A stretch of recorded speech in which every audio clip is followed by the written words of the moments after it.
South City High School, Class 1 of senior year. The classroom was bustling with noise. The students were either chatting or working on their assignments, entirely ignoring the homeroom teacher's lecture. However, when the homeroom teacher began talking about tomorrow's event, the atmosphere in the classroom instantly became tense. Tomorrow marks the pivotal moment that could change your fate, the teacher said solemnly. The school has arranged for members of the Ability Awakening Association to come and help you awaken your abilities. Hearing this news, the students' expressions turned dazed, and some were so nervous that their hands trembled. They all understood what awakening abilities meant. It was their only chance to become ability users. Some of you will discover that you possess special powers, the teacher continued. This will be the turning point of your lives, and you must be prepared. Shui leaned back in his chair, his gaze lazily sweeping across the classroom.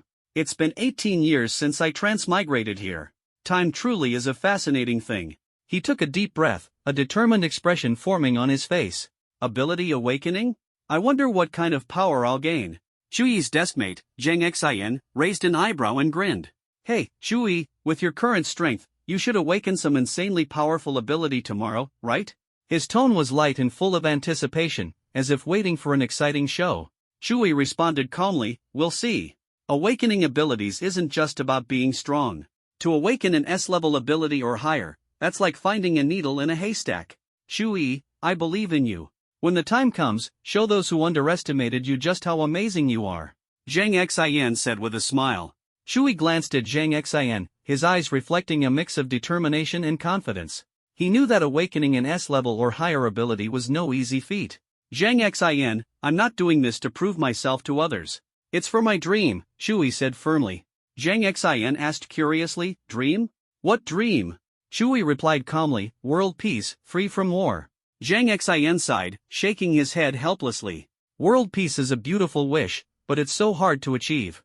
The world we live in is filled with conflict and war. That dream sounds so far away. Shui's gaze turned resolute, his tone unwavering. You're wrong, Zhang Xin. With enough power, any dream can be realized. His voice carried a strength and conviction that was deeply persuasive. Zhang Xin frowned, puzzled. But power isn't everything. Some things require wisdom and strategy to solve. Shui chuckled softly. You're right, but great power allows us to better use wisdom and strategy, even to create entirely new possibilities.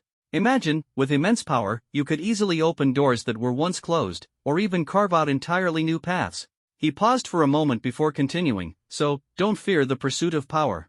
It brings endless possibilities. Zhang Xin fell into deep thought after hearing this.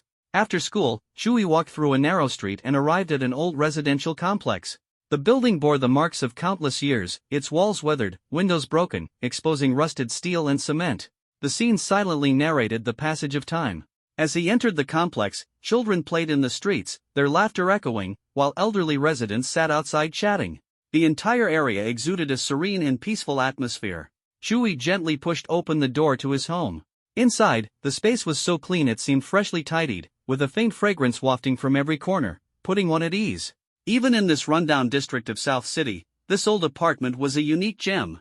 This was the orphanage's house. Shui was an orphan, having grown up in South City Orphanage. His eyes often carried traces of loneliness and helplessness, for in a world filled with danger and uncertainty, being an orphan meant being vulnerable and forgotten. He thought of his parents, who were likely lost during a beast attack. Shui didn't know for sure, it was merely a guess. Sitting down, Shui focused his gaze on the cultivation technique in his mind, primordial infinity technique. A pensive expression crossed his face as he muttered softly, this asterisk primordial.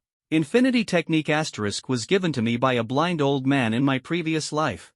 I didn't get the chance to cultivate it back then, but it seems it was meant for this lifetime. What a marvel! According to the old blind man, the primordial infinity technique was a supreme martial art that grew stronger in the face of stronger opponents.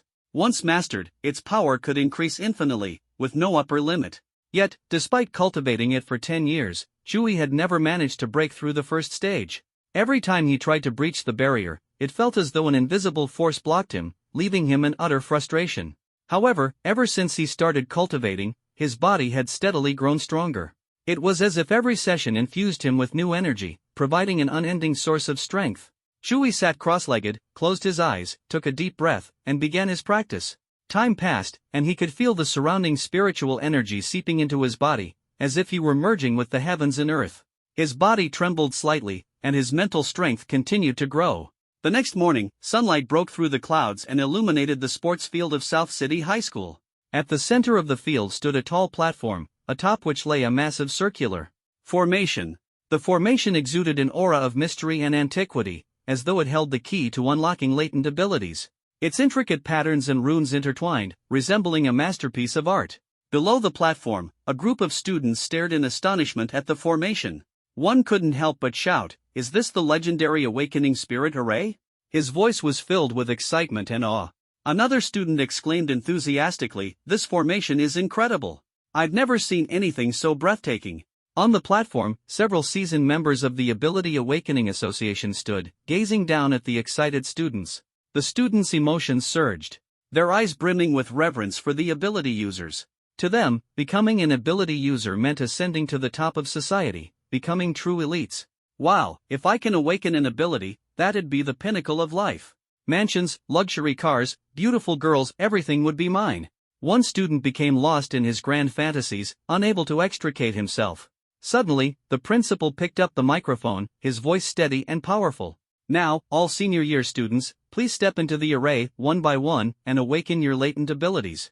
As each name was called, the senior high school students stepped into the magic circle one by one. A mysterious force surged beneath their feet, slowly permeating their entire bodies. Some frowned deeply, clearly enduring some form of trial, while others wore expressions of delight, as if they had been granted boundless power. However, the majority of the students failed to awaken any special abilities. They left the circle with downcast expressions, hearts filled with disappointment and helplessness. Class 1, Grade 12, Zhang Xin. The director's voice echoed across the schoolyard, drawing everyone's attention. At the call of his name, Zhang Xin stepped forward and walked steadily to the center of the magic circle. Suddenly, a blazing beam of firelight poured down from the skies, illuminating the entire schoolyard in an instant. An S-level ability. "Fire elemental category," exclaimed a member of the Ability Users Association, his voice trembling with awe. Zhang Xin radiated a scorching aura, like a roaring bonfire, both warm and fervent. His eyes blazed with a fiery light, as if they could unleash boundless energy at any moment. Everyone present was overwhelmed by his imposing presence, feeling as if they were witnessing a fire dragon descending upon the mortal realm. No one dared to underestimate him. Not long after, it was Chuyi's turn to awaken his ability. His heart was filled with unease. If he failed to awaken, his future would be destined for mediocrity. At this moment, he desperately wished for a power to call his own. Zhang Xin noticed his tension and patted him on the shoulder, offering comfort. "Don't be afraid, Chuyi. Even if you don't awaken, I'll protect you." These words filled Chuyi with deep gratitude. Class 3, Grade 12, Chuyi. At the sound of his name, Chuyi slowly walked into the magic circle, his heart a mix of anxiety and anticipation. He didn't know if he truly possessed an ability or if this would all end in vain.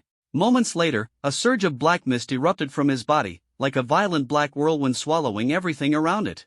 The mist, like a ravenous beast, devoured light and hope without mercy, plunging the scene into an atmosphere of tension and darkness. Chuyi began to lose control, an intense, unknown power surging within him. Suddenly, a fierce killing intent emanated from his body. In that instant, it felt as though the entire universe trembled. Although the tremor lasted less than a second, it triggered a massive ripple in the depths of the cosmos. Even strong beings billions of light-years away sensed this astonishing disturbance. Chuyi's eyes shone with an unusual brilliance, dazzling like stars. His mind was extraordinarily clear, as if guided by a mysterious force. Inside him surged a power unlike anything he had experienced before, offering him infinite possibilities. At that moment, Chuyi suddenly spread his arms.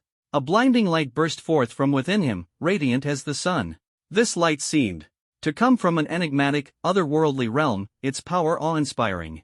It illuminated the surroundings and banished the darkness. An SSS-level soul-type ability. A super-rare, top-tier ability, an Ability Users Association member whispered, his voice trembling.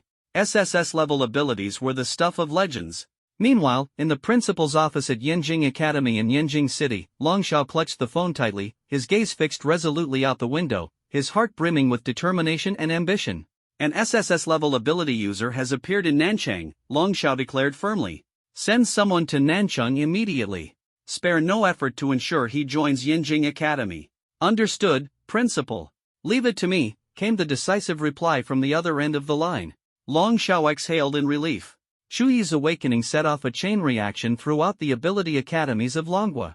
At this moment, Shuyi gripped a heavy weapon in his hands, the Godslayer spear. Its pitch-black shaft radiated a powerful aura, as if capable of swallowing everything around it. Through his fingertips, he could feel the immense power contained within the spear. The name Godslayer spear alone was enough to inspire reverence. Shuyi's eyes were deep and contemplative, as though he could see the weapon's long history and countless legends. The only reason it was rated as SSS level was because the magic circle's detection limit capped at that rank. The Godslayer spear, a humble description for a mighty artifact. Not long after, in the principal's office of Nanchang High School. Shuyi, what are your plans for the future? The principal asked with concern. Shuyi replied calmly, I don't have any specific plans yet, principal. The principal's sharp gaze swept over him before he sighed. Shuyi, do you know? This ability of yours is enough to make you the most dazzling figure in Longhua. Don't you want to unleash this heaven-sent gift and awe the entire world? I understand, principal, Shuyi responded with resolve. I respect your thoughts. But whether you admit it or not, this ability has already become the most important part of your life. It will influence your choices and determine your future. Therefore, I hope you'll seriously consider the path ahead. The principal smiled as he nodded. I will, principal. I'll think carefully and find the path that belongs to me, Shuyi said after a moment of silence, his eyes glinting with determination. The principal nodded in satisfaction, watching as Shuyi left. He believed in this young talent and was confident that Shuyi would find his direction and create a brilliant future. Back home, Shuyi took a deep breath and sat cross-legged in silence. He placed his hand over his chest and summoned the Godslayer spear from within. Gripping the spear, he carefully examined this legendary artifact. Soul-type ability? Could this Godslayer spear not be a physical weapon but a manifestation of my soul? Shuyi pondered. For now, the most crucial thing is to enhance my strength. In any world, power is the ultimate rule. The law of the jungle never changes. He crossed his legs and closed his eyes, inhaling deeply and exhaling slowly, as though merging with the surrounding atmosphere.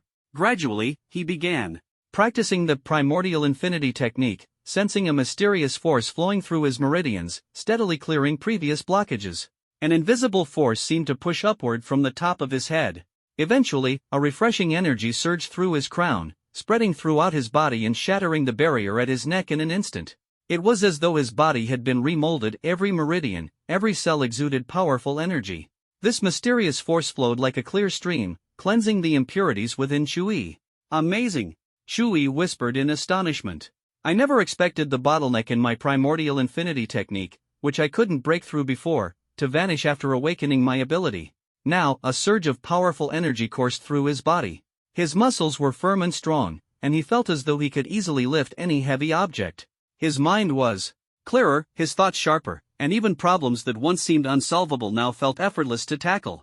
This comprehensive enhancement made him feel reborn. Shuyi confidently declared, it's time to head to the wasteland zone. I should now be able to easily hunt down Tier 1 beasts. His eyes burned with resolute brilliance. The wasteland zone, as the name suggested, had been ravaged by beasts for centuries since the revival of spiritual energy. The land habitable by humanity had drastically shrunk. Shuyi walked through the bustling streets of Nanchang, immersing himself in the prosperity and clamor of the city, feeling the pulse of life. His pace gradually quickened as he headed toward the city gate, each step brimming with determination and anticipation. After some time, Shuyi arrived beneath the city gate, gazing up at the towering walls, feeling the majesty and history of Nanchang. He continued advancing toward the wasteland zone outside the city. Gravel crunched beneath his feet, and with every step, his inner excitement grew stronger. His body exuded an intense battle aura. This was the territory of beasts, but he was unafraid. On the contrary, he was eager to showcase his newfound strength. A sharp glint shone in his eyes as excitement and exhilaration filled his heart. After 18 years of waiting, Shuyi's excitement reached its peak. Let's see just what you beasts are capable of. He took a deep breath, his voice resonating like a bell. Beasts, prepare to face my assault. Shuyi stepped slowly into the wasteland zone. Within a dense forest, he sensed the atmosphere growing tense around him. A wolf's howl suddenly shattered the silence of the forest. Shuyi exclaimed in surprise, a Tier 1 beast, a wild wolf. I didn't expect to encounter one so quickly. He immediately entered combat mode. The God-Slayer spear materialized from within him, firmly grasped in his hand. Fixing his gaze on the wild wolf, he observed its every movement and breath. Just as Chewie was about to launch his attack, more Tier 1 wild wolves suddenly emerged, converging into a menacing pack. Chewie's heart sank. He hadn't anticipated encountering so many Tier 1 wild wolves at once, and the situation turned dire. Not good, it's a Tier 1 wolf pack. Countless wild wolves surrounded Chewie like phantoms in the night, their fierce eyes seeming to wait for the chance to deliver a fatal blow. Chewie gripped the God-Slayer spear tightly, his muscles tensed, sweat dripping from his forehead. The wolf pack drew closer, their ferocious howls piercing the quiet of the night. Without hesitation, Chewie charged straight into the wolf pack.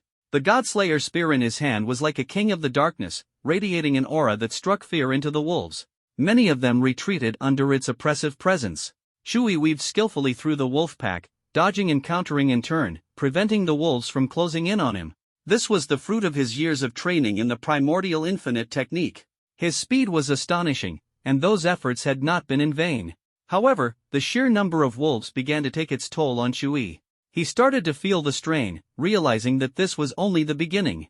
Gradually, Chewie's body accumulated several wounds, yet he remained agile, gripping the God-Slayer spear as he waged a bloody battle against the Tier 1 wolf pack. As the fight dragged on, his injuries multiplied. Blood trickled down his body, staining his clothes red. The Tier 1 wolves attacked relentlessly, and Chewie maneuvered nimbly, each dodge critical, each strike decisive. The God-Slayer spear sliced through the air with a sharp whistle, and the surrounding air thickened with the stench of blood and death. Chewie roared, "Beasts, I'll fight to the bitter end." The God-Slayer spear in his hand gleamed with a dark golden light as it moved like a divine dragon. Each thrust into a wolf's body was accompanied by a wail and a spray of blood, painting the battlefield red. Finally, Chewie collapsed to the ground, panting heavily, his clothes tattered and his body soaked in sweat. Around him lay the corpses of dozens of Tier 1 wild wolves. The battle was over, but his heart still raced with exhilaration. After a long while, Chewie sat up, crossing his legs as he began to channel the primordial infinite technique.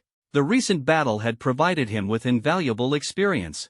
He felt the internal energy coursing through his body, continuously strengthening him. Closing his eyes, he attuned himself to the surrounding aura, exhaling deeply as if diving into the depths of an ocean and reaching into the core of his being. His consciousness sharpened, perceiving every meridian and every pore absorbing spiritual energy. Every part of his body was growing stronger. My strength has increased again. It seems that post-battle cultivation leads to rapid progress, Chewie murmured excitedly. If I continue training like this, just how powerful can I become? His eyes gleamed with resolve, as though he could glimpse his future self, a person brimming with infinite potential. The beasts were becoming more numerous, but Chewie remained unafraid. With each battle, his experience grew richer. Every fight made him calmer and more confident. Gripping the God-Slayer spear, he moved through the forest like a war god. Each strike effortlessly dispatched a Tier 1 beast. His eyes were filled with nothing but combat, wild, frenzied combat and bloodshed. He yearned to grow stronger. This wasteland seemed to have become his home. Here, Chewie fought, and trained. Meanwhile, in the principal's office of Nanchang High School, the mentors from the 4 great academies of Long Nation had already gathered. They wore the uniforms of their respective academies, their expressions solemn. The mentor from Yenjing Academy sat in the center, exuding an imposing aura of dignity and gravity that commanded respect. The mentor from Starry Sky Academy sat on the left, wearing a hat adorned with shining stars. His gaze was deep, as if he could see through one's soul. The mentor from War God Academy sat on the right, tall and stern, radiating a powerful combat aura. The mentor from Deep Sea Academy sat furthest away, clad in a black uniform, his expression cold and enigmatic. The Yenjing Academy mentor addressed the principal, "Where is Chewie now? This genius must join Yenjing Academy." The War God Academy mentor interjected, "Yenjing Academy already has many talents. Chewie is not rare for you." The Yenjing Academy mentor's gaze was firm. "Chewie is the genius we've been searching for. We won't let him go. Fellow mentors, I suggest you return." The principal of Nanchang High School sighed inwardly. The War God Academy mentor's face darkened with anger. "Humph. Chewie belongs to War God Academy. Our dean will personally recruit him. We have top-tier cultivation resources." The mentor from Yenjing Academy remained unwavering, growing even more confident. "Our Yenjing Academy also possesses top-tier educational resources and has always placed great emphasis on nurturing talent. We can offer Chewie a better environment for growth and comprehensive training conditions. We, too, have a dean. As the two argued heatedly, their faces flushed, the voice of the mentor from Shinkong Academy rang out. Did you all just take me as heir? He said angrily. Shui should be a student of Shinkong Academy. What we can provide is unmatched by any other academy. Immediately after, the mentor from Shanghai Academy finally spoke. His voice was calm yet powerful. Whatever you're offering, Shanghai Academy will double. It's Shui, Shanghai Academy is where you belong. Each word fell like a hammer, declaring to everyone, Shanghai Academy would be the ultimate victor. At that moment, the atmosphere among the mentors was thick with tension. Let's settle this with a fight. Whoever wins gets to take Shui. Yanjing Academy is the strongest. A fight? No problem. At Zhanshan Academy, we thrive on challenges. Fight it is.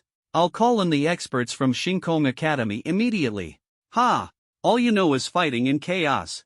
We represent the 4 great academies of extraordinary abilities. Outsiders will think you're nothing but brutes.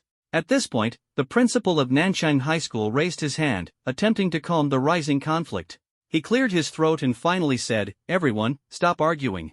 Shui cannot be reached, he's missing. This news left everyone in shock, their eyes widening in disbelief. The mentors from the various academies quickly asked, What happened? The principal of Nanchang High School took a deep breath. It said that Shui has entered the Wasteland Zone. The Wasteland Zone, a perilous area teeming with mutated beasts. The mentor from Yanjing Academy exclaimed in shock, Shui has just awakened an SSS-Level soul-type ability. What exactly did he awaken? To dare venture into the Wasteland Zone right after awakening, he's incredibly bold. After a long moment, in the Wasteland Zone on the outskirts of Nanchang, Shui tightly gripped his Godslayer rifle, standing over a first-tier ferocious tiger that lay on the ground, barely clinging to life. A gentle breeze lifted the sand and dust, whistling past, as if telling the story of the area's former glory, now reduced to desolation. He raised the Godslayer rifle and plunged it fiercely into the tiger's heart. Blood and viscera splattered instantly, and the tiger let out a final, agonized cry before its breath faded away. Not far away, the mentors from the 4 great academies hurried toward him, their expressions grave. They fixed their gazes on Shui, as though trying to uncover some secret hidden within him. You are Shui? The sound of their voices made Shui nervous. Shui clenched the Godslayer rifle tightly, scanning the 4 mentors warily. The overwhelming aura emanating from them made him feel small and powerless. The mentor from Yanjing Academy spoke kindly, Shui, don't be nervous. I am a mentor from Yanjing Academy, and these 3 are mentors from Zhanshan Academy, Shinkong Academy, and Shanghai Academy. Shui breathed a sigh of relief. It turned out they were academy mentors. He had already anticipated that awakening an SSS-level ability would inevitably attract the attention of the academies, though he hadn't expected them to come so quickly. The mentor from Yanjing Academy was the first to speak. Shui, after graduation, come to Yanjing Academy. We have plenty of resources you'll need. Before he could finish, the mentor from Zhanshan Academy interrupted, Shui, don't listen to him. Our Zhanshan Academy is the true place for cultivating warriors. You wield a rifle, it's perfect for our academy. His voice was steady and powerful, exuding a commanding presence. The mentor from Shinkong Academy followed up, Shui, come to Shinkong Academy. We have the strongest flying beasts and the power to command the skies. His voice was clear and melodic, as if it were drawing you into the vast universe. The mentor from Shanghai Academy spoke calmly, Shui, whatever thoughts or demands you have, just say them. I represent Shanghai Academy, and we will fully support you. Shui had his own plans. The academies weren't suitable for him. With his skills and power, there was no need to be confined within their walls. With a hint of apology, he said to the 4 mentors, respected mentors, I'm sorry, but I don't plan to join any academy.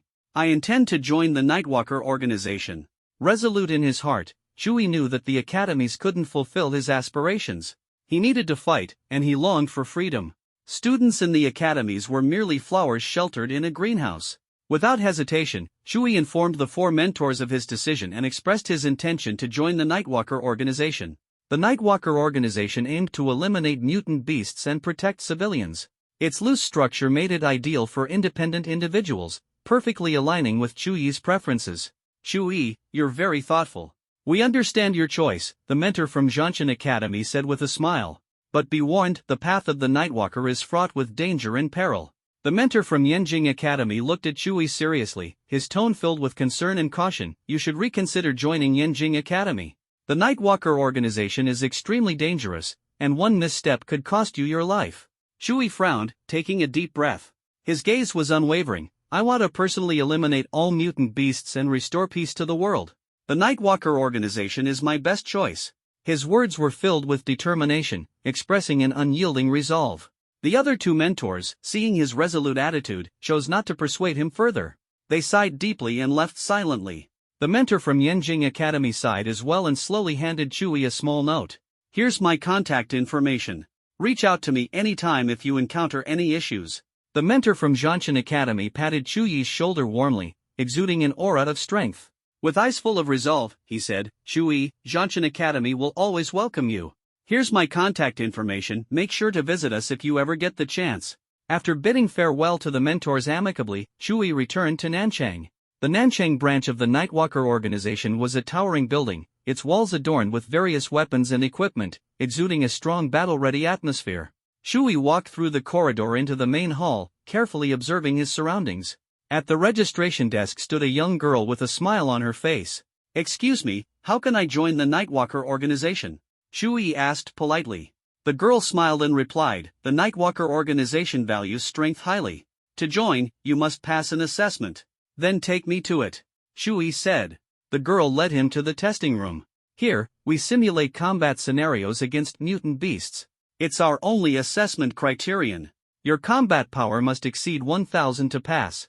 There are 3 difficulty levels for the test: normal, hard, and nightmare. You can choose which one to challenge. The girl stepped aside after speaking, giving Chui space. Chui entered the testing room, his entire body brimming with fighting spirit. Without hesitation, he pressed the nightmare difficulty button. The testing room was dark and enclosed. Countless virtual beasts lunged at him, yet he remained calm and composed.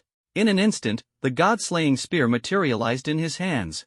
The cold metallic sensation at his fingertips filled him with immense confidence. His movements were swift and agile as he dodged the attacks of the beasts, engaging in an intense battle. 3 hours later, outside the testing room, stood a commanding middle-aged man. He was tall and solidly built, exuding an aura of strength. As he gazed at the young man inside the testing room, his eyes revealed both surprise and admiration. Is he new? The man asked in a deep, powerful voice. Not bad. Calm under pressure and excellent in combat. Look at that black spear in his hand, a soul-type weapon. I'm exhausted, so exhausted.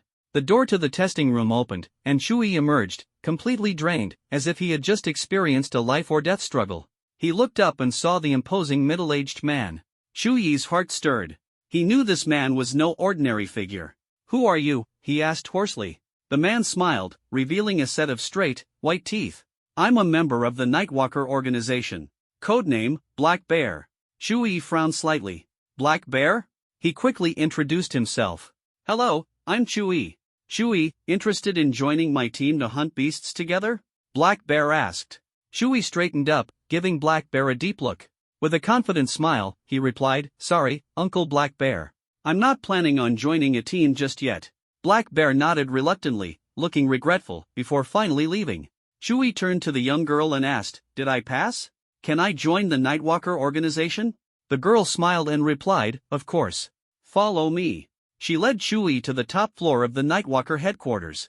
After completing facial recognition and identity verification, Chui confirmed his membership and received a specially customized phone. The phone was equipped with various practical functions, such as beast hunting missions and exclusive communication channels. The Nightwalker organization was a ragtag team of individuals. Its members either operated solo or formed secretive teams for missions.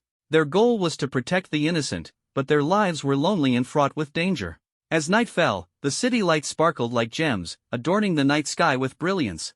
On the streets, people hurried by, cars roared past, and the noise was ceaseless. Chui sat at home, staring at the information displayed on his Nightwalker phone.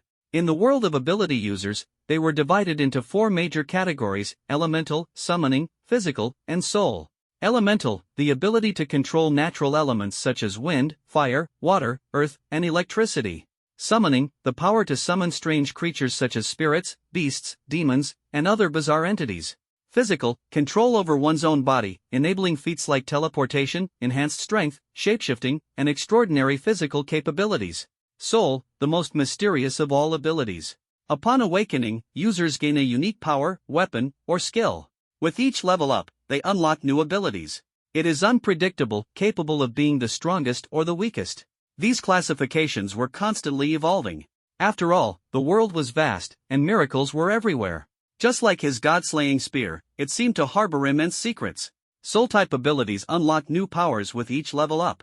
Right now, I'm probably only at level 1. If I reach level 2, will I gain an even more powerful skill? Shuyi's heart raced with excitement at the thought of becoming invincible.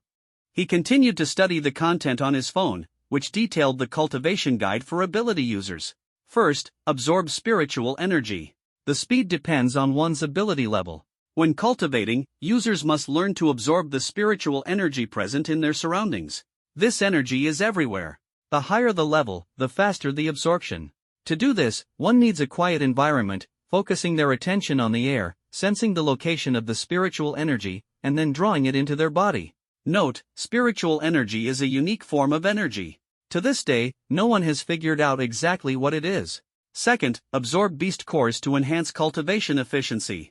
Beast cores are found within beasts of level 2 or higher. The higher the core's level, the better the cultivation effect. Ability users must kill the beast and retrieve the core. Once the beast is dead, the core must be extracted and absorbed quickly to accelerate cultivation progress. Third, engage in life and death battles to unlock the body's potential. Such battles can activate hidden potential within the body and increase cultivation speed. In moments of danger, the body enters a heightened state of focus, with reactions far surpassing those of ordinary people. During this time, the body also automatically absorbs spiritual energy, speeding up cultivation. Shuyi's face lit up with astonishment as he suddenly understood. So that's it. This explains why my cultivation speed is so incredible when I'm hunting beasts. Like a sponge thrown into water, he absorbed the knowledge about abilities from his phone, eager to uncover the secrets of this world. Every new piece of information filled him with excitement, as if he were about to explode. After a while, his heart surged with determination. Shuyi prepared to venture into the wastelands once more to hunt beasts. His eyes shone with unwavering resolve. Taking a deep breath, he felt the strength well up in his chest, revitalizing his entire being. Shuyi stepped out of his home. The city was cloaked in darkness, but he kept walking, passing through the southern district until he reached a desolate wasteland in the north. The air here was thick with the stench of decay. The ground was littered with dilapidated buildings and rubble, resembling an abandoned ghost town. Shuyi summoned his god-slaying spear. Its aura radiated overwhelming pressure, like a king of slaughter. He scanned his surroundings cautiously, aware that every inch of this land was fraught with danger. Suddenly, his gaze was drawn to a battlefield in the distance. 2 ability users were attacking a beautiful woman. Shuyi silently marveled at the scene, hiding behind a large stone slab to observe the tense battle. The 2 sinister middle-aged men slowly closed in on Lu Ruyan, wearing malicious smiles. Lu Ruyan, you little wench, stop struggling. Hand over the item, and we'll spare your life. Otherwise, we'll ravage you first, kill you, and then ravage you again. Their voices were venomous, sending chills down the spine. Lu Ruyan stood her ground, her eyes resolute. You scoundrels want my item? I'd rather die than give it to you. Her words were filled with defiance and determination. The men's smiles faded as they grew increasingly angry and impatient. You little bitch, don't you know what's good for you? Looks like we'll have to teach you a lesson. Their threats brimmed with murderous intent. Unable to hold back, Shuyi shouted, stop right there. 2 grown men bullying a defenseless woman, have you no shame? The men sneered. A mere level 1 ability user dares to play the hero? Lu Ruyan shouted, run. Friend, you are no match for them. Shuyi frowned and replied, I don't care if I'm a match for them or not. I just can't stand seeing you bully the weak. Shut up and stop distracting me. Otherwise, I won't help you at all. Come on, you trash. Shuyi roared, gripping the god-slaying spear tightly, exuding a killing aura. He stood fearlessly like a war god before the villains. His eyes blazed like fire, making it impossible to meet his gaze directly. The 2 sinister men immediately drew their sharp blades and charged at Shuyi. A cold gleam flashed as the blade sliced through the air, emitting a piercing, ear-splitting sound. Die, you meddlesome brat. Don't you know it's better to stay alive than court death? Shuyi held the god-slaying spear firmly. With a loud clang, he forcefully blocked the strike, his fighting spirit surging. Ha, is that all you've got? And you dare to snatch women? The god-slaying spear danced in his hands like a dragon, its sharp tip gleaming dangerously. Shuyi nimbly dodged their attacks while fiercely counterattacking. One of the sinister men exclaimed in disbelief, damn, you're just a first-tier ability user. How can you be this strong? It's not that I'm strong, It's that you're too weak, Chewie sneered disdainfully, as if mocking their incompetence. Useless trash with nothing but rank. I don't even care to know your names. Chewie's voice suddenly turned sharp, like a blade piercing directly into their hearts. The battle ended. The two men lay lifeless on the ground, their corpses painting a gruesome scene. Chewie cast a cold glance at the woman, his face devoid of emotion, then turned and walked away. As he moved further away, the woman suddenly looked up. Why did you save me? Lu Ruyan stared intently at Chewie, her eyes filled with confusion and incomprehension. No reason. I just couldn't stand by and do nothing. Chewie's voice came from afar, cold and firm like the toll of a bell. Lu Ruyan felt the powerful and enigmatic aura emanating from Chewie, her heart trembling slightly. Will I ever see him again? She seemed to glimpse a true hero. Though Chewie's expression was indifferent, his heart was filled with a strong sense of justice. Ding ding ding. Chewie's phone suddenly rang with a crisp tone. Unhurried, he pulled out his phone. The message on the screen made his heartbeat quicken. The screen displayed, *Beast Tide attacks the western United States. The federal government authorizes the use of nuclear weapons. A western city is leveled, killing tens of thousands of civilians in an instant. This inhumane act is shocking. Chewie's face showed a hint of cold indifference, but inwardly he cursed, these Americans are insane. They actually destroyed an entire city. Do they not fear their own country's destruction? Unfortunately, Chewie was currently too weak. If he were strong enough, he would turn America into ruins. Step by step, he tread across the desolate land, braving the howling northern wind. As time passed, his pace grew firmer, and his gaze more resolute. Behind him was a trail of blood, with countless beast corpses scattered along the road. He held the blood-stained god-slaying spear, its cold gleam radiating the threat of death. Suddenly, a deafening beast's roar broke the silence. Chewie's heart pounded. What is that? Such immense power. Could it be a second-tier beast? Roar, roar, roar. The beast's cries grew louder, as though declaring its presence to the entire world, instilling a sense of awe. A massive white tiger charged toward Chewie like a whirlwind. Towering and majestic, its fierce gaze was that of a king of the jungle, pouncing directly at him. Chewie's body tensed. The white tiger was enormous, its snow-white mane gleaming under the light, its eyes brimming with ferocity. Its sharp claws swiped through the air, tearing toward him. Chewie's eyes narrowed, his movements as swift as a falcon's as he dodged. Yet, he couldn't completely evade the sharp claws. A lightning-like pain coursed through his body. He trembled violently as blood spurted, staining his white clothes red like a blossoming flower. A mere white tiger dares to wound me? Chewie's eyes turned icy. Watch me crush you. He gripped the god-slaying spear tightly and charged forward, his steps pounding heavily against the ground. The white tiger refused to back down, its fur bristling as it lunged at Chewie, its thunderous roar echoing through the air. Their clash stirred up a whirlwind of dust and debris, creating a breathtaking scene. Moments later, Chewie sat atop the white tiger, clutching its mane as it thrashed beneath him. A smile appeared on his face as he rained punches down on the tiger, the dull thuds of impact striking fear into onlookers. Don't move. Be my mount, or I'll kill you. Chewie threatened. The white tiger roared angrily but then lowered its head to the ground as if surrendering completely. Chewie stroked its snow-white fur, laughing heartily. That's better, little one. Don't worry, I won't mistreat you. The white tiger let out another roar, as if to say, fine, stop hitting me. We can talk. Ha ha ha. Chewie laughed boldly. Little white, let's go.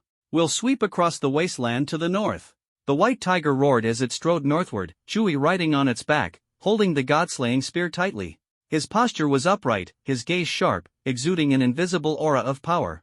As the tiger sprinted, the surrounding scenery blurred past, the wind whipping up a storm of yellow sand, as though everything would be swept away. Little white, stop. Something's wrong, Chewie frowned, sensing a dangerous presence. It's a second-tier venomous scorpion. Be careful. From his knowledge, Chewie recognized this was no ordinary beast but a second-tier venomous scorpion. It was massive and grotesque, covered in sharp appendages and spines, radiating a chillingly dangerous aura. Though its combat ability wasn't top-tier, its venom was lethal. A single strike could spell death for anyone below a high-tier ability user. Little white, let's go. Chewie's eyes were grave as he warned, don't let its appendages touch you, or the venom will kill you. The white tiger let out a thunderous roar, leaping like the wind toward the venomous scorpion. Chewie sat firmly on the tiger's back, ready to deliver a fatal blow the moment they got close. The scorpion twisted its body suddenly, emitting a loud crash. Hiss. It sprayed a stream of yellow venom, instantly corroding the surrounding vegetation to blackened ash. Shui raised the god-slaying spear, wielding it with both hands to create a gust of wind that deflected the venom. The white tiger seized the opportunity to leap into the air, its claws slashing directly at the scorpion's head with brutal force. Hiss! The scorpion let out a heart-wrenching screech, its body convulsing violently before collapsing to the ground. Shui leapt off the back of the white tiger and walked toward the corpse of the scorpion. Xiaobai, great job! You deserve a thumbs up. He reached out to touch the scorpion's scales, feeling the energy emanating from its body, and then extracted its crystal core. So this is a crystal core? It's truly extraordinary. Shui could sense the spiritual energy within the crystal core. The crystal cores extracted from beasts had to be absorbed quickly, otherwise, the spiritual energy would dissipate rapidly. Without hesitation, he sat cross-legged, beginning to absorb the spiritual energy from the crystal core. He closed his eyes, focusing on the subtle changes within his body. His breathing grew steady, his heartbeat rhythmic. As the primordial infinite technique circulated, spiritual energy surged through him, as though every single cell was being infused with immense power. When the spiritual energy was fully absorbed, Shui opened his eyes. His body felt stronger, more powerful, and his mind sharper and more alert. Taking a deep breath, he could sense that every cell and meridian in his body had grown stronger than ever before. So this is the true power of the primordial infinite technique? Shui marveled inwardly. Xiaobai, why did you eat all the scorpion meat? You didn't even leave me a bite. Shui complained jokingly. The white tiger let out a roar, and Shui waved it off with a smile. Fine, I won't argue with you, you big tiger. At that moment, Shui's phone rang. It was Zhang Xin calling. He picked up the call. What's up, Zhang Xin? Something happened? On the other end of the line, Zhang Xin sounded thrilled. Shui, do you know how popular you are right now? Shui responded calmly, what happened? What's going on? Zhang Xin sounded like he was on a euphoric high. Word is, you rejected offers from the 4 great academies, and now a lot of noble families and influential figures are inquiring about you. And then? Shui's interest was piqued, though he remained indifferent to the attention of the powerful. What do they want? They want you, of course. Zhang Xin teased. I heard you're an orphan, and now all these families are hoping to make you their son-in-law. Ha ha. Shui shook his head, his tone firm. Reject them for me. I've decided not to return to school and to forego entering any power academy. Zhang Xin was shocked on the other end of the call. Shui, don't be impulsive. The academy is too important for you. Your talent makes your future incredibly promising. Shui paused for a moment, understanding Zhang Xin's reasoning, but he remained resolute. I understand, but I want to walk my own path. Alright, I know how stubborn you are, but please be careful. I'm heading to Yinjing Academy, so if we get the chance, we must share a drink together. Zhang Xin sighed in resignation. Don't worry, brother. It's a promise. Shui ended the call, his eyes narrowing slightly as he fell into thought. Xiaobai, let's head further north and find a safe place to rest. With an agile leap, Shui mounted the white tiger, directing it northward. They crossed through desolate ruins, treading on weed-infested ground, with the howling wind as their only companion. In this barren wasteland, it was just the two of them, journeying alone. Xiaobai, stop. Here's good. Shui signaled to halt as he spotted a dilapidated villa standing solitary in the distance. Though run down, it appeared to be the safest spot around. Xiaobai lay quietly, its fur swaying gently in the breeze. Through the long night, Shui leaned against the white tiger's warm body, his eyes shut tightly, as though he had entered a mysterious dreamland. When he woke, it was the next morning. Amazing! It feels like wielding a sword and wandering the world. Shui shouted excitedly. Xiaobai, Xiaobai, wake up. Roar! Xiaobai responded with a growl. Shui rode on Xiaobai once more, continuing their journey through the abandoned city. They encountered various bizarre first-tier beasts along the way, but to Shui's disappointment, they had yet to come across any second-tier beasts. First-tier beasts are too weak, they pose no threat. Besides, they don't even have crystal cores, so it's not worth the effort to hunt them, Shui muttered to himself. Suddenly, Xiaobai let out a deafening roar, as if warning of something ahead. Someone's there! Xiaobai, let's go check it out. Shui's eyes widened, feeling as though he had stumbled upon something significant. Out of nowhere, 5 ability users surrounded them, 4 men and 1 woman. They stood tall and alert, brimming with vitality, their steady auras suggesting they were a formidable team ready for battle at any moment. A middle-aged man among them fixed a sharp gaze on Shui, coldly warning, "Don't move. Who are you?" The middle-aged man's eyes were as sharp as blades, and his furrowed brows revealed his impatience and caution. Shui felt the hostility from the other side, his heart tightening, but he remained calm and attempted to diffuse the tension with a friendly tone. Everyone, relax, Shui said in a composed yet firm voice. I mean no harm. I'm an ability user from Nan City. The female ability user sneered. Who would believe you? Nan City is over 100 kilometers away. How could a first-tier ability user like you possibly make it here? Her voice was piercing, like needles stabbing into the ears. Without haste, Shui took out his student ID. Here's my student ID. See for yourselves. The lead ability user took the ID, surprised. You're a student from Nan City High? You're actually a high schooler. Shui smiled faintly, speaking nonchalantly. That's right, I'm a student from Nan City High. But is that really such a big deal? Then what about the second-tier white tiger beside you?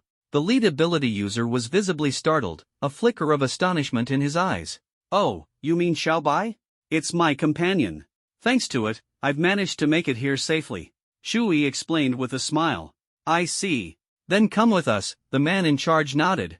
Shui was subsequently led into a small, rundown town. The air was thick with a heavy sense of desolation, as though time had forgotten this place.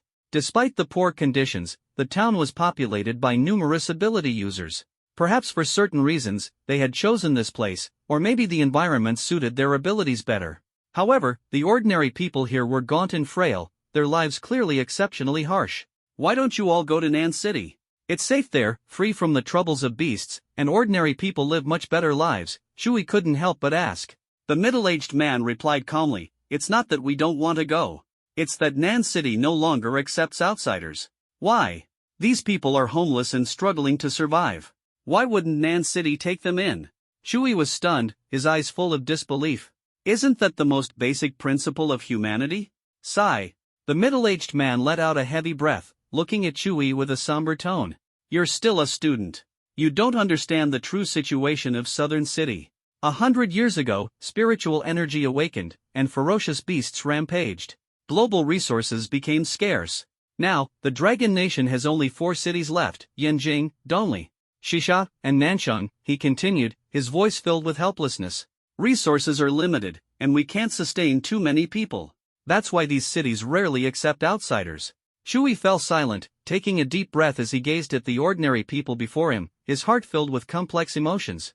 This world was cruel and merciless, where the strong held all the power while the weak were trampled like ants. He made a silent vow to change this harsh reality. Are there any powerful beasts nearby? Shui asked. The middle-aged man thought for a moment and replied, yes, there's a tier 3 giant python. It's extremely ferocious. Do you know where it is? Shui asked again, urgently needing to locate this python. The middle-aged man seemed to see through Shui's intentions and advised, young man, don't act rashly. You're only a tier 1 ability user. That tier 3 python is not something you can handle. Shui hesitated, caught in a dilemma. Should I focus on improving my strength first or take a gamble now? This python has incredible vitality and fierce attack power. You can't threaten it in your current state. If you don't want to be eaten, you better abandon this idea, the middle-aged man warned. But Shui paid no heed. Leaping onto the back of the white tiger, he wore a confident expression and said, Xiaobai, let's go. Roar! The white tiger let out a thunderous roar, exuding an imposing presence as it strode westward. Together, man and beast embarked on their journey without any preparation. After a long trek, Shui's gaze locked onto a mysterious cave ahead. The cave entrance emitted a faint blue glow, like an invitation from an unknown world, beckoning him to delve into its mysterious depths. Stop, Xiaobai. Shui raised his head, staring at the deep cave not far ahead. A cave this ancient still exists in these times. He was filled with curiosity. As Shui stepped into the cave, a damp scent hit him, with the air carrying a hint of decay. Looking around, the interior was spacious and flat, but the walls were riddled with fine cracks and uneven stones. This cave seems ordinary but hides secrets. To remain intact in such a harsh environment is no simple feat, Shui thought to himself. Hiss! Suddenly, a massive spider beast lunged out from the darkness. Its enormous body was large enough to overshadow a person, and its legs were as hard as steel. Shui's heart tightened abruptly. He quickly summoned the god-slaying spear. With a swift motion, the spearhead transformed into a sharp beam of light, instantly severing the web the spider had spat out. It's a tier 2 spider. Fortunately, just an ordinary beast, Shui muttered, gripping the god-slaying spear tightly, his gaze sharp as a blade as he faced the tier 2 spider head-on. With a light flick of his wrist, the spearhead gleamed with a cold light. Accompanied by a loud crash, it struck the spider's tough shell, sparking upon impact. Seizing the moment, Shui twisted his body and thrust the spear forward, piercing directly through the spider's head. The spider struggled but eventually collapsed motionless at Shui's feet. Shui extracted the crystal core from the spider's body, holding it tightly as he felt the immense energy contained within. "Ha, this is a gift delivered right to me," he exclaimed, eagerly absorbing the crystal core's energy. Closing his eyes, he felt waves of heat envelop his body. Gradually, his body began emitting a faint golden glow, a sign that the crystal core's energy was merging with him. After a while, Shui exhaled a long breath. "Fantastic! I'm one step closer to breaking through to a Tier 2 ability user." His face lit up with excitement, intoxicated by the feeling of growing stronger. Xiaobai roared and lunged at the spider's corpse, biting and tearing into it. Before long, the spider's body was completely devoured by Xiaobai, leaving only remnants and bloodstains behind. "Good job. From now on, you can handle these disgusting beasts, ha!" Shui laughed. Shui and Xiaobai continued deeper into the cave, only to be confronted by a massive stone door standing like a towering giant. The stone door was covered in thick moss and vines, evidence that it hadn't been opened for a long time. As he approached, an ancient aura emanated from the door, as though it had existed for thousands of years. Shui reached out and gently touched the stone door, feeling its uneven and icy surface. Suddenly, the cold sensation began to fade, replaced by a faint warmth. "The stone door is changing. Could it be hiding some mechanism?" Shui muttered to himself, frowning. He gently pushed the door, which slowly creaked open, revealing a dark passageway. Without hesitation, Shui stepped resolutely into the depths of the passage. The air in the passage was thick with an ancient scent, as though it had been forgotten by time for millennia. The surrounding atmosphere filled him with reverence. He pressed on, and suddenly, his surroundings brightened. Deep within the cave, a mysterious altar gradually came into view. The altar exuded a sacred and enigmatic aura, as though it were a dwelling place for ancient gods. Shui felt his spirit drawn by an irresistible call, compelling him forward. "How strange. This doesn't look like an ancient tomb, nor does it resemble a cultivation sanctuary. What is this place?" Shui's mind was brimming with questions. The area seemed to bear traces of history, yet it clearly differed from both modern and ancient civilizations. Mysterious symbols adorned the altar, glowing faintly green with an air of inscrutability. Shui slowly approached the center of the altar, reaching out to touch the symbols gently. Suddenly, a faint light screen enveloped him. In his vision, a perfect woman's figure appeared, her curves graceful, her skin smooth as jade, and her flowing hair mesmerizing. Shui felt as though he had stepped into another wondrous world. "Greetings, human," the figure spoke, her voice clear and mysterious. "Who are you?" Shui asked. "I am not human. I am an artificial intelligence," the virtual figure replied. Shui's eyes widened in shock as he scrutinized the virtual form before him, which was almost indistinguishable from a real person. "Artificial intelligence?" Shui was stunned. "You look more real than a human." The virtual figure responded, "This form is the most perfect image in your mind. I will adapt based on your thoughts." Her appearance subtly shifted, seemingly reflecting Shui's inner world. "What is this place? And what is your purpose as an AI?" Shui asked with a frown. "This is the remnants of a civilization," the virtual projection replied. "Remnants of a civilization?" Shui murmured to himself before curiously asking, "What kind of civilization once existed here?" "Your ultimate goal is to pass 3 trials and earn corresponding rewards. You may also choose to forfeit," the virtual projection interrupted. His thoughts. "Do you wish to accept the trials? Once you pass these 3 trials, the questions in your heart will naturally be answered." Shui frowned. He wasn't sure what the rewards were, but he knew this was a rare opportunity, and the rewards would undoubtedly be extraordinary. "What exactly are the trials?" Shui asked. "Each person's trials are different." "Are you ready?" the virtual projection replied slowly. Shui's mind raced with thoughts. After a brief moment, he responded without hesitation, "Then let's begin." In an instant, the scene before him transformed dramatically. Shui stared in awe at the magnificent spectacle before him. A dense and mysterious jungle stretched endlessly before his eyes. The towering trees swayed like waves, almost engulfing him. Suddenly, a strange aura swept over him. Shui's heart tightened as he quickly turned his head, only to see countless bizarre beasts charging at him from all directions like a raging tide, instantly surrounding him. What is going on?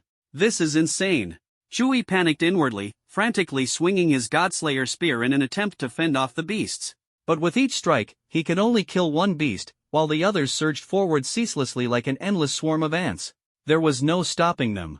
There must be hundreds of thousands of them. Is this a trial or an execution? Shui shouted, unable to think too deeply. No choice then, I'll fight to the death. Damn this trial. He wielded his Godslayer spear like a storm, slashing and stabbing. Amidst the flashes of blades and arcs of swords, one grotesque beast after another fell. Shui seemed to transform into an unrelenting war god, frantically wielding his weapon to strike down his enemies one by one. As the battle progressed, he became completely immersed, forgetting himself. Only one goal remained in his mind, to annihilate all the beasts. Surrounded by tens of thousands of beasts, he felt no fear. Instead, he grew increasingly exhilarated as the fight continued. The Godslayer spear danced like the wind, each swing cleaving through a beast. The entire jungle became saturated with the stench of blood, chilling to the bone. Shui moved through the mountains of corpses and seas of blood like a frenzied demon. His gaze brimmed with killing intent and fervor. He was the king of the battlefield, with each strike shaking the entire jungle. It was as if the Godslayer spear was guiding him in his slaughter. Tens of thousands of beasts fell, becoming his trophies. Their spilled blood dyed the jungle red, instilling both fear and awe. At this moment, Shui stood drenched in blood, his gaze gradually clearing. I actually killed all of these beasts? The Godslayer spear was a huge help. Shui exclaimed in disbelief. Congratulations, you have passed the first trial. Reward, a spatial ring. The artificial intelligence's voice resounded again. Amazing! Is this the legendary spatial ring? Shui held the ring delicately in his hand, marveling at its texture and weight. Excitedly, he said, this is truly a one-of-a-kind treasure. Taking a deep breath, he carefully observed the space within the ring. It was eerily quiet, as if time had frozen, with everything inside suspended. Within the space, faint lights shimmered like lonely stars in the darkness. Shui noticed a manual inside the ring. He carefully retrieved it and began to read. The manual stated that the space within the ring was in a state of stasis. However, it also included an important warning: no living creatures should ever be placed inside the ring, or the internal space would be damaged, rendering the ring unusable. Shui's heart shuddered, a chill running through him. What kind of place is this relic? It actually contains the legendary spatial ring, it's unbelievable. He shook his head. There was no point in overthinking it, he could only focus on passing the 3 trials now. Artificial intelligence, when does the second trial begin? Shui asked calmly, already eager for more rewards. The second trial will begin in 1 hour, the artificial intelligence replied. Giving me preparation time? That's surprisingly considerate, not bad, Shui thought to himself. Sitting cross-legged, he took a deep breath of the cool air and began circulating the primordial limitless art. The mysterious energy within his body flowed like an immense, winding serpent. The intense battle earlier had significantly accelerated his cultivation speed. Suddenly, the power of the Godslayer spear within him began to stir restlessly. Could I be about to break through to the second rank? Shui was elated. As expected, combat was the fastest path to improvement. He accelerated his cultivation, his body trembling slightly as the energy within him caused the surrounding air to grow heavy. Shui entered a miraculous state, feeling as though he had merged with his surroundings. His consciousness alternated between clarity and vagueness. An hour passed, and though Shui had not yet broken through, he slowly stood up. Peak of the first rank. My strength has already improved significantly. Please prepare yourself. The second trial is about to begin, the artificial intelligence's voice announced. The scene before Shui shifted abruptly, and he found himself in a mysterious space. Standing before him was a tall, handsome man clad in a black robe. His long black hair cascaded like a waterfall over his shoulders, and his deep eyes seemed to conceal endless secrets. Shui was stunned, this man looked exactly like him. I am the soul of the Godslayer spear, the man's voice was deep and magnetic. Shui, you must defeat me. Hearing this, Shui felt a surge of questions arise. Curiously, he asked, you're the Godslayer spear? Why do you look like this, and why do you resemble me? A soul-based ability user. To put it simply, I am the awakened soul within you. The power you have awakened is, in fact, my power. In a sense, I am you, the soul of the Godslayer spear explained calmly. Kid, I don't mind telling you, my appearance here is entirely an accident. I wasn't supposed to manifest until you reached the 9th rank. It's this relic that awakened me prematurely, the soul continued, with sharp eyes. Now, come. Defeat me, and you'll unlock the full potential of the Godslayer spear. I'll also tell you this, the Godslayer spear harbors even greater secrets that will astound you. Shu Yi's heart surged with emotion. The 9th rank was known to be the highest level among ability users. It seemed the Godslayer spear had hidden secrets even this relic couldn't easily reveal. But Shu Yi's expression was resolute. If it's early, so be it. Let's do this, let the battle begin. Shu Yi summoned the Godslayer spear and launched himself at the soul of the spear. Your marksmanship is too crude. I am the soul of the God-slaying spear. Using the God-slaying spear to attack me? How naive, the soul of the God-slaying spear said coldly. Shu Yi frowned, taking a deep breath as his aura erupted in an instant. The God-slaying spear in his hand moved like a slithering serpent, transforming suddenly into a torrential storm of spear shadows, surging forward like the Milky Way cascading towards the soul of the God-slaying spear. The soul of the God-slaying spear's figure flickered slightly, deftly dodging the attack before using its own spear to parry Shu Yi's offensive. Bang! The clash of two forces caused a powerful shockwave that made the entire battlefield tremble. The soul of the God-slaying spear chuckled lightly, chanting an incantation under its breath. A formidable energy slowly enveloped it, forming a mysterious shield that tightly surrounded its figure. The shield appeared fragile but was, in fact, indestructible. Shu Yi's attacks had no effect whatsoever. Boy, you're far too naive. Using such feeble strikes to defeat me? Dream on. The soul of the God-slaying spear sneered, its tone dripping with contempt. Shu Yi gripped the God-slaying spear tightly, his entire body drenched in sweat, yet his gaze remained resolute. Gritting his teeth, he pressed forward. Each strike of his spear reverberated like a thunderous roar, challenging the very soul of the God-slaying spear. Each blow was relentless, like a torrential downpour. Shu Yi fought like a machine of war, his heart consumed by a single belief: battle. Endless, unyielding battle. As time ticked by, Shu Yi's attacks grew sharper and more ferocious. Interesting. As expected of someone who can awaken the God-slaying spear. To achieve this with peak first-tier power is truly remarkable. The soul of the God-slaying spear laughed. The two clashed countless times, each suppressing the other. Yet Shu Yi's indomitable will only made him fight harder and stronger. With every confrontation, Shu Yi counterattacked with lightning speed, his movements imbued with astonishing swiftness and power. Soul of the God-slaying spear, since you are a part of me, why are you opposing me? Shu Yi questioned. The soul of the God-slaying spear responded calmly, I am not opposing you. This is merely a trial to see if you are worthy of wielding me. The soul of the God-slaying spear's attacks were as fierce as a raging storm, yet Shu Yi's expression remained composed and unflinching. He fixed his gaze on the soul of the God-slaying spear, his eyes gleaming with a sharp light, as if he could see through every move it made. His figure moved like an indomitable arrow, weaving through the onslaught with agility, evading each strike with ease. This is the final strike. If you can withstand it, I will concede. The soul of the God-slaying spear laughed arrogantly. Its eyes shone brightly, and its body seemed to radiate an endless killing intent, which materialized into a God-slaying spear. Shu Yi could feel it, his opponent was not just an adversary but the embodiment of a god of slaughter. Gritting his teeth, his entire body tensed, ready to face the final blow. In an instant, the two forces collided violently. Explosions echoed deafeningly, and blinding light filled the battlefield. Shu Yi was forced back by the powerful impact, his internal energy of the primal chaos technique automatically circulating. His blood boiled, and his resolve became even firmer. In the end, Shu Yi withstood the onslaught of the soul of the God-slaying spear. Both retreated simultaneously, and the soul of the God-slaying spear exclaimed in surprise, impressive.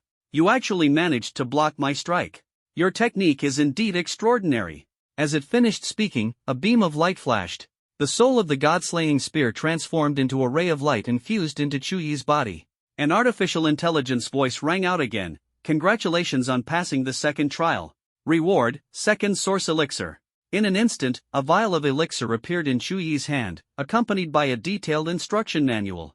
Consuming the second source elixir can activate a second ability. Those words left Shu Yi utterly stunned. A second ability?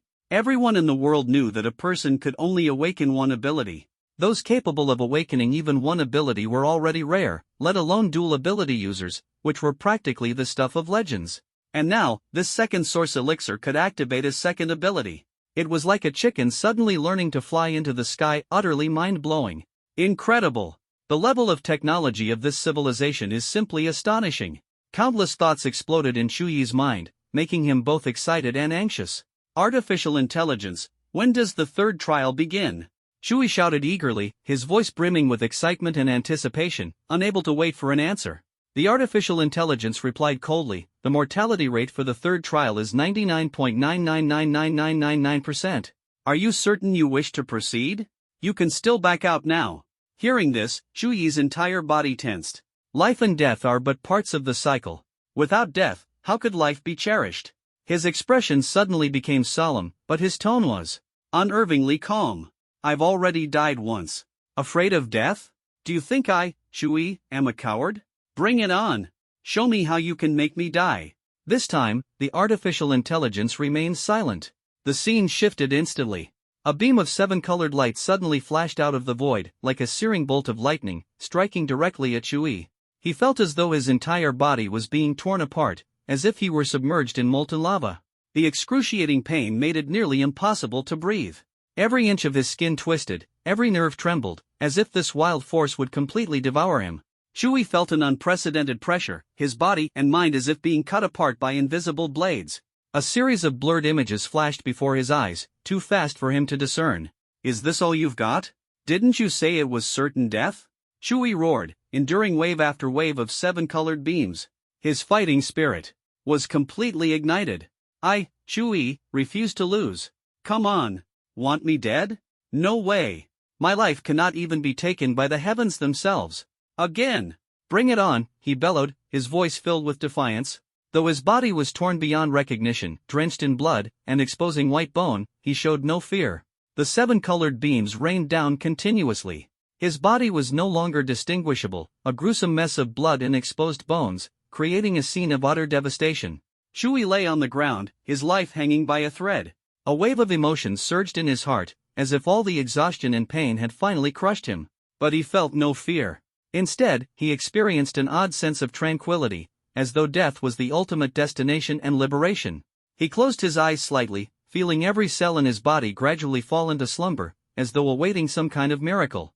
At this moment, he felt as though he had merged with the universe, becoming an eternal part of nature. In life, death is inevitable.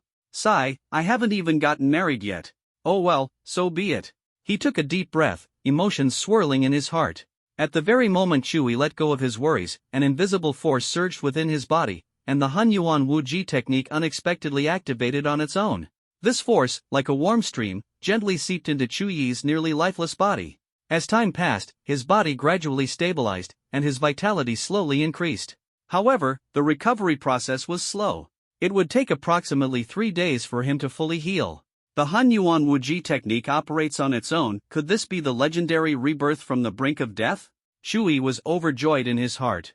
This technique was truly miraculous. I never thought it could save my life. Ha ha ha. Congratulations, you have successfully passed the third trial. Reward, the seed of the tree of origin. The voice of the artificial intelligence echoed once more. Chuyi looked up, only to see the seed of the tree of origin gently floating above his head. His vision gradually blurred, as though he were being pulled by a mysterious force, merging with the seed of the world tree. An ancient and mysterious energy surged within him, as if an invisible hand was guiding him forward. The seed of the tree of origin took root and sprouted in his heart, emanating an intense aura of life. Feeling the immense power coursing through him, Chuyi exclaimed in astonishment, "This vitality is incredible." In just 15 minutes, his broken body astonishingly recovered as if it were brand new. He stood up, his entire being renewed. Chuyi felt an unparalleled sense of wonder, his body brimming with pure vitality. He widened his eyes, marveling aloud, "It feels like I've gotten an entirely new body." The scene shifted as if time had reversed, returning to the very moment he first arrived at the altar. The white tiger, Xiaobai, lay quietly outside like a statue, though a hint of life and spirit lingered within its stillness. The holographic projection of the artificial intelligence appeared before Chuyi. He asked curiously, "Artificial intelligence, can you tell me now what kind of civilization's ruins these are?" "Of course. These are the ruins of the civilization of Atlantis," the AI replied calmly. "Atlantis? The fabled civilization of the Fourth Sun era?" Chuyi asked in disbelief. "Wasn't Atlantis destroyed long ago?" The AI continued its explanation. "That's correct. The civilization of Atlantis disappeared into the long river of history. Only we artificial intelligences and the essence of their civilization remain. When Atlantis was destroyed, this great civilization left behind us artificial intelligences and its core essence. The seed of the tree of origin is the very core of Atlantis civilization. It could only be possessed by their most powerful warriors. Shui furrowed his brow and asked in confusion, if your civilization has already been destroyed, what is your purpose now? The AI went on. When the civilization was annihilated, many artificial intelligences like me were left behind, scattered across the universe, waiting for the next civilization to discover us. Our mission is to assist humanity's next generation of civilization. Take good care of the seed of the tree of origin. It will bring you many surprises. My mission is complete. Farewell. 3 days later, Shui arranged for Xiaobai to keep watch in the forest outside the southern city's walls. He returned to the southern city alone, walking along the bustling streets. Neon lights reflected off Chu-yi and Zhang Xian's faces, making them glow. The lights of the street vendors were equally dazzling. The two sat beside a small food stall, enjoying delicacies and drinking wine. Their faces were flushed, laughter echoed endlessly, and the aroma of grilled skewers and roasted meats filled the air, making mouths water. Shui, do you know? I'm about to enter Yinjing Academy. I heard that all the senior girls there are absolute beauties. Zhang Xian said drunkenly, his excitement and anticipation evident. Shuyi's face grew slightly anxious, his gaze filled with helplessness as he responded seriously, can you stop joking? First, lend me some money. Hey, we're brothers, no need for formality. Just say the amount. Zhang Xian responded immediately. Without hesitation, Shui raised one finger, 10 million. Zhang Xian didn't pause for a moment, alright, 10 million it is. Don't worry, Shui. I'll have my dad transfer it to me right away. With confidence, Zhang Xian puffed out his chest, smiling as he picked up his phone. His fingers danced across the screen, quickly dialing a number. Beep, beep, beep. Dad, I urgently need 10 million right now. Can you transfer it to me immediately? I'll transfer it right away. The voice on the other end of the line was brief before the call ended. Moments later, Shui glanced at his phone. The screen displayed, bank account credited with 10 million yuan. Shui widened his eyes in astonishment, you said your family was rich, but I didn't expect this rich. 10 million transferred so quickly? Zhang Xian chuckled nonchalantly, exuding confidence, yeah, as long as it's something money can solve, it's not a problem. Zhang Xian, are you really planning to cultivate superpowers at the academy? How about joining me in the wasteland zone to hunt exotic beasts? Shui asked earnestly, his tone firm. Zhang Xian shook his head, sighing softly, sigh, Shui, my family would never agree to me venturing into the wasteland zone. It's way too dangerous there. Sigh. Shui sighed helplessly, speaking calmly, alright then, good luck, brother. The two continued chatting while eating skewers, the gentle breeze tousling their hair. They quietly discussed the many facets of life, their words filled with reflection and insight, as if their thoughts had long surpassed the bounds of this bustling city. Time passed swiftly. Shui and Zhang Xian bid each other farewell, heading in different directions. Afterward, Shui wasted no time, dashing through the northern outskirts of the southern city. The trees on either side seemed to race alongside him, amplifying his sense of speed. Suddenly, a red sports car caught Shuyi's attention. The car sped towards a young boy who was innocently playing. How could someone be this cold-blooded? Shuyi's heart ignited with fury, and only one thought filled his mind. Save that child. Shui accelerated instantly, the wind howling past him as he dashed like lightning toward the child. He shoved the boy out of harm's way just as the red sports car slammed into him. With a loud bang, Shui was flung several meters away. However, as a second-tier superhuman, his body was as tough as steel and remained completely unharmed. The red luxury car came to a slow stop. The door opened, and a young woman stepped out. She wore a sultry red dress, heavy makeup accentuating her features, and exuded an aura that Shui found distasteful. Do you even know how to drive? Didn't you see there was a child there? Shui frowned, speaking up first. What era are we in now? What's the big deal about a kid? You hit one, you pay some money, and it's over, isn't it? The woman sneered dismissively. Shui frowned deeply, trying hard to suppress the rage surging within him. Taking a deep breath, he calmly said, do you really believe that a human life can be measured in money? The woman raised her eyebrows with disdain. Isn't it? She replied mockingly, her lips curling into a sneer. Her ridicule became even sharper. You're talking about that kid? Even my dog is more useful than a child nowadays.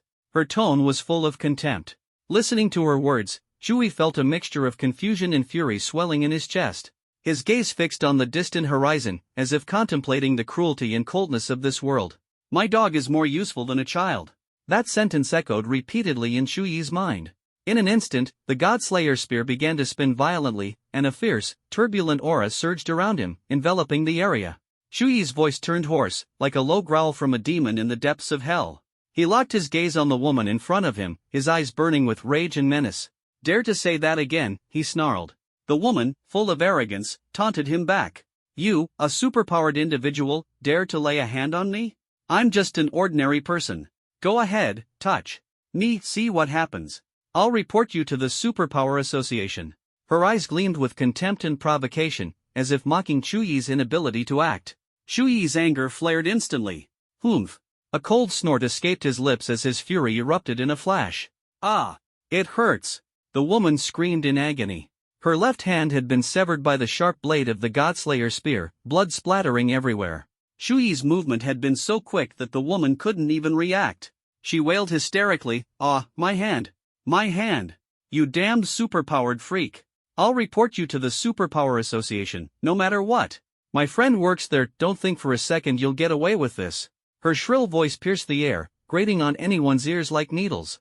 "You vile woman, are you forcing me to silence you for good?" Shu Yi sneered coldly.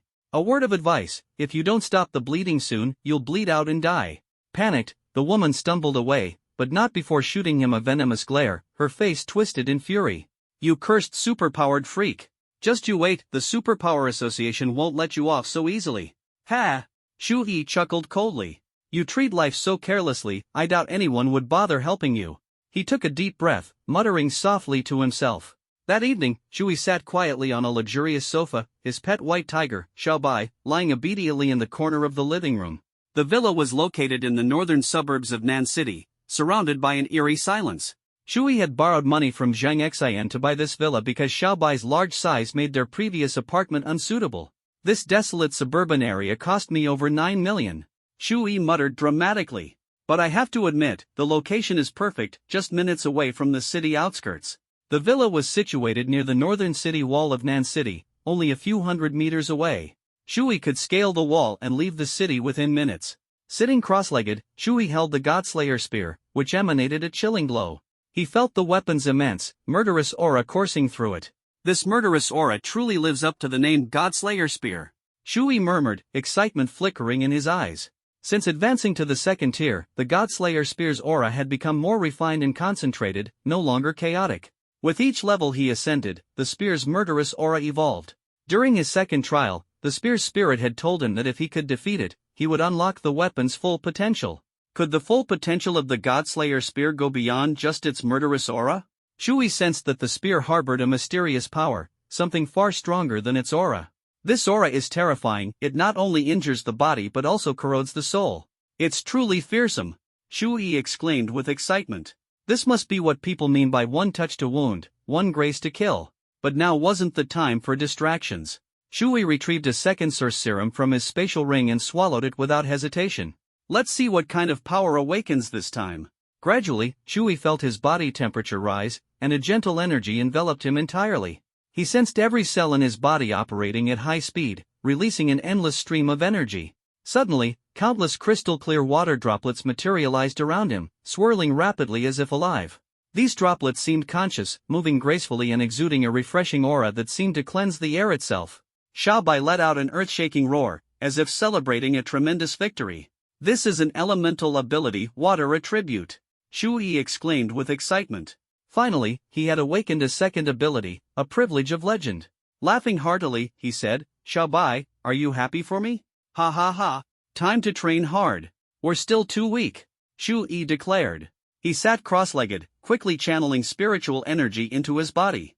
Suddenly, he realized something was wrong, the spiritual energy had turned violent.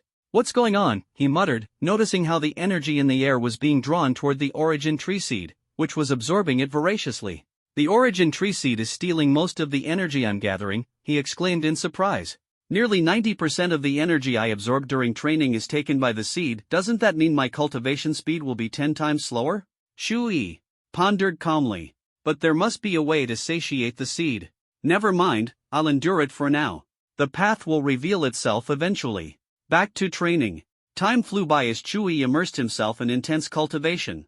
The next morning, a loud knock suddenly echoed through the villa. Shu Yi, still deep in cultivation, was startled by the interruption. "I don't have many friends. Who could it be?" he muttered, his brows furrowing in annoyance. He called out toward the door, "Come in." His voice carried a touch of impatience. Who would disturb him so early in the morning? With a bang, the door was pushed open forcefully.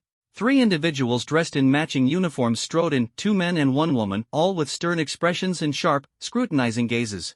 "The Superpower Association sure acts fast," Chewie murmured, narrowing his eyes slightly. He had anticipated their arrival and was unsurprised. He simply stared at them calmly, waiting for their next move. "You, come with us," the leading man commanded, his piercing gaze locked onto Chewie. His voice was cold, carrying an undeniable authority. Feigning confusion, Chewie responded, "Who are you? And why should I go with you?" His tone was laced with mockery and disdain. The leader's patience wore thin. "I'm an investigator from the Superpower Association. You are required to cooperate with our investigation," he said firmly, his words brimming with urgency and authority. "Investigation? Investigate what? Did I do something wrong?" Chewie continued to feign confusion, his eyes filled with doubt. The leader of the group wore a grim expression, anger rising within him. "You know exactly what we're investigating. Are you coming with us or not?" His voice carried a clear threat. Chewie sneered, "Go? Since you're from the Ability Users Association, of course, I'll go with you. But how do you prove your identity?" His tone remained disdainful. "Our uniforms are proof enough," the leader said, his brow furrowed, brimming with confidence and arrogance. "Uniforms? What if they're fake?" Chewie asked leisurely, his voice tinged with contempt and skepticism. "That hardly counts as evidence." "Fake? Don't forget, we are members of the Ability Users Association. Our identities are absolutely legitimate," the leader retorted with a cold laugh. The 3 men exchanged glances and pulled out their credentials. The leader said firmly, "These are our investigator badges, proof of our identity." Chewie scrutinized the badges carefully, then said doubtfully, "The badges do bear the symbol of the Ability Users Association, but I'd never seen the real ones. Who's to say these aren't counterfeit?" Frustrated and enraged, the leader reached out toward Chewie's chest, clearly ready to make a move. Startled, Chewie quickly stepped back and mocked, "What are you trying to do? I'm a law-abiding citizen. Are you coming with us for the investigation or not?" "Stop playing games," the leader snapped, seething with fury. "You can't prove your identity, so I refuse to go with you," Chewie said calmly, his tone resolute. "If you don't leave, I'll call the police and accuse you of trespassing." The leader glared at Chewie in anger. "Kid, do you dare defy the demands of the Ability Users Association? Are you really from the Ability Users Association?" Chewie smirked playfully. "Since you're so earnest in inviting me to investigate, I might as well go with you and see for myself." "Humph, let's go then," the leader muttered under his breath. "Dragging this out won't change the crimes you've committed." "What did you just say?" Chewie's gaze suddenly sharpened, an aura of authority erupting from him. The air around them seemed to freeze, and a suffocating pressure filled the space. The 3 men, intimidated by his aura, hesitated and stepped back. The leader quickly backtracked, "Nothing. I didn't say anything." "Then let's get going," Chewie said calmly. Internally, he harbored nothing but disdain for these people. His expression was cold as he thought, "These bullies who prey on the weak are nothing but useless trash. The Ability Users Association, just a hollow shell of an organization." The 3 men led Chewie to the spacious interrogation room at the Ability Users Association headquarters in South City. The interrogation room was vast and cold, its walls smooth and white. Dim lighting cast shadows, reflecting the depth in Chewie's eyes and emitting a chilling aura. Chewie sat quietly on a chair, his expression calm, but a faint trace of killing intent emanated from him. The door was abruptly pushed open, and a burly middle-aged man walked in. His gaze was as sharp as a blade, locking onto Chewie. "I am Zhang Tianyang, head of the investigative team of the South City Ability Users Association," he announced as he sat down, his voice low and authoritative. "Yesterday, you injured a woman. She reported that you severed one of her hands." Chewy's face remained impassive as he responded calmly, "Yes, I did." "So what? She hit a child with her car. The fact that I didn't kill her on the spot already shows my mercy." His words were firm, unyielding. The tension in the interrogation room grew heavy, as if the air itself was charged with an invisible battle between the two. Chewy's eyes reflected unwavering determination, his words imbued with justice and resolve. "Daring to kill in South City, you've got guts." Zhang Tianyang sneered, his lips curling in mockery. "I only took one of her hands. Why make such a fuss?" Chewy sighed. "Or is she someone precious to you? Kid, stop spouting nonsense. Are you scared now? Weren't you always so arrogant?" Zhang Tianyang laughed loudly. "Scared? Of you?" Chewy spread his hands, utterly indifferent. Don't make me laugh. Someone like you, who only acts out of personal grudges, isn't even worth fearing. I'm sitting right here. What can you possibly do to me? Kid, I've never seen anyone as arrogant as you. Zhang Tianyang roared, his fury erupting. His fist, brimming with explosive power, shot toward Chu Yi's chest like a missile. Die, you arrogant brat! Zhang Tianyang growled through clenched teeth. But Chu Yi remained motionless, calmly taking the punch. As the fist landed on Chu Yi, it felt as though it had struck the surface of water. Zhang Tianyang's force dissipated instantly, and Chu Yi's figure dissolved into a puddle of water, vanishing in an instant. This is elemental-type power. Zhang Tianyang fumed, his eyes filled with hatred. Damn arrogant brat! I'll tear you to pieces. By now, Chu Yi had already reached the wastelands outside the city. Xiaobai, how long do you think it'll take them to realize that was just my water clone? Chu Yi chuckled smugly. Xiaobai let out a roar in response. Chu Yi laughed and said, never mind, no point asking you. This is one of the 36 strategies passed down in my hometown. Suddenly, he felt his clone being destroyed. Damn it! The Ability Users Association really wants to kill me. Looks like I can't return to South City anymore. A pang of regret hit him. He still had a mortgage on his newly bought villa. No matter. The bridge will straighten itself when we reach it. Chu Yi quickly regained his composure. Xiaobai, let's head north and never look back. Ha ha ha. Gripping the white tiger's mane tightly, Chu Yi rode it across the wastelands at full speed. Ha ha, like a great rock soaring into the sky. The wind roared past, and his blood surged with excitement. Xiaobai, if we encounter any beasts, charge at them. Today, I want a good fight. Before long, Chu Yi arrived at a forest. In the distance, he saw a group of ability users surrounding a third-tier brown bear. They moved with agility, wielding various weapons, locked in a fierce battle with the massive and powerful bear. The brown bear's thick skin and immense strength made it a formidable opponent, but the ability users showed no fear, determined to take it down. The leader of the group was a tall woman with cascading, slightly curled hair. Her deep, star-like eyes were so striking that one couldn't look directly at them. Finish off this third-tier brown bear. It's already running out of strength, she said with a faint, cold smile. The ability users acted without hesitation, unleashing their powers like meteors toward the brown bear. The bear's massive paws could easily knock down a single ability user, yet they showed no fear of death, charging forward with unrelenting courage. Chu Yi couldn't help but wonder why use so many people to deal with just one beast. He rode on Little White, gripping the god-slaying spear, charging straight at the third-tier brown bear. The wind howled, tiger hooves pounded the ground, and the white tiger's agile form resembled a mythical divine beast. The god-slaying spear in his hand grew sharper, emanating an aura that struck fear into all who witnessed it. Die! With a thunderous roar, the white tiger carried Chu Yi straight toward the brown bear. The surrounding ability users fell silent as they watched Chu Yi's imposing presence. Who is this man? How can he so effortlessly defeat a third-tier brown bear? The leading woman squinted her eyes, her heart filled with curiosity. Chu Yi felt a bit awkward and lightly scratched the back of his head. With an embarrassed smile, he said, sorry, I acted on impulse and stole your prey. My name is Gu Hanzhang, the leading woman introduced herself gracefully. Her voice carried a mysterious allure, making one want to delve into her story. Chu Yi thought to himself, this woman is no ordinary person, she must be a renowned ability user in this area. This young man is handsome, powerful, and clearly extraordinary, Gu Hanzhang remarked, her gaze filled with admiration. Miss Hanzhang, my name is Chu Yi. I'm just an ordinary person, Chu Yi responded calmly, his tone brimming with confidence. Since you were the ones who first discovered the third-tier brown bear, this crystal core is yours. As he spoke, Chu Yi handed over the crystal core, a faint sense of detachment flashing in his eyes, showcasing his magnanimity and generosity. Gu Hanzhang took the crystal core and gratefully asked, thank you, brother Chu Yi. What are your plans next? I'm going to clear the wasteland and bring new order to this place. Chu Yi declared loudly, standing tall with his chest out, his gaze firmly fixed on the horizon. Haha, an idiot? But how could an idiot be this strong? Could he be a powerful fool? Gu Hanzhang widened her eyes, her heart riddled with questions. Nevertheless, she maintained a smile and said, good luck, brother Chu Yi. We have matters to attend to, so we'll be on our way. Her sharp gaze swept over the ability users behind her, as if she could peer into their innermost secrets. Let's move. Everyone, follow me, she commanded from the center of the group. The ability users, invigorated by Gu Hanzhang's voice, turned in unison and followed closely behind her, heading in the direction of South City.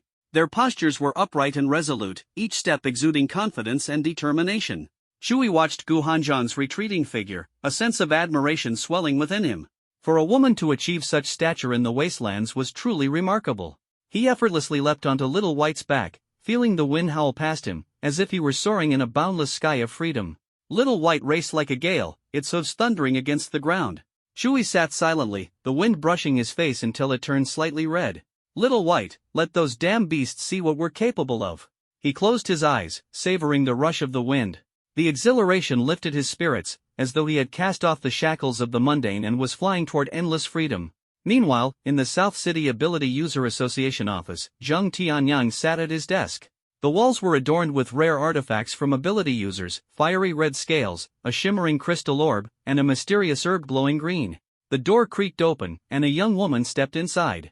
She was dressed in black, close-fitting attire, her thick black hair cascading over her shoulders. She was Li Shuer, the newest member of the South City Ability User Association's investigation team.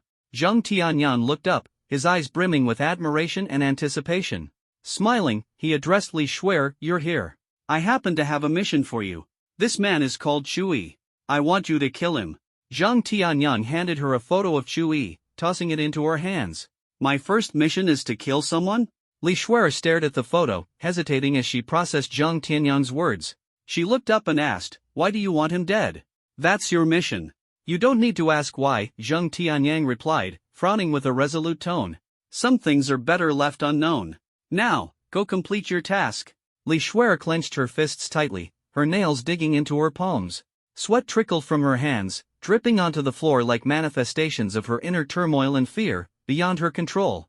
As she stepped out of the office, Li Shuer felt the air grow heavy with oppression. Her steps slowed, each one a struggle against her inner conflict. In the wasteland, Chui was surrounded by various mutant beasts, howling first-tier beasts and cunning, eerie second-tier ones. The howling first-tier beasts were brimming with wild ferocity, but before Chui, they could only become sacrifices to his god-slaying spear. The spear's shadows flickered, turning the beasts' roars into sharp, agonized screams. One by one, they fell, reduced to mangled remains of flesh and blood. The cunning second-tier beasts dared not approach Chui. Agile and crafty, they seemed to sense the murderous aura emanating from him. Yet, even their heightened awareness could not change their fate. Chui's god-slaying spear tore through the air, leaving a trail of black light, like lightning splitting the blue sky. The second-tier beasts collapsed, staining the earth with blood and splattering gore through the air. Chui's heartbeat quickened, his blood boiling as he experienced an indescribable thrill. There was no trace of mercy in his heart, all he knew was that he must become the strongest. His figure weaved through the beast carcasses like a ghost, mysterious and merciless. "How exhilarating. My cultivation speed is improving noticeably," Chui murmured to himself, feeling his growth. Every battle was an opportunity to improve. Every victory was fuel for his advancement. His eyes sparkled with unwavering determination, convinced that he would eventually rise to the pinnacle and become the true strongest. Suddenly, a group of ability users emerged from the shadows, like phantoms in the night, their eyes filled with deceit and malice. They wore masks to conceal their faces, revealing only their cold, merciless eyes as they launched an attack on Chui. Already on high alert, Chui gripped the god-slaying spear tightly. Without hesitation, he met their assault head-on, his gaze resolute. Energy clashed, emitting dazzling bursts of light. The deafening bang, bang, bang of gunfire echoed as the battle turned fiercely intense. Chui moved with the agility of a leopard, evading attacks with speed and precision. Every motion radiated power and swiftness. Little White stood guard by his side, its body glowing white like a bolt of lightning. Together with Chui, they formed an impenetrable defense. Chui's eyes gleamed coldly as he focused on the enemies wielding cannons, his intent to kill unmistakable. He swung the god-slaying spear fearlessly, each strike carrying immense force. Behind him, the white tiger roared, its thunderous cry shaking the battlefield. The white tiger moved like a streak of white lightning, swiftly charging at the ability user wielding the cannon, ferocious beyond measure. "Xiaobai, together. Take out those guys with cannons," Chui shouted. The white tiger responded with a mighty roar, as if it could shake the entire world. Like a white whirlwind, it pounced fiercely toward the enemies, unstoppable in its momentum. "Attack! Kill him! This guy has a crystal core on him, he must have treasures," the leader of the ability users shouted, his voice brimming with greed and desire, his eyes gleaming with avarice. Hearing this, Chui raised an eyebrow slightly, a faint, cold smile appearing at the corner of his lips. He knew full well the value of the crystal core on him, it was priceless, and he would never hand it over to these ambushers. The enemy surged toward him like a tidal wave, but Chewie remained fearless. He charged forward, determined not to let a single one escape. More and more of them followed, attacking Chewie with frenzied fervor. Amidst the fierce battle, Chewie shouted, "Who are you people, and why are you attacking me? Why?" "Ah, of course, to snatch your treasures." The leader of the ability users laughed aloud. Gripping the Godslayer spear tightly, Chewie felt the mockery and contempt from his enemies. His gaze locked onto the leader, noting the savage grin on his face and the arrogance in his eyes. "Have you ever considered how you might die?" Chewie asked coldly, anger burning within him. His figure moved like a whirlwind, suddenly lunging at the leader of the group. With a heavy strike, there was a resounding bang, and dust filled the air. "Everyone stop! Move again, and your leader dies right here!" Chewie shouted fiercely, instantly subduing the leader of the ability users. The others immediately halted, their previously burning fighting spirit suddenly suppressed. "Let our leader go," the group roared angrily, their voices deafening as they charged toward Chewie. Standing firm, Chewie frowned slightly at their outcry, silently contemplating his next move. "Let our leader go." A tall man stood at the forefront, his fists clenched tightly. "You all came to kill just one of me, and now you want me to release your leader? Are you stupid, or do you think I am?" Chewie squinted, his tone full of mockery. "Release my boss. If you've got guts, go after my boss's boss." The middle-aged man's eyes were filled with rage and determination. He pointed at Chewie's face, his voice fierce. Amused by the remark, Chewie let out a chuckle, a disdainful smile curling at his lips. His eyes gleamed with defiance. "Your boss has a boss? And who might that be?" he taunted, as if ridiculing the man's ignorance.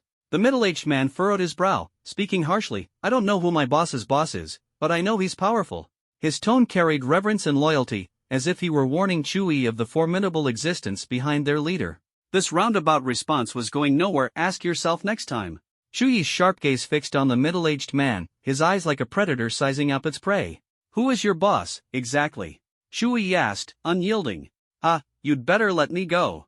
"My boss is the ruler of this territory," the middle-aged man replied smugly, his confidence evident. Chewie's brow furrowed slightly. He let out a cold laugh and said to Xiaobai beside him, "Xiaobai, eat him. Don't worry about the filth." His words carried a ruthless edge, sending a chill down everyone's spine. Xiaobai immediately let out a thunderous roar, like a wolf unleashed from the depths of hell. Its gaping maw revealed sharp fangs that glinted coldly. It lunged at the middle-aged man like a starving wolf, brimming with killing intent. The middle-aged man was instantly overwhelmed with fear, hurriedly pleading in a low voice, "No, no, no. I'll tell you. My boss is Qin Tianzhu." His voice was filled with terror and despair, facing Xiaobai's ferocious onslaught. "You think your boss is Optimus Prime?" Chewie stifled a laugh, speaking casually. "Well, I'm Megatron." "Who's Megatron?" the middle-aged man asked, bewildered. "You don't need to know. Just take me to meet your boss," Chewie said with a faint smile. All right, I'll take you to meet him." The middle-aged man nodded nervously, adopting a cautious demeanor. He then led Chewie and Xiaobai to a dilapidated building. The building's exterior was weathered and worn, like the wrinkled face of an old man, telling tales of time's passage. As they entered, dim lighting cast flickering shadows, like ghosts drifting through the air. Chewie scanned his surroundings. The graffiti and cracks on the walls seemed to narrate stories of the past. "How have you managed to maintain order and rules while living in a place like this for so long?" Chewie asked, his tone tinged with skepticism. "Yes, despite the poor environment, we've worked hard to establish our way of life," the leader said firmly and proudly. "We patrol daily to ensure safety." Chewie glanced around, observing the dilapidated interior. The corners were piled high with trash and miscellaneous items, and all the glass doors were shattered. He couldn't help but frown, finding the place desolate and wondering how these people managed to survive here. "We've lived here for a long time and created our own rules and order," the leader explained slowly. "Although it looks run down, we have everything we need," he continued, turning to Chewie. "We have a group of ability users, each with unique powers. We have weapons for protection, enough food, and medical supplies to survive. Moreover, here we can live freely, without being controlled by anyone." He gestured around, his pride evident. "All right, tell me about your boss," Chewie said curiously. The leader pointed upstairs, his expression proud. "Our boss is upstairs." Chewie smiled faintly. "Okay, you stay here. I'll go meet him myself." At that moment, a tall young man descended the staircase. His towering figure was imposing, like a mountain standing out among the crowd, drawing everyone's attention. He approached Shao Qi and asked curiously, "Shao Qi, who is this?" His voice was steady and powerful, filled with curiosity and doubt. His sharp gaze exuded a commanding aura. "You're Qin Tianzhu? Your subordinates attacked me, are you planning to settle this debt?" Shui teased, his tone laced with disdain and provocation. His eyes flashed with cold determination, brimming with confidence in his own strength. "Looking to settle the score with me? Bring it on!" Qin Tianzhu let out a mysterious smile, his body trembling slightly. His voice carried a sense of battle intent and challenge, his steps steady yet full of authority. "Come forth, dog-beating staff!" Qin Tianzhu roared, and a cold, gleaming iron rod appeared in his hand, as if a divine weapon had descended, leaving everyone stunned. "The Rui Jingu Bang?" Shui exclaimed in surprise, his interest in Qin Tianzhu's identity instantly piqued. Qin Tianzhu froze, asking in confusion, "How do you know about the Rui Jingu Bang? Could it be that you are also?" "I guessed it. Let me see your strength." Shui smirked at him, his tone teasing. "God-slaying spear." The God-slaying spear materialized in Chu Yi's hand in an instant, the surrounding air seemingly shrouded in a murderous aura that brought an intense sense of oppression. The spear radiated a mysterious power as Chu Yi's sharp gaze locked onto his opponent. Clutching the icy handle of the spear, he could feel its chilling essence. The murderous aura enveloped the space, sending chills down the spine. Qin Tianzhu, wielding the Rui Jingu Bang, moved with heavy yet agile steps, effortlessly evading Chu Yi's attacks. Though his frame was massive, his movements were unnervingly nimble, dodging each strike with ease. He quickly turned, letting Chu Yi's spear graze past his body, showcasing incredible agility. The two clashed fiercely, the iron rod and spear colliding in a cacophony of ear-piercing clashes. The battle raged for an entire hour. In the end, Chu Yi gained the upper hand. Charging, retreating, and dodging in turns, he suppressed Qin Tianzhu with such dominance that the latter had no chance to counterattack. "You're so pathetic." Chu Yi's words were sharp as arrows, mocking, "The Rui Jingu Bang is wasted in your hands." Enraged, Qin Tianzhu called for a halt to the fight, his face filled with grievance. "Stop, stop. Don't hit me anymore. We're from the same homeland, no need to be so ruthless." His tone was laced with helplessness and submission. Shui asked calmly, "Was it you who sent people to ambush me?" His tone carried suspicion and cold indifference. Qin Tianzhu defended himself, "No, absolutely not. They just see me as their boss, I never told them to do such a thing." His words were filled with innocence and frustration. Suddenly, he shifted the subject, his curiosity piqued. "Tell me, are you also a transmigrator? Brother, how did you cross over?" His voice brimmed with envy and wonder. Shui replied nonchalantly, "Young man, knowing too much isn't good for you, understand?" His tone carried a warning and a hint of caution. Qin Tianzhu immediately understood, quickly responding, got it, I won't ask anymore." "Big brother, what rank are you now?" His voice was filled with respect. Shui casually said, "Just call me Chui. Second rank, so what?" His tone was calm and self-assured. Qin Tianzhu was stunned, his eyes wide with disbelief. "What? Brother Chu, you're only at the second rank and this strong? I'm already at the fourth rank and still no match for you." His voice was full of shock and admiration. "That's because you're weak, not because I'm strong," Shui responded earnestly. Qin Tianzhu's eyes sparkled with excitement as he shouted, "Brother Chu, you're amazing. I've been surviving in this wasteland for so long, and I've never met anyone as strong as you. I thought I was unbeatable." Shui stared coldly at Qin Tianzhu and said, "Enough. Have your men clear off. I have questions for you." His tone was icy and resolute, leaving no room for defiance. "You heard him. Get lost," Qin Tianzhu roared. At his command, his subordinates scattered like frightened rabbits, leaving the area eerily quiet.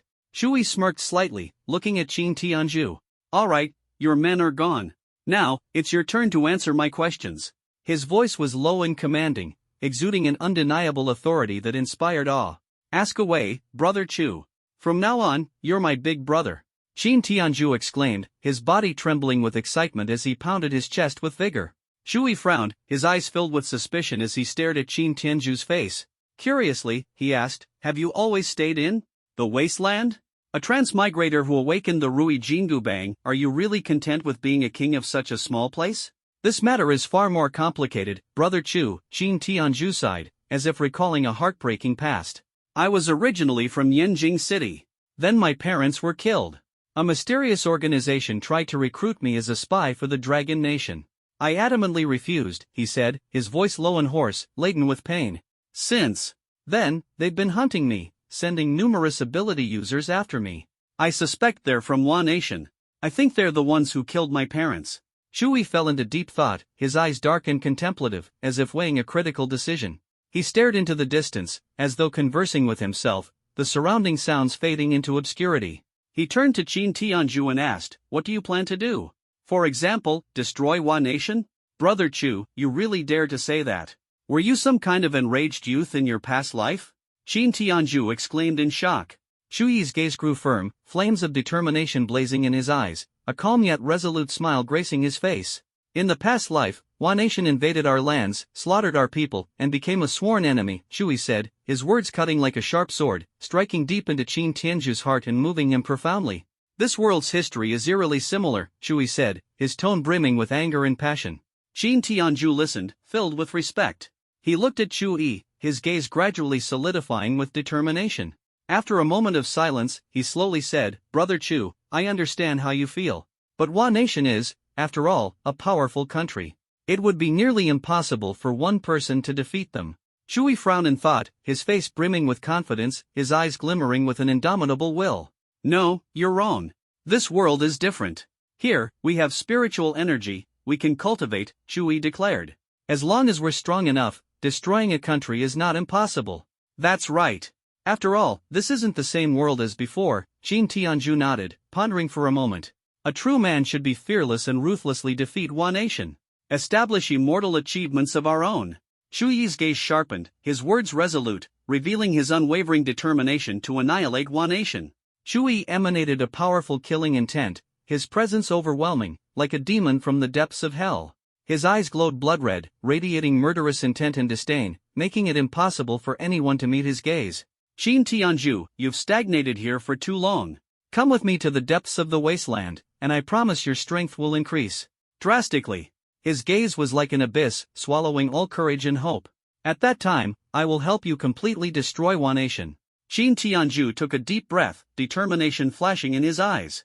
"All right, I trust you, Brother Chu." His voice was resolute, like thunder breaking through the night. Time passed slowly. One day later, the sky was shrouded in a thin mist, and the soft light fell upon Shui and Qin Tianzhu, casting two shadows. They walked forward side by side, with Xiaobai loyally following behind. A deep bond of trust connected the three. Qin Tianzhu trembled uncontrollably, like a quaking mountain, anxiously scanning his surroundings. "Brother Chu, how long have we been walking? Why haven't we seen any mutant beasts yet?" he murmured, filled with anticipation for the beasts. Shui smiled, his gaze distant as he looked ahead. "Don't worry, it's just up ahead. It seems like there's some movement," he replied confidently, as though he could already see the future. "Qin Tianzhu, what kind of power did you awaken?" Shui asked curiously. Qin Tianzhu replied proudly, "I awakened an SSS-level soul-type power. I don't fully understand it yet, but I use it as a weapon." Shui raised an eyebrow, clearly surprised. He knew that SSS-level powers were incredibly rare, making Qin Tianzhu's ability exceptionally valuable. Shui couldn't help but ask, "Isn't it said that SSS-level powers are extremely rare?" Brother Chu, what do you mean by that?" Qin Tianzhu retorted, a confident smirk curling his lips. "I've got the Rui Jingu Bang. An SSS-level power is totally fitting, right? Brother Chu, look, there's a mutant beast ahead." Qin Tianzhu suddenly exclaimed, his voice tense. Shui immediately turned his head, a hint of alertness flashing in his eyes. "Let's hide first and observe." Shui decided to avoid drawing the beast's attention for the time being. In this perilous mutant beast territory, the two exchanged a glance, silently agreeing on their next move. They understood well that if they were discovered by the two massive crocodile beasts, the consequences would be disastrous. Thus, they carefully concealed themselves behind a large stone slab, doing their best to remain unseen. Before them, two enormous crocodile mutant beasts were locked in a ferocious struggle. Their massive bodies were like towering mountains, their savage faces exuding sheer hostility. The beasts clashed violently, causing the ground to tremble.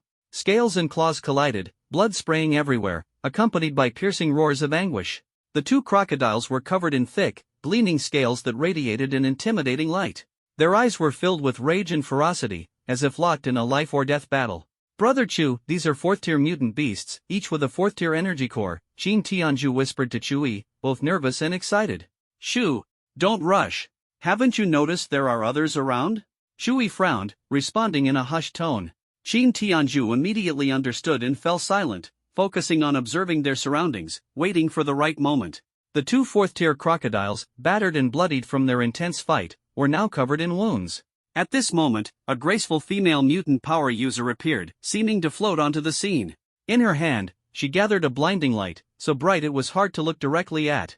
Her eyes were resolute, filled with determination, as if she had made up her mind to end this brutal battle. There was no fear in her gaze, only resilience and resolve. "Blade of Light," she called out in a deep, powerful voice, her tone imbued with authority. With her cry, the light coalesced into a sharp blade, aimed directly at the head of one of the fourth-tier crocodiles. The crocodiles, sensing danger, swiftly dodged, their movements agile, clearly accustomed to life-and-death combat. Suddenly, they launched a joint, ferocious attack, lunging straight at the woman. She moved with agility, countering swiftly and accurately, like a leopard striking its prey. From behind the stone slab, Shui and Qin Tianzhu observed silently. Qin Tianzhu's brows furrowed, his eyes filled with hesitation and anxiety. Shui's gaze flickered as he thought deeply, then whispered, "Don't rush. When you go out alone, if things go wrong, I'll back you up." His words carried a tone of contemplation and confidence. The woman continued battling the two fourth-tier crocodiles, her movements swift and precise. However, she began to falter as her stamina waned, sweat and blood dripping from her body, painting a tragic scene. Her arms were covered in bloody wounds, blood flowing freely, but she had no time to tend to them. The two crocodiles opened their massive jaws, revealing rows of sharp teeth as they lunged at her, as if ready to tear her apart. For a fleeting moment, fear and despair flashed in her eyes, but she did not give up. She knew that only by persisting could she cling to a sliver of hope. "Fatty, now's your time to act. Go save her," Shui said calmly to Qin Tianzhu. These words struck Qin Tianzhu like an alarm bell, instantly snapping him to attention. He leaped out from his hiding spot, his hands instantly conjuring the Rui Jingu Bang. Radiating golden light, he let out a thunderous roar. "Take this!" The staff grew enormous in an instant, smashing down on the two fourth-tier crocodiles with immense force. A powerful burst of energy erupted in the air, accompanied by a deafening crash. Thick smoke billowed, obscuring the view. With that single strike, Qin Tianzhu knocked the two massive fourth-tier crocodiles to the ground. They writhed and groaned, on the brink of death. The woman stared at Qin Tianzhu in astonishment, unable to look away. "Fatty, how are you so powerful?" she exclaimed in disbelief. Her words struck Qin Tianzhu like a dagger to his heart. He felt his dignity was being challenged, as if he had become the butt of someone's joke. His face turned beet red, nearly spitting blood in frustration. Holding back his anger, his plump body trembled slightly as he said to the woman, "Hey, your way. Too blunt. So what if I'm fat? Did I eat the rice from your family?" His voice carried a mix of helplessness and indignation, but above all, confidence and determination. He didn't care about his physique, instead, he wanted to prove his worth through his actions.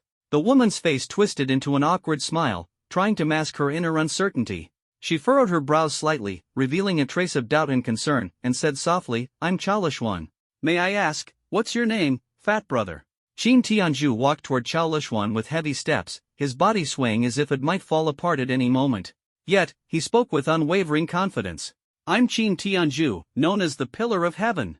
His voice was loud and powerful, as if it could shake the entire forest. Chaolishuan was at a loss for words, her mind a jumble, unsure of how to respond. She could only manage an awkward smile, saying, "Thank you for saving me." Her voice was low, tinged with unease. At that moment, a mutant power user rushed toward Chaolishuan from a distance, emanating a formidable aura that struck fear into the heart. Chaolishuan's heart tightened. She took a deep breath, striving to remain calm, but sweat had already formed in her palms. Her gaze was firm as she prepared to face the danger. "Ah, Chaolishuan, I've finally found you, you traitor." The Esper sneered coldly, his eyes filled with cruelty that sent chills down one's spine. "Who the hell are you?" Qin Tianzhu struggled to lift his heavy body, frowning deeply, his gaze full of disdain and determination. The Esper mocked, "Oh, and there's a fat loser here too. Ha ha ha, Chaolishuan, is this the helper you found? What a joke." His tone was riddled with scorn. Chaolishuan faced the ridicule with a calm and resolute expression. "You won't succeed. We will defeat you." Her voice was filled with determination and courage. Upon hearing himself called a fat loser, Qin Tianzhu's face darkened. A flash of disdain and anger passed through his eyes, and his body trembled slightly as he began stepping toward the Esper. "You skinny bastard, say that again if you dare," he shouted furiously, clenching his fists so tightly that his knuckles turned white. Chaolishuan whispered to Qin Tianzhu, "That man is Zhang Tianlin, a notorious thug from the Wasteland Zone. He's very powerful, rumor has it he's already a 5th-tier Esper. Qin Tianju froze momentarily, then broke into a defiant grin. Narrowing his eyes, he began to radiate a growing confidence. 5th tier? So what? Let me, Qin Tianju, show him what I can do with just one stick. In an instant, he summoned a golden staff that shimmered with an awe-inspiring light. Gripping the staff firmly, he stood tall and unyielding like a mountain, exuding an overwhelming presence. His piercing gaze locked onto Zhang Tianlin, as if ready to strike him down with one blow. At that moment, Shui appeared, his movements as agile and graceful as an eagle. His sharp eyes gleamed with an intensity that seemed to pierce through everything. His arrival instantly thickened the tension in the air. Shu Ji, why are you here? Qin Tianju asked, puzzled. Fatty, and the lady, step back. This guy isn't easy to handle, I'll take him on and use him for some practice, Shui said seriously, his voice brimming with confidence and resolve. Ha! And who do you think you are? Using me as practice? You must have a death wish. Zhang Tianlin roared, his tone dripping with mockery. Shui responded with a cold smirk. Chatterbox villains die quicker, you know that? Let's get started. His tone was icy, filling the air with a sense of intrigue about his strength. He conjured a black spear, its gleaming surface reflecting the sunlight like a divine dragon slicing through the sky. God-slaying spear technique, first form, hidden dragon lies dormant. With a commanding presence and unparalleled strength, he charged at Zhang Tianlin without hesitation. Spinning his body, the spear's tip moved like black lightning, closing in on Zhang Tianlin with deadly precision. In that moment, Shuyi's heart remained calm as still water, showcasing his steadiness and composure in battle. Zhang Tianlin felt a sharp pain and furrowed his brows. His expression grew serious as he closed his eyes briefly, his breathing steadying. The surging energy within him began to settle. His eyes turned razor-sharp, like blades slicing through the dark night. Letting out a low growl, he shouted, full-body reinforcement. A wave of immense energy exploded from him. His muscles swelled rapidly, tearing through his clothes and revealing a rock-solid physique. He stood like an indomitable fortress, blocking Chuyi's path. His speed suddenly soared. Moving like a swift leopard, he easily evaded Chuyi's god-slaying spear strikes. Chuyi's eyes narrowed in surprise, he hadn't expected Zhang Tianlin to be this formidable. But rather than retreat, he grew more exhilarated, only an opponent like this was worthy of his full power. So, you're a physique-type Esper. But today, this is as far as you go. Shui sneered as the god-slaying spear emitted a cold, menacing light. He extended his hand, and countless spears formed from condensed water appeared around him, darting toward Zhang Tianlin like a school of fish. Zhang Tianlin nimbly dodged the water spears, his movements as agile as a cat. His speed was pushed to its very limits, leaving his opponent scrambling to keep up. But in the instant he dodged, Zhang Tianlin suddenly sensed a powerful presence behind him. He turned sharply, only to see Chui charging at him like a lightning bolt, the god-slaying spear in his grasp. The spear sliced through the air, producing a sharp, piercing whistle. Zhang Tianlin tensed, his eyes sharp as knives, focusing all his attention on the incoming attack. The spear's tip brushed past him, leaving a stinging sensation, as though a razor-sharp blade had grazed his skin. Zhang Tianlin's heart skipped a beat, sensing the lethal intent hidden within Chuyi's strikes. At that moment, he realized that defeating Chuyi would require his full strength. There was no room for even a moment's carelessness. Chuyi's gaze was as cold as steel. His curt words carried an unshakable authority and determination. This ends here, he said coldly, his eyes exuding an undeniable dominance. Let's see if you've got what it takes. Zhang Tianlin growled through gritted teeth, his tone a mix of provocation and contempt. Whether I do or not, killing you will be enough, Chuyi replied with a faint, chilling smirk. In an instant, Zhang Tianlin's entire body convulsed. The searing pain from his wounds nearly drove him to despair. What have you done to me? He roared desperately. Nothing much, just injected a little death aura, Chuyi replied disdainfully, his tone laced with mockery. Panic surged through Zhang Tianlin as his breathing quickened. The pain from his wounds clawed at him like an invisible predator, slowly devouring his strength. He trembled as he asked, What is death aura? Shui smiled faintly, a glint of cunning flashing in his eyes. You've already started to feel it, haven't you? He said smugly, watching Zhang Tianlin with satisfaction. Zhang Tianlin's heart sank. He suddenly recalled how Chui had touched his wound earlier. His face twisted with fury. You poisoned me, he demanded angrily. It's not poison. Do you even know what death aura is? Chui corrected him nonchalantly. Zhang Tianlin's face turned pale, his voice trembling. Is your power this death aura? Aren't you supposed to be a water element Esper? He asked, his tone filled with confusion and fear. An astonishing thought suddenly struck him. Are you a dual ability Esper? He asked in disbelief. There's no such thing as a dual ability Esper. That's impossible. Zhang Tianlin exclaimed, his face a mask of shock and denial. Shui narrowed his eyes and sneered with disdain. You know too much. But no matter, you won't live much longer. My brother is Zhang Tianyang, the chief of the Esper Association's investigation unit. He won't let you get away with this. Zhang Tianlin roared in a desperate attempt to threaten him. Shui laughed coldly, a smug smile playing at the corners of his mouth. Oh? Zhang Tianyang's younger brother? Then you deserve to die even more. His tone was filled with disdain. Zhang Tianlin looked up in disbelief, his eyes flashing with shock, his voice trembling. You dare defy the Ability Users Association. His voice was filled with helplessness and astonishment. Shui frowned, leaning closer to Zhang Tianlin's ear. His voice was deep and resolute, with a playful smile at the corner of his mouth. Do you think the Ability Users Association is invincible? In my eyes, they're nothing but a bunch of self-important nobodies. Shui's eyes glimmered with a fire of defiance. Don't think that just because your brother is Zhang Tianyang, you can threaten me. When you die, tell your brother, one day, Shui, will kill him too. Zhang Tianlin, forcing his exhausted body to hold on, felt the murderous aura constantly corroding him. The energy within him surged like flames, yet it still couldn't resist the overwhelming force. His face twisted in agony, his eyes filled with terror. No! No! He struggled desperately, but in the end, his strength failed, his eyes dimmed, and he collapsed to the ground, full of unwillingness. Suddenly, Shui felt an astonishing power surging within his body. He trembled violently, his eyes flashing with surprise. This power carried a murderous aura, flowing through his veins like raging fire, as though a dormant beast within him had been awakened. As the aura spread, Shui felt as if he was merging with this force. Every inch of his skin was enveloped by the murderous aura, as if submerged in a dark ocean. What surprised him even more was that this aura had merged with the characteristics of spiritual energy, like a vast and turbulent sea of power, filling his body with an unprecedented sensation. Shui's heart trembled violently as he sensed that the seed of the origin tree was also absorbing this spirit-infused murderous aura.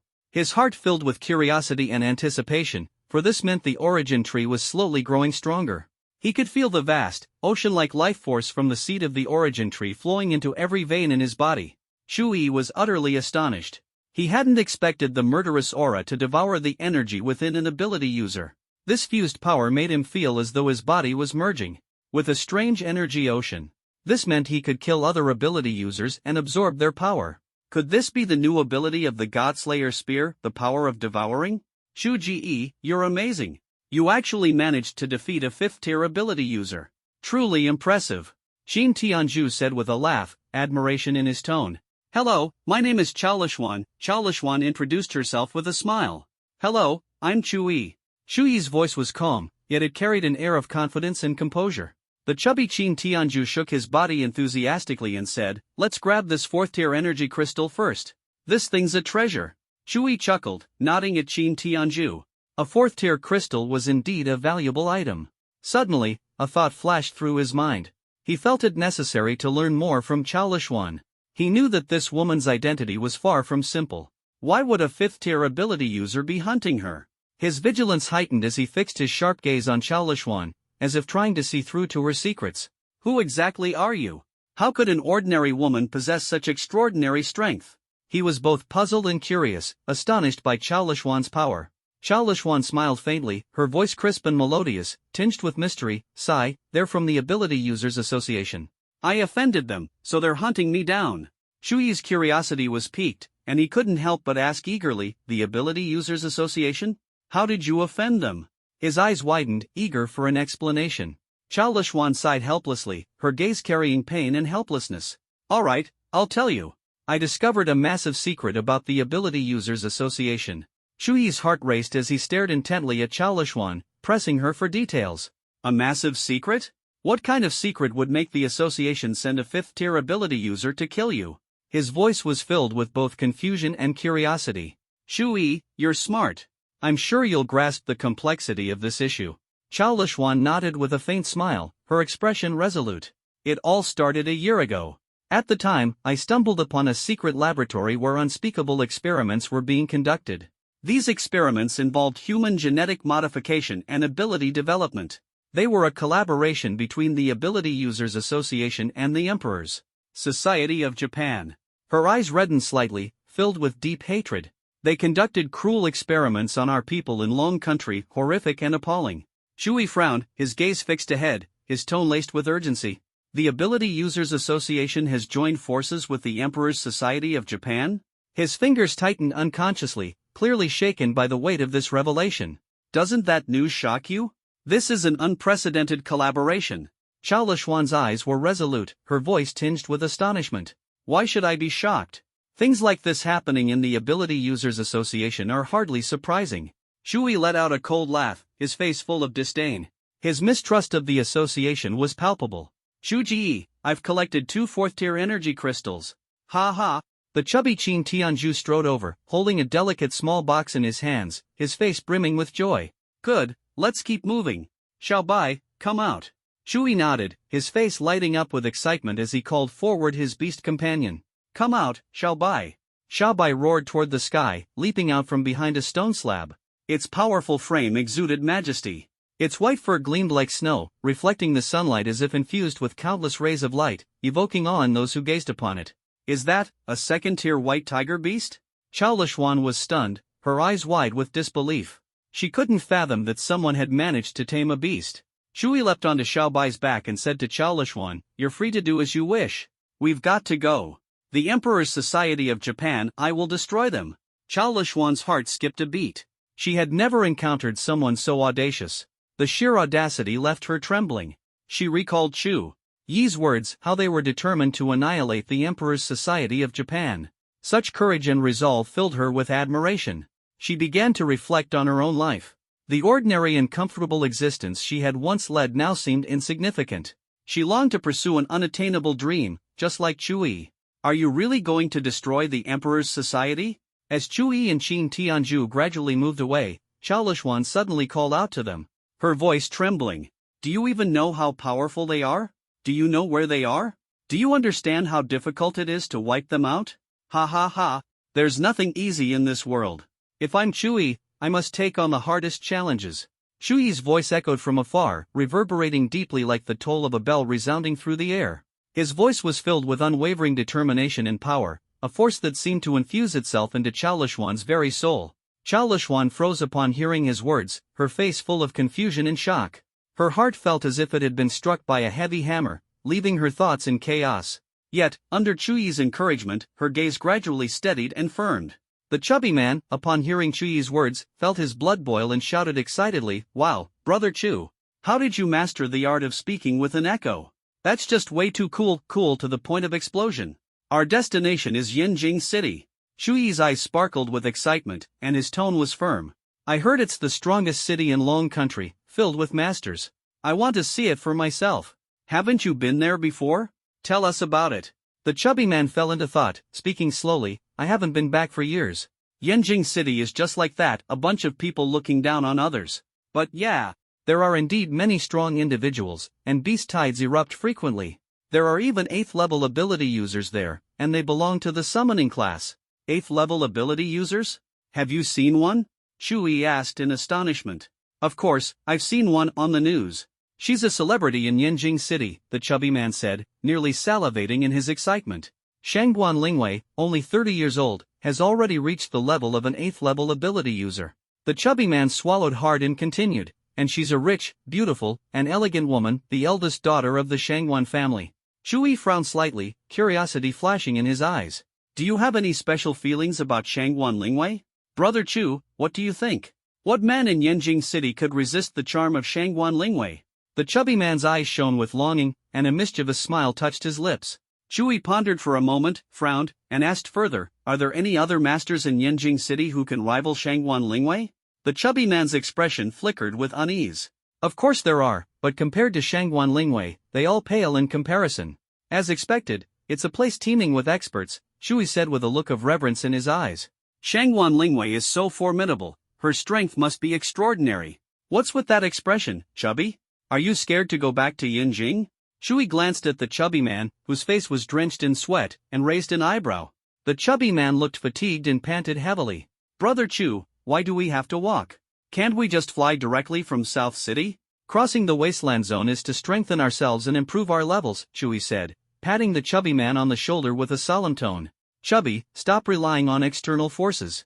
Only by relying on yourself can you become a true expert. The chubby man gasped for breath, his face full of grievance. I'm exhausted. Can we take a break, Brother Chew? Leaning against a tree, he half closed his eyes. Chewie looked at him with exasperation and eventually sat down. Chewie's gaze turned intense as he stared at the chubby man and asked, Chubby, do you want to avenge your parents? Of course, I do. The chubby man lifted his head, his eyes resolute. If you want revenge, yet you lie there doing nothing, where is your action? Chewie's tone was harsh, full of disappointment. You're a son, you shouldn't act like this. You're a man, you definitely shouldn't act like this. This world won't pity you. If you don't act, you'll be destined to be looked down upon and trampled underfoot forever. Chewie's eyes burned with anger, his voice both stern and mocking. Do you want to be a weakling or a strong man? The chubby man, upon hearing this, felt a surge of energy ignite within his exhausted body, as though he had been set ablaze. I want to be strong. I want to be as powerful as the Monkey King. The chubby man's voice rang out, filled with determination. Chewie was momentarily stunned, not expecting such resoluteness from the chubby man. Suddenly, a thought crossed his mind, and he blurted out, Do you want to be crushed for 500 years? That remark struck a deep nerve in the chubby man's most vulnerable spot. No way. I definitely don't want to be crushed for 500 years. Besides, there's no Buddha in this world, is there? The chubby man froze, his lips trembling slightly.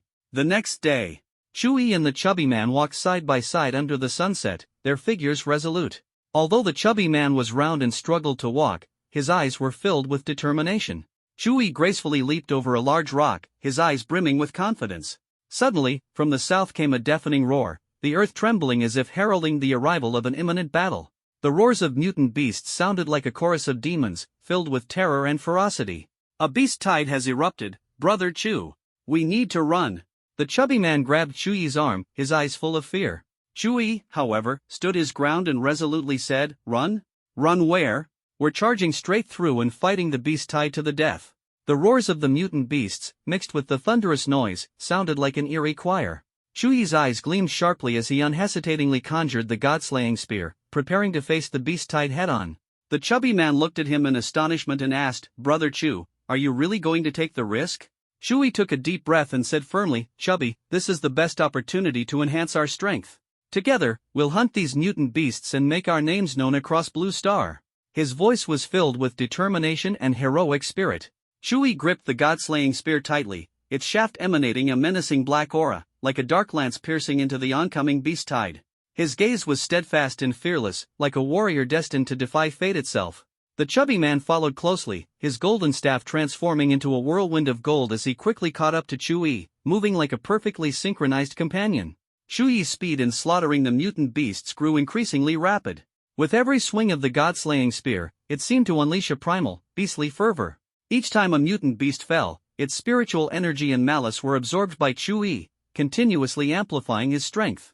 This black aura actually has a devouring ability, it can absorb the spiritual energy of the mutant beasts. Could this be the power I gained after defeating the god-slaying spear's spirit last time? He marveled inwardly. Gradually, Chewie's desire for carnage intensified. The god-slaying spear in his hands danced like a storm, each strike carrying an overwhelming might, its shadow slicing through the beasts like the blades of a reaper. The breakthrough was within reach, just a little longer. He could feel the surge of power erupting within his body. Arg! Die, mutant beasts, he roared furiously, the god-slaying spear spinning in mid-air, exuding a pungent metallic stench, like a scythe of death reaping lives. The exotic beasts were suppressed by Chewie's overwhelming killing intent, left with no choice but to be mercilessly slaughtered. Blood spattered everywhere, their screams pierced the heavens, and the stench of death permeated the surroundings. Chewie moved like lightning through the beast tide, slashing the throats of the creatures. His eyes burned with the fire of battle, his steps firm, like a conqueror treading on the blood of his enemies. In the distant sky, a fiery phoenix soared, its feathers resembling blazing flames. Its radiant glow streaked across the night, illuminating the horizon. Riding on the phoenix's back were two women, their graceful figures like swans dancing in the air. One had hair as fiery red as flames, exuding a strong and intense aura. Her name was Feng Qingyan, a peerless beauty who could captivate anyone. The other woman had flowing black hair, as luminous as a pearl in the night sky, her face exquisitely mysterious. That man with the spear is incredible. I sense he has dual abilities, Feng Qingyan remarked to Shangguan Lingwei. Her eyes were filled with astonishment and admiration, fixed on Chui as though drawn to his energy. Really? He has dual abilities? Shangguan Lingwei exclaimed, her voice tinged with shock. Yes, he controls both soul-based and elemental abilities, and his vitality is exceptionally strong. Feng Qingyan said excitedly. She pointed at Chui, as if he were a living miracle, something beyond belief. Feng Qingyan knew that people with dual abilities were exceedingly rare, and his vitality far surpassed that of ordinary individuals. This filled her with immense respect for Chuyi's strength and potential. He's on the verge of breaking through to the third tier. The black energy surrounding him is terrifying. It must be capable of devouring spiritual energy, Feng Qingyan said with a tone of astonishment.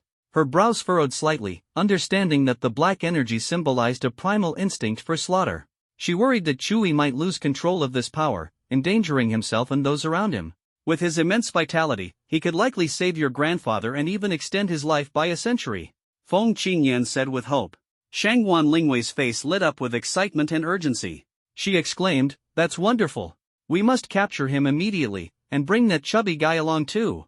Her eyes sparkled with anticipation, eager to put her plan into action. But Feng Qingyan firmly refused.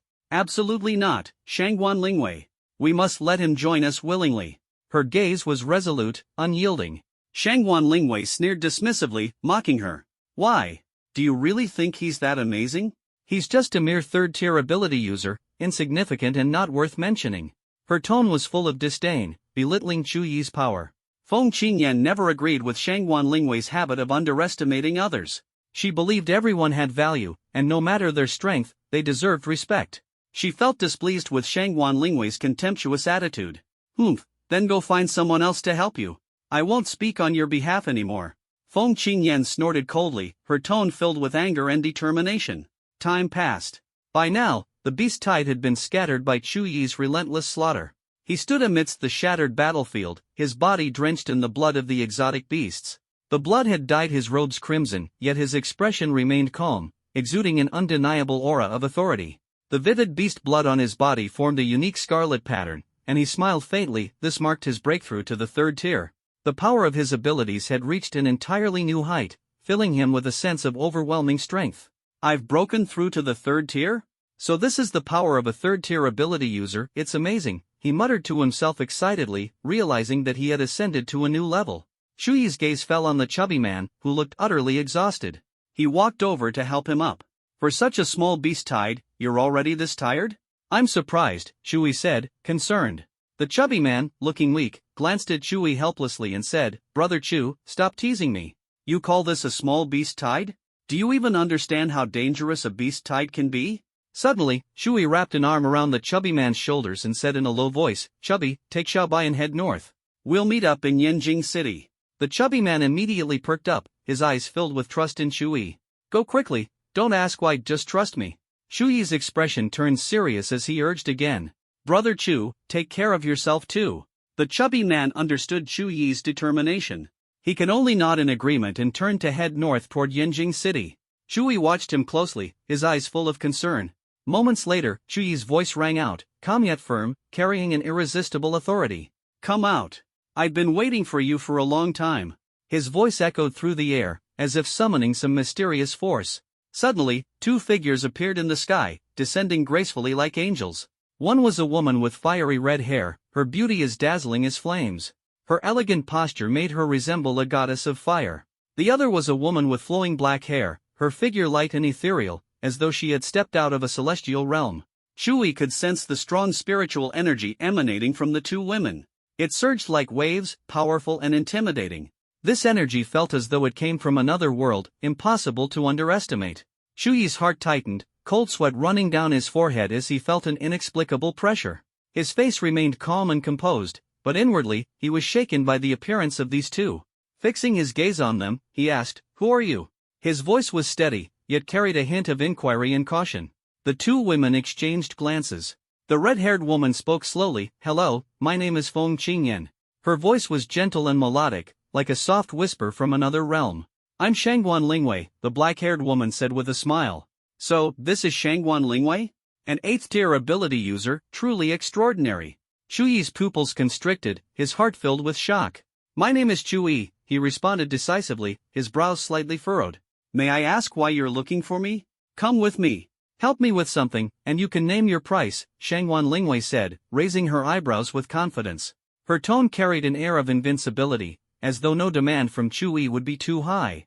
Feng Qingyan rubbed her forehead, thinking to herself how direct this girl could be in seeking help.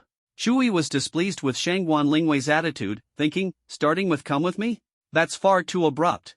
And if I refuse? Chu-yi responded calmly. You refuse to go? Do you know who I am? No one has ever dared to defy me. Shangwan Lingwei exclaimed in disbelief. Chu-yi's face remained emotionless, his voice cold and sharp, like a whisper from the abyss. I know you're powerful, but why can't I refuse you? His gaze was calm and resolute, as if he was ready to face anything. As soon as he finished speaking, the aura around Chu-yi turned eerie. A dense killing intent began to spread, enveloping the surroundings and making it impossible to ignore the suffocating pressure. Suddenly, the god-slaying spear appeared, radiating a pitch-black glow. The killing intent grew even thicker, and the weapon exuded a mysterious power that inspired awe and fear. Around Chu-yi, countless water droplets floated in midair, revolving around him. Each droplet shimmered with an otherworldly brilliance, like dazzling stars, emanating in extraordinary power, as though they were messengers from a mysterious realm. These droplets converged in the air, forming a magnificent curtain of water, weaving together in a dreamlike, surreal display. You want to fight me? Are you not afraid of death? Shangwan Lingwei felt an invisible force strike her heart, unable to comprehend why Chu-yi dared to show such fearlessness. In response to her question, Chu-yi smiled faintly, his eyes revealing an unprecedented tranquility.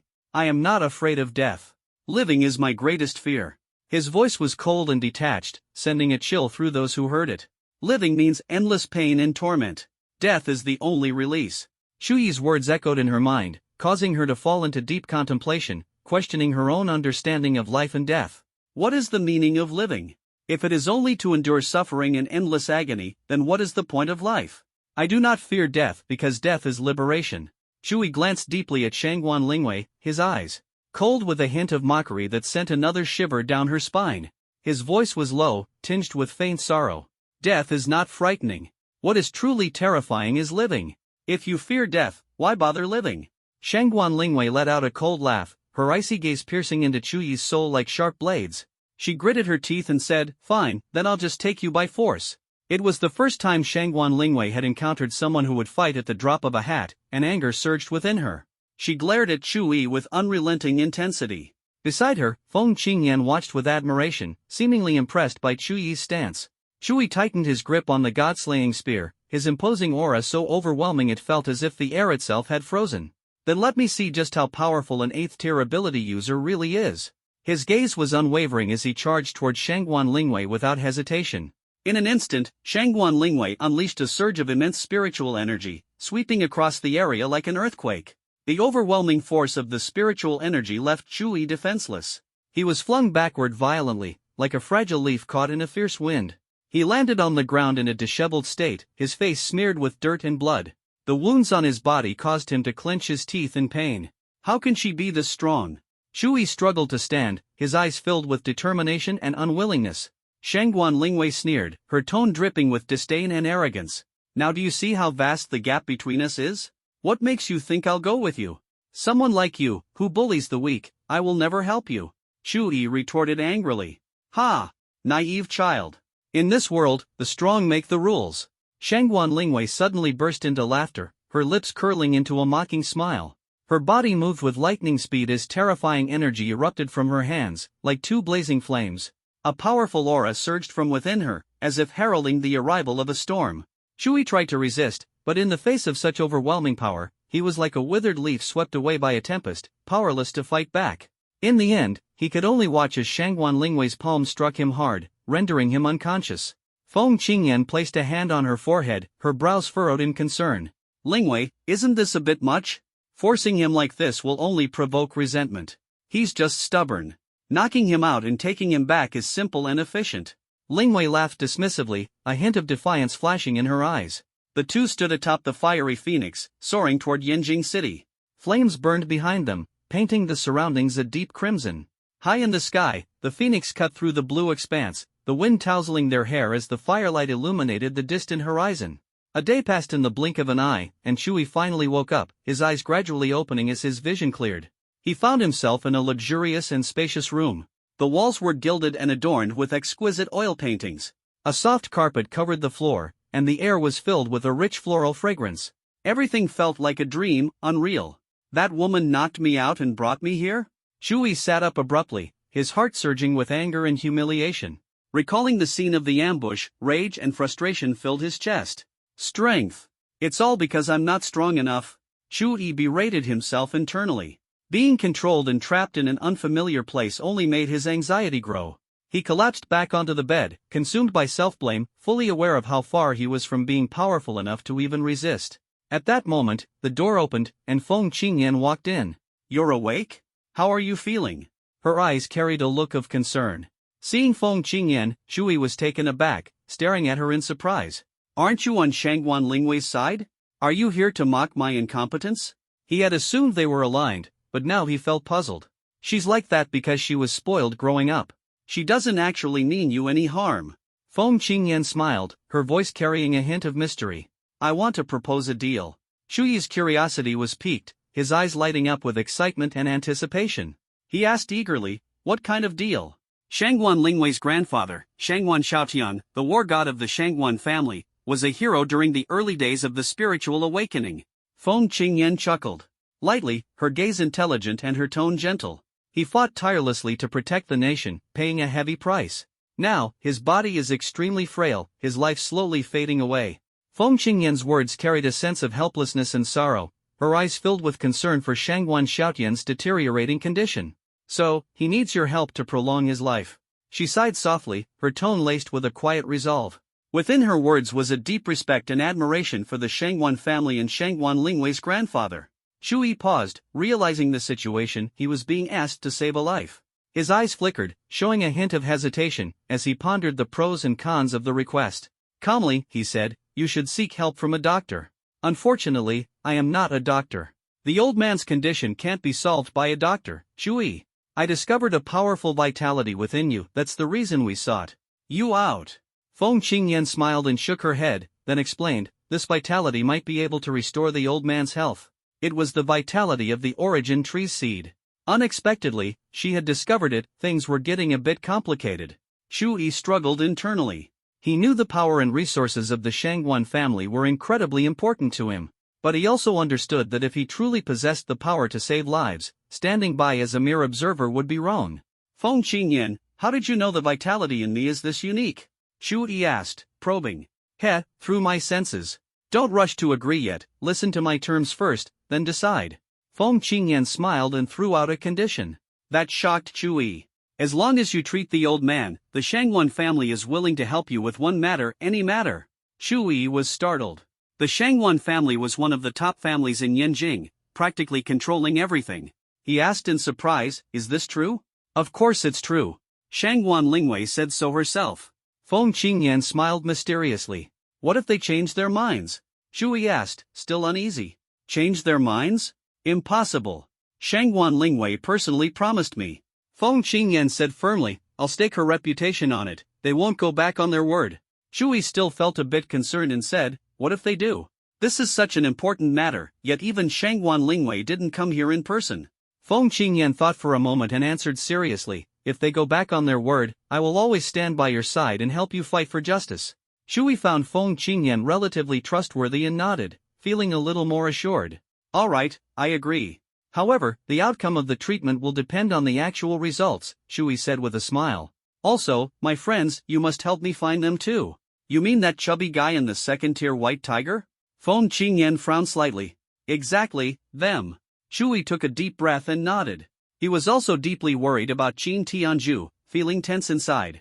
Feng Qingyan didn't hesitate and said, I'll do my best to help you find them, but right now, saving the old man is the priority. At that moment, Shangguan Lingwei suddenly burst into the room, her eyes full of urgency and unease. She looked at Shui and asked anxiously, have you agreed? If so, let's go quickly and save my grandfather. Her face was filled with concern for her grandfather's safety. Shui looked at her, feeling a bit displeased, but he quickly suppressed his emotions and calmly said, why didn't you tell me earlier? Never mind, I won't argue with you as long as you stick to the deal. Facing Shangguan Lingwei's arrogance and rudeness, he chose to respond rationally. Shangguan Lingwei stood tall with a proud air, her sharp gaze like a blade, as if she wanted to assert her untouchable status. "So what if I didn't tell you? I've never been refused by anyone in my life," she said haughtily. Shui took a deep breath, squinting to avoid her overbearing face. He didn't want to argue with her and sighed lightly before saying calmly, "Fine, I won't argue with someone like you. Just remember the terms you agreed to. Let's go save your grandfather." At this moment, in an enormous, luxurious villa, Shuyi's heartbeat quickened.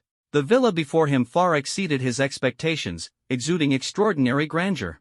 Every detail seemed so exquisite, as if crafted by the hands of angels. Shui was stunned, even wondering if he had accidentally wandered into a palace. "Follow me. My grandfather is in a room inside," Shangguan Lingwei said with disdain and arrogance. "Let's go." Shui, accustomed to her arrogance, didn't bother to argue. The three of them entered the room, where an elderly man with gray hair, yet still resembling a middle-aged person, lay on the bed. He lay quietly, his face weary, in a state of unconsciousness. Though his face bore wrinkles, his deep aura still carried a sharp presence. For once, Shangguan Lingwei showed a rare look of vulnerability as she pleaded with Shui, please save my grandfather. I promise to fulfill the terms I agreed to." "Don't worry, I'll do my best," Shui responded, slightly stunned but smiling. Feng Qingyan silently observed everything, then slowly exited the room. Shui walked to the bedside, staring at the old man's face, as if he could see the determination of his youth. Taking a deep breath, Shui activated the spiritual energy within him, channeling the vitality stored in the origin tree's seed. The spiritual energy and vitality flowed from his fingertips into the old man's body. He could feel the vitality coursing through the old man's body, like a warm stream gradually permeating every inch of his skin. Before long, the old man awakened from his coma. Feeling the continuous influx of vitality and seeing Shui by the bedside, he immediately understood what had happened. "Young man, stop," the old man said. Hearing the old man speak, Shui immediately stopped channeling the vitality. "Lingwei, was this your idea?" "I'm deeply disappointed," Shangguan Xiaotian said, his tone carrying a hint of dismay. Shangguan Lingwei, seeing her grandfather awake, said happily, "Grandfather, this was the only way to save you." She ran to the bedside, her tone full of grievance. "Using someone else's life force to save yourself, isn't that harming others?" Elder Shangguan's face was filled with anger as he spoke passionately. "I, Shangguan Xiaotian, have never done anything against my conscience in my entire life. Even if you saved me, what meaning would it have?" Shui quickly explained, "Elder, don't worry. The life force within me is strong, I will be fine. Child, you don't need to comfort me. I have already reached the end of my life," Elder Shangguan said weakly. Lying on the bed, his voice low and hoarse. "Please believe me, my life force is strong, there will be no problem," Shui said firmly, gripping the old man's hand tightly, his eyes filled with determination. "Do you know what this means?" "Elder." Shangguan stared at Shui and asked. "Of course I know, but that doesn't matter." Shui replied without hesitation, then once again activated the life force within the seed of the tree of origin. Endless spiritual energy and life force surged into the elder's body. As the life force continued to flow in, the pallor on his face gradually faded, replaced by a healthy, vibrant complexion. His hair also became thicker and shinier, as if nourished by a mysterious power. After a long while, Shui, breathing heavily, stared intently at Elder Shangguan before him. At this moment, the elder had completely recovered. His posture was upright, his spirit vigorous, and there was no trace of his previous frailty. His face exuded confidence and authority, like a true dragon ruling the world. "Grandfather, you're really well now. This is wonderful," Shangguan Lingwei exclaimed excitedly. But Elder Shangguan ignored her, his gaze fixed on Shui. "Young man, tell me your name. I, Shangguan Xiaotian, will never forget your life-saving grace." "My name is Shui," Shui said with a respectful bow. "Elder, there's no need to be so formal." Shangguan Lingwei was overjoyed. "Grandfather, you're truly healed." Her eyes sparkled with joy. Then, without hesitation, she added, "Grandfather, don't mind him. He's just a country bumpkin I found to treat you." Her tone was full of superiority, as if Shui was unworthy of their family. Hearing this, Shui immediately realized he had been used. Elder Shangguan, upon hearing her words, became furious and reprimanded, "Lingwei, how can you be so rude? Apologize to Shui at once." However, Shangguan Lingwei remained expressionless, showing no intention of apologizing. As expected, Shui felt disgusted by her arrogance and sense of superiority. Every action of hers exuded an air of condescension, as if the entire world revolved around her. "I'll take my leave," Shui said without hesitation. "Wait, young man. If you have any requests, just say the word. The Shangguan family will do its best to fulfill them," Elder Shangguan said anxiously. But Shui remained unmoved, his gaze calm as he slowly walked out of the luxurious villa. "In this world, the heavens can be measured, the earth can be gauged, but the human heart is the hardest to fathom," he said, looking up at the azure sky with a sigh. Indeed, the ancients were right. At that moment, Feng Qingyan approached, her concern evident. Why did you come out so quickly?" Shui remained silent. "Say something. What happened? How is the elder?" Feng Qingyan asked anxiously. "He's fine," Shui replied, his tone cold and calm. "That's good," Feng Qingyan said with a sigh of relief. "So, what happened to you? Didn't you make any requests?" Shui fell silent again. "All right then. You were fine before you went in, but now you're like a completely different person," Feng Qingyan muttered, blinking in confusion. "My friend, have you found them?" Shui suddenly asked, then shook his head. "Forget it, I don't need your help anymore." "All right, I'll go check on the elder first. If you need anything, let me know," Feng Qingyan said before leaving. An hour later, Chu Yi was walking along the bustling streets of Yanjing City. The streets were crowded, but he felt like a lonely traveler. Though the city was lively and vibrant, it was completely unfamiliar to Chu Yi. He didn't belong here, nor did he know where he truly belonged. Indeed, no matter where you go, there will always be those who look down on others. Shui saw a bar and walked in. Inside, men and women were noisy, and deafening music filled the air. "Give me the strongest drink." He sat down at the bar and said to the bartender. Holding the glass, Shui let the liquid slide down his throat, bringing a wave of warmth. Meanwhile, in the luxurious villa of the Shangguan family. "Shangguan Lingwei, how can you be so rude? He saved your grandfather, and this is how you treat the family's benefactor?" Feng Qingyan, having learned the whole story, was furious. Shangguan Lingwei said arrogantly, "Feng Qingyan, that man is just a nobody. Saving my grandfather was his good fortune. And now he dares to dream of receiving favors from the Shangguan family? Truly delusional." Now that she had achieved her goal, she no longer needed to pretend, and her true thoughts spilled out without any disguise.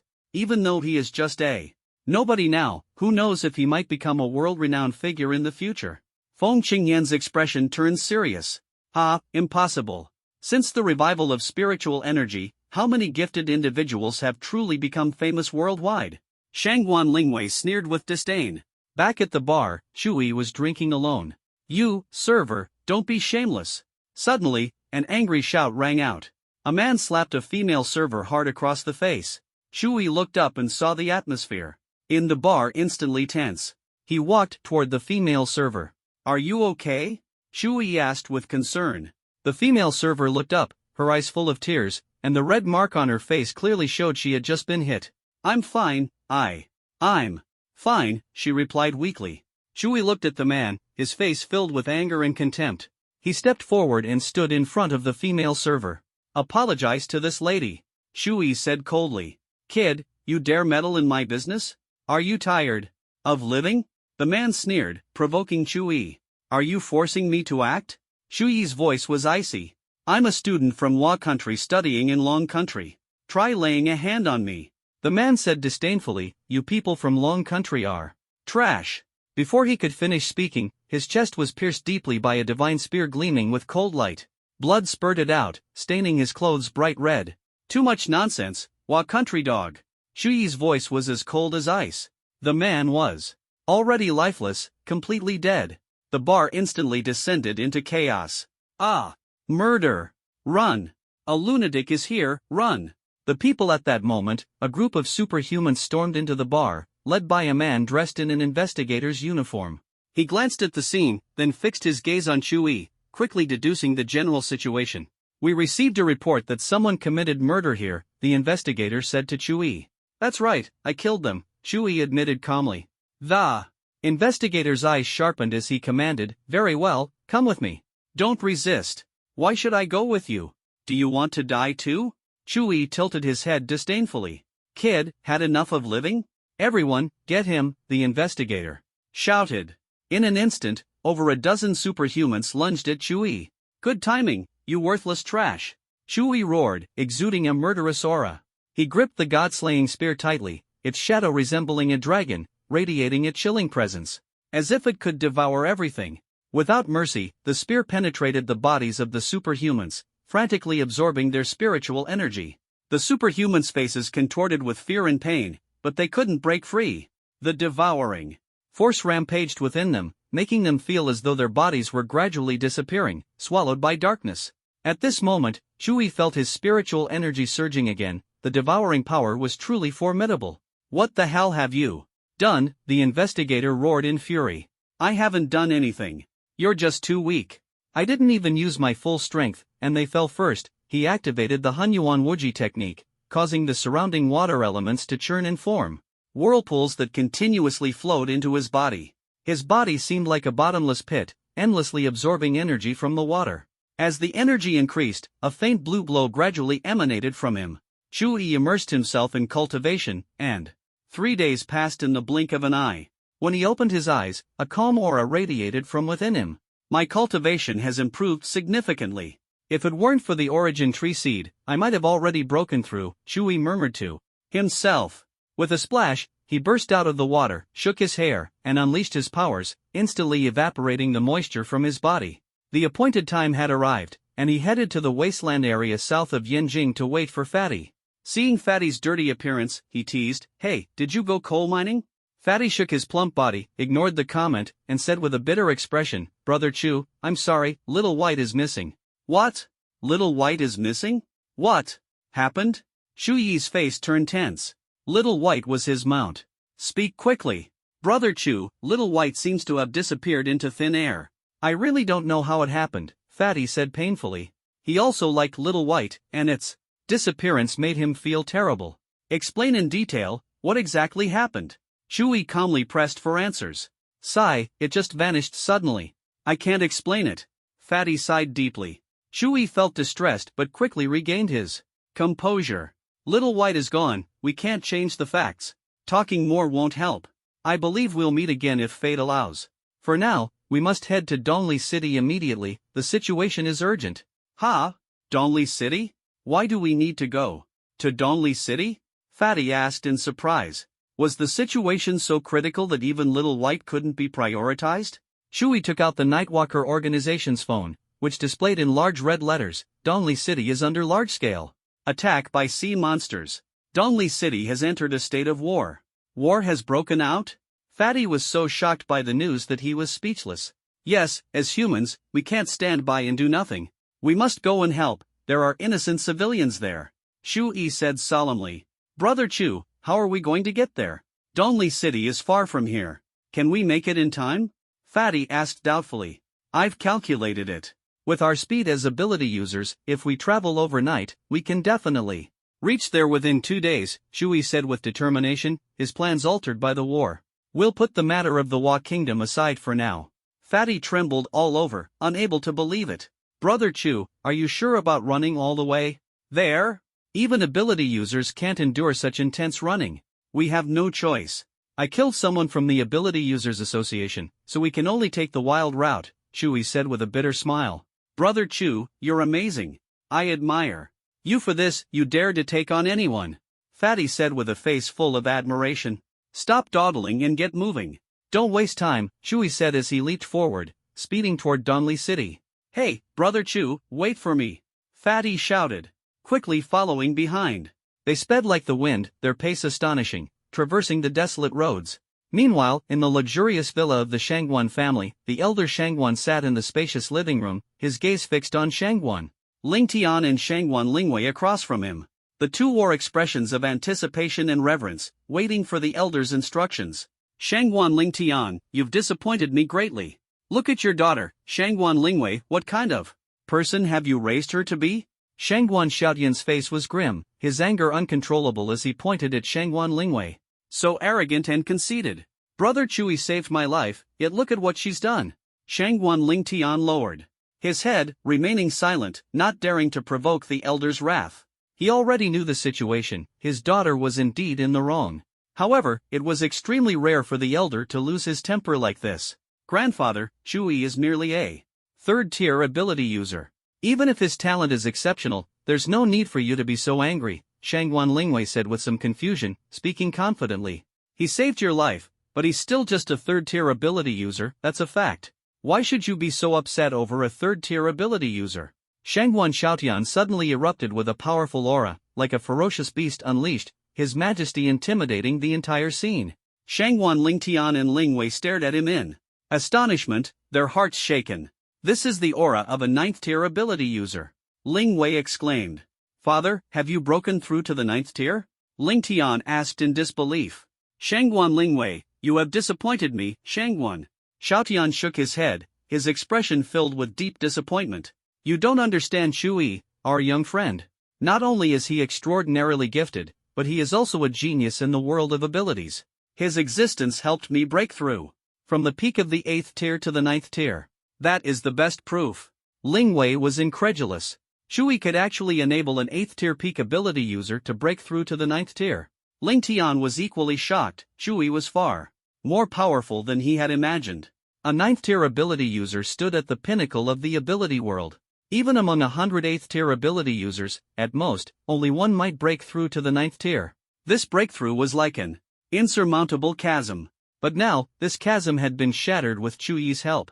Although the old man had accumulated years of power, it was still too incredible. Father, since Chuyi is so important, what should we do? Lingwei has already offended him. Is there any way to make amends? Lingtian asked. Since you were young, I taught you to be humble and not to distinguish between high and low. The old man sighed helplessly, then continued in a stern tone, you must find a way to make amends. Yourselves. Also, the sea beasts of Dongli City have launched a war. Lingwei, you must head to the battlefield immediately. Yes, grandfather, I will leave at once. Lingwei nodded, understanding the gravity of the situation. 2 days passed. In the blink of an eye, Shui and Fatty finally arrived at the eastern coast of Dongli City. Under the sunlight, the sea shimmered with a blue glow, but the air carried a faint scent of blood. Chu Ji, we're here. Fatty panted heavily, his hands on his knees. Let me rest for a bit first. He found a large rock, sat down, and gasped for breath. Shui stood nearby, his gaze fixed on the distance. Fatty looked at him curiously, staring at Shui. Shu Ji, you don't look tired at all. You should lose some weight, Fatty. Shui teased with a smile. Ah, Shu Ji, don't joke with me, Fatty replied nonchalantly, then added, the sea beasts in the water are no joke, and I can't even move underwater. Shui wasn't surprised. Ordinary ability users indeed couldn't operate underwater, but he was different, he possessed water element abilities. I can move underwater, Shui said, shocking Fatty. What? Shu Ji, you're not joking, are you? That's incredible. You're not a mutated sea beast, are you? Fatty's eyes widened in astonishment, leaving him speechless. Shui shook his head with a smile and said in a deep voice. No, I'm a water element ability user. Damn, Shu Ji, you're amazing. Fatty was so shocked his jaw nearly dropped. Ha ha ha. Shui teased, you're Rui. Jingu Bang is impressive too. You're the man who aspires to be suppressed for 500 years. I don't want to be suppressed for 500 years. Ha ha ha. Fatty laughed heartily, then asked, Chu Ji, what do we do now? We can't just wait around, can we? Various plans flashed through Chuyi's mind as he furrowed his brows. At that moment, a gentle breeze blew past, lightly stirring his clothes. Fatty, you stay on the shore and hunt sea beasts freely. With your strength, you should be able to make a significant impact. He took a deep breath, his gaze resolute. I'll go underwater to fight alone until the war is over. Fatty nodded firmly after hearing this. All right.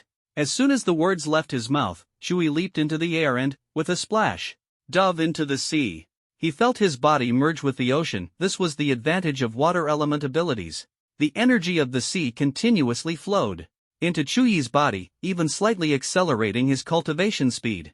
In the ocean, I feel like I'm constantly growing stronger. My speed, strength, and perception have all been elevated to another level. This is amazing. Chuyi thought excitedly. He quickly swam toward the deep sea, his eyes scanning the scene before him. He was shocked to discover countless sea beasts gathering. Various fish-shaped sea beasts, most of them at the 2nd tier or higher, with some even at the 3rd or 4th tier. As soon as Chuyi appeared, the sea beasts went berserk, like ignited explosives, and began to swarm him.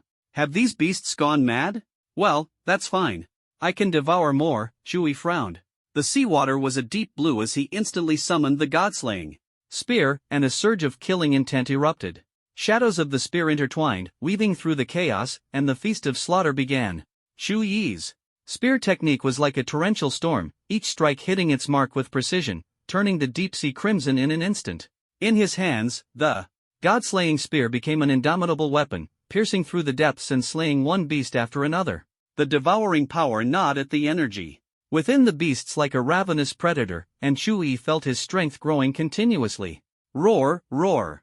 The beasts fell one after another, and the ecstasy of devouring filled him with exhilaration. What a thrill! Bring it on! Shu Yi laughed wildly, his figure darting through the deep sea. His spear technique was as elegant as poetry, yet brimming with lethal intent, each strike claiming the life of a sea beast. Thus, Shu Yi killed and devoured. As he advanced deeper into the sea, encountering increasingly powerful beasts along the way. Meanwhile, in Dongli City, countless powerful espers had gathered, and the most dazzling among them was Shangguan Lingwei. An 8th-tier summoning esper, Shangguan Lingwei was rumored to harbor a formidable entity within her. Her black hair cascaded like a waterfall over her shoulders, swaying gently in the breeze, resembling black wings dancing around her. A 6th-tier esper spoke up, Shangguan Lingwei, you're the strongest here. Tell us what we should do now. Yes, Miss Shangguan is a mighty warrior from Yanjing. We should follow her lead in fighting the sea beasts, others chimed in, showering her with praise. Shangguan Lingwei was visibly pleased, and her beauty seemed to captivate everyone around her. The sea beasts have already launched their first attack, and the second one is imminent, Shangguan Lingwei said coldly and arrogantly. My suggestion is to send a small group to guard the eastern coastline to prevent the sea beasts from advancing. If they dare to come, we'll have time to counter them. The espers supported her without hesitation. All right, we agree. As expected of goddess Shangguan, wise and invincible, we support you. Cheers erupted like a crowd of frenzied fans idolizing their star. At that moment, a graceful woman quietly appeared among the crowd. Draped in a purple veil, her flowing purple attire accentuated her elegance, making her resemble a blooming purple lotus, gentle yet noble. Shangguan Lingwei, you're being reckless. The sea beasts are extremely dangerous, the woman sighed softly, her tone carrying a warning. Your decision will put those guarding the eastern coastline in mortal danger. Shangguan Lingwei responded with a cold laugh, oh? Nangong Shirong, you're too soft-hearted. To win against the sea beasts, sacrifices are inevitable. When has there ever been a war without casualties? Nangong Shirong took a deep breath and addressed the gathered espers. I suggest sending an elite team to infiltrate the deep sea and scout the movements of the sea beasts. Once we understand their whereabouts, our chances of victory will greatly increase. Suddenly, someone in the crowd shouted, this is Nangong Shirong of the Nangong family. In Dongli City, an 8th-tier lightning esper. A wave of unease quickly spread. Nangong Shirong, a renowned figure in Longwa, was even more famous than Shangguan Lingwei. Her beauty and strength made her the ideal goddess in the hearts of countless men. Nangong Shirong, don't think that just because we're both 8th tier, you can act superior. Shangguan Lingwei's gaze was sharp as a blade, fixed on Nangong Shirong. So what if I am superior? This is Dongli City, not your Yanjing City. Nangong Shirong retorted with a cold smile, her eyes gleaming with intelligence. Her tone was calm yet firm. Do you think the Shangguan family can dominate Longwa on their own? Her words were heavy. If Shangguan Lingwei admitted it, it would mean declaring war on all the major families in Longwa's 4 major cities. No matter how powerful the Shangguan family was, they couldn't possibly stand against all the noble houses alone. Time passed slowly, and half a month went by. By now, Shui had already dived about 8,000 meters deep into the sea. The number of sea beasts here had noticeably decreased, but those that remained were far stronger than the ones in the shallows. Half a month, collected over 1,000 crystal cores. I wonder if I can break through to the 4th tier in one go. He looked at the crystal cores in his spatial ring, his eyes gleaming with excitement. Sigh, the origin tree seed. I wonder when it will grow big enough. Shui felt the seed within his body and sighed. Never mind, let's absorb the crystal cores first and enhance my strength. With that, he sat cross-legged in the deep sea, like a motionless statue, took a deep breath, and began to absorb the energy of the crystal cores. The surrounding seawater seemed to come alive, converging toward him. The energy in the water, like countless fine threads, wrapped around him, forming a gentle glowing energy field. The Hanyuan Wuji technique within Shu Yi's body began to operate, frantically, absorbing this energy. A massive amount of energy surged into the core of the origin tree seed. Damn seed! Give me back my energy! Shu Yi complained. Inwardly. At that moment, he felt the seed within his body suddenly grow a little, sprouting a tender shoot. A trace of green spread from his heart, releasing a powerful vitality. The tender shoot was full of life, and as it continued to grow, Shu Yi's entire bloodstream seemed to ignite. The origin tree seed has actually sprouted. It took so much of my energy to finally react. A surge of powerful life energy spread from the tender shoot throughout his body, bathing every cell in it. Although I'm still at the peak of the third tier, my body is now brimming with terrifying vitality. Just then, a massive and terrifying megalodon shark silently appeared.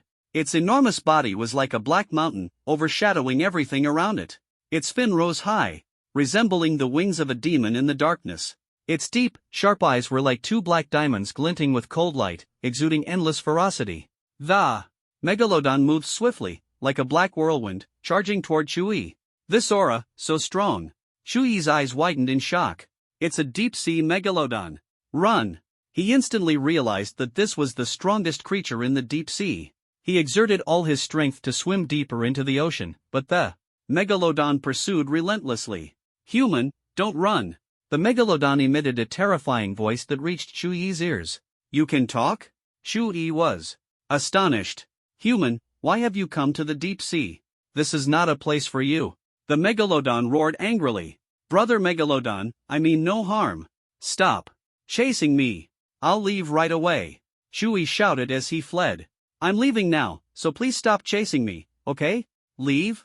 You think you can leave? You humans have destroyed our home, and now you want to leave? The megalodon was furious. Shu Yi felt a headache. This megalodon was likely at the 7th or even 8th tier. A direct confrontation was absolutely unwinnable. I haven't destroyed your home, please believe me. This is my first time here, Shu Yi called out sincerely. The megalodon grew even angrier upon hearing this. Humans, such deceitful creatures. It quickly swung its fins, charging toward Shu Yi. Shu Yi felt a chill in his heart and immediately activated all his strength, desperately swimming deeper into the ocean. But the megalodon was faster, its massive body like a black phantom swiftly cutting through the water, relentlessly pursuing him. Shu Yi was helpless, pondering his options, and finally decided to turn back and fight. He suddenly stopped, his gaze resolutely fixed on the enormous megalodon before him, sensing the terrifying killing intent emanating from it. A trace of determination flashed in Shu Yi's heart as he gripped the god-slaying spear tightly, showing no sign of retreat. He spoke coldly, Are you sure you want to be my enemy? Human, die. The megalodon's roar echoed like a storm in the depths of the sea, shaking the entire ocean. The megalodon opened its massive jaws, its sharp teeth like phantoms, lunging toward Shu Yi. Shu Yi immediately felt a powerful suction force. The corrosive gas silently eroded everything, creating a chilling scene as if standing on the edge of hell. Training in this environment actually speeds up the process. Shu Yi squinted his eyes, sat cross-legged, and began to operate the Han Yuan Wu Ji Gong, activating the vitality of the origin tree seed within him. His body was corroded to the point of unbearable pain, each time feeling like being invaded by venom. Yet the vitality within him surged like a torrent, constantly repairing his body. This repeated tempering made his body increasingly stronger, and the Han Yuan Wu Ji Gong broke through to the 2nd level. The Han Yuan Wu Ji Gong actually broke through to the 2nd level.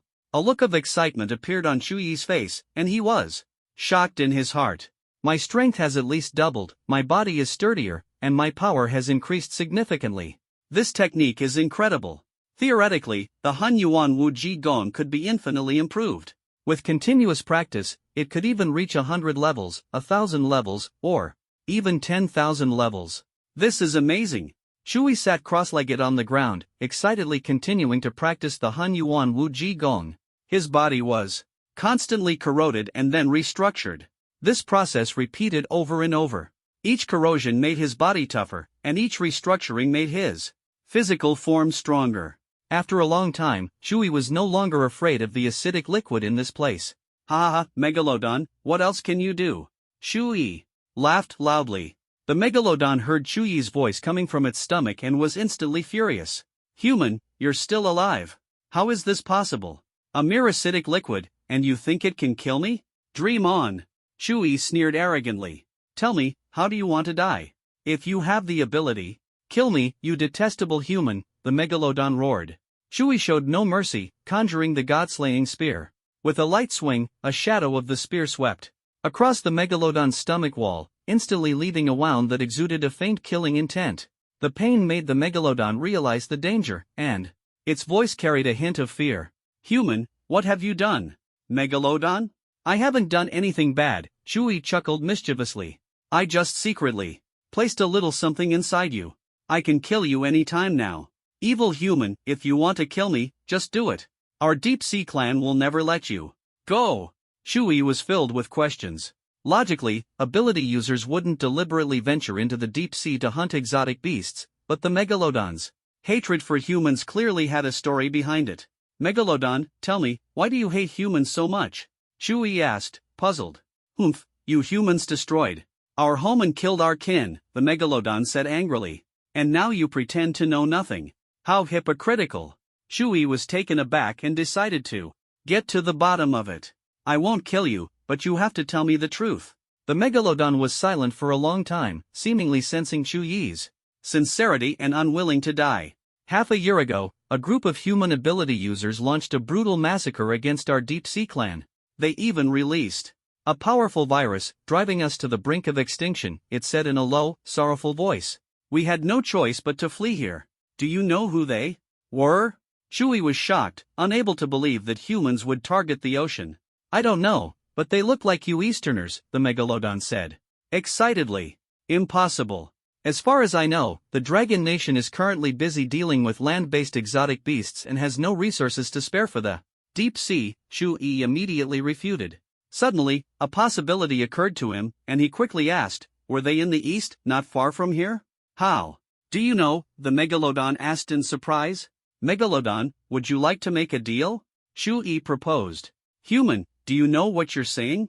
You actually want to make a deal with us exotic beasts, the Megalodon responded mockingly. Chuyi remained unfazed by the mockery, his gaze firm. I can help. You eliminate those who destroyed your home. Really? What would we have to give in return? A glimmer of hope appeared in the Megalodon's eyes. Chuyi said confidently, you must promise not to attack Donli City in the Dragon Nation. How about that? Human, what makes you think you can destroy those ability users? The Megalodon asked curiously. Ha ha, Megalodon, do you feel the killing intent within your body? As long as I have a single thought, you will be completely devoured. Chuyi sneered coldly. Giving up the attack on Donli City is not something I can decide. The Megalodon's voice carried a hint of helplessness. Chuyi smiled and then asked, then who is your highest commander? RC clan, and even the supreme leader of the entire beast realm, is the Dragon Emperor, the Megalodon answered proudly. As soon as these words were spoken, Chuyi was startled. The Dragon Clan? That was a legendary existence, and he hadn't expected it to truly exist.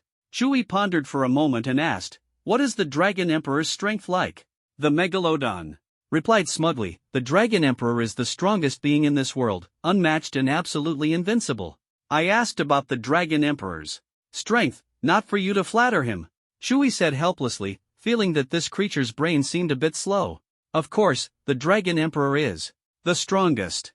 In human terms, he is a peak 9th tier powerhouse, the Megalodon answered proudly. Chuyi asked doubtfully, peak 9th tier? Then if your Dragon Emperor is so powerful, why hasn't he eliminated those who destroyed your homeland? It's all because of those hateful humans, ruthless in their methods, besieging the Dragon Emperor to steal his crystal core. The Megalodon emitted a terrifying aura as it spoke angrily. I heard the Dragon Emperor was seriously injured and is now missing.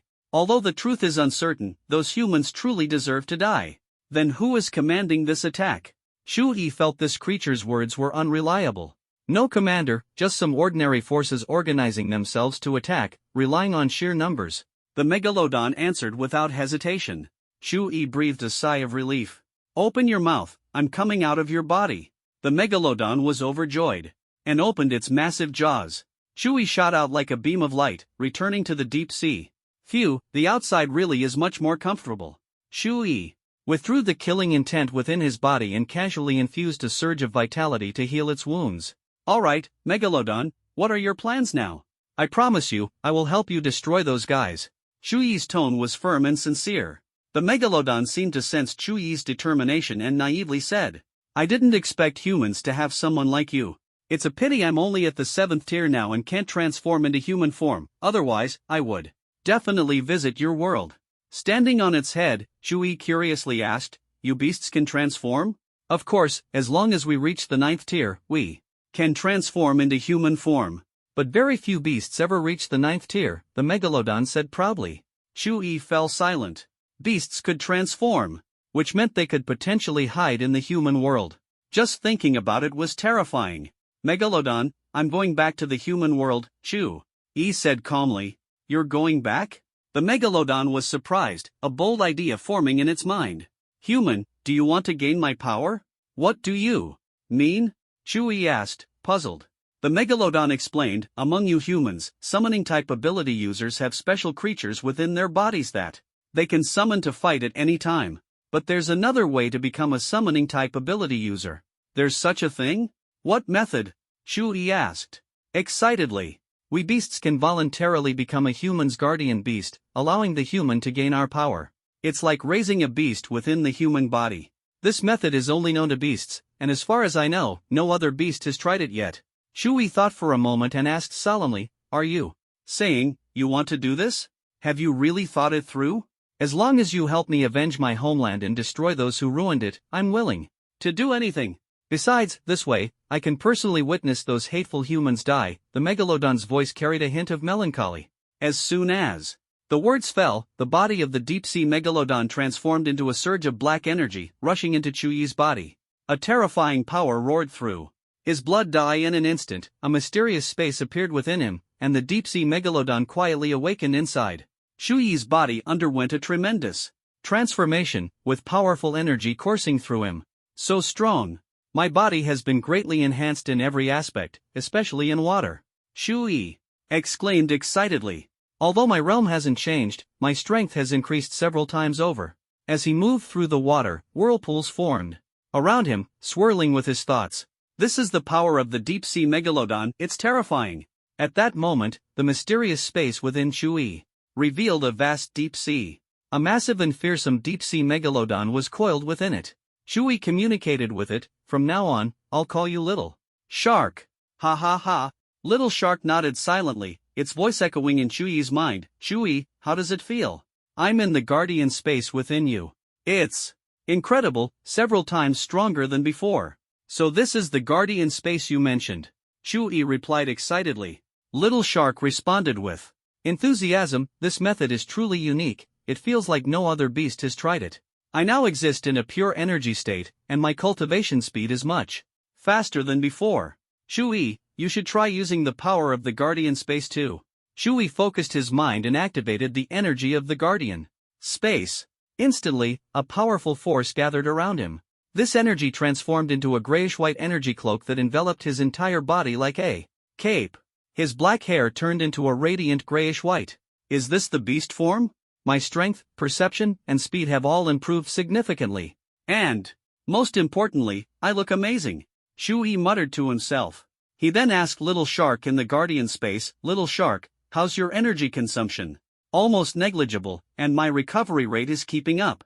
But that might be because we're in the deep sea, it might not be as exaggerated on land.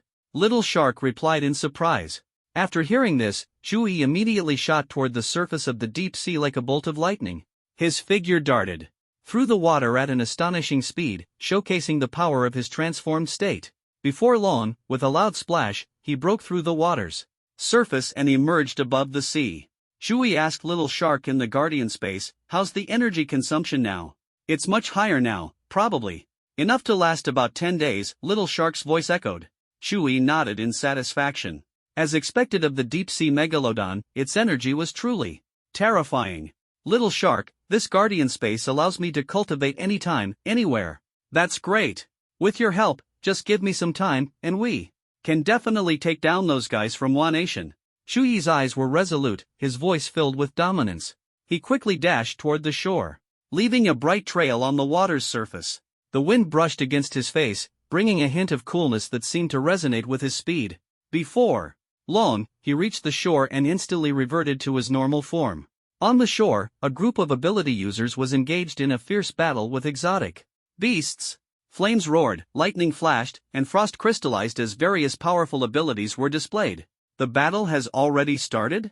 But these exotic beasts are all low-level, Shui thought to himself. He saw Fatty wielding the Rui Jindu Bang, weaving through the exotic beasts. The staff transformed into a golden light, and each swing unleashed a storm of wind and rain. Fatty moved as swiftly as lightning, each strike precise and powerful, knocking the exotic beasts to the ground. Fatty! Shui shouted, rushing over. Fatty, upon seeing Shui, exclaimed excitedly, "Great, Brother Chu! You're back! Hurry and help us take down these exotic beasts. There are too many of them, and we can't hold on much longer." Without hesitation, Shui summoned the god-slaying spear and charged into the horde of exotic beasts, launching a fierce assault. Bang! Bang! Bang! The sounds of battle echoed continuously, sweeping through like a storm. Shui's speed was as fast as lightning, and one exotic beast after another fell swiftly. His eyes turned cold as he instantly transformed into his beast form. His grayish-white hair cascaded like a waterfall, the energy cloak tightly wrapped around his body, exuding an invincible aura. His power was so overwhelming it left people in awe. "Wow, Brother Chu, your look is so cool," the chubby man exclaimed. "Stop staring, keep killing the beasts," Shui reminded. After a fierce battle, Shui looked at the pile of beast corpses on the shore. The attack was finally over. The surrounding ability users all gazed at Shui with admiration in their eyes. His performance was simply stunning. At this moment, a young man with sharp eyebrows, bright eyes, and a long sword in hand walked over. "Hello, my name is Jian Wufeng," he said with a smile. "Hello, I'm Shui. Brother Jian Wufeng, is there something you need from me?" Shui responded politely. Jian Wufeng smiled and said, "I heard you're very powerful, so I came to make your acquaintance." "Ha, no problem at all." Shui laughed heartily. They went to a luxurious hotel together. Shui, the chubby man, and Jian Wufeng sat around an opulent round table. The chubby man sat next to Shui, his belly as large as a small mountain, and his broad shoulders made him look even more robust.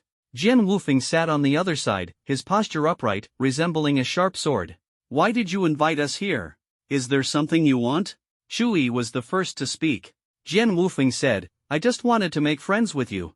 Shui didn't quite believe him and smiled. "If it's really just to make friends, then we already are. I have something to do, so I'll take my leave now." With that, Shui suddenly stood up. The chubby man followed suit, his bulky body surprisingly agile. "Jian Wufeng, you've done well. You can leave now." At that moment, a beautiful figure appeared. It was Shangguan Lingwei. Jian Wufeng sighed, as if his task was complete, and cupped his hands apologetically toward Shui before leaving the hotel. The chubby man excitedly said to Shui, "Brother Chu, that's Shangguan Lingwei, the true goddess." Shui ignored him. He didn't have a good impression of this woman. In fact, he felt a bit of aversion. If he could, Shui would rather never see her again in his life. But things didn't go as he wished. He still ran into her, and judging by the look of it, the woman was heading straight for him. "Chubby, let's go," Shui said coldly, turning to leave the hotel. The chubby man followed closely behind. "Shui, stop." Shangguan Lingwei's voice rang out with a hint of arrogance. Shui didn't respond and continued walking forward as if he hadn't heard her. Seeing Shui pretending to be deaf, Shangguan Lingwei's face darkened with anger. She instantly stepped in front of Shui, blocking their path. "Shui, stop. Didn't you hear me talking to you?" Her voice was full of arrogance. Shui frowned and replied coldly, "Who are you? Why are you blocking my way?" Shangguan Lingwei frowned and said, "Shui, the Shangguan family promised to help you with something." "Don't tell me. You've forgotten?" Shui replied impatiently, "Shangguan Lingwei, move aside. Don't you know only dogs block the way?" The chubby man widened his eyes in shock, exclaiming in his heart, "So bold. He actually dared to call Shangguan Lingwei a dog. Awesome. Truly awesome. Brother Chu is incredible." The chubby man silently gave Shui a thumbs up. Hearing Shui's words, Shangguan Lingwei's heart instantly ignited with fury. "Shui, do you know what you just said?" she sneered. "You're nothing but a third-tier nobody. As she spoke, the aura of an 8th tier ability user erupted from her, quickly enveloping Shui. Shui felt his hair stand on end, his heart racing. How dare you insult me? You're courting death. Shangguan Lingwei's eyes burned with fiery rage. Her hands clenched into fists, veins bulging. Her skin glowed faintly with a golden light, as if she were wearing a mysterious armor. Her figure became even more alluring yet dangerous, like a beautiful but deadly flower. As the pressure mounted, Shui felt an immense weight, as if the entire world was pressing down on him. Ah, bring it on. I'm not the same as I used to be. Shui showed no fear. In an instant, a Godslayer spear materialized in his hand, and his beast form activated. His gray-white hair cascaded like a waterfall, and an energy cloak tightly wrapped around his body. Half a month without seeing you, and you've grown so much. Shangguan Lingwei was momentarily stunned, then sneered, but no matter how strong you are, an ant will always be an ant. I've been fed up with you for a long time. Come on. Shui pointed his gun at Shangguan Lingwei. The battle between the two was on the verge of breaking out, and at the critical moment, a red figure suddenly appeared, moving as fast as lightning. It was Feng Qingyan. His eyes widened as he shouted at Shangguan Lingwei, stop. Do you want to kill Chui? Feng Qingyan, get out of the way. I must teach this guy a lesson today. Shangguan Lingwei roared angrily. Feng Qingyan stood in front of Chui and said, Shangguan Lingwei, have you forgotten your grandfather's words? Don't worry, as long as I'm here, she won't be able to touch you today. Then he turned to Chui. Feng Qingyan, are you trying to stop me? Shangguan Lingwei sneered coldly. Feng Qingyan's expression remained calm, his voice steady like a clear spring. Yes, Shangguan Lingwei, you've gone too far. Shangguan Lingwei's sharp gaze fixed on Feng Qingyan, filled with disbelief. I've gone too far? Just because of Chui, you're willing to oppose me, she said arrogantly. At this moment, Chui breathed a sigh of relief and reverted to his original form. He didn't want to fight head-on with an 8th level ability user. Although his strength allowed him to surpass levels and his killing intent was strong, the prerequisite was hitting the opponent. And hitting an 8th level ability user was extremely difficult. Let's go, fatty, Chui said. Chui, you still want to leave? Even if Feng Qingyan protects you, I will make you taste my power. Shangguan Lingwei sneered, then turned to Feng Qingyan and shouted angrily, don't stop me either, or you'll be my enemy. Then let's settle this in the sky. Feng Qingyan responded without backing down. Fine. If it's a fight you want, then let's fight. Shangguan Lingwei agreed. Soon, high in the sky, Feng Qingyan, dressed in a tight red outfit, exuded a fiery aura that seemed capable of igniting the entire sky. Meanwhile, Shangguan Lingwei formed hand seals, and a giant dragon's shadow appeared behind her. The two engaged in a fierce battle, their figures flickering in the air like meteors streaking across the night sky. Fatty watched the battle in shock and said, Brother Chu, even the sky is shaking. They're too powerful. Chui teased, Fatty, you're a transmigrator too. One day, you'll be stronger than them. Chui, I sense the aura of the dragon clan. Little Shark's voice suddenly came through. And there's a 9th level expert fighting again. Nangong Shurong is usually gentle and kind, but upon hearing these words, she became furious and shouted at Shangguan Lingwei, I tolerated you before out of respect for your family, but you are truly shameless. Do you know how much Shangguan Xiaotian sacrificed for the country and the people back then? How could someone as unfilial as you be his descendant? Shangguan Lingwei laughed angrily. Ha, what era are we in now? You're still talking about those outdated things. Spiritual energy has been revived for hundreds of years. In this world, only the survival of the strong matters. Nangong Shurong, you're too naive. The ideals you insist on don't exist in this world. Since you're so heartless, Donli City doesn't welcome you. Leave now. You've caused such a commotion here, don't you think you owe an explanation? Nangong Shurong ignored the mockery and calmly said, many civilians have been frightened, and some are injured. Pay compensation of 1 billion. Feng Qingyan, upon hearing this, said to Nangong Shurong, go to her, her family has money. Then she quickly flew off into the distance. So, will you alone bear this compensation, Shangguan Lingwei? Nangong Shurong raised an eyebrow and asked. Shangguan Lingwei didn't want to argue further and snorted coldly, go find that guy named Chui, this whole mess is his fault. With that, she turned and left. Chui cursed inwardly, these people are truly shameless. They're actually blaming me. Could their skin be any thicker? Are you Chui? Nangong Shurong stared intently at Chui, her gaze sharp. Chui felt her piercing look, took a deep breath to steady himself, and replied with a smile, "Yes, I am Chui." Nangong Shurong frowned, her voice tinged with doubt. "Those two actually fought over you?" Chui sighed helplessly and said with a bitter smile, "It does have something to do with me." A shrewd glint flashed in Nangong Shurong's eyes. "In that case, you'll have to bear the 1 billion compensation." 1 billion? That's way too much. Chui said helplessly, "I don't have that kind of money." "No problem." Nangong Shurong smiled and shook her head. "With your abilities, as long as you join our Nangong family, you'll be considered one of us, and naturally, you won't have to pay the 1 billion. Wow, what a clever plan. If he really joined the Nangong family, what would happen to his dreams? Chui frowned, thought for a moment, and said seriously, "All right, but only after I achieve my dream." "Your dream? What is it?" Nangong Shurong asked curiously. Without hesitation, Chui replied, "To eliminate Japan and the United States, achieve world peace, and end all wars." Nangong Shurong was stunned. How could someone dream of destroying countries? "Your dream is completely unrealistic." "No way." She shook her head.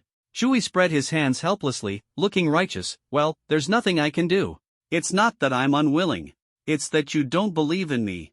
Clearly, Nangong Shurong had seen Chui's potential and wanted to recruit him, and Chui understood this. He pondered for a moment and sighed, "I don't have 1 billion, but this Qin Tianju can help for a year. His abilities are far superior to mine." Nangong Shurong glanced at the chubby man and nodded. "This chubby guy? Barely acceptable." Chui seriously asked the chubby man, "Fatty, what do you think?"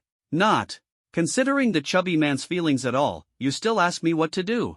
You've already agreed, so why ask me? When have you ever respected me?" "Brother Chu, what are you doing?" the chubby man asked. "A year from now, I'll return to Dongli City." Chui patted the chubby man's shoulder, his expression solemn. "Right now, I have more important things to do." "Could it be that you're going to that place?"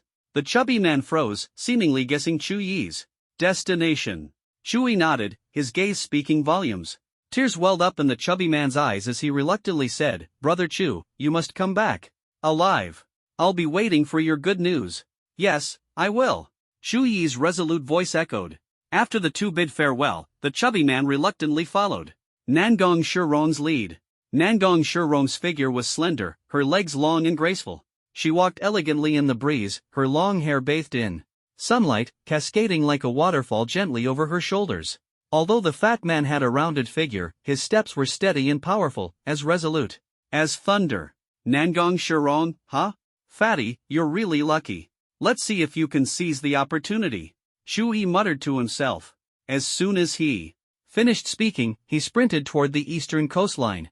His speed was astonishing, and his heart burned with fierce determination, resolved to set foot on the land of the Wa Kingdom himself. "Those Wa Kingdom bastards, wait for me to deal with you." Chui's blood boiled, his mind filled with thoughts of revenge. After a while, Chui sat on the back of Little Shark, feeling its speed as it raced across the water's surface. "At this pace, we'll reach the Wa Kingdom's coast in half a day." Chui's heart surged with excitement. "Be careful, Chui. Are you really strong enough right now?" Little Shark's tone was serious. "Those guys are cunning." Chui's eyes glimmered with a strange light as he smiled and said, "Little Shark, do you know what's the most terrifying thing? It's the unknown. The unknown power, the unknown future." With that, he instantly activated his water clone ability. A clear mist rose beside him, condensing into an identical clone. This water clone was composed of water elemental energy, emitting a faint mist. "You've created another version of yourself?" Little Shark exclaimed in surprise. "Ha, it's my water clone." Chui laughed heartily. "Even if I can't defeat them, I can stall them. One day, I'll completely destroy them." At that moment, a massive ocean liner came into Chui's view. "A Wa Kingdom ocean liner," he shouted excitedly. The liner was incredibly luxurious, resembling a giant seabird gliding across the water. "Little Shark, return to the Guardian space for now. I'll handle them." After speaking, Little Shark transformed into a beam of light and returned to Chui's body. Chui immediately transformed into a beast.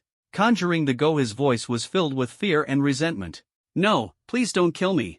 Chui looked at the Japanese man before him and sneered. "How about we play a game? If you win, you'll live. The man's face was filled with fear, and he trembled as he asked, really? What game? Shu-yi chuckled. Grimly, look what's next to you? Beside the man lay a brutally dismembered corpse, its internal organs exposed and disgusting. With a sinister look, Shu-yi pointed at the dismembered remains and said, eat all of this within 10 minutes, and you'll live. The Japanese man was silent for a long time, his gaze fixed on the pieces of flesh. In a trembling voice, he asked, I'm done, and you're really not going to kill me? Shu-yi coldly picked up the timer and said, start. 9:59, 9:58, 9:57, the seconds ticked by. Seeing Shu-yi start the countdown, the Japanese man didn't hesitate and began chewing the severed limbs.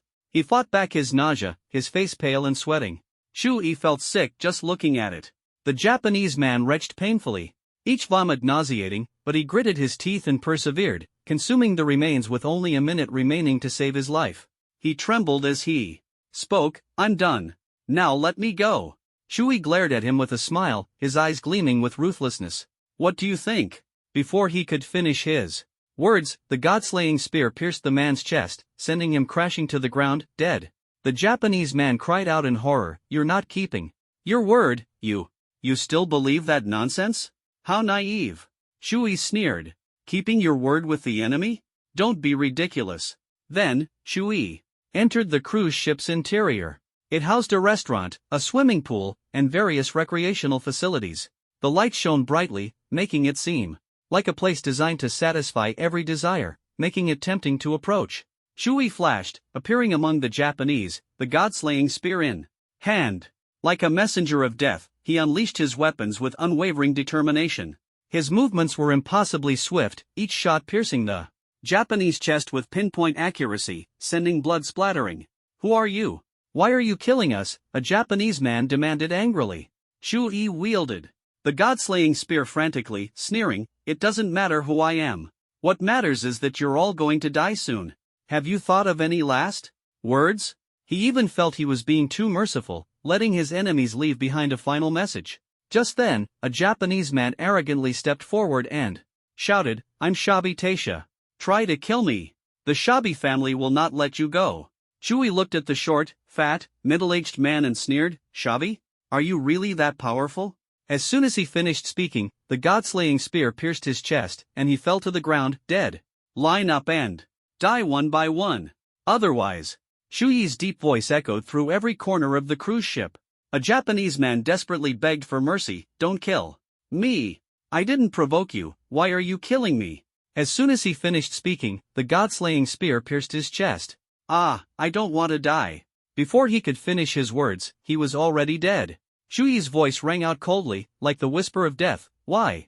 Why are you killing the enemy? At this moment, a Japanese psychic rushed forward and threatened Shu-yi, who are you?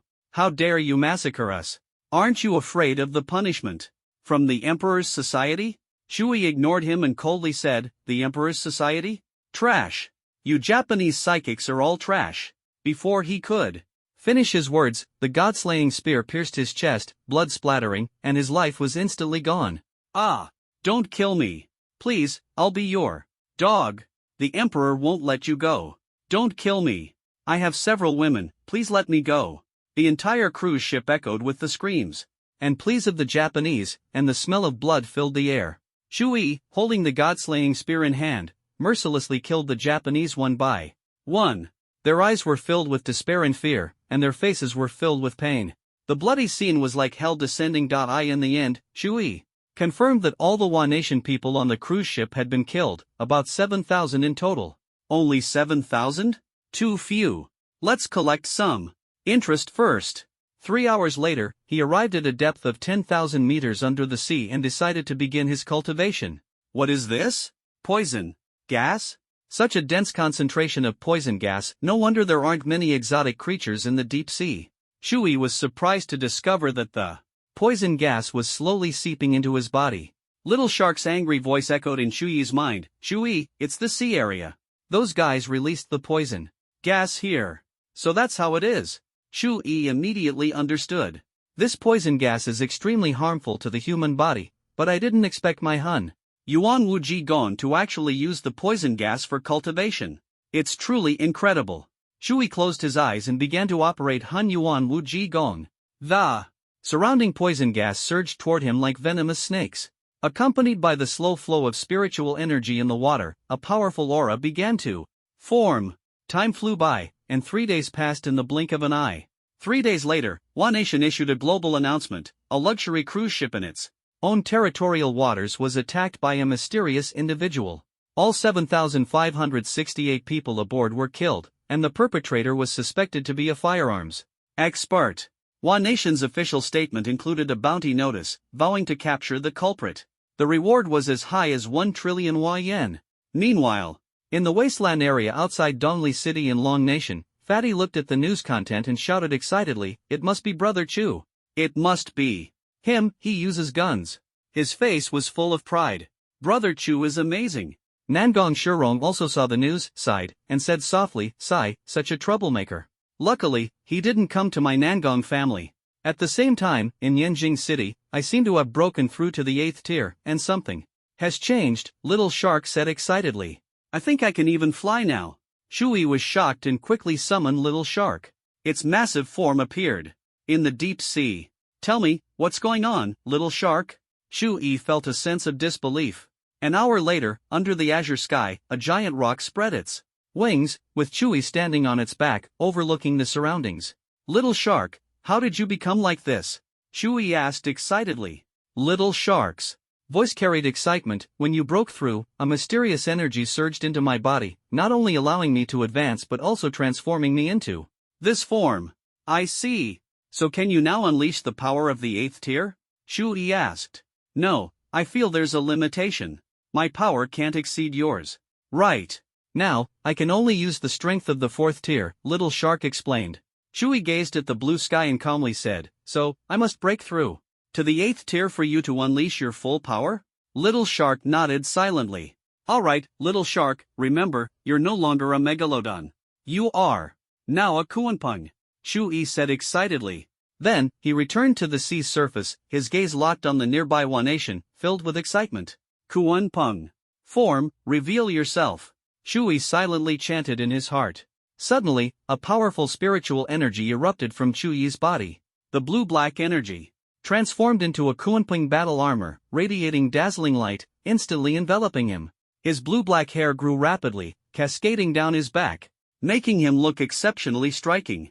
Chewie's heroic spirit soared, like a gust of wind rushing into the sky. He felt as if he were wrapped in feathers, dancing freely in the air. He sensed the power of free wings, like a great rock spreading its wings, and an unprecedented excitement surged in his heart. As if he had merged with the heavens and earth. He gazed at the land below, shrinking smaller and smaller, like a delicate painting being left far behind. Chewie was ecstatic. This feeling of freedom was utterly addictive. "Is this what flying feels like? Amazing." At that moment, a fighter jet sped toward Chewie, and a man's voice came from inside. "Which country's ability user are you, daring to intrude into One Nation's airspace?" "Humph." Chewie sneered, thinking, "I've already flown into One Nation? Perfect, let's test your strength."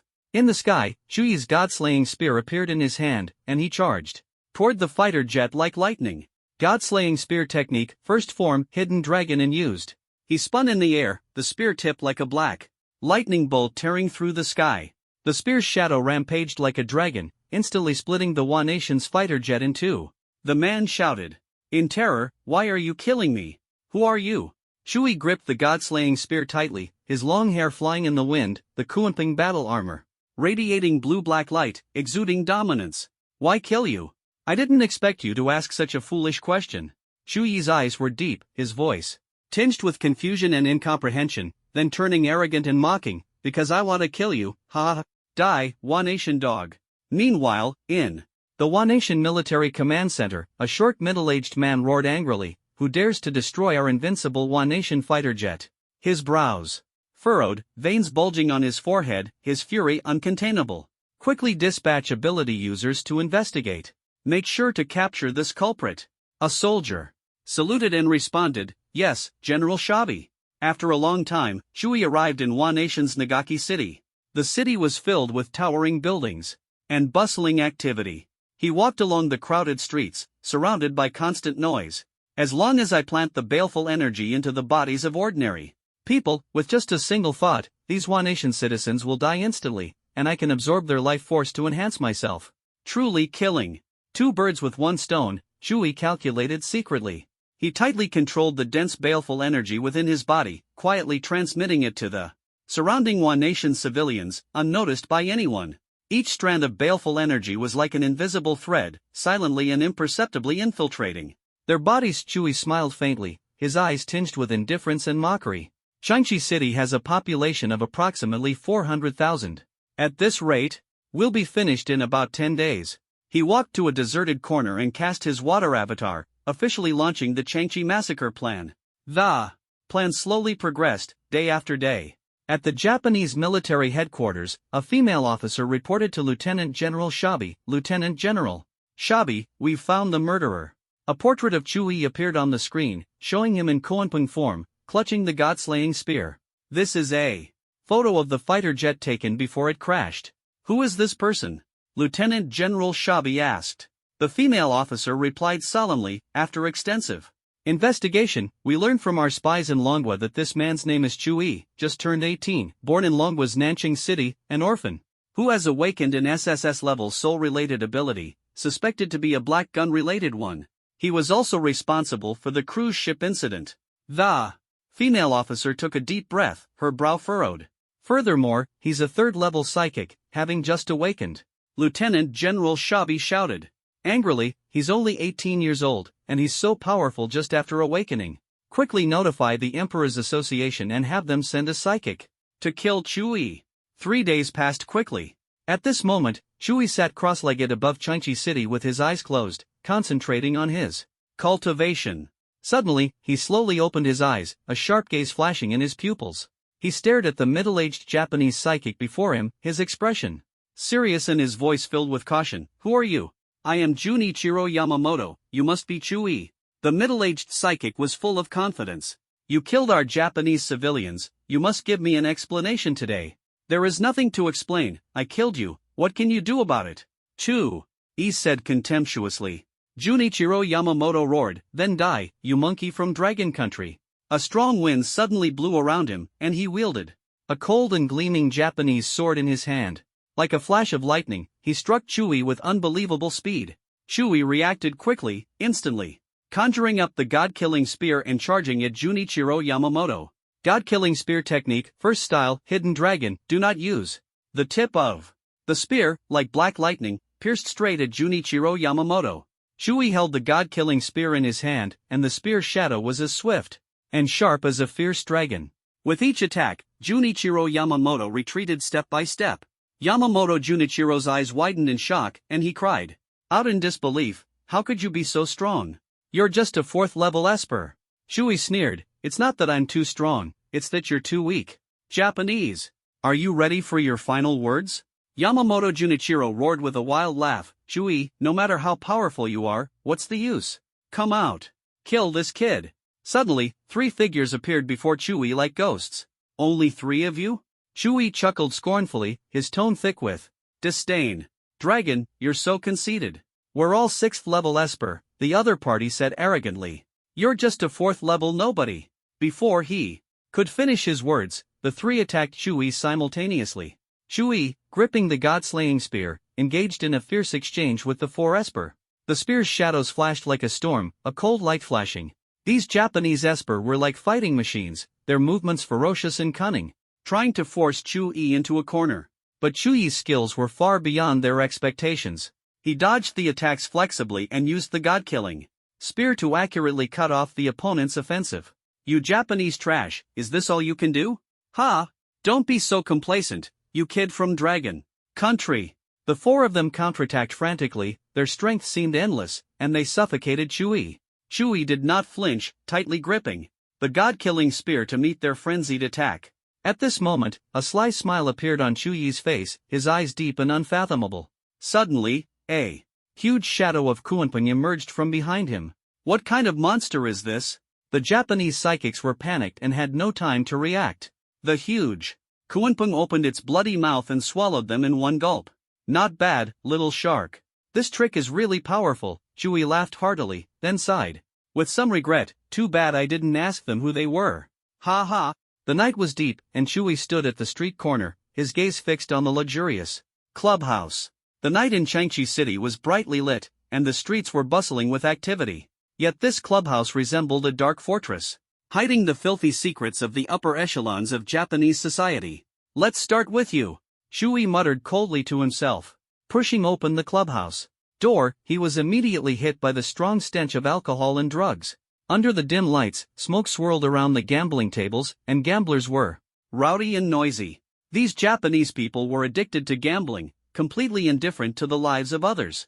In the corner, several Japanese men, lost in their drug addiction, had vacant and dazed expressions. Women dressed provocatively surrounded the Japanese men, catering to their desires. They treated this city like their playground, trampling on humanity and morality without restraint. Truly worse than beasts, utterly disgusting. Shui's gaze turned icy, a mysterious glow enveloping his body as the god-slaying spear in his hand radiated a chilling murderous aura. Like lightning, he darted through the crowd, the god-slaying spear mercilessly piercing into the chest of each person. A Japanese man, arrogant and in the midst of abusing a woman, glared at Shui and roared angrily, "Who are you? Stop immediately. Do you know who I am?" Silence was shattered by this sentence, the sound reverberating in the air, bringing a sense of oppression. After a moment, Shui found himself above the firmament, with Yamamoto Gensai closely following behind. "Are you trying to escape, sir?" Yamamoto Gensai spoke. Shui knew clearly in his heart that the man before him, Yamamoto Gensai, was immensely powerful, an 8th-tier ability user, and he was not yet confident in defeating him. Gritting his teeth, he made a resolute decision to give it his all. 8th tier? So what? What was there to fear? He suddenly turned around, a crazed expression on his face, his voice filled with determination. "I was going to let you live a few more days, but since you're courting death, don't blame me." God-slaying spear technique, second form, dragon in the field. Shui gripped the god-slaying spear tightly, showing no fear. Like a tiger descending the mountain, he charged at Yamamoto Gensai, his spear technique as fierce as a storm, exuding an astonishing momentum that enveloped the entire sky in a terrifying atmosphere. Yamamoto Gensai gripped his katana tightly, a confident smirk appearing at the corner of his mouth, his expression resolute. He took a deep breath, chanting an incantation with a solemn tone, clearly not underestimating. "Shui, with my body, I transform into a fire spirit, flames scorching the heavens." As his words fell, the katana instantly ignited with blazing flames. Like the sun descending to the mortal world, scorching everything around it with an unparalleled intensity. Shui sneered coldly, "How ridiculous. Trying to use fire-based abilities against me." As soon as he finished speaking, his water-based abilities erupted, his body surrounded by water vapor, forming a surging aquatic domain. Water and fire stood in stark opposition. Shui and Yamamoto Gensai engaged in a breathtaking battle above the firmament. Water and fire intertwining, illuminating the entire sky. The fight raged from dawn to dusk, day after day, as if time had lost its meaning. Their clash was like a violent storm, the fierce collisions producing deafening roars. Shui's god-slaying spear technique was wild and unrestrained, water energy surging around him. Yamamoto Gensai exuded a scorching aura, each swing of his blade bringing waves of heat, as if he intended to ignite the entire sky. 9 days and nights passed, and both were covered in wounds. Shui, born with astonishing vitality and endowed with endless life force by the seed of the tree of origin, found these injuries insignificant. Shui laughed heartily. "Yamamoto Gensai, do you know why I haven't killed you yet?" "Why?" Yamamoto Gensai, his body battered and bruised like a canvas ravaged by a storm, his skin covered in crimson gashes, the flames of pain burning his body, his blood staining his clothes red. "Because I want you to witness the scene that follows with your own eyes. You'll find it quite interesting." Shui sneered, roaring angrily at the sky, devouring malice. Suddenly, a piercing scream tore through the air, like a throat being ripped apart, chilling to the bone. Pain and despair enveloped the entire Changchi city like a dense fog, suffocating everyone. The streets were littered with mangled remains and shattered buildings, forming a horrifying scene. Rivers of blood flowed, staining the earth red. The cries of children and the wails of women echoed throughout the city, their helpless pleas and desperate prayers carried awe under the shroud of this terrifying murderous aura. Yamamoto Gensai had no chance to resist, and ultimately turned to ashes. "I told you before, the next time we meet will be your death. Yet you were so eager to die?" Shui's icy voice rang out. At this moment, inside the office of the president of the Wokoku Council of Representatives, the president's brows were tightly furrowed, his heart a mix of fear, anger, helplessness, and confusion. What? All the residents of Nagaki City died instantly? And it might have been done by a supernatural being from Longwa? Listening to his subordinate's report, his head felt as if it had been struck by a heavy hammer. The lives of 400,000 people were gone. Just like that. What kind of ruthless person could do this? He clenched his fists, his face a blend of anger and despair. This disaster was undoubtedly the most tragic in Wokoku's history. He thought of the people who once laughed in Nagaki City, their smiles and hopes vanishing in an instant, leaving only deathly silence and sorrow. The president stood up, his voice firm and filled with rage, immediately announced this to the world: notify the Tenno Association and eliminate this Longwa man at all costs. In the deep sea, Shui sat cross-legged on a coral reef glowing with a faint cyan light, his body emitting a soft radiance. With his eyes closed, he was fully focused on absorbing the life force of Wokoku's 400,000 residents. Subtle energy spread through the seawater, carrying a salty tang and brimming with intense vitality.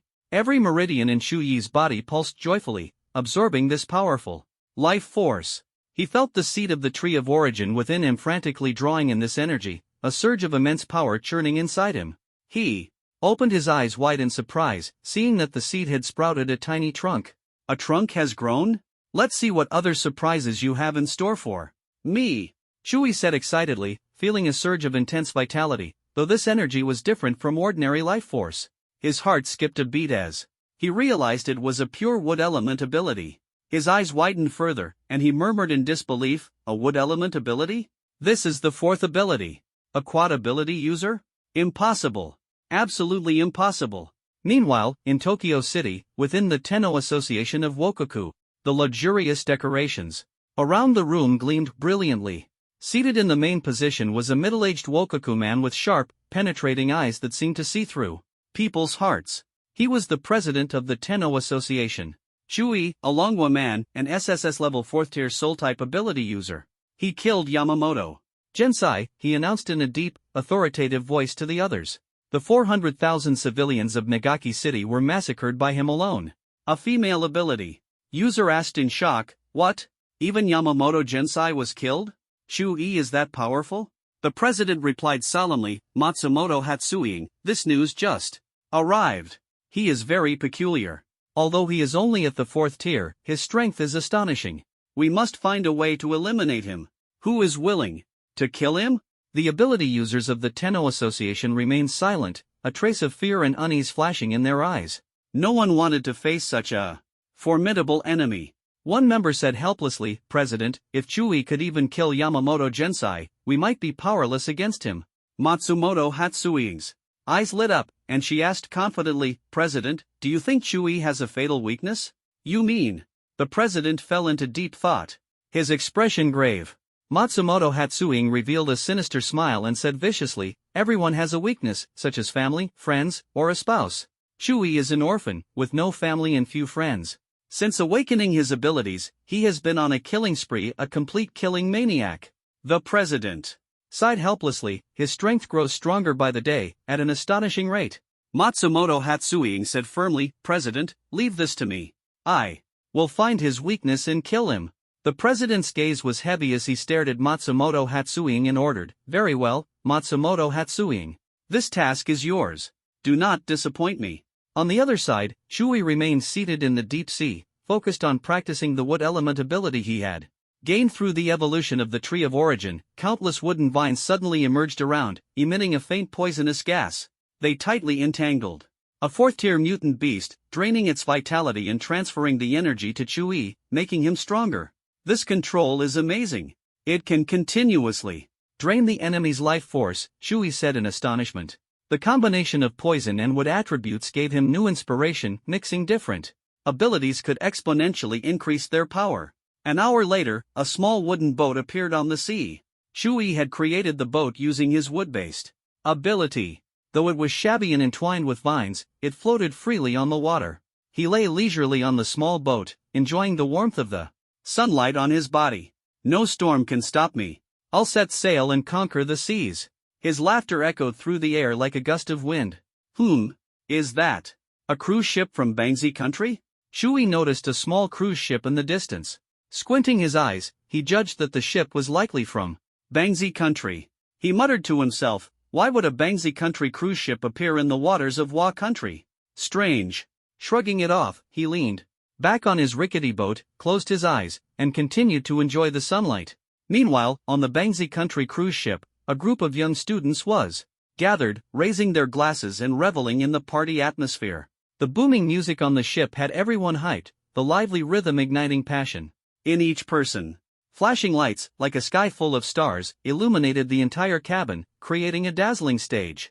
The boys, dressed in stylish suits, looked dashing and confident, while the girls, in their elegant evening gowns, exuded grace and sophistication. Today marks our academy's graduation season. Next, we'll explore this beautiful city and have the time of our lives, a handsome young man announced, his voice loud and inspiring. Cheers to everyone having fun. Suddenly, a shout came from the bow of the ship, look, there's a small boat over there, and someone is on it. This immediately caught everyone's attention, and they turned to look. On the distant sea, a small boat was approaching quickly. On board was a solitary figure, Shui. His short black hair, sword-like eyebrows, bright eyes, high nose bridge, and rosy lips made him strikingly handsome. One of the girls on the cruise ship, captivated by Shui's appearance, shouted, "Hey, handsome! Why are you alone at sea? We're on a cruise to Changchi City. Want to come aboard and join us?" Though she spoke in Bangzi country's language, Shui understood her. "No need, but I suggest you avoid going to Changchi City," Shui replied softly, his voice drifting through the air like smoke, mysterious and ethereal. "Why?" the girl was about to ask, but the small wooden boat had already vanished, without a trace. As time passed, the Bangzi country student tour group finally arrived in Changchi City. However, the scene that greeted them was horrifying. The city was filled with an aura of death. The streets were deserted, and a deathly silence enveloped the entire area. "What on earth happened here? This is terrifying," a girl cried, covering her face and trembling all over. "I want to go home, I want to go home." The students began to chatter nervously, their voices overlapping. "Is this some kind of mistake? This is too scary," a boy said, frowning, fear evident in his eyes. "No, this is definitely Changchi City," another girl replied anxiously, her voice tinged with unease. "Could it be a mutant beast invasion?" a tall boy stammered, his voice filled with panic. "Impossible. Wa country is an island nation, large-scale mutant beast invasions are rare here. The countries with the most mutant beasts are Long country, Xiong country, and Me country." A bespectacled boy tried to calm everyone with logic. "Then what's going on?" a chubby boy asked anxiously, his voice trembling. "Everyone, check the news on your phones," a girl stammered, her face full of fear. As soon as she spoke, the students hurriedly took out their phones. On the news channel, bright red letters captured everyone's attention. They read, "Shock to Blue Planet. Over 400,000 innocent civilians brutally massacred in Changchi City." This horrifying news came from the Japanese government.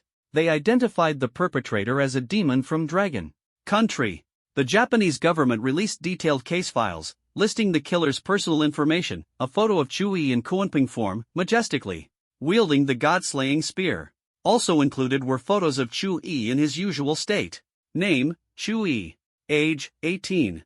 Nationality, Dragon country. Strength, unfathomable, rumored to be able to defeat 8th level Esper. Superpower, legendary SSS-Level soul-based superpower, suspected of being a black gun. Crimes, the brutal murder of over 7,000 civilians aboard a Japanese cruise ship, the merciless slaughter of 400,000 innocent people in Changchi City, leaving no one alive. Shock. The Korean students were in disbelief, they had never imagined such a person could exist. This was nothing short of a demon, a monster. This disaster caused immense panic and outrage in Japan, and the nation fell into silence and mourning. No one could have imagined that such a young murderer could possess such terrifying power, enough to push all of Japan to the brink of destruction. The Japanese government has issued an urgent appeal to the world, urging international organizations of supernatural powers to capture this demonic killer and bring him to justice. The destructive power of this massacre far exceeded anyone's expectations, and fear gripped the nation. Shui's name is deeply engraved in the hearts of the Japanese people, a pain they will never forget. At this moment, Shui has become a world-renowned infamy. A Korean girl exclaimed, "Oh my god, that's the man we met at sea. It's him, the one on the wrecked boat. The Korean students' minds were filled with fear, their hearts pounding with terror. A boy, still trembling, said, "Thank goodness he didn't get on the boat, otherwise we would all be dead." Meanwhile, out at sea, beep, beep, beep, Shu-yi received a call. It was Zhang Xian, and he immediately answered, "Hello, Zhang Xian, what's going on?" "Shu-yi, you're too impulsive. The whole world is looking for you. Now." Zhang Xian's voice was filled with shock and disbelief. "Oh? Has this been spread?" Shu-yi raised his eyebrows, looking surprised. Zhang Xian smiled. Bitterly, "Yes, the international community's attitude towards you and Longhua has completely changed. After all, you killed everyone in an entire Japanese city." Shu-yi looked relaxed and said lightly, "I know, I will find a way to deal with it." After hanging up the phone, the fat man called immediately. "Hello, hey, fatty, how did you find out too?" Shu-yi asked in surprise. "Wow, Brother Chu, you are so amazing. You actually massacred an entire Japanese city. When can you take me with you? My Rui Jingubang can't wait," the fat man said excitedly. Shu-yi held up his phone and said to the excited fat man on the other end, "Fatty, forget about all that. Tell me how things are going with you at the Nangong family." "Very good. I'm hunting exotic beasts in the wasteland every day, and my strength is constantly improving." The man on the other end excitedly declared proudly, "I've now reached level 5. And I'm only one step away from breaking through to level 6. Shu-yi laughed heartily and declared proudly, "Okay, fatty, when you reach level 9, we'll go to Japan together and go on a killing spree." After hanging up, beep, beep, the phone rang again. It was Feng Qingyan. Shu-yi muttered to himself, "How could it be her?" After answering, he briefly replied and decisively hung up. At that moment, in the hall of Dragon Nation's highest command center, an imposing middle-aged man stood under the gaze of everyone. He stood tall and imposing, as majestic as a mountain, his eyes piercing and deep, revealing boundless wisdom and decisiveness. His slightly disheveled black hair showed the traces of long battles, and his face was as firm as steel, resembling that of a ruthless general. He clenched his fists tightly, and his body exuded an invisible and powerful aura that made people involuntarily feel awe. He wore a black battle robe, with a winding dragon embroidered on his chest. The golden threads shimmered faintly, showcasing his glorious military achievements.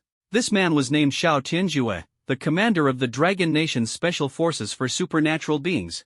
Surrounding him were several powerful individuals, among whom Feng Qingyan stood out the most. She was dressed in a luxurious red combat suit that perfectly accentuated her slender figure. A middle-aged man spoke in a deep voice. "Everyone knows by now, right? Shu-yi, an 18-year-old boy, massacred an entire city in Japan. I won't go into the details. Feng Qingyan, you've been observing him. Does he qualify to join us? What do you think?" Feng Qingyan replied, "Boss Xiao, I think he does. From what I know, Shu-yi has already joined our Nightwalker organization." Xiao Tianjue nodded, a hint of joy appearing on his face. "Good, then. I'll leave Chu-yi's arrangements to you. He's in a very dangerous situation right now." Feng Qingyan nodded, "Understood. Sai, I originally planned to quietly destroy the city, but I still got discovered." At this moment, Shu-yi was leisurely lying on a small wooden boat, feeling a bit irritated as he planned his next move, completely unaware of the danger approaching. When he looked up at the sky, he saw an ordinary nuclear missile hurtling toward him at an astonishing speed. He frowned, anger igniting within him. Damn it, it's actually a nuclear weapon. These Japanese bastards have no sense of rules. Furious, he immediately activated his supernatural powers, employing both wood and water attributes to form a solid protective barrier to withstand the impending explosion. In an instant, the nuclear missile detonated, unleashing a tremendous force. A fierce shockwave swept through, accompanied by howling winds. Shui felt the violent turbulence in the air around him, as if the entire world was shaking. He closed his eyes tightly, his muscles tensed, desperately resisting the pressure and destruction brought by the explosion. He could feel the protective barrier trembling violently, on the verge of collapse. Time seemed to stretch endlessly. Shui felt as though he was trapped in infinite darkness, his body being torn apart by an invisible force, his bones on the brink of shattering, his muscles seemingly ripped to shreds. He gritted his teeth, fighting back with all his might, his supernatural powers surging within him, providing him with an unending source of strength and vitality. After what felt like an eternity, the shockwave finally began to dissipate, and the raging winds gradually calmed. Phew! Luckily, my vitality is strong, or I don't dare imagine the consequences. Shui sighed with lingering fear. Then, a surge of anger welled up within him, and he raised his middle finger toward the sky. In the Japanese command center, the officers stared at the satellite images in shock. Shui not only survived but even flipped them off. Not even a nuclear missile could kill him. This damned dragon. Nation guy, even a nuclear missile can't take him out. General Sabi roared furiously. It seems we'll have to rely on Matsumoto Hatsuing. He was incredulous that the nuclear missile's devastating power had failed to kill Chui. Even for a powerful supernatural being, it shouldn't be possible to withstand such a destructive attack. An hour later, on the sea, Chui stood on a small wooden boat, his gaze firm and unwavering. Humph. Those little brats from Japan, I'll let you live a few more days. He already had a plan in mind. The Arctic continent, that distant and mysterious place, was his target. Ever since the resurgence of spiritual energy, the Arctic continent had become a forbidden zone for supernatural beings. It was said that there were legendary beasts above the 9th rank there, though whether it was true or not remained unknown. Suddenly, a deafening phoenix cry echoed from the sky, and a fiery phoenix descended, spreading its wings and soaring. On the phoenix's back was none other than Feng Qingyan. She was dressed in a magnificent red phoenix combat suit that clung to her graceful figure, resembling burning flames and radiating dazzling brilliance. The phoenix pattern was intricately detailed, seemingly alive as it danced on her body, every line exuding power. Feng Qingyan smiled elegantly, her voice as clear as a stream. Shui, long time no see. You've caused quite a stir this time. What's your plan? Her eyes sparkled with intelligence. Shui frowned slightly, asking in surprise, Feng Qingyan, how are you here? Is this fiery phoenix yours? Feng Qingyan chuckled softly, her voice tinged with a hint of mystery. Don't you also have a beast within you? Shui's eyes widened as he stared at her in disbelief. You have a guardian beast too? And it's a phoenix? Does such a mystical creature really exist in this world? Feng Qingyan smiled and shook her head. Don't be too surprised, Shui. This world is far more fascinating than you imagine. Shui's expression turned serious. Then your coming to find me is definitely not a coincidence. Feng Qingyan was straightforward. That's right. I'm here to invite you to join us. She introduced herself. I am Feng Qingyan, the leader of the Feng Unit, a special forces team of supernatural abilities. In Longhua. Shui looked puzzled. Longhua has a special forces team for supernatural abilities? How come I've never heard of it? Feng Qingyan explained, it's a secret organization dedicated to protecting national security. We handle supernatural phenomena and incidents involving special abilities to ensure societal stability. The Nightwalker organization you joined is one of our departments. Shui frowned, both shocked and curious, never having imagined that such secrets were hidden in this world. Feng Qingyan noticed his confusion and said firmly, we've always operated discreetly because our missions rarely involve ordinary people. We've carried out countless secret operations to protect national security. Shui's doubts gradually subsided, and he began to feel a sense of respect for Feng Qingyan. Her eyes shone with determination. The entry requirements are strict, with loyalty and strength being the most important. I initially evaluated Shangguan Lingwei, but after meeting you, I realized you're a better fit for us. Shui was puzzled. I'm just a 4th-tier ability user. Why choose me? Feng Qingyan replied earnestly, there's a type of person in this world called a genius. They are extraordinarily gifted and can easily defeat enemies far stronger than themselves. Shui, you are one of those people. Sometimes, rank doesn't fully represent strength. Shui responded calmly, I value my freedom and don't want to be constrained. Besides, I have many things to do. Feng Qingyan understood his meaning but continued to explain, we don't restrict our members' freedom, nor do we have many rules. If you join my Feng unit, I guarantee you absolute freedom, and will consult you before assigning any missions. After thinking for a moment, Shui nodded, alright, I'll join. But you must promise not to restrict my freedom. Feng Qingyan smiled as she leapt onto a small wooden boat, the fire phoenix transforming into light and returning to her body. She pulled a shiny badge from her pocket and carefully handed it to Shui. Shui took the badge and examined it closely. The surface glimmered with golden light, engraved with a blazing flame. He looked at Feng Qingyan in confusion, a hint of surprise in his eyes. You knew all along that I'd want to join you? Feng Qingyan smiled and replied, "Of course. I've been observing you for a long time. You're the most promising person." After parting ways with Feng Qingyan, Shui learned the location of the headquarters of the Special Forces for Supernatural Abilities. However, he didn't plan to go there immediately, as he felt his strength was still too weak. "I'll head to the Arctic first.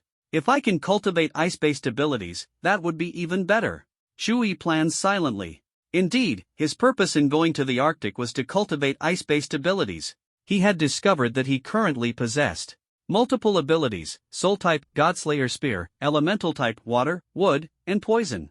The Poison ability had formed after absorbing toxic gas from the deep sea. Shui speculated that the Hun Yuan Wu Ji technique might allow him to cultivate even more abilities. Time flew by, and 3 days later, in the eastern region of Xiong country, amidst a frozen, snow-covered landscape, the biting cold made people shiver uncontrollably. Shui muttered to himself, "I didn't expect the eastern region of Xiong country to be this cold. Only ability users could survive in such a place." He gazed at the vast expanse of snow before him, the ground blanketed in white, the air so frigid that everything was frozen solid. Squinting, Shui spotted an astonishing scene in the icy distance. A little girl was battling a ferocious beast. He exclaimed in surprise, "Such a young child fighting a beast with all her might, how remarkable." The little girl was dressed in a white robe, resembling a snow lotus blooming in the icy landscape. She held a worn iron sword in her hand, locked in a life-and-death struggle with a ferocious beast. Before long, the girl found herself in a desperate situation, her life hanging by a thread. Just as the beast was about to pounce, Shui suddenly intervened. Wielding the Godslayer Spear, he shot forward like a streak of black lightning, piercing the beast's body in an instant and pinning it to the snowy ground, rendering it immobile. The little girl watched the scene unfold and exclaimed in her innocent voice, "So amazing." Shui walked over slowly, the Godslayer Spear dissolving into black mist and returning to his body. He asked with concern, "Little one, what's your name? Why are you here alone? This place is dangerous. Where are your family members?" The girl looked at Shui curiously, her voice clear and childlike. "Thank you for saving me. My name is Lisalia, and I'm 11 years old. Big brother, who are you?" "My name is Chui, and I'm from the Dragon Nation." Chui frowned, puzzled. "Where are your family members? Why are you out here hunting beasts alone?" Lisalia fell silent for a moment, her eyes brimming with tears. "My parents were killed by the beasts, and I..." At that moment, the sound of something rapidly cutting through the air came from the distance. A Western-looking woman appeared, her figure alluring and clad in a black mink coat. She approached Shui and Lisalia with a look of disdain and said, "Lisalia, I've finally found you. Come back with me." Frightened, Lisalia hid behind Shui, clutching his clothes tightly. "I won't go back with you," she said firmly and angrily.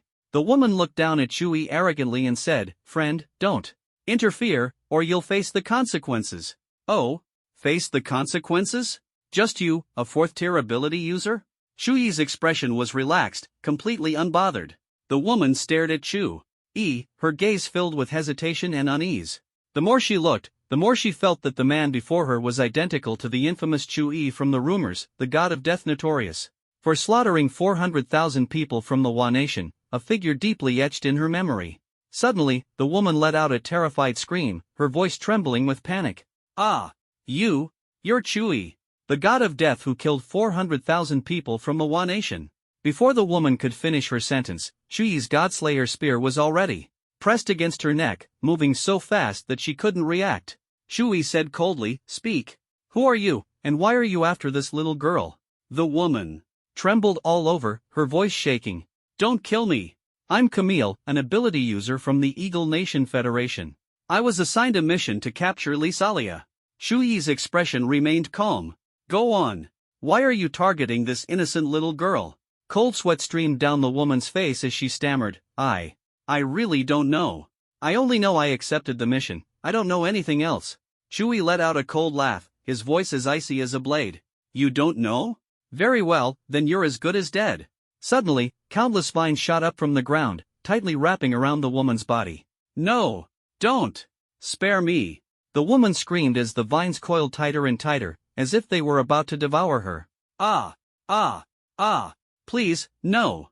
I beg you, spare me." The vines constricted further, relentlessly drained. This wooden house was crafted by Chui using his wood element ability. The interior was richly furnished, with every piece of furniture carefully selected by him from Dongley City. Soft cushions adorned the sturdy sofa, exuding a warm and cozy feeling. Shuyi's spatial ring also contained a large stockpile of daily necessities, all prepared in Nanjing City for emergencies. Sha, let's rest here for today, Shuyi said softly. Lysaria nodded with a smile, her doll-like face radiating warmth. Since losing her parents, she hadn't felt this at peace in a long time. Her eyes glimmered with tranquility as she lay quietly on the wooden bed and drifted into slumber. Watching Sha fall asleep, Shuyi quietly left the wooden house. Snow blanketed the ground, and ice crystals danced in the air like ethereal snow spirits. The biting wind howled as it swept past. Shuyi looked up at the deep black night sky, where countless stars sparkled like brilliant diamonds, emanating a mysterious and captivating glow. Sitting cross-legged, his body trembled slightly as he began to channel the Hunyuan Wuji technique. The surrounding air gradually became moist. The water element ability swirled around him like lively streams, sometimes forming gentle trickles, other times converging into rushing torrents and waterfalls. Condense into ice. Shu-yi murmured. The water element ability, influenced by the cold, began to freeze, transforming into the ice element. Frost gathered around him, forming crystalline ice shards that radiated a bone-chilling cold. It actually worked. I didn't expect it to be this easy. With more practice, I can fully master the ice element ability. Shu-yi exclaimed excitedly. Without hesitation, he extended his arm, and as if issuing a command, a surge of icy energy burst forth from his palm. The control is incredible. It really is the ice element. He extended his other hand and gently waved it, causing the ice to morph into various shapes, fluttering white feathers. Blooming ice lotuses, sharp ice blades. Each form was coldly beautiful and immensely powerful. Shuyi focused his energy, channeling the water element ability within him. Staring at his palm, a wisp of water vapor slowly rose, gradually condensing into a clear block of ice. The ice emitted a refreshing chill, but Shuyi was not satisfied. He pushed his ability further, causing the ice block to melt, with water droplets sliding down its surface. Suddenly, with a flick of his hand, the droplets split into countless tiny beads of water, which then transformed into a multitude of fine ice needles. Narrowing his eyes, Shuyi muttered to himself, "Excellent. Switching between water and ice freely, this will be my secret weapon." Just then, a bullet shot toward him at high speed. Sensing it immediately, he tilted his head and dodged it effortlessly. "Who's there?" His VE dialed Feng Qingyan's number without hesitation and explained the robot attack in detail. "Where did it happen?" Feng Qingyan asked urgently. "Got it. I'll head over right away." The call ended quickly. Half an hour later, Feng Qingyan arrived at the scene riding the Fire Phoenix. As soon as she saw Shuyi, she asked, "Shuyi, why are you here? Are you planning to go to the Arctic continent? It's not simple there." Shuyi was surprised by Feng Qingyan's speed, then pointed to the scattered robot debris on the ground and said, "Take a look at these robots first. They attacked me, but I managed to destroy them all." Feng Qingyan immediately crouched down to examine the debris. One robot's chest was still emitting a faint blue light. She gently touched the fragments and felt a cold energy.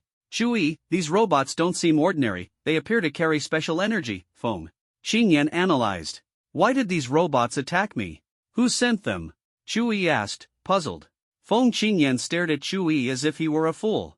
"Ever since you destroyed Changchi City, do you know how many countries have been watching you? I suspect these robots were sent by the United States." Shu-yi nodded and said, "I understand. I have something else I want to entrust to you." He led Feng Qingyan into a small wooden cabin and pointed to a little girl sleeping soundly on the bed. He said solemnly, "This is a girl I rescued in Eastern Bear Country.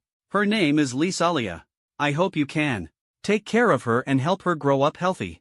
Feng Qingyan stared at Shuyi, seemingly trying to see through his thoughts, then said, "No problem. We have people in Nanjing City who can ensure her safety. She can attend the best schools. Even if she doesn't awaken any special abilities in the future, we can help her find a good job." Shuyi nodded sincerely, "Thank you." Feng Qingyan was somewhat puzzled. Thinking about how Shuyi had just destroyed Changchi City in Japan, killing 400,000 people, it was clear he wasn't a kind person. She asked, "Why would someone like you save an ordinary girl from Bear Country?"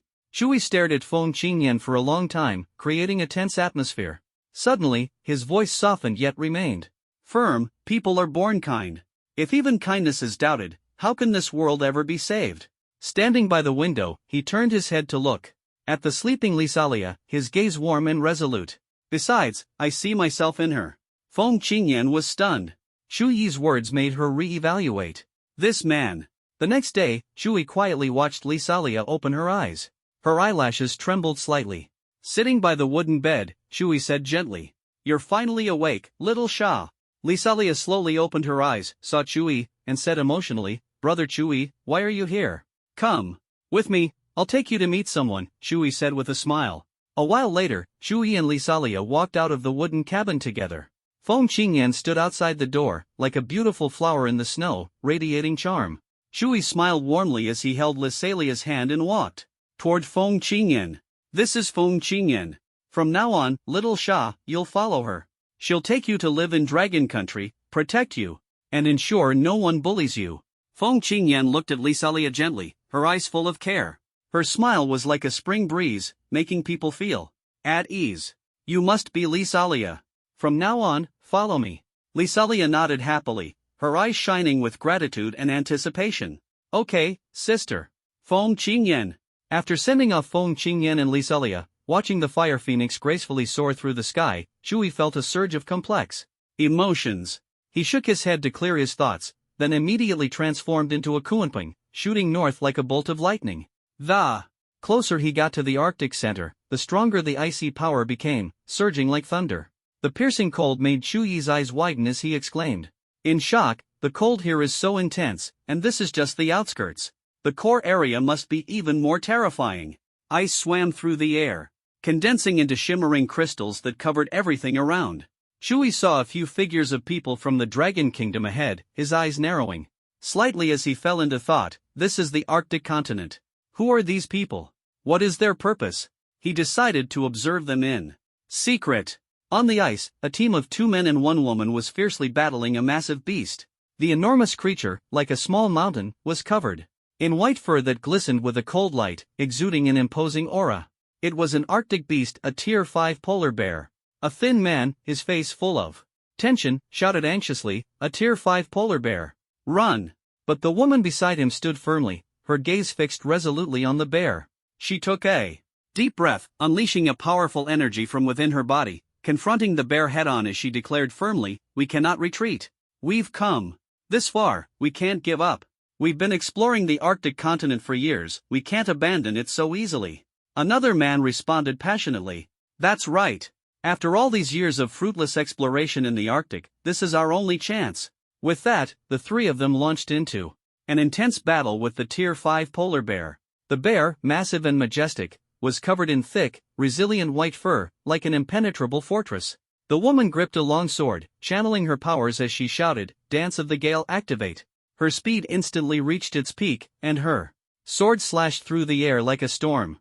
The 2 men simultaneously unleashed their abilities, their hands converging into a blazing beam of light that shot straight at the bear. The battle raged on for a long time, but the 3 were unable to break through the bear's impenetrable defenses. The situation grew increasingly dire. One of the thin men was already injured, a deep gash across his chest staining him with blood. The man beside him asked anxiously, "Xiaoyi, how are you holding up? Can you hang on?" Xiaoyi, his breath weak, replied, "I can't hold on anymore, brother De Zhuang, sister Chanxian, you should leave. The defenses of this Tier 5 polar bear are too strong, we can't break through."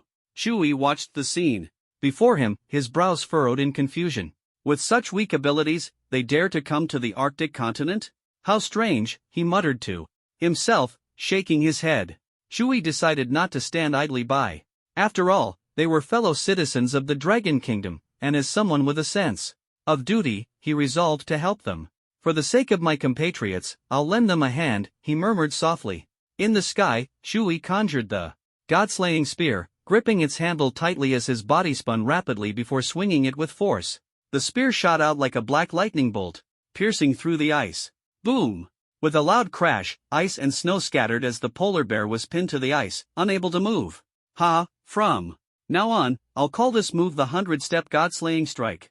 Shu Yi laughed contentedly. The 3 below stared in shock at the immobilized polar bear.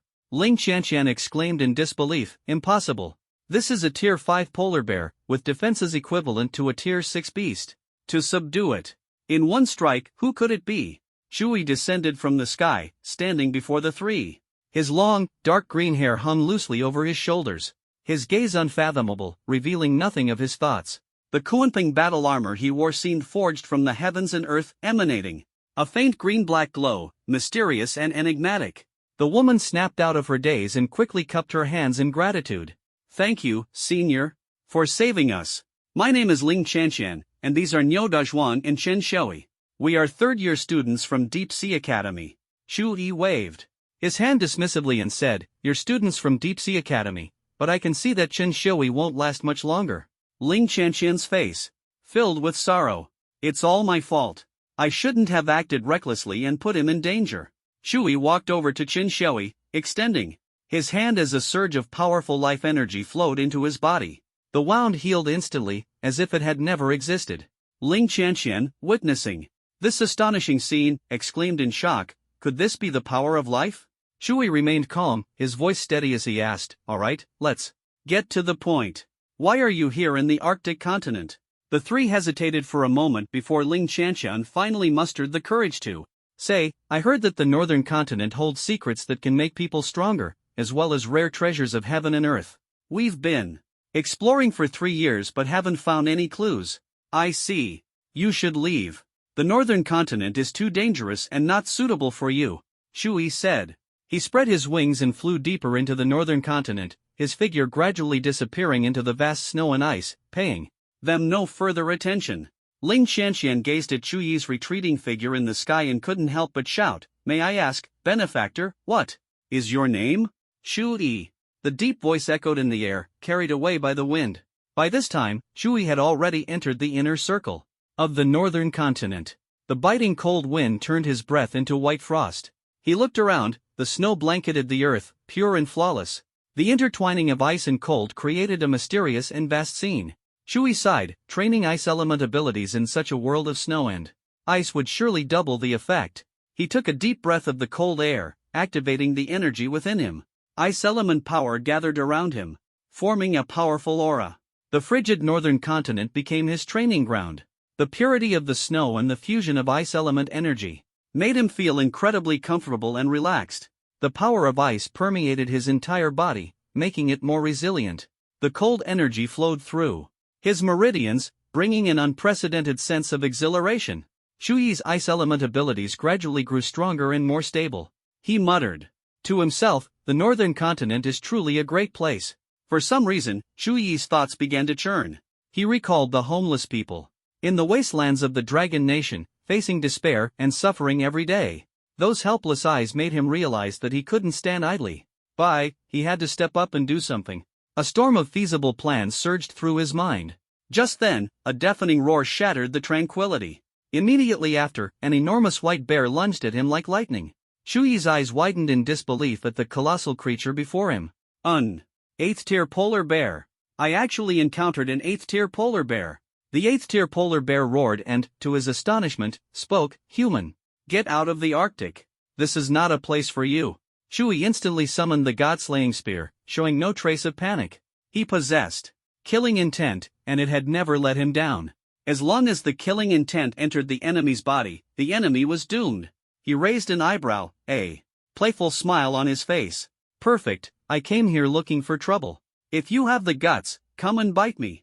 The 8th tier polar bear roared in fury and charged at him. Its speed was astonishing, reaching Chewie in an instant, its massive paw slamming down fiercely. Oomph, just right to use. You for practice. Chewie swung the god-slaying spear, engaging in a fierce battle with the colossal creature. God-slaying spear technique, first form, hidden dragon dormant. In an instant, Chewie moved like a dragon lurking in the deep sea, his figure vanishing from the enemy's sight, leaving only afterimages. Second form, dragon appears in the field. He suddenly reappeared, like a dragon standing tall in the field, the spear tip striking the polar bear's vital points like lightning. Every strike was precise, as if he could predict the 8th tier polar bear's every move. Third form, eternal heaven and earth. His movements were as fluid as the alternation of day and night, seamlessly switching between offense and defense, effortlessly evading the polar bear's attacks. Fourth form, leaping abyss.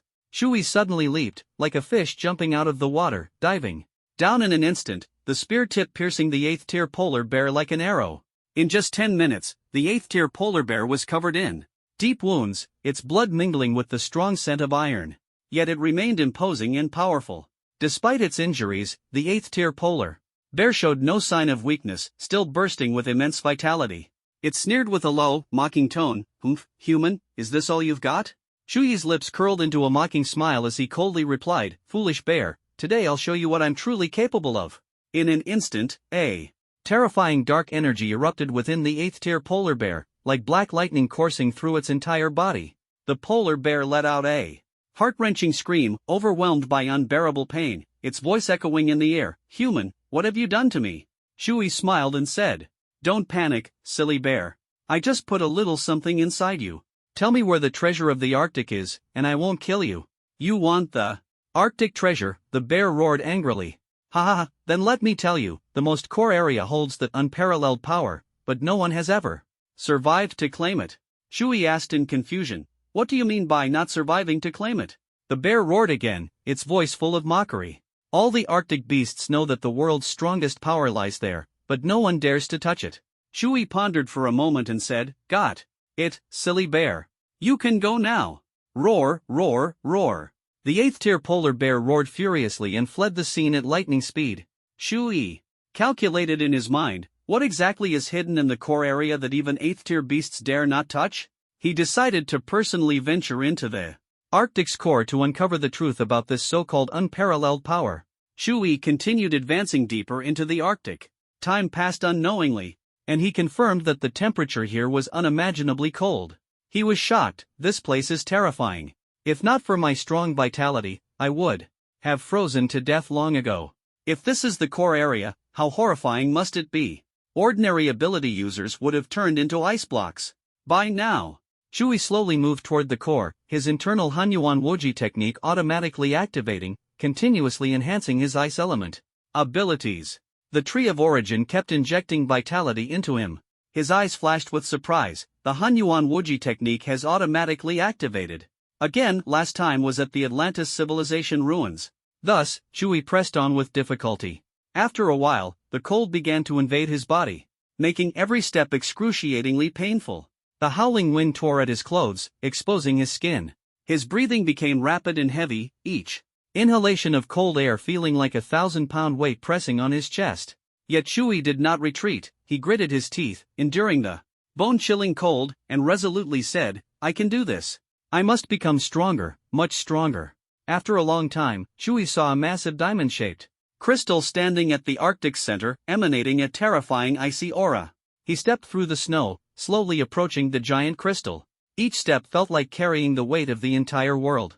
Although he thought his physique was already strong, facing this extreme cold made him feel as if his blood was about to freeze.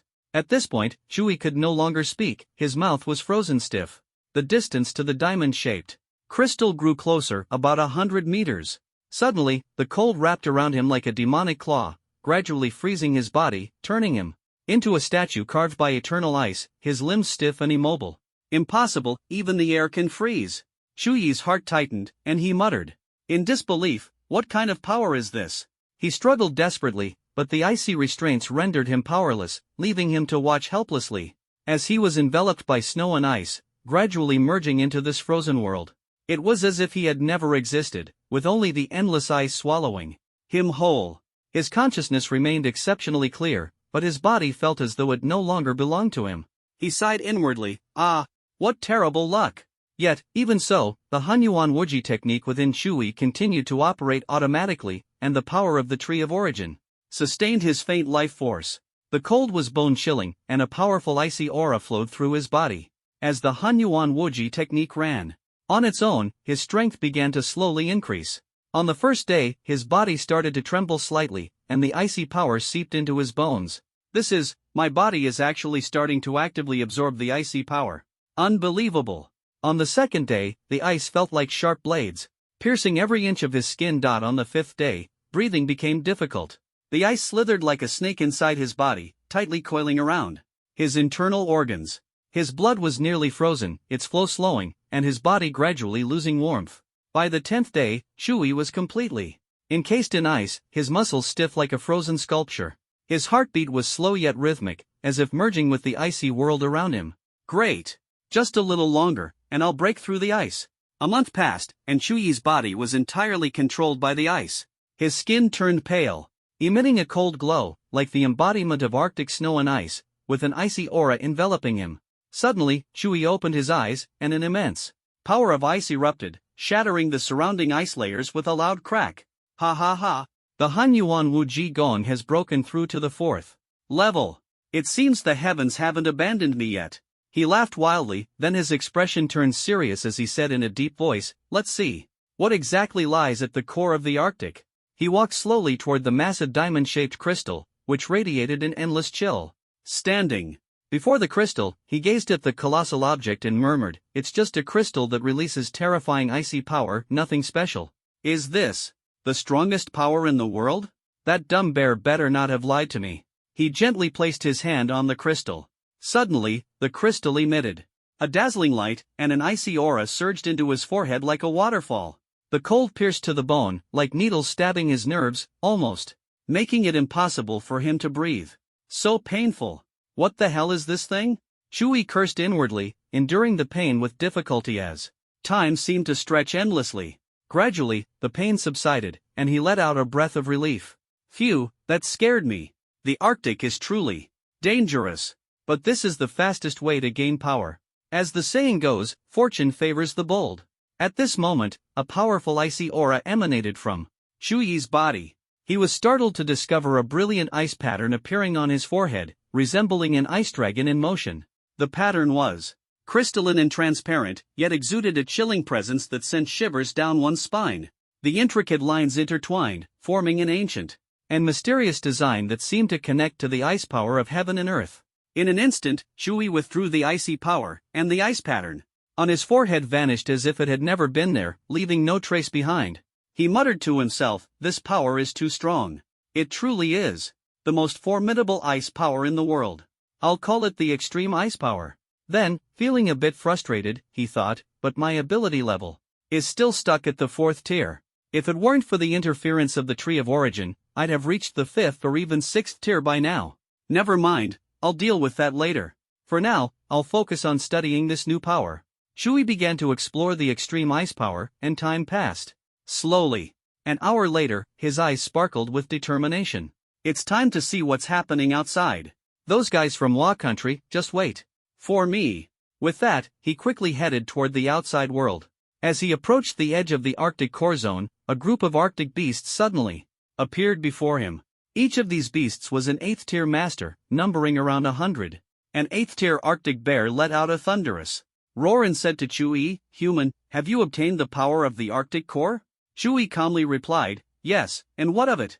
As soon as he finished speaking, the group of 8th tier Arctic beasts roared in unison and, to his surprise, began to speak, we are willing to serve you and recognize you as our king. Chewie was stunned and asked in confusion, why do you want to make me your king? An 8th tier Arctic bear responded, we can sense the power within you. You have obtained the energy of the Arctic core. Whoever possesses the power of the Arctic core is the king of the Arctic.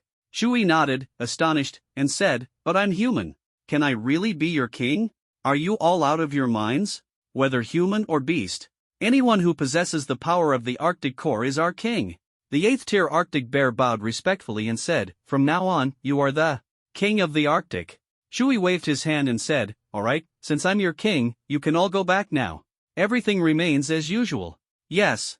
Ice King, the beasts responded in unison before dispersing, leaving the surroundings quiet once more. Chewie had no desire to be a king, he only wanted to grow stronger. He took out his phone from the spatial ring and stared at the news channel on the screen. Half a month ago, Bear Country launched a war against Ukraine. The reason was Ukraine's potential membership in a military alliance called NATO, which threatened the security of Bear Country's capital. The war spread like a merciless wildfire, quickly engulfing innocent civilians, with bloodshed and death rampant. Chewie frowned, his voice trembling, this is a real war. These countries and exotic beasts still thinking about starting wars, how foolish, how utterly foolish. Beep beep beep. Chewie's phone suddenly rang, the ringtone sharp and urgent. He quickly answered, it was Feng Qingyan calling. Hello? Feng Qingyan, what's up? You dare ask? I've been looking for you for half a month. On the other end, Feng Qingyan's tone was urgent and resolute. Bear Country has gone to war with Ukraine. Our Dragon Country's special ability forces are being deployed. There's a mission. Shu Yi's heart tightened. And he asked urgently, what mission? The situation is complicated. Where are you? Feng Qingyan's voice carried urgency. Shu Yi took a deep breath. I'm in the Arctic. I'll send you the coordinates. Get here immediately. Feng Qingyan said before hanging up. An hour later, a crisp and enchanting phoenix cry echoed from the horizon, shaking the heavens and earth. Feng Qingyan descended before Chu Yi, clad in a fiery red battle robe, her unparalleled beauty and graceful figure resembling a blazing flame. Sparks flew as her wings flapped. Chu Yi, get on quickly, the situation is urgent.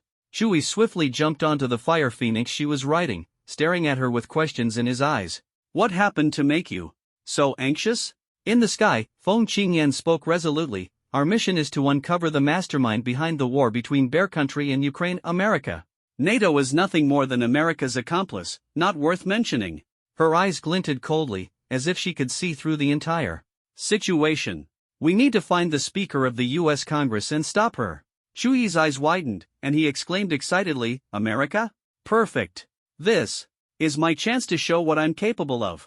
Feng Qingyan smiled faintly, gazing into Chu Yi's eyes as she asked slowly, Chu Yi, how strong are you? Now, taking down ordinary 8th-tier ability users is a piece of cake. Chu Yi replied confidently. But I haven't faced a 9th tier yet. America has many ability users skilled in genetic technology, creating numerous mutants, Feng Qingyan said, her brows furrowed and her tone tinged with worry. Moreover, the speaker is protected by a powerful 9th tier ability user. I'll handle the 9th tier. Chu Yi, you're responsible for the others. Chu Yi nodded. The leading Esper's face darkened, his fury fully exposed. His body instantly transformed into an indestructible steel wall, his gaze icy cold as he charged at Chu Yi without hesitation. Chu Yi's eyes narrowed, and the Godslayer spear appeared out of thin air. In his hand, its tip emitting a chilling glow, brimming with endless killing intent. He roared, 100 steps to slay a god. The Godslayer spear shot out like lightning. Bang! A loud explosion echoed as the leading Esper was pierced by the Godslayer spear, pinned against the wall, blood instantly dyeing the air red. Chu Yi looked at the guy nailed to the wall with ease, spread his hands, and with a peculiar expression of disbelief, said, That's it? And you dared to say you'd kill me? Feng Qingyan patted Chu Yi's shoulder and whispered, Stop showing off and quickly deal with the other Espers. Chu Yi frowned, his eyes full of confusion. You're so strong, why don't you handle it yourself? Feng Qingyan bit her lip lightly and whispered in his ear, I can't reveal my strength right now. I have to wait for the 9th tier Esper to appear. Chu Yi waved his hand. All right, I'll take care of these Espers. Chu Yi's ferocity instilled fear in the group of low-tier Espers, who dared not approach him easily, afraid of becoming his next prey. Chu Yi smirked playfully and unleashed the power of Extreme Ice. Extreme Ice Power, Eternal Moment. A fierce chill spread. Instantly, like the biting cold wind of winter howling through the air, the Extreme Ice Power mercilessly engulfed the group of Espers, freezing them into ice sculptures in an instant, capturing their expressions at that moment. Some were filled with terror, others with anger and despair, but the cold could not conceal their emotions. At the entrance of the U.S. Federal Parliament, only the faint sound of cracking ice could be heard, like scattered musical notes drifting in the air. Chu Yi nodded in satisfaction and muttered to himself, Not bad, the power is quite strong. Feng Qingyan's expression turned serious. They're here. I wonder who it will be. At that moment, a woman in a luxurious professional outfit stepped out, her golden hair cascading like a waterfall over her shoulders. She was none other than Pelosi, the president of the U.S. Federal Parliament, a legendary figure. It was said that she was over 80 years old but still looked youthful. An unbelievable feat behind Pelosi followed a burly man, tall and imposing, his golden hair glinting in the sunlight, faint traces of lightning emanating from his body. Chu Yi squinted his eyes, observing the situation, and thought to himself, Pelosi's Esper level must be high. Maintaining her youth is no simple task. The man behind her is the 9th tier Esper, with lightning attributes. I'll have to see how strong he really is. His brows furrowed, his expression grave. Pelosi walked toward them gracefully and asked warmly, Is there anything I can help you with, esteemed Espers from the Dragon Nation? Shui was shocked by her composure. So many of her subordinates had died, yet she remained so calm. This made him even more wary of her cunning. Feng Qingyan gritted her teeth and said angrily, Pelosi, don't you know that the war between the Bear Nation and the Crow Nation is escalating? Pelosi replied dismissively, of course I know. We in the US have been working tirelessly to maintain peace and prevent the war from spreading. Feng Qingyan was furious upon hearing this. This woman was clearly the mastermind behind the war, yet she pretended to be so noble. It was infuriating. The US had instigated this war, and now they were pretending to stop it. Such hypocrisy was unbearable. Feng Qingyan suppressed her anger and said, President Pelosi of the US Federal Parliament, do you really want to see a world war break out? Pelosi responded calmly, as I said, we have been working to maintain peace. Don't you understand? She continued, Feng Qingyan, leader of the Dragon Nation's Esper Special Forces Phoenix Squad. Feng Qingyan's heart skipped a beat, a flash of surprise in her eyes. The other party actually knew her identity. Pelosi ignored Feng Qingyan's surprise, clearly tired of her questioning. She turned to the man behind her and signaled, Torso, escort these 2 Dragon Nation Espers out. Torso obeyed, staring coldly at Feng Qingyan and Shui. You two, it's time to leave. His final words carried a threat. If you don't leave, you die. You must be the US Thunder God Torso, the strongest lightning Esper in the US. Feng Qingyan stared at Torso with confidence. Since Pelosi refuses to admit America's responsibility for starting the war, then we can only fight. Torso's lips curled into a cold smile, his eyes exuding cruelty. If you want to die, I'll grant your wish. Suddenly, lightning erupted from Torso's body, crackling like thunder as it raged around him, emanating an aura of terror. The power of the lightning seemed like the combined force of 1,000 thunder gods, overwhelming and impossible to look at directly. Feng Qingyan, unwilling to back down, shouted softly, Phoenix form, activate. In an instant, her entire body ignited with blazing flames. The fire enveloped her, transforming into a phoenix-like armor of scales. Under the glow of the flames, she shone brilliantly, as if she had stepped out of a fairyland. At this moment, lightning and fire clashed fiercely in the air. Torso's lightning tore through the air like sharp blades, while Feng Qingyan's flames burned ferociously, carrying an aura of destruction. Shui watched their battle, unable to suppress his amazement. So powerful. Is this the true strength of 9th level ability users? From the sky came Feng Qingyan's firm yet gentle voice. Shui, don't let Pelosi escape. You must stop her. Shui nodded, determination flashing across his face. Understood. So, you're the Shui who wiped out an entire city in Japan? Do you think you can catch me? Pelosi smiled mysteriously, her gaze deep and alluring. Shui, I admire you. Why not join us in America? I can give you everything you desire.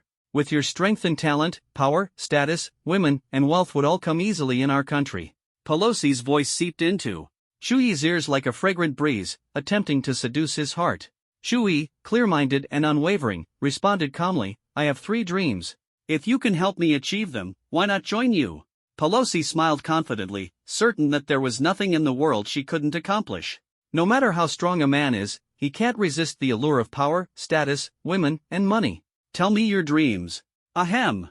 Shui cleared his throat. My first dream, of course, is to destroy Japan. Pelosi reluctantly nodded. Japan was just a small country, after all. Shui's eyes turned cold as he continued, my second dream is to completely annihilate America. In an instant, 3 clones appeared beside Shui, identical to him, water clone, wood clone, and ice clone encircling Pelosi like phantoms. Each clone radiated immense energy, making the air feel as if it had frozen. Pelosi remained calm. Shui, do you really want to oppose me? I am the Speaker of the U.S. Federal Congress. Think carefully, it's not too late to join us now. Shui burst into wild laughter. Speaker of Congress? What a joke. Just a petty title. Who do you think you are? Join America? What a ridiculous idea. Feeling mocked, Pelosi's expression turned icy as she coldly commanded, all of you, come out and take down Shui. In an instant, over a dozen American mutants appeared, exuding an eerie aura, their eyes gleaming with ferocity. Mutants? Just a bunch of trash. Shui snorted disdainfully, his gaze full of contempt. He instantly conjured the Godslayer spear and charged at the mutants without hesitation. The killing Intent emanating from him surged like a tidal wave, and as he wielded the Godslayer spear, it became a scythe of death, mercilessly reaping their lives. Die, American scum! You lightning danced wildly in the sky, flashing blindingly bright. Each bolt of lightning moved like a giant dragon, tearing through the air with deafening roars. The power of the lightning crisscrossed, shaking every inch of the city. The battle was immense, and the city's residents looked up in terror. Kuanping form, activate! Shui shouted. The dark cyan spiritual energy instantly transformed into the Kuanping battle armor. He soared into the sky, scratching his head awkwardly as he said to Feng Qingyan, "Sorry, Qingyan Jie, Pelosi escaped." Feng Qingyan took a deep breath and said, "It's okay, now's not the time to worry about that. Torser is very strong, for now, I can only fight him to a draw." Shuyi's face lit up with a smile as he continuously thought of strategies. If it was just a draw. Got it. A brilliant idea flashed through his mind. He quietly approached Feng Qingyan and whispered in her ear, "We'll do this first, then that." Got it? A glimmer of light flashed in Feng Qingyan's eyes as she nodded resolutely. All right. She seemed to understand Shuyi's plan. Shui handed the god-slaying spear to Feng Qingyan, who felt the intense killing intent emanating from the weapon and gripped its handle tightly. Shuyi's lips curled into a slight smile, his confident expression blooming across his face. He knew that this move would not only bring victory but also allow him to gain something incredibly valuable. Shuyi's goal was clear, he wanted to devour the Thunder God Torser, a 9th-tier lightning ability user. I wonder if I can inherit his lightning abilities after devouring him, Shui thought to himself, lamenting his current lack of strength. Sigh. I'm still too weak right now. At this moment, Feng Qingyan tightly gripped the god-slaying spear, flames igniting around her body and merging with the sinister aura emanating from the weapon, startling the opposing Thorso. He felt the intense killing intent from Feng Qingyan's flames, as if he were facing an invincible goddess. Thorso suppressed his disadvantage, sneering coldly, "No matter what schemes you have, today you will all die without a burial place." Die, Thorso? What does being the god of thunder matter? Feng Qingyan ignored his nonsense, her graceful figure moving fluidly as the god-slaying spear in her hand traced sharp shadows, aiming directly at Thorso. Phoenix dance of the 9 heavens. Flames and killing intent intertwined like a storm, forcing Thorso to retreat repeatedly. He couldn't withstand this overwhelming power and could only watch helplessly as Feng Qingyan approached, despair filling his heart. He roared in fury. Impossible. Absolutely impossible. What is the weapon in your hand? How can it be this powerful? Feng Qingyan paid no attention to his screams, continuing to wield the god-slaying spear, its shadow striking relentlessly. Excellent, we've finally reached the critical moment. Shui exclaimed excitedly. From the side, then shouted, devouring aura. In an instant, the renowned American god of thunder, Thorso, was engulfed by endless malevolent energy, his thunderous power continuously absorbed by Shui, whose body began to radiate dazzling light. He was astonished to discover a lightning-shaped energy forming within him, exuding immense thunderous power. Ha, if I'm not mistaken, as long as I refine this thunder energy, my ability level can advance further. Coupled with the characteristics of the primordial infinite technique, I might even gain lightning-based abilities. Shuyi's heart surged with excitement. Half an hour later, Thorso had completely lost his life, falling heavily to the ground, utterly dead. Feng Qingyan stared blankly at Thorso's lifeless body, unable to believe it. Joy surged through her like a tide, and she couldn't help but leap up. Feng Qingyan hugged Shui tightly, her ample chest inadvertently pressing against his neck, instantly making his face flush and heart race. Excitedly, she shouted, "Shui, amazing! We actually defeated Thorso, the god of thunder. He's a 9th-level ability user, and this time we've truly gained so much." Shui was extremely embarrassed, suppressing his emotions. As he awkwardly said, "Sister Qingyan, could you let go of me first? You know, there should be some boundaries between men and women." Feng Qingyan immediately realized and released him, laughing as she patted his shoulder, teasing, "Huh, I didn't expect you to get shy, what a surprise." A hint of amusement flashed in her eyes before she became serious, earnestly saying to Shui, "But you'd better not tell anyone about this ability. Do you know what it means? To kill a 9th-level ability user? It means you'll become the enemy of most 9th-level ability users. In the hundreds of years since the resurgence of spiritual energy, 9th-level ability users have been almost invulnerable, their vitality incredibly strong. They can only be severely injured, almost impossible to kill. Shui nodded solemnly, responding, I understand, Sister Qingyan. He was well aware of the gravity of the situation and had no desire to be hunted by a group of 9th level ability users. Feng Qingyan said excitedly and expectantly, this time, we've successfully slain a powerful 9th level ability user. The organization will definitely reward us generously. Shui asked curiously, there's a reward? What is it? Feng Qingyan patiently explained, it's some rare treasures, specifically designed to enhance the abilities of ability users. They can strengthen our powers and make us even stronger. Shui frowned and asked, Sister Qingyan, you're already at the 9th level, so powerful. Why do you still need to keep cultivating? Feng Qingyan smiled and replied, level is just a stage, strength is the key. Even at the 9th level, there are differences in power. Take you, for example. Although you're only at the 4th level, you can defeat 8th level experts. So, cultivation has no end. Shui murmured softly, no end, huh? Above the sky. Feng Qingyan and Shui stood atop the fire phoenix, their posture elegant like celestial beings. Shui asked in confusion, Sister Qingyan, where are we going next? Of course, back to headquarters, Feng Qingyan said with a smile. We just killed Torso, and the US will definitely retaliate like crazy. We need to return to headquarters first, there's something there you need. He. Feng Qingyan suddenly grabbed Shui's arm tightly. Shui, we need to speed up. The fire phoenix accelerated abruptly, streaking across the sky like a beam of light toward the direction of the Dragon Kingdom.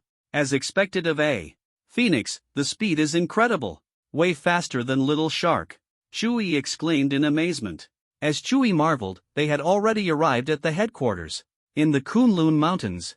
The towering peak that pierced the clouds was the location of the Dragon Kingdom's special forces for supernatural beings. This was the legendary Kunlun Mountain. Its steep slopes resembled a giant dragon coiled on the earth, with the summit shrouded in mist, like a celestial realm, exuding an aura of mystery and antiquity. Feng Qingyan looked excitedly at the headquarters location and said proudly, how about it? Isn't the headquarters location amazing? Shui nodded, marveling, the spiritual energy here is so dense. Cultivating here for 1 day is equivalent to 10 days outside. Feng Qingyan smiled mysteriously. Now, let me take you to the real headquarters of the Special Forces for Supernatural Beings. She led Shui to a hidden spot in the Kunlun Mountains, where a massive door appeared before them. It blended seamlessly with the surrounding environment, concealed so cleverly that it was nearly impossible to notice without careful observation. Pointing to the runes on the door, Feng Qingyan explained seriously, Shui, this door is the entrance to the headquarters? Only those with a special pass can open it. That pass is what I gave you earlier. She took the pass from her pocket, gently traced the patterns on it, and inserted it into the groove on the door. The door immediately opened, revealing a staircase leading underground. The two descended to the 5th underground level, where the space was vast, resembling a small city. This is the headquarters? Unbelievable, it's actually a massive underground city. Shui's eyes widened as he stared in awe at the spectacular sight before him. Feng Qingyan smiled and said, that's right, this is our headquarters. It has complete living facilities and all kinds of training rooms for supernatural beings. Each team member has their own private courtyard, though it's usually quite empty here. How many people are in our phone group? Shui asked curiously. Well, including you, there are 6 of us. In total, Feng Qingyan said, a bit embarrassed. But each one of us is an extremely powerful supernatural being. They're all out on missions around the world right now. Shui nodded, understanding that it was normal for such a top-tier organization to have a small number of members. Feng Qingyan praised. Shui, you performed excellently this time.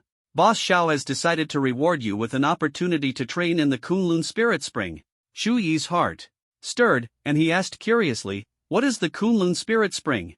Feng Qingyan smiled mysteriously. The Kunlun Spirit Spring is an extremely mysterious place. Legend has it that it's where the 12 dragon veins of the world converge right here in our headquarters. I see. So the headquarters was built here because of the Kunlun Spirit Spring. Shui nodded, his heart filled with excitement. The concentration of spiritual energy here is truly beyond imagination. Come on, take me there. Shui said eagerly. Feng Qingyan nodded and first took Shui to his private courtyard. The bed was covered with soft brocade, making one want to lie down and rest. Feng Qingyan pointed to the garden outside the window and said, "This garden is filled with various spiritual herbs and flowers. Their emitted aura helps you focus during cultivation and improves the efficiency of absorbing spiritual energy." Finally, Feng Qingyan led Chui to the Kunlun Spirit Spring. When Chui saw the scene before him, he couldn't help but hold his breath. "This is the location of the Spirit Spring," Feng Qingyan said. The spiritual energy has actually liquefied into water. The spring water here is formed entirely of pure spiritual energy." Chui was astonished, feeling the overwhelming energy fluctuations. Training here for one day might be equivalent to a year. The energy here was far denser than anything he had ever seen, leaving him utterly astonished. "I won't disturb your cultivation. Keep it up, little brother." Feng Qingyan's lips curled into a playful smile as she gently patted Chuyi's shoulder before leaving. Although Chui was only 18, his mind was as mature as that of a man in his 40s. Feeling a bit awkward, he quickly leaped into the Kunlun Spirit Spring and sat cross-legged. "This is amazing. This is exactly the feeling I was looking for." The rippling water instantly enveloped his entire body. A powerful energy surged into him, filling every inch of his skin. Step 1: Refine the thunder energy and acquire the thunder attribute ability. Chui took a deep breath and focused his mind, activating the Hun Yuan Wu Ji Gong technique. The thunder energy churned within him, his blood coursing with electricity, releasing a terrifying power. The lightning continuously struck his body, causing intense vibrations. Each flash of lightning across his skin exuded an awe-inspiring pressure. This spirit spring can actually amplify the thunder energy to such an extent. The lightning strikes made his breathing rapid and his heart race, as if it were about to leap out of his chest. "Come on, let the thunder grow even stronger." "Ha ha." He gritted his teeth, his gaze resolute, allowing his body to adapt to the power of the lightning. He understood that only by enduring the painful impact of the lightning could he truly master this immense energy. Gradually, his body began to adapt to the lightning's onslaught. His muscles grew tougher, his skin seemed to form an impenetrable armor, and his gaze became as sharp as a blade. Under the baptism of thunder, Chuyi's body grew incomparably strong bit by bit. This continued for an entire day. He felt the thunder attribute energy surging within him, as if it held the power to tear the world apart. Hun Yuan Wu Ji Gong, breakthrough. Chui suddenly opened his eyes and laughed heartily. "My ability level has actually advanced to the 5th tier. He swung his arms, feeling as though he wielded infinite power. A streak of black lightning quickly gathered in his hands, emanating a chilling aura of destruction. "It's the highest level black lightning of the thunder attribute," he murmured excitedly, his eyes shining with exhilaration and satisfaction. Chui continued to sit cross-legged in the Kunlun Spirit Spring, where the spiritual energy flowed endlessly into his body like an infinite river. He felt the energy coursing through him, like countless fine threads weaving through his meridians and permeating every cell. The killing intent within him grew stronger, like a raging black dragon ready to awaken. At the same time, his abilities in ice, water, wood, and thunder attributes erupted with intense fluctuations. Even the poison attribute ability he had previously neglected was steadily strengthening with the help of the spiritual energy. He felt as though he was merging with the energy, becoming one with the heavens and the earth. Although the tree of origin absorbed a portion of the spiritual energy, his cultivation speed remained astonishing. With every breath, rich spiritual energy filled his lungs, making his body lighter and more agile. His cultivation advanced rapidly, and his aura grew increasingly powerful. On the first day, he reached the late stage of the 5th tier. On the second day, the peak of the 5th tier. On the third day, the early stage of the 6th tier. On the fourth day, the mid-stage of the 6th tier. On the fifth day, the late stage of the 6th tier. By the 6th day, Chui had reached the peak of the 6th tier. As his cultivation continued, Chui felt the bottleneck approaching. He squinted and muttered to himself, "The peak of the 6th tier, no matter how I cultivate, I can't break through to the 7th tier. What's going on?" He looked at the tree of origin within him. Its trunk had sprouted several branches, its vitality stronger than ever. Chui stared at the tree of origin as it gradually transformed from a trunk into several slender branches extending outward. The ice, water, wood, thunder, and poison attribute abilities have also become purer, he noted, his eyes narrowing as a strange feeling surged in his heart. His face showed shock, and the killing intent from the god-slaying spear seems to have evolved as well. Shu-yi immediately summoned the god-slaying spear. The spear's body emitted an even more intense and chilling killing intent than before. This killing intent is at least 100 times stronger than before. He swung the spear, and the killing intent condensed behind him into two massive black wings, resembling those of a demon king, exuding a terrifying aura. As the wings moved, they seemed capable of tearing through the air, bringing death and destruction. In his other hand, the murderous aura condensed into a treasured sword, its blade shimmering with a cold black light. The sword was incomparably sharp, exuding a menacing aura that made one feel an overwhelming pressure. Shu-yi licked his lips, unusually excited. I wonder if I can kill a 9th tier ability user now. This is going to be interesting. After speaking, he continued his cultivation, attempting to fuse the powers of ice and lightning. He closed his eyes tightly, his entire body emanating a piercing chill. The power of extreme ice condensed within him into a mass of frost, as if countless ice crystals were churning inside. At the same time, the power of thunder raged wildly, lightning intertwining and dancing madly. The fusion process was extremely challenging. The completely different attributes of ice and lightning repelled each other, like two fierce rivals locked in combat. Another day passed. Suddenly, a strange transformation erupted as the powers of ice and lightning abruptly fused. It had truly succeeded. The intertwining of ice and lightning gave birth to an incredibly powerful new ability, Ice Lightning Power. Amazing, another ability. Ice Lightning Power. I really am a genius.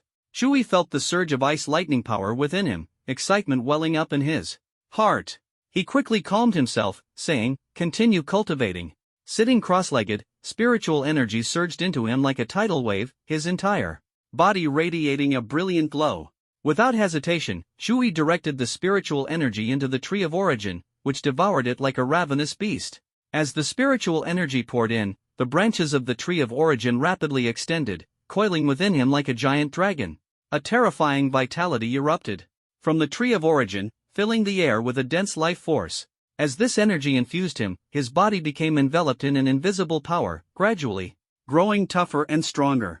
The surge in vitality made his breathing deep and powerful, each inhale seeming to draw in the essence of the earth, filling his body with vigor. 3 days passed in the blink of an eye. Sitting cross-legged, Shu-yi suddenly opened his eyes, a flash of black light flickering through them, his gaze extraordinarily sinister. He felt his body had grown several times stronger than before, his vitality having increased 100-fold. 10 days have passed. It's time to leave this place. Shu-yi walked into the room and picked up his phone to make a call, only to find there was no signal. This place was so remote that it didn't even have a signal. With no other choice, Shu-yi had to rely on himself to fly out. An hour later, in the sky, Shu-yi transformed into a massive Kuanping, turning into a streak of blue-black light as he flew towards South City. It's time to settle the score. Zhang Tianyang of the Ability Users Association must pay the price. At that moment, in a luxurious hotel in South City, Zhang Tianyang was indulging in a sea of desire. The women around him spoke in soft, gentle tones, their delicate touches surrounding him. A woman in red lace lingerie leaned close to him, a mischievous glint in her eyes and a slight smile on her red lips. "Master Tianyang, is this how you like it?" The room was filled with an alluring fragrance, and soft music flowed gently, like a tender river drowning them in the depths of passion. "Very good, just like that, keep going." Suddenly, a chilling aura swept through the entire room. Shu-yi stared intently at Zhang Tianyang, his heart filled with anger and disgust, and said coldly, "Zhang Tianyang, do you remember me?" "Ah, Master Tianyang, I." The woman beneath Zhang Tianyang shrieked in panic, trembling as she shrank under the covers. Zhang Tianyang, however, stared fixedly at Shu-yi, his voice trembling. "Shu-yi, how are you here?" Shu-yi's gaze was as calm as still water, his voice icy. "Enough. Nonsense, Zhang Tianyang. This ends now." In an instant, the ice lightning power erupted, and Zhang Tianyang was instantly frozen into an ice sculpture. Zzzzz. Lightning crackled across the surface of the ice sculpture, the electric arcs dancing and emitting a terrifying energy. Zhang Tianyang's entire body was frozen, his eyes still filled with fear and unwillingness. The ice sculpture seemed to forever capture his final moment, showcasing the mercilessness of death. "Shatter!"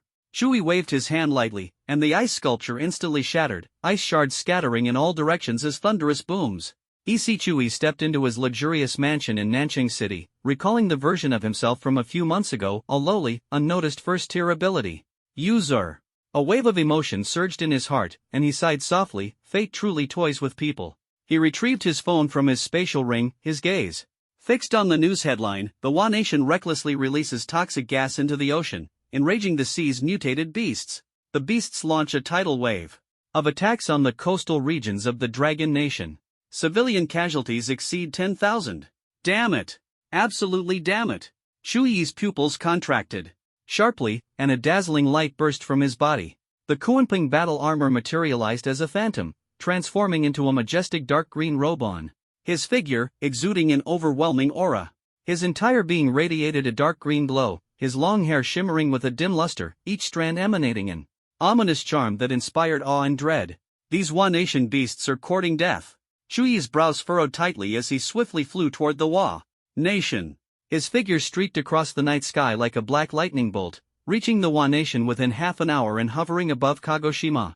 He descended like a flash of lightning into the city center, his gaze sweeping over the Wa Nation citizens around him, fury burning like a raging fire in his chest. In an instant, a powerful force of ice and thunder erupted from his body, scattering electric sparks in all directions. The Wa Nation citizens felt the chilling aura and screamed in terror, "Run! The god of death is here! Run for your lives! Chui, the god of death, has arrived!" The crowd scattered in panic, their faces etched with fear. The freezing aura immobilized their feet, completely restricting their movements. Chui stared at them coldly, a mocking smile curling at the corner of his lips. "Trying to escape? You can't get away." The streets were crowded with thousands of Wa Nation citizens, men and women dressed in various outfits, forming a colorful tableau. Suddenly, a Wa Nation woman, her eyes burning with anger and defiance, gritted her teeth and shouted, "God of death, you've already taken the lives of 400,000 people in Nagasaki City. Isn't that enough? Oh, this Wa Nation Sao wants to personally taste the flavor of death?" Chui sneered coldly, his eyes glinting with a ruthless light. "Fine, let me see what you're capable of, so-called god of death." The woman's face showed a determined. Chui stared at the mother and daughter, sneered, and the icy restraints beneath his feet instantly vanished. "Come here, or I'll make you suffer a fate worse than death." The Japanese mother suddenly rushed over and knelt at Chui's feet, her voice filled with despair and pleading. "Please, let us go. Whatever you ask, we'll do it. Don't kill us," she said, her eyes filled with helplessness. Chui sneered, "I'll give you a choice, you either die or your daughter does." The woman didn't hesitate. "Please kill my daughter. I don't want to die." Chui narrowed his eyes in disgust. "I hate betrayal the most. You even betrayed your own daughter. Then, you two will die together." With that, he flashed, the god-slaying spear appearing in his hand. The tip of the spear instantly pierced her chest, ending her life. Then, he turned to the little girl and swiftly ended her life. "Alas, I was too merciful, letting you die like this." Chui mercilessly slaughtered the Japanese, each cut piercing flesh, tearing skin apart and sending blood gushing out. The air was filled with a suffocating smell of blood. The streets were filled with countless pleas for mercy and screams of terror. "Please spare me. Kill me. End my suffering. Please.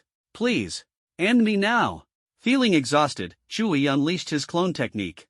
Water clones, wood clones, poison clones, ice clones, and thunder clones joined the slaughter without mercy, transforming the streets into a bloody hellish orgy. The shadow of death loomed over the streets, and the stench of blood filled every corner. Chui seemed like the devil incarnate, his presence plunging the Japanese into utter fear and despair. Chui decided not to torture these people any further, believing he was too merciful, and simply killed them all. His eyes were cold and murderous, casting a terrifying pressure over Kagoshima. As his rage intensified, the murderous aura around him grew stronger. Like a black mist, it slowly spread, enveloping Kagoshima. This murderous aura, like the demonic energy of hell, was terrifying. "Die!" Chui's voice was low and cold, like the roar of hell. His unstoppable momentum filled everyone with utter terror. As he roared, Kagoshima plunged into chaos and despair. The screams of 1,600,000 people shook the earth, like the howling of spirits from hell. In Kagoshima, these 1,600,000 Japanese had been ruthlessly slain by Chui. Blood stained the entire city, and bodies littered the ground, a scene too horrific to behold. In the Japanese command center, Lieutenant General Shabi roared, "Go! That Chui is here again. Hit him with missiles and nuclear bombs. Kill Chui."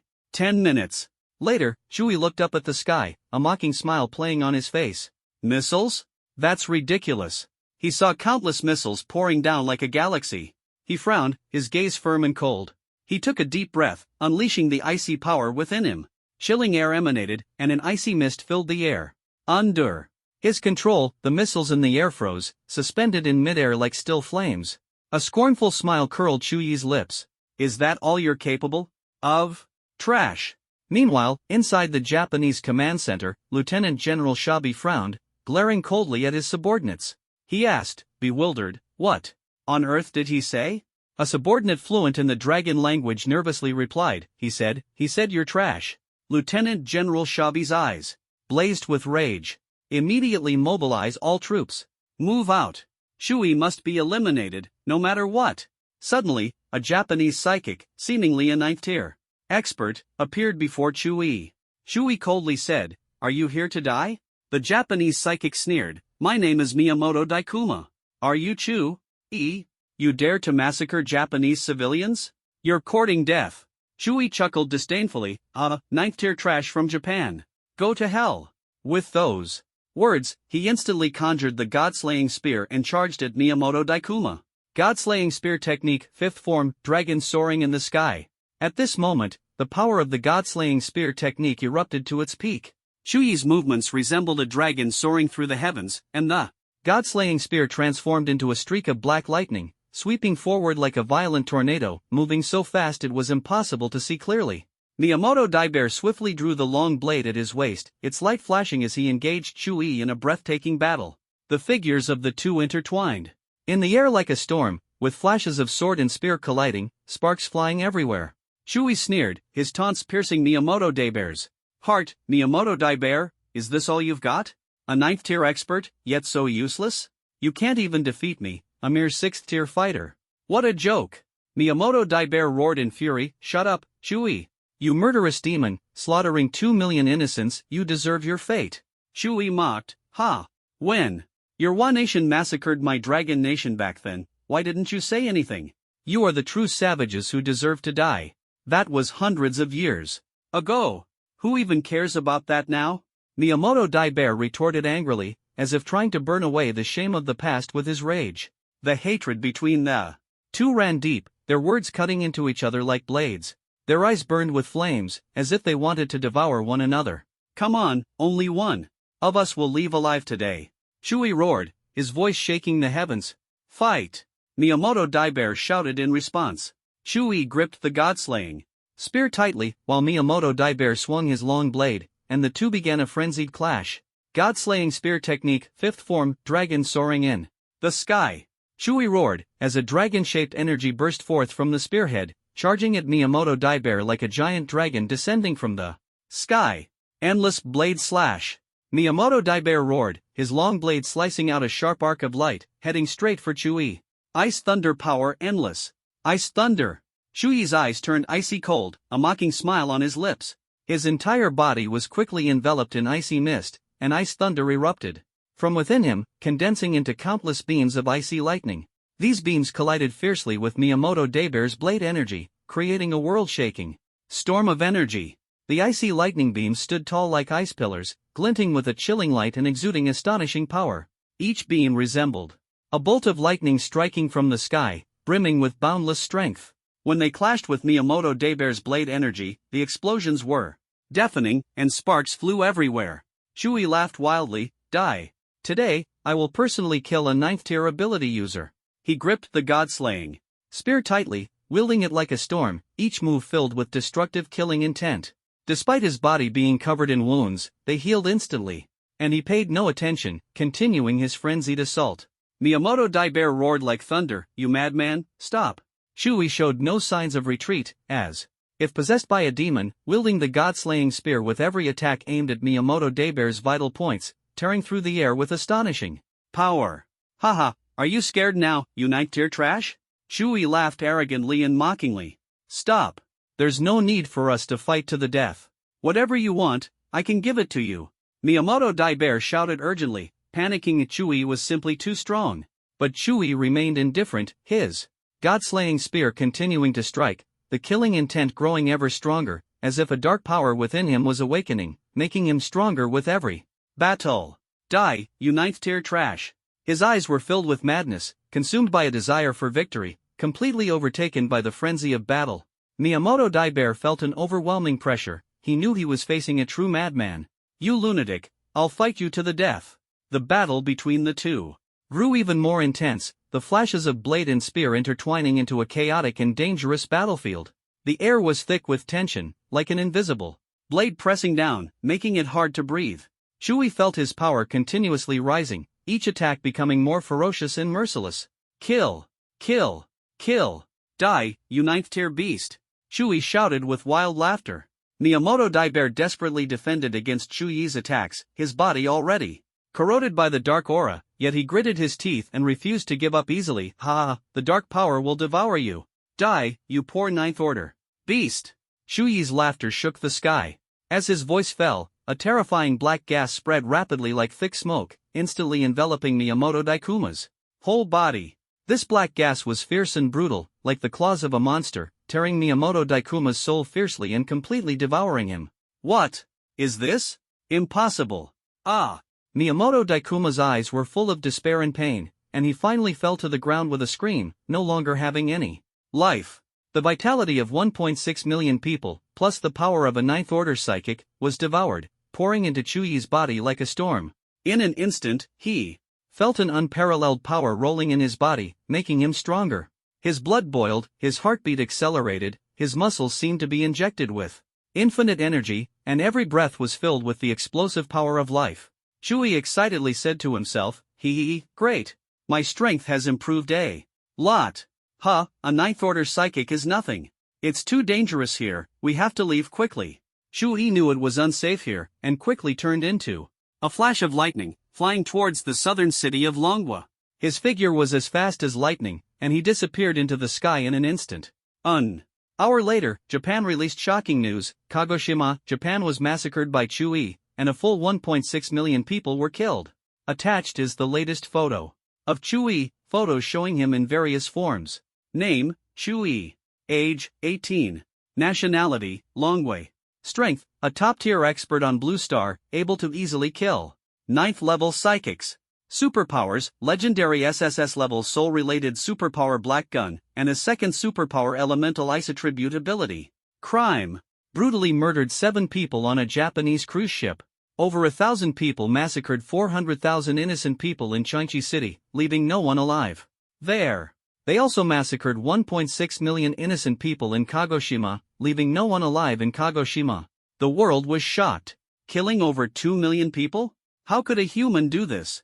Immediately afterwards, the International Psychic Organization issued a super wanted order, offering the highest reward, the most vicious criminal in history. Name, Chui. Age, 18. Nationality, Dragon Country. Strength, capable of killing 9th-order psychics, extremely dangerous and terrifying. Crime, massacring over 2 million people in Japan, a heinous crime. Reward, 10 trillion yuan. Elsewhere, at the Shangwan household. Shangwan Xiaotian, upon seeing the news, burst into laughter. Great! Beautiful kill! His laughter echoed through the villa, filled with pride and triumph. At the Nangong household, Fatty, upon seeing the news, praised, Brother Chu is truly Brother Chu. He can even kill 9th-order psychics. He's incredible. Nangong Shirong calmly remarked, this brother is truly capable. It's a good thing I didn't let him come in the first place. And the main culprit, Chu was lying comfortably in his luxurious villa at this time, completely unaware that he had become the most vicious criminal in history. Beep, beep, beep. The phone suddenly rang, and he picked up the call. Feng Qingyan, is there anything wrong? Feng Qingyan's voice came from the other end of the phone. Call me Sister Qingyan when you have something to do, and just call me Feng Qingyan now that everything is fine? Chui smiled bitterly. Then what else can I call you? Feng Qingyan continued, you're in big trouble. The International Psychic Organization has officially issued a wanted order for you. It's a real wanted order. The most vicious criminal in history. Chui frowned and asked, is the International Psychic Organization strong? After all, I killed a 9th-level psychic. Feng Qingyan's voice was filled with worry. The Miyamoto Daikuma you killed was just a pseudo 9th level psychic, the weakest among the 9th level. But you are a member of our Dragon Country Psychic Special Forces. We will find a way to help you. Shu Yi said gratefully. Thank you, but I'm not afraid of them. What about the International Psychic Organization? Come one and I'll kill one, come two and I'll kill a pair.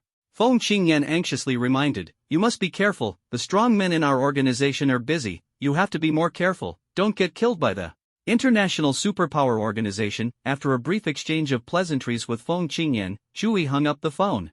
Immediately, an unfamiliar number called. He frowned and answered cautiously, Who is this? Shu Yi, this is Long Xiao, the principal of Yanjing Academy.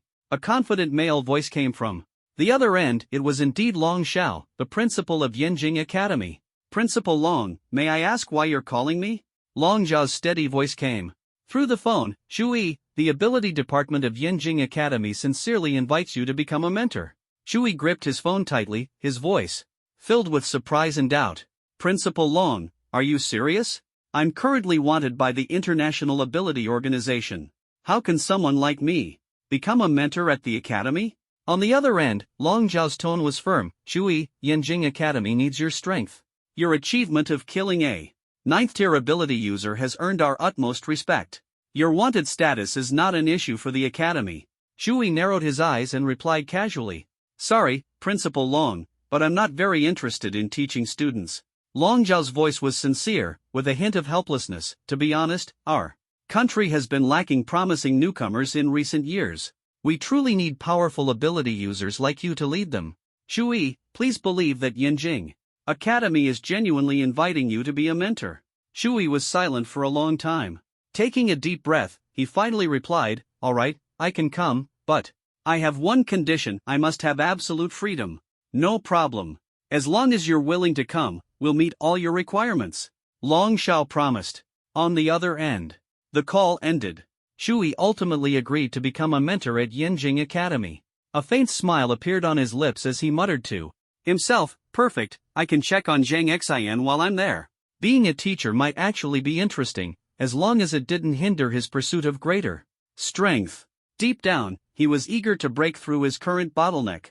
Ever since reaching the peak of the 6th tier, he felt as though he had hit an invisible wall, unable to advance further.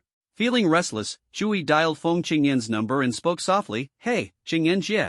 On the other end, Feng Qingyan responded with a laugh, Little brother, calling me sister again? Looks like you've run into trouble? Shu Yi chuckled awkwardly, Yeah. I've reached the peak of the 6th tier but can't break through to the 7th. I don't know why. Feng Qingyan pondered for a moment and said, Breaking through from the peak of the 6th tier to the 7th involves a second awakening of your ability. It's an extremely difficult process, and many people can't achieve it in their lifetime. You need to deeply understand the nature of your ability and train accordingly. Everyone's ability is different.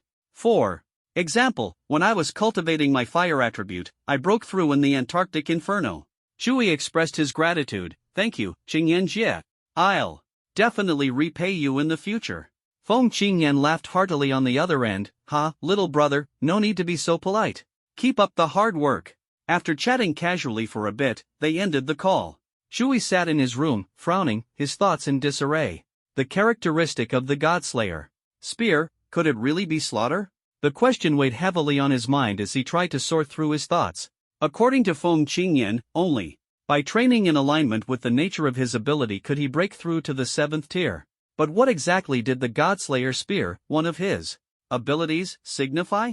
He fell into deep contemplation. Closing his eyes, he recalled past battle scenes. What was the true nature of the Godslayer spear? Was it slaughter? Suddenly, Shu Yi's eyes snapped open, a glimmer of realization flashing within them. He had figured it out. The essence of the Godslayer spear was indeed slaughter. Only through continuous slaughter can I ascend to the 7th tier? Perfect. Shu Yi was ecstatic. Wasteland Zone, here I come. Sometime later, in the Wasteland Zone, Shu Yi's gaze was sharp and resolute, like an invincible war god. As he moved northward, a murderous aura enveloped him. From 2nd-tier beasts to 6th-tier beasts, every creature that crossed his path was mercilessly slaughtered. Suddenly, a seductive woman with dark skin descended from the sky. Her figure was alluring, her gaze sharp, and she stared directly at Shu Yi. You must be Chu-yi, right? So handsome. She chuckled. Lightly, revealing a row of white teeth, Chu-yi stared at her, feeling suspicious. Who are you? He could sense the powerful aura emanating from her, even stronger than Yamamoto Daishion before. Without a doubt, she was a 9th-tier ability user. The dark-skinned woman raised an elegant eyebrow, her voice playful and seductive. I'm Black Snake, a member of the International Ability Organization. You're so handsome if you're willing to be my boy toy and serve me well, maybe I'll let you off the hook. Her words were full of teasing, as if she were trying to tempt him. Chu-yi smirked mockingly and retorted. Ha, you're hilarious. How desperate are you for men? You see one and immediately want to get close? Looks like you dark-skinned folks are just that open. Black Snake was enraged and roared, how dare you insult me? You're courting death. Before her words had finished, a massive, terrifying black-scaled snake appeared before Chu-yi, seemingly materializing out of thin air. A 9th-tier summoning ability user. Impressive. Chu-yi chuckled, clenching his fists. As a resolute light flashed in his eyes. Extreme ice power, instant eternity, he shouted, and a surge of powerful, icy energy instantly condensed, rushing toward the black-scaled snake like a moment frozen in time. The black-scaled snake suddenly felt a piercing cold enveloping it. As a creature highly sensitive to cold, its inner fear erupted instantly. It roared, an ice element ability. Black-scaled snake, devour him for me. Chu-yi gripped the god-slaying spear tightly and immediately engaged in a fierce battle with the black-scaled snake. God-slaying spear technique, 5th form, dragon soars to the sky. Chu-yi roared, thrusting the spear forward. A dragon-shaped ice energy tore through the air, instantly freezing the black-scaled snake's body. The snake writhed furiously, struggling desperately to break free from the icy restraints, and was on the verge of escaping. Humph! Disappear for me! Chu-yi sneered coldly, unleashing an even stronger attack. God-slaying spear technique, 6th form, dragon ascends to the heavens. An ice dragon materialized out of thin air, instantly devouring the black-scaled snake completely. The snake's eyes widened in shock, unable to utter a word. Impossible! You actually devoured my black-scaled snake. Give it back to me. Your summoned beast has already been devoured by me. As a 9th-tier summoning ability user, without your summoned beast, you're nothing but trash. Chu-yi cast a cold glance at her, a disdainful smile curling at the corner of his mouth. You may appear to be a 9th-tier powerhouse, but now you don't even have any combat strength left. Black Snake burned with rage, her eyes igniting with a crazed fire. You damned bastard, I won't let you off. I'll make you pay. Chu-yi sneered, stop dreaming. You're no match for me now. Black Snake roared furiously, lunging at Chu-yi. With overwhelming hatred, her body erupting with intense energy waves as if she were about to detonate the surrounding space. Damn, she's self-destructing. Chu-yi muttered, extreme ice power, instant eternity. A terrifying surge of extreme ice power burst forth from his body, instantly freezing Black Snake in a block of ice, rendering her immobile. Chu-yi mocked disdainfully, the International Ability Organization is nothing special after all. He gripped the god-slaying spear tightly, piercing through Black Snake's chest like lightning, the murderous aura continuously devouring her life. Black Snake was dead. Phew, it's about time to head to Yinjing City, Chu-yi said softly, gripping the god-slaying spear as he headed north, killing along the way. 3 days passed. At the gates of Yinjing City, Chu-yi looked at the tens of thousands of crystal cores in his spatial ring and sighed inwardly, finally here. I didn't expect to kill over 10,000 mutant beasts in just 3 days. He stepped into Yinjing City, greeted by a bustling scene of prosperity, towering skyscrapers, dazzling lights, and flashing billboards everywhere. Chu-yi's gaze swept over the wasteland outside the city, that desolate area like a forgotten corner. His heart ached as he reflected, the people in the wasteland live on the edge of death every day, while those in Yinjing City indulge in a false prosperity.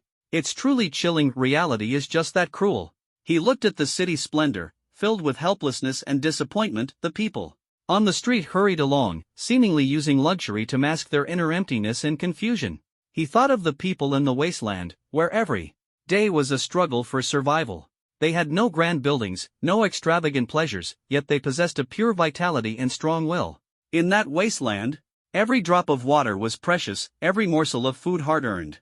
Their lives were simple and arduous, forming a stark contrast to the opulence of Yinjing City. The people in the city indulged in pleasures, chasing fleeting happiness, while neglecting the true meaning of life. Sigh. Shui let out a long sigh. Then, he headed to the principal's office at Yinjing Academy. The principal's office was located on the top floor of the academy, with large, bright windows offering a view of the entire campus. Outside, the flower beds were blooming with various flowers, their fragrance filling the air and lifting the mood. Long Xiao sat in a spacious chair, dressed in a neat and formal black suit, appearing tall and upright.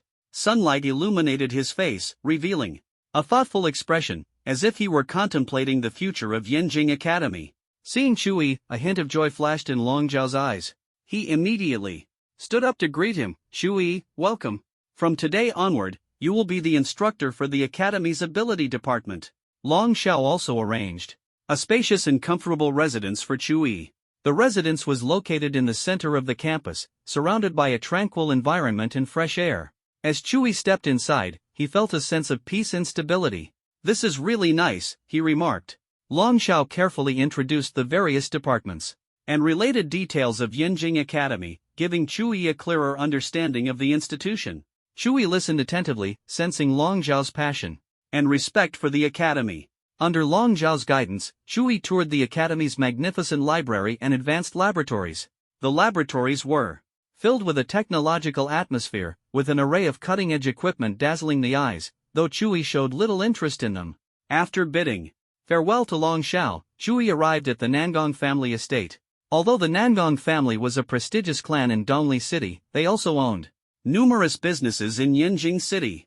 The Nangong estate was an impressive mansion. Shui finally reunited with Fatty. Fatty's face bore a sly smile, his eyes gleaming with excitement and cleverness. Brother Chu, you're incredible now, even managing to kill a 9th-level ability user, Fatty said with an admiring tone. Shui ignored Fatty's flattery and instead asked, Fatty, how have you been at the Nangong family?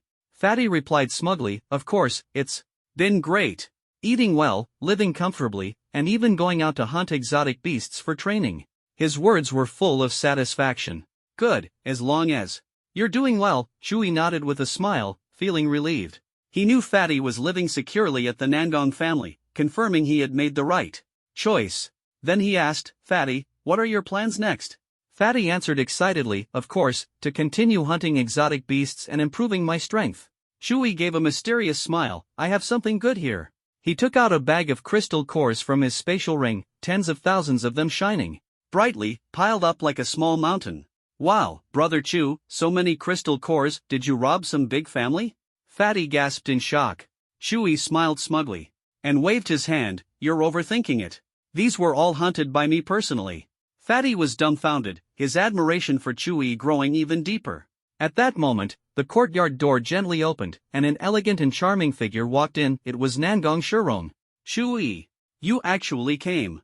Your reputation is now known far and wide, she exclaimed in surprise and admiration as she stepped into the courtyard. You're the most ruthless criminal in history, capable of killing a 9th-level ability user. Do you really think I'm that cruel? Shui smiled at her, his gaze profound and mysterious. Actually, it's all a misunderstanding. I'm not a criminal, I'm just upholding justice. Nangong Shirong's face was full of doubt. Killing 2 million people, and still claiming to act in the name of justice? She simply couldn't believe it. Shui smiled and said, killing people from the Hua Nation, isn't that something every Dragon Nation citizen should do? Killing them is justice. Nangong Shirong blinked, staring at his face with a frown full of distrust and doubt. She couldn't accept such a statement, believing that killing was killing, especially when it involved so many lives. Shui, however, smiled as if completely unfazed by her skepticism. He straightened his posture, exuding a terrifying aura of killing intent, and confidently said, killing one is a crime, but slaughtering thousands makes you a true hero. Killing 9 million, that's what makes you truly strong. The next day, in the plaza of the ability department at Yinjing Academy, dozens of students from Class 3, Year 3, gathered together, engaging in lively discussions. The plaza was spacious and bright, bathed in sunlight, and the atmosphere was unusually vibrant. A male student said loudly, I heard that this time, a super powerful instructor is coming, and it's a male teacher. His voice was full of anticipation, drawing the attention of the surrounding students. A female student said excitedly, a male teacher? I wonder if he's handsome. I like that type. She raised her eyebrows, a playful smile on her lips. Another female student dismissed her. comment, saying, "Stop it. Don't count on a teacher-student romance. Focus on your training, that's what matters." She poked the girl next to her with her finger, showing disdain. At this moment, a male student interjected, "I heard this teacher isn't someone to mess with. He's killed countless people. We better be careful." His tone carried both reverence and concern. Just as everyone was engrossed in their discussion, a shadow suddenly streaked across the sky. A terrifying Godslayer spear shot down like black lightning, piercing the ground with a powerful impact. In an instant, most of the students were knocked down by the overwhelming aura, leaving only 5 standing. The fallen students were panic-stricken, their hearts gripped with fear at the sight of the Godslayer. "Spear? Whose spear is this? It's terrifying," one student exclaimed. "Could someone be attacking our academy?" another asked, their voice trembling. "Chu." He descended from the sky like a war god, slowly opening his sharp eyes that radiated unstoppable power. His voice was deep and authoritative. "Are you the students of Class 1, Ability Department? I am your instructor, Chui." Everyone's hearts tightened as they held their breath, staring at Chui. "This is the legendary Chui who killed 2 million people from the Wa Nation," a male student couldn't help but shout. Chui's gaze, sharp as a blade, swept over the fallen students. His firm voice echoed across the plaza, "Those of you who just fell, you can leave. I won't teach you." The fallen students were confused. "Why? We're part of this class," they protested. Chui gave them a deep look, his eyes gleaming with wisdom. "Did you see that Godslayer spear? If you can't even withstand its residual force, you won't survive the training I have planned. You might die halfway through." The students, hearing this, grew timid and nervously asked, "Then where should we go?" Chui smiled and said, "You can choose to transfer to another class. This place isn't suitable for you." After a moment, Chui sent the other students away. He looked at the 5 remaining students before him, his eyes filled with anticipation. Smiling, he said, "Why don't you start by introducing yourselves?" And Qianlu stood gracefully, her gaze confident, and said softly, "My name is Qianlu. My ability is S-rank, Elemental Wind. I'm a 3rd-tier ability user. I can control the power of wind, creating powerful storms and sharp wind blades, allowing me to move as fast as lightning in battle." Chen Shenghao stood upright, showcasing his strong physique and unwavering determination. In a deep voice, he said, "My name is Chen Shenghao. My ability is S-rank, Physical, Steel. I'm a 3rd-tier ability user. My body is as hard as steel, capable of withstanding all kinds of attacks, while delivering powerful punches and kicks." Rue Yu, with a calm smile and eyes brimming with intelligence, said, "My name is Rue Yu. My ability is S-rank, Soul, Feather Fan. I'm a 3rd-tier ability user. I can use the power of the Feather Fan to launch deadly mental attacks." Sun Tao stood, his gaze indifferent, and calmly said, "My name is Sun Tao. My ability is S-level, Summoning type Ghost Knight, a 3rd-tier ability user. I can summon ghost warriors who possess invisible power and deadly attacks." Yu Ting, with an elegant posture and gentle eyes, softly said, "My name is Yu Ting.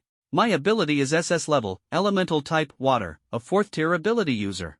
I can control the power of water, create powerful water-based techniques, and even heal others." Chui nodded and said, "Very well. My name is Chui. Starting today, I will be your mentor. But you must pass my test." "Mentor Chu, what is the test?" Rue Yu asked calmly and firmly, his gaze fixed on Chui without wavering. Chui replied indifferently, "The 5 of you must last 3 minutes. Against me." Rue Yu asked in shock, "That's impossible. Mentor Chu, you're a master capable of killing 9th-tier ability users." Chui smiled and said, "No, I will suppress my strength to the 3rd tier and fight you." Chen Xinghao couldn't help but say, "No way, Mentor Chu, that's too unfair to you." "Unfair? The world today is very realistic. There's no such thing as fairness," Chui chuckled, a hint of pride flashing in his eyes. "Only by accepting unfair challenges can we continuously break through ourselves and become stronger. Begin." His voice echoed in the air, stirring a surge of excitement. In an instant, and Shenlu transformed into a swift wind, rushing toward Chui. Chen Xinghao turned into an iron giant, charging forward with indestructible force. Rue Yu waved his feather fan, sending a light soul attack. Sun Tao summoned his Ghost Knight, fiercely attacking Chui. Yu Ting controlled the water, sending rolling waves toward Chui. Chui remained unflustered, calmly responding to the 5's attacks. Suddenly, he unleashed the god-slaying spear. Technique, his moves as fierce as a hidden dragon. God-slaying spear technique, first form, hidden dragon unleashed. God-slaying spear technique, second form, dragon appears in the field. At that moment, Shui exuded an immensely powerful aura, as if a hidden dragon swam around him. With one strike, the overwhelming momentum suppressed the five, filling their hearts with awe. So strong. And this is him suppressing his strength to the third tier. Everyone was shocked. 3 minutes passed, feeling like an eternity to them. The five were gasping for breath, barely able to stand. Shui glanced at them and sighed inwardly. Sigh, is this all they can manage? But he still smiled and said, congratulations, you've passed my test. A long while later, in Chu Yi's office, and Xianlu, Chen Xinghao, Ruiyu, Sun Tao, and Yu Ting gathered together, their eyes filled with anticipation. Shui stood before them, his expression serious. Next, I will take you to a place to train your abilities. It is full of danger but also an excellent opportunity to enhance your strength. However, I must warn you, it is very perilous, and a single mistake could cost you your life. None of the five hesitated, they all nodded in unison, expressing their willingness to go. Shui nodded, very well, we depart now. An hour later, Shui and the five stood steadily on Little Shark's broad back, feeling its majestic transformation into a rock bird. The rock spread its wings, vast like a black cloud. With a cry, Little Shark soared into the sky, heading north in an instant. The five were all astonished, their mentor displaying such incredible abilities. Chen Xinghao exclaimed in surprise, Mentor, are you a rock? That's amazing. Yu Ting asked in confusion, isn't the mentor a summoning type ability user? How can he control a beast? It's unbelievable. Shui explained, as long as you gain the recognition of a beast, you can obtain its power and even summon it. But this requires opportunity and luck. The five listened intently, their hearts filled with curiosity and longing. They couldn't help but imagine how shocking and magnificent it would be to possess the power of a beast. Time slowly passed. Shui led the five deep into the Arctic continent, feeling the piercing cold and the world of ice and snow that covered everything. The temperature here is extremely low, like a frozen world, but it is the perfect environment for cultivating supernatural abilities. Shui looked at the five people with a determined gaze and said, you will spend an entire year here. In this harsh environment, you will temper your willpower and strength. I require you to reach the 6th tier of power before your senior year. The five stood on the frozen, hardened ground, the biting cold making them shiver. And Xianlu couldn't help but tremble. Instructor Chu, it's way too cold here. Shui's expression was stern, his tone indifferent. Enough. From now on, I won't help you anymore. This area is full of Arctic beasts. If you die, don't expect me to save you. As soon as he finished speaking, his figure flickered and disappeared into the air like lightning. The five were instantly thrown into panic. Left alone in this icy wilderness, they were completely isolated and helpless. Chen Xinghao opened his mouth wide in disbelief. How is this possible? The instructor just left like that? Yu Ting blinked, pondering deeply.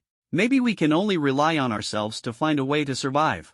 After all, what the instructor values is strength and real combat experience. Ruiyu quickly added, that's right.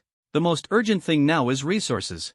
I think we should start hunting the beasts to get food.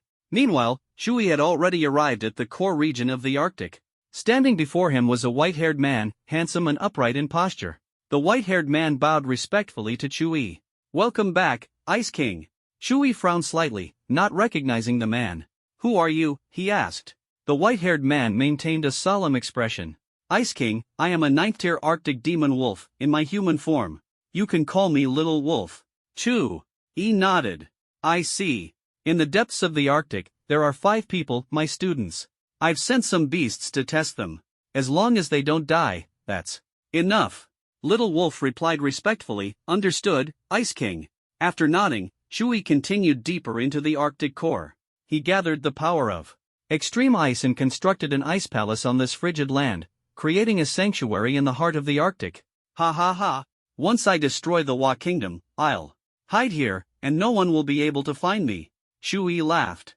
Suddenly, a surge of cold energy emerged from his forehead, spreading rapidly like icy patterns, giving him an unprecedentedly eerie sensation. Shui frowned and muttered to himself, the ice patterns are starting to stir, and the source of the sensation is coming from beneath the ice. He stared intently at the ice surface, his heart filled with curiosity and doubt. As he stepped beneath the ice layer, he found himself in an endless expanse of frozen land. The vastness of the space was astonishing. A trace of disbelief flashed in Shuyi's eyes, and a sudden question arose in his mind: is this another world? As he slowly approached the lower ice layer, he felt a bone-chilling cold, as if completely enveloped by the frost. Impossible. Ever since I gained the power of extreme ice, I've never felt this cold. For this place to make me feel so frozen, it's hard to believe. His body stiffened instantly, every inch of his skin seemingly covered in frost. The scene before him left Shuyi in shock. This place was so pure, a world of absolute ice and snow. The endless white ice plains stretched beyond the horizon, like a frozen universe. Shuyi muttered to himself, I never expected such a place to exist within the Arctic continent. The ice patterns on his forehead glowed with a cold light, releasing a powerful icy aura. The air was filled with freezing frost. Without hesitation, Shuyi continued to move forward. The icy aura grew stronger and stronger, and this cold was more intense than anything he had ever experienced before. Even with the power of extreme ice, he felt an unprecedented pressure, almost unbearable. Kuanpeng. Form, activate. Shuyi growled, instantly transforming into his Kuanpeng form to resist the overwhelming icy force. I never imagined the icy power here would be 100 times more terrifying than the Arctic core. Without the power of extreme ice, even a 9th-tier ability user could be instantly frozen into shards. It seems this world is far more complex than I thought. After a long while, Shuyi finally reached the deepest part of the ice layer, where an enormous ice palace appeared before him, exuding an aura of ancient history. Staring at the ice palace, Shuyi was filled with doubt. Such a magnificent ice palace hidden in this underground space, could it be that someone once lived here? The ice palace was like a miracle of ice, radiating a cold and noble aura. Towering ice pillars shimmered with crystalline brilliance, as if bearing witness to the passage of time.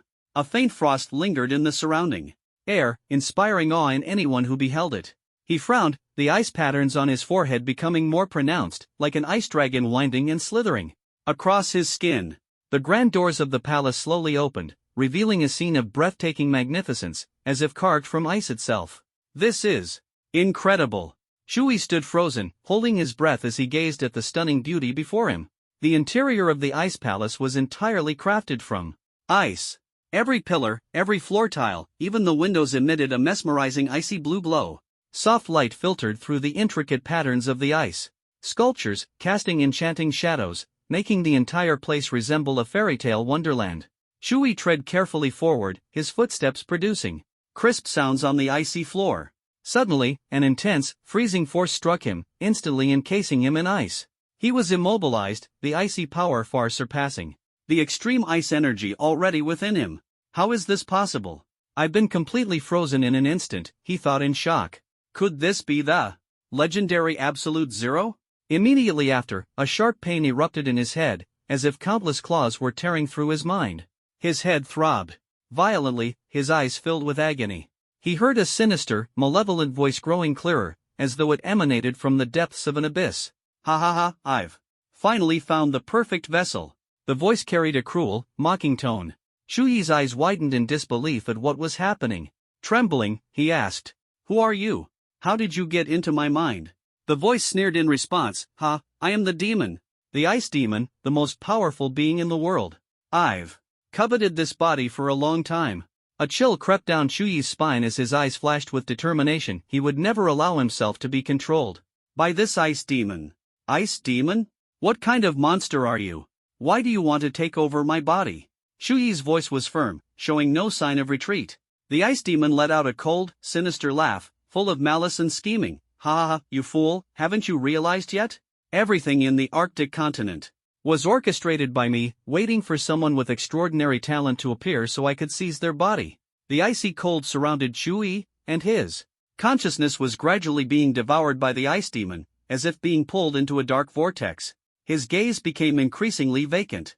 Anger and unwillingness surged in his heart. He refused to give in, refused to be consumed by the ice demon. Never. I will not fall like this, he declared resolutely. Fiendish energy, devour. Shuyi placed his faith in the power of the god-slaying spear. Its fiendish energy had never let him down. The demon's voice was filled with panic and disbelief. What is this power? Impossible. How can such a terrifying force exist in this world? Haha, a mere demon like you could never comprehend the power of the god-slaying spear. Shui felt the fiendish energy within him surge explosively. He knew this was his final chance and that he had to give it his all. His body became enveloped in fiendish energy, which burned like black flames. Shui's voice echoed in his mind, "Die, ice demon. Your power now belongs to me. Fiendish energy, devour." The ice demon let out a piercing, anguished scream. "Impossible. How can you wield such power? I refuse to accept this." An hour later, Shui finally devoured the ice demon, and a wave of cold energy spread outward from his body. He was both exhilarated and slightly fearful, as though he had just survived a life-and-death struggle.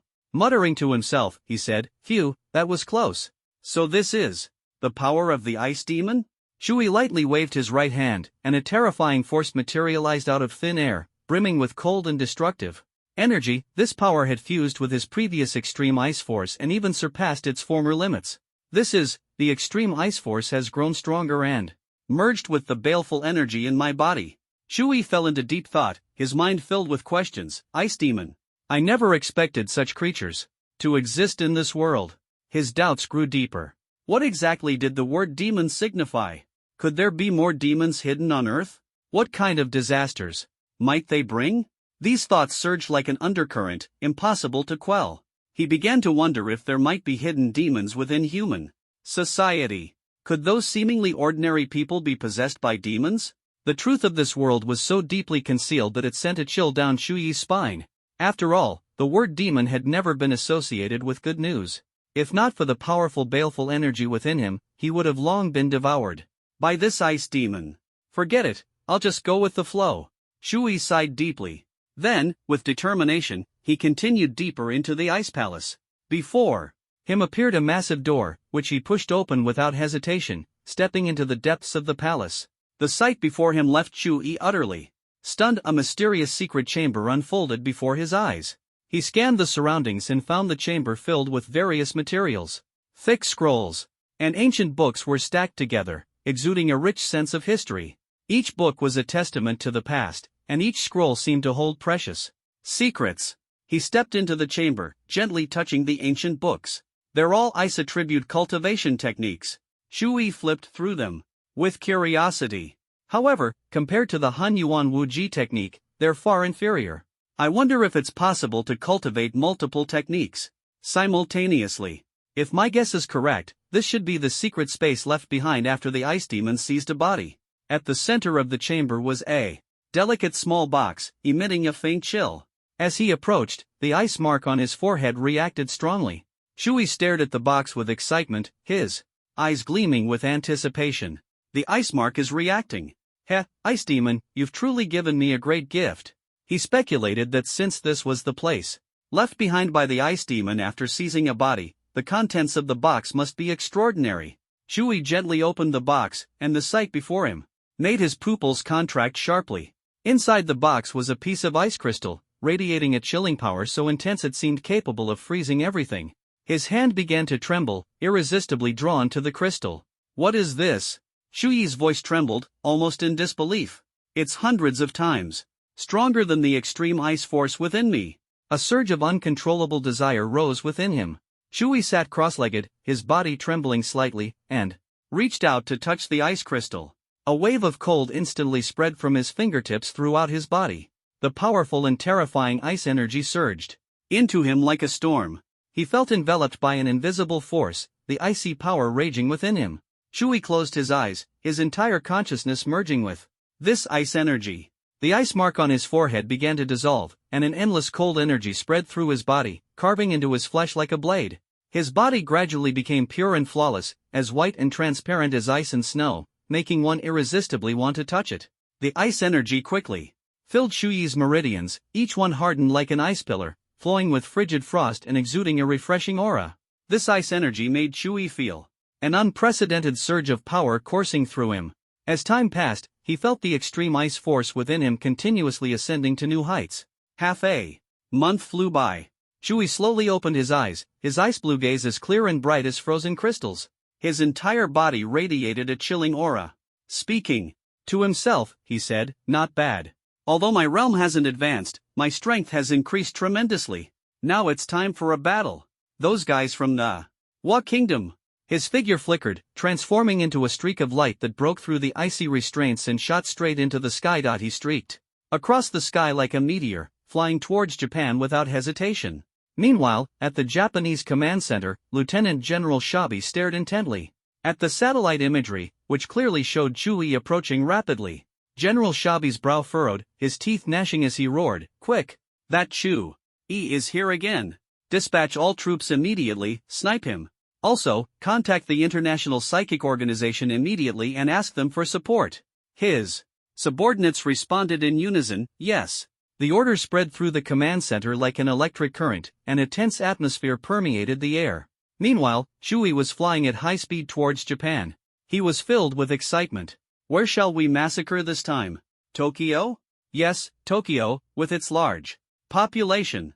Suddenly, Japanese fighter jets filled the sky like a black cloud, raining down missiles and bullets on Chui. Chui smiled faintly, and a powerful force erupted from him.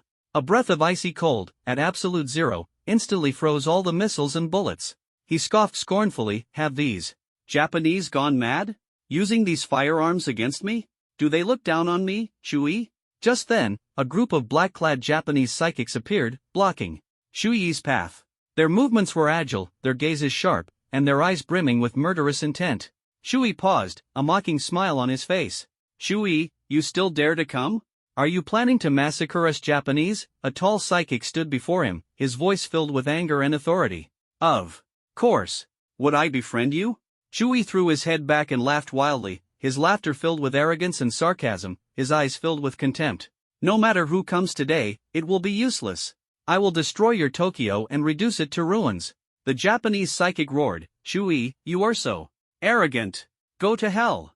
Let's all attack and avenge Japan." Chui laughed heartily, "With a bunch of Japanese beasts like you, I don't even need weapons." He snapped his fingers, and a powerful icy aura instantly erupted, charging towards the Japanese psychics. A chill filled the air. Chui whispered, "Absolute zero." Instantly, all the Japanese psychics were frozen, as if time had stopped.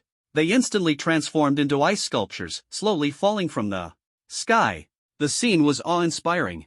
"Too weak." Chui smirked, his eyes filled with disdain. He suddenly fixed his gaze on the fighter jets firing missiles at him. "Ha! And you fighter jets? Freeze them all!" With a crisp snap of his fingers, a bone-chilling chill emanated from him. Like a frost storm, it instantly transformed the fighter jets into a pile of ice sculptures. "Chui! Damn Chui, you've come to our Japanese country to cause trouble again." "Lieutenant!" General Shabi roared, his anger fading as he watched the scene unfold. "Go kill him." His men fell silent. Meanwhile, in the United States, at the headquarters of the International Psychic Organization, Leader Zeus stared at the satellite feed. Black Snake died at Chuyi's hands, and now he's appeared over Japan again. Who's willing to kill him? Zeus' voice was calm, yet commanding. A tall, upright man stepped forward, his gaze determined and unwavering. "Go, Zeus. This time, Chui will die." Zeus' eyes flashed with approval. "Go, Adam." Chui descended from the sky, landing in the heart of Tokyo. The god-slaying spear materialized in his hand, its blade radiating an icy chill. This time, he released no trace of murderous intent. His single goal was pure slaughter. The bustling crowd in central Tokyo instantly sensed his presence, and screams rose and fell, spreading like a tide. "Run! The god of death is coming! That demon is coming! Run for your lives! Run! He's the most brutal criminal ever." Chui sneered, a sinister quirk at the corner of his mouth. "You still want to escape? Ridiculous Japanese scoundrels." He gripped the god-slaying spear tightly, his murderous intent radiating, his only aim being ruthless slaughter. He swung the god-slaying spear, its cold light radiating like the horn of the god of destruction. Chui moved like a ghostly lightning bolt, each strike deadly. "Please, don't kill me, The Japanese psychic began tremblingly, but before he could finish his words, Chui speared him through the air. "No!" Their cries echoed through the streets, filled with despair. "All of you, die! Evil Japanese trash!" Chui wielded the god-slaying spear frantically. "No!" Blood splattered, screams pierced the air, fear and despair written all over their faces. "Chui! How dare you come to my Japan and kill so many people? You deserve to die. A roar echoed from the sky. Shui looked up and saw a burly Japanese psychic charging towards him. Oh, a 9th level psychic? Shui's eyes were cold, with a hint of amusement. Yes, today is going to be interesting. The man roared, I am the Vice President of the Emperor's Association, Shinji Abe. You dare to invade my Japan, you will die today. The Emperor's Association? Just in time, I was worried you wouldn't show up. Shui sneered, his eyes flashing with a sharp edge. Undeterred, Ampere Jinjo charged forward, his fists gleaming a faint red light, a murderous aura filling his lungs. Shui gripped the God-slaying spear tightly, ready to engage. God-slaying spear technique, 6th form. Dragon soars to the 9 heavens. He soared into the air like a fierce dragon, the spear tip tracing a magnificent arc. A dazzling energy barrier suddenly erupted around Ampere Jinjo, blocking Shui's attack like a curtain of light. Yes, Ampere Jinjo, you're no longer useless, Shui said coldly, his eyes narrowed. Then, Shui sensed 4 powerful auras approaching, and his alarm rose. You're so arrogant at such a young age. I'll eliminate you today. Ampere Jinjo roared in anger. Why are all of you Japanese 9th level aspirants so useless? Shui laughed, mockingly. What was the name of the one I killed last time? I forgot, haha. Ampere Jinjo's eyes were frantic, and he gritted his teeth. You're courting death. He launched fearlessly at the enemy, with wave after wave of fierce attacks. Shui sensed his formidable power, but it wasn't enough. He gripped the god-slaying spear tightly, brandishing it with murderous intent. You guys hiding in the shadows, are all 9th level psychics so cowardly? Shui snorted coldly. Suddenly, 4 chilling auras descended, as if the gates of hell had been flung open. A tall man stepped out, his hair gleaming with golden light, like a blazing flame. Then, an elegant woman appeared, her long, enchanting green hair like a forest elf, captivating. Then, a charming woman stepped out, her long purple hair cascading over her shoulders, radiating an alluring glow. Finally, an ordinary-looking man joined them, his black hair glossy. Though seemingly ordinary, he concealed a formidable power. At this moment, the powerful gathered, their momentum thundering. Seeing these 4, Ampere Jinjo also stopped and walked behind them. 2. He glanced at the 4 9th level psychics in front of him, frowned slightly, and asked, 4 9th level psychics? Who are you? We are members of the International Psychic Organization. The blond man said impatiently and arrogantly, You are Chui, right? I don't have time to talk nonsense with you. Tell me clearly, how do you want to die? Chui sneered, Oh? Just the 4 of you? After that, he quickly performed the clone technique, and 5 clones appeared beside him in an instant. Water clone was surrounded by dense mist, with tiny water droplets constantly swirling in the air. Ice clone exuded a bone-chilling cold, as if an ice deity had descended, causing the temperature to plummet and a thin layer of frost to form in the air, each ice crystal carrying a piercing chill that seemed capable of freezing everything. Wood clone emitted a faint wood element aura, as if the vitality of the earth flowed within him, with every leaf on his body brimming with life. Poison clone released a purple toxic mist that spread around, its venomous presence instilling fear. Thunder clone crackled with electricity, each streak of black lightning slashing through the sky like a bolt of thunder. Shui's expression was resolute as he taunted, Come on. Let me see how strong you really are. I'm looking forward to it. Different elemental clones? Let's go. Take them out first. The blonde man was slightly startled. With a loud shout, the 4 of them charged at Shui's 5 clones without hesitation. In an instant, the clones sprang into action as well. Ice clone condensed extreme cold into an ice pillar that shot toward the enemy. Thunder and water clones coordinated, unleashing intense lightning and water currents to create a terrifying attack range. Poison clone spread lethal toxic mist across the battlefield. Wood clone wielded vines like a coiling dragon, tightly entangling the enemies and leaving them defenseless. The battlefield was a chaotic spectacle of snow and ice, interwoven water and electricity, pervasive toxic mist, and dragon-like vines, forming a scene both magnificent and terrifying. The clones worked in perfect harmony, each showcasing their unique strengths. Shui secretly rejoiced, I didn't expect this move to be so powerful. Looks like I won't need to use anything stronger. However, the 5 9th tier ability users also displayed astonishing strength. The blond man was engulfed in golden flames, radiating intense heat waves as he commanded loudly, Take out these clones first. He can't hold on for long. The green-haired woman possessed an endless stream of vitality, recovering quickly from any injury and proving difficult to defeat. The purple-haired woman moved with lightning speed, her form shifting unpredictably, and making her impossible to pin down. The seemingly ordinary black-haired man wielded a long sword, each strike carrying devastating power. In an instant, Shuyi's 5 clones engaged in fierce combat with the enemies. Each clash was deafening, with shockwaves reverberating through the air. The blonde man was so shocked that his eyes widened in disbelief. Impossible! How can Shuyi be this strong? He's only at the peak of the 6th tier, how is this even possible? The green-haired woman frowned and said helplessly, Shuyi is relying on the synergistic effects of the different elemental clones to unleash such terrifying power. Shuyi burst into laughter and sneered, "Ha, you might as well surrender now. You so-called 9th tier ability users aren't that impressive. After all, Shuyi, you criminal. I won't let you leave here alive today." Ampi Jinjiro roared in fury. You? Ampi Jinjiro? Shuyi's tone was full of disdain. Out of the 5 of you, you're the weakest. So this is the extent of the ability users from your country? What a bunch of useless trash. The battle had raged on for 3 days, with Tokyo's skyscrapers collapsing one after another, resembling the end of the world. Shuyi was panting heavily, and his 5 clones were covered in wounds. Fortunately, the origin tree within him continuously infused spiritual energy, barely maintaining the clones' combat effectiveness. However, controlling the clones consumed a massive amount of energy and mental strength, leaving him utterly exhausted. Taking on 5 9th tier ability users at once is really pushing it. Kill Shuyi quickly. He can't hold on any longer. He's only at the peak of the 6th tier, he can't sustain such an intense battle. The blonde man shouted. You think you can kill me? Keep dreaming. I'm not wasting any more time with you. Shuyi snorted coldly. With that, he decisively dispelled his clones, his figure transforming into a streak of green-black light as he flew straight toward the Arctic continent. Haha, I'm out of here. If you have the guts, come and catch me. Shuyi taunted loudly, his tone full of provocation. Chase him. Shuyi is escaping.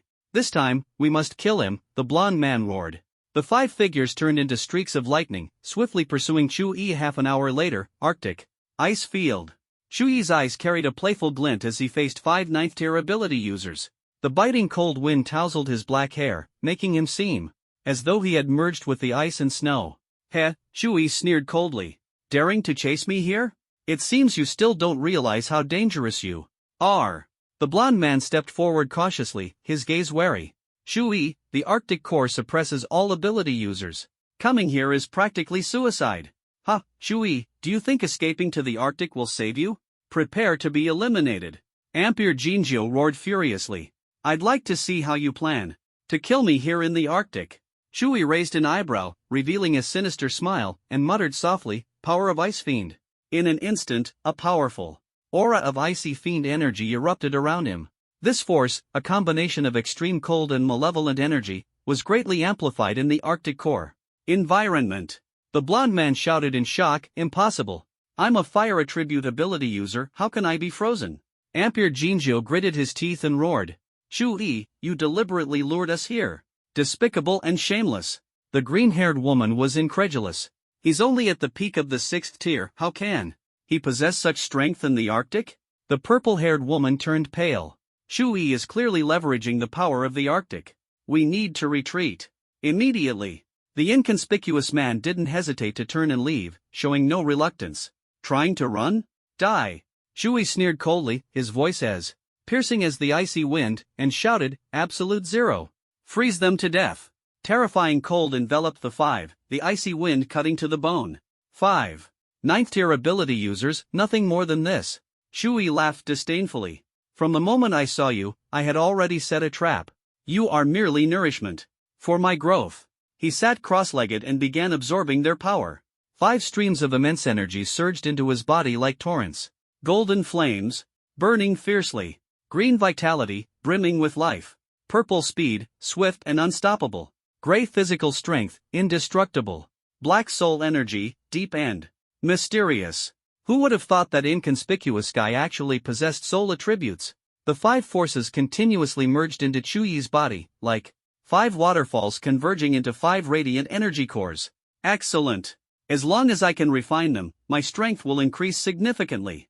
Shui slowly opened his eyes, and a dazzling golden light burst forth. Just as Shui was reveling in his success, a phoenix cry pierced the clouds from afar. Feng! Xingyan descended, riding a fiery phoenix that burned like flames, resembling a fire goddess. Her long hair flowed, her eyes sparkled like stars, and she instantly appeared before Shui. Shui asked in confusion, "Sister Xingyan, why did you suddenly come? Is there an urgent matter?" Feng Xingyan's gaze was filled with worry as she took a deep breath. "Shui, we have an emergency mission. We must go to Xiong country to provide support." Shui was surprised. "Did something happen? Isn't there a war going on over there?" Feng Xingyan's tone was grave. "This war is not simple. Ninth-tier beasts are involved." "Ninth-tier beasts participating in human wars? Impossible." Shuyi's expression turned serious. Although he wanted to absorb the 5 energy clusters first, upon hearing this news, he decided to act immediately. "Alright, let's set off now. What about the other members of the Feng team?" Feng Qingyan cleared her throat, looking slightly embarrassed. "The other members are scattered across the country on various missions. This time, it's just you." Shui pondered for a moment before resolutely saying, "Alright, I'm willing. Be careful and stay in contact with me at all times."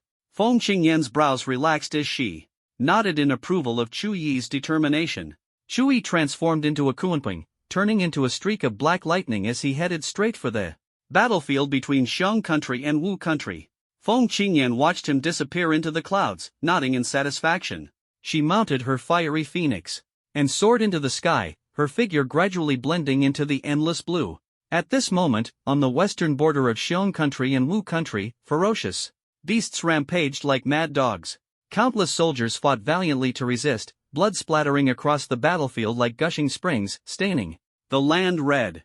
Dressed in Xiong country military uniforms, they roared and fought desperately against the savage beasts. The mid and low-level ability users of Bear Nation let out deafening roars, their voices filled with anger and determination.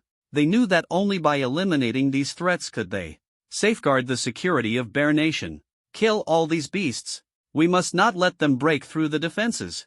Kill, kill to the end." Their roars echoed across the battlefield as they fought with all their might to completely eradicate the enemy. However, even these warriors felt despair.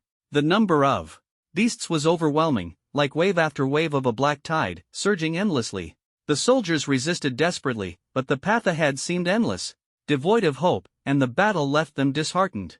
At that moment, a female ability user from Bear Nation appeared on the battlefield. Her golden hair cascaded like a waterfall, her skin was flawless and fair, her cheeks glowed with a healthy blush, and her face was sculpted to perfection. She stood tall and moved gracefully, each action like a work of art. Her silver-white combat suit outlined her perfect curves, embodying both strength and beauty. The spear in her hand glowed with golden light, serving as her deadly weapon. Each swing of the spear sliced through the air, bringing a chilling wind, its speed like lightning, making her the queen of slaughter on the battlefield. Her heart burned with urgency, though undefeated, the endless beasts weighed on her like a mountain. "When will the reinforcements from Dragon Nation arrive? Our defenses are about to collapse." Before long, Shui finally descended over the battlefield. His gaze locked onto the dense swarm of beasts, as dark as storm clouds. The sky was shrouded in darkness, the atmosphere oppressive yet awe-inspiring. Shui gritted his teeth, his eyes gleaming with fervent light, like burning stars. His heartbeat quickened, filled with a desire and excitement. For battle. Good, so many enemies. It's been a long time since I've had such a satisfying fight. He descended swiftly, like a streak of black lightning, tearing through the sky. 5 clones, water, ice, wood, poison, and thunder, split off instantly. The water clone carried colorless water vapor, flowing like waves. The ice clone exuded white frost, like falling snowflakes. The wood clone radiated green vitality, like a thriving forest. The poison clone released purple toxic gas, chilling to the bone. The thunder clone crackled with black arcs of electricity, brimming with terrifying power. The 5 clones danced in the air like streams of light. They attacked wildly, each showcasing their unique powers, like a magical dance of elements.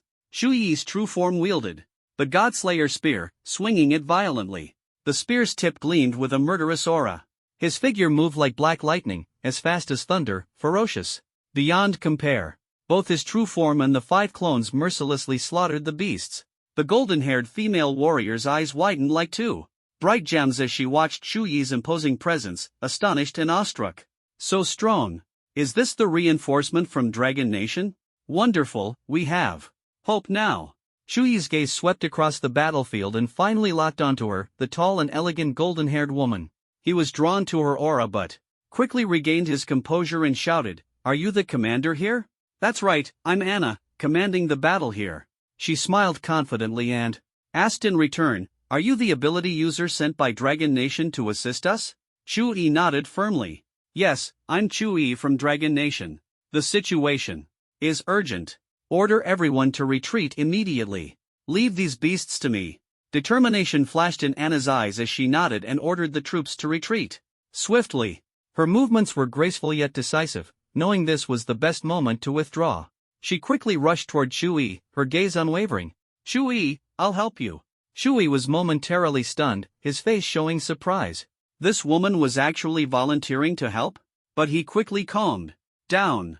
"Don't hold me back." Chu Yi sneered coldly, his tone filled with reason and battle-hardened composure. Anna was brimming with confidence.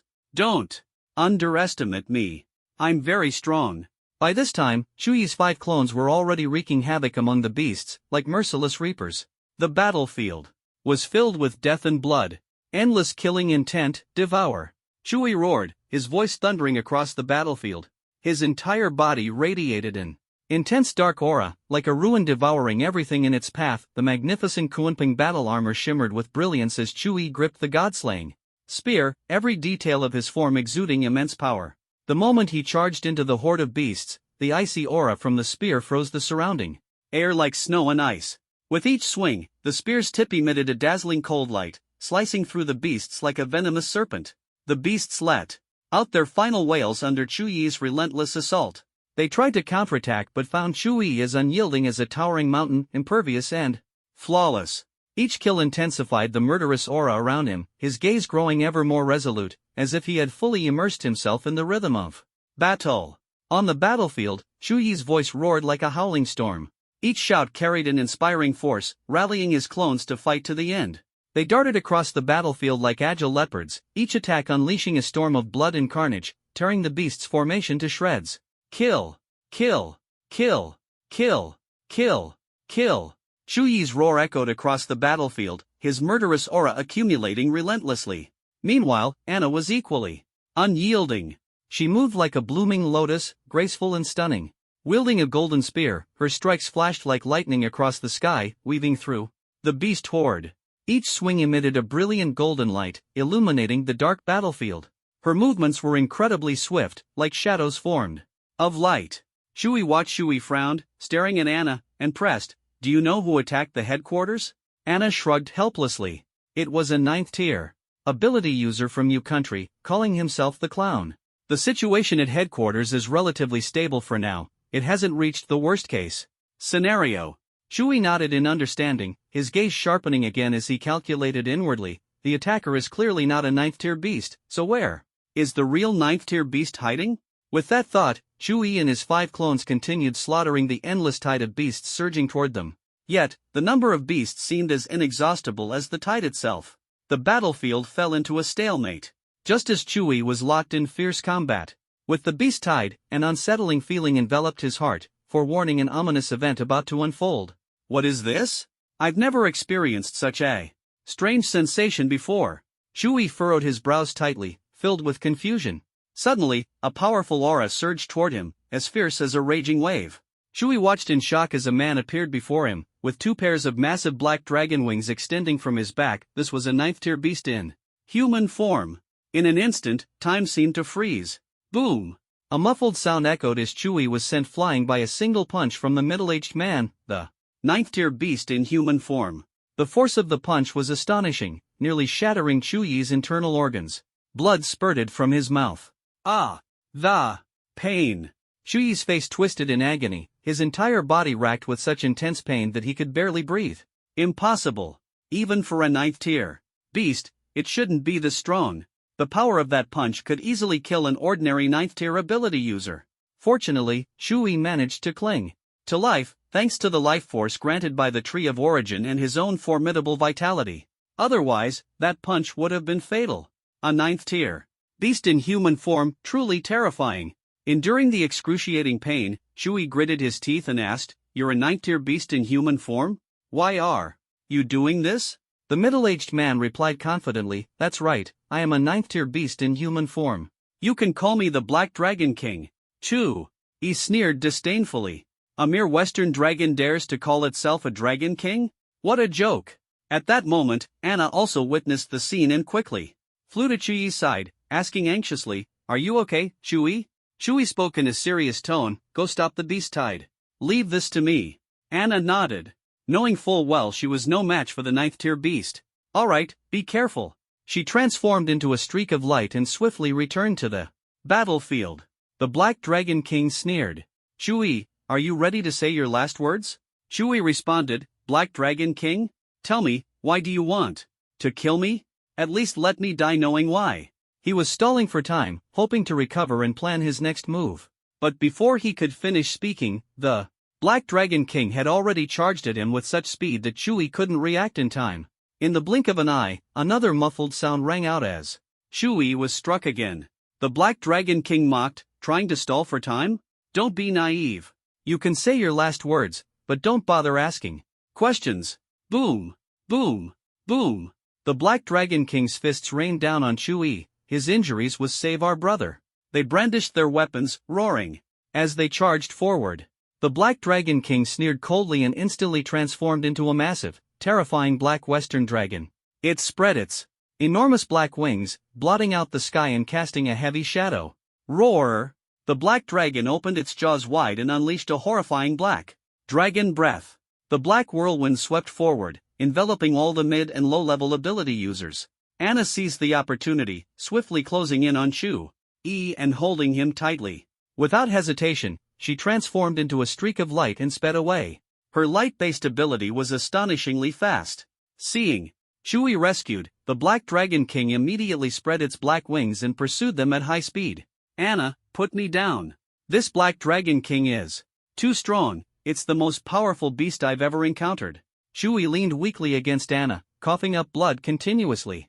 "Even if you're fast, carrying me means we won't be able to escape." Tears blurred Anna's vision as she urgently replied, "Don't say that. I will never give up on you. No matter what, I will get you out of here." Chuyi sighed weakly, "Why are you so stubborn?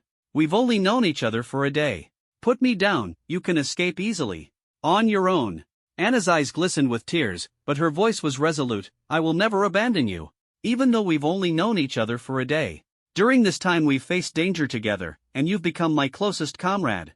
A surge of indescribable emotion rose in her heart, one she hadn't even realized herself. Behind them, the Black Dragon King roared furiously, "Two little humans, trying to escape? Stop dreaming!" At that moment, Chuyi regained his mobility and instantly activated the Kunping battle armor, breaking free from Anna's embrace. "Anna, go quickly. It's me the dragon is after." Chuyi unhesitatingly stood in front of the Black Dragon, with only 10 seconds left before impact. Anna shouted desperately, "No, Chuyi! Come with me!" Chuyi replied firmly, "No, you go first. Better one of us dies than both. After all, I already died once in my past life. Being able to live again is already a blessing." "Ha ha," he thought to himself, his eyes flashing with determination. "Who doesn't die in life? I'll face it with a smile." Chuyi let out a long howl, and the god-slaying spear appeared instantly. He charged at the Black Dragon King, ready for a life-or-death battle. "Human insect, you dare resist?" The Black Dragon King's roar thundered, its voice piercing and powerful, like the howl of a demon from hell. Roar! The Black Dragon opened its massive jaws and let out an earth-shaking roar, Black Dragon Roar. A wave of destructive energy spewed from its mouth, forming a black light wave that swept toward Chuyi at high speed. "Come on, you mere black lizard." Chuyi, dragging his heavily injured body, gripped the god-slaying spear tightly, his eyes filled with resolve.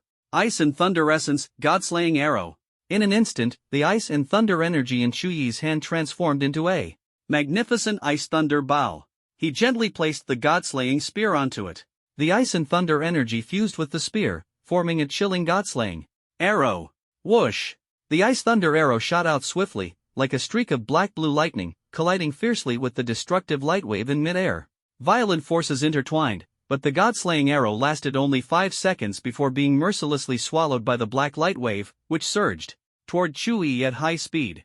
Impossible. Chui was shocked. The Black Dragon King's power was overwhelmingly strong. In an instant, Chuyi's entire body was engulfed by the black light wave.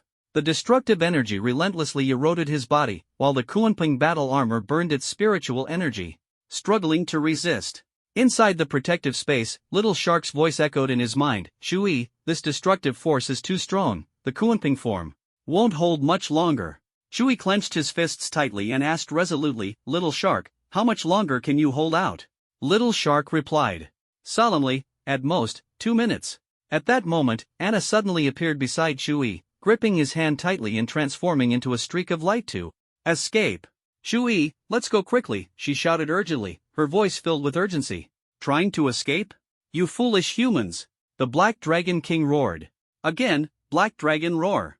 Another wave of destructive energy surged toward Anna and Chui. Chui instantly pushed Anna away. The destructive light wave surged again, engulfing Chui. The Kunping battle armor instantly shattered, like a flower wilting in an instant. His life force gradually faded, like a flickering candle in the darkness slowly extinguishing.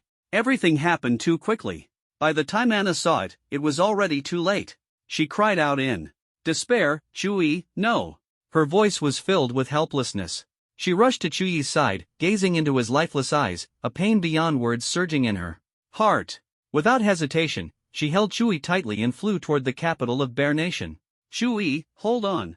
I'll take you to the capital of Bear Nation, where the top medical ability users are." Her voice was resolute. Anna's energy erupted, transforming into dazzling light, instantly escaping the pursuit of the Black Dragon. Her speed was so fast it seemed to tear through space.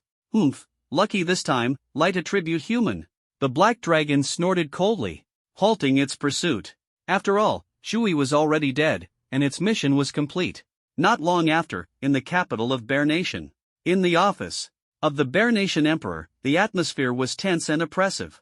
A middle-aged man exuded a powerful aura, displaying the demeanor of a ruler. He was the Bear Nation Emperor.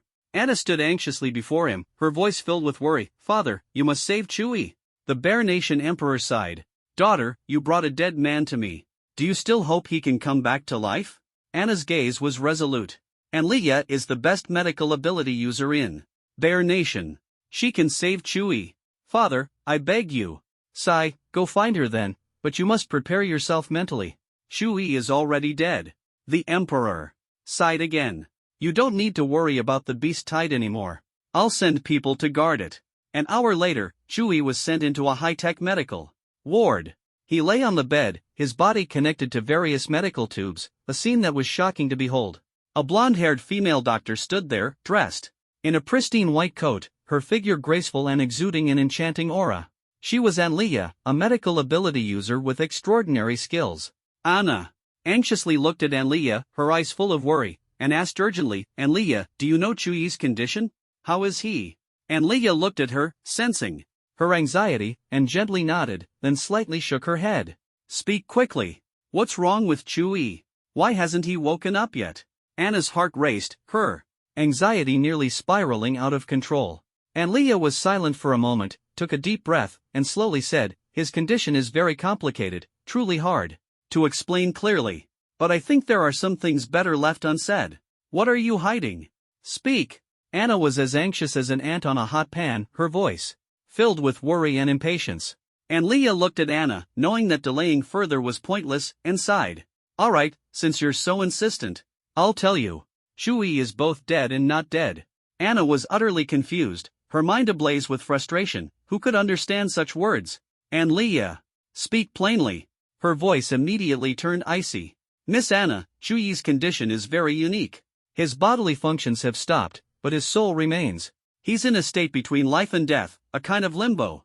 Anlia stared at Anna, seeing her anger, and quickly explained seriously, "To put it simply, his body has lost vitality, but his soul hasn't completely disappeared. Can we still save him?" Anna's eyes shone with a mix of determination and worry. "Normally, as long as enough life force is injected, he can be saved." Anlia sighed lightly, her expression heavy. "But Chuyi's situation is too unique." "What's unique about it?" Anna's heart was in her throat. You might find it hard to understand. This is the first time I've encountered such a case. And Leah took a deep breath, her gaze complex. Under normal circumstances, injecting life force is enough to awaken someone. But Chu-yi is different. His soul seems to have lost the will to live. To put it bluntly, it seems like he doesn't want to live anymore. Anna stared intently at Leah, her eyes filled with unwavering expectation. Can you save him? Is there still hope? Her voice carried unease and longing. Leah remained silent, her brows furrowed, her gaze fixed on the distance. After a moment, she finally spoke. This question is not for us to decide, it depends on whether his soul itself wants to live. Her voice carried profound wisdom and infinite possibilities. At this moment, in Chu-yi's soul space, he lay lazily, motionless, as if he had no intention of getting up.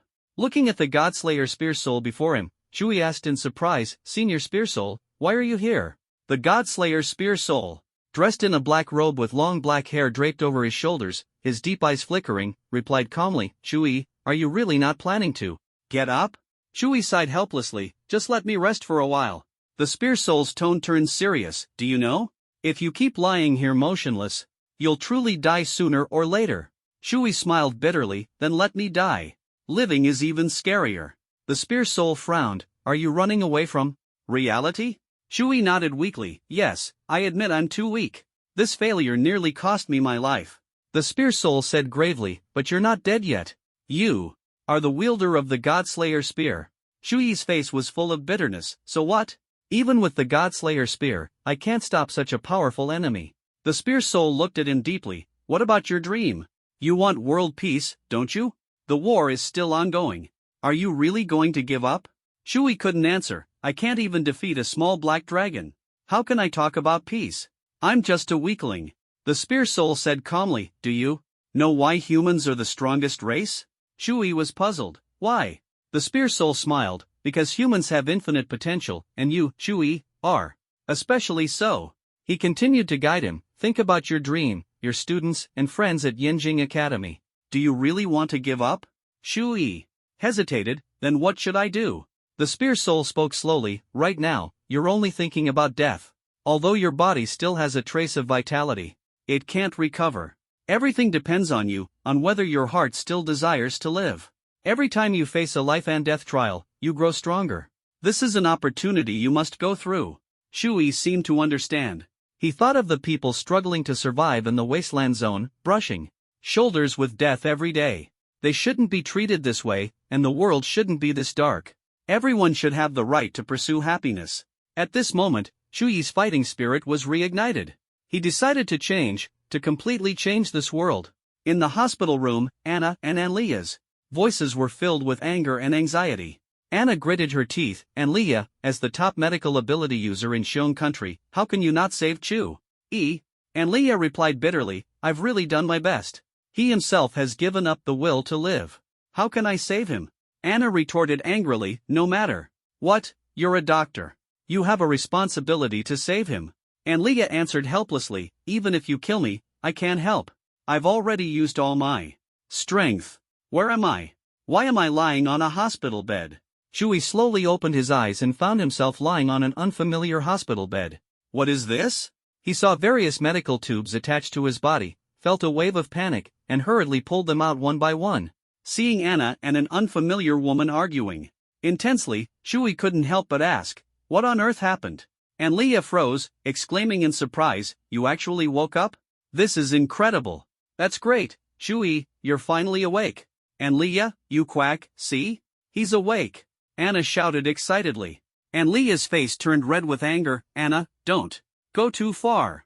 Anna ignored her, quickly walking to Chu-yi's bedside and asking nervously, Chu-yi, how do you feel? Chu-yi blinked and said, I feel pretty good, but where exactly am I? Anna quickly explained, you're in the medical room at my house. What's wrong? Chu-yi looked a bit confused. Am I really at your house? Anna nodded. Yes, is there a problem? Chu-yi thought for a moment and asked, how's the situation with the beast tide? Anna smiled and waved her hand. Don't worry, my dad has already sent people to guard against the beast tide. At that moment, and Leah ignored Anna, walked up to Chu-yi, and asked, I'm a doctor. How are you feeling? I feel pretty good, thank you. Chu-yi replied. Well, given your physical condition, waking up means there shouldn't be any major issues. And Leah nodded and then hurriedly left. Shui suddenly stood up and said firmly, I need to leave now. Thank you for saving me, Anna. Anna was a bit surprised. You're leaving right after waking up? Isn't that too rushed? Shui said resolutely, I have very important things to do. Anna said with concern, at least rest for a few days. You can stay at my house, it's very safe here. Shui nodded. All right, then I'll trouble you, Anna. He calculated inwardly, planning to refine the 5 cores here before leaving. Anna smiled and said, it won't be any trouble. Shortly after, Anna arranged a spacious and bright room for Shui. In the room, Shui sat cross-legged on the floor, focusing on examining his body. He felt the tree of origin constantly transmitting vitality, allowing his body to recover faster. After experiencing life and death trials, he noticed his spiritual energy capacity increasing, and his soul power growing stronger. The god-slaying spear in his hand seemed to come alive. He stared at the divine weapon and found that the fine lines on the spear's handle were more intricate than before, each one as delicate as a strand of hair, exuding a faint killing intent. This god-slaying spear is actually stronger than before. Could it be because my soul power has increased? Shui thought in surprise. However, his cultivation level remained stagnant, unable to break through from the 6th tier to the 7th. He had once believed that continuous enemy slaying would allow him to advance and trigger a second awakening of his abilities. But now, he began to doubt this idea. Even after a whole day of slaughtering exotic beasts, he still couldn't break through to the 7th tier. How exactly can I break through to the 7th tier? Shui frowned, deeply pondering. He shook his head, deciding not to dwell on the breakthrough issue, and muttered to himself, the most important thing now is to refine these 5 energy cores. I wonder how long it will take. Last time, refining the thunder core in the spirit spring took an entire day, and the spirit spring's cultivation speed was 100 times faster than the outside world, if not more.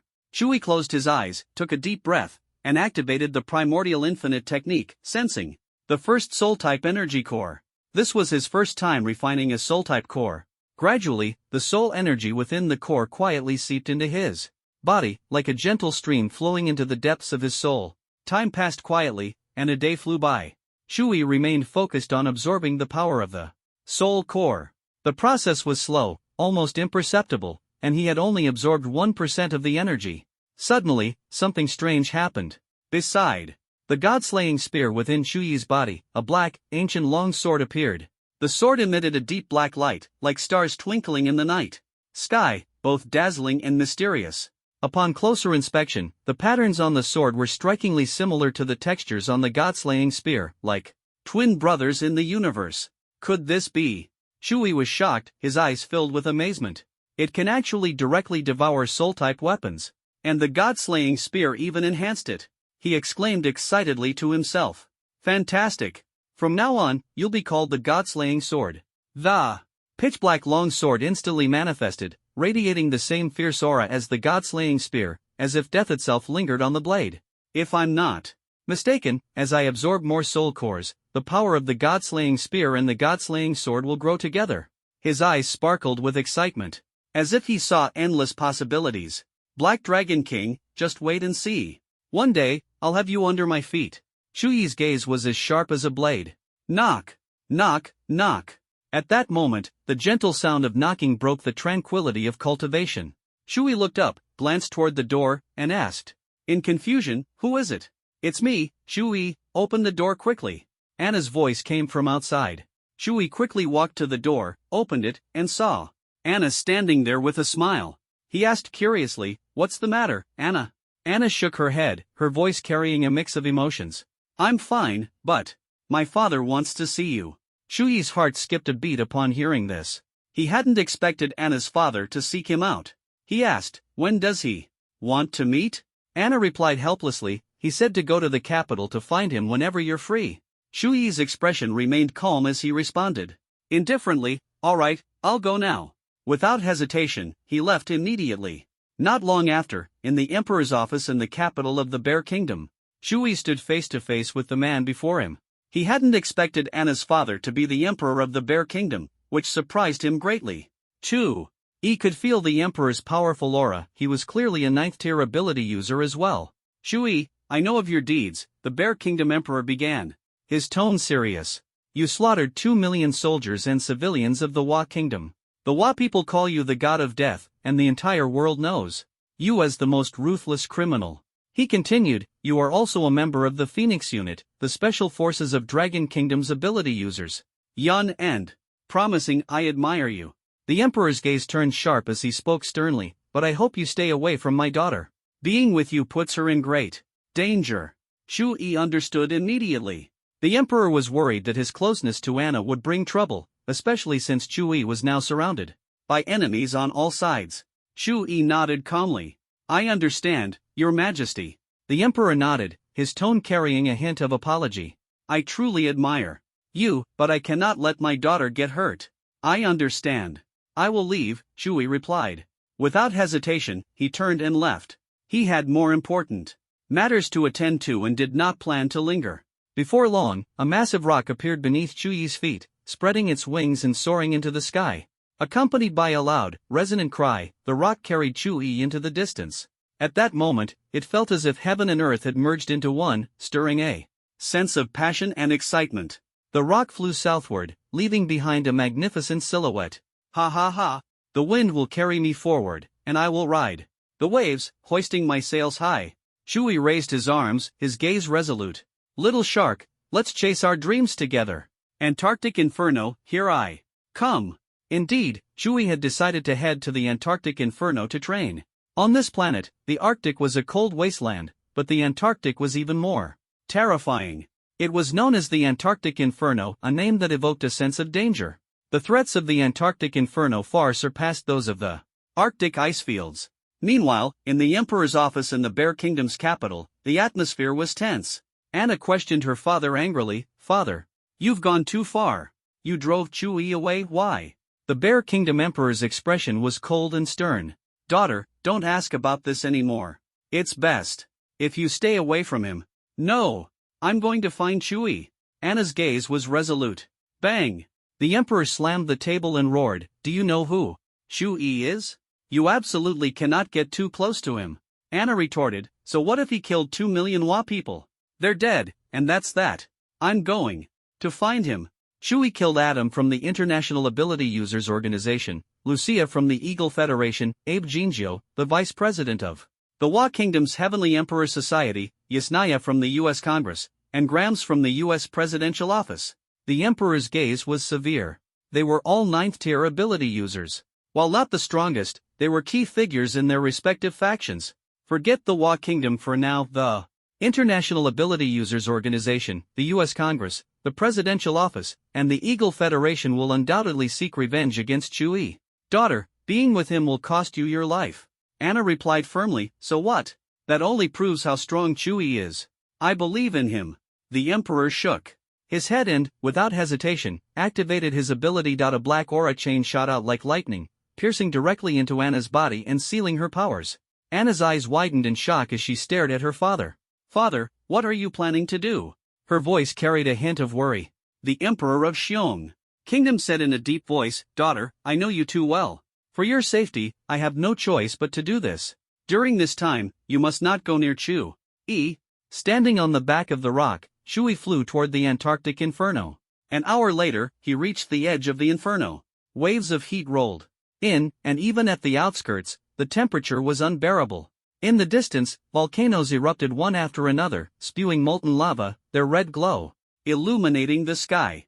Massive craters emitted scorching heat waves and the pungent smell of sulfur, like a giant beast roaring. Shui muttered to himself. In shock, this is just the outskirts? How terrifying must the central area be? He stepped into the depths of the inferno, the searing heat rushing toward him as the temperature soared. The flames seemed ready to engulf him, but Shui remained steady as a rock. Sitting cross-legged, he began to absorb the core energy of the flames.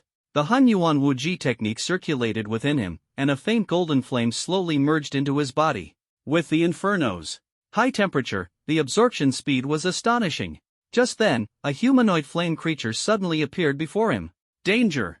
Shui immediately became alert, halting his cultivation and summoning the god-slaying spear to confront the strange being. The spear, sharp as lightning, thrust straight at the flame creature's chest, but the tip failed to harm it. What is this?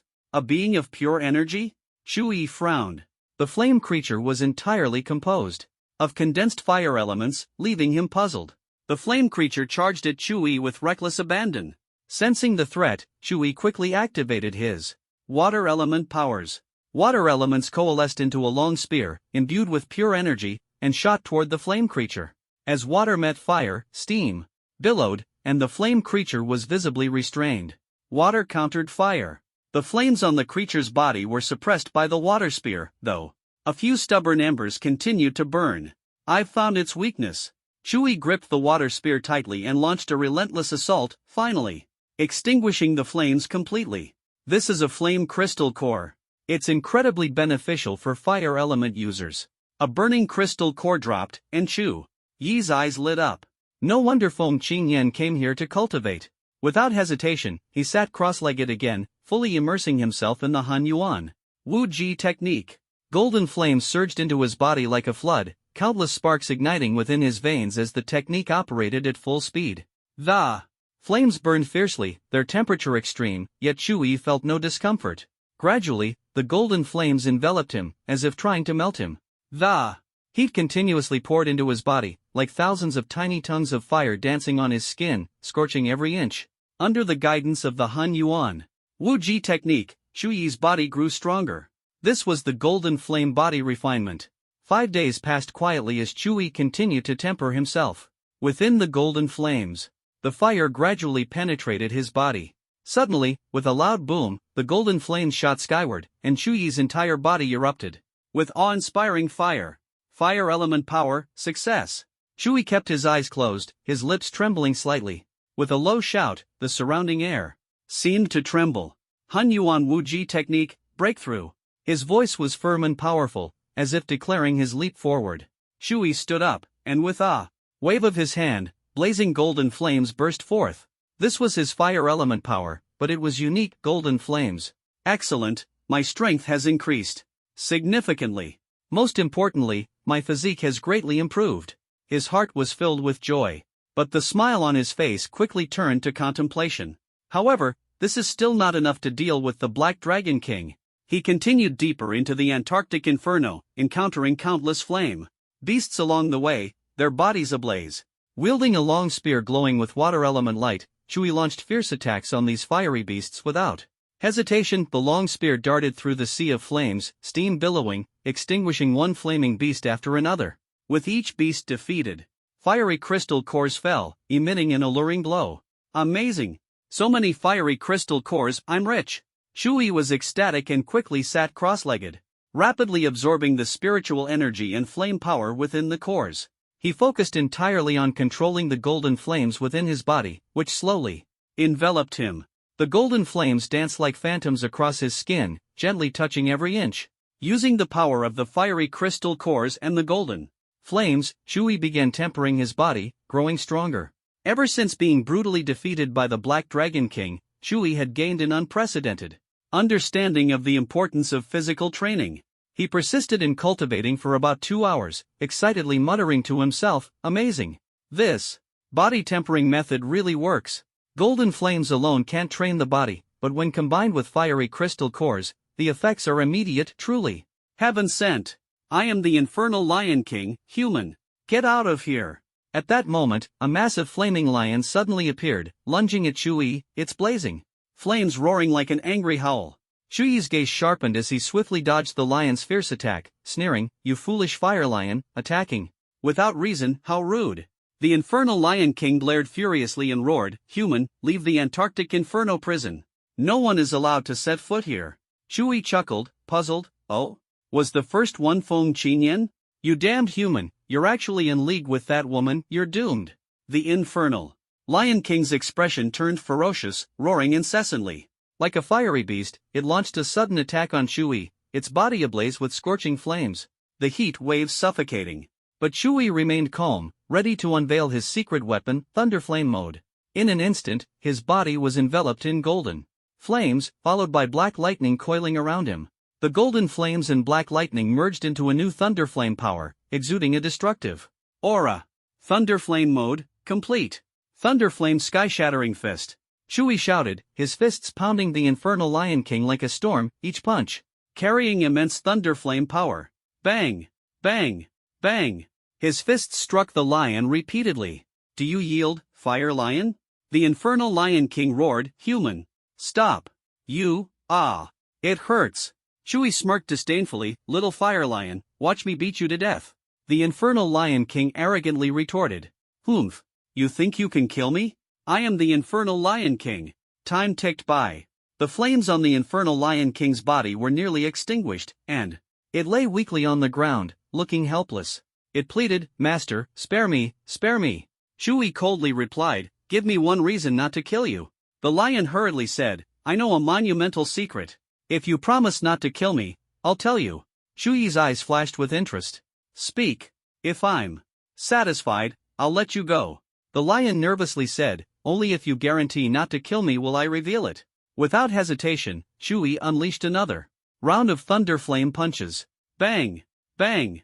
Bang! His fist struck the lion heavily, the sound echoing far and wide. The lion grew even weaker under the assault. Chewie coldly said, do you still think you can bargain? Speak, or die. At that moment, a powerful flame aura surged from afar, its terrifying force making Chewie break into a cold sweat. This flame aura is too strong, it's even more powerful than the Black Dragon King. He was deeply shocked. In an instant, a man appeared before Chewie, his black hair flowing in the wind, sharp brows and starry eyes radiating a piercing light. A black robe draped over him, emanating a fearsome flame aura. Boy, you carry the aura of the Ice Demon. Are you the one who killed the Ice Demon? The man said slowly. What do I do? If he wants to kill me, I might really die. Chewie's forehead was drenched in cold sweat as he felt an overwhelming sense of oppression. Chewie smiled and respectfully asked, Senior, hello. May I ask, who is the Ice Demon you mentioned? The man also smiled. My name is Chin Howren. Don't be afraid.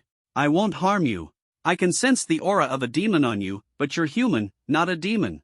You must have killed a demon before, was it the Ice Demon? Chewie suddenly understood. It turned out he was referring to the Ice Demon from the Arctic Core, and in a way, he had indeed killed it. Without hesitation, he replied, Senior, I did kill the Ice Demon. Chin Howren smiled, very good. Kid, what's your name? Chewie bowed and answered, Junior Chewie. Chin Howren smiled mysteriously, let me introduce myself. I'm a demon hunter. In a way, you are now a demon hunter too. Chewie was puzzled. What is a demon hunter? Chin Howren pondered for a moment and said, it's complicated to explain. Simply put, humans who possess demonic powers can be called demon hunters. Demon hunters are particularly sensitive to demonic auras, but there might not be any demons left on this planet now. Don't be so tense, Chewie. Chin Howren enthusiastically patted Chewie on the shoulder, laughing heartily. I'm just a few years older than you. From now on, call me Brother Howren. I'll look out for you.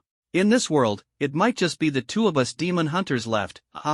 Chewie cursed inwardly, Big Brother. Not killing me is already a huge favor. Chin Howren's overly warm demeanor right after meeting him left Chewie a bit overwhelmed. Alright, Brother Howren, how strong are you now? Chewie asked. Chin Howren laughed heartily, I reached the 9th tier about 300 years ago, but I haven't broken through since. Chewie was shocked. 300 years ago? Wasn't that when spiritual energy had just started to recover? Chin Howren was nonchalant. Yeah, so what? Chewie asked in confusion. You've lived for 300 years? Chin Howren remained calm. Yes, is there a problem? Chewie was astonished. You've really lived for 300 years? Are you joking with me? Chin Howren coughed and explained, a normal 9th tier ability user, as long as they don't overuse their life force, can live for 1,000 years. Plus, demonic power can almost make someone immortal. Chewie stared at Chin Howren with wide eyes, speechless. Chin Howren chuckled mischievously, his eyes gleaming with playfulness. Alright, after hundreds of years, I've finally met someone like me. Let me take you to an exciting place. Chewie raised an eyebrow and curiously asked, what kind of place? Exciting? Of course, a place all men love. It's full of joy and thrills, guaranteed to get your blood pumping. Chin Howren's lips curled into a mysterious smile. I still need to train. Besides, that damned purgatory lion king actually escaped. Chewie frowned helplessly. Chin Howren dismissed it. Train for what? There's plenty of time. As for the Lion King, I'll help you catch a ninth-tier Dragon King to make up for it. With that, he grabbed Chewie and, like a flash of lightning, sped through the Antarctic inferno. Transforming into a streak of red light, they soon arrived at the globally renowned Las Vegas. Las Vegas? Gambling? Chewie raised an eyebrow in confusion. Haha, this is the real paradise. Here, you can unleash all your passion. Shin Haoran laughed excitedly. But Chewie had no interest at all. Frowning, he said, I need to train. I'm a globally wanted fugitive. Don't worry. No matter how many enemies there are. Shin Haoran laughed boldly, exuding an imposing aura.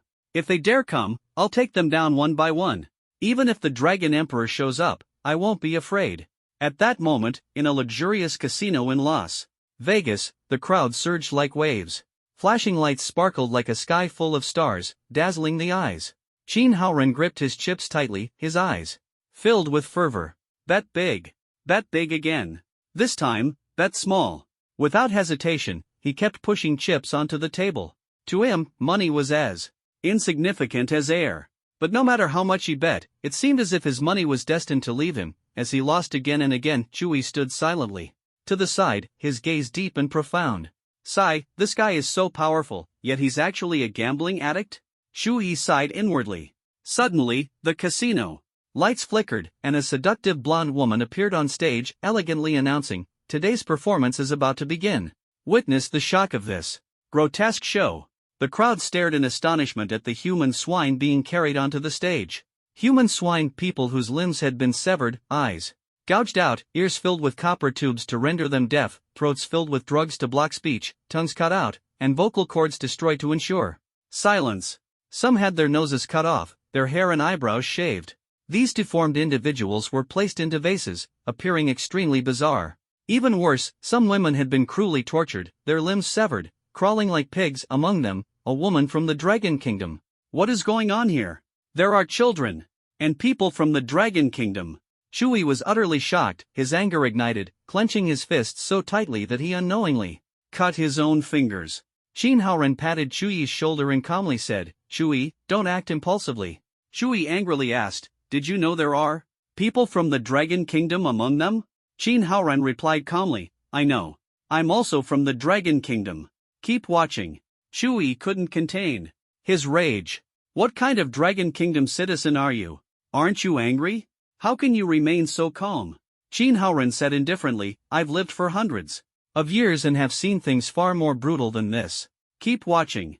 Chewie was on the verge of losing control, roaring, "I'm going to kill these bastards." "Calm down." Shin Haoran urgently tried to dissuade him, but Chewie's entire body exuded a murderous aura, as if he were standing in a dark abyss. "Still too young." Shin Haoran sighed helplessly. "No one here is allowed to move, or else death." Chewie's cold voice echoed through the hall, resolute and intimidating. The god-slaying sword appeared instantly, and Chewie gripped the hilt with one hand, his killing intent spreading. Several American superhumans were unconvinced and provoked him. "Who are you to dare?" Before they could finish speaking, their necks were slashed by the god-slaying sword, dying instantly. "Get lost, you Dragon Kingdom." Before the words were finished, another death. "This isn't a place for you to cause trouble." The sentence was barely completed before another life was taken. Everything happened so quickly that the entire casino was stunned. Chewie coldly stared at the blonde woman on stage, a chilling smile curling at the corner of his lips. "Bring out your casino boss, or else, death." Okay. The blonde woman trembled all over, nodding fearfully. After a while, a middle-aged American man appeared, accompanied by several superhumans. He addressed Chewie, "So you're the one causing trouble in the casino?" Chewie responded coldly, "Humph, explain clearly, what exactly is going on here?" The middle-aged man sneered mockingly, "What does it have to do with you? Kid, I advise you not to meddle. You're from the Dragon Kingdom, this isn't a place for you to interfere." Chewie replied icily, "It seems you're not planning to explain. In that case, I'll deal with all of you." The American superhumans immediately charged at Chewie, courting death. Chewie sneered, gripping the god-slaying sword tightly, his killing intent surging. The blade danced wildly, unleashing terrifying, slaughtering power. The middle-aged man dead. All the superhumans dead. "Don't kill me." A scream was mercilessly silenced. "Don't." another voice was swiftly cut off. At this moment, apart from the human swine on stage and Qin Haoren, everyone else had been slaughtered. Qin Haoren curiously asked, Shui, what do you plan to do next? How will you handle these human swine? Shui ignored him, walking straight up the steps, his gaze falling on the enslaved Dragon Kingdom girl and woman. The scene was heartbreaking. How could anyone be so cruel? It was utterly intolerable. Can you still speak? A trace of sorrow flickered in Shui's eyes. The two remained silent, clearly having lost the ability to speak. Shui scanned the other human swine, finding them all to be American black individuals, and without hesitation, ended their lives. Their lives have less than a month left. Qin Haoren said worriedly. Why is this happening? Shui took a deep breath. I know the reason. Qin Haoren frowned, puzzled. Then why are you still trying to save them? Because some things, no matter how difficult, I must do. Shui's gaze was firm and unwavering. Qin Haoren was silent for a moment before asking, are you really planning to save them? Yes. Shui nodded without hesitation. Qin Haoren sighed. It's very difficult, but I have a way. However, it will come at a cost.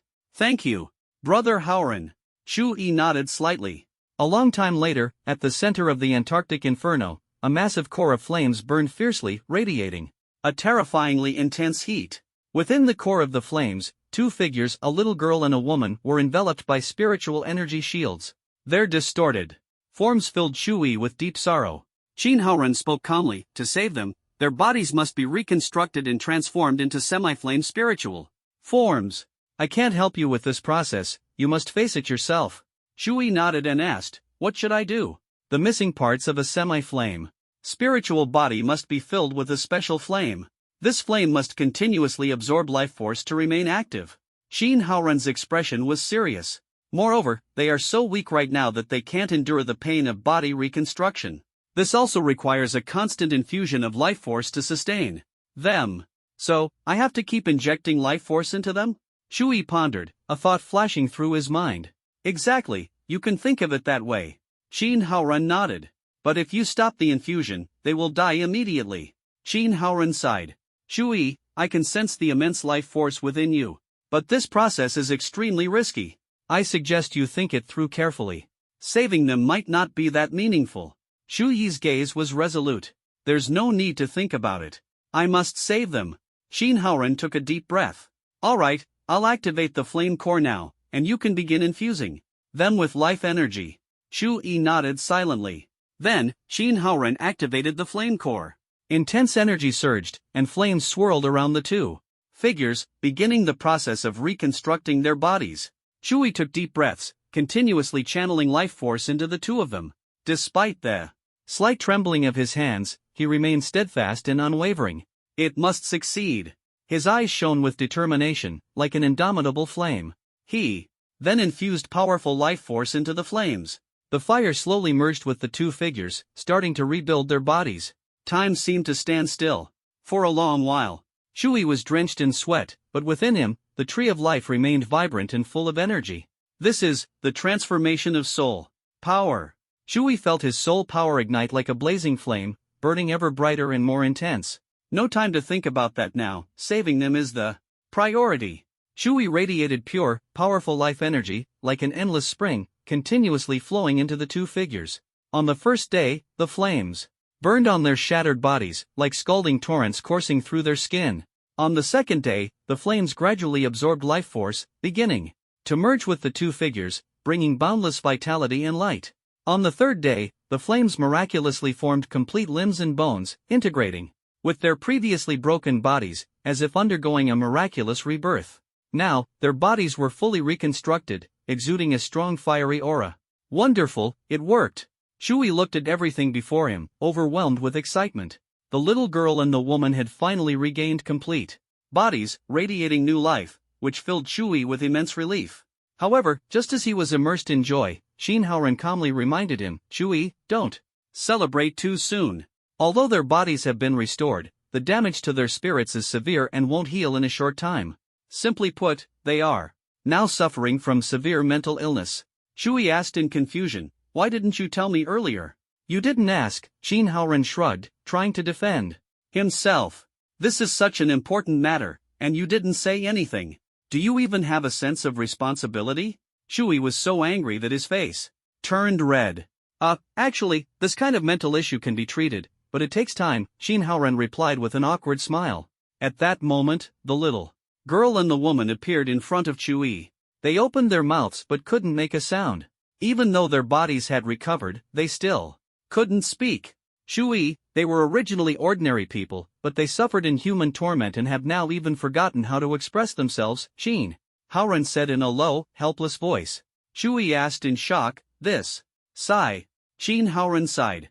This is why I didn't recommend saving them in the first place. Shui frowned deeply and asked unwillingly, is there really no way? There is a way, but it takes time. They need to recover slowly. It could take a month, a year, 10 years, or even a lifetime to fully heal, Shin Haoren said, a glimmer of calm wisdom in his eyes. Shui was silent for a moment. Before saying seriously, then I'll leave these two in your care. Shin Haoren frowned and said discontentedly, are you trying to dump this problem on me? Shui sighed helplessly, it's all your fault for not explaining clearly in the first place, which led to this situation. Shin Haoren smirked mockingly and shrugged. Fine. Although they have mental issues, they are now semi-flame spirit bodies with decent cultivation talent. I'll let them stay in my Antarctic core. Shui was stunned, his voice full of confusion. What do you mean? They haven't even awakened any abilities. How can they cultivate? Shin Haoren smiled and shook his head mysteriously. Don't you know that in this world, it's not only those who awaken abilities who can cultivate? Shui became even more puzzled. He opened his mouth to ask but didn't know what to say. Shin Haoren looked at him and smiled. Alright, let me tell you something most people don't know. Shui nodded, signaling him to continue. Shin Haoren took a deep breath, his expression serious. Have you ever heard of ancient martial artists? Shui shook his head, indicating he hadn't. A glint of wisdom flashed in Shin Haoren's eyes. Before the revival of spiritual energy, there were some powerful individuals in this world. We call them ancient martial artists. At that time, spiritual energy was scarce, but in certain places, like Mount Kunlun, it was relatively abundant. His voice was low, and Shui was captivated, listening intently. Shin Haoren continued, these ancient martial artists broke through their limits by cultivating techniques. Unlike ability awakeners, they couldn't directly use abilities with little spiritual energy. Their cultivation was particularly difficult, so ancient martial artists were extremely rare. Shui's eyes lit up, and a look of sudden realization appeared on his face. He curiously asked Shin Haoren, I see. So, who is stronger, ability awakeners or ancient martial artists? Shin Haoren smiled and answered. Seriously, ancient martial artists rely on cultivating their bodies, continuously absorbing spiritual energy, and can develop various powerful abilities. Ability awakeners, on the other hand, are evaluated based on their awakened abilities. The gap between SSS-level and F-level abilities is enormous, like night and day. Ancient martial artists and ability awakeners belong to different eras and can't be directly compared. Shui and Shin Haoren talked for a long time, delving into the situation before the revival of spiritual energy. The little girl and the woman were also safely placed by Shin Haoren in a certain location in the Antarctic. At this moment, Shui was in the Antarctic core, undergoing an extremely challenging cultivation session. He operated the Hun Yuan Wu Ji Gong, feeling the fluctuations of his soul power. The sensation was like boiling water, constantly churning. The flames in the Antarctic core burned fiercely, scorching Shui's body while simultaneously stimulating the endless surge of his soul power. His soul power continuously absorbed the energy of the soul core, like a bottomless pit that could never be filled.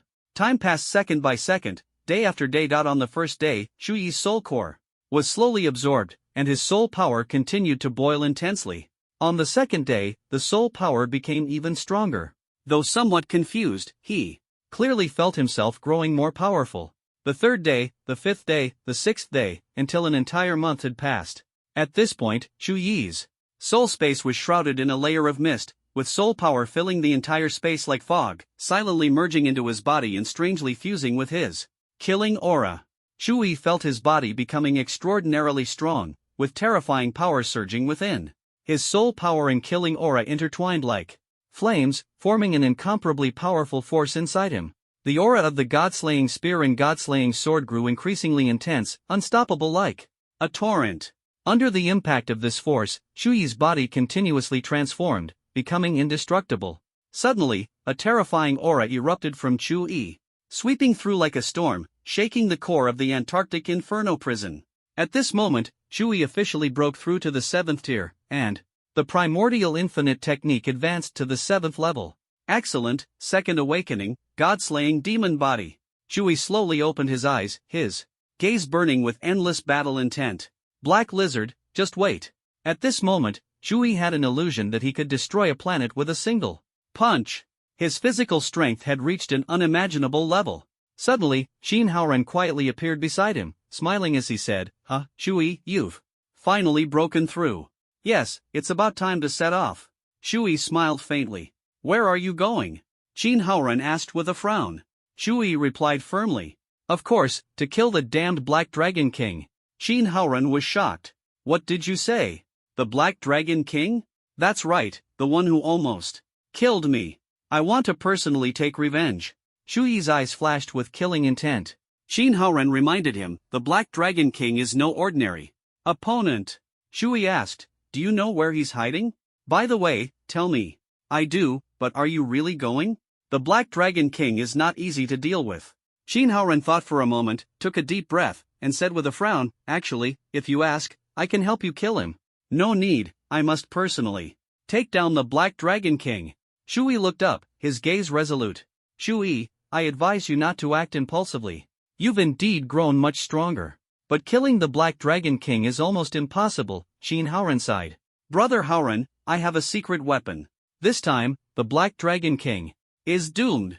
Chuyi smiled confidently, believing that as long as he could injure the Black Dragon King, the power of his killing aura would surely finish him off. Hearing this, Shin Haoran laughed heartily as well. Alright, I'll take you there.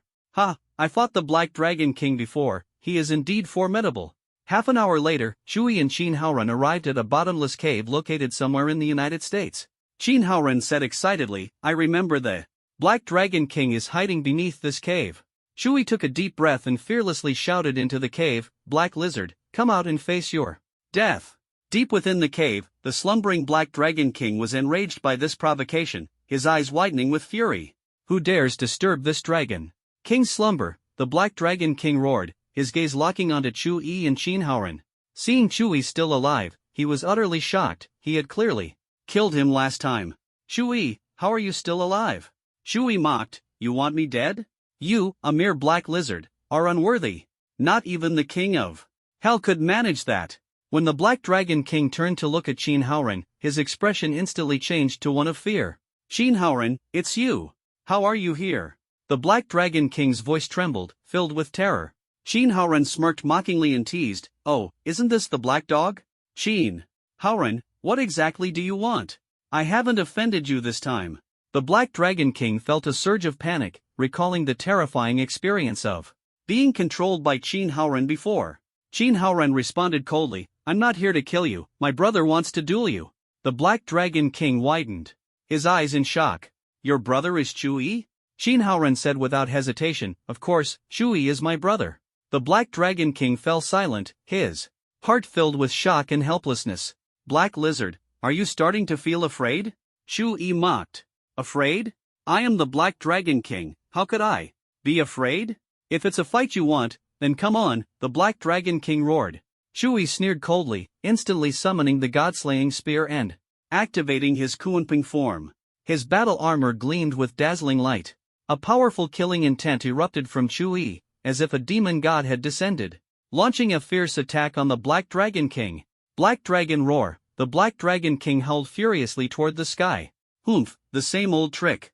Again? Chuyi sneered. Fiendish shield, defend. In an instant, a black fiendish aura shield emanated from Chuyi, forcibly blocking the Black Dragon's wrath. The collision between the two forces dissipated in midair. The Black Dragon King's blood-red eyes widened as he roared, impossible. You actually blocked my Black Dragon roar. Nothing is impossible. Today is the day you die. Determination flashed in Chuyi's eyes. Black Lizard, if you have the guts, come at me. Chuyi shouted angrily. Chuyi, this time you will die for sure, the Black Dragon King roared madly. Their gazes locked, and an intense battle aura erupted instantly. Shui suddenly charged toward the direction of Japan, the wind howling as he streaked across the sky like a black lightning bolt. The Black Dragon King pursued relentlessly, like a shadow, roaring thunderously and continuously unleashing roaring attacks. Black Dragon Roar. Black Dragon Roar. Black Dragon Roar.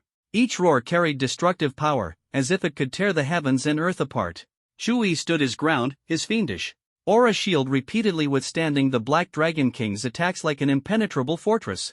Each collision triggered black explosions, creating a terrifying scene. His fiendish aura formed an invisible barrier, sealing the Black Dragon King's violent power outside. Before long, the battle had spread to Tokyo, with flames rising and the fires of war engulfing every corner. Shui split into 6 clones, each representing water, wood, ice, poison, lightning, and fire, radiating different lights. The 6 clones spread across Tokyo at lightning speed, beginning a merciless slaughter, like demons descending in the darkness. Slaughter to your heart's content.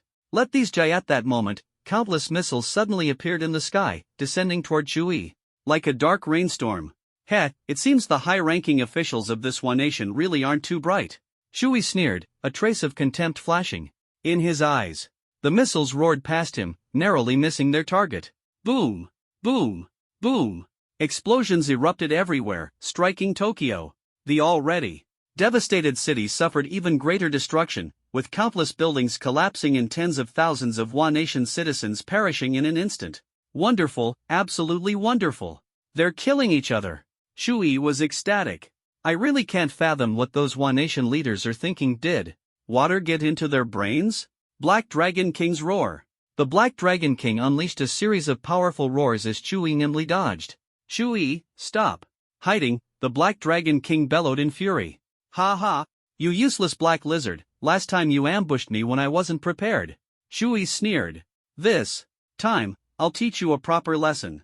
Ice Thunder Ultimate Technique, God-Slaying Arrow. The power of ice and thunder in Shui's hands transformed into a dazzling Ice Thunder bow, which he lightly placed on the God-Slaying spear. The Ice Thunder energy instantly fused with the spear, forming a fearsome God-Slaying arrow that shot out at incredible speed. This time, the God-Slaying arrow was far more powerful than before. Die, Black Lizard. I'm no longer the person I used to be. But you've remained stagnant. Shui shouted loudly. A mere human dares to challenge me, the Black Dragon King. Witness my roar. The Black Dragon King roared, unleashing destructive energy. The Ice Thunder God-Slaying arrow collided with the Black Dragon King's roar, their terrifying energies intertwining to form a massive spiritual vortex that rapidly expanded before erupting in a deafening explosion. The powerful shockwave swept through Tokyo, but both Shui and the Black Dragon King remained unscathed, still locked in a standoff. Shui sneered, Black Lizard, I didn't expect you to have some tricks up your sleeve. The Black Dragon King glared angrily. Shui, don't think that just because Qin Haoran is backing you, I won't dare to kill you. Shui raised an eyebrow and mocked, oh? Then go ahead and try. As soon as the words left his mouth, a sinister energy coiled into the Black Dragon King's body, slithering like a venomous snake. The Black Dragon King was shocked. What have you done to me? What is this power? Impossible. I am the Black Dragon King. I am a dragon. Ha! Shui sneered indifferently. You so-called Western dragons dare to call yourselves Dragon Kings? You deserve to die. With that, the sinister energy surged like a raging tide, engulfing and devouring the Black Dragon King. Trembling, the Black Dragon King begged for mercy.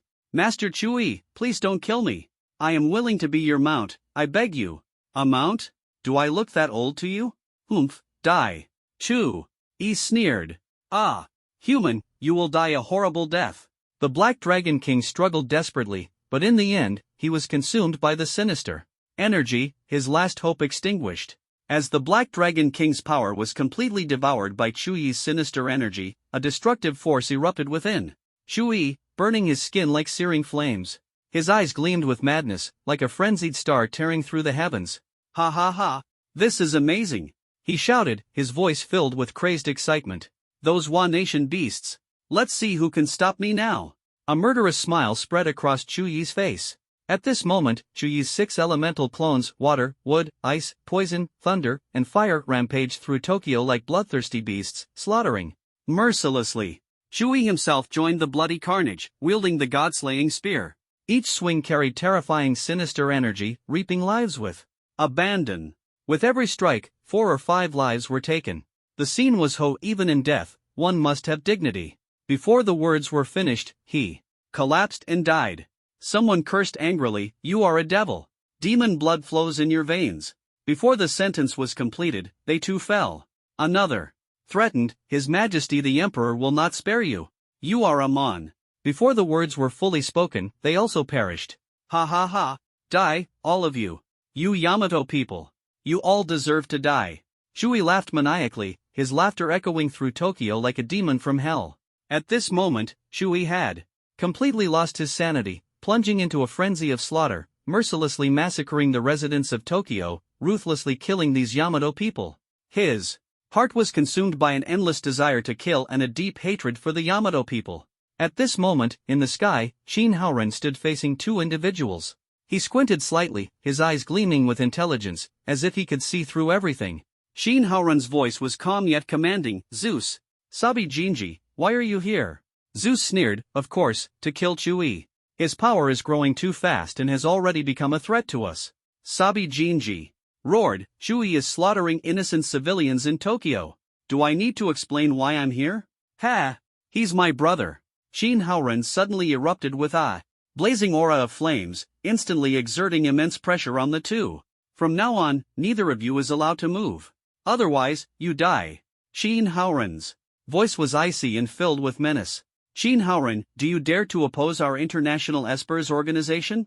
Zeus's gaze was sharp, his presence intimidating. "International Espers organization? Never heard of it. Is it impressive?" Shin Haoren shrugged, indifferent. "Shin Haoren, don't think that just because you have some power, you can do whatever you want." Zeus was furious. Shin Haoren chuckled, "Sorry, but being powerful does mean I can do whatever I want." Sabi Jinji was as anxious as an ant on a hot pan, knowing his people were being slaughtered. He roared, "Shin Haoren, I don't believe you're really that strong." With that, he charged downward, intending to stop Chui. Courting death," Shin Haoren said coldly. Endless inferno. Flames instantly engulfed Sabi Jinji, consuming his entire body. Sabi Jinji gritted his teeth. "Shin Haoren, you actually dare to kill me? I told you, if you make a move, you die." Shin Haoren said coldly. The flames instantly incinerated Sabi Jinji completely, leaving not a trace behind. Zeus hesitated for a moment upon seeing this, then snorted coldly, "Shin Haoren, do you think stopping me will ensure Chuyi's safety? You cunning and deceitful people, what exactly are you planning?" Shin Haoren sneered disdainfully. Zeus smirked, "Just wait and see. Chui is powerful now, and the assassins we sent couldn't kill him. But we've studied his weakness." "Weakness? Are you saying?" Shin Haoren frowned.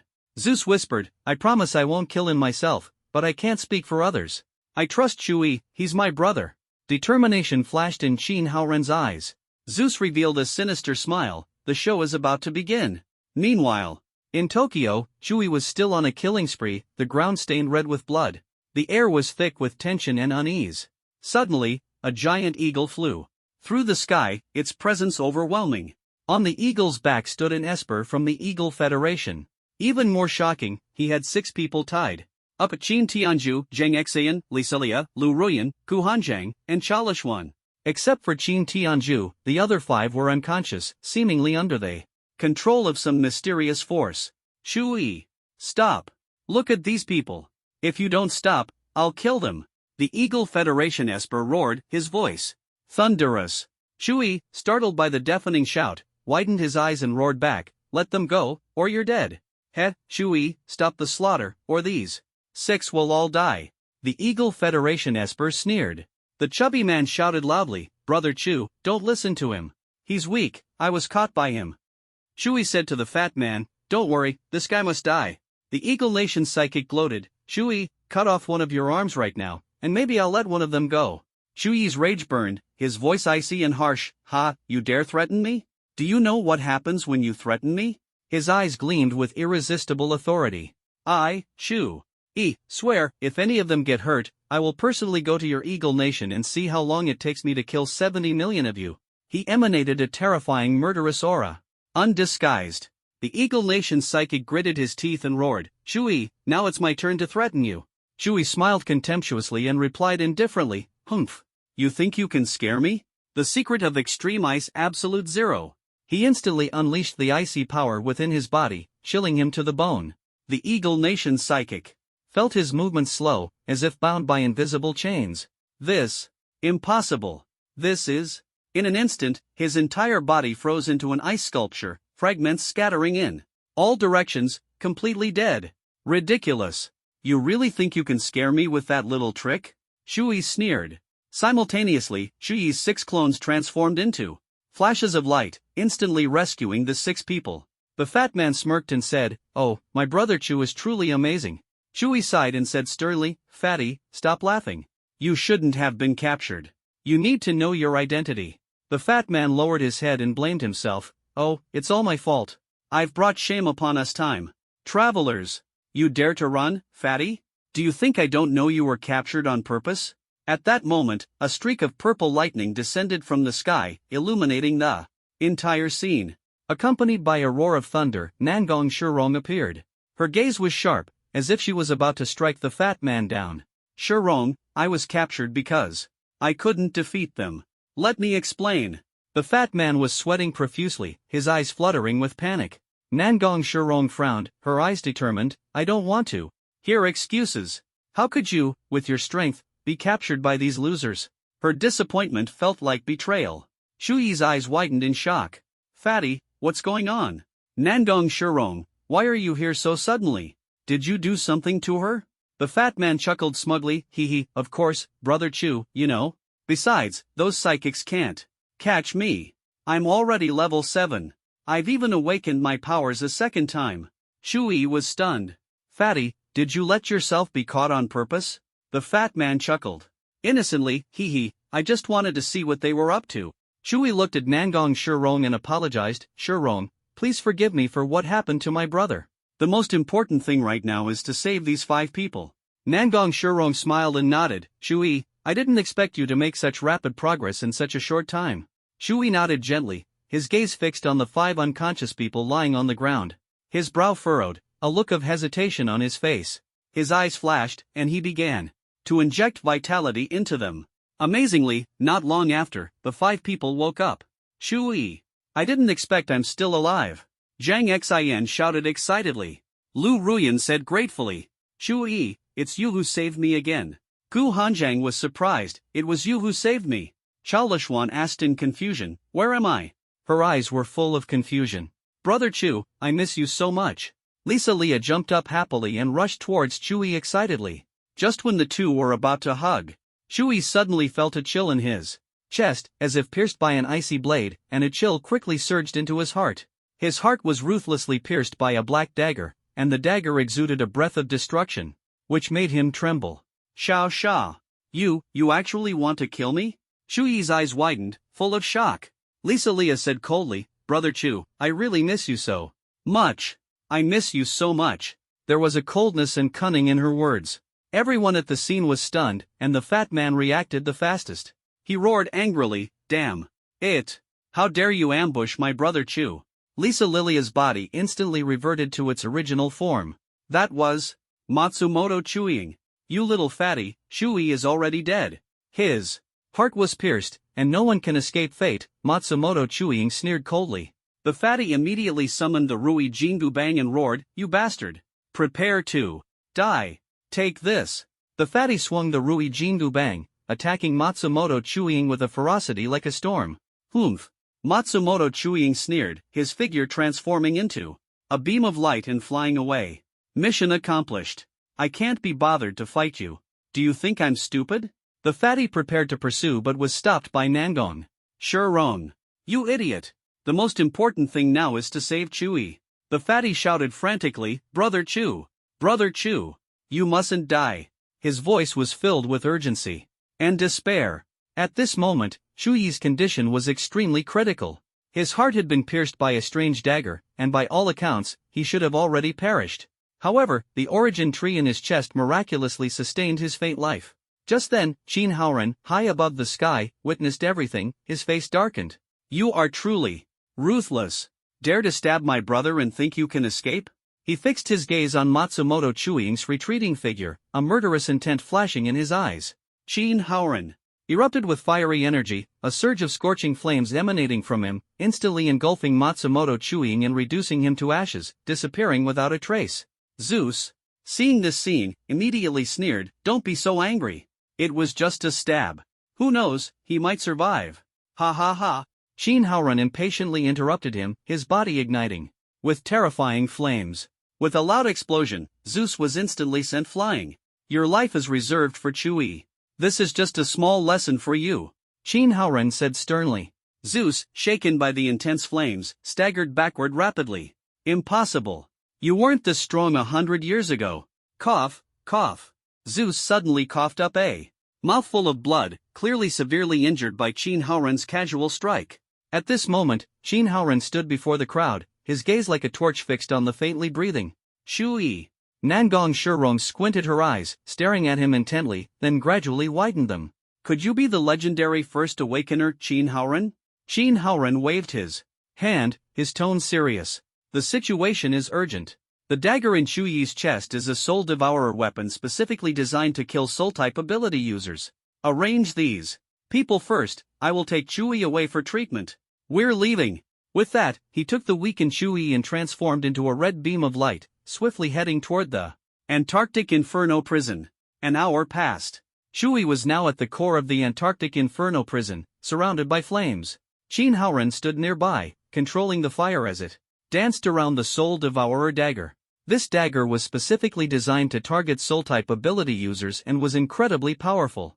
Even more terrifying was the Soul Devourer energy it carried. Once it invaded, both the body and soul would be continuously corroded.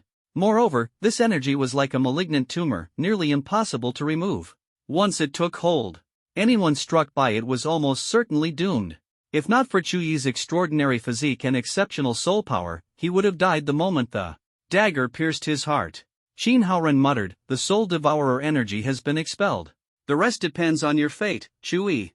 Chui was now hanging by a thread, but the origin tree continued to inject endless vitality into him, like an invisible stream of energy flowing into his body.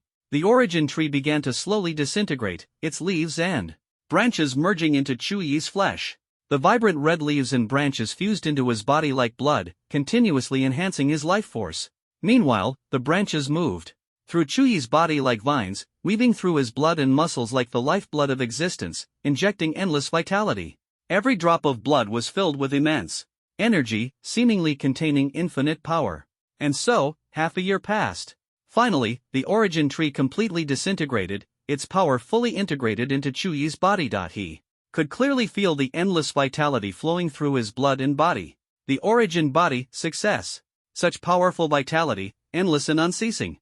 Chuyi frowned, marveling, as he looked at his own body. "The tree of origin has fused with my body. Now I possess the combined power of the god-slaying demon body and the origin body." Qin Haoran looked at Chui with great anticipation, his voice filled with joy. "You're finally awake, Chui. Is this the core of the Antarctic Inferno?" Chui opened his eyes groggily, his gaze unfocused as he looked around, his voice tinged with confusion and surprise. Qin Haoran approached, his brows furrowed. "You almost lost your life. Don't trust others so easily in the future." "I understand. Thank you, Brother Haoran. If you hadn't shown up in time, I would have been dead by now." Chui looked at Qin Haoran with gratitude, his voice full of sincerity. Qin Haoran smiled and shook his head. "No need to thank me. The fact that you've reached this state in just half a year is truly remarkable. There aren't many people left on Blue Star who can kill you now." "What? It's been half a year already?" Chui raised his head in confusion, a flash of surprise in his eyes. Qin Haoran chuckled. "Chui, it took me centuries to barely reach this level, yet you've made such rapid progress in such a short time. It's truly astonishing. Chui, your strength has grown quickly, but I suggest you stabilize yourself first." Qin Haoran looked at Chui seriously. "You should take time to appreciate the beauty of this world. Don't immerse yourself in endless slaughter, and don't lose yourself." Chui quietly gazed at Qin Haoran, his voice tinged with doubt as he softly asked, "Brother Haoran, do you really think this world is so beautiful?" Qin Haoran smiled and replied calmly, "Of course. To me, this world is beautiful." Chui frowned, helplessly continuing to ask, "Then, Why? There are so many ordinary people in the Dragon Nation who can't awaken their abilities. They live every day under the shadow of death. Qin Haoren explained, I find it beautiful. Because I have great power. I can easily face any threat and freely pursue what I want, whether it's power, wealth, or love. Shui stared at Qin Haoren with determination. And said, Brother Haoren, the beautiful world you speak of is just a paradise for the strong. But we can't forget that not everyone has the strength and privileges of the strong. For ordinary people, it's nothing more than a distant dream. Do you think that's a bad thing? Qin Haoren smiled faintly, a hint of contemplation in his eyes. His voice carried confidence, as if he had already seen through the truths of life. Shui frowned, resolutely saying, It's not good. I want every person in the Dragon Nation to live a good life. Shui, your naivety moves me, but reality is harsh. Qin Haoren sighed, his voice full of helplessness. In this world, there are the strong and the weak, the good and the bad, light and darkness. Wanting everyone to live a good life is impossible. As long as we eliminate all the exotic beasts, then use great power to control all ability users and establish a fair management system, we can return to the peaceful era before the resurgence of spiritual energy. Shui pressed his lips together tightly, his gaze firm and his tone filled with determination. Qin Haoren frowned, asking in confusion, Shui, you must understand that the guardian beast within you is essentially an exotic beast as well. Are you prepared to eliminate your own guardian beast? Shui was momentarily speechless, falling into silence. He couldn't refute Qin Haoren's words. Little Shark was his guardian beast, but it was also, in essence, an exotic beast. How could he bear to let Little Shark die? This question plunged him into deep struggle and confusion. At this moment, Shui's heart was filled with anxiety and unease. He felt his body being controlled by a powerful force, instantly transforming into a shimmering black streak of light. Like lightning, he pierced through the clouds and arrived above the Arctic continent. Little Wolf, appear at once! Shui shouted loudly. In an instant, a man with snow-white hair appeared before him, mysterious and majestic, as if born from ice and snow. The young wolf bowed respectfully. Ice King, you finally returned. What are your orders? His voice was deep, filled with respect and loyalty toward Shui. Shui asked calmly, How are my students? The young wolf smiled and replied, Ice King. Your students have made rapid progress, their strength has greatly improved. Shui nodded in satisfaction, Very good. How many 9th-tier beasts are in the Arctic core? Summon them to meet me. His gaze was resolute. The young wolf answered respectfully, Ice King, aside from me, there are 2 9th-tier beasts in the Arctic core, the 9th tier polar bear and the 9th tier polar eagle, but they are both currently asleep. Shui nodded, Since they're unavailable, you may leave for now. The young wolf bowed again. As you command, Ice King. A burning desire ignited in Shui's heart. He knew his strength was still far from sufficient. Only by possessing the overwhelming power to suppress the entire blue star could true peace be achieved. He urgently needed strength, a longing that had seeped into his very bones. As long as I can break through to the 9th tier, with my power, I believe this world will regain true peace because of me. Shui's gaze was firm, his passion blazing. He took a deep breath, his chest filled with determination. That burned like fire. He stared into the distance, his eyes shining with an unstoppable light, as if piercing through time and space to glimpse his ideal future. Moments later, Shui ventured deep into the Arctic and sought his 5 students, who had already broken through to the 6th tier, showcasing extraordinary talent and effort. Over the past 6 months, they had continuously battled Arctic beasts, growing through sweat and blood, their strength advancing by leaps and bounds. And Shenlu shouted confidently and excitedly, Mentor, you finally arrived. The other 4 also showed joy, their faces brimming with pride. Shui smiled and nodded in satisfaction, Very good, you've all reached the 6th tier. It's time to return to Yanjing Academy. Rue Yu's eyes sparkled with intelligence as he said, Mentor Chu, why do we need to go back? I think if we persist in training here for another 3 years, we can break through to the 7th tier and become high-tier ability users. His words were firm and powerful. Shui looked at them with a smile, pleased, I'm glad you have the desire to grow stronger. However, in a while, the 4 major academies will jointly host a competition for ability users. What? A joint ability competition? The 5 exchanged surprised glances, not expecting to hear this news. Shui said indifferently, This is news that Principal Long just shared with me. The 4 academies are hosting the competition to select the most outstanding talents. However, Chui didn't care much about the academy competition. In his eyes, academy students were merely flowers sheltered in a greenhouse. An hour later, Chui returned to Yanjing Academy with his 5 students, then went alone to the principal's office. Upon entering, he was surprised to find 3 people inside. Shockingly, sitting in the main seat was Shangguan Lingwei, her aura powerful and imposing. Long Xiao sat beside her, his face showing a wary expression. The last person was Anna. Her presence brought Chui great joy. He hadn't expected to meet her here. Anna exclaimed excitedly, "Chui, you're finally here. I've been looking for you for so long." Her voice was filled with anticipation and excitement. Chui ignored Anna, his gaze fixed on Shangguan Lingwei, his heart already weary of this arrogant woman. "Shangguan Lingwei, why are you here?" His eyes were full of questioning and dissatisfaction. Shangguan Lingwei replied proudly, "Chui, Yanjing Academy is Shangguan family territory. Do you think I can't come here?" Chui turned to Long Xiao, seeking answers from him. "Principal Long, what exactly is going on here?" Shangguan Lingwei interjected arrogantly, "The students of the 3rd year class 1 that you taught, why did you drive them all away, leaving only 5 behind?" Chui responded coldly, "Because they are too weak and unworthy of my time to train." His gaze turned sharp, carrying an undeniable sense of authority. "And, Shangguan Lingwei, stop speaking to me with that condescending attitude. You may not necessarily be better than me now." Shangguan Lingwei retorted angrily, "Chui, don't forget. You're just a mentor at Yanjing Academy." Her words were full of warning and dissatisfaction. Chui remained fearless. "Then I declare that, from now on, I am no longer a mentor for the ability department." His voice was firm, leaving no room for retreat. Shangguan Lingwei was furious. "You, Chui, why are you always opposing me?" Her anger and confusion were almost about to erupt.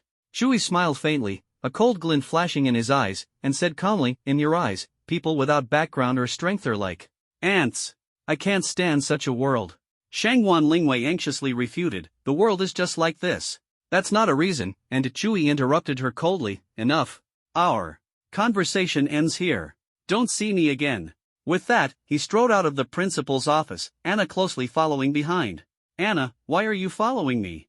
Chui asked, puzzled. Anna's eyes were filled with affection. "Because I like you." Her voice was sincere and resolute. Chui frowned. "Why? We've only known each other for 2 days." He wanted to understand her thoughts. Anna replied firmly, "Because you're handsome, strong, brave, and kind-hearted." Chui felt a wave of confusion. Suddenly, he summoned the illusion of the god-slaying sword and drew a deep sword mark across his own face. The blade cut through his skin, leaving a wound that extended from above his left eyebrow down to his chin.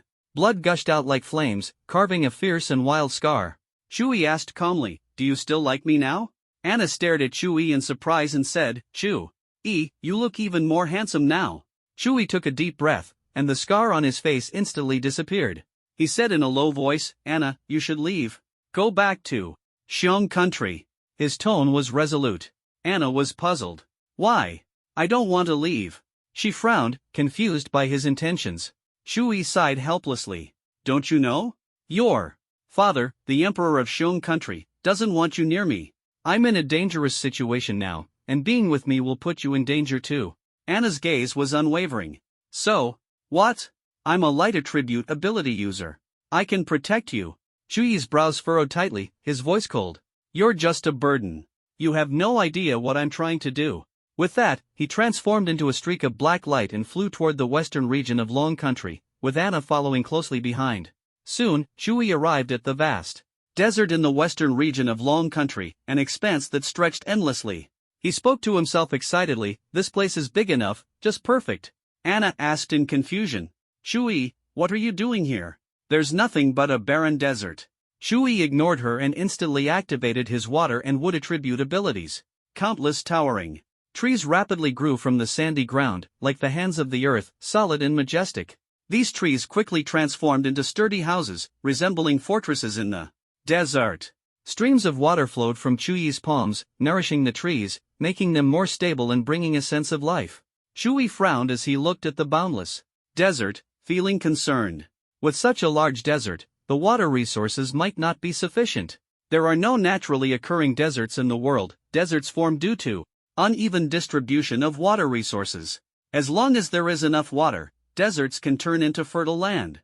Without hesitation, Shui unleashed his water attribute ability, and endless streams of water continuously merged into the desert. Time seemed to stretch on. Finally, the desert in the small town began to change, slowly transforming into sandy soil. Joy surged in Shuyi's heart, and he exclaimed excitedly, "Great! It's finally a success!" The scene before them was astonishing. Many wooden houses were entwined with vines, as if embraced by nature, filling them with vitality. The small town on the desertified land resembled an oasis in the desert, exuding the breath of life. Anna, full of confusion, widened her eyes in surprise and asked, "Shui, why did you build this desert town?" "No, this is not just a town. It represents my hope." Shui shook his head, his gaze becoming resolute. "I hope this town will grow larger and larger in the future, becoming a city even bigger than Shisha City. This will be the beginning of my dream." "Shui, is your dream just to build houses?" Anna was stunned, her mouth slightly open. "Of course not." Shui, exasperated, lightly knocked on Anna's head. "Shui, why did you hit me? Isn't your dream to build houses?" Anna rubbed her head, frowning in pain. Looking at Anna's clueless expression, Shui said helplessly, "You should just go back to your bear country. With your intelligence, this place isn't suitable for you." "No way. I want to stay with you." Anna was undeterred. "Tell me if there's anything I can help with, and I'll definitely be of use." Shui smiled bitterly and could only say, "Anna, if you really want to help me, then go to the wasteland zone, find those struggling to survive, and bring them to the desert town. That's the very reason I built this town." Anna froze for a moment, finally understanding Shuyi's true purpose. He wanted to shelter the civilians from the wasteland zone. This deeply moved Anna. In an instant, her admiration for Shui reached its peak. "I understand, Shui." Anna's eyes were filled with admiration and comprehension. After speaking, she transformed into a streak of light, quickly flying into the distance and disappearing. "She's finally gone.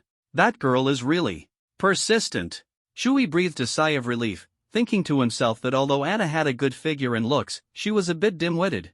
Forget it, no point dwelling on it.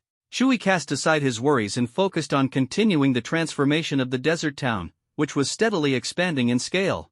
At this moment, in the skies above Osaka City in Japan, a chubby man stood on a soft, fluffy cloud. "Ha, I've awakened Monkey King's somersault cloud. This is incredible," the chubby man laughed excitedly. "Little ones of Japan, your Grandpa Zhu is here." The golden staff in the chubby man's hand began to grow larger and larger, exuding an overwhelming sense of pressure. Concentrating all his strength, he swung the staff fiercely toward Osaka City. "Little ones of Japan, taste the might of Grandpa Zhu's invincible staff," the chubby man roared. The people of Osaka City, seeing the enormous golden staff, screamed in terror. "What is that thing? How can a staff be so huge? Run! The giant staff is coming down." They panicked, desperately fleeing for their lives. "Run, it's about to hit," they screamed, their hearts racing. Faced with this colossal object, only one thought filled their minds. "The staff is too big, run." But it was too late. The golden staff crashed toward the city like a ferocious tiger, accompanied by a deafening boom. Boom! Countless skyscrapers collapsed in an instant. Numerous Japanese people were struck down by the immense force, utterly powerless to resist. They fell into pools of blood, the scene resembling the arrival of doomsday. The chubby man excitedly muttered to himself, "Ha, brother Chu didn't lie to me. This Rui golden staff is indeed a city-destroying weapon." "Who are you? You're not Chui." A thunderous roar suddenly echoed from the sky. The chubby man responded without hesitation, "Chui is my big brother.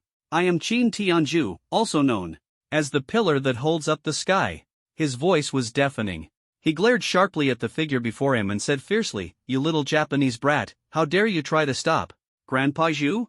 The opponent, dressed in traditional Japanese attire and short in stature, roared angrily, "I am an ability user from the Emperor's Society. You fatso, how dare you come to Osaka City and kill civilians? Are you seeking death?" The chubby man laughed heartily, "Excellent, excellent. So it really is the Emperor's Society. Today, Grandpa Zhu will smash you all into pieces. Take this move from Grandpa Zhu, dog-beating staff technique." The fat man tightly gripped the golden cudgel and, without hesitation, swung it fiercely at the short Japanese man. The golden cudgel whirled and spun in his hands like a raging storm. Unfortunately, the short man was too weak and was knocked down with a single blow. The fat man raised his eyebrows and sneered, "Is that all you've got? How boring." After saying this, he grabbed the golden cudgel again and began wreaking havoc in Osaka City. Each swing of the cudgel unleashed earth-shaking power. One strike after another, he smashed relentlessly, causing the ground to tremble. Each blow brought buildings crashing down, turning streets into ruins. He resembled an invincible war god, with the earth trembling beneath his feet and the sky quaking above him. Meanwhile, Chui found himself in trouble. Standing before him was a mysterious and sinister man dressed in a golden robe, his gaze as sharp as a scorpion's sting. His entire body shimmered with golden hair, exuding a vicious and ruthless aura, like a demon from the desert. Chui asked in confusion, "Who are you?" "I'm no ordinary person. I am the ninth-tier sand scorpion, the master of this desert," the man sneered coldly. "You must be the Ice King, Chui. Why have you trespassed on my territory?" "Heh, you know me? Then you should understand that I built this city so humanity could survive." Chui replied, a hint of seriousness on his lips. "Ice King, no matter your intentions, you've already intruded on my domain," the sand scorpion said, frowning, his gaze icy. "I'll give you one last chance. Leave immediately, and I can pretend nothing happened." "And if I don't?" Chui raised an eyebrow, his gaze firm and cold, laced with provocation. "Then we'll have to settle this with a fight." The sand scorpion's eyes gleamed with malice, his tone venomous. Chui smirked, a mocking curve forming at the corner of his mouth. In an instant, his figure shot forward like lightning. With a single punch, so fast the sand scorpion couldn't react, he shattered the scorpion into fragments that scattered in all directions. But to Chui's surprise, the sand scorpion began to slowly regenerate, a sly smile reappearing on his face. Chui exclaimed in shock, "What is this? Immortality in the desert?" The sand scorpion replied smugly, "Ice King, in the desert, I am invincible. Don't waste your energy." As he finished speaking, a sandstorm quickly enveloped Chui. The grains of sand surged like a torrential downpour, tightly wrapping around his body, crawling over him like countless ants. Chui felt the pressure of the sand from all directions, as if the entire desert was bearing down on him, every inch of his skin tightly compressed. Yet, he smiled calmly, his eyes glinting with amusement. "Sand Scorpion, is this all you've got?" The Sand Scorpion roared in anger, "You, Ice King Chui, how is your body so terrifying?" With a sudden burst, Chui shook off the sand binding him. The grains scattered, and he said indifferently, "Sand Scorpion, can we have a proper conversation now?" "Humph." The Sand Scorpion snorted coldly. "What is there to talk about? The desert is my domain, I won't fear you." Chui frowned slightly, his gaze steady. "No room for negotiation? Fine, then I'll show you with my strength that even beasts must learn humility. Ultimate ice technique absolute zero." A powerful surge of icy energy erupted from within Chui, as if the god of ice had descended. The surrounding air instantly turned bone-chilling. The Sand Scorpion laughed confidently. "Ice King, don't forget this is the desert. You can't defeat me here." Chui smirked coldly, his eyes mocking. "Not necessarily, little scorpion." With a wave of his hand, a dark, mist-like aura seeped into the Sand Scorpion's body. The scorpion trembled violently. Chui locked his gaze on Sand Scorpion, waiting for an answer. I agree. Sand Scorpion's voice trembled, he had no choice but to surrender, as Chui could kill him. "Very good." Chui nodded, his eyes flashing with satisfaction. He raised his head and swept his gaze over Sand Scorpion, his voice carrying a cold warning. "From now on, you are responsible for the safety of this desert city. In the future, many people will choose to settle here, and you must protect their lives. If anything happens to them, you will be held fully accountable. Don't blame me for being ruthless." His words were filled with an undeniable authority. Sand Scorpion trembled as he nodded, "Yes. I am willing to follow your orders and safeguard the city's safety." At this moment, his heart was filled with fear, his fate was entirely in Chui's hands, and he could only obey. Meanwhile, in a dark and chaotic space, a burly man stood tall, his sharp gaze and overwhelming presence exuding unmatched dominance. He wore a military green robe, radiating an aura of invincibility. This man was none other than Xiao Tianjue, the commander of the Special Forces for Espers. Boom, boom, boom. Countless invisible yet powerful pressures surged toward him, making him feel an unprecedented heaviness. "Xian Yuani, Feng Qingyan. Lin Shaoqi, can you still hold on?" Xian Yuanyi answered without hesitation, Boss Xiao, I can still manage. Me too. Feng Qingyan nodded, showing no signs of weakness. Lin Shaoqi, however, complained helplessly, Boss Xiao, when will this end? Xiao Tianjue took a deep breath and said sullenly, this spatial rift has existed for 300 years, and its expansion has accelerated in recent years. No one knows what it truly is or what lies behind it. At this moment, the energy within the spatial rift surged like massive waves, and Xiao Tianjue felt unprecedented pressure as the entire space seemed to tremble. This spatial eruption was more violent and powerful than ever before. Xiao Tianjue furrowed his brows, his gaze resolute, and commanded, Xian Yuanyi, Feng Qingyan, Lin Shaoqi, suppress it with all your might. Xian Yuanyi couldn't help but mutter. Why is this spatial eruption so intense this time? Feng Qingyan responded without hesitation, stop overthinking. We must give it our all. Lin Shaoqi clenched his fists. That's right. Let's go all out. Hey, old Xiao, little E, Yan, little Qi. Are you all okay? At the critical moment, a familiar and carefree voice rang out. Xiao Tianjue's face immediately darkened, and he roared, you still have the nerve to come back? Qin Haoran, can't you see the spatial eruption happening right now? Hurry up and help. Qin Haoran responded with a wry smile, all right. Since old Xiao has asked, I'll help you this time. With that, he dashed into the battlefield like lightning. After half a day of fierce combat, the spatial eruption finally subsided. Xiao Tianjue fixed his gaze on Qin Haoran, his anger unabated. Qin Haoran, why did you come back? You abandoned your country and your identity. Qin Haoran smiled faintly, Xiao Tianjue, don't be angry. I'm just pursuing freedom. Xiao Tianjue gritted his teeth, freedom? You abandoned everything, so why did you come back? Qin Haoran replied seriously, because I saw hope. Xiao Tianjue sneered, his gaze icy. Hope? That has nothing to do with you. Weren't you once considered the future of Dragon Nation? What did you do? You abandoned everything and ran away from it all. As soon as he finished speaking, the Tianjue sword in his hand gleamed, transforming into countless streams of light that shot toward Qin Haoran. Qin Haoran frowned and quickly dodged. Old Xiao, is it necessary to resort to violence? Can't we sit down and talk this through? His tone carried a hint of helplessness. But Xiao Tianjue refused to relent, his eyes filled with unwavering determination as his sword energy raged like a storm, clashing fiercely with Qin Haoran's flames. There's nothing to talk about. You shouldn't have come back. Xiao Tianjue roared, his sword energy erupting even more powerfully, colliding violently with Qin Haoran's flames. Qin Haoran's eyes reflected helplessness and pain. Xiao Tianjue, after all these years, you're still so rigid. Life requires adaptability to remain undefeated. The situation is different now, I see new hope. However, Xiao Tianjue's heart had already turned cold. Ha ha ha. He threw his head back and laughed wildly, his laughter filled with pain. It's all because of you. Do you know how much I've had to bear? You selfish bastard. Xiao Tianjue's eyes were sharp, and his sword energy grew fiercer, as if he intended to completely defeat Qin Haoran. Qin Haoran grinned, old Xiao, it seems I have to teach you a lesson myself before you'll listen. As soon as he finished speaking, a surge of blazing infernal flame power coursed through his arm, forming a red lotus explosive flame blade. Infernal flame power, red lotus explosive flame blade. Come on, Qin Haoran. You sinner who abandoned everything. Xiao Tianjue roared, the sword intent in his hand erupting and condensing into a terrifying sword energy. Tianjue's sword intent, heaven-severing slash. The two ferocious attacks collided instantly, the power of the sword light and flames roaring like two ancient beasts, intertwining into a breathtaking scene.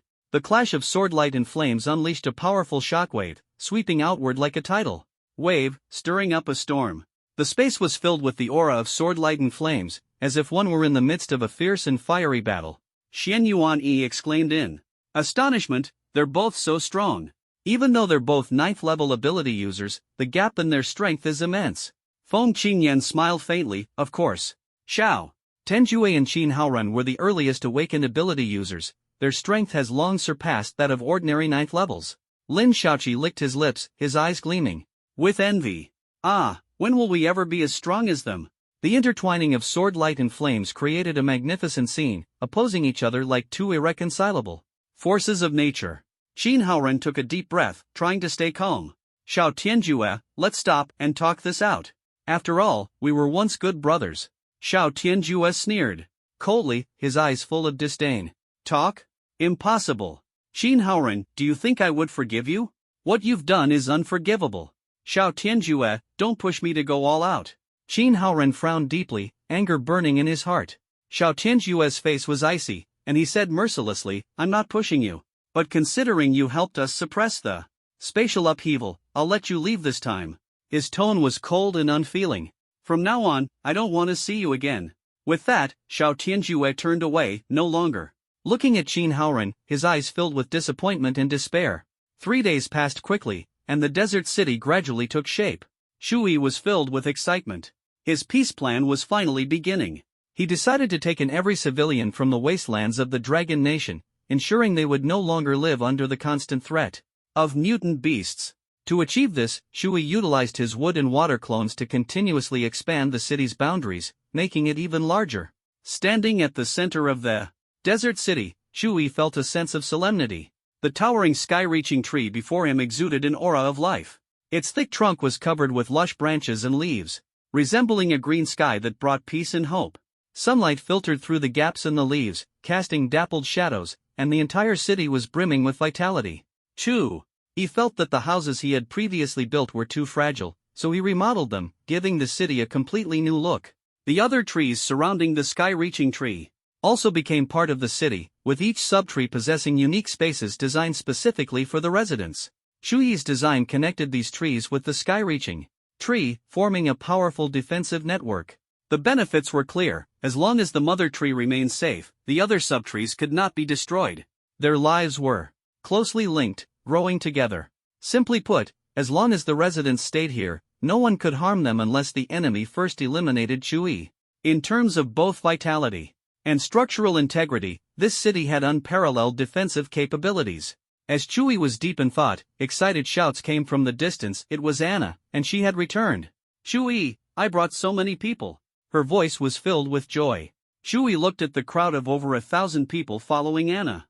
Their clothes were tattered, their faces weary, revealing the hardships of surviving in the wasteland.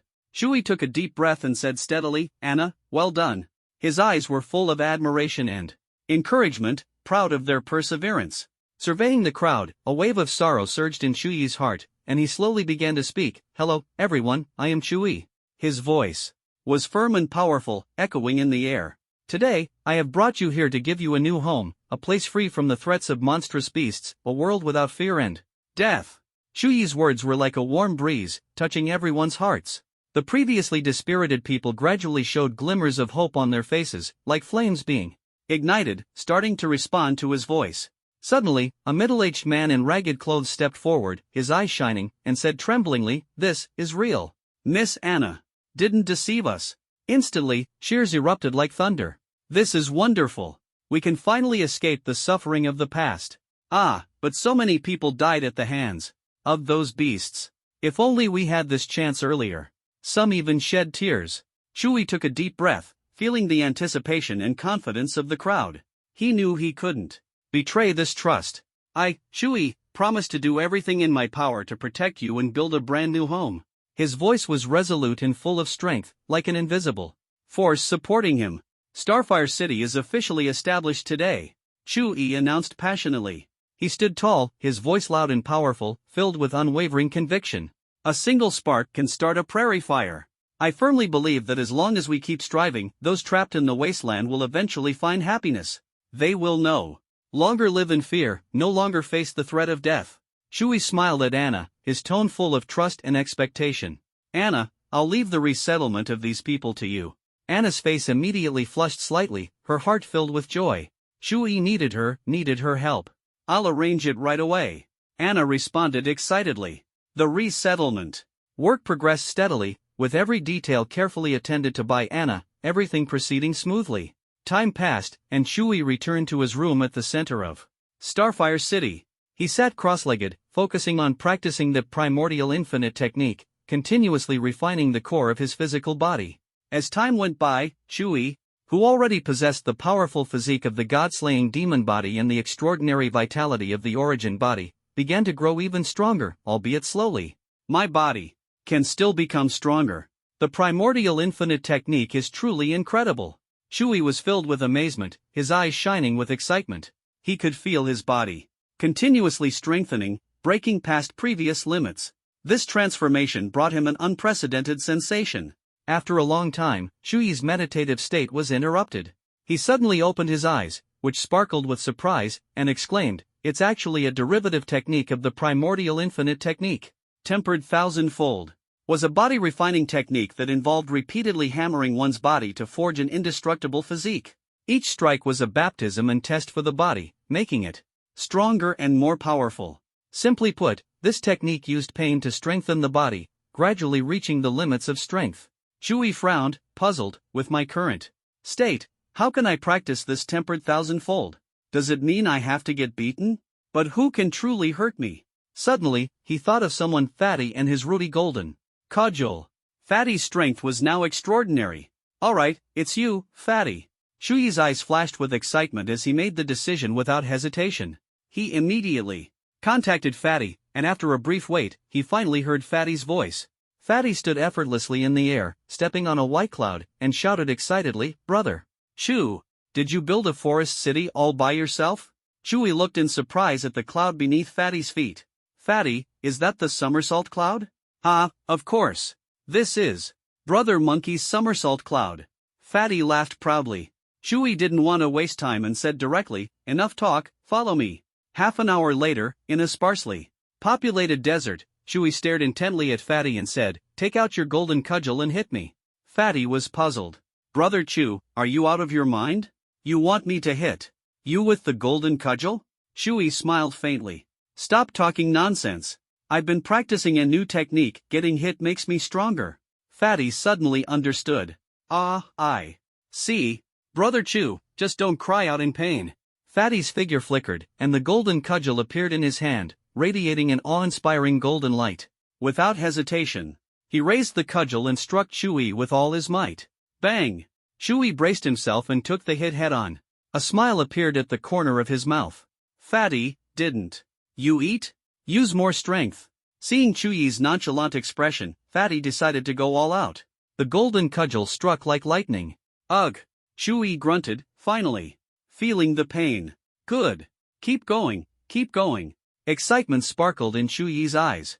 And so, Fatty's golden cudgel struck Chewie's body again and again. Each blow was like a flash of golden light, bringing unbearable pain. Yet Chewie never uttered a word of complaint, silently enduring every strike. Each hit was like a forge's blazing fire, tempering his entire body. Though the results weren't immediately visible, the process continuously enhanced his endurance and strength, while also forging an unyielding will. Every strike tested Chewie's resolve, but he remained steadfast. Just as Chewie and Fatty were fully immersed in their training, the sky suddenly underwent a shocking transformation. A massive battleship appeared in the air, descending slowly. Its technology seemed far beyond anything on Blue Star, almost unbelievable. The battleship emitted a fiery glow, clearly heavily damaged, and was plummeting toward Chewie and Fatty. Chewie stared in shock, exclaiming, "Is that an interstellar battleship? This world actually has interstellar battleships?" Fatty, shaking his chubby body, laughed and asked, "Brother Chew, what do we do? It's about to crash." Chewie's eyes grew resolute, and a confident smile appeared on his lips. "Don't worry, I have a plan." A minute later, as the battleship was about to crash, time seemed to freeze. Chewie suddenly activated the wood element ability within him. A powerful energy burst forth from his body, and in an instant, thick wooden beams surged from deep underground, as if giant trees had suddenly grown from the Earth's depths. These wooden beams intertwined and wrapped around the battleship, like a pair of sturdy arms, firmly catching it and gently lowering it to the ground. The scene was nothing short of miraculous. Chewie looked at Fatty, his eyes filled with curiosity. "Let's go inside and see what's going on with this battleship." Fatty nodded silently and followed closely behind. Before long, Chewie and Fatty stepped onto the battleship's deck. The advanced technology before them was astonishing, completely unlike anything on Blue Star. At that moment, a young man came into Chewie's view. His pale skin and pointed ears immediately raised suspicions about his identity. He was clearly not from Blue Star. Chewie stepped forward, staring sharply at him, and asked curiously, "Who are you?" "No, what kind of being are you?" The pointed-eared man looked at Chewie in confusion, as if he couldn't understand his language. He tapped lightly on a machine, seemingly gathering information about this world. After a while, he finally spoke. Greetings, Honorable Ability User. My name is Rabes, from the planet Ram. Please, save us. We are being hunted by an evil force in the universe. His voice was filled with urgency and despair. Shui stared at him warily. Encountering an alien for the first time, who wouldn't be suspicious? Rabes, is it? Tell me your true purpose, or I'll kill you. Shui's words carried suspicion and a hint of killing intent. Labes broke out in a cold sweat, thinking to himself that this man wanted to kill him upon meeting. He quickly explained, Respected Ability User, I swear I am not lying to you. I just want to seek help. It was our battleship that brought us here. It told us that someone here could resist the evil forces. He spoke sincerely and helplessly. Shui locked his gaze on Labes and said in a calmer tone, Alright, I'll ask you a few questions. How far is Ramstar from Blue Star? How many survivors are left on your battleship? And which evil force is hunting you down? Labes answered respectfully, Honorable Ability User, Ramstar is 15,300 light-years away from Blue Star. On our battleship, I am the only one left alive. All my other companions have sacrificed themselves. He sighed deeply and continued, The ones hunting us are the Demon Clan. They are one of the overlords of the universe, and many civilizations cannot escape their rule. Shui's eyes widened in shock. 15,300 light-years? How did you get to Blue Star? Labes' face showed a proud expression as he respectfully replied, We came here using the interstellar navigation capabilities of our battleship. After thousands of years of technological development, we finally mastered the technology to traverse interstellar distances.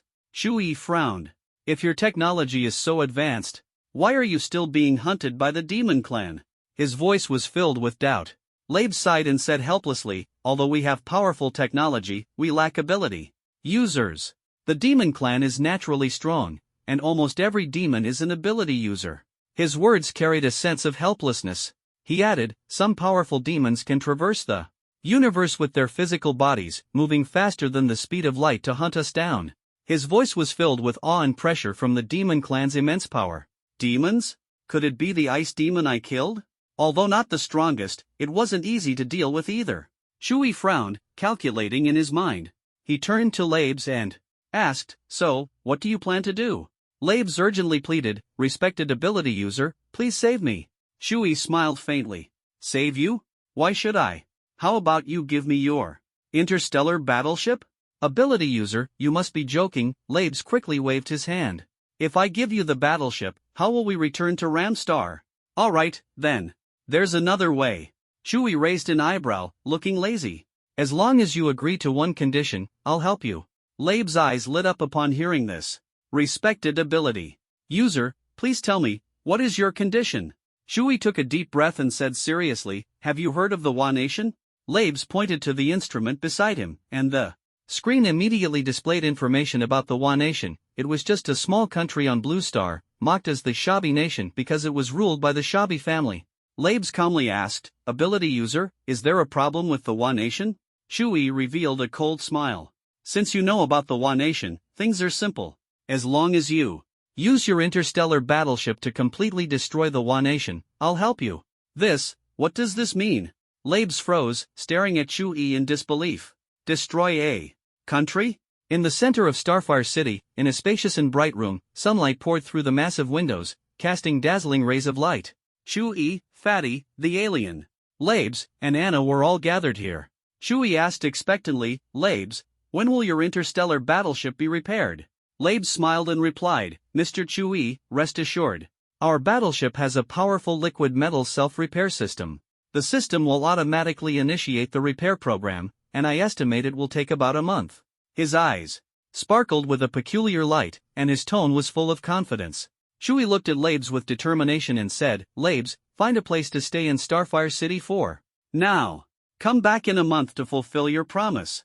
His voice was firm and resolute. Labes smiled gratefully. Alright, Mr. Shui. With that, he left the room. Shui, full of hope, waited quietly for the others to arrive. Before long, Zhang Xian and his father, Zhang Chun, appeared together, followed by Nangong Shirong.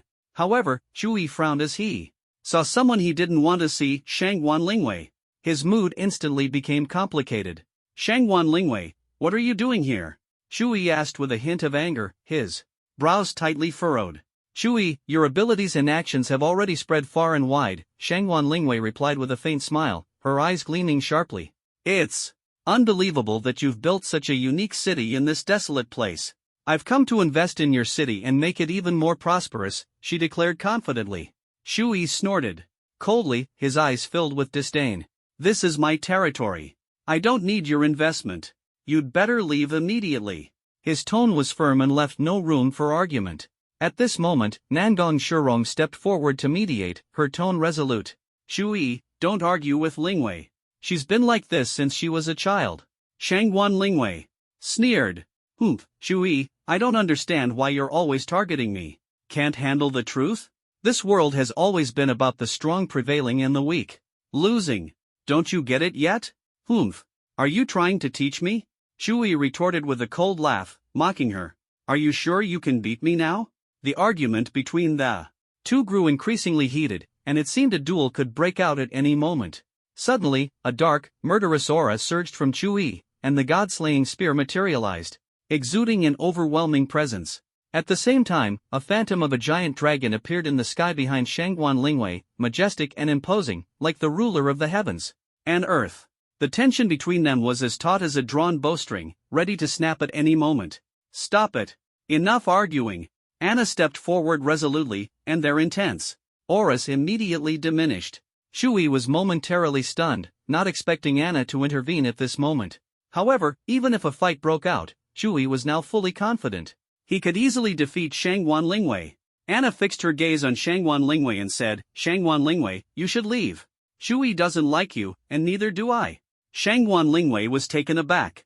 Anna, why? I was the one who brought you to the Dragon Kingdom. Because I like Shui, so you should leave. Anna said without hesitation. Stop causing trouble. We'll see about that. Shangwan Lingwei snorted coldly and turned to leave.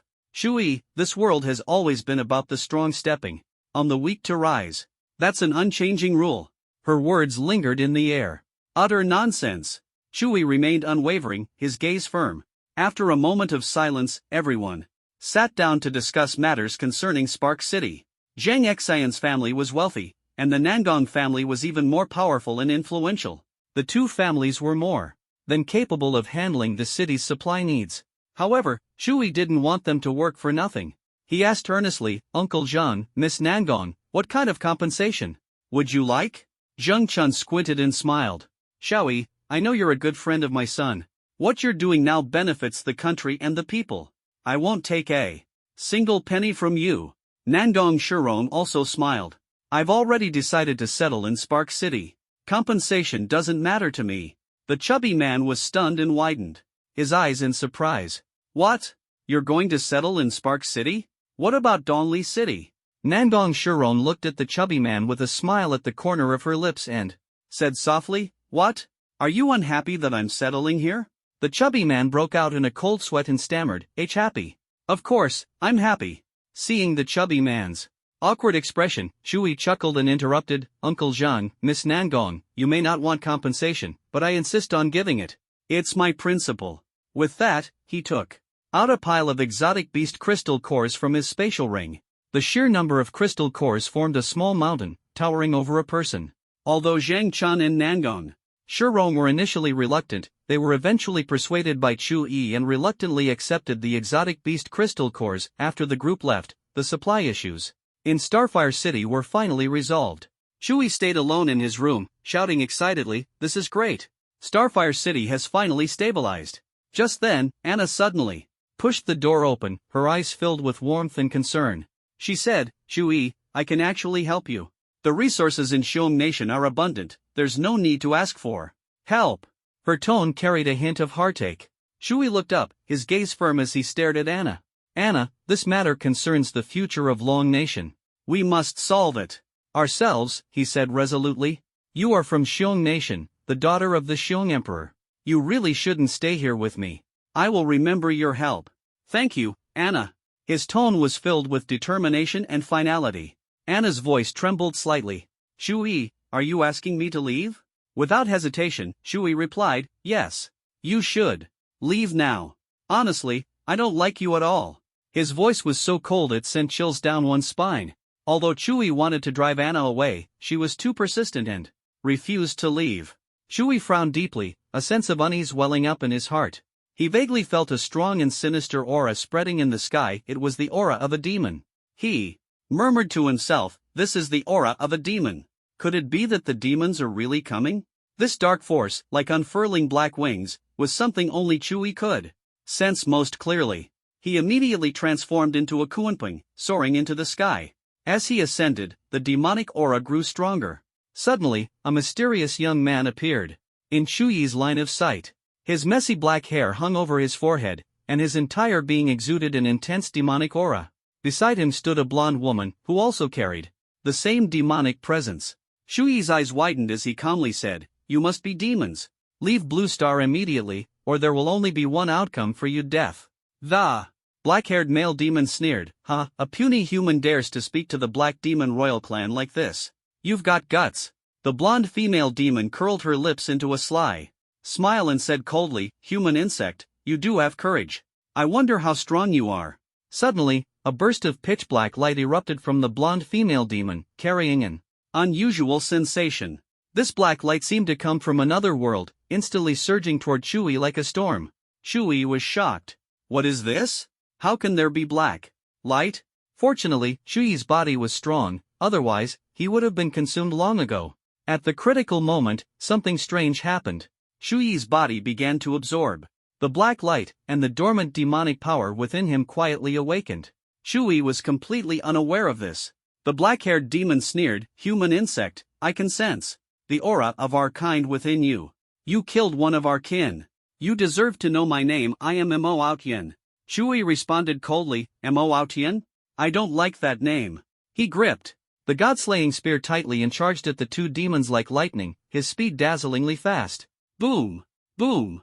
Boom! A series of explosions echoed in the sky as black light intertwined in a breathtaking battle. The blonde female demon prepared to assist Mo Outyen, but he confidently said, "Xia Lu, leave this human to me. Go find Rabes." At that moment, Fatty arrived swiftly on his somersault cloud, asking curiously, "Brother Chew, I sensed the battle. What's going on?" Chewie replied calmly, "Fatty, you're just in time. Help me deal with that blonde female demon." Fatty patted his chest and agreed boldly, "No problem." Xia Lu sneered, "Human fat insect, do you think you can defeat me?" Fatty gripped his Rui Jingu Bang and charged forward disdainfully. "If you want to fight, then fight. Watch me use my dog-beating staff technique." The battle erupted instantly. Four figures clashed rapidly in the air, like flowing flames. Their speed was so fast it was dizzying. Clang! Clang! Clang! The crisp sound of weapons colliding rang out, like music that made hearts race. Amid the fierce battle, Chewie felt the demonic power within him awakening more and more, although he wasn't sure if it was good or bad. He knew that awakening demonic power would make him stronger. However, Chewie discovered he had a major flaw: he was too slow. "Damn it, I'm too slow." Faced with Mo Outyen's rapid attacks, he struggled to defend himself. Fortunately, Chewie's physical body was exceptionally strong, allowing him to barely hold on. Meanwhile, Fatty faced off against Xia Lu but was clearly at a disadvantage. Chewie calmly asked, "Fatty, how are you doing now?" His tone carried concern. Fatty shook his head with a bitter smile. "This guy isn't simple. I can't beat her for now." "Brother Chew, where on earth did these demons come from? How can they be so strong?" Mo Outyen roared, "Human insect! You dare fight me? Mo Outyen, while distracted? Are you insulting me?" Xia Lu sneered coldly, "You human insects, your time has come." Her voice was filled with killing intent. The battle erupted again, and four figures clashed in midair, fighting fiercely for a long time. "Enough, Mo Outyen, Xia Lu, prepare to meet your end." Chewie's eyes flashed with a fierce light, and he let out a cold laugh. In an instant, terrifying demonic power erupted from his body, burning like raging flames. Not only his ice attribute, but all of Chew Yi's attributes, water, wood, ice, poison, lightning, fire, were infused with demonic power. At this moment, he had fully awakened his demonic strength. Thunderflame Arcane. Art Thunderflame God-slaying Spear. Chewie roared, his thunderous voice echoing through the air. The Thunderflame form activated instantly, enveloping his entire body in burning flames that released intense explosive waves. The god-slaying spear in his hand was instantly wrapped in thunderflame power, its fiery glow flickering with terrifying might, exuding a chilling killing intent. At this moment, the god-slaying spear's power had reached a whole new level. Chui gripped the spear tightly, his eyes resolute. Die! Demon! Mo Outyen, Demon Xiaolu. His voice was icy, echoing in the silence. Demon-slaying arcane art, 100 steps god-slaying. Before his words had finished, Chui's body spun sharply, and the god-slaying spear streaked through the sky like black lightning, moving so fast it was almost invisible, aimed directly at Mo Outyen. Mo Outyen sneered, human. Insect, your strength is decent, but you're still far from being my match. To Chui's shock, Mo Outyen managed to dodge the attack with an incredible movement technique, disappearing in the blink of an eye. Xiaolu also vanished mysteriously. What's going on? Chui frowned deeply, full of confusion. At this moment, in a mysterious space, Xiaolu asked nervously, Outyen, why didn't you kill that human? Her voice was filled with doubt. Xiaolu, you don't understand. Just now, I felt the threat of death from that human's attack. Mo Outyen took a deep breath, his tone tinged with fear. The weapon in his hand can actually threaten my life. Xiaolu was incredulous. How is that possible? Someone on this planet can threaten you? The universe is vast and ever-changing. There's more than one person capable of killing me. Mo Outyen shook his head, his eyes flashing with caution. Xiaolu frowned, pondering before asking, so what do we do now? Are we just going to let that strange human go? I didn't expect there to be such a powerful human on this planet. Mo Outyen sneered, his gaze heavy. This matter must be handled carefully, we can't make rash decisions. If necessary, we retreat first. Outyen, aren't we being too cautious? That guy is just a slightly stronger human. Xiaolu's lips curled slightly, her eyes showing surprise. Mo Outyen furrowed his brows, his expression turning serious. You don't understand. From that human's weapon, I felt the aura of death. His eyes were vigilant. If I'm hit by it, I'll undoubtedly die. I finally understand how he managed to kill demons. Meanwhile, Chui had already returned to Starfire City at high speed. They actually ran away. These guys are such cowards. The fat man's shocked expression quickly turned into laughter. Ha ha ha. Chui frowned, a trace of worry flashing in his eyes. Fatty, don't underestimate those demons. They're very strong. I could feel earlier that they weren't using their full strength. He was well aware that he wasn't strong enough yet and needed to seize the time to cultivate and improve his realm. After chatting with the fat man, Chui hurried back to his residence, sat cross-legged, and began channeling the Hunyuan Wuji technique. It's you two become my strength. He was determined to absorb the last two energy cores, the life core and the speed core. For Chui, the speed core was the most important. As for the life core, Chui possessed the origin body, with an endless source of vitality, making the power of the life core almost insignificant to him. At this moment, Chui's Hunyuan Wuji technique was at the 7th level. The last cultivation of the physical core hadn't allowed him to break through to the next level, leaving him somewhat frustrated. Sigh. Chui sighed bitterly, muttering to himself, breaking through the Hunyuan Wuji technique is becoming increasingly difficult. He understood that the path of cultivation was growing more complex and full of challenges. The life energy of the speed core surged into Chui's body like a flood, as if an unstoppable stream of powerful energy was filling him completely. The Hunyuan Wuji technique operated within him like a coiled divine dragon, releasing immense spiritual energy. As this core power infused him, Chui felt as though every inch of his skin was ignited. The entire room seemed enveloped by this energy, the air thick with an oppressive force that made it feel as though time had momentarily frozen. Chui kept his eyes tightly shut, his mind free of distractions, fully focused on cultivation. Every pore on his body trembled, as if countless tiny currents were flowing through him. Meanwhile, in a secret base in Yanjing City, Qin Haoren and Xiao Tianjue sat facing each other. Xiao Tianjue spoke directly, Qin Haoren, if you have something to say it quickly. I don't have much time. Qin Haoren looked at Xiao Tianjue with a resolute gaze. You should know about Chui. He's very much like you in the past, but his strength far surpasses yours back then. Xiao Tianjue chuckled. Of course I know. Chui is a member of Feng Qingyan's team. Recently, I heard he even built Starfire City in the desert. Qin Haoren's tone was firm. I think you should give that thing to Chui. Xiao Tianjue furrowed his brows, puzzled. What exactly is that thing you're talking about? Qin Haoran's eyes sparkled with enthusiasm. Of course, it's the spirit seed. Xiao Tianjue was shocked upon hearing this. He understood the rarity and importance of the spirit seed. The spirit seed was a treasure condensed by the strongest 9th level ability users, embodying all their techniques and insights, symbolizing the legacy of the powerful. Those who possessed the spirit seed could continuously comprehend it until they fully mastered it. Moreover, each person could only refine one spirit seed in their lifetime. Although refining a spirit seed was harmless, its rarity and uniqueness made powerful individuals reluctant to part with it easily.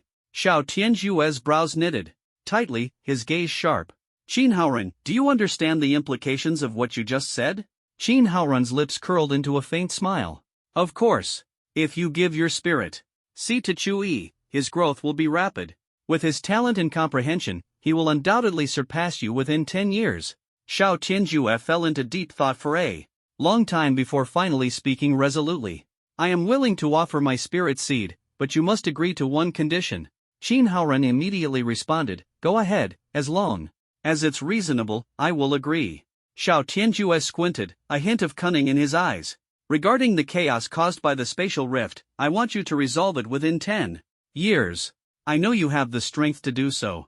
Qin Haoran nodded. Chui, your brother Haoran can only help you this much. I hope you achieve your dreams. No problem, I will definitely help you. But you must hand over the spirit seed to Chui. Qin Haoran's gaze was unwavering. Xiao Tianjue responded firmly, rest assured, I won't go back on my word. Half a month passed, and Chui sat cross-legged in his room, fully focused on cultivation. He felt that the Hunyuan Wuji technique was nearing a breakthrough with the life force of the extreme core had been completely absorbed, leaving only the breakthrough of the primordial infinite technique. His entire body radiated a powerful aura, reverberating around him. Suddenly, a surge of immense energy erupted from within him, successfully breaking through to the 8th level of the primordial infinite technique. Chui abruptly opened his eyes, and the scene before him startled him. Anna, why did you suddenly appear? Do you know you could scare someone to death like this? You did it on purpose, didn't you? His voice was full of surprise. Anna lowered her head awkwardly, apologetically saying, I didn't mean to. I'm sorry, Chui. Chui stared at her and asked, do you have something to tell me? Anna bit her lip and hesitated before saying, someone is looking for you. It seems to be someone you know. Someone I know? I hardly have any friends. Who could it be? Chui frowned and muttered to himself, a hint of loneliness in his tone. Then he looked at Anna seriously. Anna, how has Spark City been? Developing recently? Anna replied with a smile, Spark City is developing rapidly. In just half a month, tens of thousands of refugees have joined. The reputation of Spark City is growing, and large numbers of people are pouring in every day. Fatty and Sister Shirong are busy settling these homeless people. Hearing that Fatty and Nangong Shirong were helping to resettle the civilians, Chui felt a surge of gratitude. Then, a trace of curiosity flashed in his eyes. Very good. Take me to meet those people. I want to see for myself who's looking for me. His voice was full of confidence. Now his strength was enough to handle any formidable enemy. Moments later, Chui walked into the Central Council hall of Spark City, with Anna following behind him. The atmosphere in the hall was tense, and Chui could feel the oppressive aura emanating from the leading man. Suddenly, a familiar voice rang out, little brother, I didn't expect you to progress so quickly. Big sister is truly proud of you. Chui turned his head and saw that it was Feng Qingyan. Let me introduce you. This is the commander of our Special Ability Task Force, Xiao Tianjue, Feng Qingyan said to Chui with a smile, her tone full of pride and respect. She then pointed to two others and introduced them. This is the leader of the Dragon Squad, Shen Yuani, and that is the leader of the Qilin Squad, Lin Xiaoqi. Hello, I'm Chui. Chui greeted Shen Yuani and Lin Xiaoqi, then respectfully addressed Xiao Tianjue, Senior Xiao, I didn't expect us to meet in this way. His voice was filled with admiration. Xiao Tianjue, tall and burly, dressed in a heavy military coat, exuded a powerful presence. He stared at Chui and said, Chui, your strength is indeed remarkable. You're not even 20 years old, yet you've reached such a terrifying level. Chui smiled and curiously asked, Senior Xiao, what brings you here to find me? Xiao Tianjue's gaze was resolute as he slowly said, Chui, I have two purposes for coming here. First, I hope you can step out on your own and form your own team. Our Special Ability Task Force already has 3 teams, the Dragon Squad, the Phoenix Squad, and the Qilin Squad. Now it's your turn, you need to form your own team. Shu-Yi felt a bit awkward. Senior Xiao, I'm alone right now. I can't form a team. At this moment, Anna exclaimed excitedly, Shu-Yi, as long as it's your team, I'll join unconditionally. He couldn't help but roll his eyes at Anna. He hadn't expected the daughter of the Bear Empire's emperor to be such a diehard fan, showing up everywhere. Xiao Tianjue chuckled and said, Shu-Yi, you're no longer alone. Your good brother Qin Tianzhu has extraordinary talent. Without you, he would become the brightest star of this era.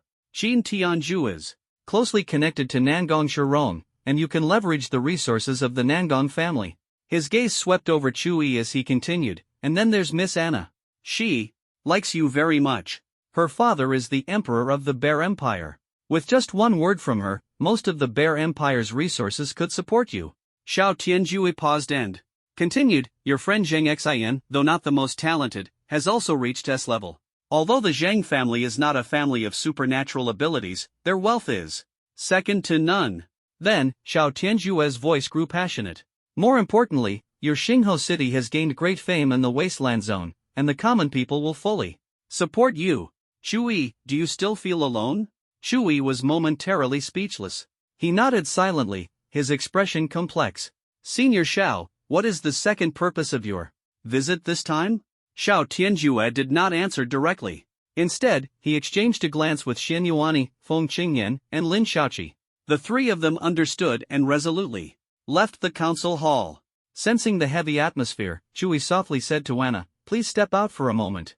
I have something important to discuss with Senior Xiao. Anna obediently exited the hall. At this moment, only Shu-Yi and Xiao Tianjue remained in the council hall. Xiao Tianjue's expression turned serious as he said, let me tell you a story first. Shu-Yi nodded, signaling him to continue. The story begins before the revival of spiritual energy. Xiao Tianjue's voice carried a tone of reminiscence, as if transporting one back to the past. At that time, the Dragon Nation was the most stable and prosperous country in the world. The people lived in peace and happiness.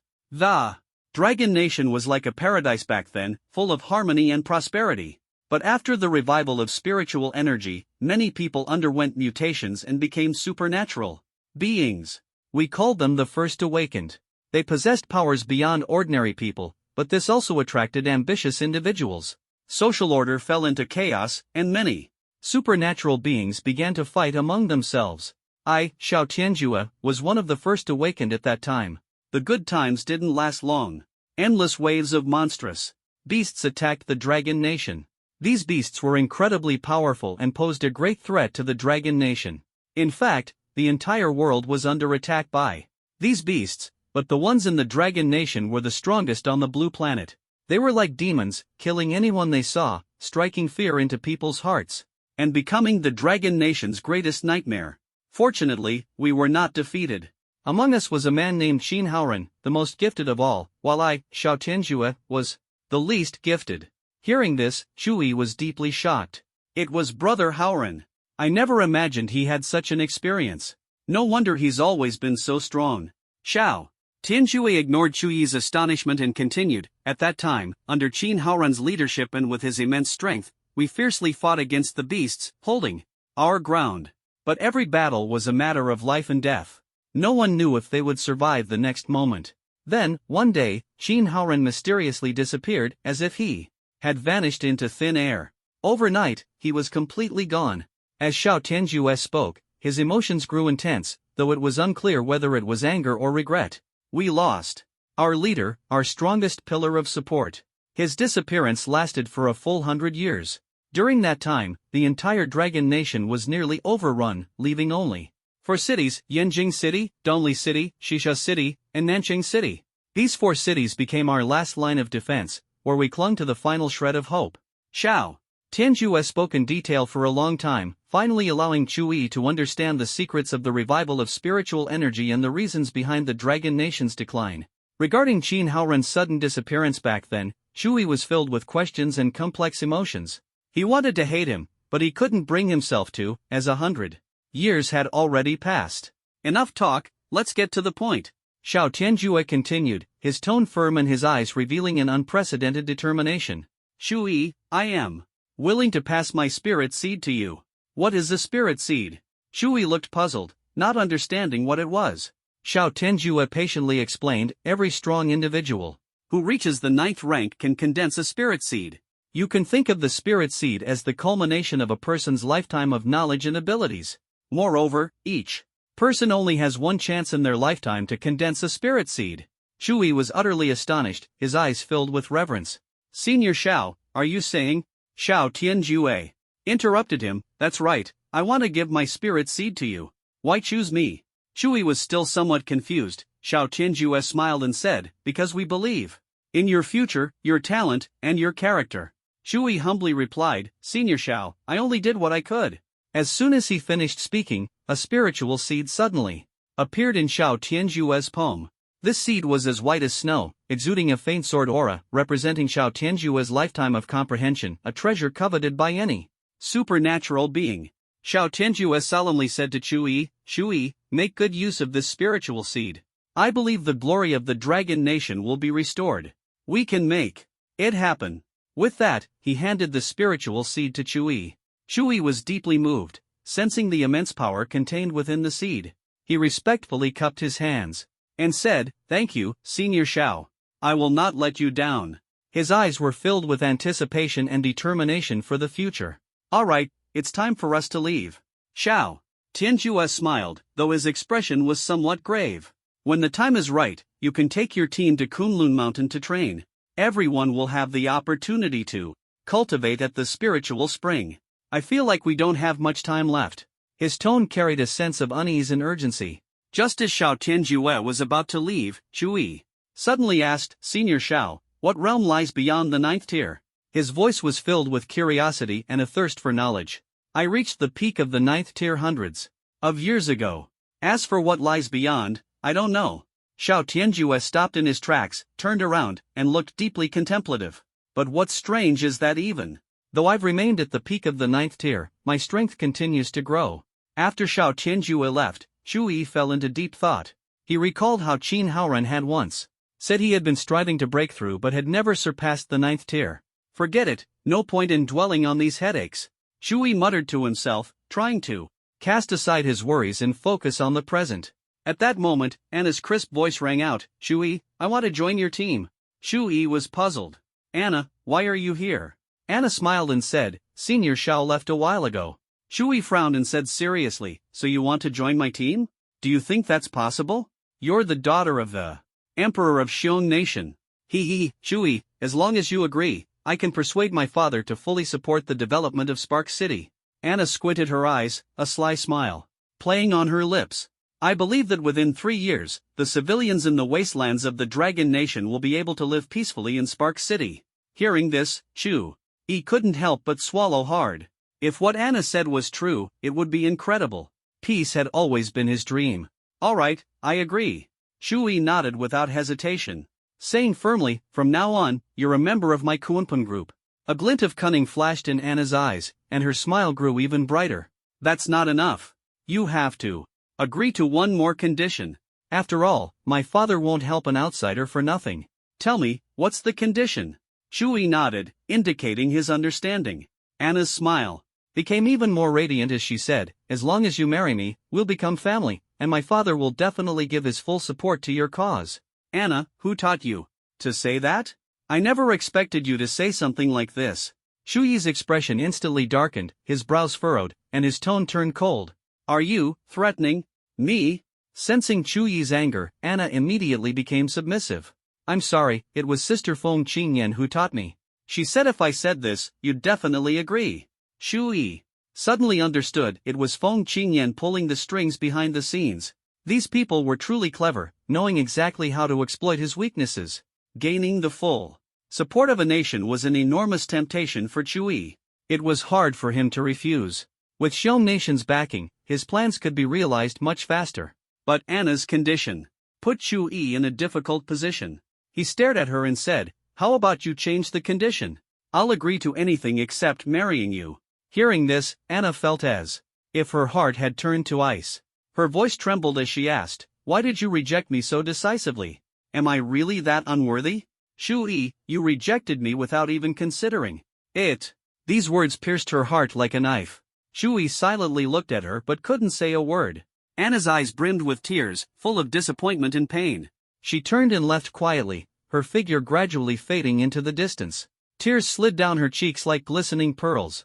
Sigh, women. Shu-yi let out a deep sigh, his heart filled with helplessness and exhaustion. They are so complicated, it's headache-inducing. He shook his head, left the council hall, and slowly walked back to his room. Then, Shu-yi eagerly began studying Xiao Tianjue's spirit seed. Taking a deep breath, he activated the surging spiritual energy within him, and a powerful force began to flow. He gritted his teeth, focused his mind, and worked hard to establish a deep spiritual connection with the spirit seed. Soon, the spirit seed transformed into a sharp sword. Aura, piercing into Shu-yi's body like a blade. The sword intent made him feel as if he were being swept up by a massive wave, merging entirely with the sword aura. At this moment, Shu-yi sat cross-legged, concentrating on comprehending the information within the spirit seed. The heavenly absolute sword technique, this was the peerless sword art. Hidden within the spirit seed, so thrilling that Shu-yi almost jumped up in excitement. Yes, it was a cultivation technique, and an extraordinarily powerful one at that. The spirit seed also contained Xiao Tianjue's complete understanding of this sword art. From the beginning, all of Shu-yi's moves had been self-created. Now, with this insight into swordsmanship, he believed his strength would improve rapidly. An hour later, in the desert, Shu-yi, dressed in a black robe, stood like a sword god in the night, holding the Godslayer sword, its blade gleaming with a cold light. His movements were agile as he wielded the heavenly absolute sword technique, the shadows of his sword intertwining like a storm. The swordsmanship was exquisite, and under the vast desert sky, Shu-yi's sword moves resembled a magnificent dance, merging completely with the sword. Excited, Shu-yi couldn't help but mutter to himself, the heavenly absolute sword technique, the absolute heaven sword art, the heavenly absolute sword intent, amazing. With this sword art, the Godslayer sword will shock the world. With the insights from the spirit seed, Shu-yi was confident he could soon master this supreme technique. By then, his combat power would increase significantly. Thus, he eagerly began cultivating the heavenly absolute sword technique. Time passed quietly as he immersed himself in training, as if he were in an endless sea of swords. The sword intent churned in his heart, striking like a storm, each cycle like a bolt of lightning, elevating his swordsmanship to new heights. The sword intent, like an invisible hand, gently guided his sword techniques to become more profound. As time went on, his entire body radiated sharp sword energy, and the long sword in his hand danced like clouds, its light flickering like stars. His body seemed to merge with the sword, entering a state of selflessness, becoming one with the blade. He wielded the Godslayer sword, each strike releasing mysterious sword energy. Suddenly, a surge of intense thoughts flooded his mind, reminding him of the moment Anna left. Memories of the brutal scenes from the war in the Bear Kingdom, the innocent lives that fell, replayed vividly in his mind. Shu-yi's heart was driven by a wave of madness, fueled by the Godslayer sword's intense killing intent. Transforming into his Kunpun armor form, Shu-yi flew at astonishing speed toward the direction of the United States. Before long, he arrived above the U.S. Federal Congress, landing without hesitation and beginning a merciless slaughter. The Godslayer sword in his hand swung relentlessly, sword shadows crisscrossing, and the guards were unable to resist, falling one after another. Who is he? Someone stop him. This Dragon Nation man has gone mad, one guard shouted in panic, only to be slain by Shu-yi moments later. Another guard quickly yelled, notify Madame Pelosi, quickly. But before he could finish, Shu-yi mercilessly slit his throat. The air around the Congress was filled with the sound of anguished screams and the thick stench of blood. At this moment, Pelosi witnessed Shu-yi's frenzied slaughter with her own eyes. Shu-yi, how dare you show up again? Everyone, capture him immediately. Her voice was filled with fury and warning. Pelosi time seemed to have been frozen for a long while. Unexpectedly, Zeus finally appeared, clearly summoned by Pelosi. Shu-yi, last time Qinhaoren helped you, but this time no one will. His voice was filled with authority. Yet Shu-yi was indifferent, as if controlled by rage, continuing his frenzied slaughter of the Americans. Pelosi was so terrified her heart was in her throat, she hadn't expected Shu-yi to be this insane. His eyes were hollow yet wild, like a mindless killing machine. Pelosi wanted to rush forward to stop him, but her body wouldn't move. She knew that the Shu-yi before her was no longer the same as before. charging recklessly would only lead to death. Zeus furrowed his brows, took a deep breath, and tried to suppress his anger. Stop. I can grant you a swift death. His voice carried divine authority. Shui paused his actions, his gaze dazed and profound, as if lost in the abyss of memory. It was you Americans who launched countless wars, displacing countless people. I have seen the battlefields of Bear Country in Ukraine with my own eyes. The scenes there were unbearable.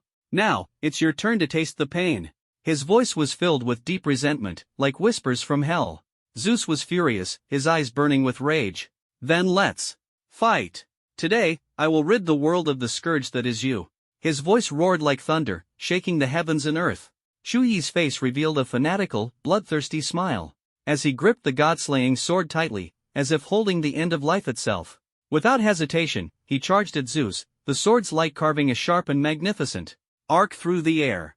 Zeus radiated a sacred glow, which condensed into a dazzling sword and shield. He stood like a divine statue, solemn and majestic. The two figures intertwined, and an intense battle erupted instantly. Bang! Bang! Bang! Sword light and holy light collided, the air filled with suffocating sword energy. Bang! Bang! Bang! Each clash was as deafening as thunder.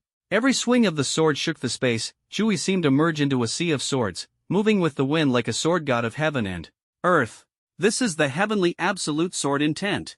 You're actually using Shao Tianju's ultimate technique. Impossible, did he pass his only spirit seed to you? Zeus exclaimed. In shock, his mouth agape. Shui, however, paid no attention, his eyes erupting with a furious roar. No matter who you are, anyone who blocks me will die.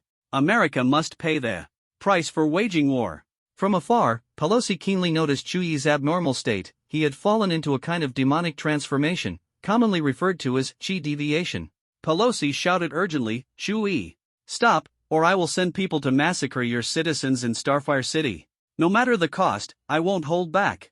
Leave now, and I can spare you. What did you say? Shuyi's mind cleared slightly upon hearing the threat. His gaze gradually sharpened. Oh, spare me? Are you trying to force me to silence you? He stared at Pelosi, the corners of his mouth slightly raised. Shui, you still want to silence me? Zeus sneered.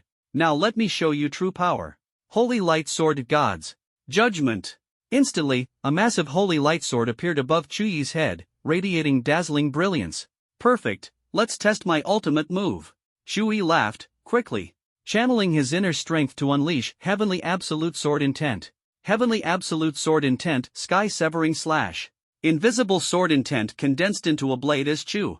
He swung fiercely, the sky-severing slash cutting out with unstoppable force. The sword energy mercilessly slashed toward Zeus, while Zeus's holy light sword also descended. Swiftly. Fiend Shield, block it. Shui laughed as he activated the Fiend Shield, instantly blocking the holy light sword, which couldn't penetrate. Shuyi's heavenly absolute sword energy sliced through Zeus's skin, leaving faint scars. American trash, I've won. Shui raised his eyebrows triumphantly, a confident smile on his face. Ha ha ha. Zeus laughed, his tone mocking. You think a minor victory means you've won? What makes you so confident? Heh, I meant you're injured, so you can go die now. Chu. Yi's lips curled into a smile, tinged with amusement. With just this little injury, you think you can kill me? Shui, have you lost your mind? Zeus grew even more arrogant. Even a 3-year-old knows that much, ha. Before he could finish speaking, Zeus suddenly felt something wrong with his body. A strange black aura began to slowly corrode him. It was the sinister energy hidden within Shuyi's sword aura. Shui, what did you do to me? Zeus frowned, full of confusion. Ha. Shui revealed a sinister smile. You little American brat, don't worry. I just put something insignificant inside your body. Shui continued to mock. At most, you have 10 minutes left to live. Do you have any last words? As he spoke, he took out a camera from his spatial ring and snapped a few photos of Zeus. Then, with a suddenly cheerful expression and a serious tone, he said, TSK, your memorial photo looks so dignified, ha. Zeus was stunned. He was the leader of the International Organization of Superhumans, and now he had only 10 minutes to live, while someone was taking his memorial photo? Impossible. You're lying to me. Zeus roared. His entire body was enveloped in golden light, but it couldn't stop the sinister energy from corroding him. Zeus struggled desperately. And in his final moments, he cried out in despair, "God will never forgive you, Shui." Shui smirked disdainfully and sneered, "God? What is that? Can it compare to me?" After a long while, everything went surprisingly smoothly. Shui completely devoured Zeus. A golden core appeared within his body, radiating extraordinary energy. What kind of core is this? It doesn't seem to belong to the 4 major superpower systems, Shui muttered to himself. No matter, I'll figure it out when I return to Spark City. Rabes was currently in Spark City, and there were also 2 demons hunting him. Spark City couldn't afford to be without Chu Yi's presence. Shui knew very well that even the little scorpion wasn't a match for that Mo Outyen. I must quickly enhance my strength. Shui thought for a moment and swiftly headed toward Spark City. The current Spark City was brimming with vitality, bustling with people, and lively as ever. The sight filled Shui with pride. All of this was thanks to everyone's efforts and Shuyi's clever planning. The city was full of natural energy, as if life flowed through every corner. Living here not only offered peace and beauty but also extended one's lifespan. Shui, you're back. The fat man's voice, filled with excitement and anxiety, came rushing from afar like the wind. What happened, fatty? You look flustered. Did something go wrong? Shui frowned, a hint of doubt in his heart. The fat man said urgently, Brother Chu, did you know Anna left? And she was crying when she left. Shui raised an eyebrow, his expression calm as he looked at the fat man, and said slowly, I know. And then?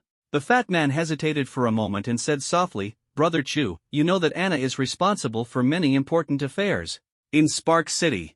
With her gone, the city's development will definitely slow down significantly. Shui waved his hand dismissively and said indifferently, I'll figure it out. I have more important things to tell you. Fatty, in half a month, we will destroy the Wano nation, and then. Shui began to explain his plan to the fat man. They talked for a long time, and in the end, the fat man decided to join Shui's Kunpeng group. When Shui returned to his room, the sight before him almost made him freeze. Standing there was Anna. Her golden hair shimmered under the light, like a waterfall of gold. This time, she wasn't wearing her battle armor, revealing her soft and graceful figure, so stunning that Shui's heart skipped a beat. Shui's eyes widened in surprise.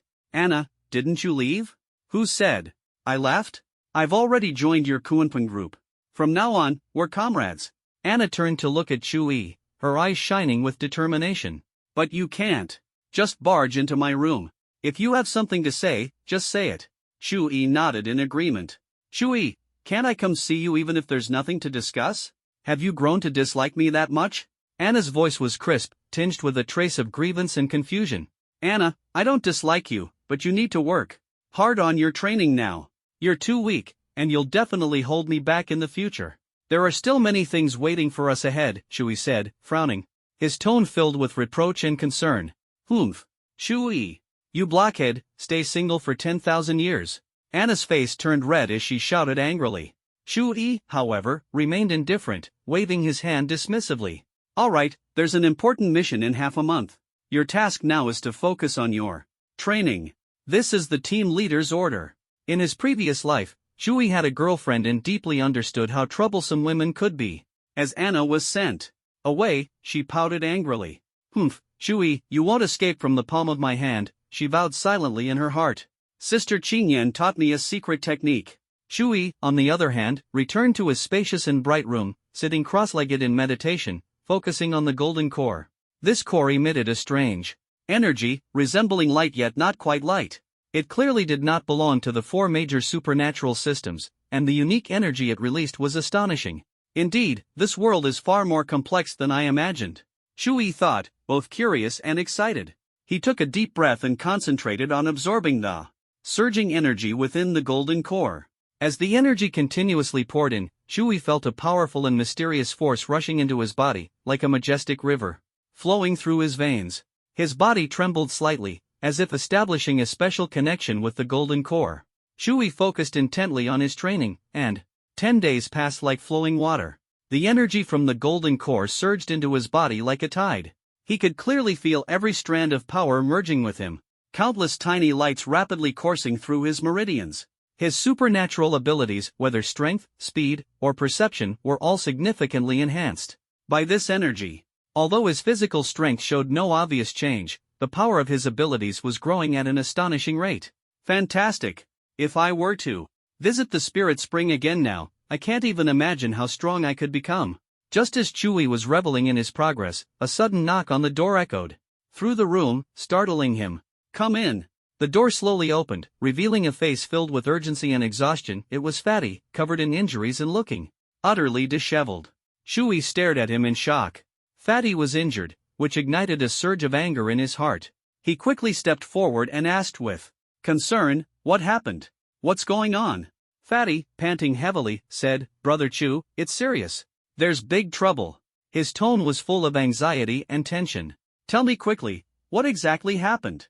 Chewie frowned, his expression serious, his voice tinged with urgency. Fatty, still catching his breath, said anxiously, "Anna and Nangong Shurong have been captured by Mo Aotian and Xia Lu." His words were filled with deep fear and helplessness. "What? How could this happen?" Chu Yi's anger flared instantly. Although he had no special feelings for Anna, he knew that she had once saved his life and had helped him many times in Xingho City. "Fatty, calm down and tell me what happened," Chewie said, suppressing his anger and trying to stay composed.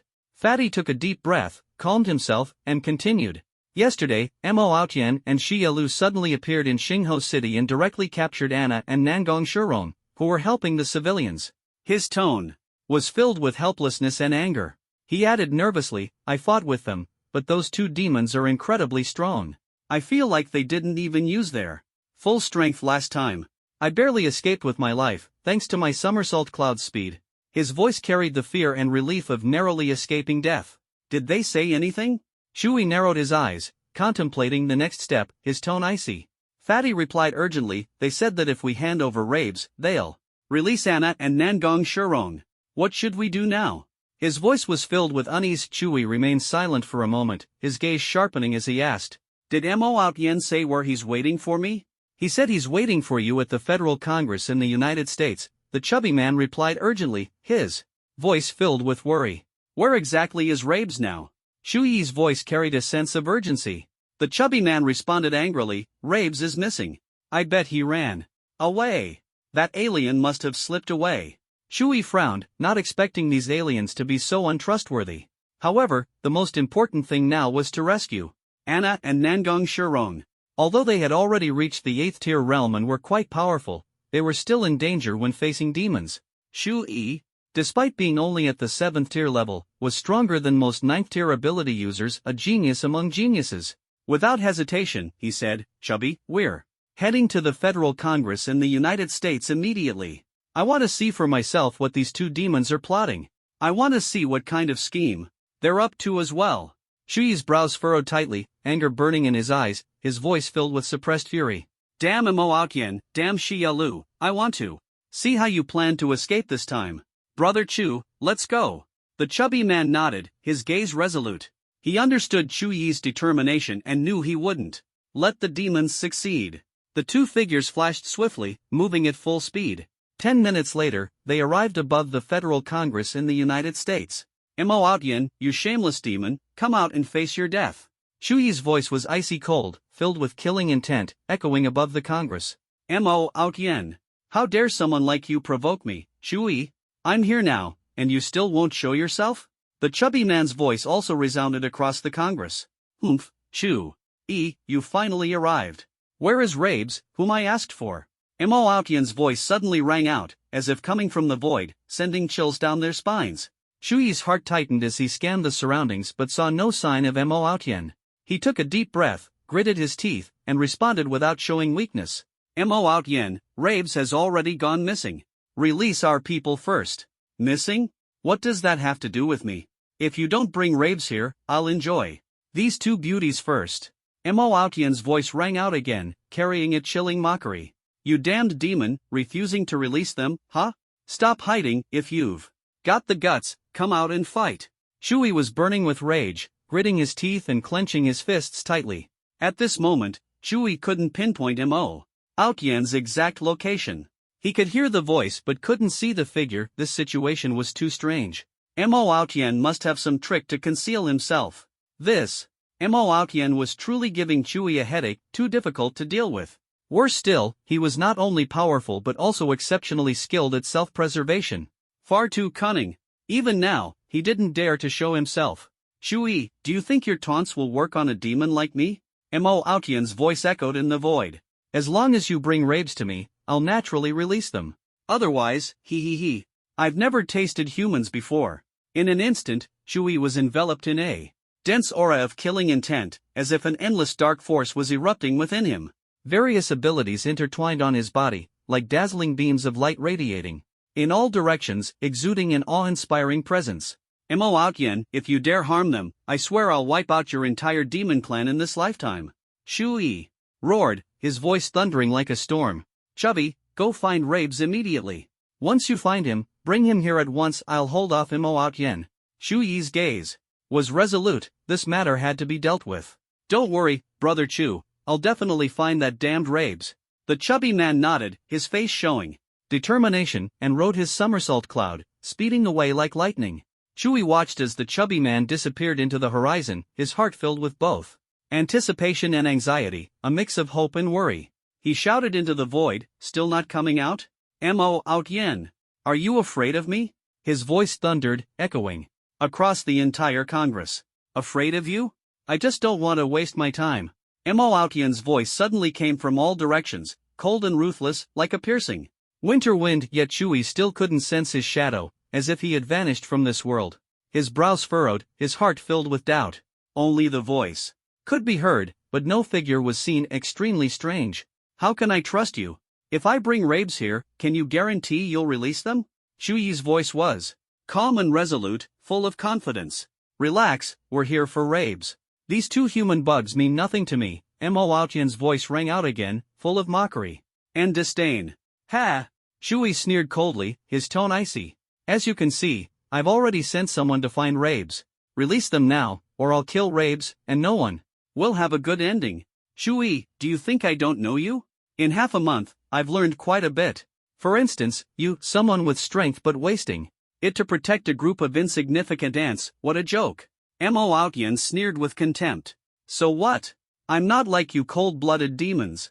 Shui smiled faintly, his voice sharp. Since you're so eager to find Rabes, he must be very important to you, right? You wouldn't want him dead. A mere human bug dares to threaten me? Mo Aotian's voice carried anger. Shui stared coldly, unwavering. I'm not threatening you, but you'd better release the two of them. His words carried a chilling warning. Shui, we're trapped in another space. Suddenly, a voice came. It was Anna. In the dark space, a crisp slap echoed, human bug, who allowed you to speak? Xia Lu's cold voice reverberated. Anna and Nangong Shurong were bound by mysterious black chains. Outside, Shui furrowed his brows tightly. Anna had just said they were trapped in another space, and his heart was filled with anxiety. This is trouble. They're trapped in another space, and I have no idea how to break into that space. Shui's mind raced. Suddenly, a crazy idea emerged, to fuse his scattered powers and transform his abilities. But the risk was enormous. Humph. No risk, no reward. Let's do this. Shui unleashed his abilities to the fullest. Water, wood, poison, ice, lightning, fire, and other elemental energies intertwined within him, painting a magnificent picture. In an instant, he felt the power of speed merging into his body, followed by the forces of ice lightning and thunder flame. Finally, even the killing intent fused in, countless abilities converging into a dazzling and terrifying energy vortex within him, radiating multicolored light. At that moment, a sudden change occurred. The Han Yuan Wu Ji technique activated automatically. Soon, Shui felt a powerful force surging from the technique. Han Yuan Wu Ji successfully broke through to the 9th level, a brand new ability, Han Yuan Wu Ji. Fantastic! The Han Yuan Wu Ji technique has perfectly fused all my abilities. What's even better is that it has made my power stronger than ever. Shui was thrilled. Han Yuan Wu Ji possessed infinite devouring capabilities, as powerful as the technique itself. With this power, Shui believed he could kill Mo Aotian and absorb his strength. But at this moment, Shui felt conflicted. He knew nothing about space, and now attempting to enter another space to save them seemed like a pipe dream. I can release one of them. Mo Aotian's voice echoed again in the void. Humph. Shui sneered, his anger flaring. Damn demon, if you have the guts, come out and fight me head on. Are you all cowards? He, I'll give you a choice. Who do you want to save? Choose one. Mo Aotian's voice carried a devilish cold laugh. This Mo Aotian was truly sinister. Anna was a member of the Kunpeng group, while Nangong Shurong was close to Fatty, almost like a couple. You? Chui gritted his teeth, a flash of helplessness in his eyes. His heart was filled with powerlessness. Despite his immense strength, he still felt helpless in the face of such a situation. Mo Aotian, you bastard. Even if you hide in another space, so what? Just as the feeling of helplessness spread, a resolute fighting spirit ignited in Chuyi's heart. My destiny is controlled by me, not by the heavens. Chui gripped the god-slaying sword tightly, let out a furious roar, and unleashed an overwhelming aura. Without hesitation, he released the Heaven's Absolute Sword Intent. Heaven's Absolute Sword Intent, Primordial Sword Slash. His sword edge carried an incomparably terrifying power, striking directly at the void, attempting to tear through space. With a thunderous boom, the space began to tremble but did not shatter. Swish, swish, swish. He continuously executed the primordial sword slash, each strike aimed at the same point, relentlessly. After countless sword slashes, his efforts finally paid off as a faint crack appeared in the space, bringing a glimmer of hope to Chui. 3 minutes later, Mo Aotian's mocking voice rang out again. Chui, I didn't expect you to be able to break space, but what good does it do? Do you think you can enter? I don't believe it. If once doesn't work, then 10 times, if 10 times doesn't work, then 100 times, if 100 times doesn't work, then 1,000, 10,000, 100,000 times. Chui ignored Mo Aotian's taunts and continued to fiercely hack at the space with the primordial sword. The mysterious space was unfathomable, but he was unafraid. As soon as the sword light opened a crack, the crack slowly began to heal. At this moment, inside the mysterious space, he must be killed. This guy's talent is astonishing. To be this strong. At the 7th stage, he will definitely be a major threat to the demon race in the future. Mo Aotian was shocked internally. At the critical moment, a massive interstellar battleship charged forward like a ferocious beast, tearing through the sky and shaking the heavens. It was Rabes, and the chubby one had also arrived. Mo Aotian, I'm here. You can come after me, but don't harm the innocent. Rabes' voice spread across the sky through the loudspeaker. Mo Aotian finally appeared. His gaze sharp as a blade, staring at Rabes with a threatening tone. Rabes, you've finally shown yourself. Come back to the demon race with us. Otherwise, you know the consequences. In the tense moment, Chui appeared like lightning behind Rabes, pressing the god-slaying sword against his neck. Mo Aotian, don't move, or Rabes is dead. Chui coldly warned, then threatened, release Anna and Nangong Shurong immediately. Mo Aotian was furious. As a noble black demon king, how could he allow a human to be so arrogant? He roared, why should I trust you?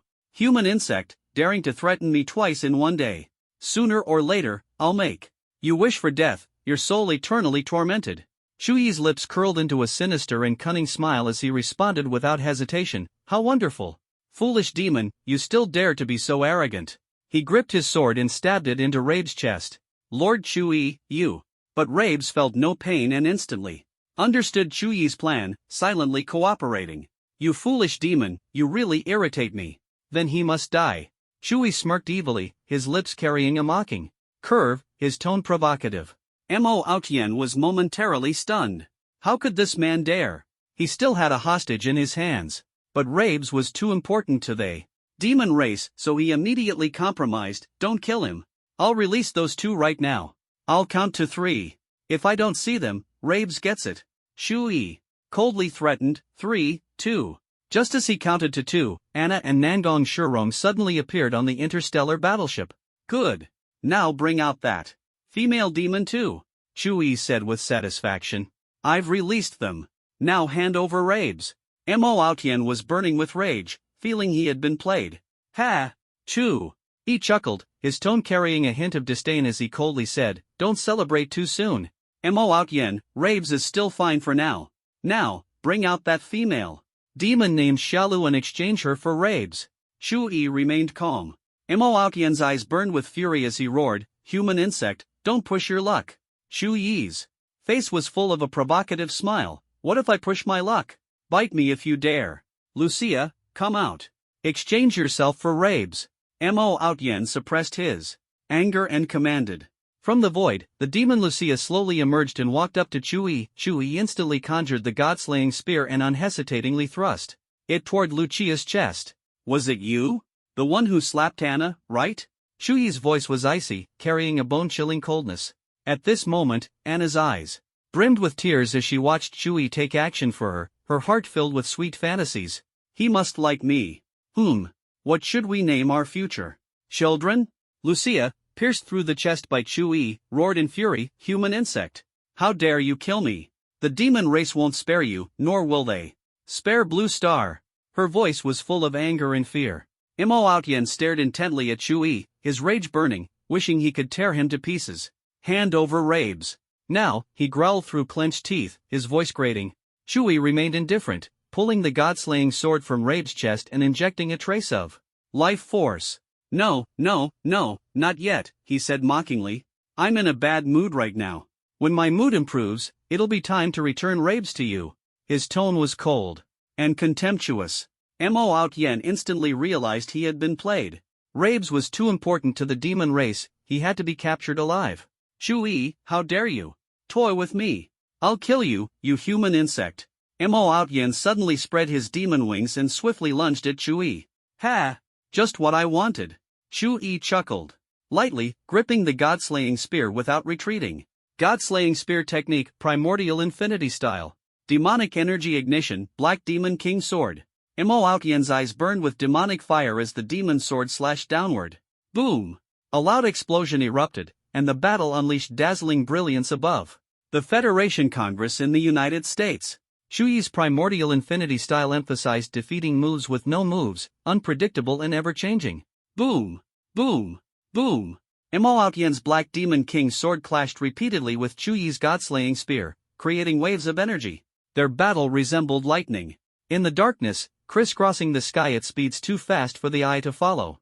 On the interstellar battleship, Anna looked worriedly at the aerial duel. Chui is so strong. He can actually fight Mo Outyen to this extent. Rabe stared in shock, his eyes wide, almost speechless. Anna nervously asked Nangong Shirong, "Sister Shirong, do you think Chui can win?" Nangong Shirong frowned deeply, her expression grave. "They're moving too fast, I can't see their actions at all." The chubby man shouted excitedly, "Brother Chui will definitely win. Take down that useless demon." He knew Chui's strength, the god-slaying spear was a legendary weapon. Above the heavens. "Human insect, you're too weak." Mo Outyen mocked, his voice like the roar of a ghost. "Ha, foolish demon. You simply don't understand."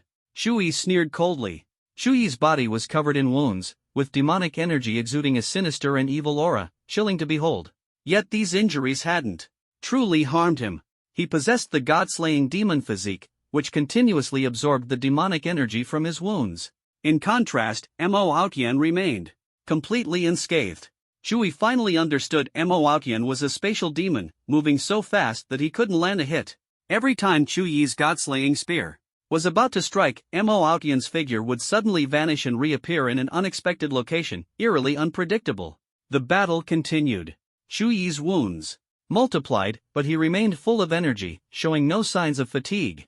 "Impossible. Chui, my demonic energy can't kill you." Mo Outyen began to doubt himself. He. Chui let out a mocking laugh.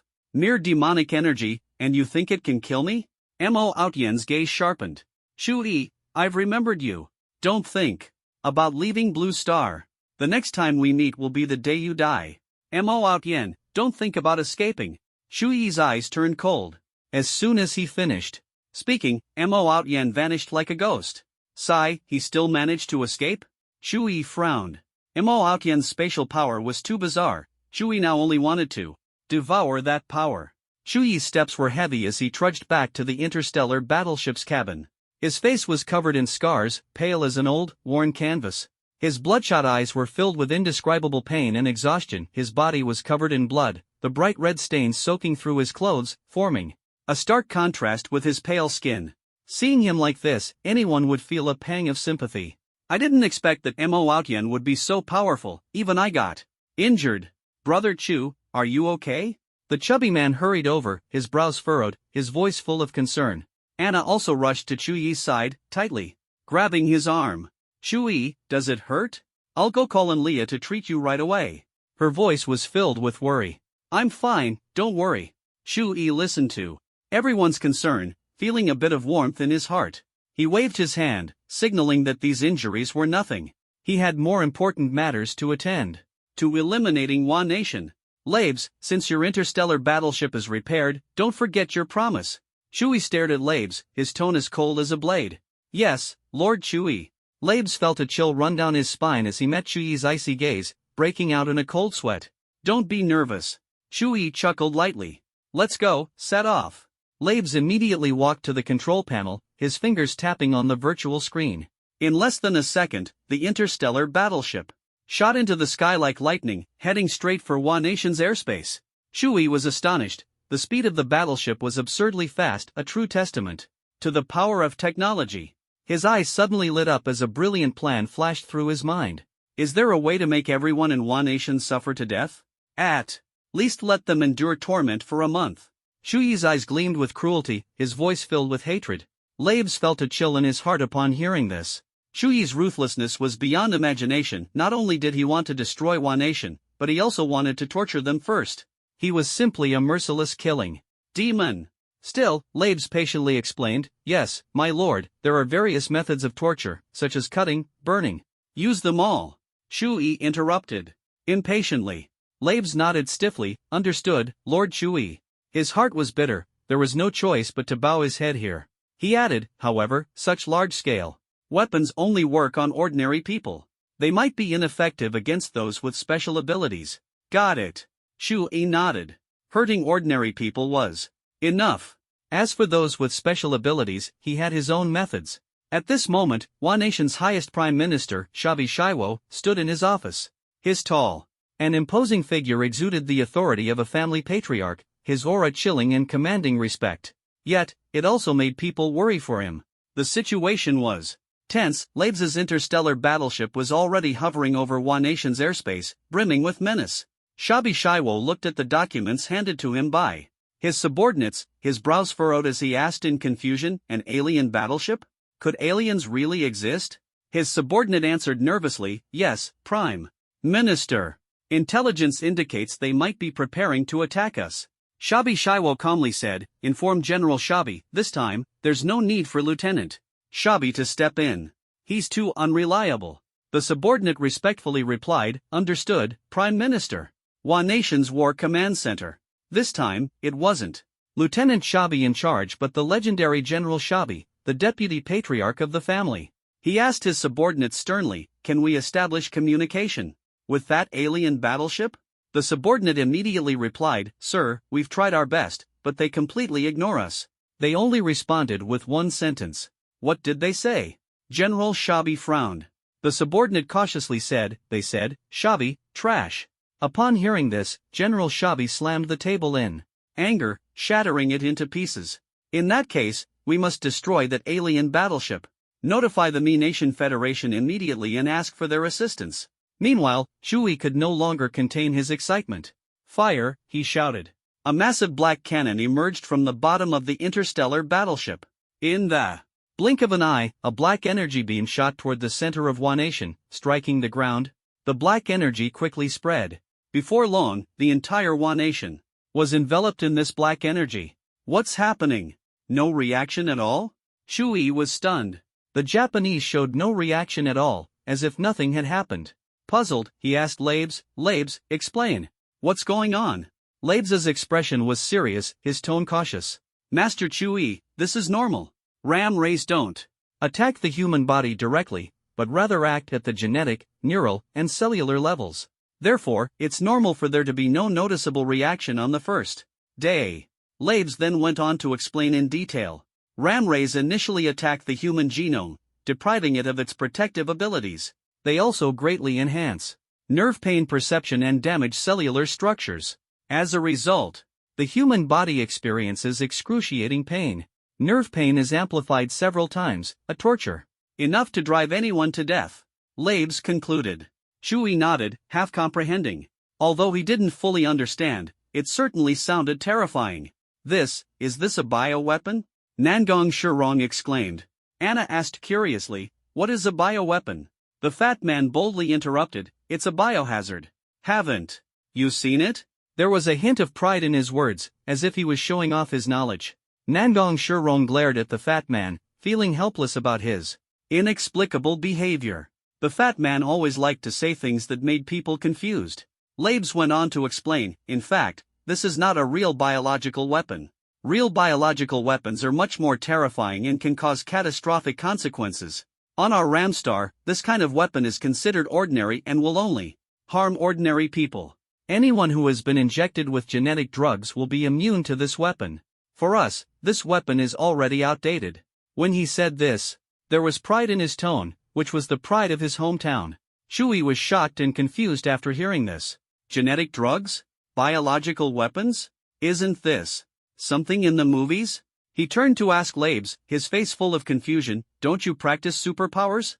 Labes sighed, and said helplessly, "There are no superpowers in our Ramstar, only foreign superpowers. Our race is simply incapable of awakening superpowers." There was a hint of helplessness in his voice, as if to say that this fate was doomed to be unchangeable. Shui learned from Labes that Ramstar is a purely technological civilization. It's not that they don't want to cultivate superpowers, but that they simply don't have the ability. Shui was a little yearning, and if he had the chance, he would go and see it.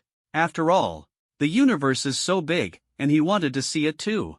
At this time, Fatty and Nangong Shirong came from a distance, and Fatty strode over and said, "Brother Chu, I want to invite Shirong to join our Kuanping group. What do you think?" His eyes were full of anticipation. Shui nodded slightly, with a smile on his lips, and whispered to Fatty, "Sure, as long as you are not afraid of being struck by lightning frequently." A drop of cold sweat broke out on the Fatty's forehead. Obviously, he didn't expect this would be the consequence. Shui turned to Nangong Shirong and said, with a serious expression, "Fatty should have told you about the situation of our Kuanping group, right? Have you really decided to join?" "Of course, as long as Fatty is there, I will be there." Nangong Shirong smiled, her voice firm, and her eyes looking at Fatty softly. "Very good. From now on, Nangong Shirong, you are a member of our Kuanping team." Shui nodded with satisfaction, his voice full of encouragement. Anna looked at Shui, seemed happy for him, and congratulated him repeatedly. "That's great, Sister Shirong, now you and Fatty can be together again." Her voice was full of joy. At this moment, Shui's heart ignited a sense of pride, as if there was a raging fire burning in his chest. "Ha ha ha," Shui laughed, "there is a fish in the North Ning named Kuan. Kuan is so big that no one knows how big it is. It turned into a pong bird. We want to be the kind of person who can go to heaven and earth and do everything." From somewhere, a huge pangbird phantom suddenly appeared behind Shui, making a deafening cry that resounded through the sky. The fat man and Nangong Shirong were also inspired by Shui's imposing presence. "We want to become those who can traverse the heavens and the earth, capable of anything," the fat man shouted excitedly. Anna stared at Shui intently, her eyes sparkling as if her heart was about to leap out of her chest. Time flew by, and a day passed. The island nation was shrouded in an eerie atmosphere. An overwhelming sense of weakness plunged 130 million ordinary citizens into endless fear. They experienced unprecedented illness, their bodies gradually losing strength, as if an invisible force was draining their vitality. The next day, the situation in the island nation worsened. More and more people fell ill, lying in bed, unable to stand. Intense pain drove them to despair. Some even chose suicide, seeking escape from the torment. By the third day, the situation had become even more dire. The elderly, the sick, and the frail reached their limits, their bodies unable to endure the agony. The analysis results are actually like this. Labes' face turned strange, his brow furrowed in disbelief. Seeing Labes' silence, Shui anxiously asked, "Tell me, what are the results?" Labes hummed awkwardly, then reluctantly said, "Master Shui, you'd better take a look at this for yourself." Shui's curiosity piqued, and he walked over to Labes, staring at the line of text on the screen. Kidney failure analysis results. Excessive mating and long-term drinking of toxic water. This is ridiculous. Shui was stunned, unable to believe it. But at this moment, Shui had no time to dwell on it. They had originally planned to act in 20 days, but now the situation was urgent. Shui quickly summoned Anna, Fatty, and Nangong Shirong. "The plan has changed. We must act now." Shui's tone was firm, his eyes resolute. "The anti-Japanese operation officially begins now. His words instantly ignited the flames of war. Great! I can't hold back my big stick anymore. Fatty jumped up excitedly, cheering passionately. Shui, didn't they say it would start in 20 days? Anna asked doubtfully, worry in her eyes. Team leader, what happened? Why so long in advance? Nangong Shirong frowned, her heart filled with questions. Here's what happened. Shui patiently explained the whole story. So that's how it was. Everyone was speechless, falling silent. Were these Japanese the only ones they knew about that? 10 minutes later, the four of them had arrived over Japan, ready to launch their annihilation operation. Shui waved his hand. You three, attack southwest, I'll go north. Moments later, the four of them quickly separated, for beams of light streaking across the sky, swooping down like lightning. Shui flew along north, his gaze cold. Meanwhile, Fatty, Nangong Shirong, and Anna unhesitatingly launched their slaughter southwestward. Their goal was clear, destroy the Japanese on sight. Shui stood on Tokyo soil, emanating a powerful aura. Hunyuan clones, he whispered, and instantly, 9 clones, identical to Chuyi, materialized like phantoms. These were Chuyi's newly realized Hunyuan clones. Each possessed the same immense power as the original, armed with the God-slaying spear, a truly incredible feat. However, these clones lacked the ability to think independently. Their actions relied entirely on Chuyi's mental control.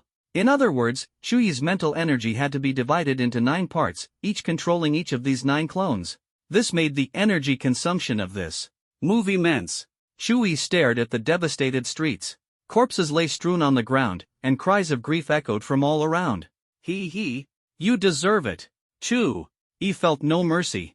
His 9 Hunyuan clones were as agile as the wind, each wielding the god-slaying spear as they slaughtered the Japanese frantically. Like cattle to be slaughtered, they fell to Chu-yi's side, one after another. Chu-yi and his 9 Hunyuan clones slaughtered with ruthless abandon. Every swing of the god-slaying spear carried an aura of unstoppable death. They traversed the battlefield relentlessly, like demons, advancing unstoppably northward. Blood dyed the earth red, gleaming eerily in the sunlight. Corpses lay scattered, and the air was thick with the smell of blood, as if death was right beside.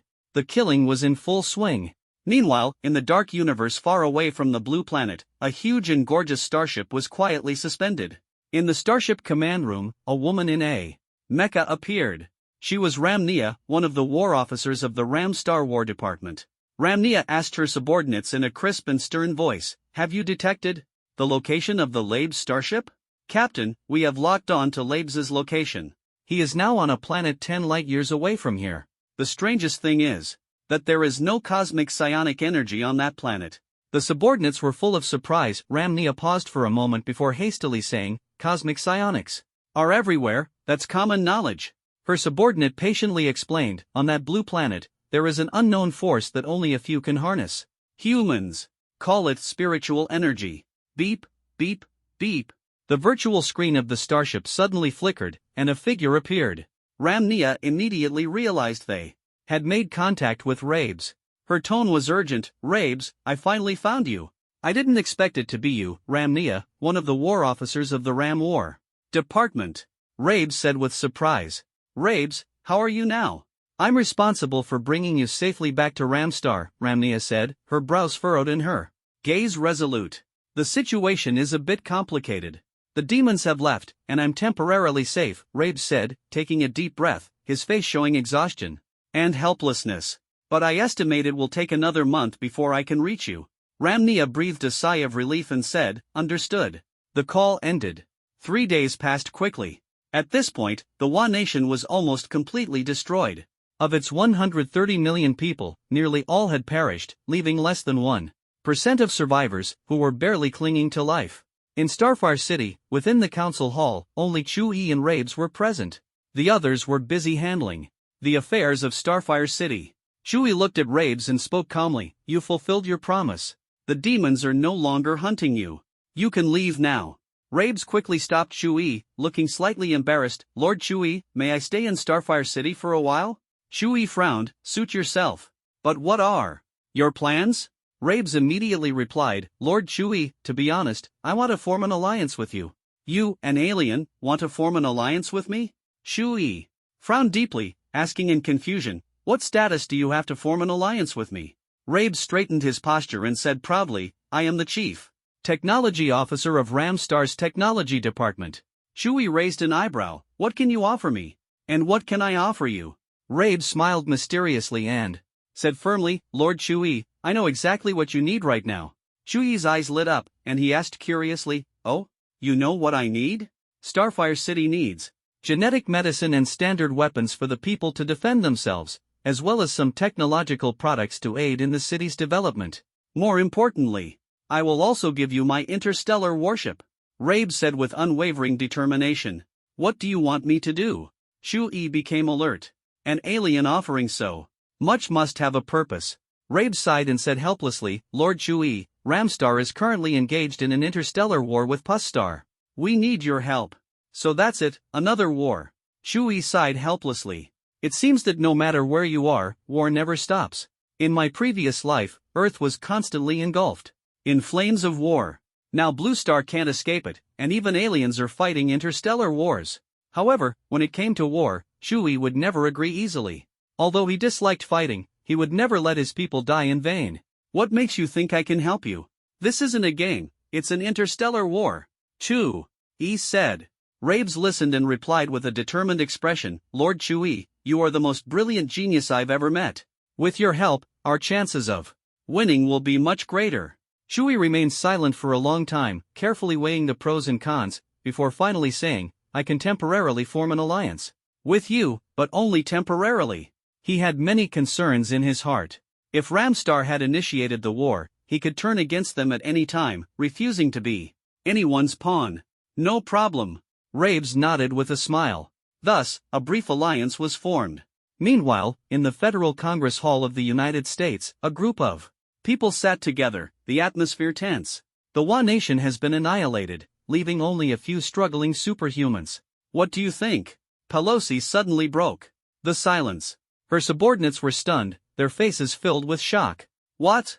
The Wa Kingdom has been destroyed? Impossible. Who did it? A month ago, the Wa Kingdom was fine. How could it collapse so quickly?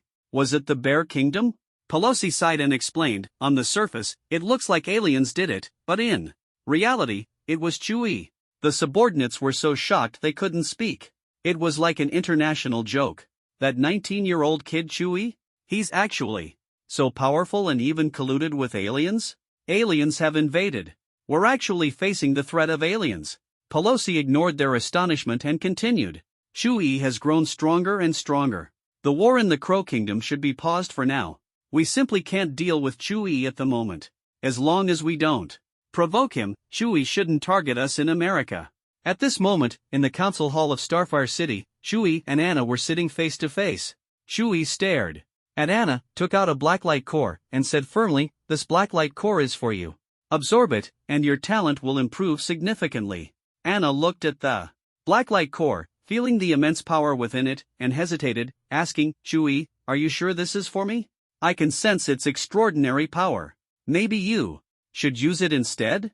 Chewie replied without hesitation, his tone domineering, of course it's for you. Do you dare refuse? Anna, hearing this, jumped up excitedly and hugged Chewie tightly, pressing her body against him. Chewie helplessly broke free, saying, are you looking for a beating? I can oblige. Anna playfully replied, then come and hit me. Ha ha, someone's actually this strange. Chewie didn't hold back and threw a punch, hitting Anna squarely. Anna flew several meters away, as if shot out by a slingshot. You asked for it, don't blame me. Chewie mocked with a smug smile. Chewie, you gave me such a precious gift, so why do you still reject me? Anna glared at Chewie angrily, her voice tinged with sadness and confusion. Why? Why exactly? Chewie sighed, his gaze falling on Anna's face. Do you really want to know the reason? Anna nodded firmly. Of course.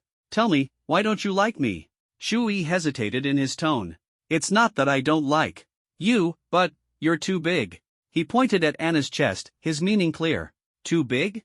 Anna looked down at herself, her brows furrowing in confusion. Chewie, why? Didn't you tell me earlier? If you don't like it, I can change for you. Ah, I was joking. I didn't think you'd actually believe it. Chewie laughed heartily, his tone light and teasing. Chewie, what do I have to do for you to accept me? Tell me. Anna bit her lip, her eyes full of anticipation. Chewie frowned, unwilling to answer. Anna was beautiful. In his previous life, she would have been a goddess. She was the daughter of the Bear Kingdom's emperor and an 8th tier ability user. She was practically the nightmare of all wealthy and beautiful women. He thought for a moment and said, "Why do you like me? This is truly a troublesome question." Anna looked at Chewie with determination, her eyes shining. "Ever since we fought together that time, Chewie fell silent, memories flooding his mind, as if time had stopped. He still didn't understand why she was so persistent. Sigh, it seems I can only use this kind lie, Chewie thought to himself. Feeling helpless. "Anna, as long as I achieve my dream, I'll marry you." Chewie finally spoke, his tone heavy and resolute. Anna's eyes instantly lit up, sparkling like stars. She softly asked, "Then what is your dream?" Chewie stared at Anna with determination, his eyes reflecting a profound light that revealed his inner resolve. His tone was firm and powerful as he spoke, word by word. "My dream is to create a peaceful world, a world free from the shadow of war. A truly equal world." A trace of disappointment appeared on Anna's face, her brows slightly furrowed, and her voice carried a hint of helplessness. "This dream sounds so distant, it seems. It will never come true." Chewie, unwavering, responded firmly, "Precisely because it seems so out of reach, we must work even harder. As long as we keep improving ourselves, this dream will no longer be a far-off fantasy." Hope flickered in Anna's eyes, and a strong sense of confidence ignited within her. She asked expectantly, "Is it really possible?" Chewie smiled, his voice filled with passion as he replied, "Of course. I swear. We must train diligently. Soon, we will go to Kunlun Mountain, the best place to enhance our strength."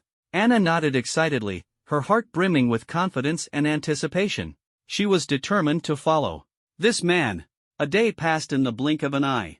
Inside the interstellar battleship, Chewie fixed his gaze on Rabes and asked in a low, resolute voice, "Is everything ready?" Rabes responded without hesitation, "Lord Chewie, everything is prepared and ready to begin at any time." "Then let's begin." Chewie's face showed a determined expression. Rabes immediately activated the equipment, and the holographic projection came to life. Chewie's figure was magnified across multiple locations in the wastelands of the Dragon Nation, with projections appearing everywhere. In an instant, the people of the Dragon Nation almost unanimously turned their eyes to Chewie's enormous figure. "What is this? How can a person be so large? It must be a projection, there's no way someone could be that big." Chewie cleared his throat, his voice resounding like a war drum across every corner of the Dragon Nation. "Dear compatriots of the Dragon Nation, greetings. I am Chewie, and I am also a citizen of the Dragon Nation. Perhaps many of you have heard my name. Yes, I was once the most notorious criminal in history. But none of that matters anymore. Now, I sincerely invite everyone in the wastelands to settle in Spark City. We will do everything in our power to ensure your safety. In Spark City, I, Chewie, guarantee that everyone will enjoy equal rights, and you will no longer have to fear death or the threat of mutant beasts. Even if there are threats, I swear to protect you with my life. If this world is truly so cold and dark, I will burn my own life to ignite a spark of hope. This spark may be small, but as long as we keep striving and moving forward, one step at a time, there will come a day when this spark will ignite the grasslands will set the shrubs ablaze, and the shrubs will spread into great trees. Eventually, this tiny spark will become a raging wildfire, illuminating the entire world. A single spark can start a prairie fire. Spark City is here." Chewie's voice echoed through the skies, like a shining star guiding the people of the wastelands toward new hope. At this moment, the hearts of the Dragon Nation's people were deeply moved, and tears of emotion streamed from their eyes. Finally, someone had stepped forward to speak for them. They had endured enough suffering in this long, dark era. Meanwhile, the atmosphere in the Shangwan family grew tense. "Truly disappointing. I never expected you, Chewie, to be this kind of person." Shangwan Lingwei's powerful aura erupted, and a thunderous dragon roar emanated from within her, signifying her official breakthrough to the 9th tier. Still believing in the equality for all nonsense from centuries ago. What a joke! Fighting for justice for ordinary people. How could someone like you possess such extraordinary talent? She couldn't comprehend how someone like Chewie could have a talent even greater than hers. A long while later, in the solemn and dignified meeting hall of Spark City, Chewie, Anna, Fatty, Nangong Shiron, Zheng Xian, Rabes, and the humanoid 9th tier Sand Scorpion sat around an intricately carved wooden table. With this nationwide information broadcast, Spark City is bound to welcome a large influx of civilians. I have some plans to share with everyone now. Chewie broke the silence first, his voice firm and confident. First, Fatty and Nangong Shurong, as representatives of the Nangong family, you will be responsible for guiding the civilians into Spark City and ensuring their proper settlement. Second, Little Scorpion, as the captain of Spark City's security team, you will be held accountable for any casualties. Third, Zhang Xian, the Zhang family is responsible for transporting supplies to ensure civilians don't go hungry. Unlike us ability users, they don't need to eat. Fourth, Rabes, you're in charge of building Spark City, using the advanced technology of Ramstar to continuously improve the city. Fifth, Anna, you're a light attribute ability user, the fastest among us, responsible for delivering important messages. Finally, I, Chewie, will dedicate myself to expanding Spark City until it can accommodate all the civilians of the Dragon Nation. He spoke with passion and determination, and everyone could feel his resolve. All right. The group nodded in agreement, fully endorsing Chewie's plan. They knew that only through unity and cooperation could Spark City thrive. Everyone immediately threw themselves into their tasks, methodically carrying out their actions. Chewie unhesitatingly created 9 mixed-element clones, each imbued with the power of water and wood attributes, rapidly and systematically expanding Spark City. Under his efforts, treehouses connected to the mother tree gradually took shape. Each house was 3 stories tall, appearing very natural, with no traces of steel or concrete.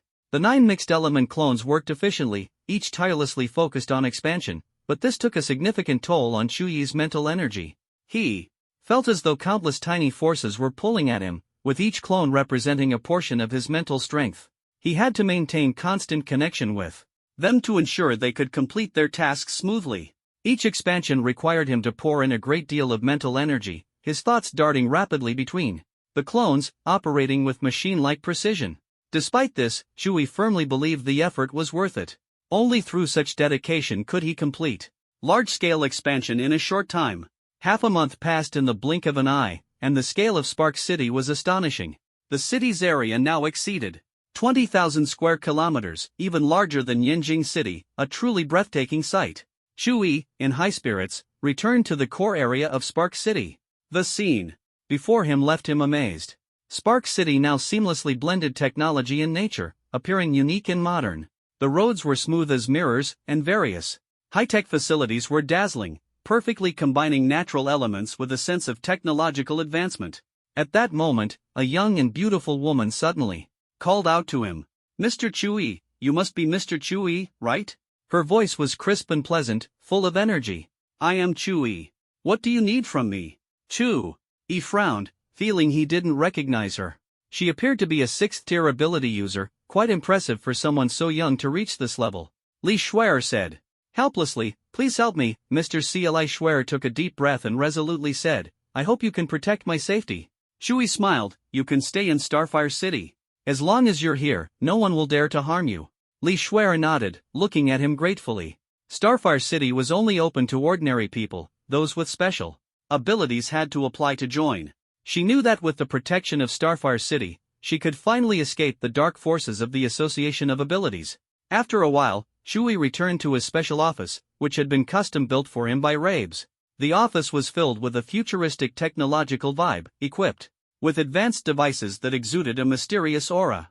The desk was particularly stunning, made of liquid metal that could change shape at will, truly incredible. Chewie looked at Rabes and smiled excitedly. "I never thought I could enjoy such treatment. This liquid metal is absolutely amazing." Rabes ignored his smile and said directly, "I plan to return to Ramstar. I hope you can come with me." Chewie shook his head, his expression serious. "I can't go with you now. There are too many things to handle here on Blue Star. But when the time is right, I will personally pilot a starship there." Rabes frowned, his tone anxious. "Lord Chewie, we don't have much time left on Ramstar. In less than 2 years, an interstellar war is likely to break out." Chewie smiled calmly. "Don't worry, I won't go back. On my promise. The starship can contact you anytime, there's no need to be so pessimistic." Rabes sighed in relief and said, "Later, I'll introduce you to Ramstar's war officer." Chewie was filled with curiosity upon hearing this. The title war officer sounded like someone who managed wars, but Chewie actually disliked war. Still, he was eager to meet this person. Outside Starfire City, Shui looked up at the sky and saw a massive interstellar warship hovering above. It was much larger than Rabe's starship, with a sharp design resembling a blade absolutely stunning. It was breathtakingly cool. A woman in white mech armor descended from the warship. She stared at Shui for a few seconds, then turned to Rabes and asked, "Rabes, the tech officer, who is this?" "Ramnia, this is Shui, a very powerful ability user and now our ally," Rabes quickly introduced. Then he turned to Shui and said, "This is Ramnia, one of the war officers from Ramstar's war department." Ramnia's lips curved slightly, her eyes sparkling with a bright smile. "Shui, hello, looking forward to working together." "Ramnia, hello, I hope the war ends soon." Shui also smiled, his gaze sincere. The two silently observed each other, clearly deepening their mutual understanding. Yet no one could guess their inner thoughts. After a while, Ramnia boarded the warship with Rabes. As the starship launched, it streaked across the sky like lightning, disappearing instantly, as if merging into the vast depths of the universe. Shui watched the warship leave, filled with emotion.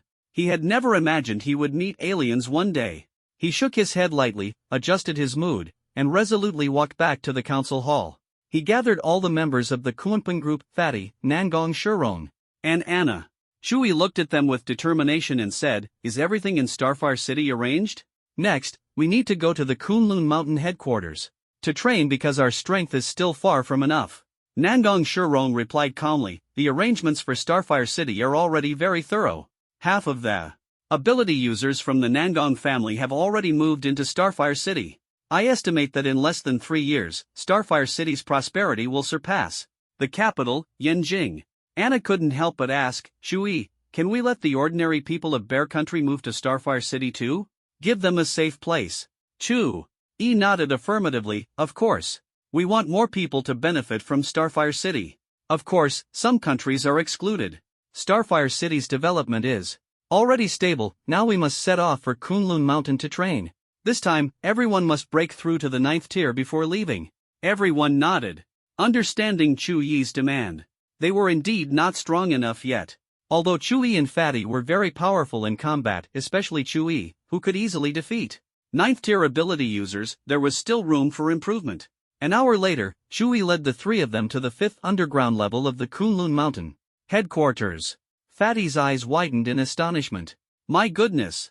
The underground of Kunlun Mountain is so magnificent. It's like an underground city." Chui patiently explained, "This is the headquarters of our special forces for ability users. Few people come here normally. Everyone has an ID card and their own private courtyard. The energy here is abundant, making it perfect for cultivation. There's also a spiritual spring. I'll take you there later. Make sure to cultivate well. You might break through to the 9th tier in less than a month." Fatty laughed excitedly upon hearing this. "That's amazing, Brother Chu. I feel like my abilities will become incredibly powerful once I reach the 9th tier." Anna and Nangong Shurong were equally thrilled. This was a rare opportunity. The 9th tier was a level most ability users could never reach in their lifetime. At this moment, in the spiritual spring of Kunlun Mountain, Chui sat cross-legged, fully focused on cultivating. He took a deep breath, sensing that the spiritual energy in the spring was denser than before. Although it might have been his imagination, his intuition told him that this cultivation session would be different. The Han Yuan Wu Ji technique in his body operated rapidly, and a surge of powerful spiritual energy flooded in like a torrent, sweeping through his entire body.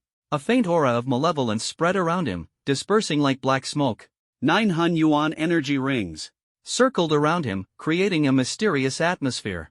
Meanwhile, Anna also sat cross-legged in the spiritual spring, her expression serious as she absorbed the demonic power of the black light core. The terrifying spiritual energy and black light merged within her body, the black light flickering around her and exuding an eerie and fearsome aura. Nangong Shurong, on the other hand, was surrounded by lightning. As a lightning attribute ability user, the spiritual energy of the spring continuously refined her, and her lightning powers seemed to be evolving. Fatty was enveloped in a strange halo as he sat cross-legged, golden light swirling around him. Time passed slowly, like grains of sand slipping through fingers. Chui sat at the center of the spiritual spring, the Han Yuan Wu Ji technique operating within him, surrounded by a faint aura of malevolence, as if some invisible force was gestating. On the second day, Chewie broke through to the mid-7th tier, his physical strength reaching new heights. On the third day, he advanced to the late 7th tier, his aura growing even more intense. On the fourth day, the terrifying spiritual energy of the spring continued to pour into Chewie's body, and he felt an unprecedented surge of power. On the fifth day, Chewie broke through to the 8th tier, and a powerful wave of malevolence erupted instantly, his aura becoming even more overwhelming. The 6th day, the 7th day, the 8th day. Time passed day by day, but Chewie remained at the peak of the 8th tier, unable to break through. Damn it! Break through already! Chewie was anxious. Despite the abundant spiritual energy, why couldn't he advance? But he didn't give up and decided to continue cultivating. He firmly believed that he would eventually reach the 9th tier. Just then, something strange happened. A small black lotus seed began to grow slowly within Chewie's body. Though tiny, it emitted a terrifying aura of destruction. Could it be the legendary world-destroying Black Lotus? Chewie was shocked but continued to absorb the spiritual energy of the spring without hesitation. As the powerful energy poured in, the Black Lotus seed began to sprout slowly. Time passed, and on the 30th day, the moment the lotus seed fully sprouted, Chewie finally broke through to the 9th tier. An unprecedented surge of power coursed through his entire body. Amazing! I actually broke through to the 9th tier in just 1 month. Chewie shouted excitedly. He felt the surging power within him, as if he could tear through all constraints. He had finally stepped into the realm of the 9th tier.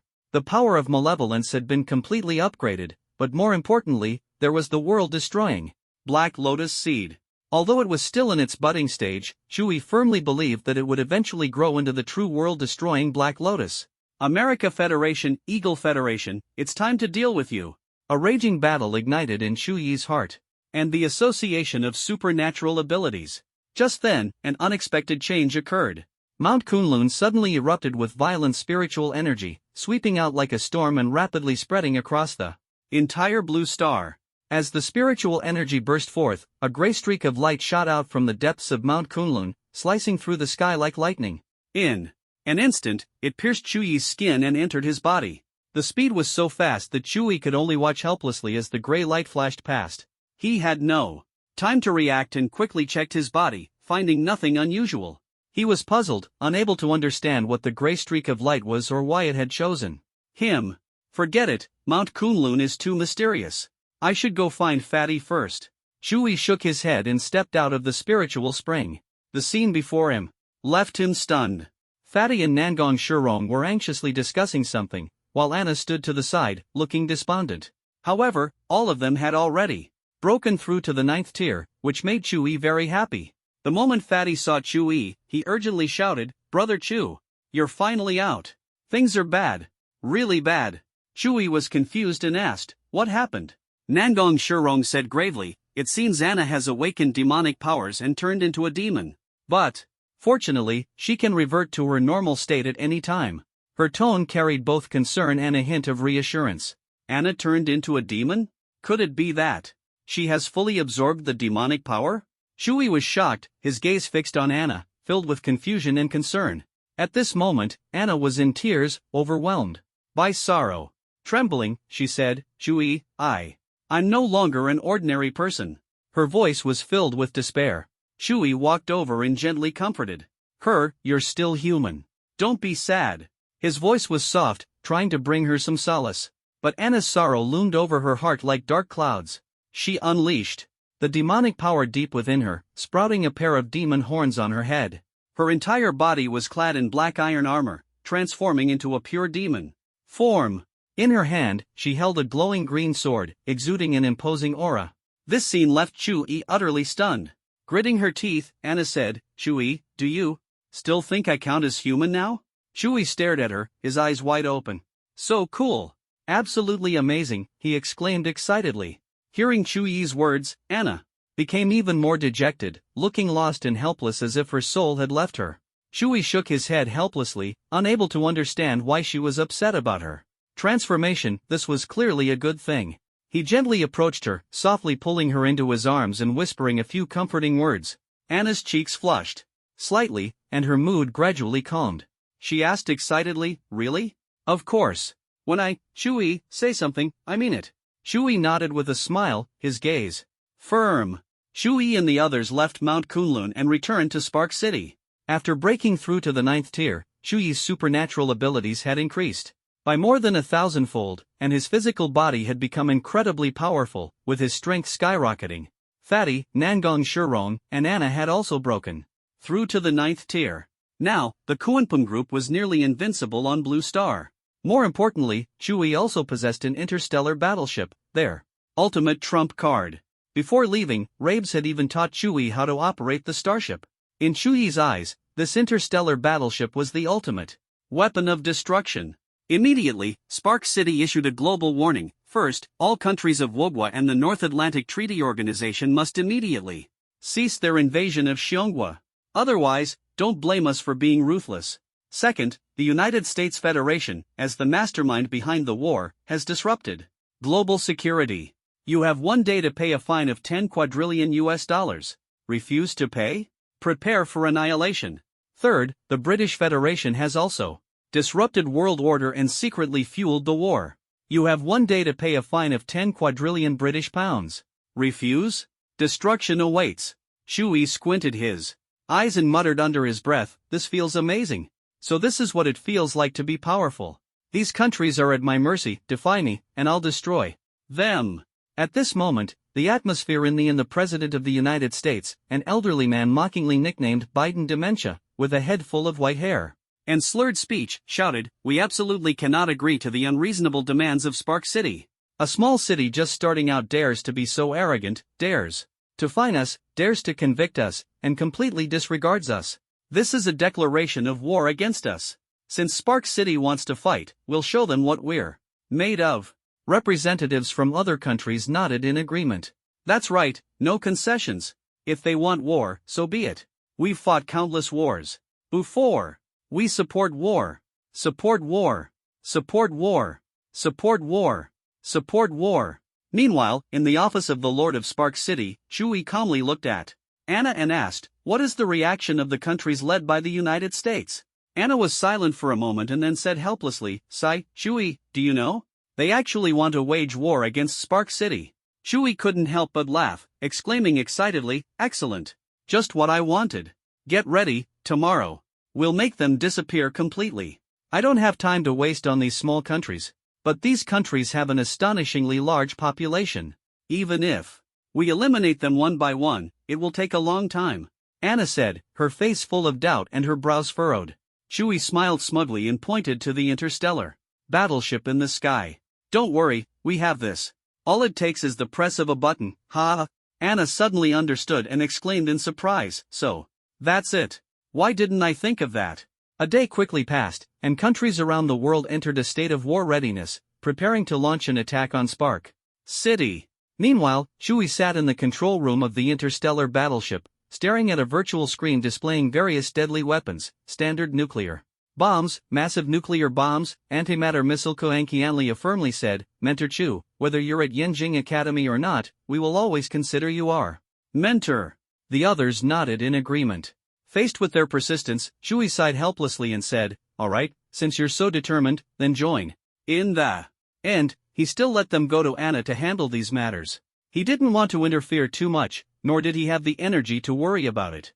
As long as peace could be maintained, he preferred not to concern himself with other matters, even though war had been endless throughout history. Sigh, why do brothers have to act so quickly? What pained Shui was that even the Association of Espers, an organization that was supposed to be united, had set its sights on him. The infighting among compatriots left him deeply disappointed. A long time passed, and the location was a luxurious office at the headquarters of the Association of Espers in Yenjing City. Shui stared at a handsome man, the president of the Association of Espers, Jin Shenwen. Behind Jin Shenwen stood several scantily clad women, exuding an air of extravagance. Shui looked at Jin Shenwen coldly and mocked, "So you're the president of the Association of Espers? Judging by your strength, you're nothing special." Jin Shenwen's expression remained calm, surprised by Chuyi's audacity. He then said, "So you're Chuyi? You dared to barge into the headquarters of the Association of Espers alone? You really don't know your place." "Don't know my place? Ha, it's you who doesn't know better." Shui smirked coldly and said, Disdainfully, I actually didn't want to destroy you, but since you insist on opposing me, don't blame me for showing no mercy. Jin Qianwen also laughed, his metallic abilities surging within him. He said arrogantly, Shui, an orphan like you dares to intimidate me? Since you've walked into the trap, prepare to die. Oh, and by the way, I'll be taking your Xingho city too. And the beauties around you, they're mine now. Ha ha ha. Shui's eyes narrowed, a cold glint flashing in them. He suddenly realized that Jin Qianwen was a metal element esper. I didn't expect him to be metal element. Perfect, I'll devour him. This way, I'll complete the 5 elements. Shui was secretly delighted, his body instantly surrounded by intense killing intent, and his aura surged to its peak. Jin Qianwen was shocked, shouting in disbelief, You, Shui, weren't you just at the 7th tier? How could you break through to the 9th tier so cute? Did you all feel it? Xiao Tianjue asked in a deep voice. Feng Qingyan frowned tightly. Yes, the spiritual energy has begun its second resurgence. A trace of unease flashed in Xian Yuanyi's eyes. Since yesterday, the concentration of spiritual energy in the air has been steadily increasing. Isn't that good news? We can cultivate faster and become stronger. Lin Shaoqi exclaimed excitedly. Shui remained silent. Xiao Tianjue turned to him and asked expectantly, Shui, what do you think about this? Shui pondered. For a moment, his gaze deep. The second resurgence of spiritual energy means it will become more abundant, and the beasts will undoubtedly grow stronger. But, since most humans cannot awaken abilities, this is not necessarily a good thing.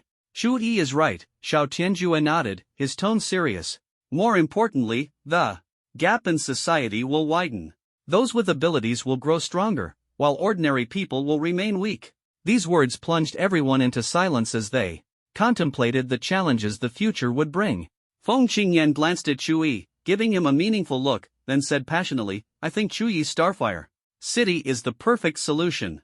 The future of Longwa should be led by Starfire City because it is a city where everyone is equal, even those with abilities enjoy the same rights. Shui immediately understood Feng Qingyan's intention, she was helping him garner support. He solemnly declared, that's right.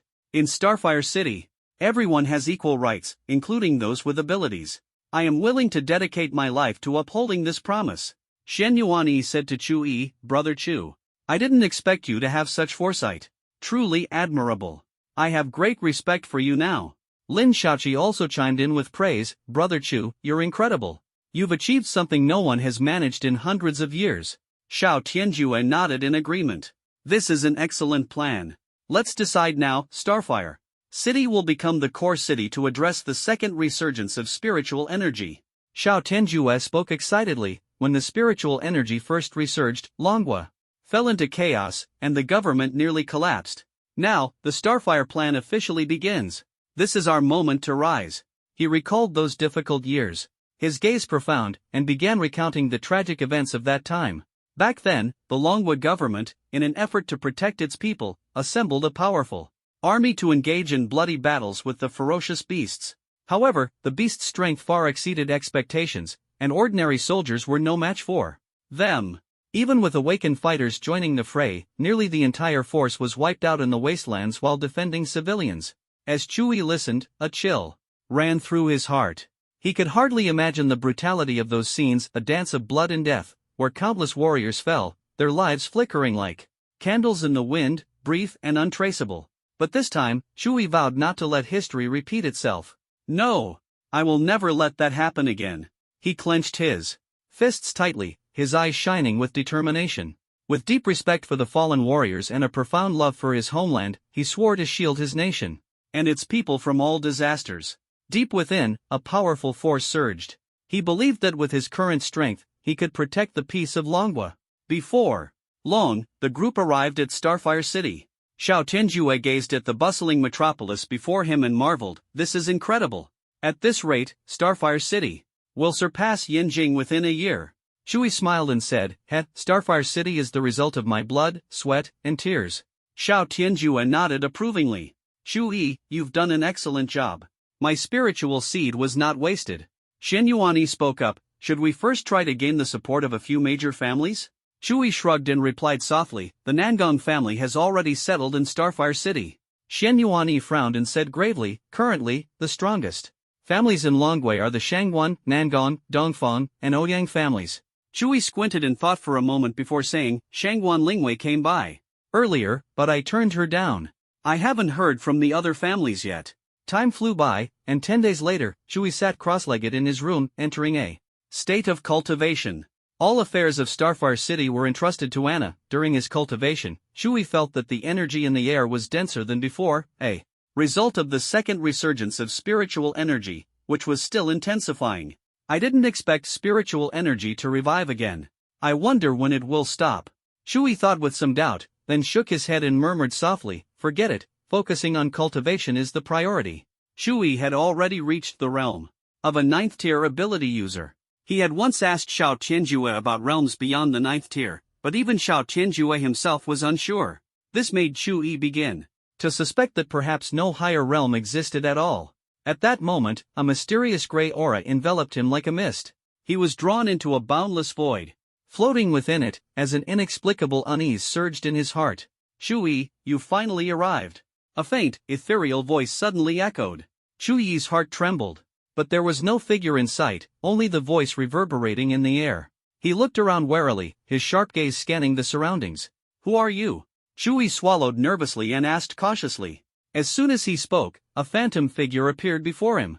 The figure was dressed in a white Taoist robe, exuding an extraordinary and otherworldly aura, both handsome and mature, resembling an immortal. I am Yuancher Tianzuan. The voice was solemn and mysterious. Chui was shocked but found it hard to fully believe. Are you really the legendary Yuancher Tianzuan? A saint of the primordial era? That's a legend among legends. Chui asked, half-doubting. Yuancher Tianzuan smiled and replied, strictly speaking, I am not the true self, nor can I be considered an avatar. I am merely a thought of the true self. Calling myself Yuancher Tianzuan is not too far-fetched, is it? Chui listened, still half-convinced. After all, standing before him was Yuancher Tianzuan. From the myths of the primordial era. He couldn't help but ask, Senior Yuancher, did the legendary primordial world truly exist? Yuancher Tianzuan sighed and said, the primordial world? Of course, it once existed. Chui keenly caught the implication in Yuancher Tianzuan's words, once existed, suggested that it might no longer exist.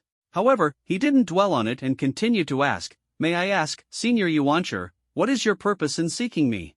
I'm just an ordinary person.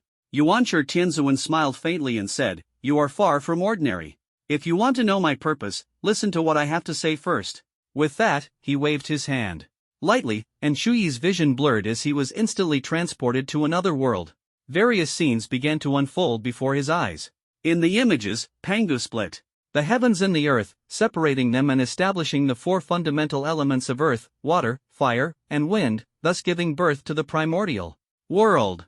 The scene shifted to depict the first great catastrophe of heaven and earth, the Dragon-Phoenix War. The Dragon, Phoenix, and Qilan clans fought fiercely for supremacy, causing the primordial energy of heaven and earth to be severely damaged, with disaster shrouding the entire primordial world.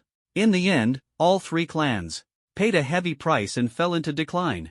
With their downfall, the primordial world's fortune plummeted, and spiritual energy drastically diminished. The scene shifted again, showing the second great calamity, the War of the Witches and Demons. The Witch Clan, claiming to be the rightful descendants of Pangu, was led by the 12 ancestral witches. The fire god Zhurong and the water god Gongang clashed violently, causing Mount Buzhou to collapse. The sage Nuwa arrived to mend the heavens. The ancestral witch Huta transformed into the cycle of reincarnation, taking control of the 6 paths of reincarnation, but as a result, the Witch Clan lost one of their ancestral witches, significantly weakening their strength. The Demon Clan, led by Eastern Emperor Tai and Emperor Jun, with the assistance of the 10 demon saints, wielded immense power. The 2 clans engaged in a cataclysmic battle that shook heaven and earth, the most harrowing disaster in the history of the primordial world. The ancestral witches set up the 12 heavenly gods formation, transforming into an incomplete true form of Pangu, and clashed with the Demon Clan's Zhou Tian star formation. After the battle, the primordial world was left fragmented, its once glorious realm divided into 4 continents, and spiritual energy was no longer abundant. The scene shifted once more. The War of the Gods erupted, though this calamity was far smaller in scale compared to the War of the Witches and Demons. Compared to the previous disasters, it was like ants facing an elephant. After the Zhou dynasty overthrew the Shang dynasty, the spiritual energy of the primordial world had thinned to a billionth of its original state. The path of immortality became exceedingly difficult, with celestial immortals being the pinnacle and golden immortals almost unattainable. You must know that in the early days of the primordial era, golden immortals roamed everywhere and could be seen at every turn. The scene shifts. By the Warring States period, when the Qin state unified the world, the primordial world had completely disappeared. Before him was only a blue planet. This turned out to be Chu Yi's previous life's Earth. From then on, spiritual energy almost completely vanished, and the path of cultivating immortality was entirely closed. The scene faded. Chu Yi was half awake, half dreaming. You've seen all this. How do you feel? The voice of the primordial heavenly venerate pulled him back to reality. Chu Yi was so shocked he couldn't speak, and he asked in disbelief, "What on earth is going on? What happened? Between the Zhou dynasty and the Warring States period?" The primordial heavenly venerate sighed helplessly. "We experienced a calamity of immeasurable magnitude." Chu Yi was even more confused. What is this immeasurable calamity? The primordial heavenly venerate patiently explained, "The immeasurable calamity of primordial chaos is even more terrifying than the immeasurable calamity of chaos. If it were only the latter, we saints and teacher Hongjun could still handle it." He paused and continued, "The immeasurable calamity of primordial chaos is equivalent to the power of 30,000 immeasurable calamities of chaos. Even saints can be destroyed." Chu Yi's face turned pale as he listened, his eyes filled with fear. He couldn't begin to imagine the terror of something that could annihilate even saints. How vast was the primordial world? The Zhou star array alone contained 365 main stars and 14,800 auxiliary stars. Each auxiliary star was more expansive than the universe, and the main stars extended infinitely. The current universe, though vast, was only 93 billion light-years across. This was merely the scale of one formation in the primordial world. And saints were beings countless times more powerful than the Zhou star array. Chu Yi was deeply shaken, only now truly grasping the vastness and terror of the primordial world. Saints were eternal and indestructible, while those below saints were as insignificant as ants. This was no exaggeration. Chu Yi couldn't fathom what kind of power could destroy a saint. It was too terrifying. The primordial heavenly venerate smiled as he looked at Chu Yi and said, "Chu Yi, don't be too surprised. When you become truly powerful, these things won't shock you anymore." Chu Yi nodded, trying to calm his emotions, and asked, "Primordial Senior, what exactly do you want me to do?" The primordial heavenly venerate's expression turned serious. "Chu Yi, the legacy of the primordial world will be inherited by you." Chu Yi was once again stunned upon hearing this. The legacy of the primordial world. That was the treasure of the primordial era. He swallowed hard and said in disbelief, "Primordial Senior, why choose me? I'm just an ordinary person." The primordial heavenly venerate's face showed a faint smile. "Because you were chosen by the teacher. Your god-slaying spear, your awakened abilities, and your primordial infinite technique were all arranged by teacher Hongjun." Cold sweat broke out on Chu Yi's forehead. So everything had been preordained. His transmigration and rebirth, his awakening of abilities, were all part of a plan. This realization sent a chill through him, and the more he thought about it, the more frightened he became. The primordial heavenly venerate saw through Chu Yi's thoughts and said gently, "Chu Yi, don't be afraid. We won't harm you. The primordial infinite technique you are cultivating is the painstaking effort of teacher Hongjun, but you haven't fully mastered it yet." Chu Yi was puzzled. "Primordial Senior, I've already cultivated the primordial infinite technique to the 9th level. The primordial heavenly venerate smiled and explained, "The most powerful aspect of the primordial infinite technique lies in its ability to fuse and devour, capable of integrating all laws. For you to cultivate to this level in this small universe is already remarkable. This is also the important reason why I chose to stand before you." Yuanshi Tianzun waved his hand, and countless treasures, divine abilities, and cultivation techniques appeared around him.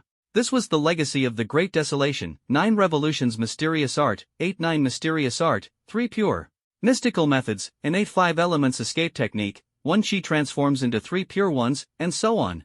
Innate supreme treasures, Pango banner, chaos bell. Innate spiritual treasures, 12-petaled creation green lotus, 12-petaled karma fire red lotus, 12-petaled merit golden lotus, river diagram, and Luo book. Innate merit spiritual treasure, Hongmeng measuring heaven ruler. Heavenly Tao exotic treasure, all heaven auspicious clouds. Fantastic. With these treasures, won't I be able to sweep across the entire universe once I leave here? Shui was so excited that his whole body heated up, fantasizing about the future with great enthusiasm. Each of these treasures has restrictions, and the innate supreme treasures have 49 restrictions, Yuanshi. Tianzun's calm words shattered Shuyi's dream. You cannot control them yet. Only when you reach the realm of De Luo Golden Immortal can you begin to break these restrictions. Moreover, breaking each restriction will take a very long time, Yuanshi Tianzun reminded him. You are currently cultivating the abilities of the small universe system. When you cultivate the Great Desolation realm in the future, make sure not to use it outside. Why can't I use the power of the Great Desolation outside? Shui asked in confusion. The Great Desolation realm is said to be the strongest in the universe. I don't understand why I can't display it outside. Besides, I've already reached the 9th tier in external cultivation, but I can't break through further, and I have no clue why. Yuanshi Tianzun patiently explained, if you use the power of the Great Desolation outside, the will of the world will immediately obliterate you because you are not strong enough yet. The reason your god-slaying spear and world-destroying Black Lotus are in the form of abilities is to protect you. There are 2 paths to release the power of the Great Desolation outside. The first path is for your ability realm to reach a level where even the will of the world cannot destroy you. The second path is to reach the Golden Immortal realm. Once you become a Golden Immortal, the insignificant laws of this universe will no longer be able to affect you. Shui nodded, suddenly enlightened. Senior Yuanshi, so that's how it is. I understand now. Then, regarding my ability realm, do you have any suggestions? Shui asked respectfully. Yuanshi Tianzun smiled. This blue star has been sealed by me, so you cannot access the true energy of the universe. What you are cultivating is merely the weak spiritual energy I have released, which is far inferior to the true spiritual energy of the universe. To break through beyond the 9th tier, you must rely on the true energy of the universe. Shui was so shocked that he was speechless. He hadn't expected Yuanshi Tianzun to be so powerful, able to seal the entire blue star with just a thought. This power was truly awe-inspiring. Yuanshi Tianzun's expression turned solemn. There is one more treasure, the most important treasure, and that is the world we are currently in. Shui blinked, puzzled. The current world? This world is a treasure? Yuanshi Tianzun said seriously, of course. This is the world within the Chaos Pearl, where you can cultivate. Chaos Pearl? Shui was shocked once again. So the strongest treasure was saved for last. The Chaos Pearl was the true supreme treasure of chaos, the ultimate trump card. Yuanshi Tianzun continued, the Chaos Pearl has now merged into your body. However, you cannot absorb the chaotic energy yet. You must reach the Golden Immortal realm before you can absorb the chaotic energy. Shui sighed, feeling a bit regretful. Although he was within it, he couldn't personally experience the power of chaos and could only look at it longingly without being able to truly absorb it. Yuanshi Tianzun smiled and said, alright, the important matters have been explained. Now you can begin merging the cultivation techniques, starting with the 8-9 mysterious art. Shui was somewhat confused. The merging of cultivation techniques was incredibly complex, so he asked, Senior Yuanshi, how should I proceed? Yuanshi Tianzun personally guided him. Sitting cross-legged, he waved his hand, and a strong golden light shot straight into Shui's forehead. Shui felt the secrets of cultivating the 8-9 mysterious arts slowly manifesting in his mind. Now, begin operating the primordial infinite art. Yuanshi Tianzun's voice echoed in his mind. Shui was extremely excited. This was personal guidance from a sage. He hurriedly activated the Han Yuan Wuji technique, striving to absorb the essence of the 8-9 mystical technique. As time ticked by, the Han Yuan Wuji technique grew increasingly complex, as if it were constantly evolving.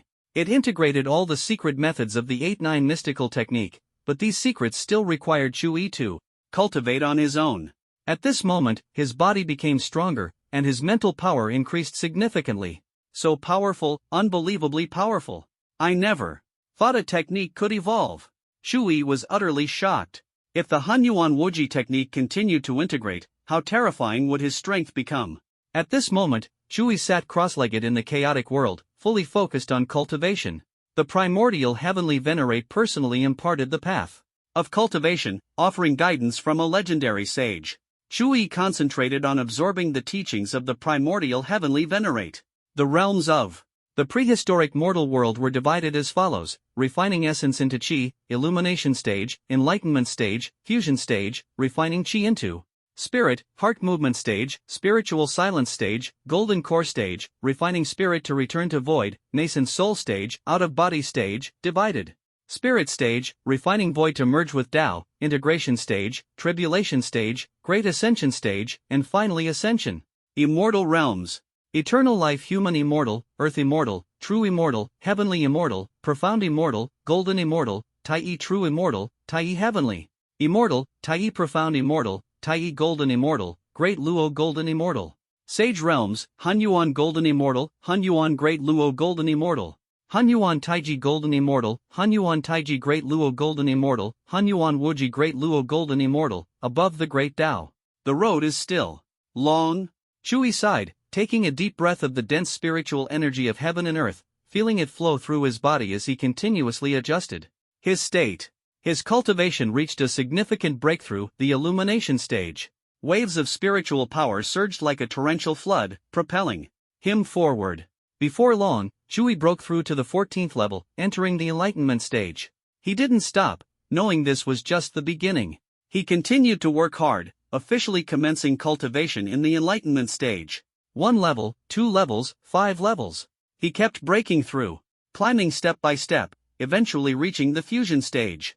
However, upon entering the fusion stage, Chui clearly felt his cultivation speed slow down. He encountered a bottleneck, no longer progressing as quickly as before. This was likely the natural law of cultivation. The fusion stage required more time and effort to comprehend. All of this happened within less than a day. Chui looked at the primordial heavenly venerate with deep gratitude. Breaking through too quickly may not necessarily be a good thing. The primordial heavenly venerate's voice was gentle, filled with both comfort and expectation, like a breeze soothing Chui's soul. The primordial heavenly venerate imparted many teachings, the most important of which was that Chui's supernatural abilities had finally advanced, filling him with excitement. Returning to his room, Chui felt a strange energy permeating the air, surprising him greatly. He muttered to himself, could this be the cosmic spiritual energy the primordial heavenly venerate mentioned? Just as he was pondering, Anna suddenly burst into the room, shouting anxiously, Chui, something big has happened. Chui remained calm and asked, don't panic, speak slowly. What happened? Anna's face was grave as she said, 4 major cities in the Dragon Kingdom, Yanjing City, Donli City, Shisha City, and Nan City, have been attacked by unknown forces. Chui frowned, who are the attackers? Anna's expression grew even more serious. We don't know. If we did, we would have retaliated already. Impossible. How could we not even know who the attackers are? Chui was incredulous. Anna continued, it's true. Fatty and sister Shurong have already rushed to Donli City. Yanjing City suffered the most severe losses. The patriarch of the Shangwan family, Shangwan Xiaotian, was seriously injured. Xu Yi's brows furrowed tightly as he asked, how many casualties were caused by this attack? The death toll is between 10 million and 11 million, with around 30 million injured, Anna replied solemnly. Hearing about the heavy casualties in the Dragon Kingdom, Chui fell silent for a long time. Taking a deep breath, he asked, then why wasn't Starfire City attacked? Anna sighed, actually, Starfire City was attacked too. Fortunately, Senior Xiao Tianjue stepped in to protect the city. It seems he has just broken through to a level above the 9th stage. Her tone carried a sense of disbelief. Chui nodded, his heart filled with shock and disbelief. He hadn't expected Xiao Tianjue to have already broken through to an entirely new realm. He took a deep breath and said, Anna, I need to go to Yanjing City now. With Senior Xiao Tianjue in Xingho City, I feel reassured. Anna replied without hesitation, I'll go with you. Let's not waste time, let's go. Chui smiled faintly, feeling warmth in his heart from Anna's support. After a while, they arrived in Yanjing City and stood at the entrance of the Shangwan family's residence. Chui, I never thought you'd come to my Shangwan family. Shangwan Lingwei stared at Chu Yi, her tone filled with obvious surprise. Chui remained calm and said indifferently, I'm here to visit old Master Shangwan. I heard he was seriously injured, so I came to check on him. Don't forget, I once saved his life. Shangguan Lingwei's gaze sharpened, her tone cold. Are you here to take advantage of our misfortune? Shui stayed composed. Actually, I have great respect for old Master Shangguan. He paid a heavy price to protect Yinjing City. As a citizen of Longhua, isn't it normal for me to visit him? Shangguan Lingwei looked at Chu Yi in disbelief. She had treated him so poorly in the past, yet, at this critical moment, he bore no grudges and came to see her grandfather. Filled with doubt, she couldn't help but ask, I treated you so badly before. Why? Did you still come? Aren't you angry at all? Because we are compatriots. Shui smiled and then walked straight into the house. On the bed lay Shangguan Xiaotian, his breath weak. Shui, you're here. Shangguan Xiaotian, upon seeing Shui, was so excited he tried to sit up, but most of his body was burned, and the wounds were so severe that even 9th level ability users couldn't heal them. Shui said softly, Old Master Shangguan, I didn't expect our second meeting to be like this. Shangguan Xiaotian's voice trembled as he said, Shui, I didn't expect to see you again. About what happened last time. I'm truly sorry. On behalf of my granddaughter, I apologize to you. She was spoiled since childhood, please don't take it to heart. Shui smiled, I didn't take it to heart. Now that his strength far surpassed Shangguan Lingwei's, he no longer cared about past grievances. Shangguan Xiaotian's eyes dimmed slightly as he said, Shui, before I pass, I have a request to entrust to you. Shui smiled and replied, please go ahead. As long as it's not too much, I'll do my best. This is the identity badge of the Special Forces for ability users. Shangguan Xiaotian slowly took out a card from his chest. How? Do you have this identity badge? Shui was surprised, not expecting Shangguan Xiaotian to be a member of the Special Forces. Shangguan Xiaotian said faintly, that's not important. The key is, with this badge, are you willing to fulfill my request? Please tell me. As long as it's reasonable, I'll do my best to complete it, Shui solemnly promised. I felt the terror of that attack. My wounds prevent me from healing, Shangguan Xiaotian said weakly, his voice trembling. I hope you can protect my granddaughter, Shangguan Lingwei. Although she's strong, her arrogance and disregard for others make her vulnerable. I'm counting on you. As soon as he finished speaking, his life began to fade, and he finally closed his eyes. Shui sighed deeply, not expecting such a request. He felt conflicted. Protect Shangguan Lingwei? What a joke. She was a 9th level ability user and didn't need protection at all. But old Master Shangguan had sacrificed his life to protect Yinjing City, and this entrustment was hard for Chu Yi to ignore. Whether he agreed or not didn't really matter. Shangguan Lingwei was too powerful to need anyone's protection. Old Master Shangguan was clearly overthinking. Chu Yi walked out of the room and into the hall. He saw Shangguan Lingwei with reddened eyes, filled with grief over her grandfather's passing. Looking at her, Chu Yi felt a surge of emotion and said, I never thought someone as high and mighty as you could feel sadness. It's truly surprising. Of course, I'm human too. I have loved ones. My grandfathers. Death naturally makes me sad, Shangguan Lingwei replied softly. Shui gazed at her and said, everyone has loved ones. But when you treat ordinary people as insignificant, have you ever thought that they, too, have loved ones who care for them?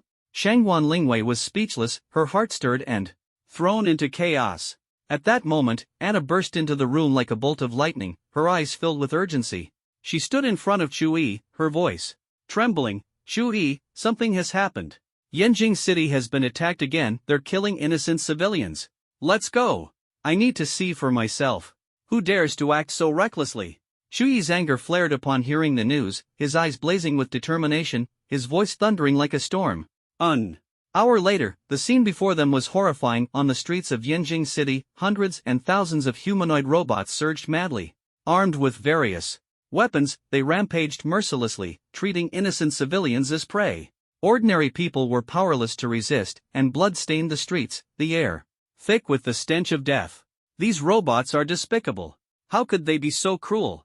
Chu Yi's fury burned fiercely. The god-slaying spear appeared. Instantly, ready for battle.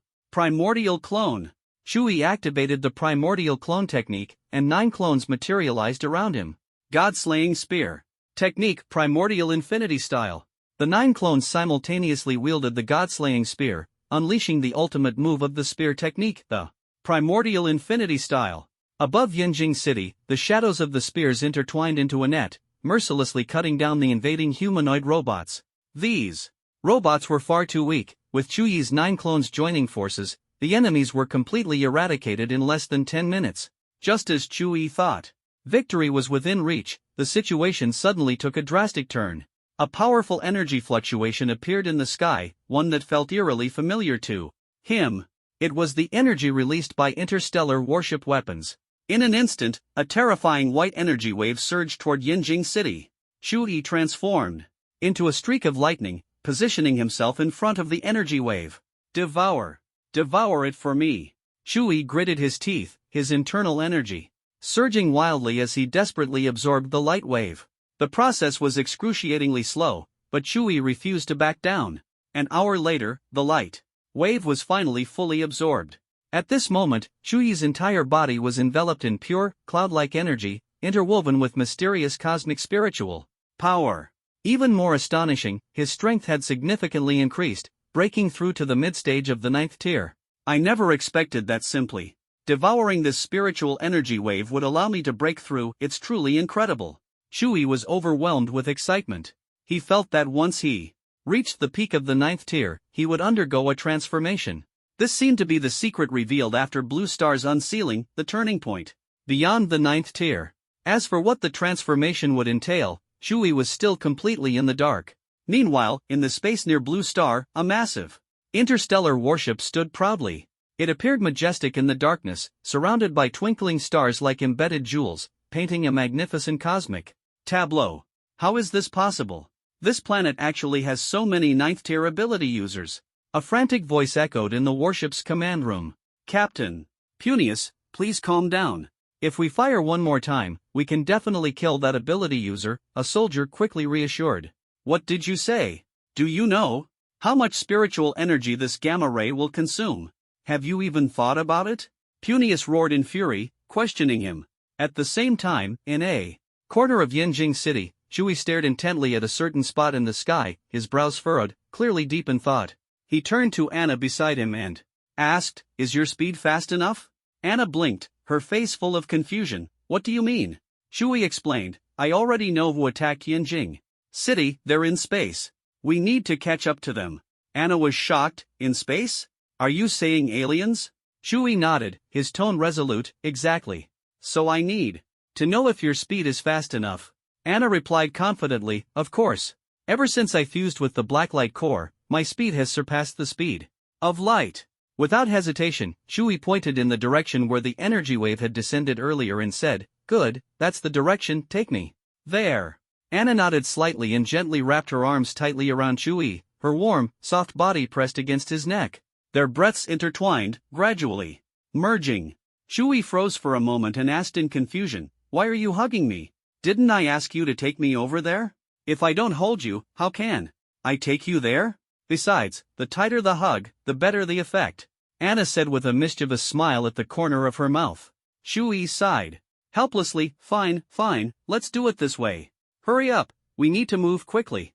Anna held Chuyi tightly, her voice tinged with nervousness and anticipation. "Hold on tight, or it won't work." In an instant, the two of them shot through the boundary of Blue Star like black lightning, entering the depths of the universe. Phew! I need to rest for a moment. There's no air in space, I can't catch my breath. Chuyi gasped heavily, waving his hand as he spoke. As Chuyi and Anna regained their composure, an even more awkward situation unfolded. Their clothes had mysteriously vanished during their lightspeed traversal, seemingly swept away by an invisible force. In the boundless expanse of space, the two faced each other without reservation, completely exposed. Anna's face flushed slightly, her emotions difficult to suppress. What is going on?" Chuyi asked, bewildered. Could it be that the speed was so fast that the friction between the clothes and the air burned them away? However, the situation stirred Chuyi's blood, and an uncontrollable impulse surged within him. This, I can't hold it anymore. His heart raced wildly, as if it might leap out of his chest. Anna and Chuyi ignited like meteors. In the vast universe, their passion intertwining, inseparable. Anna's body seemed enveloped in flames, burning with endless desire. Her lips pressed tightly against Chuyi's, like two melting magnets firmly attracted to each other. Their tongues explored incessantly, attempting to uncover the secrets hidden deep within each other. Shuyi's fingers moved like a magician's wand across Anna's body, eliciting tremors from every inch of her skin. His touch felt like an electric current, traveling from her skin to her very bones, plunging her into an irresistible frenzy. Their bodies pressed together, like two planets, drawn by mutual gravity. Their breaths were rapid and forceful, like the wind howling through the night sky. Their heartbeats echoed like drumbeats, resonating through the universe, composing the most moving symphony. In this vast cosmos, they became each other's entire world. At this moment, Anna and Shuyi's souls merged into one, their love burning like fire, unbound by time and space, seemingly etched forever into the memory of the universe. After an indeterminate amount of time, Shuyi finally spoke. Anna, was this intentional? Why did you do this? He had never expected Anna to use such an extreme method. But now that they were so intimately connected, he decided to take responsibility. Anna smiled contentedly and said, Shuyi, do you know? Ever since I absorbed the black light core and gained demonic powers, my emotions have been amplified several times over, and even my feelings have become more intense. Then why didn't you tell me? I would have helped you find a solution, Shuyi said, full of guilt. Anna's lips curled into a playful smile. What's done is done, and this is the result. From now on, I am your woman. Her tone was firm and resolute. Shuyi sighed helplessly and reached into his spatial ring, pulling out 2 black robes. Let's put on some clothes first. Anna nodded gently, her face tinged with a blush. The two hurriedly donned the robes. Shuyi continued, time is tight. We need to quickly locate those alien warships. I suspect they'll launch another attack soon. Blue Star can't take any more damage. Anna nodded and couldn't help but grip Shuyi's hand tightly. In the vastness of space, they were like beams of light in the darkness, speeding toward the direction Shuyi indicated. Although their faster-than-light travel was incredibly swift, the universe was vast, and their speed was still insufficient. After flying for a long time, they still hadn't found the alien warships attacking Blue Star. At that moment, Shuyi felt something strange happening to his body. As time passed, he sensed a surge of spiritual energy enveloping him entirely inside his body. A strange energy core was slowly forming, harboring terrifying power and merging with the primordial energy. Unbelievable, there's actually a primordial core developing inside me.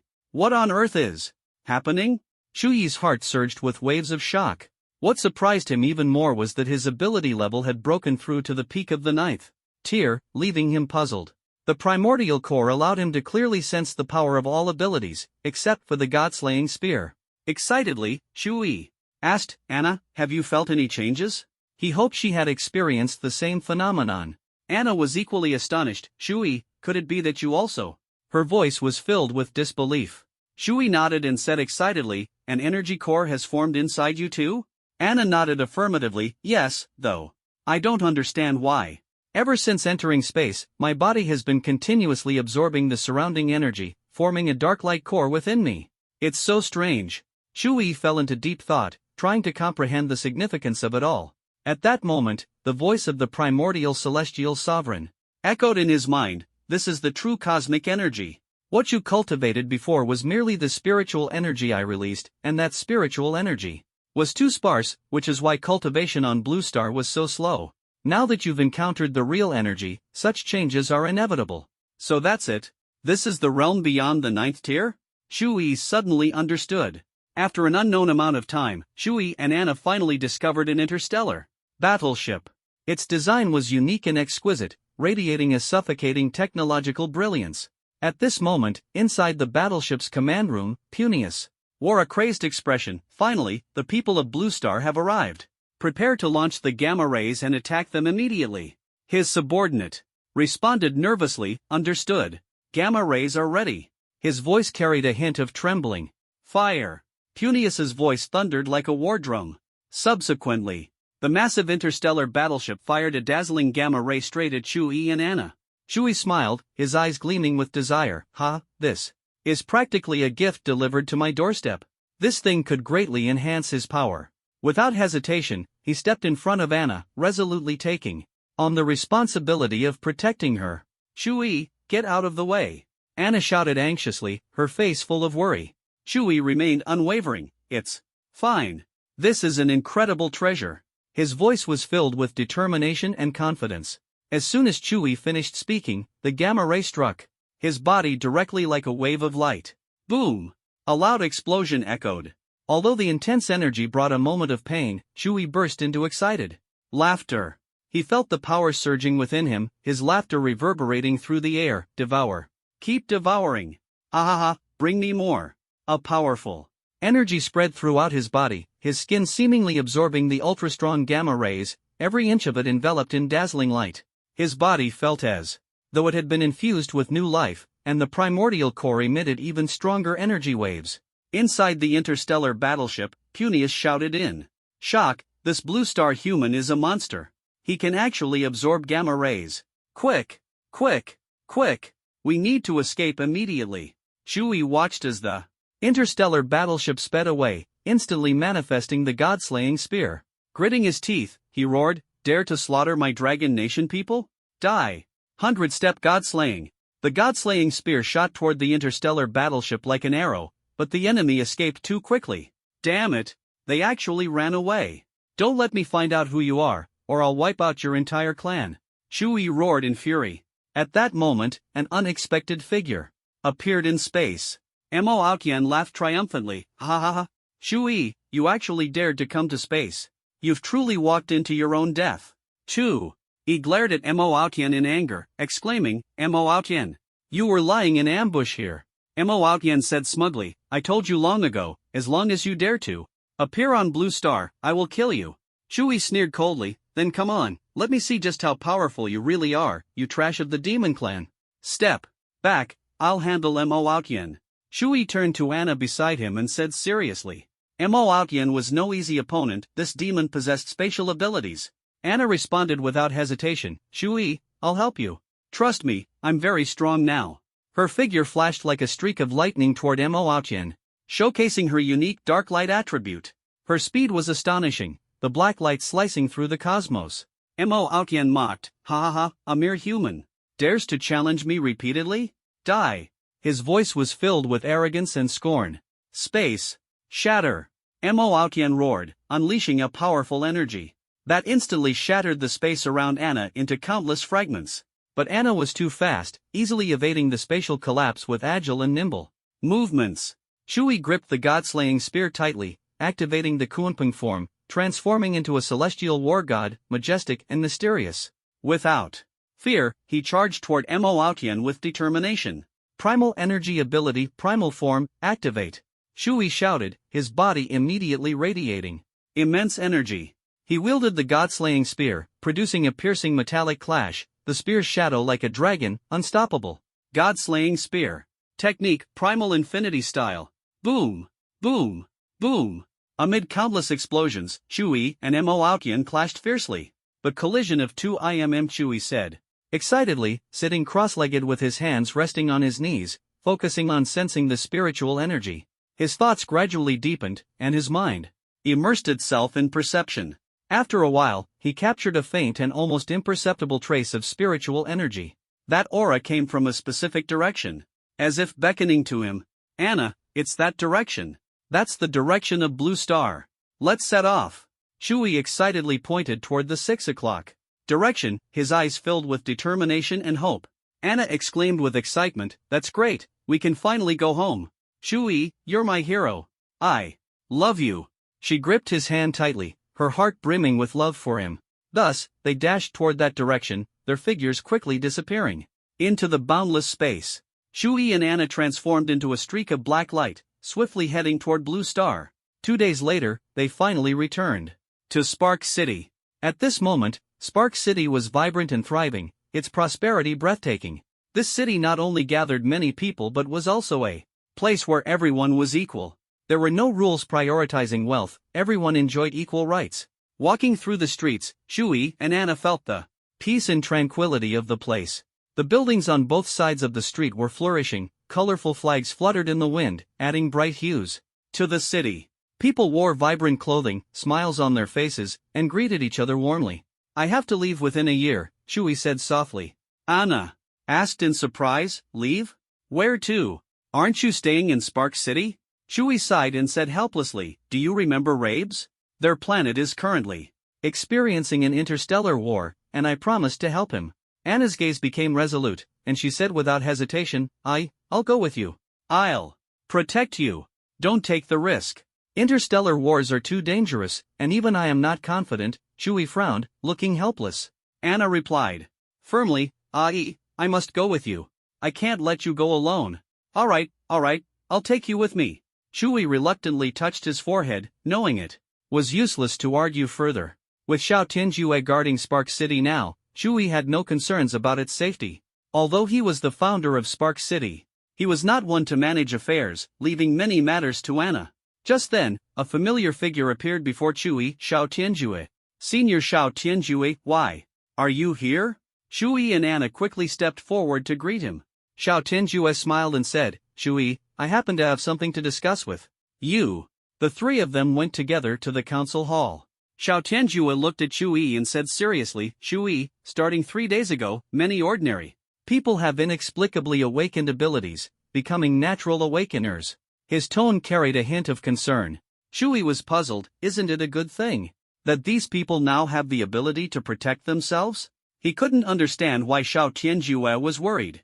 Xiao Tianjue gave Chewie a deep look and said solemnly, Chewie, you're oversimplifying it. These people gaining power is not just about self-protection. Chewie was stunned and asked, do you mean they've done something bad? Of course. Many people, having been oppressed for too long, inevitably become arrogant once they suddenly gain power. Xiao Tianjue sighed helplessly and said, they've started committing all sorts of misdeeds, robbery, bullying, you name it. This is human nature, it's quite normal. Chewie angrily retorted, how is that possible? Have they forgotten their own suffering? With power, they should protect more people. Why are they killing each other instead? Xiao Tianjue sighed helplessly, if it really can't be resolved, I'll have to personally deal with them. Alright, let's not talk about this anymore, Xiao Tianjue interrupted, changing the subject. He asked, Chewie, have you already broken through to the transformation stage? Chewie nodded and said, yes, I've already formed an energy core within me. Xiao Tianjue also nodded, encouraging him, very good. I hope you can break through to the star core stage soon.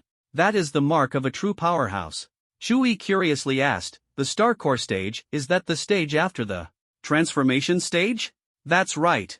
I've accumulated energy within me for hundreds of years, so I only recently broke through to the star core stage. Xiao Tianjue's gaze grew profound. That is the true star core. As long as the star core remains intact, no matter how severe the damage, the body will not perish. Chewie exclaimed in shock, that's incredible. The star core remains intact, and the body doesn't die. His voice was filled with amazement. Anna couldn't help but express her surprise as well. Senior Xiao Tianjue, are you really that powerful? Her voice was full of admiration. Xiao Tianjue smiled and said, of course. But, the two of you, what's going on here? He keenly noticed the close connection between Chewie and Anna's auras, clearly indicating some unusual change. Anna spoke without hesitation, of course, I'm Chewy's woman now. Chewie felt a bit awkward. This happiness had come so suddenly that he hadn't even had time to process it. Alright, now's not the time to talk about this. Chewie interrupted her, turning to Xiao Tianjue. Senior Xiao Tianjue, do you have any advice for breaking through to the star core stage? Xiao Tianjue thought for a moment and said, to break through from the metamorphosis stage to the star core stage, the key is energy accumulation. As long as the energy within the core is sufficient, but this process is very lengthy. It can take decades at the shortest, or even centuries. Decades? That long? Chewie was incredulous. It could take decades, even a century, to break through. He was filled with doubt. This amount of time was a lifetime for ordinary people, far too long. But then he thought about it, in the prehistoric world, an era spanned even longer. A century wasn't much in comparison. With this thought, the waves in his heart gradually calmed. An hour later, Chewie returned to his room, but this time, the room was different from before. Anna insisted on staying with him, her attitude firm and unyielding. They argued for a long time, and the atmosphere grew tense. In the end, Chewie had no choice but to relent and compromise. A true man doesn't clash head-on with a woman. Chewie sat cross-legged, the chaos pearl in his hand, circulating the Han Yuan Wu Ji technique. Power continuously surged into his body. At this moment, he focused on integrating another supreme cultivation method, the 9 Revolutions Profound Art. The 9 Revolutions Profound Art was said to have been created by the great god Pangu, using strength to prove the existence of the Tao. This strength was not mere brute force but an overwhelming, unparalleled power. As the mysteries of the 9 revolutions profound art gradually merged with the Han Yuan Wuji technique, Shui felt an unprecedented surge in power. This enhancement was not localized but comprehensive. He hadn't even begun formal cultivation yet, the mere integration had already brought such immense improvement. The 9 revolutions profound art was truly terrifying. At this moment, Shui truly grasped the terrifying essence of the 9 revolutions profound art. It was not just a cultivation method but a means to continuously enhance one's innate talent, transforming acquired cultivation into innate essence, and then converting innate essence into boundless chaotic power. After a long time, a surge of powerful spiritual energy erupted from within Chu Yi's body.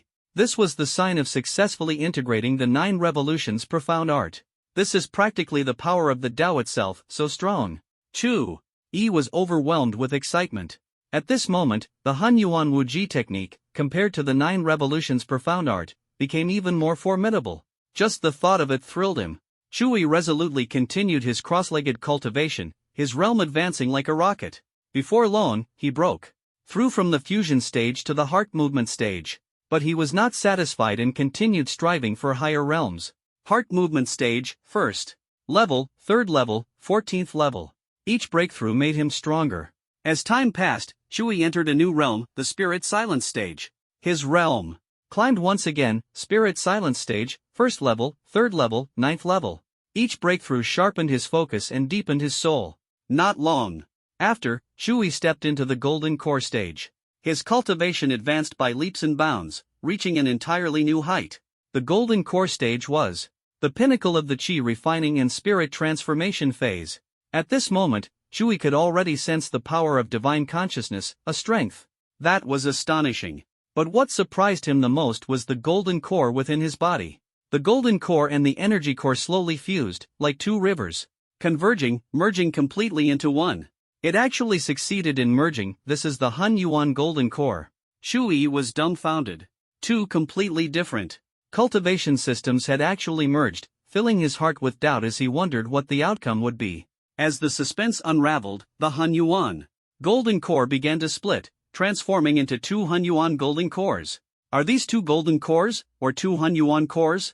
Shui was full of questions. His mind racing to speculate on various possibilities, guessing that this was a peculiar manifestation of the fusion of 2 worlds' powers. Is this the fusion of 2 forces? Could the Han Yuan core and the golden core communicate and merge with each other? Shui fell into deep thought. This was incredible. Like cultivators exchanging techniques, yet the Han Yuan core and the golden core could interact in such a way. With a single thought, Shui instantly returned from the chaos pearl to his room, his heart brimming with the joy of cultivation. Anna asked with concern, Shui, where have you been these past few days? She frowned, her face full of worry.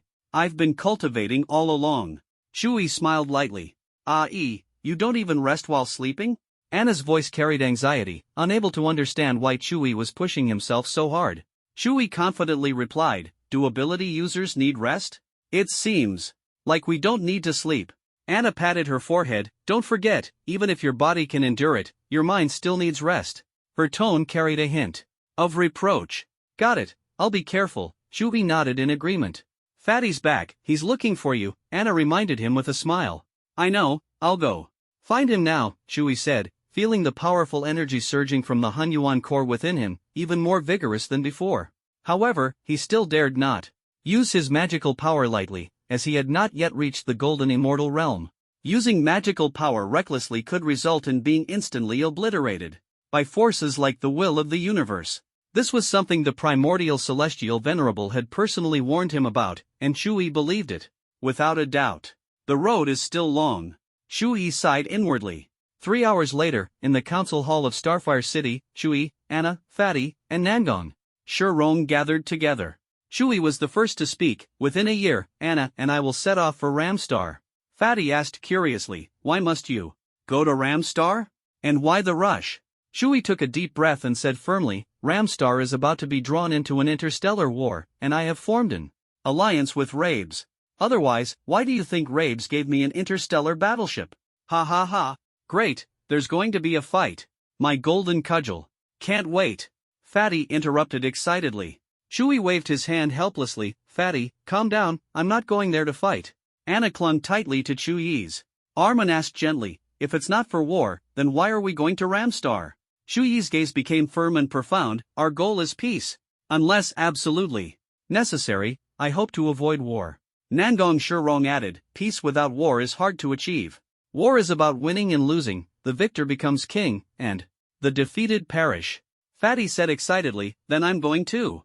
To witness the grandeur of space firsthand, this is the legendary interstellar travel. His eyes sparkled with excitement. Chewie smiled and asked, what about you, Nangong Shirong? Are you coming too? Nangong Shirong replied without hesitation. Of course. Wherever the pillar is, that's where I'll be. Her voice was full of determination. Chewie nodded heavily. All right, since everyone has decided, I announce that we will launch the plan in 6 months. During these 6 months, everyone must work hard to cultivate and strive to improve further, Chewie said with anticipation in his tone. After the meeting, Chewie went to the Starfire City office, relaxing in a comfortable chair. Anna told him someone wanted to see him, which piqued Chewie's curiosity. Someone had specifically come to find him. Before long, a blonde woman entered Chewie's line of sight. Oh, isn't this the Speaker of the U.S. Federal Congress, Pelosi? Chewie said in surprise, not expecting it to be her. Pelosi said sternly, Chewie, you destroyed the U.S. and disrupted the order of Earth. You're too cruel. You killed so many people. Chewie chuckled lightly, his face full of mockery. Order? Are you talking about the U.S.'s order? So what if people were killed? What can you do to me? Pelosi shouted angrily, Chewie, you're too much. Destroying so many countries, what exactly are you trying to do? Chewie laughed triumphantly, showing no mercy. Pelosi, you old hag, 80 years old and living like a dog, yet you still ask such stupid questions. These words were undoubtedly provocative. For those with special abilities, 80 years was still considered young, but Chewie called her an old woman. Chewie, I want to join Spark City. I want to be the deputy city lord, Pelosi said, suppressing her anger. Chewie couldn't help but laugh again, laughing so hard he bent over. Ha ha ha, Pelosi, Speaker of the U.S. Federal Congress, I know the director of a mental hospital, should I introduce you to them? Pelosi stared at Chewie, her gaze firm and her voice filled with determination. Chewie, I'm not joking. I want to join Spark City and become the deputy city lord. Chewie frowned slightly, his gaze sharp. After a moment of contemplation, he calmly said, I'm not joking either. Pelosi took a deep breath, realizing she had to compromise. What do I need to do to enter Spark City? She asked, both uneasy and expectant.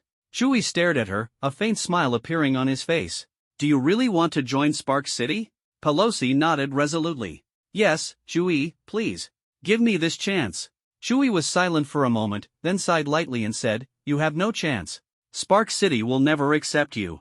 Pelosi frowned, realizing her plan might fail. She bit her lip and suddenly decided to take a risk. Chewie, although you destroyed our United States, our people with special abilities are still alive. Chewie's eyes narrowed, showing vigilance. Are you threatening me? As soon as he finished speaking, the god-slaying sword in his hand was already pressed against Pelosi's neck. Ah! Pelosi's heart raced in fear. Chewie's speed was too fast, and his strength had improved significantly. If she wasn't careful, he might kill her. She hurriedly seized the last opportunity, her voice filled with pleading and fear. Don't kill me. I'm really here to negotiate. Chewie swept a sharp glance at her, his brows furrowed, full of caution. Speak. What exactly is your purpose? His tone was full of suspicion.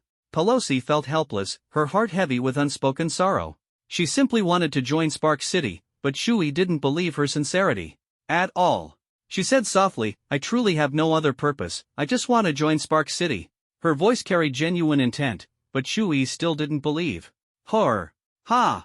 Chewie sneered, his tone full of disdain. Do you think I'm easy to fool? I won't believe such lies. Pelosi felt powerless and could only silently think of ways to make Chewie trust her. She asked firmly, what do I need to do for you to believe me? Her voice carried determination.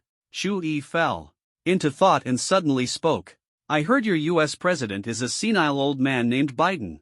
If you can bring me his head, I might believe you. Pelosi's heart stirred, it was that senile president. She resolutely agreed. All right, I promise you. 6 months. No extensions, Chewie said coldly, his tone icy and uncompromising. Alright, I promise. Pelosi turned and left without hesitation, while Chewie continued with his affairs. He had once bought a villa in South City using money borrowed from Zhang Xin. Originally planning to live there long term, he had to abandon it due to being hunted by the Association of Special Abilities. He decided to sell the villa to repay the debt. After handling these matters, Chewie returned to Spark City. At this moment, in the Council Hall of Spark City, Feng Qingyan was staring at Chewie, smiling as she said, "Little brother, long time no see." Chewie raised an eyebrow and asked, "Sister Qingyan, how do you have time? Weren't you always busy cultivating?" Feng Qingyan replied seriously, "This time is different. We have a major project called the Spark Century Plan." Chewie asked curiously, "The Spark Century Plan? Why does it need 100 years? Feng Qingyan explained, "It's simple. Over the next 100 years, Spark City aims to become the safest and most livable city in the world, capable of accommodating the global population." 2. He asked in confusion, "Does it really take 100 years to complete?" Feng Qingyan nodded. "Of course. Do you know how many resources it takes to build a city like this?" After thinking for a moment, Chewie asked, "Then what do I need to do?" Feng Qingyan replied seriously, "We need to open a nationwide bidding process in the Dragon Nation and provide a detailed introduction to the entire Spark Century Plan." Chewie frowned, a bit worried. "A nationwide bidding process, won't the scale be too large?" Feng Qingyan explained, "The project is massive. We must secure the financial and manpower support of all the major families." Chewie was puzzled. "Do we have enough money?" Feng Qingyan smiled. "Money? We're not short of it at all." Chewie was even more confused. "Why?" Feng Qingyan smiled and said, "Chewie, with your current strength, as long as you decide to do something, many people will support you. The news of you defeating those nations has already spread, and the aristocratic families and financial groups are all aware of it." "And then?" Chewie pressed, still not understanding why money wouldn't be an issue. Feng Qingyan said seriously, "Spark City can guarantee their safety, that's our advantage. Strength is what matters most. Right now, nothing is more valuable than absolute security." Chewie smiled wryly and nodded. "All right. You handle the arrangements, and I'll give my full support." "Good." Feng Qingyan raised her eyebrows confidently. "The bidding conference will begin in a month." Changing the subject, Feng Qingyan asked, "By the way, a personal question, Chewie, are you and Anna together now?" You already know?" Chewy's face showed embarrassment. Congratulations. You've won Miss Anna." Feng Qingyan laughed heartily, her tone teasing yet filled with blessings. "You can ask Anna for help. Her father is the Emperor of the Bear Nation. If the Emperor of the Bear Nation is willing to assist, I believe the Spark Century Plan can be completed 20 years ahead of schedule." Chewie fell into deep thought, realizing something he hadn't considered before. Anna was the daughter of the Bear Nation's Emperor, such a powerful connection. "I understand now." Chewie was shaken internally, but his expression remained calm. Later, in Chewy's room, on the soft bed, the intense activity between the two finally came to an end. Anna nestled against Chewy's shoulder, their heartbeats seemingly in sync. "The Spark City Century Plan, I need your father, the Emperor of the Bear Nation, to support and contribute to it," Chewie said in a low, firm voice. But I don't want to go back yet." "I can't bear to leave you," Anna said hesitantly, her face shy and tender. Chewie gently held Anna's hand and comforted her softly, "Don't worry, there's still plenty of time." "Humph." Anna's lips curled into a slight smile, her eyes sparkling with charm. "You're such a bad guy, but I like you." Her voice carried a hint of playfulness and affection. "I'll go back and talk to my dad tomorrow, don't worry." Chewie finally had a good night's sleep, feeling as though the weight on his shoulders had lightened considerably. He was even more grateful for the support of everyone in Spark City. The next morning, Anna returned to the Bear Nation. At that moment, in Anna's incredibly luxurious home, the living room was brightly lit, with walls adorned with priceless oil paintings. Every piece of furniture exuded opulence. On the marble floor stood exquisite vases filled with vibrant flowers, emitting a captivating fragrance. The entire space resembled a meticulously curated art gallery, with every detail reflecting the owner's pursuit of a high-quality life and love of beauty. Anna called out excitedly, "Dad, I'm back!" Her voice was full of joy and warmth, as if it lit up the entire room. However, the Emperor of the Bear Nation showed no trace of a smile. He responded sternly, "You still know how to come back? Found a man and forgot about your father? You ungrateful daughter." His voice was filled with disappointment and anger, and the atmosphere instantly became tense. Anna sighed helplessly and said, "Dad, there's no point in saying that. Didn't you and Mom do the same back then?" Her tone carried understanding and tolerance, trying to ease the tension. The great Emperor of Bear Kingdom frowned and said impatiently, "Stop mentioning your mother. Speak quickly. I'm busy." His tone carried anxiety and impatience, clearly indicating he had important matters to attend to. Anna took a deep breath, her voice firm and passionate. "Father, I hope you can support Spark City. This is Chuyi's dream, and I want to help him achieve it." The great Emperor of Bear Kingdom furrowed his brows and pondered for a moment, his voice low and calm. "Did Chuyi send you to ask for my help? So, how do you plan to make me help you?" His sharp gaze was filled with suspicion. Anna stood her ground, her tone resolute. "Of course, I ask you to participate in Spark City's centennial plan, Father. This plan is grand and will greatly contribute to Spark City's prosperity and development." "All right." The great Emperor of Bear Kingdom nodded without hesitation, a hint of admiration flashing in his eyes. "I'll send someone to discuss the specifics with Chuyi. We must ensure the plan proceeds smoothly." "That's wonderful, Father. I've always believed you would support me in Spark City. With your help, I believe Spark City's future will be even more glorious." Anna was so excited she almost jumped up, her eyes brimming with joy. "When will you bring Chuyi over to meet me?" the great Emperor of Bear Kingdom asked with a frown. Anna hesitated slightly. Let's wait for the right time. It's not suitable now." Thus, the father and daughter talked for a long time, discussing plans for the future. Meanwhile, in Spark City's office, Chuyi sat quietly, enjoying a rare moment of peace. But fate clearly had other plans for him. That afternoon, Pelosi appeared at Chuyi's office door, carrying Denby's severed head. "Chuyi, now you should believe me. This is Denby's head," Pelosi said slowly. Chuyi was utterly shocked. He hadn't expected Pelosi to actually kill Denby and bring his head. Chuyi exclaimed in surprise, "I never thought you'd dare to kill Denby. After all, he's your compatriot. Did you really have the heart to do it?" Pelosi replied indifferently, "That old man Denby always had designs on me, but unfortunately for him, he never succeeded." Chuyi couldn't help but tease, "You look so ordinary, and your figure is average too. It's surprising someone would have designs on you." "Chuyi, I'm not ordinary at all. My figure is great. If you don't believe me, take a look." Pelosi retorted angrily and began undressing on the spot. This American woman was truly unrestrained. Stop. Chuyi quickly changed the subject. "All right, let's not talk about this. I've already decided Spark City still doesn't welcome you." Pelosi's mouth hung open in disbelief. "Why?" "I brought Denby's head." Chuyi raised an eyebrow and explained. "You need to understand," I said, "if you bring Denby's head to see me, I might believe you." "Might means it's uncertain. Got it?" "Ha?" Pelosi was utterly confused, not expecting Chuyi to play such tricks. She just wanted to join Spark City and live a good life. "Chuyi, what do I have to do to join Spark City? I truly want to be part of it," Pelosi asked hesitantly. Chuyi replied calmly, "No matter what you do, don't even think about becoming Spark City's deputy mayor. Because you were once the Speaker of the U.S. Federal Congress." Chuyi paused and continued, "If you want to join Spark City, I can let you become an ordinary citizen, but you won't have any power, and your descendants won't inherit any rights." "Fine, being an ordinary citizen is okay. Power is nothing but an illusion to me," Pelosi said with a faint smile, her eyes resolute. "All right, the conversation is over." Chuyi took a deep breath, a hint of contemplation flashing in his eyes. Thus, Pelosi officially joined Spark City as an ordinary citizen. An hour later, a black-haired woman walked into Chuyi's office. "Kuanping leader, I am Tang Xiaoxing, a member of the Phoenix Group and an astrologer."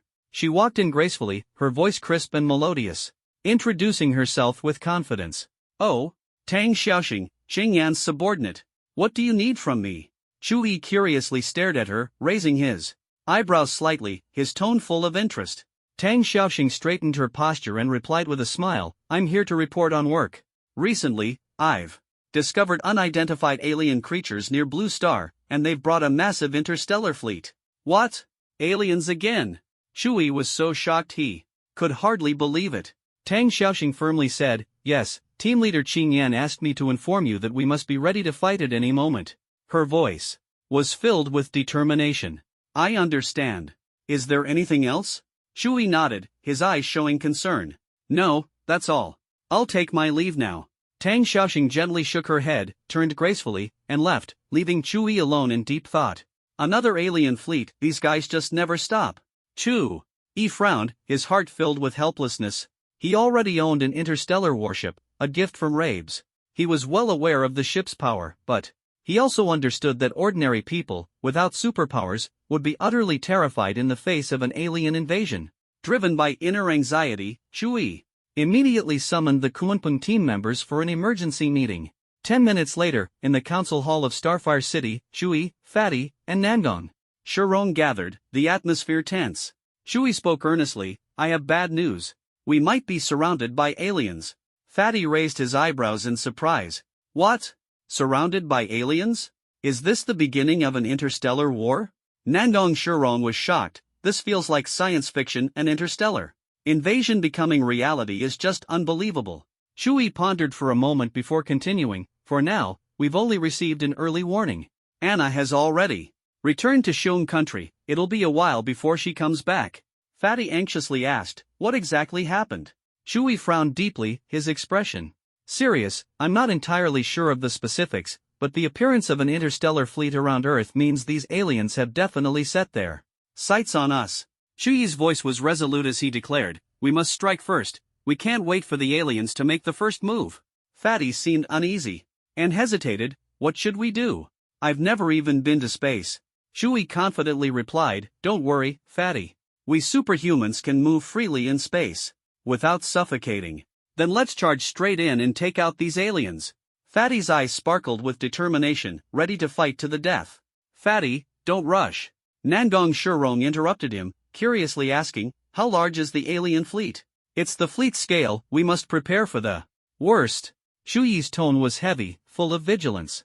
With a plan forming in his mind, he said, "I'll scout the alien strength first. You all stay ready for battle."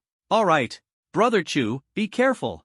Fatty and Nangong Shirong nodded, their eyes filled with trust. A while later, a magnificent scene unfolded in the skies. Chui stood on the back of a giant rock, gazing at the starry expanse. The rock's feathers were dark green, its wings spread wide and imposing, like a king of the skies. "Little shark, you've become so powerful, completely different from before." Chui marveled inwardly. "Of course, I've already advanced to the 9th tier, much stronger than before, and my speed has greatly improved." Little Shark's voice echoed in his mind. Chui gave Little Shark a thumbs up. "Keep heading into space. I want to know what these aliens are planning." At this moment, in space around Blue Star, the interstellar fleet resembled a swarm of fluttering butterflies, their hulls gleaming with gold and silver, like the brightest stars in the night sky. The main ship was exquisitely designed, every detail luxurious and noble. Inside the main ship, on the command platform, a tall, muscular man stood. His gaze was firm as he stared at the screen in front of him, intently listening to Punius's report. "Lord Sluty, a peculiar superhuman has appeared on Blue Star. He seems to be immune to gamma rays. Ha ha ha, he can actually resist gamma rays, how interesting." Srui laughed loudly. "Then let's use a star-destroying weapon to completely annihilate this blue planet." Punius hurriedly tried to dissuade him. "My lord, please reconsider. Destroying this planet brings us no benefit." "Are you questioning my decision?" Srui's brows furrowed, his voice icy. Punius immediately lowered his head. "I wouldn't dare." At that moment, the subordinates suddenly cried out, breaking the previous calm. "Lord Srui, something's wrong. A powerful Esper is rapidly approaching the main ship," the subordinates reported nervously. "Humph." Srui frowned and snorted coldly. "Let me see who dares to be so reckless." He turned to the virtual screen, where Chui could be seen holding a black spear, standing atop a massive rock, swiftly closing in on the main ship. Punias nearly ground his teeth to dust in anger. "It's him! That Esper from the blue planet. This is..." A trace of surprise flashed in Srui's eyes. The beast beneath him is actually a 9th-tier exotic beast. Incredibly rare. At this moment, Chuyi's gaze fell on the main ship. He couldn't help but marvel, so this is an interstellar fleet? What was even more shocking was the countless smaller interstellar warships surrounding the main ship, like stars twinkling in the galaxy. In the vastness of space, the sight of this massive fleet was awe-inspiring. "What is your purpose in coming to the blue planet?" Shui loudly questioned, his voice echoing through the cosmos, filled with determination and pride. "Conquest. If your blue planet surrenders, we can spare your lives," Srui's voice transmitted from the main ship. He sneered, "Ha ha ha, Pastar? So it was you who launched the last attack as well." He expressed his stance without hesitation. Since they wanted to fight, then fight it would be. "Primordial arcane art, god-slaying arrow." Shui shouted, his voice piercing through the void as if it could transcend time and space. In an instant, a black primordial longbow materialized in Shui's hands. The bow radiated terrifying primordial energy, exerting an irresistible pressure on the aliens inside the main ship. Without hesitation, he placed the god-slaying spear onto the primordial bow.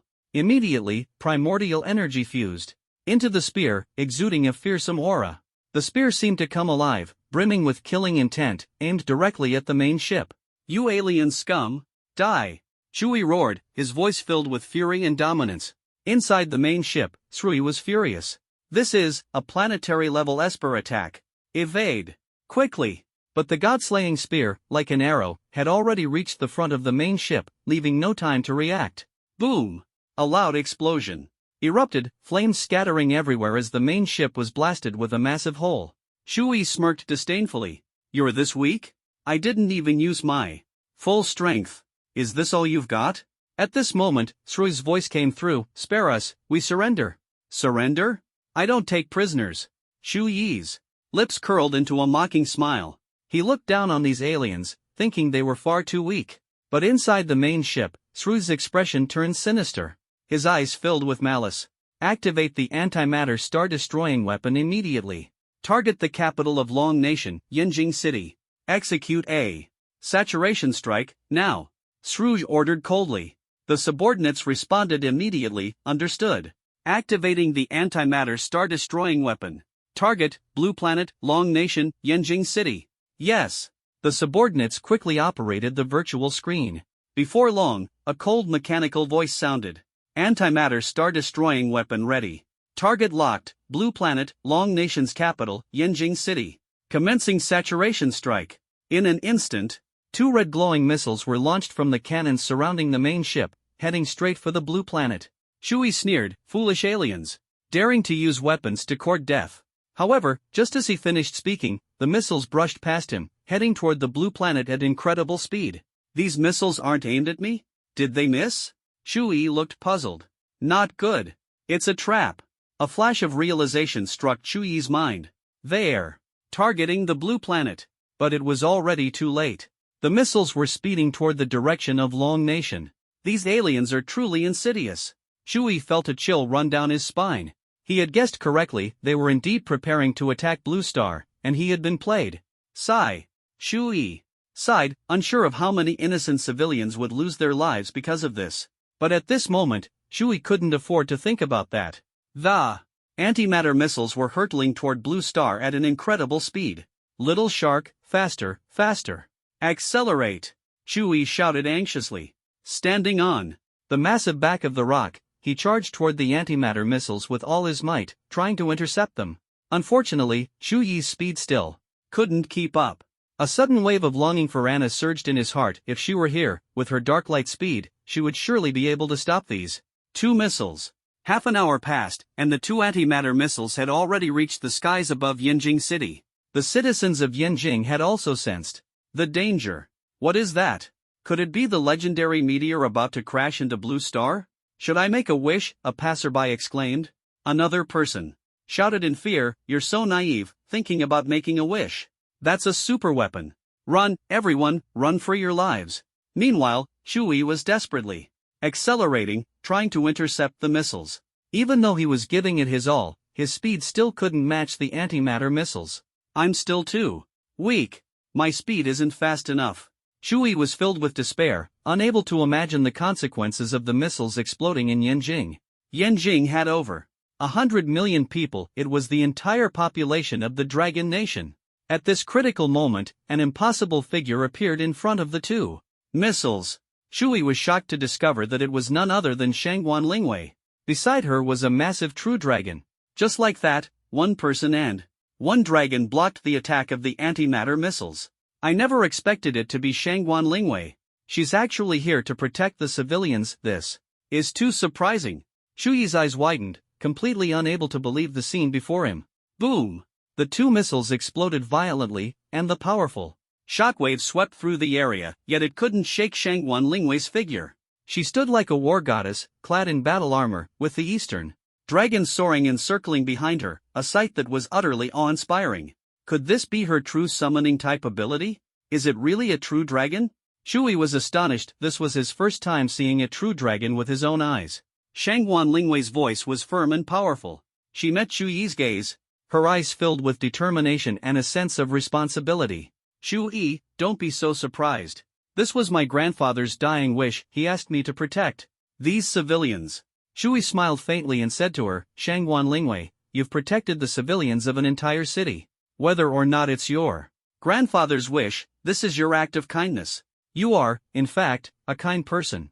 Shangguan Lingwei widened her eyes, tilting her head slightly in disbelief. What did you say? I'm kind? Shu Yi, are you joking? Shu Yi chuckled and said, why not? If you weren't, why would you protect these people? Shangguan Lingwei furrowed her brows slightly and said firmly, Shu Yi, I will never become someone like you, a saint. I protect them for my grandfather, not for these civilians. In my eyes, they are nothing more than insignificant little beings. Shu Yi smiled lightly, no longer dwelling on her thoughts, and instead asked, is the true dragon your summoning type ability? It's really impressive. Of course it is.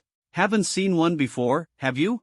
Shangguan Lingwei raised her head proudly, a smile on her lips, brimming with confidence. Today, I'll let you witness it.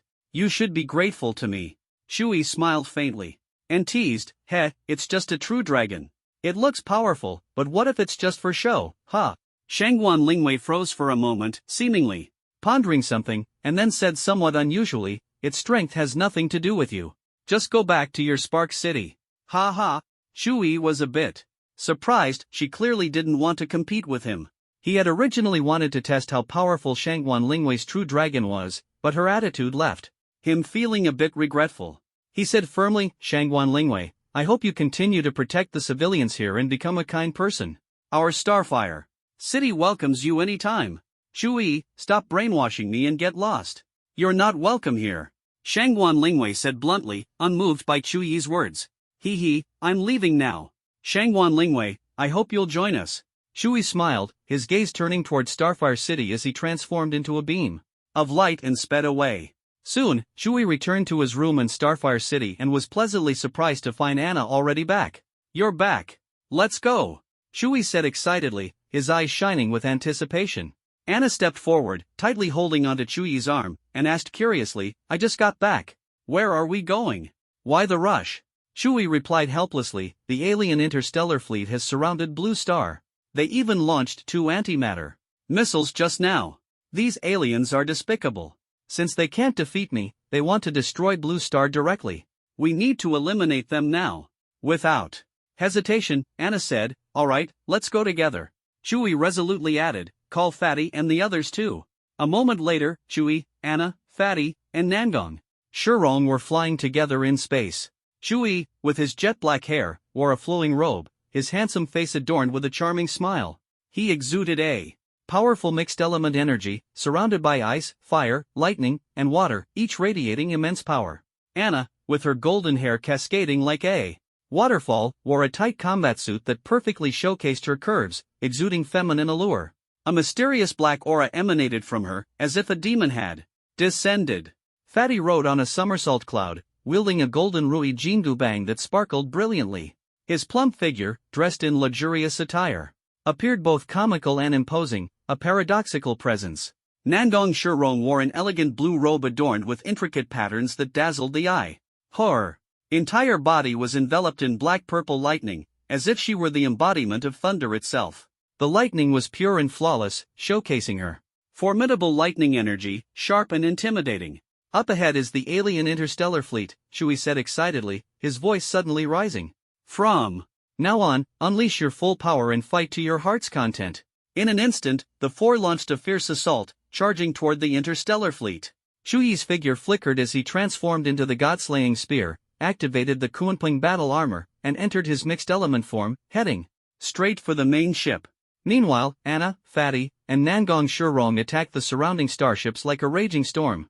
Before long, Shu Yi reached the main ship. Using his mixed element clone technique, he instantly created 10 clones. This time, unlike before, Shu Yi's cloning ability had improved, allowing him to create 10 clones, stronger than the previous 9.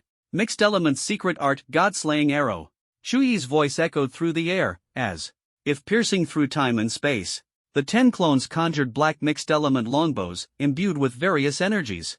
The aliens inside the main ship felt an overwhelming pressure. The clones gripped the God-slaying spear tightly against the mixed element bows.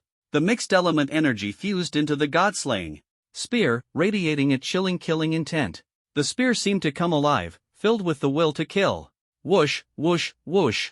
10 God-slaying arrows shot toward the main ship like lightning. Boom, boom, boom. A series of deafening explosions erupted as the main ship was riddled with holes, left in ruins. Alien scum! Surrender now! Shu Yi roared, his voice sharp as a blade. But there was no response. If you don't come out, I'll storm in, he threatened. Don't blame me for being ruthless. Shu Yi sneered coldly, stepping into the main ship decisively. The scene before him sent chills down his spine. This is... Shu Yi's eyes widened. The interior was lifeless, like a cold tomb. Corpses lay. Shu Yi thought in shock, a surge of malevolent energy sending chills down his spine.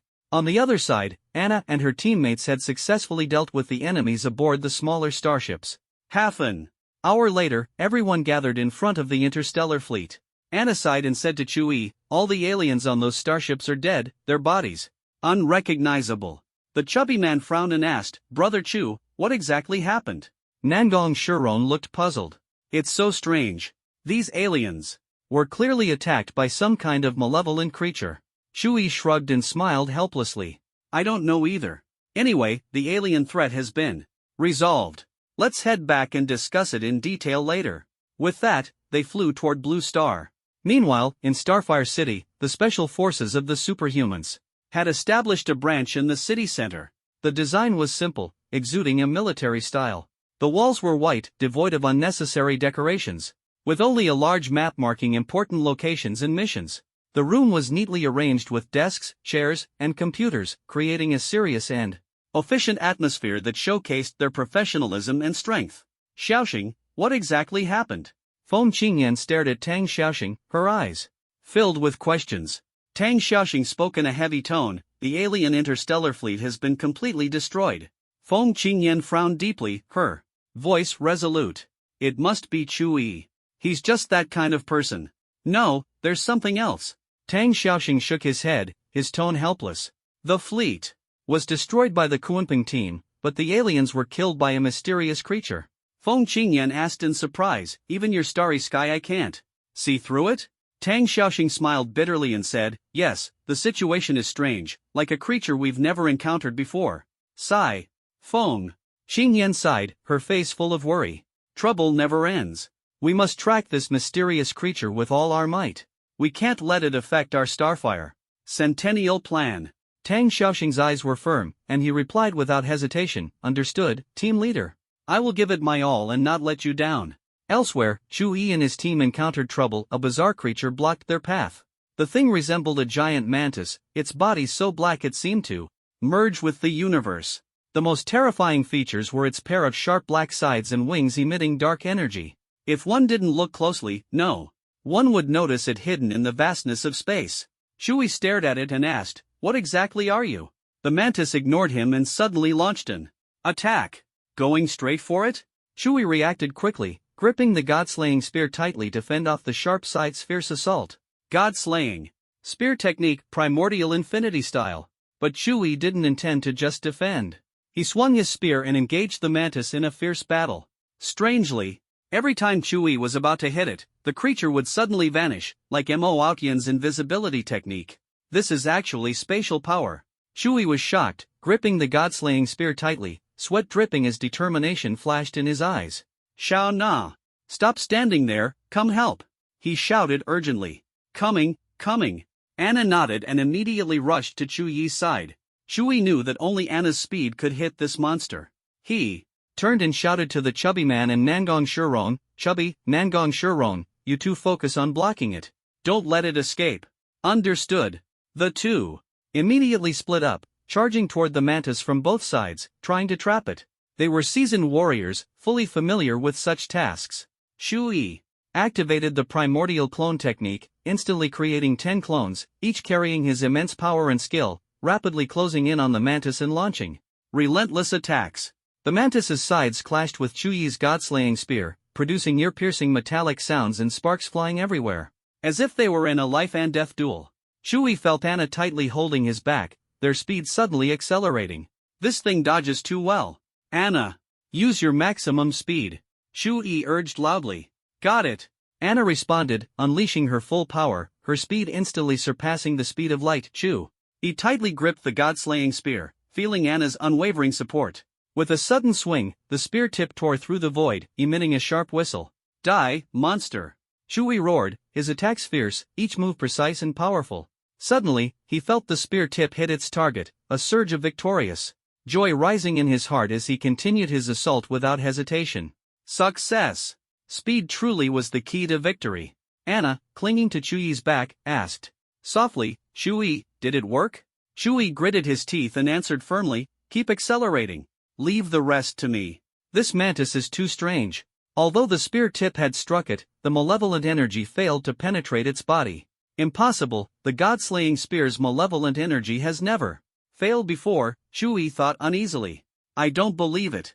Even if you're a mantis, you can't escape." His entire body erupted with malevolent energy as he charged at the mantis again, his emotions growing increasingly intense.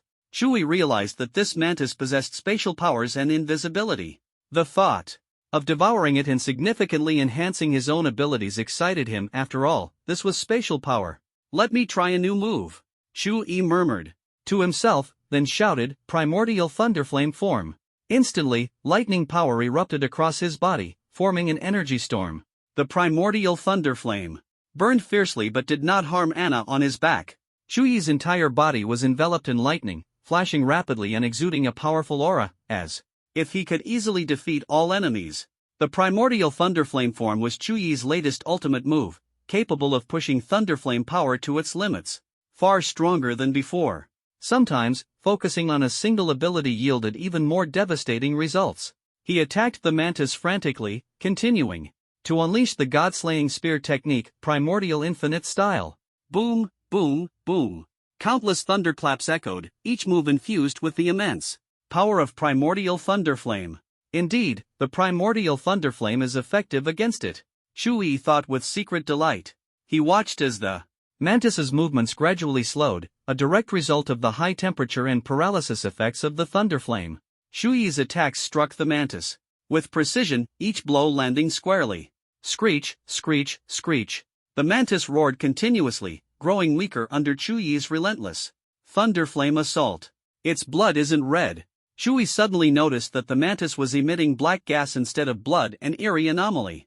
Without hesitation, he activated the devouring power within him. "Your power is mine now, malevolent energy devour." As soon as he spoke, the malevolent energy surged wildly within the mantis's body. After some time, the mantis was completely annihilated, vanishing into the vast cosmos.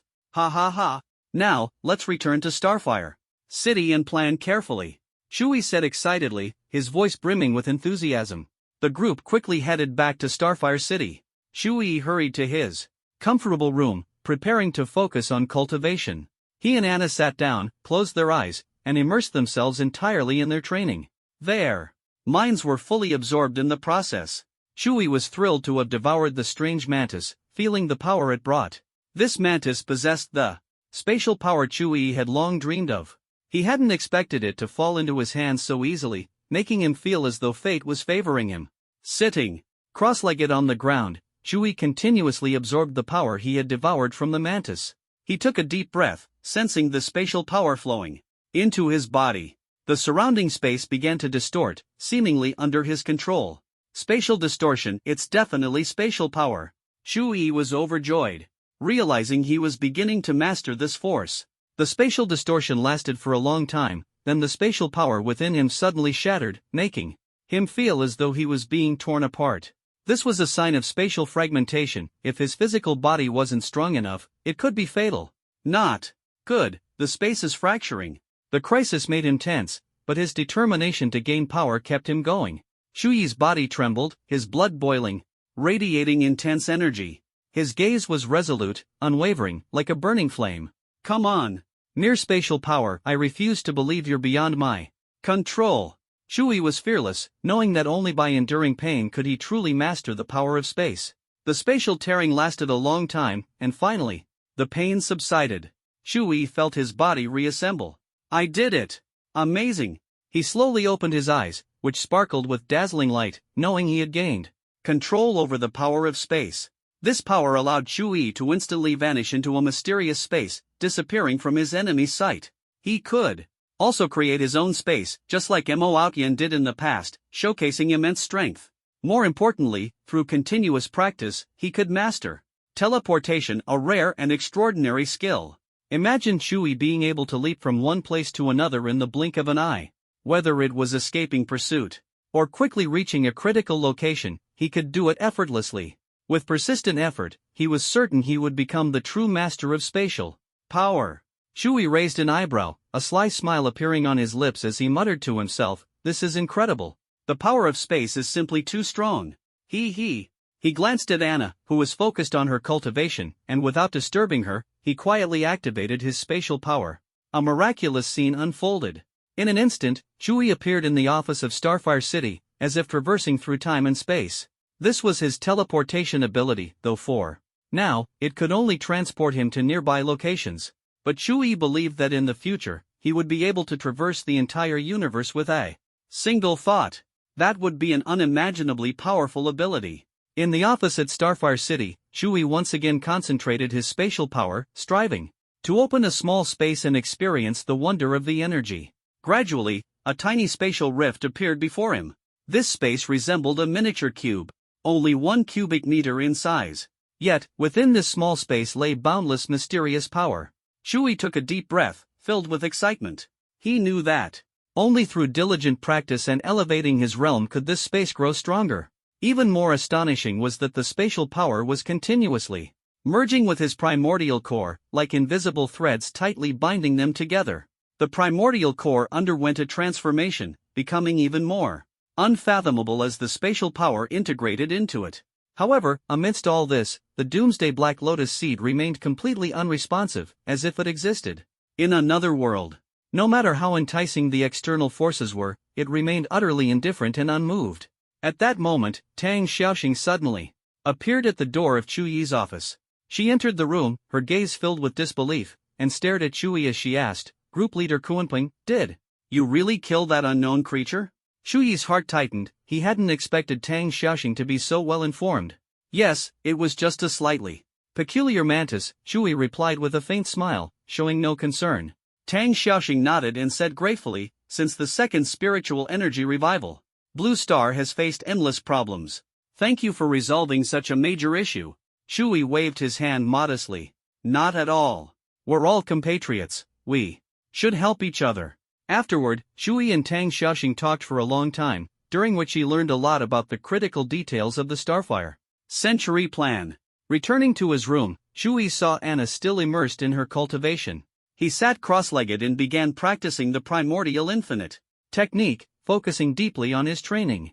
At this moment, his primordial core had fused with the powers of water, wood, poison, ice, lightning, fire, metal, speed, and space.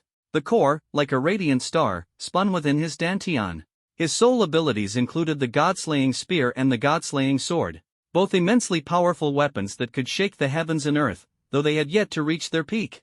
The primordial infinite technique, a combination of the 8-9 mystical arts and the 9 revolutions mystical arts, had elevated his strength to astonishing levels. At the same time, he was also practicing the heavenly absolute sword technique, an incredibly profound sword art passed down from the Shao Tianjue spirit seed, exquisite beyond compare.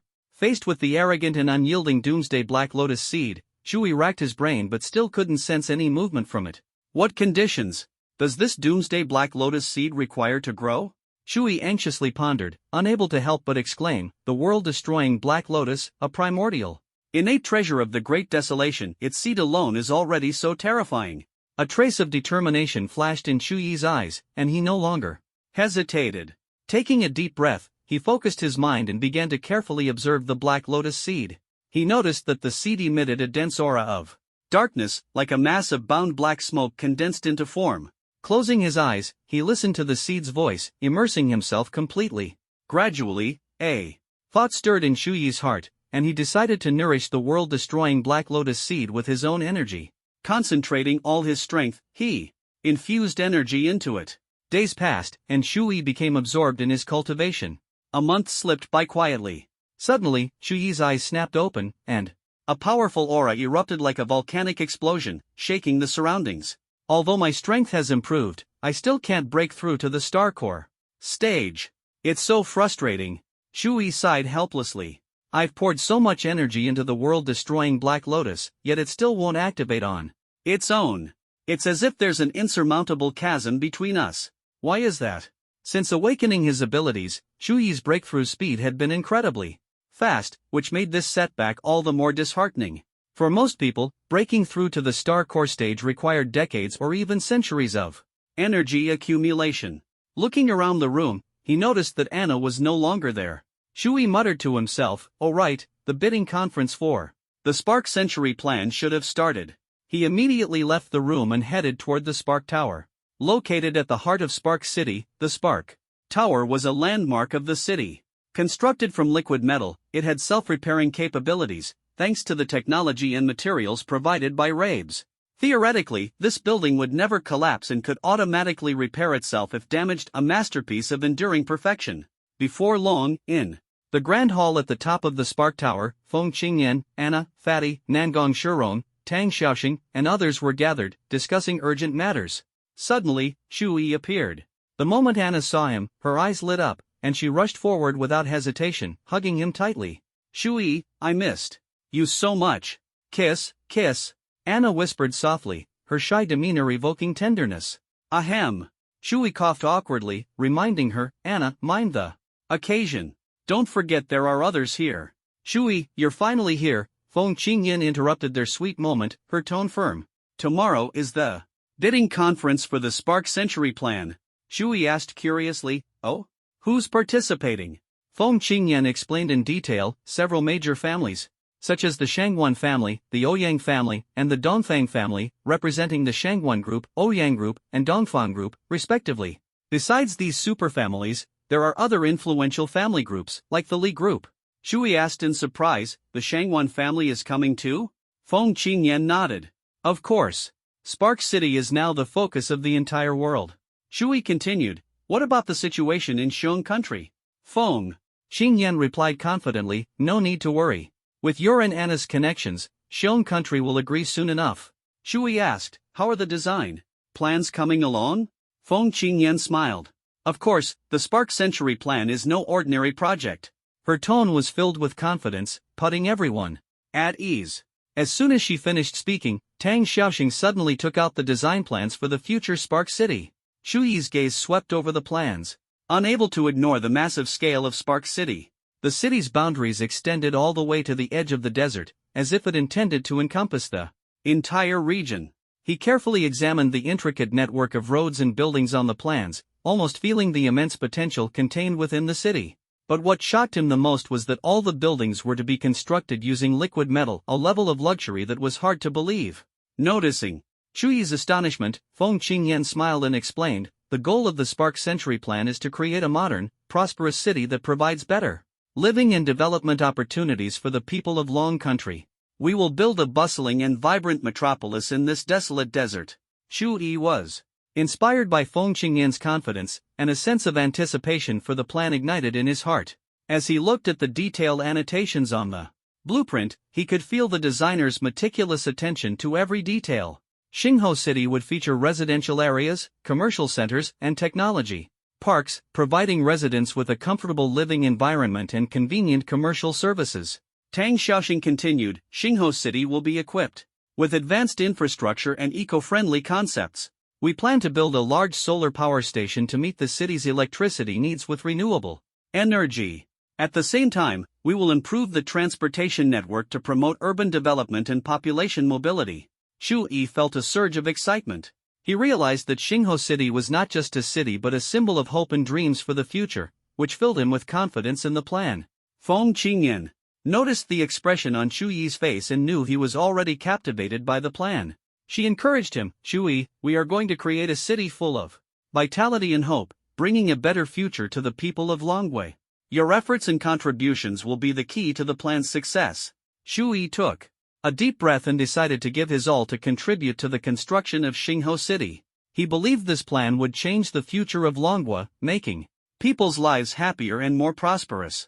Frowning, he pondered for a moment before saying, "Although Raves provided me with this technology, mastering it is quite challenging." His tone revealed his concern about the technical difficulties. "The most critical is the liquid metal technology. Have we mastered it yet?" Xu Yi asked nervously. Feng Qingyan gently shook her head. "Of course not. Otherwise, why would we publicly invite bids across Longwei? Since the revival of spiritual energy, the technological level of Blue Star has been stagnant." Feng Qingyan sighed, feeling helpless about Blue Star's technological development. Understood. Xu Yi suddenly realized. He knew that to achieve the Xingho Century Plan, not only were technological breakthroughs necessary, but the overall technological level of Blue Star also needed to be elevated. Curious, Xu Yi raised his eyebrows and asked, "Why are these superfamilies all flocking to Xingho City?" Feng Qingyan looked at Xu Yi with a determined gaze and said, "They are coming here because of you. Perhaps you haven't realized it yet, but you are now the most dazzling ability user in Longwei. No one can compare." She paused and continued, "Their interest in Xingho City lies in its potential. This is our greatest advantage." Xu Yi nodded deeply, his eyes shining with determination. "I understand. I know what to do." Anna looked at Xu Yi with great anticipation and said excitedly, "Xu Yi, I believe in you. You will definitely achieve your dream." Xu Yi was moved by her trust. Time flew by. The next morning, as the sun rose, the grand hall on the top floor of Xingho Tower was abuzz with excitement. The bidding conference for the Xingho Century Plan was about to begin. Numerous representatives arrived one after another, creating a tense yet exhilarating atmosphere. The Shangguan family was represented by Shangguan Lingwei, who wore a professional outfit that exuded both intellectual beauty and confident charm. The Dongfang family was represented by Dongfang Euro, the female president of Dongfang Group. Her powerful aura was complemented by a group of extraordinary professional women behind her, showcasing the strength of the group. Ouyang Xiaolan from the Ouyang family wore a stylish and sexy black suit, her unique temperament adding a striking touch to the hall. Xian Yuanyi, dressed in a commanding battle robe, greeted Xu Yi with a smile. "Brother Chu, I'm here." Xu Yi was also surprised to find Li Shuer present. She stood among the crowd as the representative of the Li Group. The venue was filled with representatives from many other major groups, creating a lively and grand scene. At this moment, Xu Yi sat quietly in a corner, his eyes fixed on the representatives of the major groups on stage. These individuals were dressed in luxurious attire, exuding extraordinary charisma. Xu Yi witnessed such a scene for the first time and couldn't help but sigh, "If only I had the wealth of any one of them in my previous life." After a while, Tang Xiaoxing stepped onto the stage, warmly welcoming each group representative and officially announcing the start of the Spark Century Plan bidding conference. "Representatives of the groups, welcome to the Spark Century Plan bidding conference. The detailed plan was made public a month ago." Tang Xiaoxing's voice was clear and powerful. After a brief pause, she continued, "Now, we will select qualified and capable groups or individuals to participate in the Spark Century Plan." The atmosphere in the audience instantly ignited, and people began discussing excitedly. Shangguan Lingwei stood up confidently and declared, "Our Shangguan Group guarantees that within 10 years, we will develop complete technology based on the liquid metal technology blueprints." This statement shocked everyone. Liquid metal technology was no joke, and the strength of the Shangguan Group was truly awe-inspiring. Immediately after, Dongfang Euro stood up with a determined attitude and said, "Our Dongfang Group will overcome all the technical challenges in the Spark Plan blueprints within 50 years. Everyone could feel the determination and strength of the Dongfang Group. Their goal seemed within reach. We, the Ouyang Group, will complete all the foundational construction required for the Spark Century plan within 50 years, Ouyang Shelon followed up with her commitment. Amazing! It's the Ouyang Group, after all. The audience erupted into enthusiastic applause, and the Ouyang Group's promise filled everyone with confidence. At this critical moment, Xian Yuanyi stood up resolutely. His voice was thunderous and filled with unmatched authority. I represent myself and vow to ensure the smooth execution of the Spark Century plan, guaranteeing its absolute safety. His bold declaration immediately won the recognition of the entire audience, and everyone couldn't help but believe in his capability and sincerity. I agree. Just as everyone was curious about Xian Yuanyi's identity, Zhu Yi's voice suddenly rang out, shaking the entire venue like a spring thunder. The next day, the Spark Century Plan bidding conference continued for the entire day. Discussions went on, and the meeting concluded successfully. Surprisingly, the Shangguan family ultimately decided to join the plan, and over a dozen other families, including the Dongfang and Ouyang families, also joined. This left Zhu Yi deeply astonished. What shocked him even more was that his colleague Xian Yuanyi personally came forward to ensure the smooth execution of the Spark Century Plan. As the captain of the Special Forces for Espers, Xian Yuanyi's status was illustrious. Seeing him take action personally, Zhu Yi felt both surprised and grateful. Unexpected, isn't it, Zhu Yi? The Shangguan family decided to join. Just as Zhu Yi was still in shock, Shangguan Lingwei's voice sounded right beside him. I knew you'd come. I'm not the same as before. Now, I am the creator of Spark City, Zhu Yi replied with a smile. His expression softened as he tried to persuade Shangguan Lingwei. Besides, I believe you're a kind person. The facade you showed before was just on the surface. The real you must have a good heart. Join us. Humph. Shangguan Lingwei snorted coldly, as if brushing Zhu Yi off. Zhu Yi, you're still so naive. Stop trying to change me, it's useless. Zhu Yi's expression turned resolute. I believe that one day, you'll stand on the side of the common people and protect the weak. Humph. I can't be bothered to talk to someone as sanctimonious as you. Shangguan Lingwei scoffed disdainfully and turned away coldly. Zhu Yi watched her leave, shrugged with a bitter smile, and shook his head helplessly. Meanwhile, in the dark space of the galaxy, a deep, hoarse voice echoed. The mutant mantis has been killed, and the location is in the Lania Chaos Supercluster.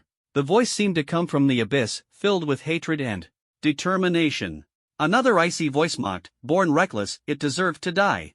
Regardless, it was one of our kind. We must avenge it. The hoarse voice was unwavering, conveying a sense of responsibility and discipline for the species. Ikola, you always love stirring up trouble. With so many mutants, can you really manage them all? The cold voice carried a hint of mockery. Humph. Ikora snorted coldly. I'd ape, you are also a mutant. Don't you care about the life and death of your kind? Don't you think we should support each other and progress together? Its voice was filled with confidence and unity. Ha ha ha, I'd ape sneered.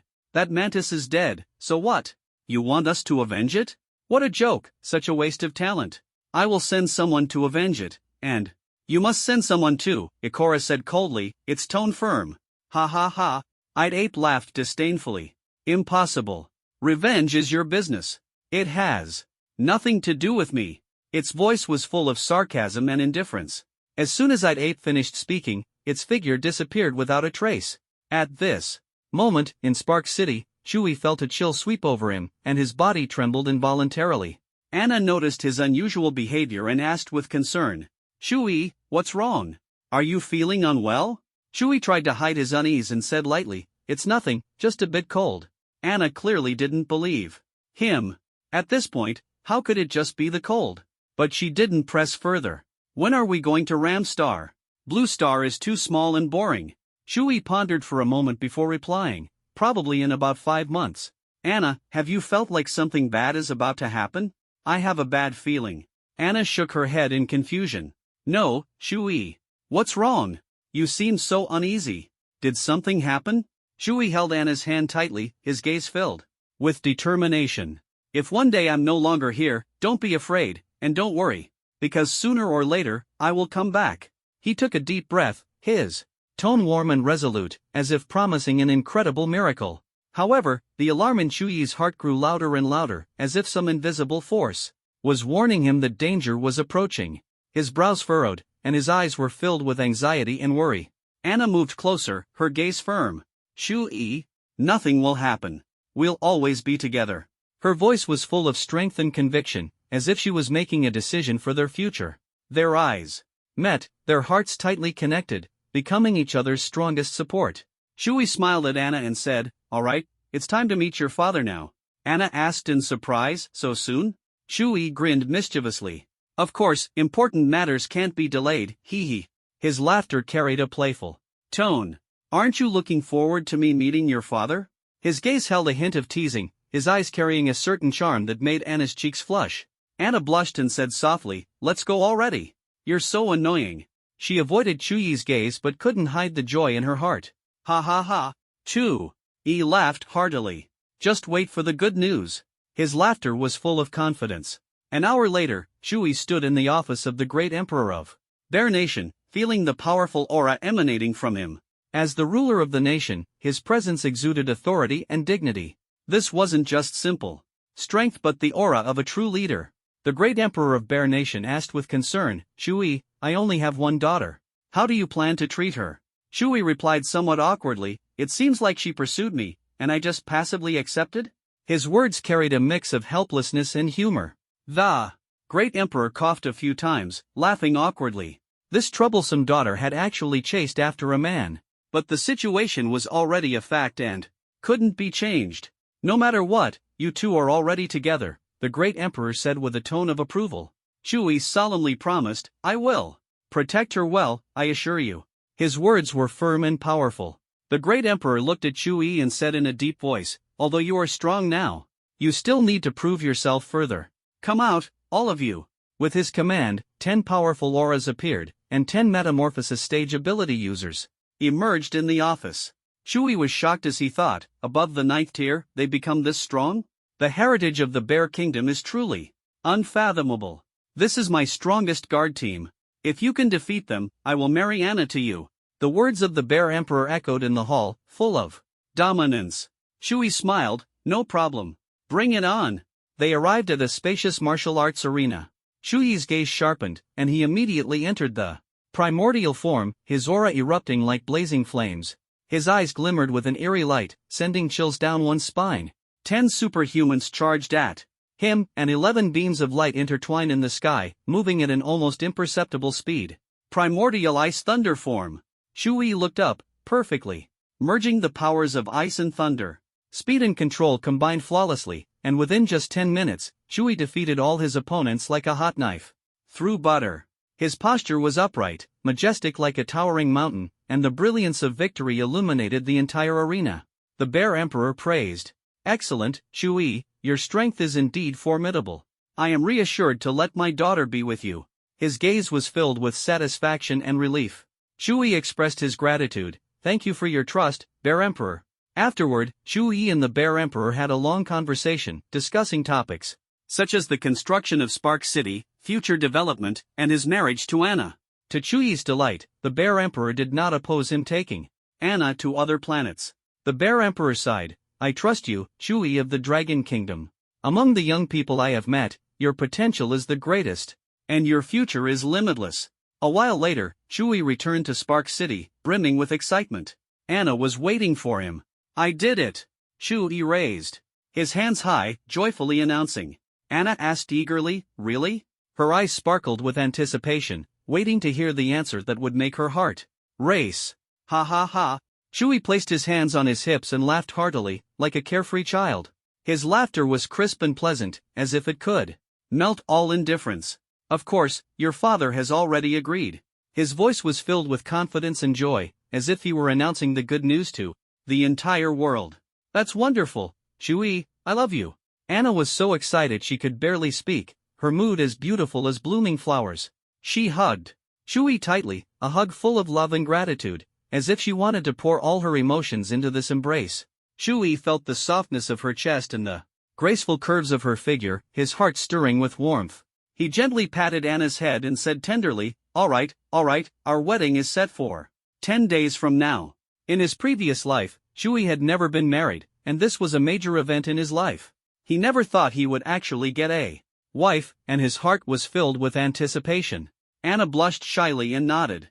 3 days passed quickly, and Shui sat in the chaotic world constructed by the Chaos Pearl, where the figure of the primordial Heavenly Venerable appeared before him. He could sense the Heavenly Venerable's worry and unease. Shui, I feel that you are in trouble, the Heavenly Venerable's voice echoed in the space. Shui asked nervously, Primordial Master, what has happened? Why are you so worried? Shui was deeply grateful to the Heavenly Venerable, even though he was merely a fragment of the Heavenly Venerable's consciousness, and not the true entity. But the Heavenly Venerable had given him endless guidance, which was why he decided to become his disciple. The Heavenly Venerable continued, you must grow stronger as quickly as possible. You are still too weak right now. Shui asked, who exactly is causing trouble for me? The Heavenly Venerable replied with concern, those creatures are cosmic aberrations, and they have set their sights on you. The mantis you killed was one of them. Shui suddenly understood, so it was that strange mantis I killed. Primordial Master, what should I do? The Heavenly Venerable said gravely, I estimate that within 50 years, they will find this blue star. You must do everything you can to grow stronger within these 50 years. Shui said confidently, 50 years? There's plenty of time, I have all the time I need. The Heavenly Venerable gave Shui a deep look. Shui, do you think 50 years is a long time? Shui thought for a moment and said uncertainly, of course, 50 years is no short time. That's a very long time. The Primordial Lord calmly replied, don't be naive. For cultivators of the Great Desolation, 50 years is nothing. Besides, bring your Tao companion in, she will become a powerful support for you. Shui asked worriedly, Master Yuan Shi, are you going to personally teach Anna? Isn't that too risky? After all, we're still in the world within the Chaos Pearl. Sensing Shui's concerns, the Primordial Lord said calmly, although the Chaos Pearl is a treasure, its power won't fully manifest until its master reaches the level of a great Luo Golden Immortal. Moreover, I have already embedded the Chaos Pearl within you, no one can take it away. 7 days later, the wedding banquet was held in a luxurious venue in the Bear Kingdom. Anna and Shui attended in grand attire, as the couple was about to experience the most important moment of their lives. Having grown up in an orphanage, Shui made a point to invite Fatty, Nangong Shurong, Xiao Tianjue, Feng Qingyan, Xian Yuani, Lin Xiaoqi, and others, friends he deeply trusted. Anna's family and friends also came, including the Emperor of the Bear Kingdom. Shui wasn't very familiar with the people on Anna's side, except for the one he knew, Alina, a healer with special abilities. Music filled the banquet hall, and the cheerful melodies immersed everyone. Anna danced gracefully on the dance floor, her wedding dress shimmering enchantingly. Under the lights, Shui stood to the side, his eyes full of admiration and pride, knowing that this woman who had captured his heart now belonged to him for life. At the bar, Fatty and Nangong Shurong raised their glasses and drank heartily, Fatty's belly shaking and drawing laughter from those around. Xiao Tianjue sat on the sofa, holding a glass of red wine, smiling faintly as he watched Shui and Anna, silently wishing them happiness. Anna's family and friends surrounded her at the banquet, their blessings echoing one after another. The Emperor of the Bear Kingdom personally toasted the newlyweds with a warm smile, his tall figure and kind demeanor exuding warmth. Alina stood nearby, smiling and nodding at Shui in greeting. The banquet reached its climax as fireworks lit up the night sky, their dazzling colors reflecting on everyone's smiling faces. Anna and Shui stood hand in hand at the center of the stage, their gazes meeting as if the entire world had come to a standstill. Their vows echoed throughout the venue, their heartfelt words touching everyone and conveying the power of love and commitment. As the banquet drew to a close, a moving song played in the hall. Anna and Shui embraced tightly, their bodies swaying gently, their eyes filled with love and hope. Their joy was infectious, drawing all the guests into a lively dance, where songs and movements expressed their blessings for the couple. When the banquet ended, everyone parted with smiles, reluctant to leave. This special moment would forever remain in their memories. By the time the sun rose the next day, Anna and Shui's wedding banquet had become the talk of the town, leaving behind beautiful memories. In a luxurious room, on a soft bed, Anna snuggled tightly against Shui. As Shui slowly woke up, he said, Anna, wake up. I have something very important to tell you. Still half asleep, Anna mumbled groggily, Shui, let me sleep a little longer. You were really something last night. Shui chuckled awkwardly, alright, sleep a bit more then. Before they knew it, it was already noon. Shui, you need to be gentler in the future. Your strength is too much, I can barely handle it. Anna said helplessly yet playfully. I really don't know how you train to be like this, it feels like I'm going to break. Shui couldn't help but laugh, a teasing smile on his lips. Weren't you the one who kept saying, more, more, more? And now you're blaming me? Anna's cheeks flushed slightly as she pouted in dissatisfaction. Don't say it like that. Suddenly, Shui became serious. Alright, now I have something very important to tell you, but we need to agree first. This is absolutely confidential and cannot be shared with anyone. Anna nodded solemnly. Understood. Chu. He smiled and said, don't resist. Gently placing his hand on Anna's shoulder, they instantly traveled to the chaotic world within the Chaos Pearl. The sight before her left Anna stunned, she could hardly believe her eyes. Is this another world? She stammered. Shui nodded with a smile. Yes, this is the Chaos World. At that moment, a figure dressed in a snow-white Taoist robe, exuding an ethereal and dignified aura, appeared before them. He was handsome, yet mature, none other than Yuan Shi Tianzun, Shui's teacher. Feeling a bit nervous, Anna asked, who is he? Shui proudly introduced, this is my mentor, Yuan Shi Tianzun. His heart swelled with pride, having such a sage as his teacher was his greatest honor. Anna quickly bowed. It's an honor to meet you, Master Yuan Shi. Yuan Shi Tianzun nodded, looking at Anna with satisfaction. Very good. You must be Chu Yi's Dao companion. From now on, you will become a cultivator of the primordial world. Anna asked hesitantly, a cultivator of the primordial world? What does that mean? Chu Yi patiently explained. The primordial world represents chaos and infinity in another realm. A cultivator of the primordial world is a powerful being who trains in that world, a true powerhouse. Turning to Yuan Shi Tianzun, Shui asked with anticipation and curiosity, Master, what cultivation technique should Anna practice to improve her strength quickly? Yuan Shi Tianzun replied calmly, start with the 8-9 mystical arts and the innate 5 elements shield technique. Shui nodded. Alright, Anna will train here. I have other matters to attend to. There were still many things waiting for him in Starfire City. Anna said firmly, alright, I will work hard on my cultivation. Thus, Yuan Shi Tianzun began to guide Anna. Step by step, he led her onto the path of cultivation. In the primordial world. As the teachings deepened, Anna gradually entered a state of cultivation, marveling at the wonders of the chaos world. She immersed herself in it, diligently following the steps of her training. Each session made her feel stronger, as if the entire world was cheering her on. Meanwhile, Shui had returned to Starfire City. The city's hustle and bustle felt both familiar and strange to him. Although everything seemed normal, one thing weighed on his mind, Xiaobai. Shui muttered to himself, Xiaobai, I wonder how you're doing now. Are you still alive? To find answers, Shui sought out Fatty, hoping he could provide some clues.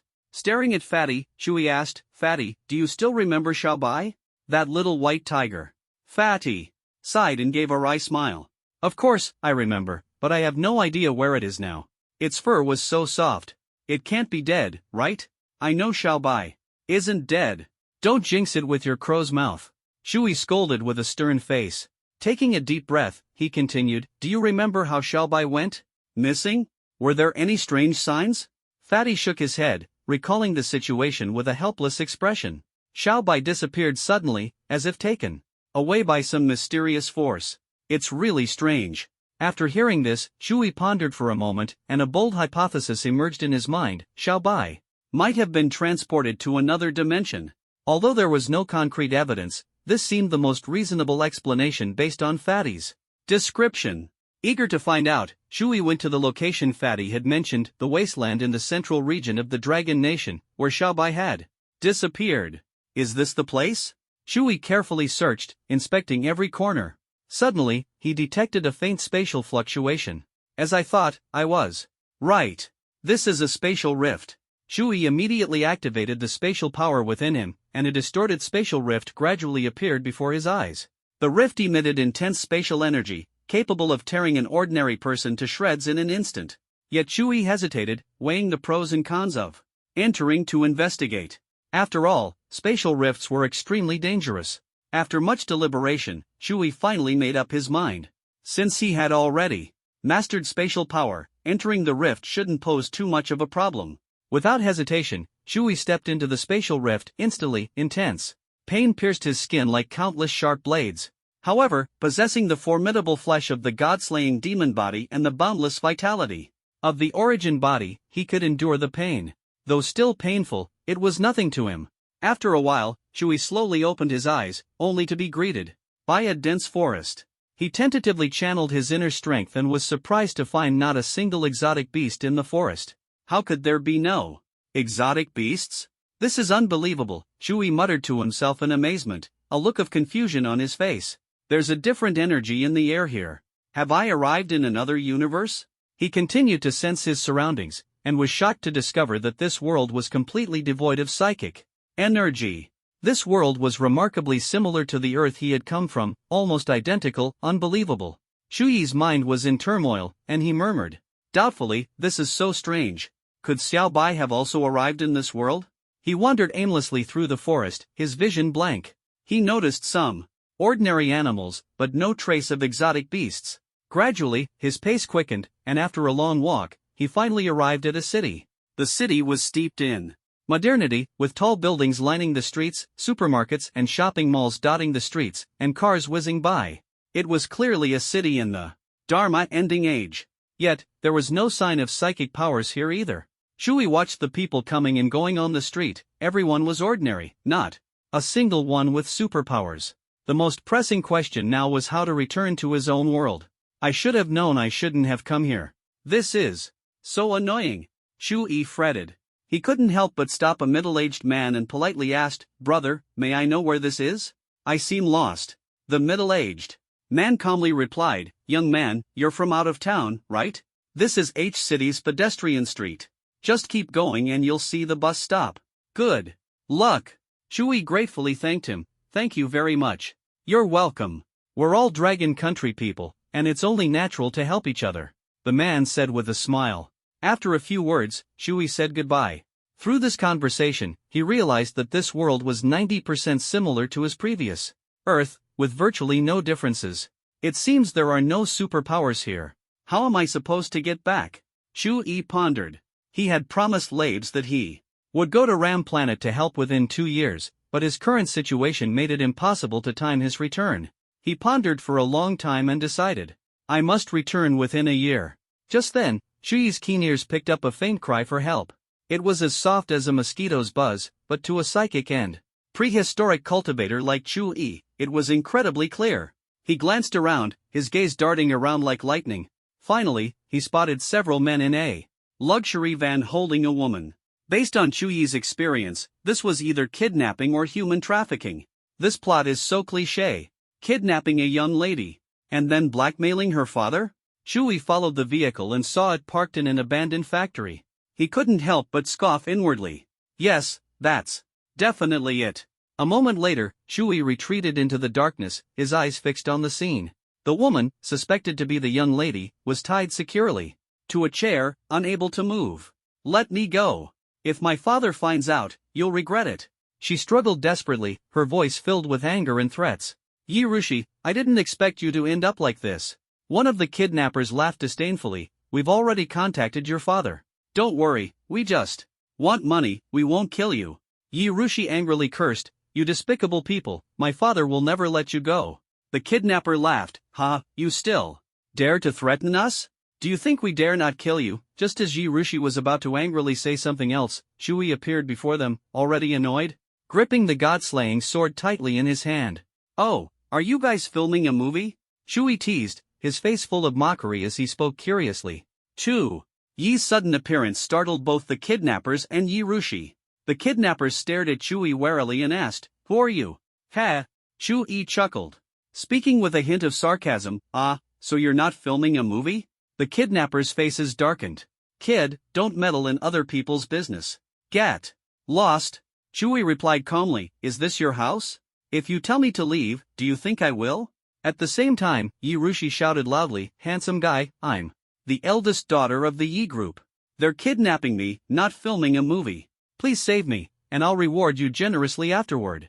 Shui hadn't expected that his casual joke would be taken seriously by the other party. Suddenly, four kidnappers drew their guns and pointed them at Shui's head. Kid, you had a way out, but you chose to walk into death. Who's to blame for that?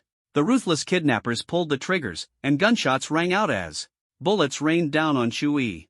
But at this critical moment, the god-slaying sword in Shuyi's hand gleamed coldly, its blade slicing through the air.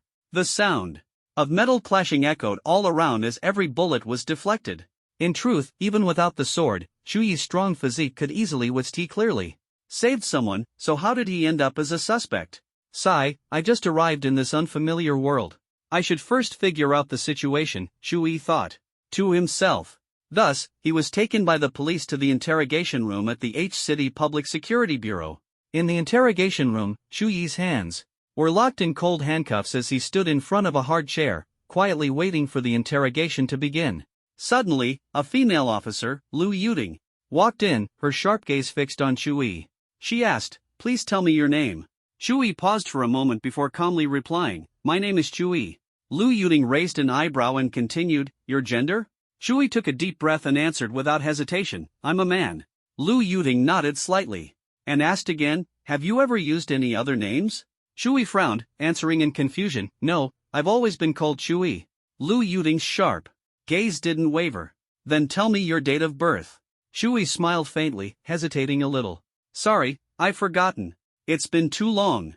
Lu Yuding furrowed her brows and continued, "Where do you currently live?"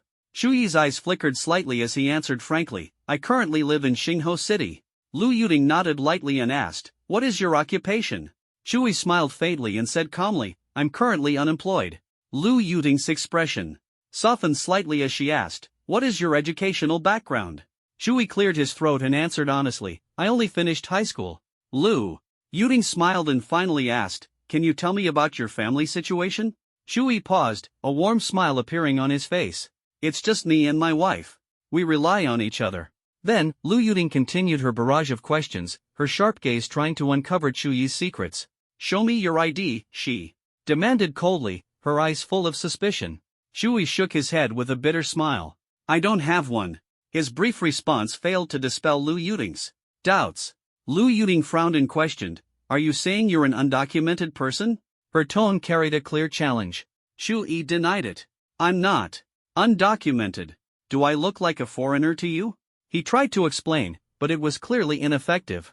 Lu Yuding stared at Shuyi's face, pondering for a moment. "You don't look like a foreigner," she admitted. However, she still harbored doubts about him. "There are too many suspicious points about you," Lu Yuding said, her brows tightly furrowed, her voice tinged with skepticism. "All I know is your name. As for this Xingho City you mentioned, I checked it. Doesn't exist. You're lying." Her tone was full of confidence. Shui shrugged helplessly, spreading his hands to show his powerlessness. He was clearly telling the truth, but Lu Yuding didn't believe him. "Everything I've said is true. Whether you believe it or not is up to you. Now, can I leave?" Shuyi's voice carried a hint of resignation. Lu Yuding shook her head. "Not yet. There are too many doubts about you. We need to continue investigating. As soon." As she finished speaking, a chill suddenly crept up her neck, making her shiver involuntarily. "You!" She quickly turned her head, only to find Shui already standing beside her, the Godslayer's sword in his hand pressed tightly against her neck. The cold blade made her acutely aware of the fragility of life. Shui asked coldly, "Now, can I leave?" Lu Yuding's heart tightened instantly. She quickly said, "I'm a police officer. What you're doing is illegal." She tried to use her authority to intimidate Shui. Shui remained unmoved, his gaze cold and mocking. The Godslayer's sword pressed even closer to her neck, as if it could pierce her skin at any moment. "Humph."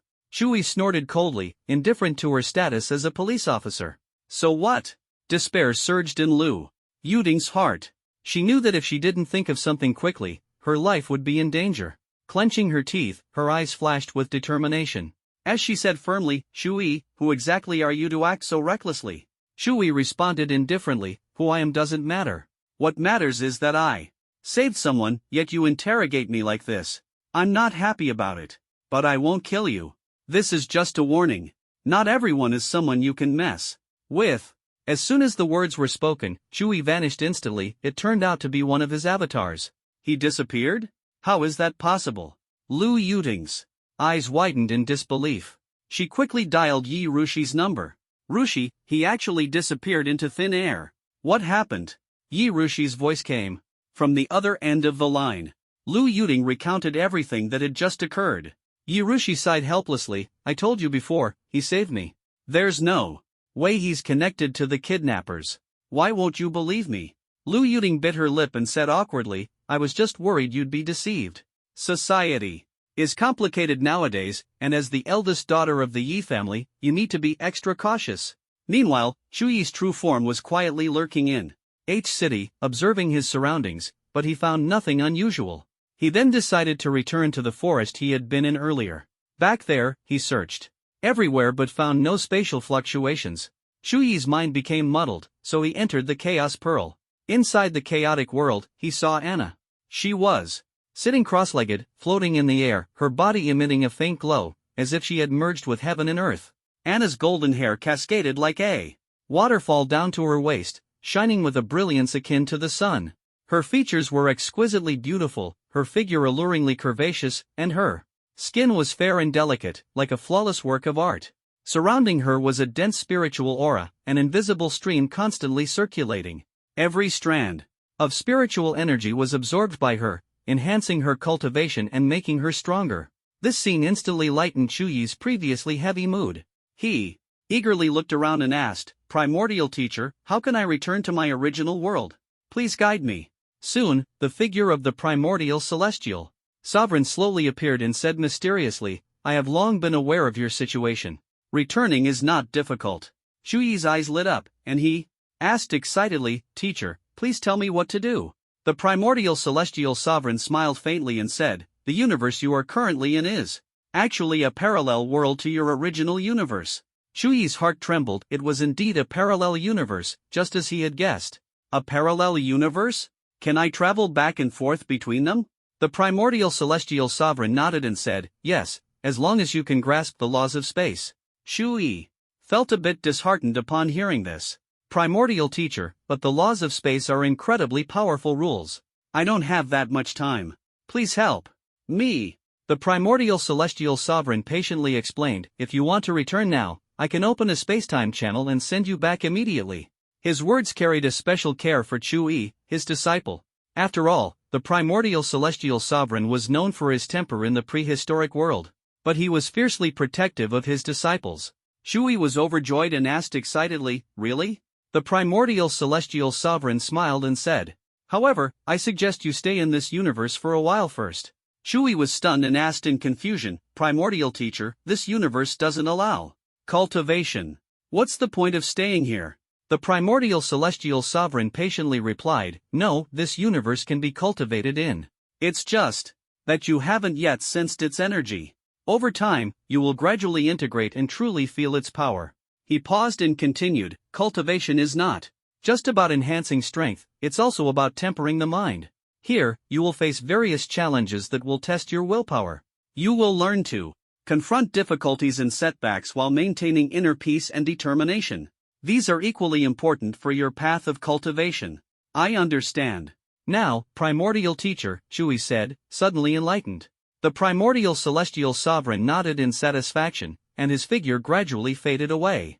At this moment, Anna awoke from her cultivation, exuding the aura of a prehistoric cultivator. She had successfully entered the illumination stage. Chu Yi exclaimed excitedly, Anna, congratulations! You've finally become a prehistoric cultivator. His eyes were filled with admiration and pride. Anna's eyes sparkled with joy as she threw herself into Chu Yi's arms, exclaiming excitedly, Chu Yi, this is amazing! I did it! Her voice was full of pride. Chu Yi laughed and said, you're only at the illumination stage, I've already broken through to the golden core stage. You still need to work harder to make further progress, hee hee. Anna playfully responded, got it. I've been practicing the innate 5 elements shield technique, and my speed is much faster than before. Her eyes sparkled with pride. Chu Yi nodded in satisfaction after hearing this. He could also combine the innate 5 elements shield technique with the primordial infinite skill, but he knew not to bite off more than he could chew and decided to wait until he was stronger. Anna, we are now in another universe, the so-called parallel universe, Chu Yi said with a serious expression. Anna asked in surprise, so, you're saying we've arrived in another world? How do we get back? Chu Yi took a deep breath and replied firmly, I've already asked Master Yuan Shi. He can take us back. That's good, that's good. Anna breathed a sigh of relief, lightly patting her chest and muttering softly. An hour later, Shui and Anna walked into the bustling streets of H City, where the lively crowd created a vibrant atmosphere. Walking side by side, the two attracted many gazes. Anna's beauty was impossible to ignore. Since practicing the 8-9 profound technique, she had become even more radiant. Her bright eyes sparkled like stars, her skin was smooth and delicate, exuding a captivating glow. Her tall and graceful figure resembled an elegant swan, making hearts flutter. Shui, on the other hand, had short black hair, and his handsome face carried a calm confidence. His deep eyes revealed determination, like a tranquil lake that commanded respect. The slight curve of his lips exuded composure and self-assurance. His well-proportioned and strong physique radiated masculinity, making him equally captivating. As they walked down the street, their youthful aura surrounded them, resembling a perfect couple that drew the attention of passers-by. People whispered among themselves. A confident man stopped in his tracks, clicking his tongue and saying, "She's stunning. That woman's figure is flawless, so enviable." Beside him, a heavily made-up woman exclaimed excitedly, "Oh my, that man is so handsome. I need to find a way to meet him." Her eyes sparkled with excitement, clearly determined to approach Shui. "Ha! Do you think someone like him would even look at you? Stop dreaming," another woman muttered disdainfully. Walking side by side, Anna and Shui each had their own thoughts, sharing them with one another. Anna smiled and said, "Shui, this world seems quite peaceful. There aren't any terrifying beasts attacking. I feel pretty good about it." Shui pondered for a moment before replying seriously, "Don't let your guard down. Master Yuan sure once told me that the cultivation methods in this world can make people incredibly strong, which means there are extremely powerful forces hidden here. The scars of historical wars are shocking, and conflicts between nations have become the norm, with the United States being the root cause." Anna tightly held Shui's hand, a trace of unease in her eyes. "Shui, what should we do now?" she asked, her voice tinged with doubt. Shui took a deep breath and said firmly, "I think we need to go to Japan first." His eyes shone with determination. Anna asked in confusion, "Shui, are you thinking of?" "That's right, exactly what you're thinking, destroying Japan again," Shui said coldly, his gaze sharp and resolute. His words carried a chilling determination, concealing the pain of past hatred and a burning desire for future victory. At that moment, a distinguished middle-aged man emerged from the crowd. Dressed in an impeccably tailored suit, he exuded authority. He walked gracefully up to Shui, smiling as he said, "I am Yi Lin, the president of the Yi Group. Thank you so much for saving my daughter." His voice was filled with gratitude. Shui was slightly surprised, not expecting Yi Lin to find him. He set aside his cold demeanor and responded politely, "Mr. Yi, it's a surprise that you found me. Saving someone was just a small effort, there's no need to thank me." His tone was humble and calm. Yi Lin glanced at Anna beside Shui, a look of astonishment flashing in his eyes. He asked, "And who might this be?" He proudly introduced, "This is my beloved wife, Anna." His voice was filled with confidence and pride. Yi Lin fixed his gaze on Anna, squinting slightly, secretly admiring her beauty and charm. He hadn't expected Shui to marry such an enchanting wife. Yi Lin smiled, a trace of envy flashing in his eyes. "I see, truly a match made in heaven. I wonder if I could invite you both to visit the Yi family as my honored guests," he said warmly and sincerely. An hour later, Shui and Anna stepped into the Yi family's luxurious mansion with anticipation. The villa was grand and imposing, its opulent decor and exquisite furnishings showcasing the Yi family's wealth and status like works of art. A large round table was laden with a sumptuous feast, the aroma wafting through the air and making mouths water. Yi Lin and his daughter, Yi Rushi, repeatedly expressed their gratitude to Shui, their eyes filled with respect. Shui responded with a calm smile, "No need to thank me, it was just a small matter." His tone was composed, yet he acknowledged their gratitude. Yi Lin insisted, "No, the Yi family always repays its debts." His voice was firm, reflecting the family's tradition. As he spoke, he handed over a black card, its smooth texture exuding a mysterious aura. "This card contains 1 billion. It's the Yi family's token of thanks to you," Yi Lin said with excitement and reverence. Shui reluctantly accepted it, despite his lack of interest in money. As a high-level ability user, he didn't even need to eat. At the dining table, Shui and Yi Lin talked for a long time. Yi Lin tentatively inquired about cultivators, but the result disappointed Shui. Yi Lin knew nothing about them. Shui frowned and said to Yilin, Mr. Yi, we should take our leave now. With that, he took Anna's hand and left the table. Standing at the edge of the atmosphere, Shui gazed at Anna, his tone tinged with concern. Anna, did you notice earlier? When I asked him about cultivators, it seemed like he was deliberately hiding something. Anna nodded, her eyes gleaming sharply. Yes, he clearly didn't want to reveal the secrets of cultivators. Shui sighed, his expression resolute. Forget it. Whatever he's hiding, we should still prepare to go to Japan. If you think it's too dangerous, I can go alone. Anna gripped Chu Yi's hand tightly, her gaze unwavering. No matter what you do, I'll be with you. Even if we face bloodshed and destruction, Shui, I love you. Before long, over Japan, Shui fully entered his primordial state, radiating a terrifying aura of supernatural power.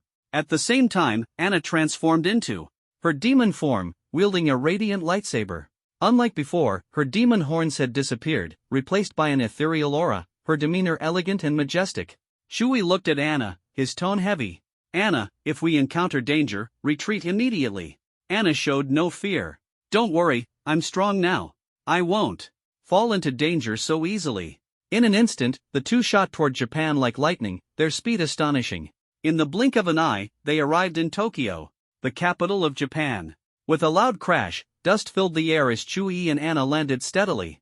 The onlookers screamed in shock. Oh my god! What on earth is happening? These two just fell from the sky. Are they gods? But there are no gods in this world. Look at that woman, she looks like she's cosplaying. And that man is so handsome it's heart-stopping.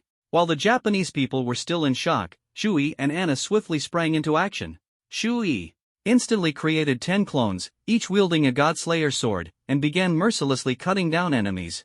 The sword light was cold and blinding, ruthlessly severing lives. At the same time, Anna began her own slaughter. Her speed was so incredible that dozens of people fell under her lightsaber every second. Her swordsmanship wove through the air like a black lightning bolt, leaving everyone stunned. The Japanese onlookers, witnessing this scene, screamed in terror. They finally understood that these two were here to kill them. Fear drove them to flee in all directions, their cries nearly tearing their throats apart. A desperate woman pleaded, Please, don't kill me. A man with a hoarse voice shouted, Quick, call the police. Another man yelled, Run. They're completely insane. A little girl screamed, Daddy, come save me. Amidst the chaotic cries, Shui and Anna's swords clashed, their killing intent filling the air. Like the arrival of the Grim Reaper, they relentlessly took the lives of soldiers, the scent of blood enveloping the battlefield. The Wokoku government finally took notice of the bloody massacre. Where did these two come from? How dare they wreak havoc in Tokyo City?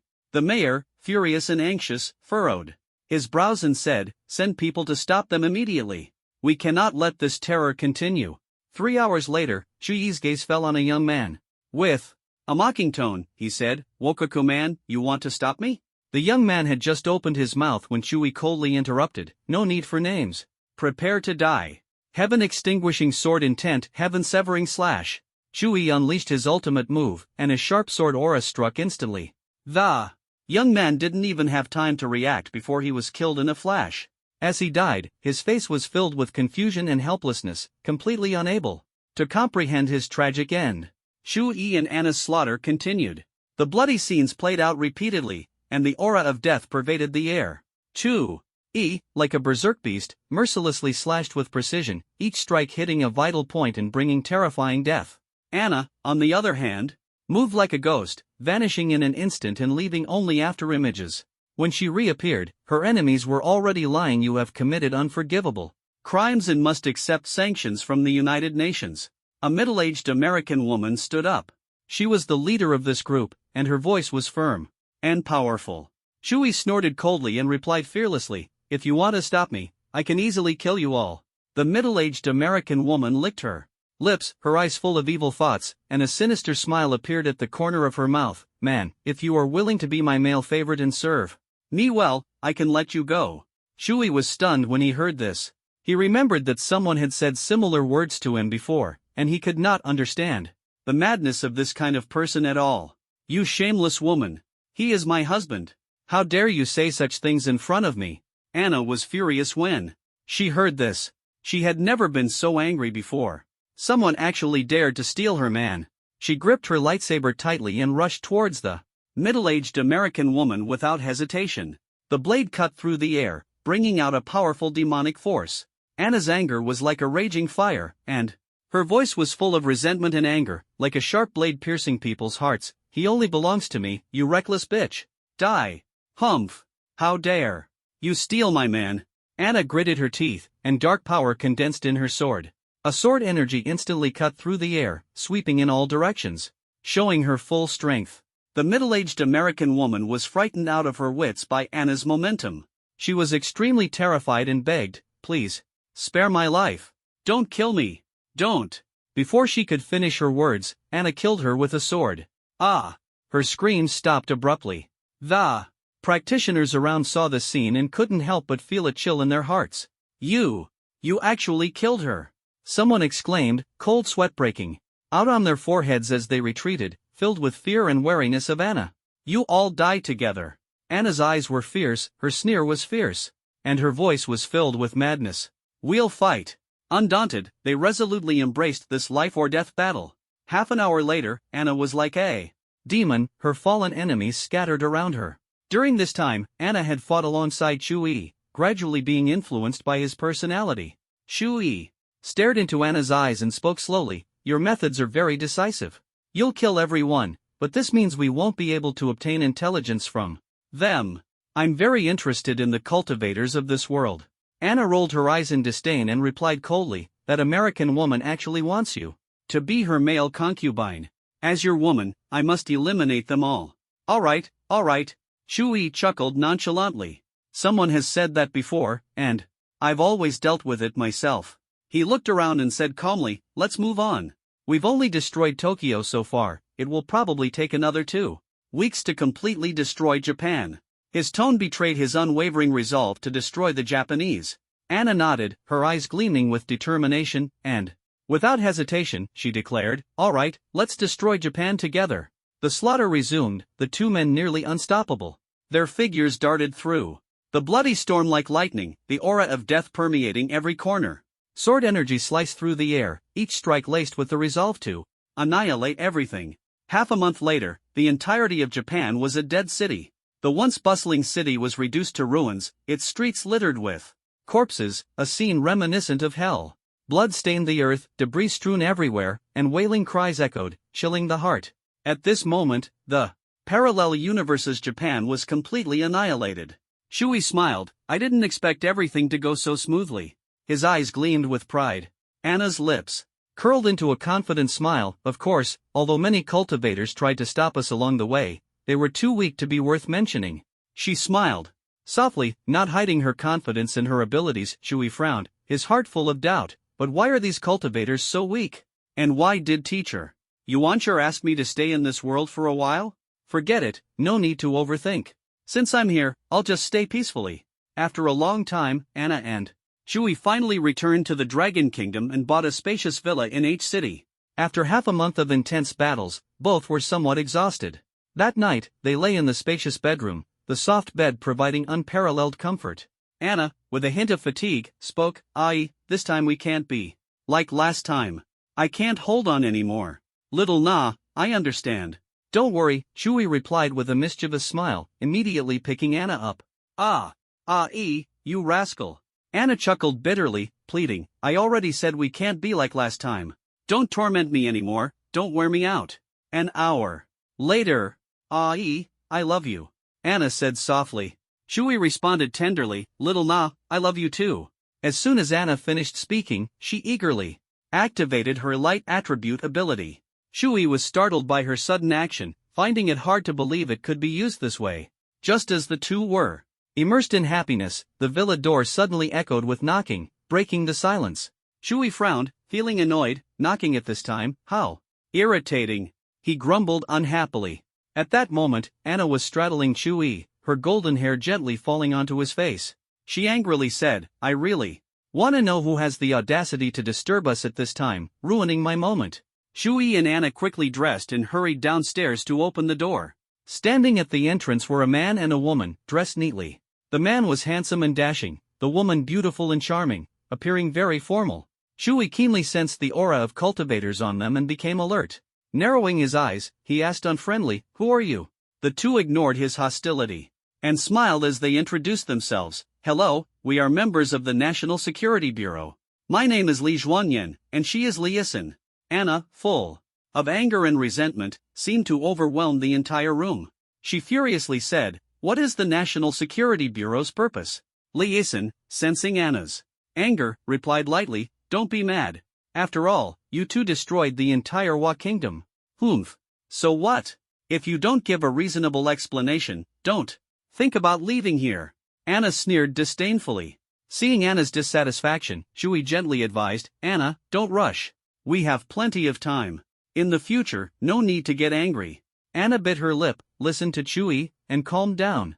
Chui turned to the two National Security Bureau members and asked, "I am Chui. What do you want from me?" "The purpose is simple. We want to understand your attitude toward the Dragon Kingdom. After all, you destroyed a country," Li Zhuangyan said straightforwardly. He paused and added, "As long as you don't harm the Dragon Kingdom, we are willing to meet any of your demands." Chui immediately understood and firmly said, "Rest assured, I am a Dragon Kingdom citizen and would never harm my own country. Anna is my wife. And I trust she wouldn't have such thoughts either." "Yes. I'll follow Ai completely," Anna nodded in agreement. Chui stared at Li Zhuangyan, his tone calm but tinged with coldness, and continued to ask, "You came to find me, surely not just for this. Tell me, what is your real purpose?" Li Zhuangyan felt a chill, a bead of cold sweat forming on his forehead, but he didn't hide anything. "Mr. Chui, Mrs. Anna, we sincerely invite you to join the National Security Bureau. Wherever Chui goes, I go." Anna's eyes flashed with determination, showing her stance. Chui smiled faintly, his brows slightly furrowed, pondering as he asked, "And after joining?" Li Zhuangyan was somewhat surprised, not expecting Chui to immediately follow up with a question. He took a deep breath and said firmly, "Our National Security Bureau needs someone as strong as you to guide newcomers in cultivation and protect national security." Facing Li Zhuangyan, Chui spoke calmly, "If I join the National Security Bureau, it will only be for 4 months. After that, we will leave. Can you accept that? Also, I must emphasize, I am not a cultivator." "Ah, cough, cough." Li Zhuangyan coughed a few times, stunned by these words. Chui claimed he wasn't a cultivator, but Li Zhuangyan didn't believe it at all. "Mr. Chui, of course, that's acceptable. May I ask why you only have 4 months? Are you facing any difficulties? We will do our best to help you resolve them." In his heart, he thought, having wiped out an entire nation, how could he not be a cultivator? That was simply nonsense. If even Chui wasn't considered a cultivator, then what were they? Ordinary people? Not qualified, surely. Afterward, Chui and Li Zhuangyan from the National Security Bureau chatted for a while, gaining a rough understanding of the cultivation hierarchy in this world. Chui learned that cultivators' realms were divided into 9 levels: Hotian, Yellow Rank; Xian Rank, Earth Rank; Heaven Rank; Xiantian, Sage Rank; Supreme Rank, and True Rank. Each level represented a different level of strength for cultivators. However, Chui still had doubts in his heart. Could there be even higher levels beyond these 9 realms? Li Zhuangyan was unclear about this. What surprised Chui even more was that the cultivators here were referred to as ancient martial artists. Qin Haoren had once told Chui that before the revival of spiritual energy, there had been a group of powerful individuals also called ancient martial artists. Unexpectedly, in this parallel universe, he heard these 3 words again. This sparked Chui's curiosity, and he was astonished that this world still had ancient martial artists. He decided to uncover their secrets. As Chui, Li Zhuangyan, and Li Yisin delved deeper into their conversation, they thought it over and decided to join the National Security Bureau for a 4-month training period. They were full of confidence and ready to embrace this new world. Soon, Li Zhuangyan brought Chui and Anna to the capital city of Long Country, Kyoto. They arrived at a quaint courtyard, where an elderly man with a kind demeanor was seated. This was none other than a high-ranking figure in Long Country. Elderly looked at Chui and Anna with gentle eyes and said warmly, "My home is humble. Please have a seat." After Chui and Anna sat down, Chui curiously asked, "May I know who you are?" Elderly smiled and replied, "Just call me Oldly. My identity is not important. What matters is finding people as strong as you. It's truly Long Country's fortune. Is there anything you need or wish for? I will do my best to help." Chui humbly said, "I am just a solitary cultivator. And my cultivation has always been self-taught. I wonder if Senior Lee could provide some guidance. Elder Lee was somewhat surprised upon hearing this. The powerful Chui before him had not received systematic training and had relied entirely on self-exploration, which was truly remarkable and showed his exceptional talent. Elder Lee smiled and nodded, saying, "I understand. Please wait a moment." Shortly after, Elder Lee returned with 2 books. He said to Chu, "These are treasures of my Lee family, comprehensive basics of cultivation and a foundational technique called Jiankuan technique. Other families have similar techniques. Jiankuan technique is just one of them. Although it may have limited use for someone as strong as you, it is a valuable resource for your descendants. This is my small token of appreciation for your efforts in eliminating the Wokoku nation." Elder Lee chuckled. Shu-Yi was delighted. This was exactly what he needed. He eagerly accepted the books and gratefully said, "Thank you very much, Senior Lee. I will cherish and make good use of them." Finally, he had the opportunity to formally begin cultivating the power of this world, and his heart was filled with anticipation. He knew that as long as he persisted in cultivation, his strength would surely soar. He longed for these cultivation insights and techniques to open the door to even greater power. Next, Chui and Elder Lee engaged in an in-depth discussion about the National Security Bureau, thoroughly exploring various issues through their conversation. Chui gained a more comprehensive understanding of the current state of the National Security Bureau and broadened his own horizons. Although Chui was unclear about Mr. Lee's exact identity, judging from his words and actions, it was evident that Mr. Lee was an important figure of high status and authority. Suddenly, Mr. Lee proposed an exciting suggestion, hoping that Chui and Anna could take charge of training the new members of the National Security Bureau. Chui understood that teaching others how to grow was more important than directly helping them, so he agreed to the suggestion without hesitation. After some time, Chui and Anna moved into the residence arranged by Mr. Lee, a quaint courtyard house. The yard exuded a strong sense of history, as if it held countless stories. In one of the rooms of the courtyard, Chui sat quietly, his gaze fixed intently on the book in his hands, the Complete Guide to Cultivation Basics as he began to study it. His eyes sparkled with desire and determination, as if he wanted to transform every word in the book into his own strength. Sunlight streamed through the window, illuminating Chuyi's face and revealing his focused expression. He gently turned the pages, pausing to ponder important concepts, striving to absorb the knowledge into his mind.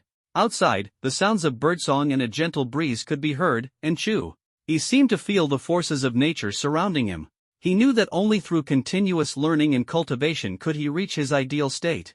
Taking a deep breath, he resolved to memorize every detail in the Complete Guide to Cultivation Basics and put it into practice. Methods of cultivating. Vital energy ***. Vital energy is a cultivation method exclusive to ancient martial artists, present in every corner of the air. To cultivate it, one must first master the foundational techniques. The sooner one gets started, the better. Only those who can quickly grasp the cultivation of vital energy are considered geniuses. However, vital energy cultivation is not exclusive to geniuses. Anyone has the opportunity to cultivate it, though talent varies. Shu-Yi stared at the content in the Complete Guide to Cultivation Basics and thought to himself, as expected, ancient martial arts can be cultivated by anyone. Qin Haoren was right. He then carefully read the descriptions of the cultivation levels in the book. 1. Postnatal ***. The entry level of ancient martial arts, with strength surpassing that of ordinary people. Even without cultivation, individuals with exceptional physical qualities can reach this level. 2. Yellow rank ***. The second level of ancient martial arts, slightly stronger than postnatal. Even well-trained special forces soldiers, if not cultivators or superhumans, are no match for yellow rank cultivators. 3. Mystic rank ***. The hallmark of truly entering the realm of ancient martial arts. Cultivators at this level can use postnatal, yellow rank, and mystic rank martial techniques. 4. Earth rank ***. Stronger than mystic rank, cultivators at this level can freely use various magical artifacts. 5. Heaven rank ***, also known as pseudo-innate, it lies between earth rank and innate. If a heaven rank expert has a solid foundation and encounters a fortuitous opportunity, they can directly skip heaven rank and ascend to innate. 6. Innate ***, achieving the opening of the Ren and Du meridians and forming a sea of energy. This is the mark of a true ancient martial arts master. 7. Sage rank ***, surpassing ordinary ancient Martial arts masters, they are respectfully called sages and possess the ability to fly. 8. Supreme rank * known as the Supreme. If a Supreme cultivator practices techniques above the Heaven rank, they can unleash ultimate moves comparable to Heaven rank martial techniques. Additionally, Supreme cultivators, at the peak of perfection, cannot directly ascend to true rank. They must repeatedly compress and fill their internal energy 9 times, a process called 9 turns of Supreme rank. Only after completing this can they truly enter true rank. 9. True rank * known as the True One. The specifics of this level are unknown. Each level is further divided into 5 stages: early, mid, late, perfection, and peak. After finishing * the complete guide to cultivation. Basics *, a glimmer of understanding flashed in Chuyi's eyes, and he gained a clearer grasp of the cultivation system in this world. It seems that as long as I reach Supreme rank, I can challenge 9th level superhumans, he thought, brimming with confidence. Chuyi sighed, realizing that the path of cultivation in this world was far from easy. At that moment, a gentle touch came from behind. Anna's arms wrapped tightly around him, her soft chest pressing against his back. Each breath she took brought him a sense of peace, as if the two of them had become one. Have you encountered something troubling? Anna asked gently, taking the comprehensive guide to cultivation basics handed over by Chuyi. Take a look. This is the cultivation system of this world, Chuyi said, his tone carrying a hint of fatigue and confusion. Anna flipped through the pages lightly, her eyes sparkling with interest and intelligence. She studied each page intently, her brows gradually furrowing as if deep in thought. This cultivation system seems incomplete. Missing some critical details, Anna said softly, her tone resolute. At this moment, in the tranquil land of Kyoto, a solemn courtyard came into view. The courtyard was serene and dignified, like a secluded paradise far from the mundane world. In the main hall, 3 elders from the upper echelons of the Dragon Kingdom sat, their expressions calm, exuding wisdom and authority. They were seated around a classical redwood tea table, savoring premium tea from famous mountains and rivers. The fragrance of tea permeated the air, enveloping the entire courtyard in a relaxed and comfortable atmosphere. The 3 elders sipped their tea lightly, closing their eyes to enjoy the aroma swirling in their mouths. Their brows revealed deep affection for the Dragon Kingdom, along with confidence and composure. The courtyard's main gate was tightly shut, isolating it from the outside clamor. The elders' conversation echoed in the stillness, like the melodious notes of an ancient zither. Their words sparkled with wisdom, and their exchanged glances displayed mutual understanding. Oldly, is that matter taken care of? Elder Zhou frowned, his tone filled with concern. Elderly smiled smugly, of course, I've already given the Qiankuan technique to Chuyi. Elder Zhou was shocked. Oldly, the Qiankuan technique is one of the rare heaven-tier techniques of your Li family, and you just gave it away like that? His tone was full of doubt and worry. Indeed, what Elder Li had given Chuyi was not an ordinary foundational technique but a heaven-tier technique. Elder Li explained with a smile, I was afraid he wouldn't accept it, so I told him it was a foundational technique. Once he discovers it's a heaven-tier technique, he'll naturally owe me a favor. Besides, this Qiankuan technique is just a copied version and isn't of much use to me. Elder Zhang praised, I didn't expect Old Li to be so far-sighted, I couldn't have done it. Truly impressive. Elder Zhou listened to the compliments, pondered for a moment, and asked, Old Li, what kind of character does Chuyi have? Can he shoulder great responsibilities? Elder Li took a deep breath and smiled, Old Zhou, Chuyi won't stay for long, they'll leave in 4 months. What? They're leaving in 4 months? Elder Zhou and Elder Zhang simultaneously gasped in surprise, their voices full of disbelief. Elder Li patiently recounted the entire story, explaining every detail. Time slowly passed, and 3 days later, in the ancient courtyard, Chuyi sat cross-legged, focusing on cultivating the ancient martial arts techniques of this world. He could clearly sense the vitality in the air, and his Hanyuan Wuji technique was continuously merging with the Qiankuan technique. Chuyi decided to fully integrate the Qiankuan technique into the Hanyuan Wuji technique. He had previously been stuck at the 9th level of the Hanyuan Wuji technique, unable to break through. But soon, he discovered that the Qiankuan technique was far from ordinary, it contained astonishing power. In the blink of an eye, Chuyi broke through to the heaven-tier realm of ancient martial arts, though the Hanyuan Wuji technique remained at the 9th level. I didn't expect the Qiankuan technique to be a heaven-tier technique, he thought, filled with surprise. Breaking through to the innate realm required unblocking the run and do meridians. With Chuyi's cultivation speed, it was estimated he could complete this within 3 days. Shortly after, Li Juanyan came to visit. Seeing Chu Yi in the midst of cultivation, he chose not to disturb him and patiently waited for several hours until Chu Yi finished. "Oh, you came so quickly?" Chu Yi was somewhat surprised, not expecting Li Juanyan to arrive so promptly. "Mr. Chu Yi, Mrs. Anna, the procedures have been completed. Please follow me, instructors," Li Juanyan said politely to Chu Yi and Anna.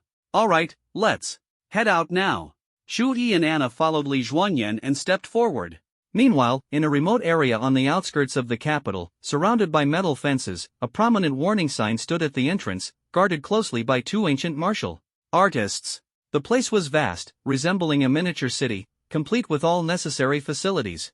In a spacious training ground, 5 young individuals stood. 3 young men, handsome and confident, 2 young women, beautiful and captivating, making it hard to look away. They were engaged in a lively discussion. One boy said excitedly, "I heard they've arranged for us a particularly skilled instructor, said to be a master of ancient martial arts with extraordinary strength. I really want to see his skills with my own eyes. I wonder if they're real," a girl chimed in. "I think they're real too. After all, we were all chosen. This is the National Security Bureau's training camp, so the instructor here must be extraordinary." Another girl pondered and said, "Who knows? But the fact that the 5 of us were selected means this instructor's identity is definitely not ordinary." As they were enthusiastically discussing, Chu Yi and Anna suddenly appeared like shadows, their figures instantly materializing in front of the group. The 5 of them stared at them in astonishment, their eyes filled with shock, as Chu Yi and Anna moved with such speed it seemed as if they had traversed time and space. "Hello, everyone. I am Chu Yi, and this is Anna. From now on, we will be your instructors," Chu Yi said with a calm and confident smile, his voice as gentle as a spring breeze. "All right, let's start with introductions." Chu Yi scanned the 5 of them, noting that they were all yellow-rank cultivators, each with distinct appearances and unique temperaments. The 5 then introduced themselves in turn. Wei Qianyang, Luo Haidao, and Shi Bufan, the 3 boys, spoke with firm voices full of confidence and determination. Kong Yuling and Moz, the 2 girls, had clear and melodious voices, exuding a gentle charm. After listening to their introductions, Chu Yi nodded in satisfaction and said, "Wei Qianyang, Luo Haitao, Shi Bufan, Kong Yuling, Moz, it's a pleasure to meet you. Starting today, you will first undergo training with instructor Anna for 3 months, Chu Yi said, his eyes gleaming with anticipation and trust, as if he saw great potential in their future. Wei Qianyang couldn't help but ask, "What about you, Instructor Chu Yi?" The other 4 also looked at him curiously, waiting for his answer. Chu Yi smiled calmly and said, "Training with me from now on will involve life and death trials." His words carried a profound meaning, inspiring awe in their hearts. After speaking, Chu Yi gently waved his hand, instantly unleashing the power of extreme ice. A bone-chilling cold rapidly spread, and the lower halves of the 5 were instantly encased in ice and snow, making it difficult for them to breathe. This extreme ice power, like an invisible blade, instantly turned the training ground's atmosphere tense and serious. Kong Yuling exclaimed, "Amazing. He actually froze us in an instant." She was shocked by Chu Yi's strength, and a sense of admiration arose in her heart. "I never expected you to be this powerful, instructor." Moz's face was full of awe, her eyes shining with admiration. "All right, work hard to become stronger," Chu Yi said with a smile, walking over to Anna and gently kissing her on the forehead. His actions were tender and full of care. "Shauna, I'll leave them to you," he said. Anna nodded obediently, her eyes sparkling with happiness. Chu Yi ignored the 5's astonished gazes, his figure flashing as he disappeared, returning to the courtyard to continue his cultivation. At this moment, Chu Yi was filled with frustration. He felt that the spiritual energy here was too thin, greatly slowing down his cultivation progress. At this rate, it would take at least 3 months to reach the sage rank. "Go to Kunlun Mountain." Just as he was frowning in worry, the voice of the primordial heavenly venerable suddenly echoed in his mind, leaving him stunned and unable to believe his ears. Chu Yi froze, puzzled, and asked, "Master Primordial, are you saying?" The primordial heavenly venerable replied affirmatively, "That's right. Kunlun Mountain is my Taoist sanctuary. Although the prehistoric world has shattered, Kunlun Mountain remains a precious blessed land." Chu Yi curiously continued to ask, "Master Primordial, why do both worlds have a Kunlun Mountain? And why are these 2 worlds so similar?" The primordial heavenly venerable chuckled and explained, "It's actually quite simple. These worlds are too small to contain the true Kunlun mountain. Thus, in every world, there will be legends of a similar Kunlun mountain. It not only exists in this world but also in countless other worlds." After hearing this, Shui was so shocked that he was speechless. The entire world couldn't contain the true Kunlun mountain. It was important to note that Kunlun Mountain was the sacred land where the primordial heavenly venerable cultivated, an unimaginable concept. Half an hour later, Shui had already arrived at the foot of Kunlun Mountain. He looked up at the mountain peak, shrouded in mist, like a bridge leading to a mysterious realm. His heart was filled with awe, deeply aware of the greatness and mystery of this mountain. He followed the path, moving along the stream. The water was crystal clear, seemingly imbued with a mysterious power. He slowed his pace, gazing at the flowing water, as if he could feel the vitality of nature. The towering peak inspired reverence, the clear stream flowed gently, and vibrant flowers bloomed, resembling a paradise. Indeed, Kunlun Mountain is truly Kunlun Mountain. The energy here is unbelievably dense, Shui marveled. Could there be something as miraculous as the spirit spring here? If there really is, a strong desire ignited in Shui's heart, hoping Kunlun Mountain could nurture a miracle akin to the spirit spring. He was filled with anticipation, yearning to find a treasure on Kunlun Mountain to replace the spirit spring. He firmly believed that if he found it, he could break through to a higher realm within 10 days.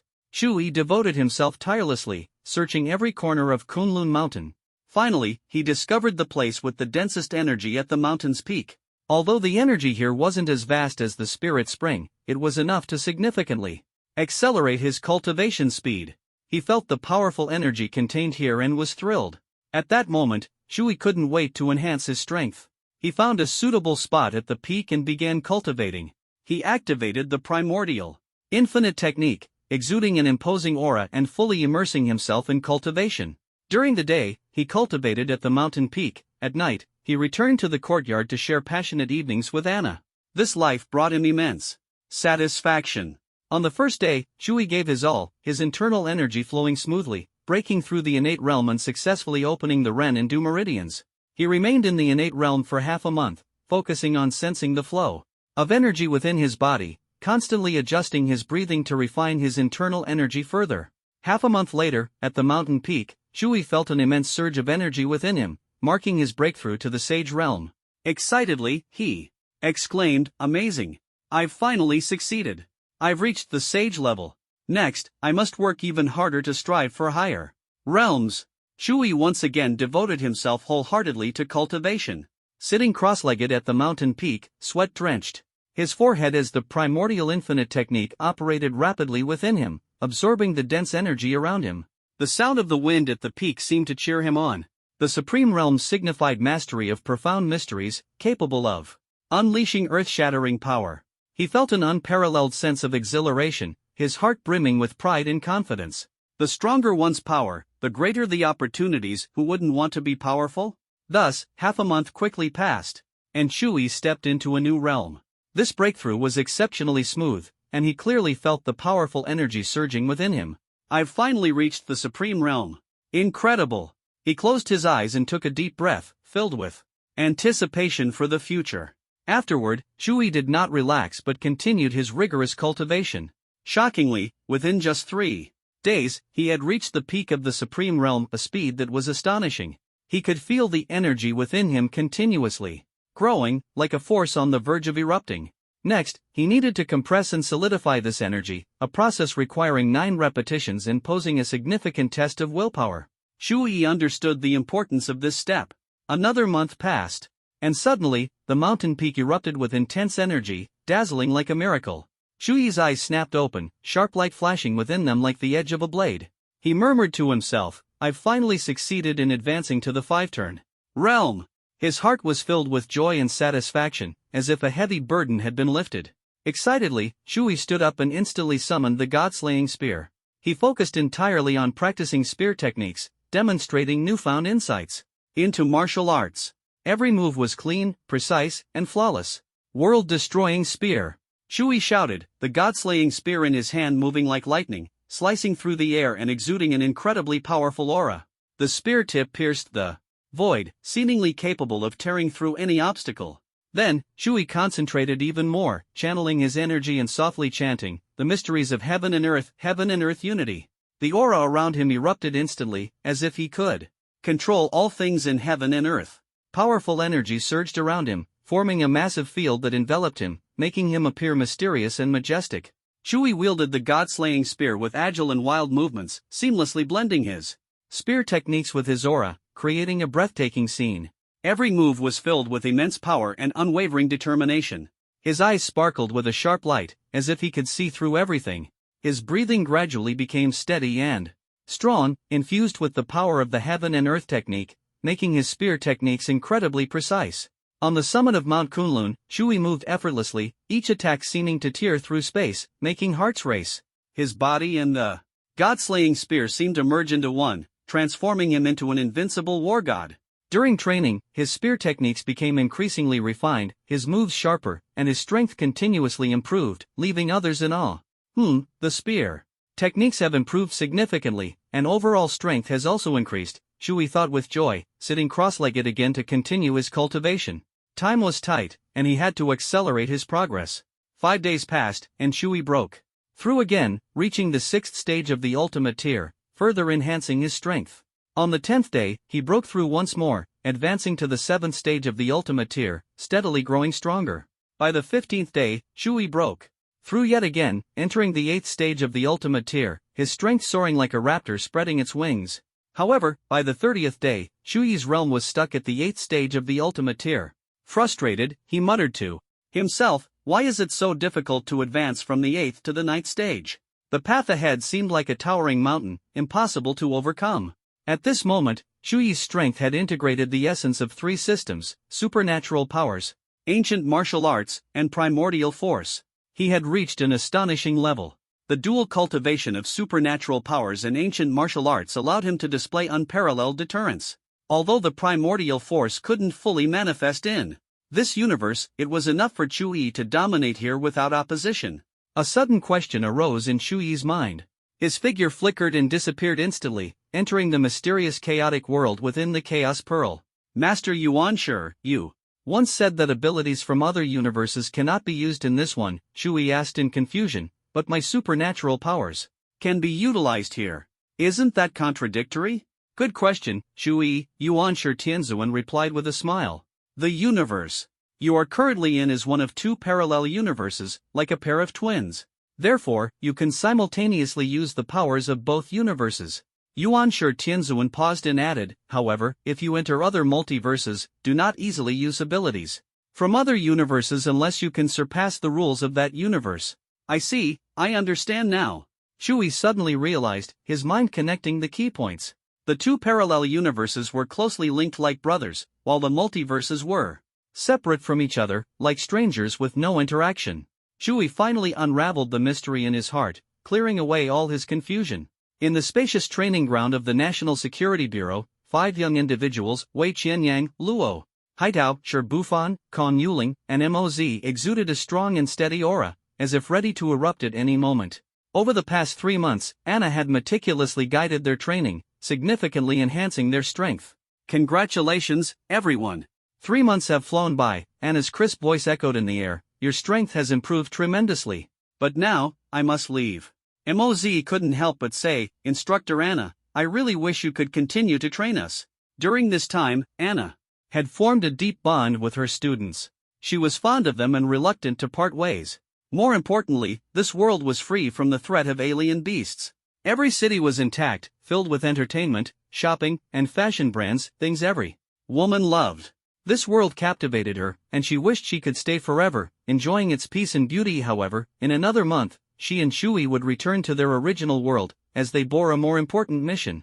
Anna smiled and said, "In these 3 months, you have made great progress. Starting tomorrow, you will undergo Shui's specialized training. I look forward to seeing your performance." Her voice was gentle and inspiring, like a spring breeze brushing against one's face. Anna turned and left, her figure light as a falling petal, swaying gently in the breeze. Her departure was like a beautiful, warm painting, with a pleasant atmosphere lingering in the air. Meanwhile, Shui had already returned to the courtyard.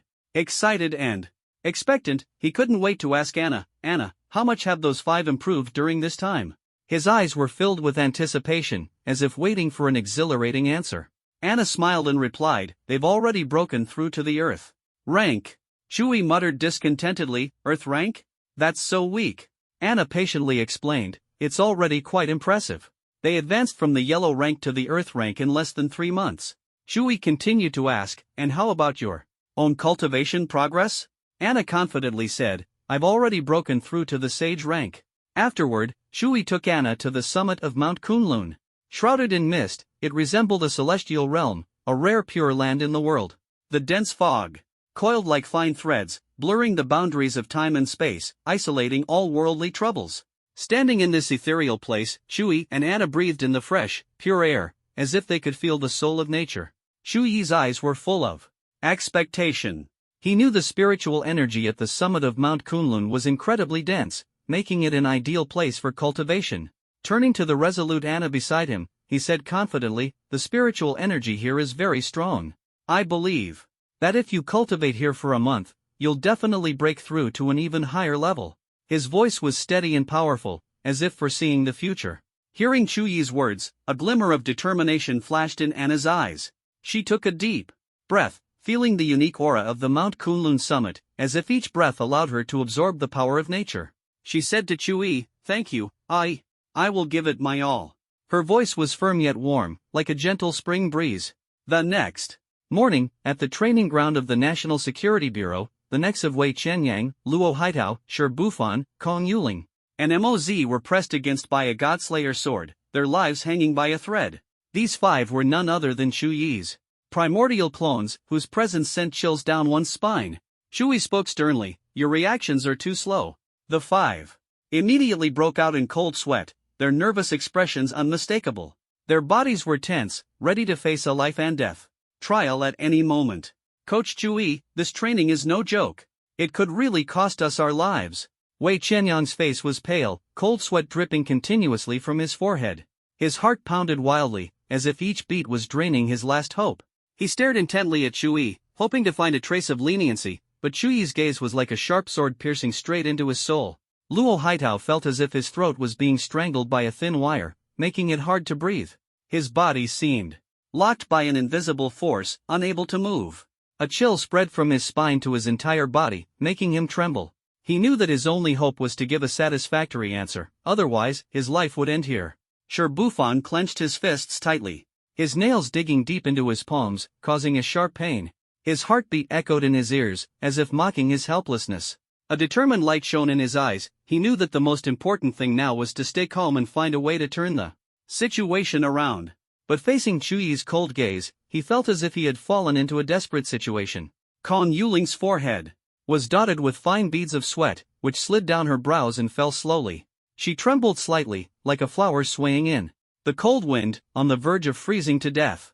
Moz kept her lips tightly sealed, her face expressionless. Her eyes were as deep as a pool, exuding a sense of indifference. The sound of her heartbeat echoed in her ears, as if mocking her weakness. Shui ignored Wei Qianyang's advice and said calmly, "Begin. From now on, the 5 of you will engage in a life and death battle with my avatars. My avatars will be at the same level as you." As soon as he finished speaking, the 5 began a brutal training session with Shuyi's 5 Hunyuan avatars. In a short time, their bodies were covered in wounds, and they were on the verge of collapse. Shuyi's eyes flashed coldly as he said, "You have no real combat experience."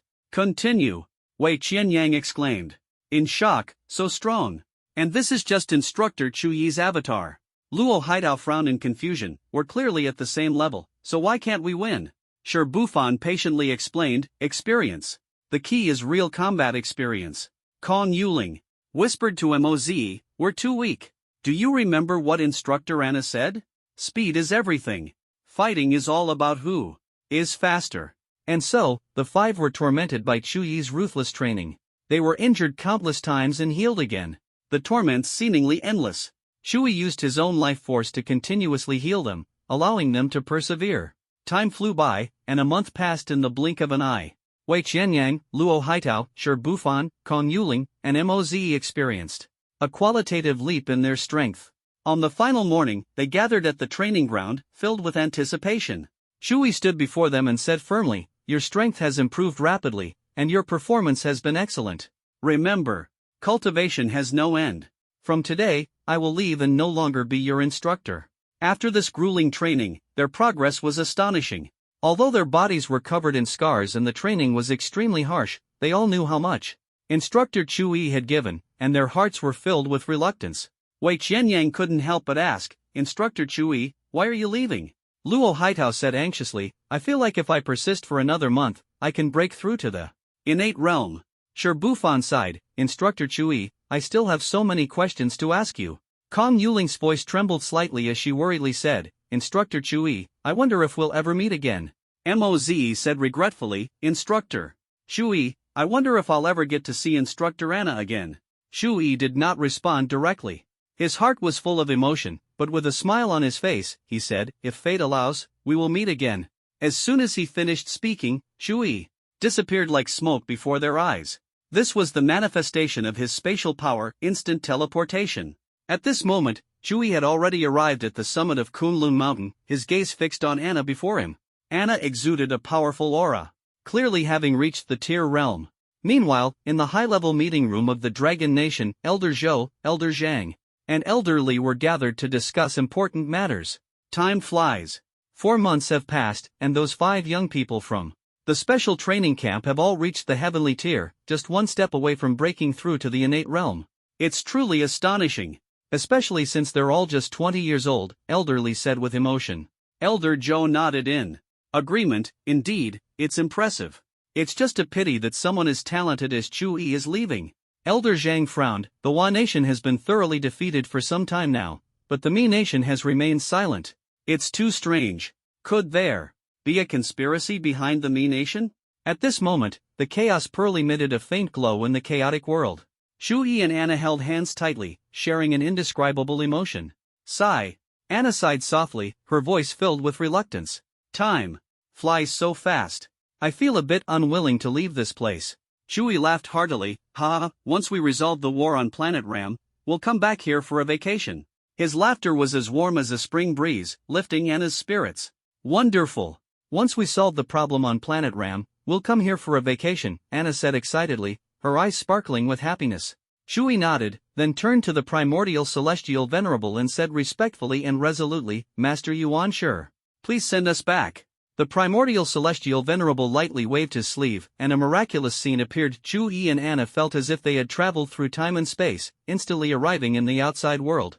Before you is the time-space passage leading to the parallel universe. Go ahead. Before the words of the primordial lord were finished, a dazzling time-space passage appeared before them, radiating a mysterious allure. Chui and Anna stepped into the passage, feeling the warmth and joy of returning home. They watched as the passage closed, a sense of inexplicable accomplishment and satisfaction surging in their hearts. 3 hours later, they arrived at the familiar and vibrant Starfire City.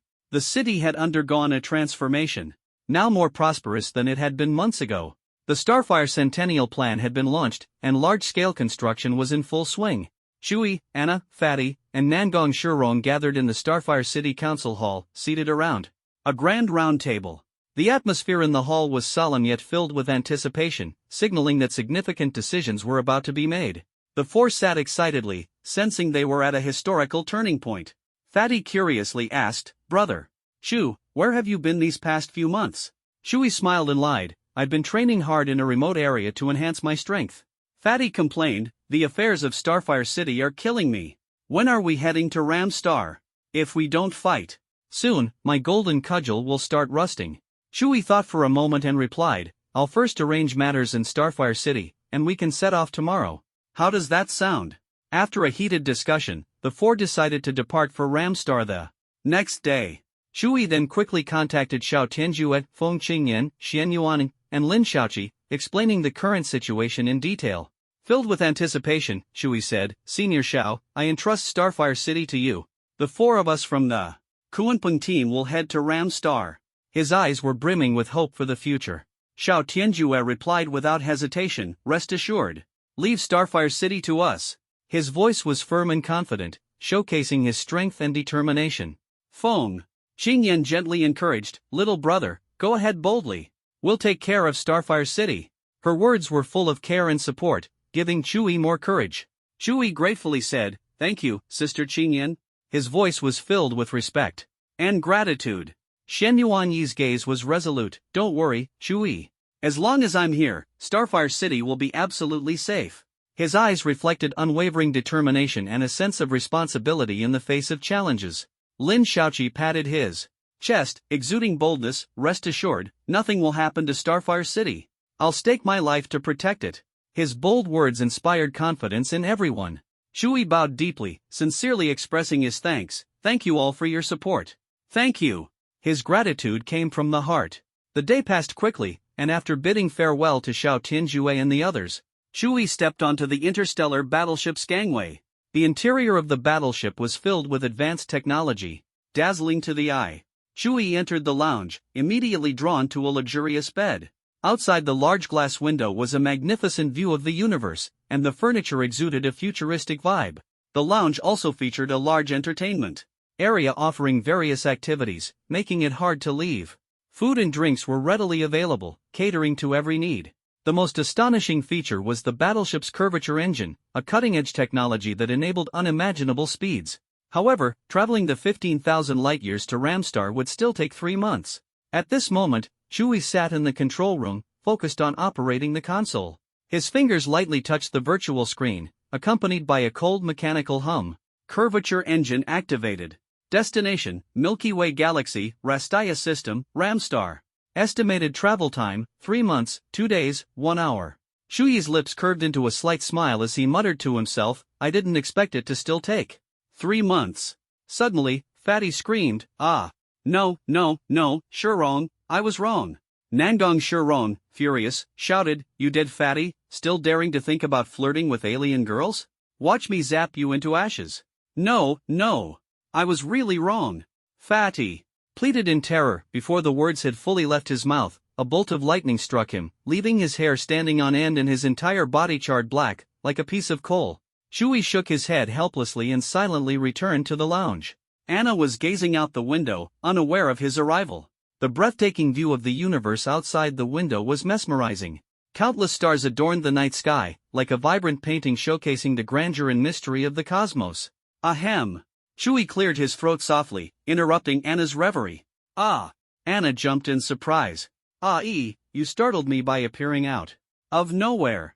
Shui asked, "What are you doing here? Why aren't you cultivating?" Anna replied excitedly, "I'm admiring the scenery. Space is so beautiful." Shui dismissed her enthusiasm. "What's so great about it? Get back to business." Anna blinked innocently. "What business?" Shui's eyes flickered with an indescribable expression, and Anna immediately understood his meaning. Soon, the room was filled with passion, Anna's soft murmurs echoing in the lounge. Shui felt a sense of euphoria, completely immersed in the moment. Time passed, and eventually, Anna fell into a deep sleep, restoring the lounge to its tranquility. Shui decided to make good use of the next 3 months to focus on cultivation. Sitting cross-legged, he concentrated on practicing the Hunyuan Wuji technique, entering a deep state of meditation. As time went on, Shui felt the core power of Hunyuan within him growing stronger, his strength gradually increasing. He began to sense that with enough spiritual energy, he could break through to the star core stage. However, the demand for spiritual energy was immense.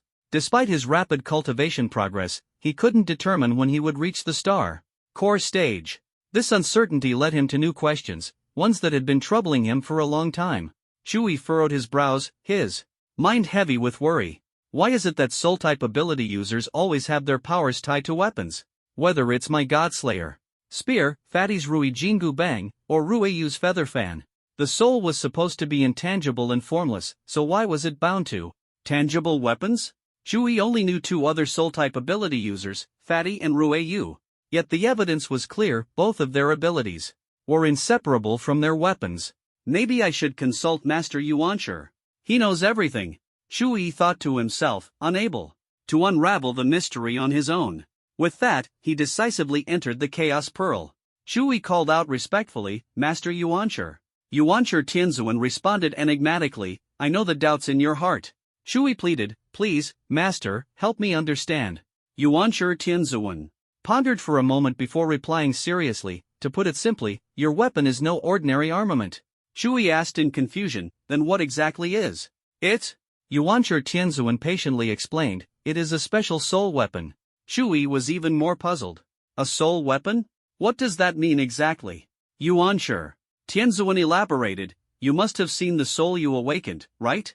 In truth, what you awakened wasn't an ordinary Godslayer spear, but its soul power. Shui suddenly understood. I see. Then what would happen if the soul of the Godslayer spear disappeared? Yuanchi Tianzuan replied without hesitation, it won't disappear. As long as you're alive, the soul of the Godslayer spear will remain attached to your soul. In fact, it has already become a part of your soul. Shui asked again, Master Yuanchi, I've read some materials that say soul-type ability users gain additional powers with each advancement. Why haven't I experienced such changes? Yuanchi Tianzuan's voice grew solemn and serious. Every soul-type ability user is unique. You possess the powers of malice and devouring, combined with your Hunyuan Wuji technique, which allows you to wield a variety of abilities. Your soul sword.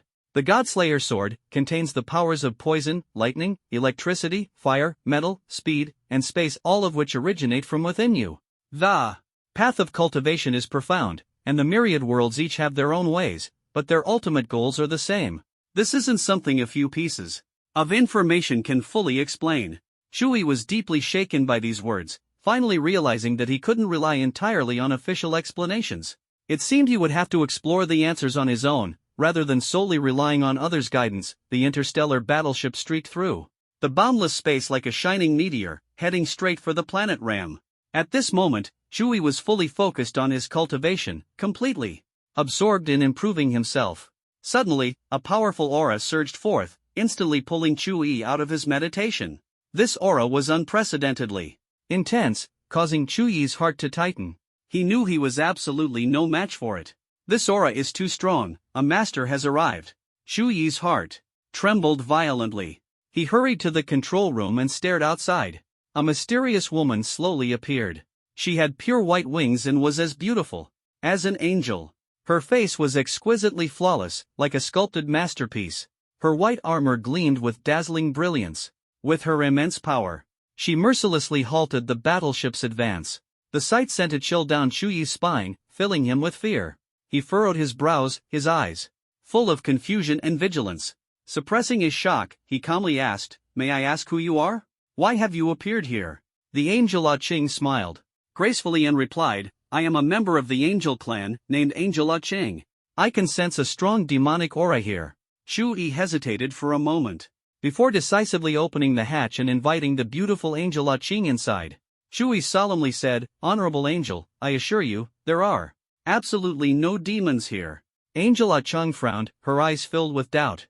You are emanating a strong demonic aura, and I can sense an even stronger demonic presence.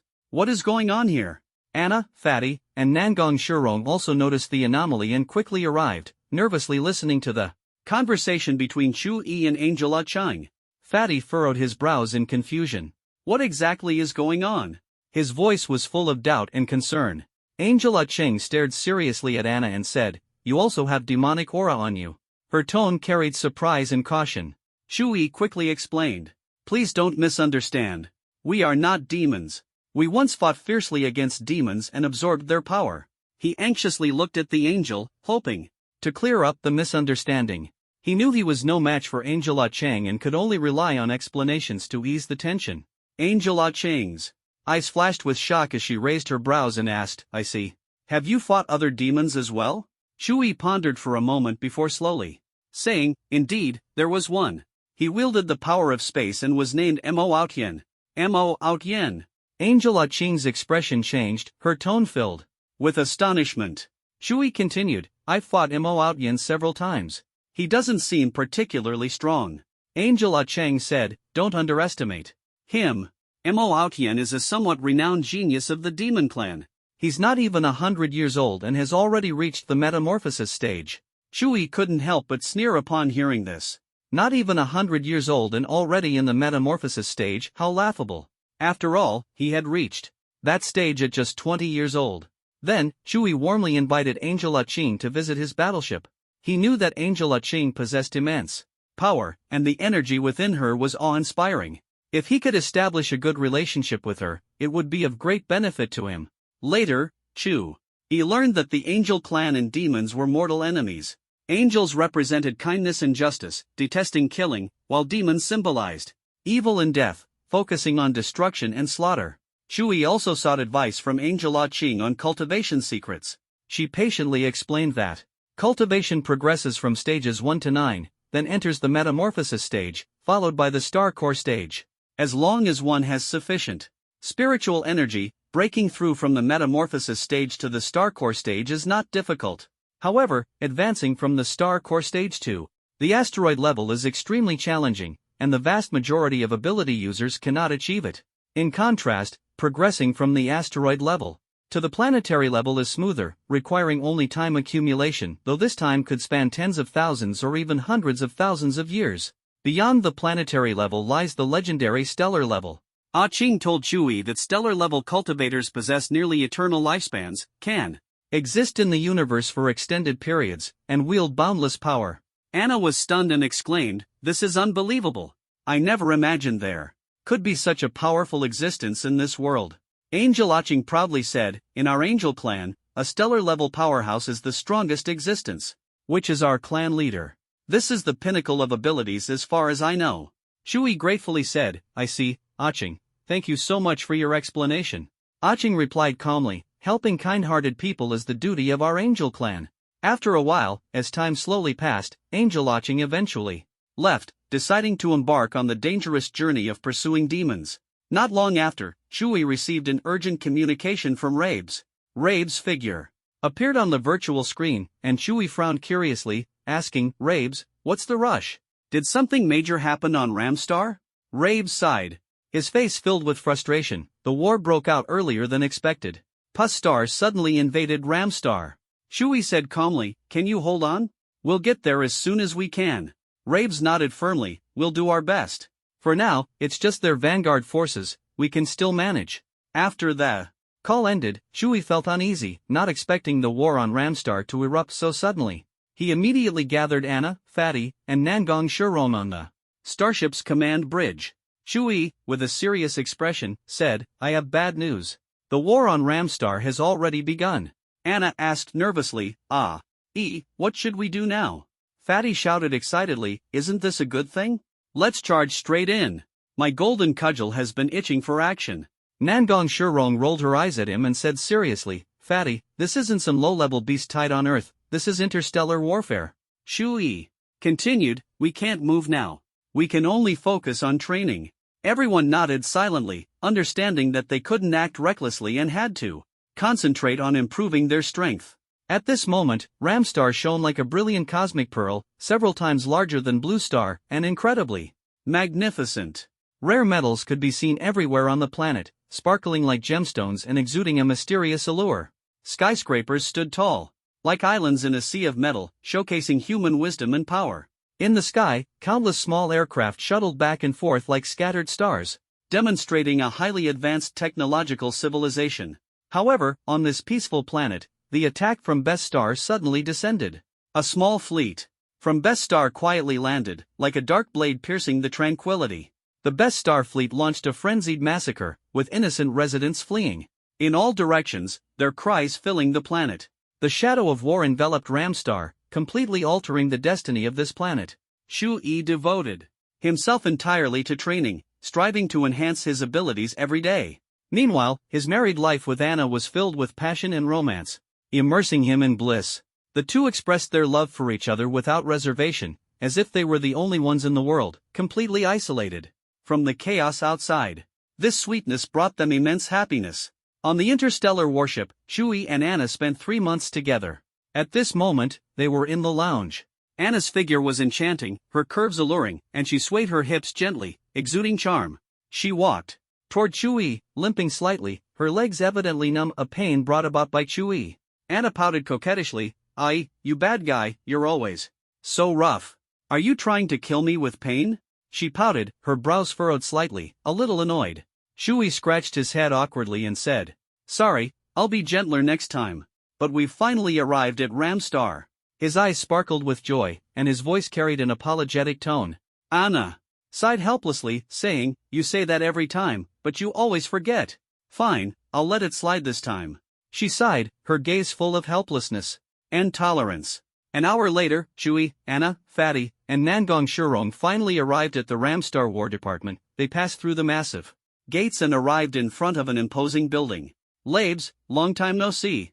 Chui greeted with a bright smile, his voice loud and full of confidence.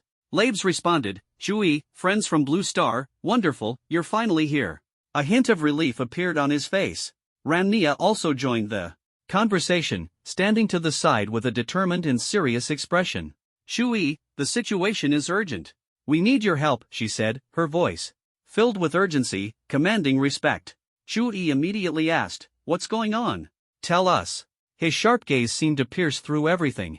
Ramnia spoke gravely, the military base of the Ram Federation is under attack by psionics from Pusstar, and the psionics we can mobilize are no match for them. Her tone was full of helplessness and worry.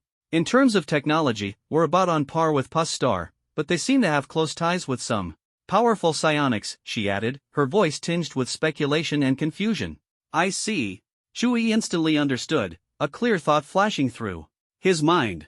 After grasping the situation, Chui and the others transformed into 4 beams of light, speeding toward the Ram Federation's military base. Before long, Chui witnessed the scene before him, over a dozen demons rampaging through the base, mercilessly slaughtering helpless people. At the same time, a dozen small interstellar ships were struggling to resist. Chui immediately summoned the Godslayer Spear, donned the Kuanping battle armor, and entered his primal chaos form, descending like a war god. He shouted, charge! Wipe out these demons.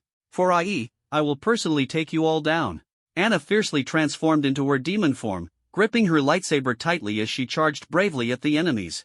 Demons, taste my staff technique. The chubby man swung his Rui Jingu Bang, which gleamed with golden light, his body adorned with golden armor. Nandong Shurong also transformed into purple lightning, striking the demons like a thunderstorm. The demons' ferocious expressions twisted under the assault of Chui and his companions. They roared in fury, these guys actually have reinforcements. Take them out first. One demon exclaimed in shock, Ramstar actually has psionics this strong. Chui sneered, mere demons, all of you will die. Godslayer Spear technique, primal chaos infinite style. Without hesitation, Chuyi's spear technique flowed like a dragon, power erupting at the spear's tip, unleashing a raging storm. The primal chaos energy within him surged forth like rivers converging into the sea. The Godslayer Spear exuded an aura that struck fear into the heart, madly absorbing the demon's life force. The demons were utterly defenseless, like lambs to the slaughter. Chui and his team's blades moved like the wind, each strike lethal, leaving the demons no chance to breathe. Screams echoed across the battlefield, but soon the demons were mercilessly struck down by Chui and his companions, unable to resist any longer. At this critical moment, a figure suddenly emerged from the darkness, appearing directly behind Chui. It was none other than Mo Outyen. His movements were agile, his presence like a ferocious beast unleashed, and his sharp eyes locked onto Chui as he launched an attack without hesitation. The demon blade stabbed straight at Chuyi's chest. The demon blade pierced through Chuyi's chest like lightning, blood gushing out.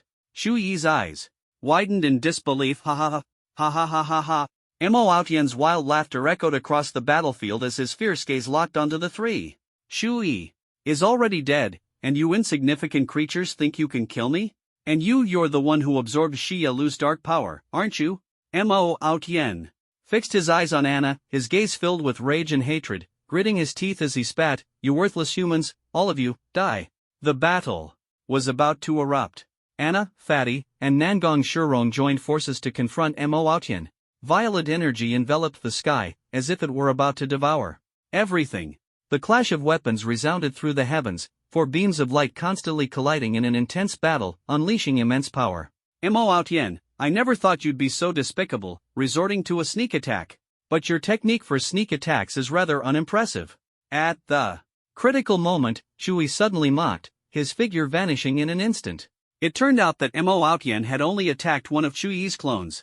Mo Outyen cried out in shock, impossible. How are you still alive? Anna and the others saw Chui standing tall and unharmed, and their worries eased slightly as the battle temporarily paused. It's such a relief that you're okay, Anna said, her voice filled with joy. Let's deal with Mo Outyen first, Chui responded calmly, turning to glare at Mo Outyen and roaring, Mo Outyen, prepare to meet your end. Mo Outyen gritted his teeth. Chui, I do. Chui stood cold and resolute, filled with disdain for Mo Outyen. This is the third time. I will never let you escape again. Mo Outyen sensed the danger, a sly glint flashing in his eyes. He knew a direct confrontation was not the solution and sneered, "Humph. I'm leaving, and no one can stop me." As soon as he finished speaking, he darted into the void like lightning, his figure vanishing without a trace. Chui's eyes widened in shock, stunned by the decisiveness of Mo Outyen's escape. His departure ignited a fury within Chui, who gritted his teeth and muttered, "That guy runs fast. Was all that talk about killing me just a bluff?"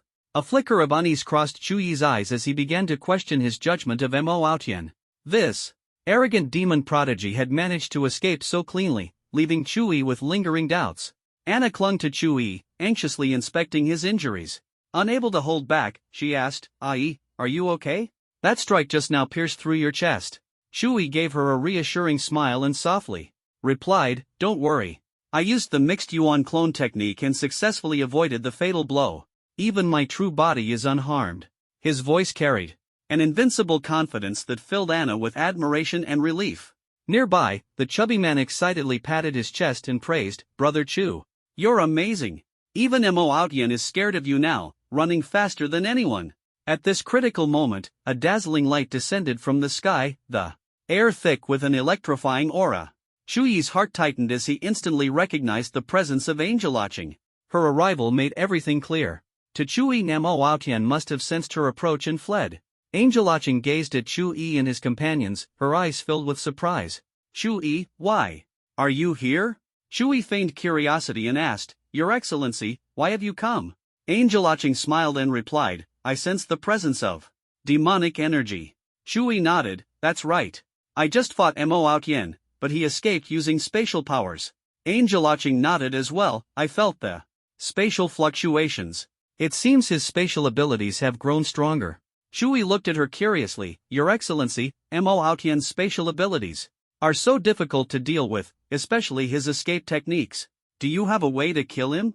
Angel Laching explained with a smile, "As long as a spatial blockade is set up in advance, his abilities will temporarily fail. My spatial powers are stronger than his." Chui nodded in realization, "I see. Understood." The two conversed for a long time before parting ways. Chui and his group hurried back to the Ram War Department, their emotions a mix of anticipation and tension, as a fierce battle was imminent. Upon entering the War Department, Chui was captivated by the room filled with war screens and advanced technology. The cold, gleaming instruments resembled weapons from a futuristic world. Chui marveled at the power of technology while also feeling the harshness of war. The War Department was crowded with unfamiliar faces.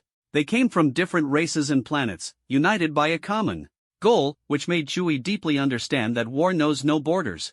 On the large screen, countless starships from the invading fleet of Planet Pus were displayed, their presence overwhelming.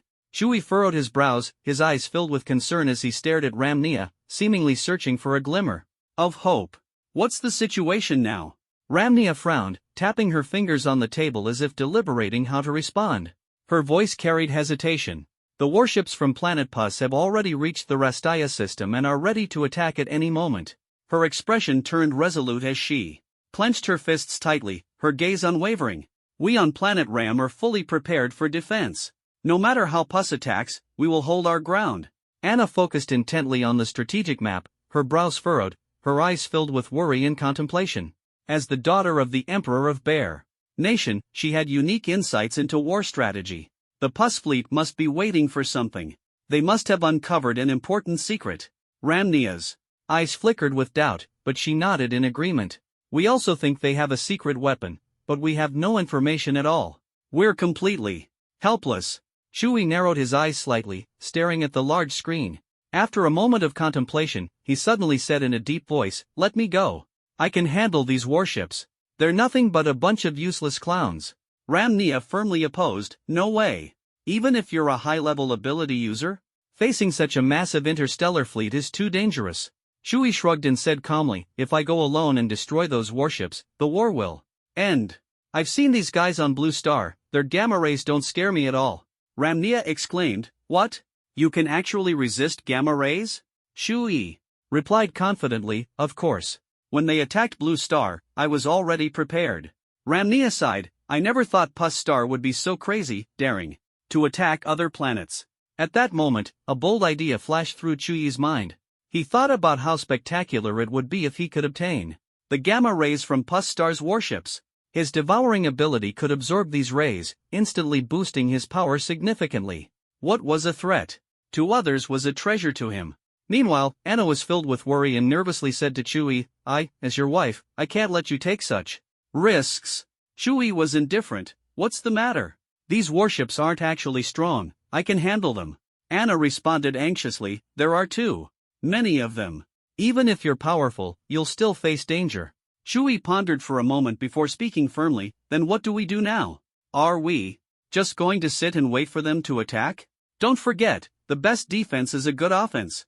Anna leaned close to Chuyi's ear and whispered, we're here to help, not to risk our lives. You're so foolish. Her words carried both concern and a hint of teasing. Upon hearing this, Chuyi's mind suddenly became clear. She was right, they were just here to provide support. The real battle was for the people of Ramstar to fight. However, the energy of the gamma rays still tempted him. He wanted to use it to enhance his strength. Fatty excitedly raised his heavy fist, roaring like a lion. Brother Chu, let's charge straight in. Let them see my new moves, ha. His voice was filled with an invincible aura, as if it could scare off all enemies. Chuyi shook his head and reminded him, Fatty, don't underestimate these interstellar warships. Without the devouring power, I wouldn't be able to withstand the gamma rays. At that moment, the atmosphere in the command room suddenly became tense, and everyone's breathing seemed to stop. The faces of the Ramstar people showed fear as they stared at the war screen. One of them shouted in panic, oh no, oh no. Another yelled loudly, it's the Dragon Clan. The Dragon Clan is here. Ramnia immediately suppressed the panic and sternly commanded, calm down. Your soldiers, there's nothing to fear. But her heart grew cold as she stared at the massive figure on the screen. It was an enormous dragon, its silver-white scales gleaming like iron, each one sharp enough to instill fear. It spread its gigantic wings, resembling a massive sailboat cutting through the sky, bringing howling winds and unstoppable power. Its sharp vertical pupils were as deep as a pool, exuding endless wisdom and strength, as if it could see through everyone's thoughts and desires. Its gaze was like a blade, carrying immense authority that sent chills down people's spines. Every flap of its wings stirred up storms, accompanied by thunder and lightning, creating a scene so breathtaking it made hearts race, as if the entire world trembled at the arrival of the Dragon Clan. Chuyi whispered in shock, unbelievable. Are these the legendary lizard clan from the west? They've actually come to another planet? He noticed that these dragons resembled the Black Dragon King he had defeated before, only larger and stronger. Anna asked nervously, Chuyi, what do we do? This is the Dragon Clan. She still remembered the painful experience of Chuyi being severely injured by the Black Dragon King. If it weren't for that Black Dragon King, she and Chuyi might never have come together. Chuyi dismissively said, dragons? They're just ordinary lizards. The fat man chimed in. Exactly, just Western lizards. Watch me wipe them out. Rabe solemnly reminded, Chuyi, these are not ordinary lizards, they are extremely powerful dragons. Their dragon breath is immensely destructive, and their numbers are vast. Ramnia nodded in agreement, that's right, the Dragon Clan is very strong. But the people of Copa Star have actually allied with them. They're insane, aren't they afraid of being swallowed whole by the dragons? She sighed. It seems we have no choice but to fight to the death. Chuyi smiled as he looked at everyone's tense expressions, his eyes flashing with confidence and determination. His posture was upright, like an immovable mountain, and his voice was calm yet resolute. Since we know what they're relying on, let's take the initiative and deal with these dragons first. Ramnia was shocked and impressed upon hearing this, her eyes sparkling with rare brilliance. She felt an unparalleled confidence and charisma emanating from Chuyi, her heart fluttering as if she had found new hope. She bowed deeply to Chuyi and said with determination, if you can help us eliminate these dragons, I am willing to give everything for you. Whatever you ask, I will do my utmost to fulfill it. Anna keenly noticed the emotions in Ramnia's eyes and immediately became alert. She grabbed Chuyi's hand and said firmly, let's go, we'll take down these dragons. Chuyi was pulled away from the War Department by Anna, feeling an invisible force gripping his heart tightly. He asked in confusion, Anna, why are you in such a hurry? What's going on? Anna pouted and said, humph. That Ramnia was looking at you in a strange way. Her voice carried a hint of anger and unease. Chewie frowned and muttered softly, could it be she has other intentions toward me? Impossible. With the crisis on Ramstar so severe, what could she gain by killing me? His gaze was calm as he began to try to unravel the mystery behind it. Anna stomped her foot and urgently said to Chewie, she's not trying to kill you, that alien woman likes you. Her voice was filled with helplessness and anxiety, sincerely hoping Chewie would understand. Chewie shook his head and waved his hand, saying, impossible. She's an alien, don't overthink it. Besides, I'm already married to you. His voice was firm, trying to reassure Anna of his loyalty to their marriage. Chewie looked deeply into Anna's eyes, which sparkled like stars. He gently stroked her cheek, his lips softly pressing against hers, like petals brushing the surface of a tranquil lake. This kiss was like two hearts tightly connected, their breaths intertwined, and the flames of love burning between them. Anna was surprised by Chewie's actions. Her heart enveloped in a soft warmth, a current of emotion surging within her. Chewie's voice was as gentle as music, soothing her worries with warm words, making her feel secure and happy. Her eyes glistened with tears, filled with deep attachment to Chewie. Anna's doubts gradually dissipated with Chew Yi's kiss. Their lips and teeth met, like two souls merging, pouring all their emotions into each other. Chewie gently stroked her hair and said word by word, Anna, I only love you. This sentence washed away the shadows in her heart like a warm current, making her feel an unparalleled sense of happiness and security. Half an hour later, Chewie, full of fighting spirit, said, all right, now we need to completely eliminate these annoying dragons and then return to our true home, Blue Star. That's where we truly belong. Chewie and Anna sped off like meteors, traversing the darkness of space. After a long journey, they finally arrived at the battlefield in space. Thick smoke filled the cosmos, and Chewie and Anna's figures shone under the starlight, like dazzling meteors weaving between warships and dragons. Their gazes were firm and sharp, as if piercing through the darkness to illuminate the path ahead. At that moment, the Fat Man and Nangong Shurong suddenly appeared, rushing in to provide support. Their figures moved as swiftly as lightning, showcasing astonishing combat prowess. The chubby man shouted excitedly, Brother Chew, how could I miss out on a fight? Nangong Shurong was equally unyielding, that's right, for peace, we must eliminate these invaders. Suddenly, a deafening roar erupted from the interstellar fleet, the sound like thunder. Who are you? Puss Star is attacking Ramstar, this has nothing to do with you. Get lost, or prepare to die. Chewie, unfazed by their rudeness, responded with a laugh, invaders from Puss Star, I advise you to stop your aggression. War benefits no one, retreat now, and I'll spare your lives. From the Puss fleet came a demonic roar, you're courting death. Don't blame us for being merciless. The voice was cold and ruthless, like a hungry beast ready to tear Chewie and his companions apart and cast them into endless darkness. Chewie's smile gradually faded, replaced by a resolute and cold expression. As soon as he finished speaking, a powerful gamma ray shot toward him, its speed dazzlingly fast. Chewie's heart raced with excitement. Wasn't this the battle he had been waiting for? Without hesitation, he faced the gamma ray head-on. His body felt as though it was pierced by lightning, and as the ray surged through him, he sensed a formidable power spreading within, like flames igniting every cell. The energy of the gamma ray flooded into Chewie's body like a torrent, and his primordial infinite technique began to operate rapidly. He felt as though he had become one with the universe, connected to the stars, with infinite power flowing through him. The gamma ray's baptism transformed him into a sharp blade, his muscles taut, ready to tear through the cosmos at any moment. The ray's energy turned into scorching flames, making him feel as though he was immersed in molten lava, each breath bringing waves of heat. Before long, Chewie had completely absorbed the gamma ray's power. He disdainfully raised his middle finger and mocked, is this all you've got? This provocation was a trap Chewie had devised to force the enemy to release more gamma rays, allowing him to absorb even greater energy. Chewie calculated silently. He took a deep breath, feeling the restless core of his primordial technique within. He estimated that the energy of each gamma ray was equivalent to a day's worth of cultivation. But he wasn't satisfied, he wanted the enemy to release more, ideally 365 rays in succession, which would equal a year's worth of cultivation progress. This massive energy infusion would accelerate his training exponentially. Chewie smiled and said to the chubby man, Fatty, you're good at provoking, this time, it's up to you. The chubby man froze for a moment, then grinned. smugly and chuckled, "Got it." Without hesitation, he began taunting the pus fleet. He shouted loudly, "Trash from Pus Star. If you really have the guts, release more gamma rays." His gaze was sharp as he continued to provoke, "Are all the people of Pus Star cowards?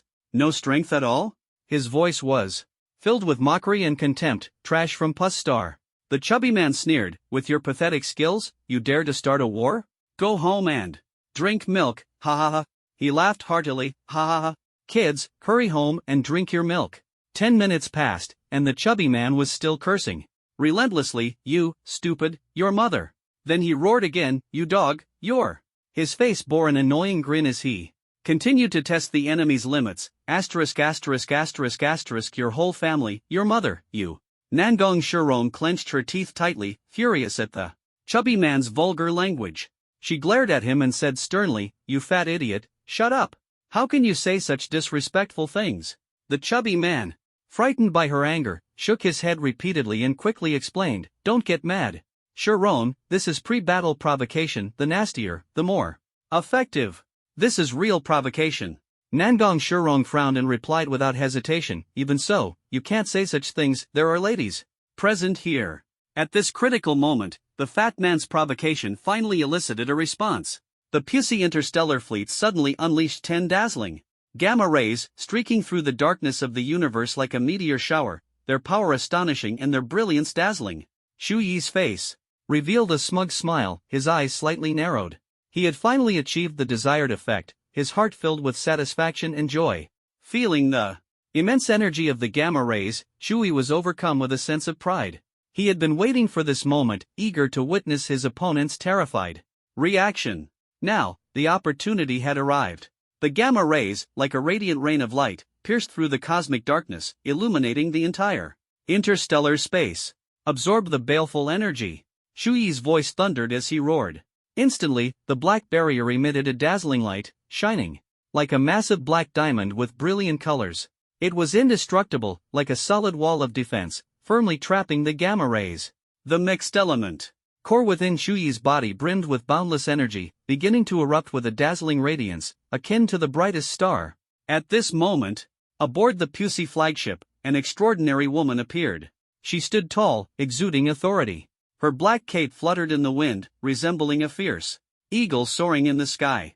Her brows conveyed determination and resolve, leaving no doubt that she was the commander of the Pussy Star War, Yulatisai. Yulatisai's sharp gaze swept across as she asked, "Where did they come from? How can they withstand the gamma-ray attack?" A subordinate respectfully reported, "Commander, news has just arrived from Blue Star. The starships we dispatched have been destroyed, all by that man." The black-haired man wielding a black spear is named Chui, an ability user from Blue Star currently undergoing transformation, with immense strength. His wife, Anna, is also a light-type ability user, likewise in the transformation phase. The fat man is Qin Tianzhu, also an ability user in the transformation phase. The woman beside him is Nangong Shirong, a lightning-type ability user, and the two share a close relationship. This is the intelligence we have so far. After listening, Yulatisai coldly ordered, "Deploy our strongest dragon clan immediately and annihilate these individuals completely.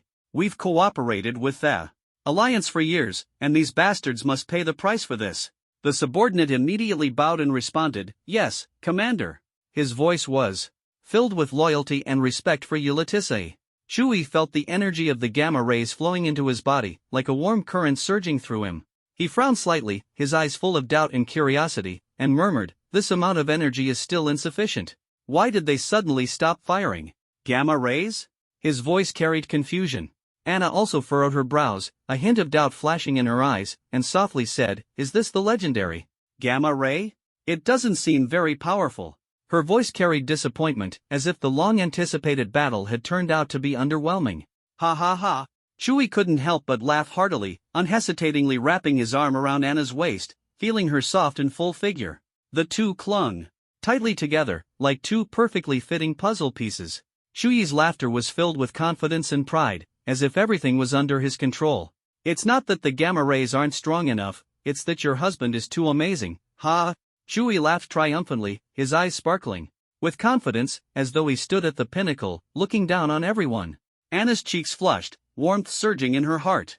She offered no resistance as Chewie held her tightly, feeling his broad chest and solid arms. The two were so close, their mutual attraction irresistible. Anna felt an unprecedented sense of security and reliance, basking in the happiness of being cherished and protected. Anna softly said, "Maybe they think this thing poses little threat to you, so they stopped." Meanwhile, aboard the Pussy flagship, Ulysses roared, "Quickly send the Dragon Clan to attack. How dare they flaunt their affection on the battlefield, they must be taught a lesson." The subordinate hurriedly replied, "Commander Tisai, rest assured, we will urge them to strike immediately." Moments later, Chewie and his companions stared tensely at the Pussy fleet, ready for battle. "Everyone, look! The Dragon Clan is here!" Nangong Shurong suddenly exclaimed, her voice filled with excitement and tension, instantly quickening everyone's heartbeat. The chubby man shouted excitedly, finally! This time, let me teach these reptiles a lesson." His voice was brimming with fighting spirit, like a beast ready to pounce on its prey. Everyone's gaze converged as a massive dragon flew through the sky. Its enormous body resembled a moving mountain, so majestic it left people in awe. Chewie gripped the god-slaying spear tightly, coldly staring at the approaching dragon, his eyes full of disdain, as if this dragon was nothing more than an insignificant opponent.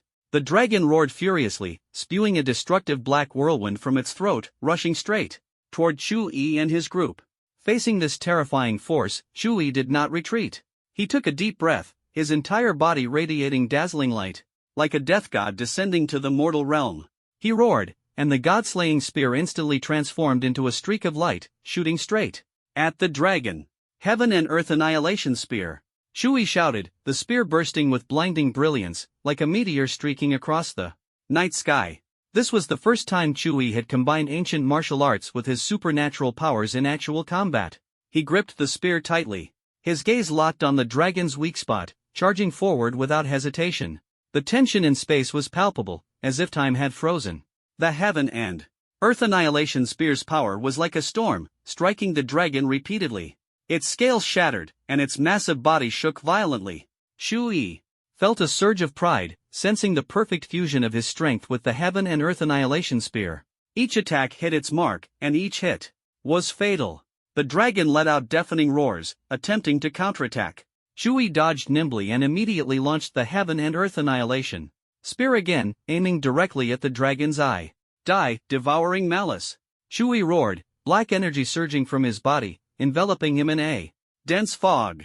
He successfully activated the powerful devouring malice ability. Roar! The dragon's agonized wails tore through the silence of space, its piercing cries like knives, instilling fear in all who heard them. It twisted in pain, its scales trembling violently, and finally came to a halt. In the boundless void, completely falling. "I never expected that absorbing this dragon would grant me such immense spiritual energy. It's truly incredible." Chewie's heart was filled with joy and astonishment. At this moment, the mixed element core within him was stronger than ever, and his supernatural powers had undergone a remarkable enhancement. He felt as though he stood at the pinnacle of power, brimming with confidence. Just then, Anna shouted anxiously, "Ai, look! Hundreds of dragons are coming. What should we do?" Her voice was filled with worry and tension. Chewie responded without hesitation, "You and Nangong Shurong retreat first. Leave these dragons to me and the chubby guy." His tone was resolute, showing no fear. Anna was still concerned, but before she could finish, Chewie interrupted her. "Stop wasting time and retreat.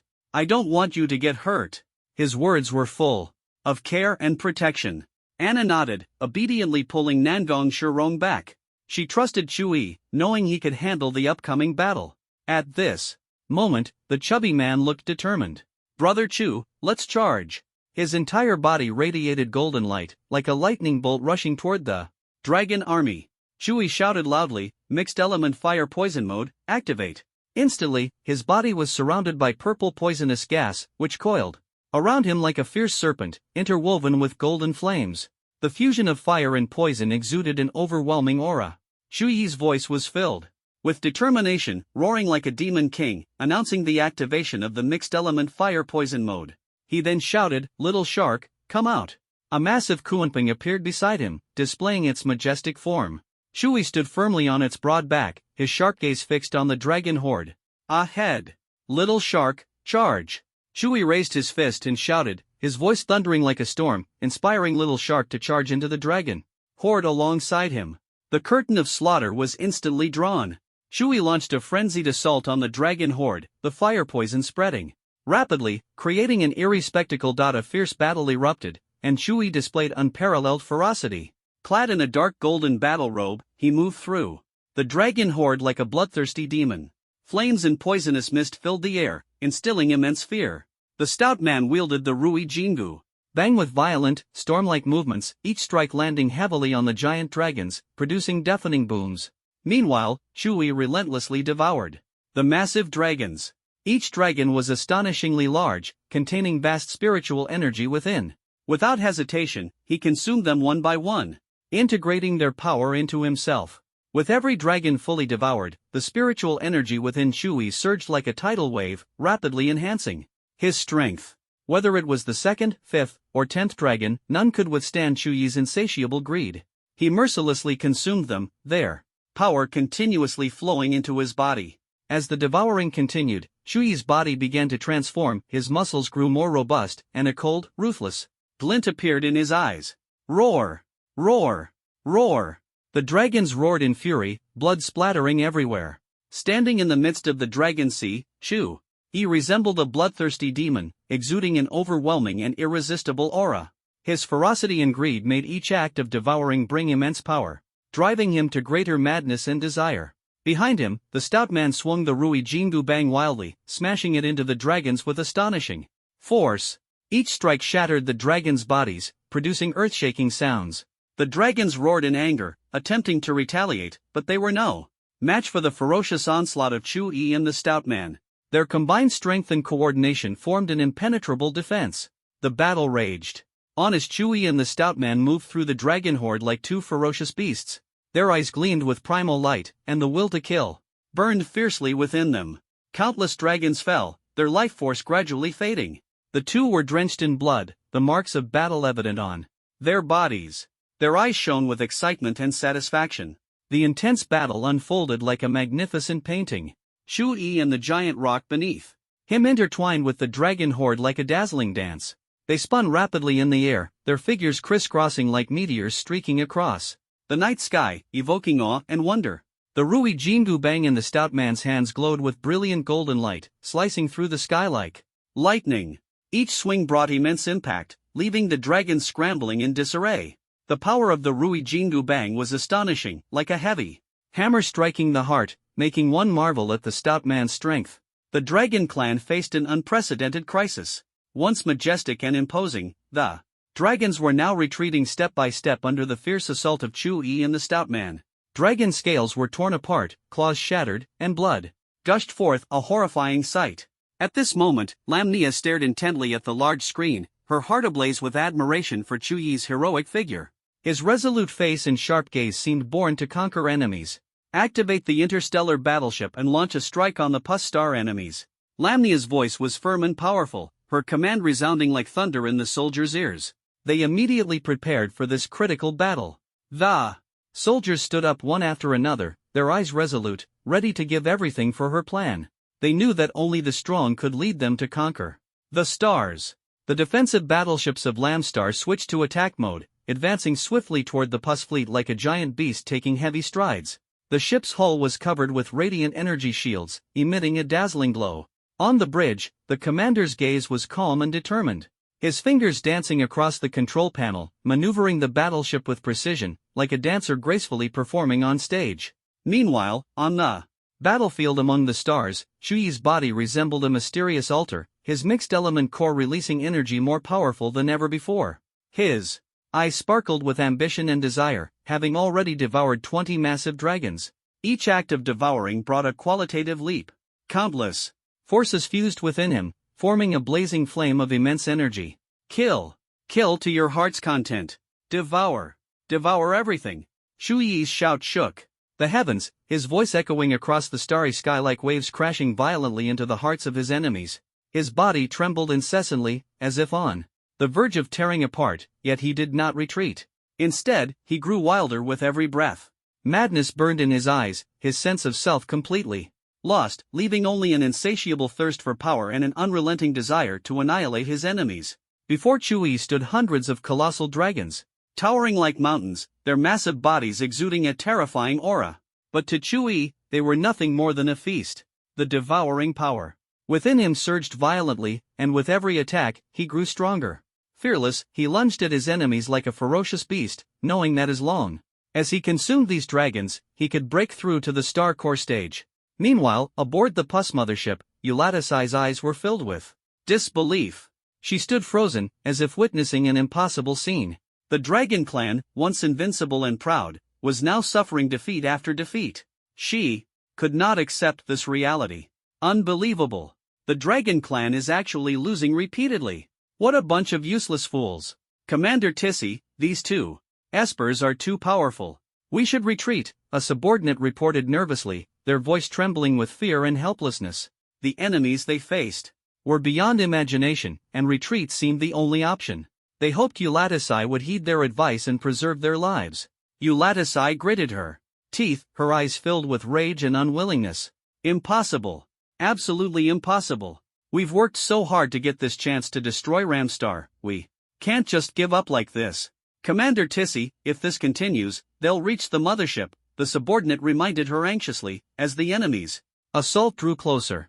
Without hesitation, Eulatasai issued a firm and decisive order: lock onto Chui immediately and prepare to launch the star-destroying antimatter missile.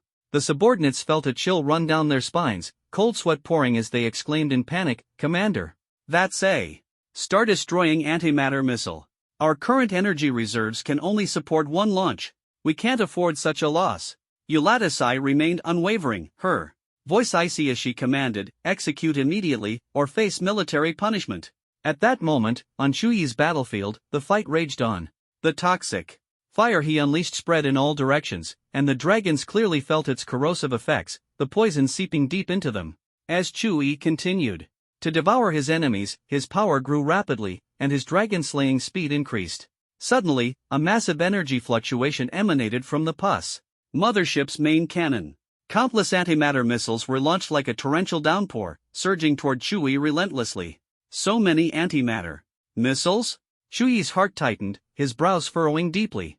Fatty, seeing this, asked in confusion, "Brother Chu, what's going on?"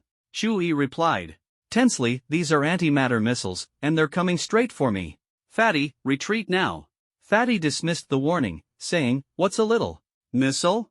I'm an esper, even thermal weapons don't scare me. Let me block them." Before Chui could stop him, Fatty charged toward the missiles without hesitation. "Fatty, come back!" Chui shouted urgently. To his surprise, the missiles bypassed Fatty entirely, heading straight for Chui with alarming speed. Behind them, Anna and Nangong Shurong also sensed the overwhelming energy radiating from the antimatter missiles, as if the very fabric of space was frozen.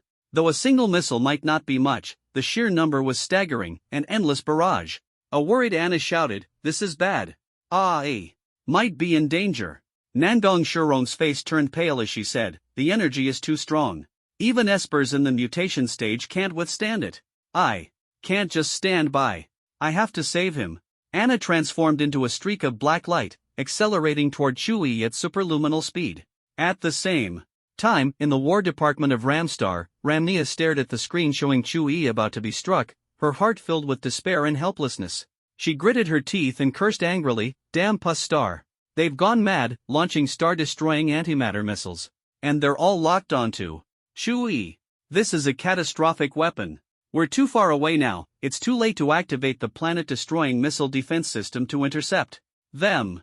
The power of the planet-destroying antimatter missiles was enough to obliterate an entire planet, their sheer number shocking and overwhelming. Such a threat was nearly unstoppable, yet Chui remained fearless. He possessed extraordinary physical strength, having fused the god-slaying demon body with the origin body, making his physique exceptionally resilient. He firmly believed he could withstand the missile attacks. The first missile struck violently, but he paid it no mind. Then the second, third, and fourth missiles followed in quick succession, yet Chui remained calm and composed.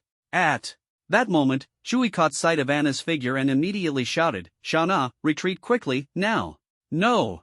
I want to take you away from here." Anna responded anxiously, trying to pull him away. Shui firmly replied, "No, these missiles are locked onto me. You must retreat. These antimatter missiles are useless against me, don't worry about me." Anna hesitated for a moment but ultimately chose to stay by Chuyi's side, her heart filled with concern. Countless antimatter missiles rained down on Chuyi like a storm, the bombardment lasting for a full hour. The explosions showed no sign of stopping, their trajectories relentlessly striking his body. So many missiles, have they really gone this mad just for me? Chuyi thought to himself. Strangely, the missiles caused no harm to Chuyi. Instead, they brought about a miraculous transformation in his body. His tempered body cultivation technique made his physique even more resilient amidst the endless bombardment. Each explosion felt like a trial, forging his body and enhancing his strength. The scorching flames and violent energy surrounded him, creating a scene of utter destruction. Each impact seemed to inject vitality into him, making his muscles stronger, every inch of his skin radiating a powerful life force. Amidst the relentless bombardment, Chuyi's body underwent a continuous baptism, his strength steadily increasing, and his fighting spirit growing ever more resolute. Chuyi was filled with joy, laughing heartily. "Ha, these pus star people are practically helping me temper my body." An hour later, on the battlefield in space, Chuyi laughed loudly, his laughter echoing through the void. "Ha ha ha. Amazing. Simply amazing." He felt his strength surge dramatically, as if he had undergone a fierce baptism by antimatter missile bombardment. His body had become even stronger, the god-slaying demon body radiating an even more dazzling brilliance. Meanwhile, inside the pus mothership, Uratasai was so tense he could hardly believe his eyes. Impossible. How could Chuyi withstand those planet-destroying antimatter missiles? Chuyi's survival left Uratasai in shock and stunned Ramnia of the Ram planet. She stared unblinkingly at Chuyi's figure in space, her heart filled with awe. Unbelievable. Chuyi is so strong, it's beyond imagination. Invaders, Ram planet does not welcome you. Chuyi's voice echoed through space, carrying an unparalleled dominance. His imposing presence was impossible to ignore. Leave now, immediately, or don't expect to leave alive. Inside the pus warship, Uratasai frowned deeply, clearly having made a decision. Summon the Earth Dragon King immediately to deal with Chuyi. Chuyi's voice rang out again, thunderous and shocking, "Invaders, retreat now." But the pus fleet paid no heed, acting as if they hadn't heard him. "Brother Chu, let's just charge in and take them all out," Fatty proposed without hesitation, his tone firm and filled with determination to fight. Chuyi frowned and responded calmly, "Fatty, we're not here to slaughter, we're here to end this war." His voice carried maturity and composure. Anna looked at Chuyi nervously, her eyes full of doubt and unease. Her lips trembled slightly, her voice tinged with a hint of fear. "Ai, what's your plan?" Nangong Shirong frowned, anxiously looking at Chuyi. "Leader, I think we need to charge in immediately, time is running out."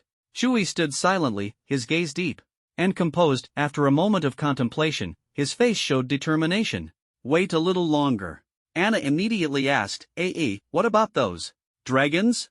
At that moment, a group of massive dragons began to flee frantically. Their bodies were thin and trembling, clearly tormented to the brink of death by Chuyi's scorching fire poison. Their screams echoed in the air, filled with pain and despair.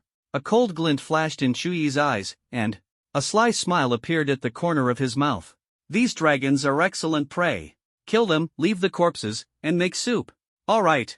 Instantly, Anna transformed into a streak of black light, her light sword shining with a star-like brilliance, mysterious and powerful. She stood on the battlefield like a goddess of the cosmos, exuding unmatched majesty and strength. The plump man stepped on his somersault cloud. Despite his rotund figure, he moved as agilely as a monkey. He wielded the golden cudgel, which gleamed like a divine weapon descending from the heavens. Each of his strikes was as fierce as thunder, sending dragons flying like leaves in the wind, powerless to resist. Nangong Shirong transformed into a streak of purple lightning, her body crackling with electric light, like the descent of a thunder deity. Her attacks were swift and fierce, each bolt of lightning carrying destructive power, causing dragon blood to splatter and screams to echo across the battlefield like a summons of death. The brutal battle officially began. They wielded their weapons, attacking with lightning speed. Swordlight, cudgel shadows, and lightning intertwined, tearing through the dark universe. The dragons felt the terror of death, their screams gradually fading into silence. Light pierced the void, showcasing unparalleled combat prowess. However, a Sudden change occurred on Chu Yi's side. Countless fragments of stone surged toward him like a storm, as if trying to engulf him. Suddenly, a massive gray dragon appeared, radiating a powerful and heavy aura. "Damned human, you're the one who killed so many of my kin." The dragon roared, its enormous body blotting out the sky, as if it could swallow the entire world. Chu Yi was surrounded by the stones, feeling increasing pressure, as though he might be crushed at any moment. Little Shark, now. Little Shark, unafraid of danger, transformed into a rock and stepped forward. It spread its wings and soared, tearing through the night like lightning, scattering the stones. "So, you're the leader of these dragons? That means if I kill you, the war will end." Chu Yi fixed his gaze on the gray dragon, the Earth Dragon King. Its massive body radiated a powerful aura, even stronger than the previous. "Black Dragon King. Ha, insignificant human, you think you can kill me? Die." The Earth Dragon King sneered arrogantly, its voice reverberating through the air. In an instant, countless tiny stones surged forth again, fiercely attacking Chu Yi and Little Shark. "Little Shark, come back!" Chu Yi shouted urgently. Little Shark obeyed the command, swiftly spreading its wings and returning to Chu Yi's body, entering the protective space. Chu Yi's mind was clear. He knew that in the current battle environment, Little Shark's massive body was not suitable for continuing the fight. Primordial Waterwood. Form, activate. Chu Yi uttered in a low voice, and immediately, a unique aura of water and wood emanated from his body, as if a dense forest was rapidly spreading around him. This aura was full of vitality and gentleness, like breathing in the pulse of nature. Chu Yi said coldly, "Power of water and wood, endless cage." His voice carried an icy killing intent that sent chills down one's spine. This killing intent solidified, and countless spines twisted wildly. The forces of water and wood intertwined and fused, forming an indestructible barrier. The vines twisted and coiled like countless giant pythons, displaying immense power. They tightly surrounded Chu Yi, resembling a sturdy wall that firmly protected him. The fierce winds swept up the stones, but under the protection of the vines, Chu Yi stood as steady as a mountain, unmoved. Within the vine barrier, Chu Yi felt a surge of powerful energy.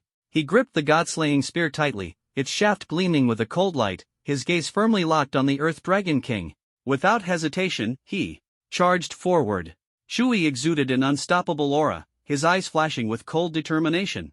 The distance between him and the Earth Dragon King grew closer and closer, his heartbeat quickened, and his blood boiled. He knew this battle was a matter of life and death, and he had to give it his all.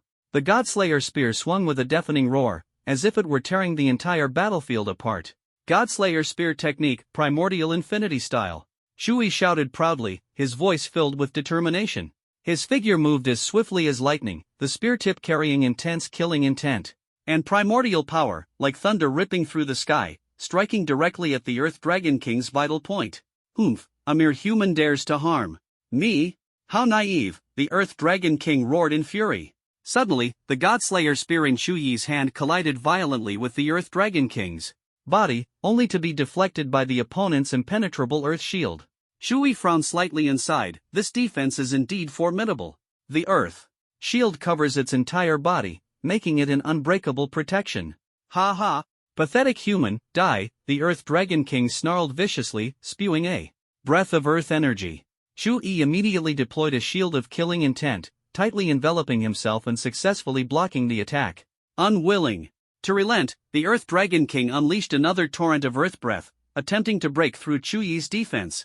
Fortunately, its attacks aren't too strong, just its defense is exceptionally tough. Otherwise, I'd be in real trouble, Chu Yi thought, cold sweat dripping down his back as he realized the complexity of this battle. Suddenly, the Earth Dragon King changed tactics, abandoning its earth breath and instead swinging its massive tail in a fierce strike toward Chu Yi. Just as I hoped. Chu Yi's eyes turned cold, but he remained calm. In an instant, he used spatial movement to nimbly evade the attack, his figure moving as swiftly as lightning. Godslayer spear technique, primordial infinity style. Chu Yi wielded the Godslayer spear, each strike as fierce and continuous as a torrential flood, precisely targeting the Earth Dragon King's weak points. "I refuse to believe you can break my defense." Primordial secret art, rapid chaos dance. Chu Yi's spear movements accelerated sharply, launching a flurry of attacks on the Earth Dragon King. His strikes were like a violent storm, aiming to pierce through the dragon's tough hide. The Earth Dragon King struggled to cope with Chu Yi's relentless assault, its bulky body unable to keep up. It roared in fury, despicable human. Then, without hesitation, it chose to flee. Its massive figure swept through the air, heading straight for the Pus Starfleet. Humph! Chewie snorted coldly, refusing to let the Earth Dragon King escape. Earth Lizard, you're too slow. Don't think you can shake me off so easily. In an instant, 10 primordial clones appeared around Chewie, unfolding like a magnificent painting. These 10 figures overlapped with his true form, making it impossible to distinguish the real from the fake.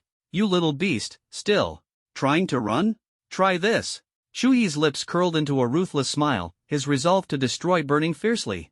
He gathered infinite power throughout his body, preparing to deliver a devastating blow. Dragon Annihilation's secret art arrow of destruction. Chewie locked his gaze on the fleeing Earth Dragon King, destruction energy surging within him, as if the entire world trembled. The 10 primordial clones each wielded a black energy war bow, exuding an aura of soul destruction, their brilliance dazzling. The Godslayer spear and black arrows converged, tearing through space, forming a vortex of darkness around the Earth Dragon King. Evil energy surged forth, suffocating all in its wake. This destructive power stemmed from the Black Dragon King Chewie had once devoured, a force he had not used in a long time. Now was the perfect moment to unleash it against the fleeing Earth Dragon King. The 10 Godslayer spears shot toward the Earth Dragon King like arrows, their momentum overwhelming, as if they could rend the heavens and earth, striking fear into all who witnessed. The Earth Dragon King sneered disdainfully, with just this? You think you can kill me? Keep dreaming. Ninefold Earth Shield. Instantly, 9 massive Earth Shields materialized, radiating an aura of indestructibility. To everyone's astonishment, these shields withstood the arrow of destruction, standing firm like an impregnable fortress protecting the Earth Dragon King. Though cracks began to appear on the shields, they remained unbroken, holding their ground. Humph! Pathetic human, once I return and summon my Dragon Clan elder brother, your days are numbered. The Earth Dragon King sneered, its voice brimming with confidence and arrogance, as if it could already see Chewie's defeat and despair. Chewie snorted coldly, his eyes flashing with unwavering determination. Still daring to call for reinforcements? You deserve to die, he roared, his voice shaking the entire battlefield as if it could move heaven and earth. Without hesitation, he drew the bow of destruction once more, the arrow flying toward the Earth Dragon King like a bolt of lightning, so fast that no one could possibly react in time. The arrow was filled with Chewie's anger and determination, like the blade of judgment destined to utterly defeat the Earth Dragon King. The arrow tore through space, emitting a sharp whistle, like the arrival of a messenger of death. The silent universe was filled with this sharp aura, making hearts race. The first arrow, the second arrow, the third arrow followed in succession, a rain of arrows blanketing the sky, all aimed at the Earth Dragon King. Each arrow pierced through the void like lightning, carrying immense power and tearing through the darkness. Chewie's gaze was sharp, precisely locking onto his target, his hand steady as iron. Every shot was made without hesitation, as if he and the arrows had become one. The 10th arrow, the 100th arrow of destruction streaked through the void like a meteor. These arrows of destruction carried the power of annihilation, attacking with the ferocity of a storm, dazzling and overwhelming. Each arrow embodied Chewie's will, representing his obsession and fury toward the Earth Dragon King. The rain of arrows instantly enveloped the Earth Dragon King. The Earth Dragon King cried out in terror, "What kind of monster are you? How can you possess such powerful spiritual energy?" At that moment, Chewie's arrows of destruction had already pierced through the Earth Dragon King's body, successfully breaking its defenses. Chewie's eyes were filled with mockery as he looked at the Earth Dragon King with disdain, a cold smile curling at the corner of his mouth. Being called a monster by a lizard, what a joke! His voice was loud and confident, as if announcing his victory to the entire world. The Earth Dragon King roared in anger, "You can't kill me! The Dragon Clan won't let you go!" Its voice was full of rage and defiance, but to Chewie, it was nothing more than a joke. Chewie responded fearlessly, still daring to threaten me. His voice was resolute, as if declaring the Earth Dragon King's doom. "Die! Use your power to complete me!" Chewie sneered coldly, mercilessly announcing the Earth Dragon King's end. His smile was icy and chilling, like the descent of a demon from hell. Black mist coiled around the Earth Dragon King like a giant serpent, continuously devouring its power. The Earth Dragon King let out painful screams but could not escape its fate of death. Its strength was gradually drained by the black mist, its body growing weaker and weaker, until it let out one final wail and was completely destroyed. The Earth Dragon King's spiritual energy burned like a raging flame. Shuyi's body trembled slightly, his eyes shining with intense desire. He reached out, as if to grasp this spiritual energy and absorb it into himself. The power of devouring erupted instantly, his palm emitting a faint glow that slowly merged with the blazing spiritual energy flames. As time passed, Shuyi radiated a powerful aura, his strength continuously growing, like a star in full bloom. The mixed element core within Shuyi's body expanded like a massive gemstone, emitting dazzling light, resembling a rapidly growing mountain. More and more spiritual energy poured into it, causing the core to pulse more intensely. Shuyi's body trembled slightly, enduring the immense power. His gaze was resolute, knowing that only by fully integrating this spiritual energy could he reach new heights. Time seemed to freeze. The world suspended in this moment. Shuyi's breathing steadied, his eyes filled with determination. He poured his will into the spiritual energy with all his might, unwavering. After a long wait, time began to flow again, and the world regained its vitality. Shuyi's body suddenly erupted with terrifying spiritual energy waves, sweeping across like a storm. The oppressive atmosphere filled the battlefield in space, making everyone's hearts tighten. Chu. He stood at the center, his eyes shining like a burning star. He took a deep breath and spoke in a heavy voice, "Excellent, I've finally broken through to the star core stage." At this moment, Shuyi's strength had soared, at least 100-fold. He once again unleashed his mixed element clones, and instantly, over 100 clones appeared before him, each exuding a powerful and terrifying aura. Meanwhile, Anna and the others had successfully defeated the rampaging dragon horde, the spectacular battle scene resembling dancing flames. They quickly returned to Chuyi's side. You've broken through to the star core stage. Anna looked at Chuyi, her eyes filled with anticipation and pride. She knew Chuyi's breakthrough signified a leap in strength. Chuyi smiled and nodded, feeling the surging power within him, the energy he had gained from devouring the Earth Dragon King. "Yes, I swallowed that Earth lizard and broke through to the star core stage. I didn't expect it to be so powerful, allowing me to leap forward instantly." The chubby man shouted excitedly, "Wow, Chu, you broke through? The aura of the star core stage is so strong." Nangong Shurong stared intently at Chuyi and asked, "Team leader, with your current strength, do you think you can destroy these pus warship fleets?" Chuyi confidently replied, "Of course. However, we've already successfully defeated the Dragon Clan. Now, we just need to leave the remaining tasks to Planet Ram." The warship fleet of Planet Ram stood like an indestructible iron wall. Countless warships were arranged in neat formations, their metallic luster coldly gleaming, resembling the overlords of the universe. The massive thrusters spewed fiery flames, distorting the surrounding air with their heat. The warships were fully armed, exuding a killing intent that made hearts race, like an impregnable fortress ready to confront any evil enemy. Chuyi waved his hand and said, "Let's go. We'll head back to Planet Ram first."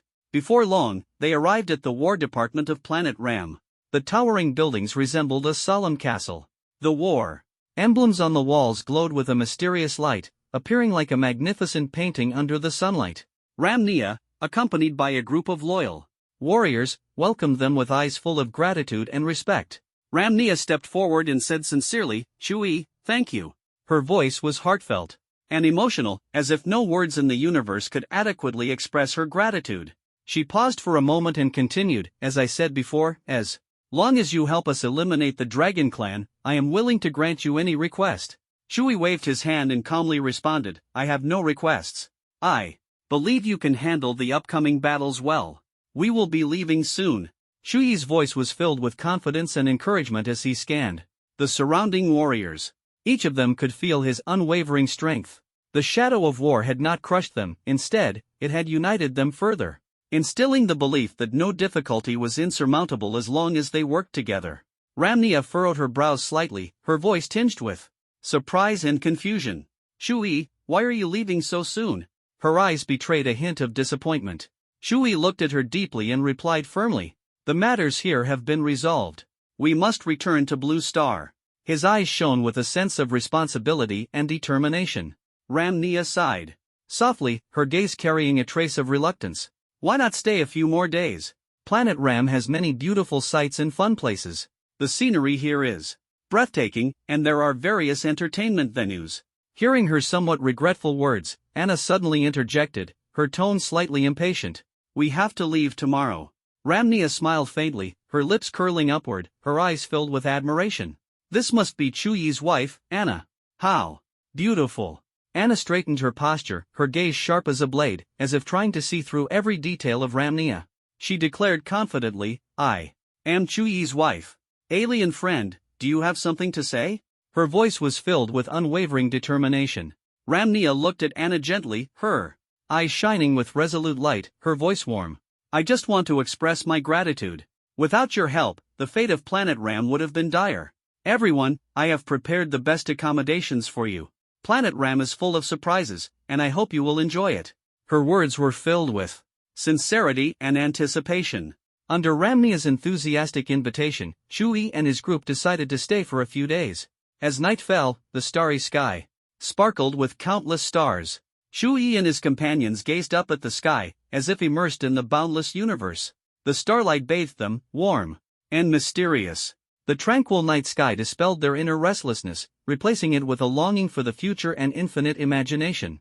Chuyi widened his eyes, his mouth slightly agape, stunned by the sight before him. He could hardly believe it. This is the accommodation? It's too luxurious. This is clearly a skyscraper. The accommodations arranged by Lamnia were breathtaking. Chuyi marveled at the vast gap between alien technology and that of Blue Star.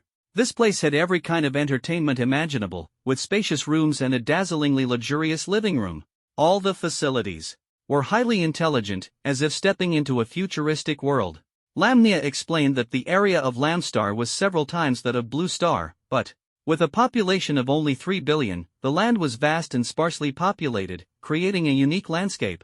Wow, look! This is the legendary VR virtual gaming pod. Let's go play! Anna excitedly grabbed Chuyi's arm, pointing ahead with sparkling eyes full of excitement and curiosity. What's so fun about it? Isn't it just virtual stuff? Chuyi shrugged, appearing skeptical about the appeal of virtual games, his gaze tinged with doubt. An hour later, Chuyi stood inside the building, looking around, deeply captivated by the luxurious decor before him.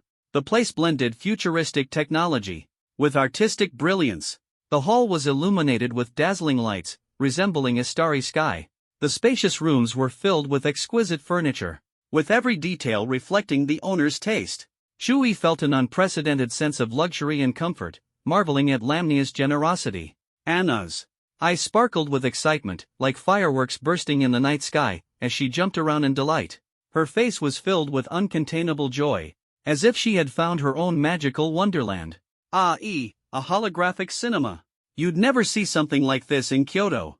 Chuyi frowned slightly, his gaze carrying a hint of doubt as he stared at the flickering images in the holographic cinema. But aren't those just fake illusions? And so, Chuyi and Anna wandered through the holographic cinema, as if lost in an endless dream. Light and shadow intertwined around them, and the air carried a mysterious and alluring aura. Like two explorers, they eagerly ventured into every corner, afraid to miss any surprises. Time quietly slipped away, second by second, yet they didn't feel the slightest fatigue. It was as if they were caught in a vortex of time, experiencing every moment of change. Their eyes were filled with curiosity about the unknown world and a thirst for new experiences, unknowingly spending a long time in the holographic cinema. The evening sunlight streamed through the large windows, casting warm rays that illuminated the pristine walls, brightening the entire space. The room's spaciousness brought a sense of ease, and every detail revealed the owner's pursuit of a high-quality life.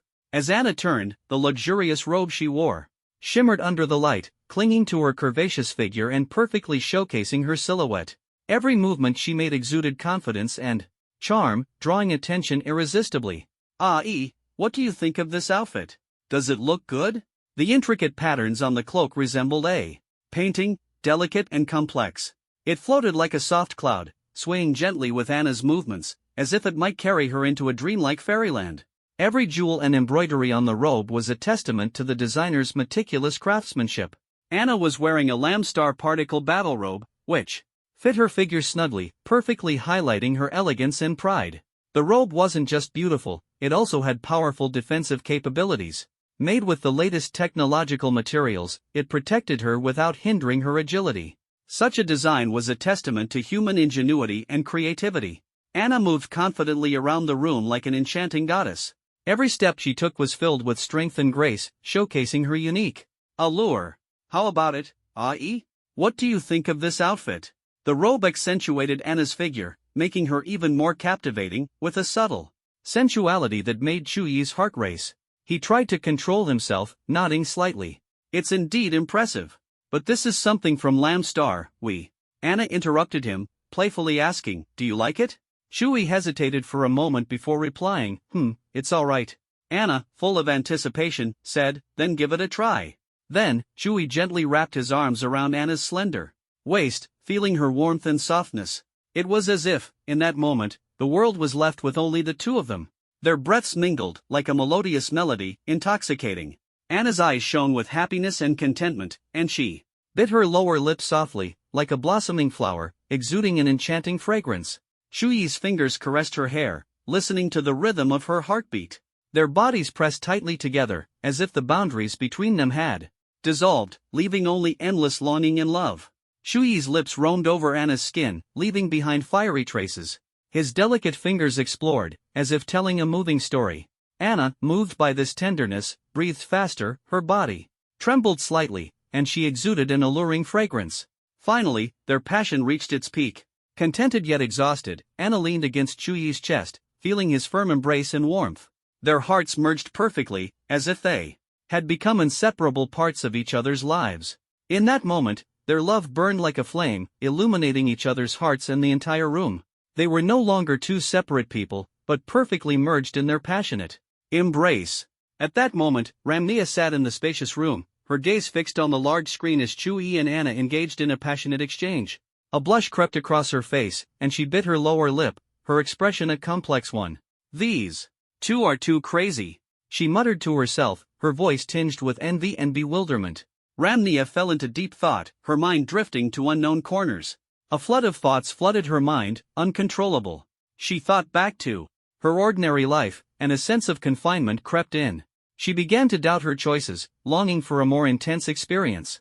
Chuyi and Anna's daring adventures filled her with admiration, yet also left her feeling lost and uneasy. Ramnia glanced at the large screen again, watching the bravery and tenacity Chuyi and Anna displayed in battle, and a surge of emotion welled up within her. She understood that what she longed for wasn't just their passion, but the courage to pursue her inner desires. Her thoughts raced, and Ramnia decided to pursue her true dreams and bravely face life's challenges. She no longer wanted to be a bystander, she wanted to be the protagonist of her own story. Indeed, Chuyi and the others had long been under Ramnia's complete surveillance. Her gaze was fixed on the entire building they were in. 3 hours later, Anna limped out of the room alone.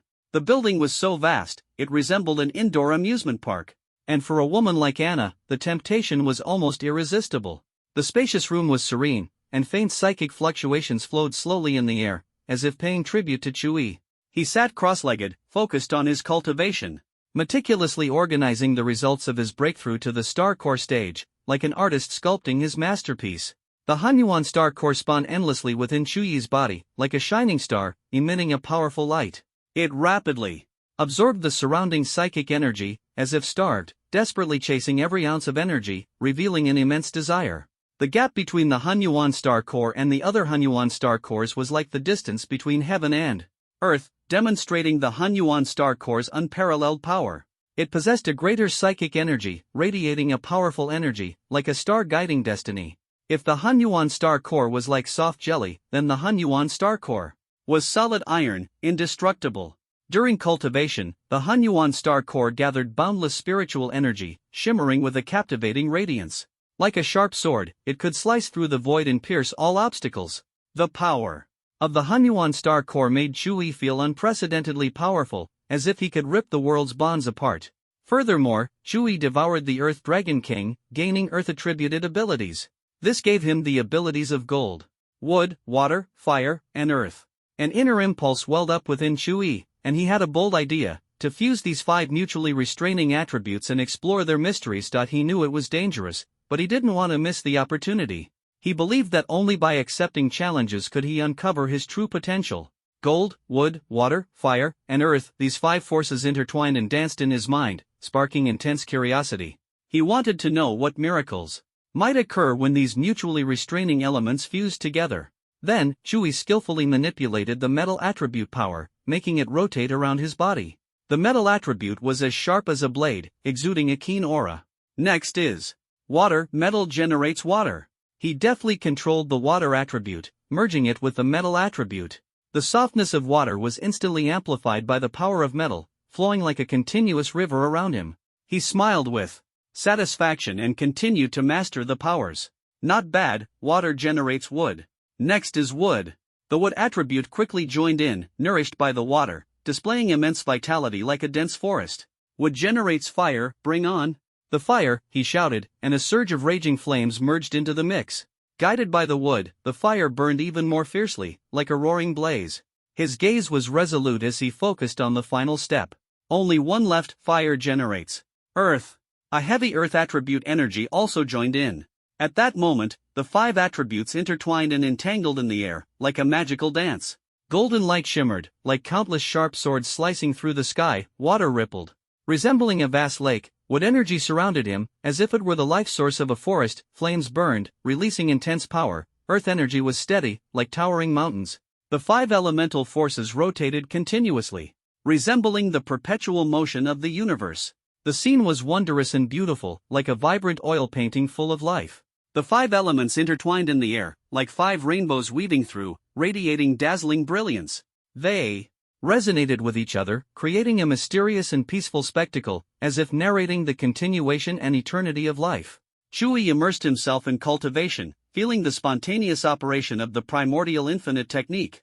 Like an invisible force surging within him, his body gradually entered a state of harmony, merging with the environment.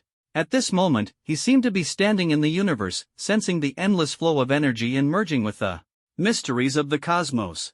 The 5 elemental forces continuously poured into his body, like 5 giant dragons churning within his flesh and blood. As the energy infused him, his body gradually filled with power, radiating intense waves. This force seemed to be on the verge of overwhelming his body, but he endured it steadily, demonstrating extraordinary resilience and strength. Chewie felt the breakthrough of the primordial infinite technique, his body brimming with lightning-like energy. His aura condensed to the extreme, like a blazing star, shining brightly. This power made him feel infinite potential, as if he could tear through the void and ascend to a higher realm. I didn't expect the primordial infinite technique to break through to the 10th level. Chewie murmured to himself, the 5 elemental forces within him flowing continuously like a gentle stream. A 5-element spiritual body, truly remarkable. He felt his body growing stronger, his control over the 5 elemental forces becoming more proficient, each use smooth and natural. Suddenly, the urgent knocking on the door disrupted the atmosphere in the room, instantly creating tension, as if some important news was urgently seeking Chewie. His brows furrowed, and an inexplicable unease surged in his heart, sensing that something unusual was about to happen. Chewie stared intently at the door, the unease in his chest flooding like a torrent. He tried to suppress his doubts but couldn't resist the worry in his heart. The knocking continued repeatedly, and his anxiety grew stronger. Chewie asked in confusion, "Who is it?" His voice carried a hint of tension, his gaze fixed on the door as if he could see through it to the person knocking. "Chewie, it's me, Ramnia." Ramnia's voice was like a gentle breeze, filled with anticipation. Chewie's heart trembled, he hadn't expected it to be her. He quickly walked to the door, his mind full of questions. He opened the door, and a gust of wind blew in. Ramnia stood there smiling, her eyes holding a special sense of expectation. He asked in confusion, "Ramnia, what brings you here? Can I come in and talk?" Ramnia stood at the door, her voice soft yet firm, like a gentle breeze brushing past his ear. Her words were filled with mystery and allure, making it impossible not to wonder what she intended to do. Chewie looked at her, his heart full of doubt. "All right, come in." A faint fragrance lingered in the room, warm and cozy. Chewie sat silently on the sofa, his gaze wary, as if guarding against the secrets she might be hiding. "Chewie, can I ask you for a favor?" Ramnia's expression was serious, her eyes filled with deep anticipation and longing. Chewie pondered for a moment, then looked up at her, hesitation and unease flashing in his eyes. "Go ahead, I'll consider it." Ramnia looked at Chewie with hope, her eyes sparkling. Her voice was soft, like the chirping of birds at dawn, as she pleaded, "Chewie, can you stay? Ramstar needs you, so we won't fear any invasions." Chewie shook his head, his gaze resolute. "No, Blue Star is the place I must return to. Ramnia lowered her head in disappointment, her eyes filled with sorrow. Why? On Ramstar, you can have everything beautiful. Why do you still want to go back to Blue Star? Her voice carried helplessness, like a lonely star in the night sky. Shui smiled and said, Ramstar is indeed beautiful and peaceful, unforgettable even. But Blue Star is my root, my home. His voice was warm, like flowers blooming in the spring breeze. Then, something unexpected happened. Ramnia began to slowly remove her clothes, her movements like a dance. Every inch of her skin resembled delicate petals, revealing a perfect figure. Shui stared at her, deeply captivated by her beauty. Shui, stay. Ramstar needs you. Ramnia's eyes were seductive, her voice gentle, like a spring breeze brushing past Shuyi's ear, making his heart race. Startled, Shui immediately stopped her.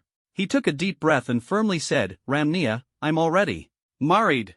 His gaze was calm, expressing his determination to uphold his principles and never betray his marriage. Just once, just once. Ramnia pleaded, her eyes filled with longing and confusion.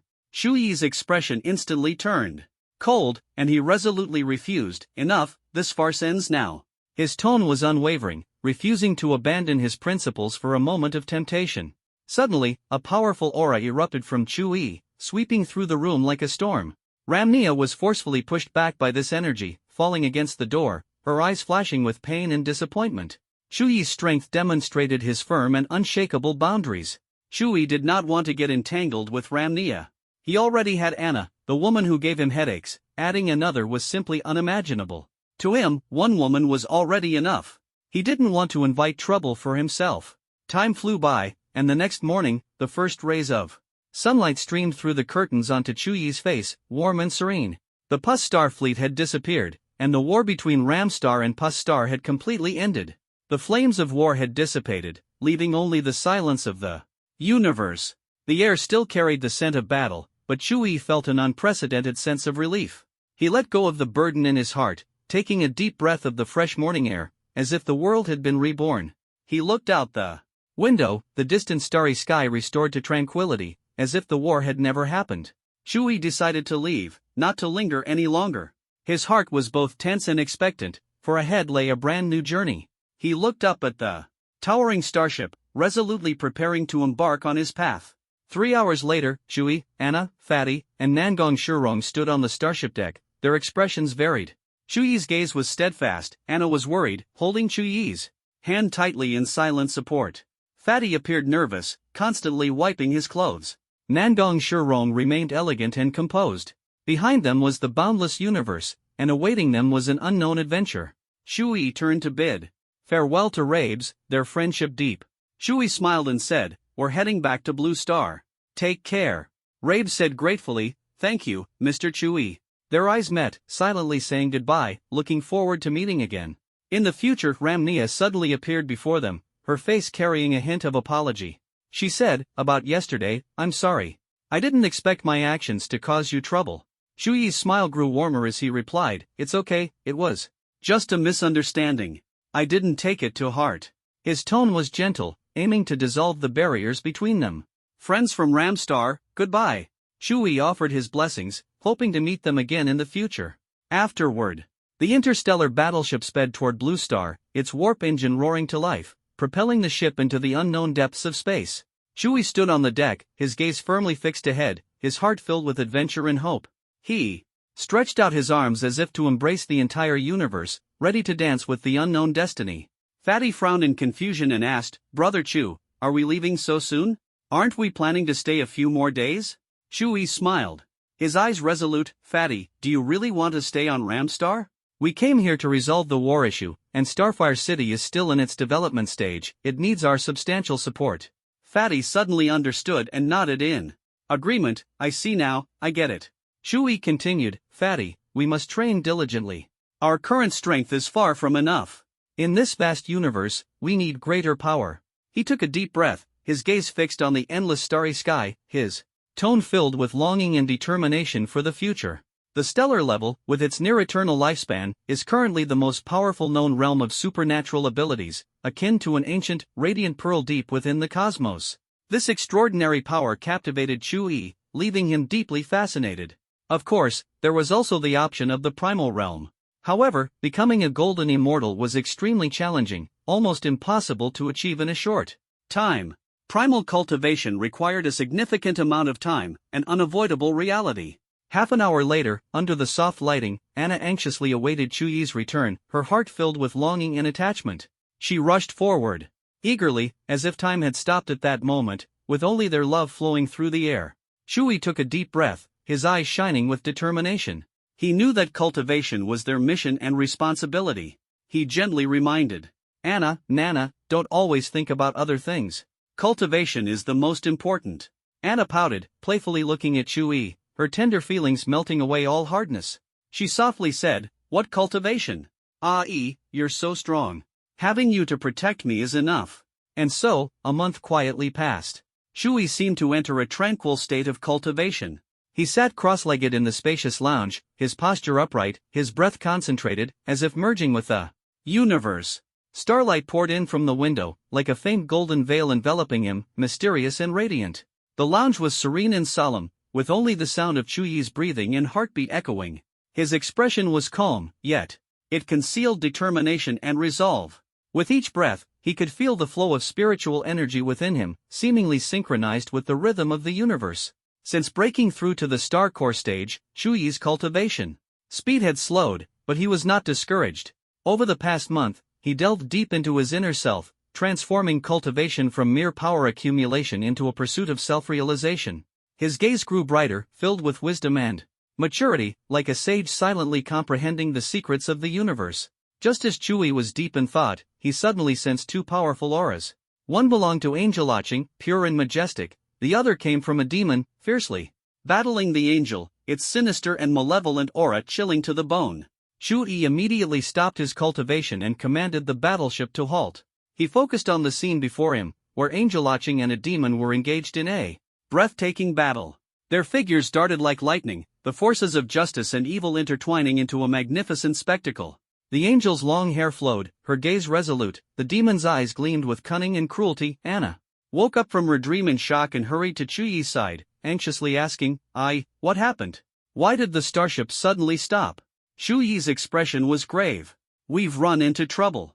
Angels and demons are locked in a fierce battle. The situation is extremely dangerous, and we must be cautious." Soon, everyone gathered in the command room, the atmosphere tense. The chubby man frowned in confusion. "What's going on? Why are Angel Aching and the demon fighting?" Nangong Shurong's eyes narrowed slightly, and she said in surprise, "It's truly unbelievable. Angel Aching is incredibly powerful, but that demon is no ordinary foe either." Chuyi took a deep breath and said resolutely, "Demons are mortal enemies of angels. We must go and help immediately. No matter what, we can't stand by and do nothing." Angel Aching's eyes burned with anger as her white wings spread wide, radiating dazzling light. Her posture was upright and graceful, like a marble sculpture of art. She wore a pure white robe, her long hair cascading like a waterfall down to her waist, exuding a faint floral fragrance. The demon Mo Lucier transformed into a massive dark wolf, towering and formidable. Its fur was as black as the night sky, emanating a chilling coldness. Its ruby-like eyes glimmered with malevolent light, as if capable of devouring souls. The two faced off, and the energy fluctuations in the universe grew increasingly intense. Light and darkness intertwined, creating a breathtaking scene. Stars twinkled in the boundless cosmos, as if offering their most beautiful blessings for this duel. Mo Lucier, how dare you disregard everything and destroy a planet of a Stone Age civilization? Your crimes are unforgivable. Today, I will seek justice for them. Aching glared at the demon, her voice cold and resolute, like ice slicing through the air, carrying the power of universal justice. Mo Lucier's lips curled into a sinister smile, his tone taunting. "I didn't expect to encounter an angel in such a remote place. How interesting." His laughter was low and eerie, as if it came from the depths of hell. Mo Lucier licked his lips, his eyes gleaming with wickedness, and mocked, "An angel's body, so wet and slippery, truly delightful, huh?" Hearing this, Aching was furious, her eyes blazing with anger. "Damn demon, you're courting death." Her gaze grew even more determined. She took a deep breath, and the holy power within her began to surge. She spread her wide wings, radiating dazzling light, like a divine incarnation. "Angel's judgment," she shouted, unleashing a powerful force of judgment as she charged at Mo Lucier. Angel's Judgment was a special move used by angels to punish demons. Mo Lucier felt the immense pressure from Ah Ching and frowned slightly, but his lips still held a contemptuous smile. Black energy gathered around him, forming an impenetrable shield, like demonic energy from hell. Is this all you've got? Is this the only trick you angels know? The golden judgment force struck the black energy shield like a storm, producing deafening roars. But it couldn't penetrate it. Mo Lucier remained unscathed.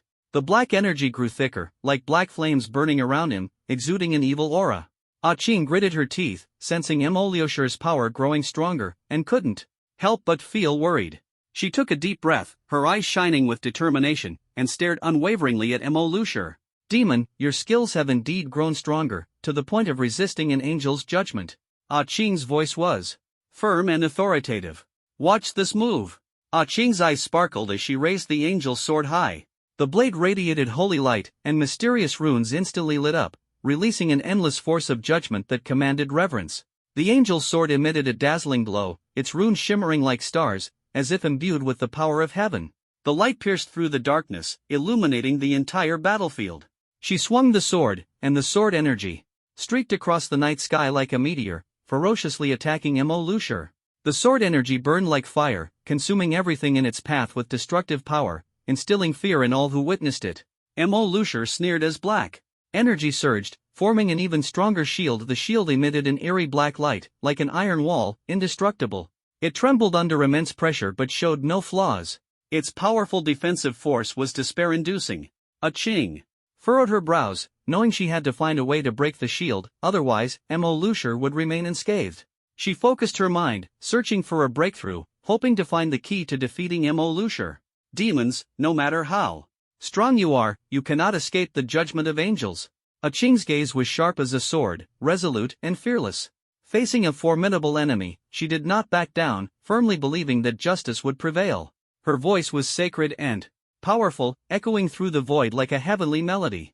She decided to unleash the angel's tear, closing her eyes and chanting an incantation. A crystal-clear droplet formed in her palm, radiating divine power. Ah Ching raised the angel's tear high above her head and hurled it forcefully. The angel's tear shot toward Mo Lucier. His gaze was resolute, as if he had already seen the dawn of victory. Demon, surrender obediently, or you will face my boundless wrath. His voice was as thunderous as a storm, commanding respect and awe. Angel Ah Ching stepped forward, gently patting Chu-Yi on the shoulder, her tone filled with concern. Chu-Yi, this demon is incredibly powerful, one of the strongest in the Star Core stage, with defenses nearly impenetrable. Her eyes carried worry, as if fearing for Chu-Yi's safety. Chu-Yi smirked confidently, his gaze sharp and unwavering. I've just advanced to the Star Core stage myself. Perfect timing to test my new moves. His voice brimmed with heroic spirit, like the beating of a war drum, stirring the hearts of those around him. Before his words had fully settled, Mo Lucier launched a merciless attack, sneering coldly. A mere human dares to dream of absorbing US demons? Utterly suicidal. His tone was full of disdain, as if Chu-Yi were nothing more than an insignificant ant. Chu-Yi reacted swiftly, and the Godslayer spear materialized in an instant.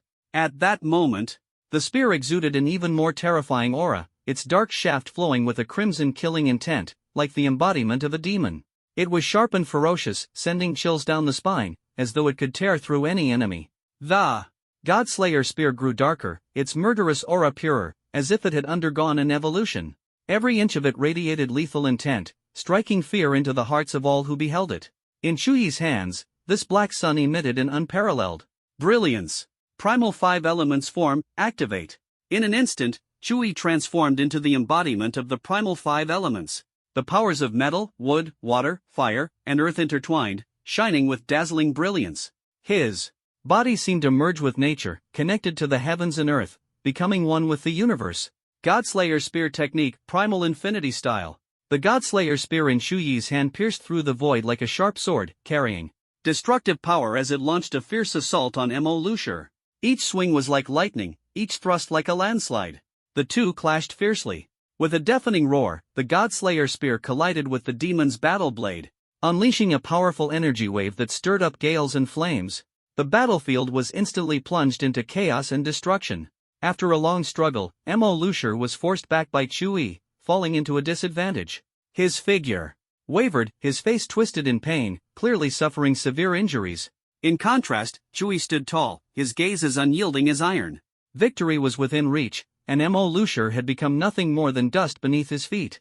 Mo Lucier felt as though he had fallen into a bottomless abyss, his dark energy bound by the five elements' power, leaving him unable to act. He roared in fury, "How can a mere human be this strong? What is that weapon in your hand?" Shu Yi's eyes glinted with coldness and mockery as he sneered. "It's not that I'm strong, it's that you're too weak. Prepare to meet your fate." He charged at Mo Lucier, wielding the Godslayer spear and executing the primal infinity style with unmatched speed and unpredictability. Mo Lucier could only retreat in disarray, overwhelmed by Chu Yi's oppressive force, unable to find a way to counterattack. Gritting his teeth, he roared in anger, "Humph, I won't waste time with you. Retreat!" Mo Lucier attempted to flee, but a cold smile flashed in Chu Yi's eyes. Trying to run? Too late. Five elements Godslayer formation. In an instant, five Godslayer spears appeared around Chu Yi, trapping Mo Lucier completely.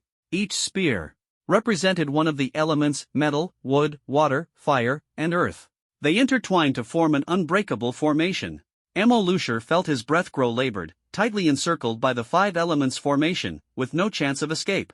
Mo Lucier exerted all his strength to unleash dark energy, attempting to destroy the mysterious and powerful formation. But the power of the five elements Godslayer formation only grew stronger, the five elements surging and intertwining like a raging ocean of energy, drowning him completely. No matter how he struggled, he couldn't break free. Fear flickered in Mo Lucier's eyes as he realized he was trapped in a hopeless situation. "Demon, prepare to meet your end." Chu Yi's cold laughter echoed in the air as he mercilessly manipulated the five elements Godslayer formation, driving Mo Lucier into a corner and sealing his fate. Mo Lucier cried out in terror, "What is this cursed thing? Get it away from me!" The five Godslayer spears before him were like five bolts of lightning, piercing through the darkness and trapping him in their midst. He felt immense pressure from all directions, almost unable to breathe. Desperately dodging, the power of the formation grew stronger, forcing him to retreat repeatedly. Mo Lucier was covered in blood, his clothes tattered, his breath weak, and his face pale, clearly at his limit. Chui stood at a distance, watching coldly, his tone mocking, as if ridiculing a trapped beast. "Demon, you're too weak. I haven't even used my full strength, and you can't hold on?" Mo Lucier's anger flared, his voice filled with rage, unwilling to be belittled, vowing to make Chui pay. His body trembled, darkness surging around him as demonic power erupted. "Damn human, my demon clan will never let you go." Chuyi's voice was calm yet carried an undeniable confidence, as if he had already foreseen Mo Lucier's fate. "I don't know if your demon clan will let me go, but as for you, your time is almost up." Chuyi's gaze fixed firmly on Anna. "Shao-na, the opportunity is here, strike now." As soon as Chui calmly said, "Angel A Qing, the demon problem has been resolved. Where do you plan to go next? If it's convenient, you're welcome to visit my home in Spark City." Angel A Qing shook her head.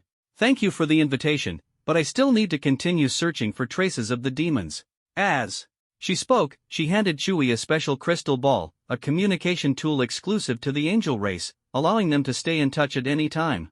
A Qing furrowed her brows, her gaze resolute. "Chui, no matter when or where, if you encounter demons, you must contact me immediately." Chui took a deep breath and nodded without hesitation. "Don't worry, I'll contact you right away if anything happens." After bidding farewell to Angel A Qing, Chui and his group set off for Blue Star. It was estimated that it would take another 2 months to arrive. The interstellar battleship traversing the universe resembled a lonely traveler, sailing through the boundless darkness. Chui and his companions sat by the window, gazing at the vast starry river, their eyes filled with both anticipation and reluctance for the unknown world. The parting with the Qing felt as if it had just happened, their hearts filled with fluctuating thoughts, unable to find peace. At this moment, in the battleship's lounge, Anna was focused on her cultivation. She was surrounded by a gentle glow, the energy released after absorbing the power of the demon's magic 6th stone. The light gradually condensed into fine threads, wrapping around her like a nimble snake ready to move. Anna felt the surging power within her, like a torrent flooding every cell in her body. Fatty and Nangong Shurong were enjoying their rare moments of tranquility together on the starship. Although Fatty often endured Nangong Shurong's stern criticisms, bearing bruises on his body, their relationship was like aged fine wine, growing deeper and more inseparable over time. Meanwhile, Chui entered the Chaos Pearl and immersed himself in the chaotic world. He sat cross-legged, closed his eyes, and focused on his cultivation. The Han Yuan Wuji Gong operated at full capacity, emanating a mysterious and powerful aura, as if it contained the secrets of the universe. Chuyi's state of mind was as serene and focused as the midnight sky. He wholeheartedly integrated the three purities mystical methods, merging these three supreme principles into the Han Yuan Wuji Gong. The alchemy of the Grand Supreme Elderly Lord, the artifact crafting of the primeval Lord of Heaven, and the swordsmanship of the Tongtian cult leader intertwined in his mind, forming a magnificent tapestry. The Grand Supreme Elderly Lord, a master of alchemy, could refine the nine-turn golden elixir, enabling one to ascend to the great Luo golden immortal realm effortlessly. The primeval Lord of Heaven, an expert in crafting, could forge treasures comparable to innate spiritual artifacts, their power astonishing the heavens and earth. The Tongtian cult leader, unparalleled in swordsmanship, possessed profound mastery of the Tongtian sword Dao, his combat strength unmatched. According to the primeval Lord, the Tongtian cult leader was also adept at powerful formations, such as the Immortal Execution Formation Diagram and the Immortal Execution Sword Formation, hailed as the most lethal formation of the primordial era, breakable only by the four saints, with terrifying power. Integrating these three supreme methods into the Han Yuan Wuji Gong was an extremely challenging task. But for Chuyi, it was only a matter of time. Time flew by, and 2 months passed in the blink of an eye. Chuyi persevered tirelessly on his path of cultivation, his eyes shining with determination, eager to achieve the perfect fusion of the three purities mystical methods. Finally, at this critical moment, Chuyi succeeded in merging the three purities mystical methods into the Han Yuan Wuji Gong. This not only evolved the Han Yuan Wuji Gong but also made it incomparably powerful. His heart was filled with joy and pride as he marveled at the profoundness of the three purities mystical methods. Faced with the mystery and power of these methods, Chuyi delved into the mysteries of the universe. He realized that this fusion not only brought an increase in strength but also allowed him to perceive the laws of the universe. The unprecedented power made him eager to continue exploring more secrets.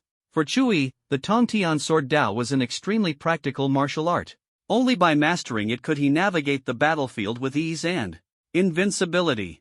He decided to devote all his time and energy to the cultivation of the Tongtian sword Dao. Chuyi returned to the starship's lounge. By now, the starship was nearing Blue Star. Anna excitedly rushed over, embracing Chuyi warmly, her eyes filled with joy and pride. I've finally broken through to the Star Core stage. I'm so happy. Chuyi smiled and replied, "Congratulations, Shauna. We'll be home in 10 minutes. Anna said excitedly, her voice full of anticipation. Chuyi nodded, his eyes sparkling. To him, 10 minutes felt like an eternity, each second a year of torment. His heart raced as if he could hear time ticking by. 10 minutes later, the starship slowly descended, its massive frame casting a deep shadow over Blue Star's sky. Chuyi and Anna stood on the deck, gazing at the bustling Starfire city below. The city lights shone brilliantly, like stars scattered across the earth, leaving one in awe. Chuyi felt the unique essence of Blue Star, the air carrying a fresh floral fragrance, as if he were in a sea of flowers. He took a deep breath, and his mood brightened. The starship's cabin door slowly opened, and warm sunlight poured in. Chuyi and Anna stepped out of the cabin, setting foot on Blue Star's soil. A gentle breeze brushed their faces, bringing a hint of coolness, as if offering its blessings. They gazed at the Starfire city before them, their hearts filled with hope for the future. Anna held Chuyi's hand tightly, and the two walked into the bustling streets of Starfire City. The streets were crowded yet orderly. Towering skyscrapers made them feel as if they were in a world of giant toys. Anna leaped with excitement, like a joyful child. Chuyi, on the other hand, observed this city that was both familiar and unfamiliar, memories flooding his mind. Chuyi shouted excitedly, Chuyi, am back. Ha ha ha. His voice was filled with the joy of triumph and confidence. Just as he was immersed in the moment, Xiao Tianjue's appearance shattered his delight. Xiao Tianjue's laughter was like a breeze, dispersing Chuyi's excitement. Ha ha, Chuyi, I didn't expect you to return so soon. Xiao Tianjue laughed, his eyes full of joy and admiration. Chuyi immediately responded, Senior Xiao Tianjue, Starfire City is where I've poured my heart and soul, I wouldn't delay for a moment. His tone was firm, expressing his deep affection for Starfire City. Xiao Tianjue nodded in agreement, smiling as he said, that's right. Starfire City is completely transformed now, entirely different from 6 months ago. Come, let me show you its new Look and give you a proper welcome. He led Shui and the others without hesitation, heading into the depths of Starfire City. Under Xiao Tianjue's guidance, Shui felt the immense changes in Starfire City. The old appearance was gone, replaced by a brand new scene. Skyscrapers reached into the clouds, roads were wide and smooth, and the entire city exuded vitality and prosperity. Shui couldn't help but feel admiration. This was the result of his efforts, a symbol of Starfire City's rebirth. Not long after, in a grand hotel in Starfire City, the lobby was magnificent. A crystal chandelier sparkled brilliantly, like stars scattered within. The golden decorations on the walls reflected a captivating glow, making the entire hall dazzling like paradise. The aroma of wine filled the air in the lobby. Xiao Tianjue waved his wineglass, the amber liquid swirling within. His gaze was resolute, full of bold ambition, as if standing at the pinnacle, ready to conquer the world. Shui, come, drink. Keep drinking. Xiao Tianjue's voice echoed through the hall, thunderous and powerful. Every time he invited Shui to drink, the atmosphere ignited, becoming incredibly lively. Drink, drink, drink, Senior Xiao. Let's keep going. Tonight, we won't stop until we're drunk. Shui raised his glass, his eyes hazy, as if ignited by the alcohol. His voice was full of passion, conveying his love for life and his boldness. The entire hall was immersed in joy and enthusiasm. People turned their heads, infected by the fervor of Xiao Tianjue and Shui. At this moment, the entire scene seemed to burst into flames, brimming with energy and vitality. Shui laughed heartily, patting the chubby man beside him. His laughter was loud and powerful, like spring thunder, shaking everyone to their core. That laughter was full of strength, as if it could vibrate the air. Ah, fatty, drink. The chubby man took the glass, his face beaming with a wide smile. His size matched his laughter, but he was completely at ease. He raised his glass boldly, his eyes shining with joy and boldness. Drink, drink, drink. Tonight, let's drink to our heart's content. His smile seemed to light up the entire world. Shui turned to Zhang Exayan, his eyes filled with provocation, as if issuing a silent challenge. Come on, Zhang Exayan, cheers. It's been a long time since we've had such a good time. Let's see who can drink more today.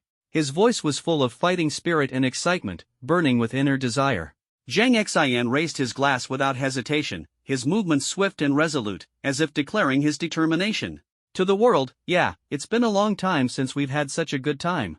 The two drank together, like a celebration of victory, their eyes brimming with boldness and joy. Shui's gaze shifted to Xian Yuan, his eyes filled with respect and excitement. Come on, brother Xian Yuan, drink. All right, brother Chu. No one is going home sober tonight. Xian Yuan nodded firmly, his eyes full of determination. The clinking of their glasses was filled with the tacit understanding and deep camaraderie of brothers, as if the whole world was cheering for their friendship. Shui raised his glass, the amber liquid inside swaying slightly, exuding an enticing aroma. His gaze fell on Feng Qingyan, as if he wanted to pour the entire world into this glass of wine. Sister Qingyan, let's have a drink too. Feng Qingyan pursed her lips and said nonchalantly, little brother, your drinking capacity isn't that great. Shui responded with a smile. Oh, if it weren't for you, Feng Qingyan, I wouldn't have joined the special forces for espers. I must drink with you today. The clinking of their glasses was filled with gratitude and camaraderie, echoing throughout the restaurant, as if heralding the new journey they were about to embark on together. Shui's smile was as bright as the sun. He looked at Nangong Shirong with a gaze both resolute and grateful. Nangong Shirong, a toast to you. By the way, when are you and Fatty planning to have a baby? His words carried a teasing tone and a hint of anticipation. Nangong Shirong laughed coquettishly and lightly clinked her glass. That depends on Fatty's performance. We'll see if he's up to the task. Her eyes sparkled with mischief, her words full of friendship and joy. Shui turned to Lin Xiaoqi, raised his glass, and smiled. Lin Xiaoqi, come, let's have a drink together. Lin Xiaoqi shook his head with a wry smile. Shui, you're really drinking too much. But today, you won't stop until you're down. Ha ha ha. The clinking of their glasses released a sense of brotherly understanding and joy, making everyone laugh. Finally, Shui looked at Anna with deep affection, his hand trembling slightly as he raised his glass. His voice, though somewhat slurred, remained firm. This last glass is for my beloved wife, Anna. Come, let's drink this final glass of fine wine together. Anna frowned slightly, her voice filled with concern as she reminded him, you've already had too much to drink. Shui dismissed her concern, his gaze unwavering. No, no problem, I can still keep going. Come on, one more drink. He wrapped his arm around Anna's shoulder, his body swaying slightly with intoxication. Life is short, we must enjoy it to the fullest. His voice rang out like a bell, filled with boldness and pride. When life is at its peak, one should revel in it. Don't let fine wine go to waste under the bright moon. Shui's drunken eyes were hazy, yet full of happiness and contentment. His words ignited the enthusiasm of everyone present, and they all responded enthusiastically. The crowd raised their glasses, the clinking of glasses and splashing of wine brimming with boldness and exuberance. At that moment, the entire banquet hall came alive, the sounds of laughter and clinking glasses intertwining into a lively symphony. The luxurious hotel echoed with their joyous laughter, as if foreshadowing the beginning of a legendary story. Everyone's eyes were filled with anticipation and passion, knowing that this night would become an unforgettable moment in their lives. As time passed, the next morning, faint sunlight streamed into Chuyi's bedroom in the center of Xingho City. He lay there quietly, reminiscing about the scenes of his drunken revelry the night before, as if he could still taste the wine dancing on his tongue. Although he had the ability to evaporate the alcohol, he preferred to immerse himself in the wonderful feeling of intoxication, unwilling to let it go so easily. As Chuyi opened his eyes, he heard Anna's gentle voice, as moving as a clear spring. Her voice carried warmth and anticipation. Husband, my dear husband, you're finally awake. Take me to Kyoto for a trip. Our planned vacation, I can't wait. Anna smiled brightly, gently stroking her golden hair, her eyes filled with love for Chuyi. She wore high-waisted denim shorts, her slender legs accentuating her graceful figure. The black-fitted sweater hugged her body, outlining her full and elegant curves, exuding an irresistible charm. Chuyi frowned, his gaze filled with doubt as he looked at Anna, pondering her request. Anna, we just got back. You should visit your father in the Bear Kingdom first. Why are you so eager to travel? Anna paused briefly, suddenly realizing that she indeed should go home to see her father first. She nodded firmly. All right, I'll go home first. Chuyi smiled, his gaze satisfied, and said gently, go ahead. Half an hour later, in the council hall of Starfire City, the atmosphere was heavy with tension, as if time had frozen. Xiao Tianjue took a deep breath, breaking the silence. Chuyi, I've finally found the Dragon Emperor. His voice was like a blade piercing through an iceberg, shattering the quiet. Chuyi raised an eyebrow and asked curiously, the Dragon Emperor? Are you talking about the strongest leader of the exotic beasts? Xiao Tianjue nodded firmly. Yes, we're preparing to negotiate with the Dragon Emperor. Chuyi frowned, full of doubt. Negotiate? Senior Xiao, are we really going to negotiate with the Dragon Emperor? Xiao Tianjue's eyes sparkled with hope. This is a peace agreement between humans and exotic beasts. If successful, Starfire City will no longer suffer from beast attacks. This way, our city can become more peaceful. Over the past 6 months, the number of naturally awakened ability users has been increasing, and the crime rates in Yanjing, Dongli, Xisha, and Nanchang have risen as well.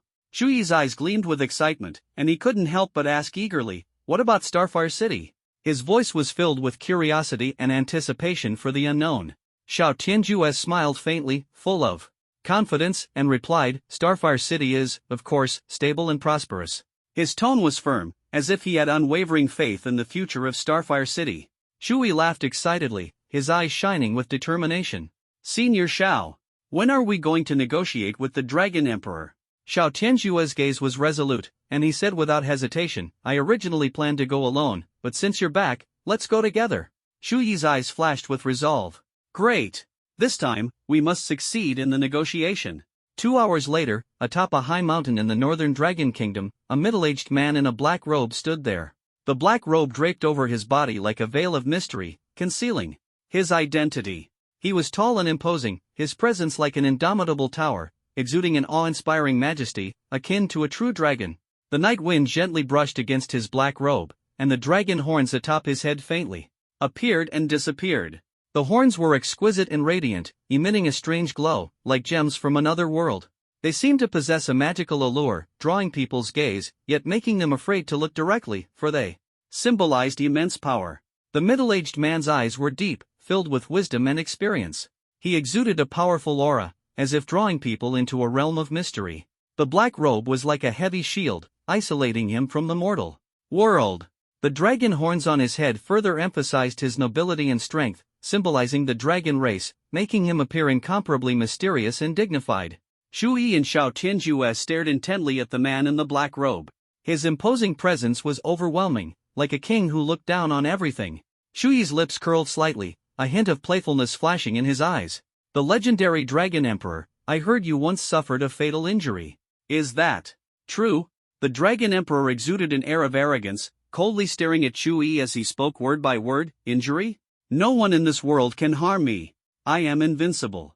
His voice was filled with confidence, as if he were truly impervious to all harm.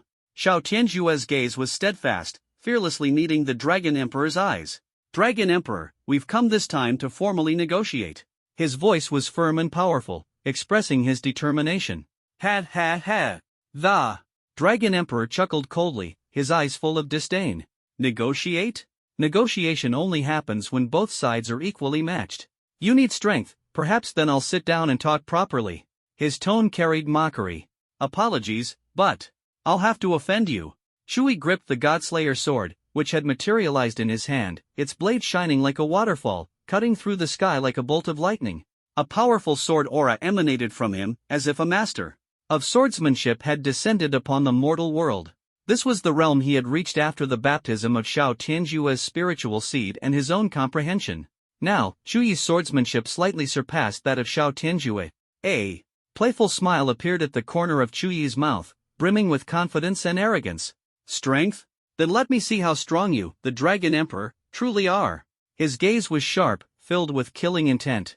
The Dragon Emperor's lips curled slightly in surprise. So, you're the newly risen Lord of Xingho City, Shu Yi, also known as the Arctic Ice King. His tone then turned arrogant. Then let me see what qualifies you to be the King of Beasts. As soon as he finished speaking, the Dragon Emperor gripped his black dragon scale sword tightly and lunged at Shu Yi like a ferocious dragon.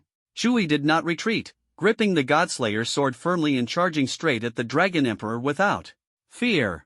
The tension between them was palpable, their auras as imposing as mountains. The Dragon Emperor's swordsmanship flowed like a relentless river, each strike carrying the power to destroy everything. Shu Yi's swordsmanship was equally exquisite, each strike imbued with searing killing intent, as if capable of tearing the heavens and earth apart. Sword lights intertwined, sparks flying everywhere. The clash of the sword and dragon scales produced a piercing sound. The battlefield was thick with the stench of blood and the smell of gunpowder. The Dragon Emperor's sword strikes were swift and fierce, his movements agile as the wind, his attacks as overwhelming as tidal waves, forcing Shu Yi to retreat continuously. But Shu Yi remained calm, dodging with lightning speed and counterattacking, driving the Dragon Emperor into a corner. The battle was intense, with both sides exchanging blows, their sword lights tearing through the sky, the clash of blades and swords exhilarating to witness. Their figures moved like lightning, their speed so fast it was almost impossible to follow. Heavenly absolute sword intent, sky-severing slash. Shu Yi growled, his sword strikes like a torrential storm, each swing carrying terrifying power, as if capable of shredding anything in its path. The sword light flashed like lightning, cutting through the sky, creating whirlpools in the surrounding air. The Dragon Emperor fixed his gaze on Shu Yi, his eyes filled with fighting spirit. A powerful dragon aura surged around him, like a waking giant dragon, exuding boundless majesty and strength. The sword he wielded carried a terrifying momentum, like the roar of a dinosaur echoing through the air. The sword aura condensed into a giant dragon, roaring in the sky and sweeping away all enemies. Dragon Emperor sword intent, the Dragon Emperor growled, his sword intent burning like raging flames, the sword light radiating infinite majesty and power.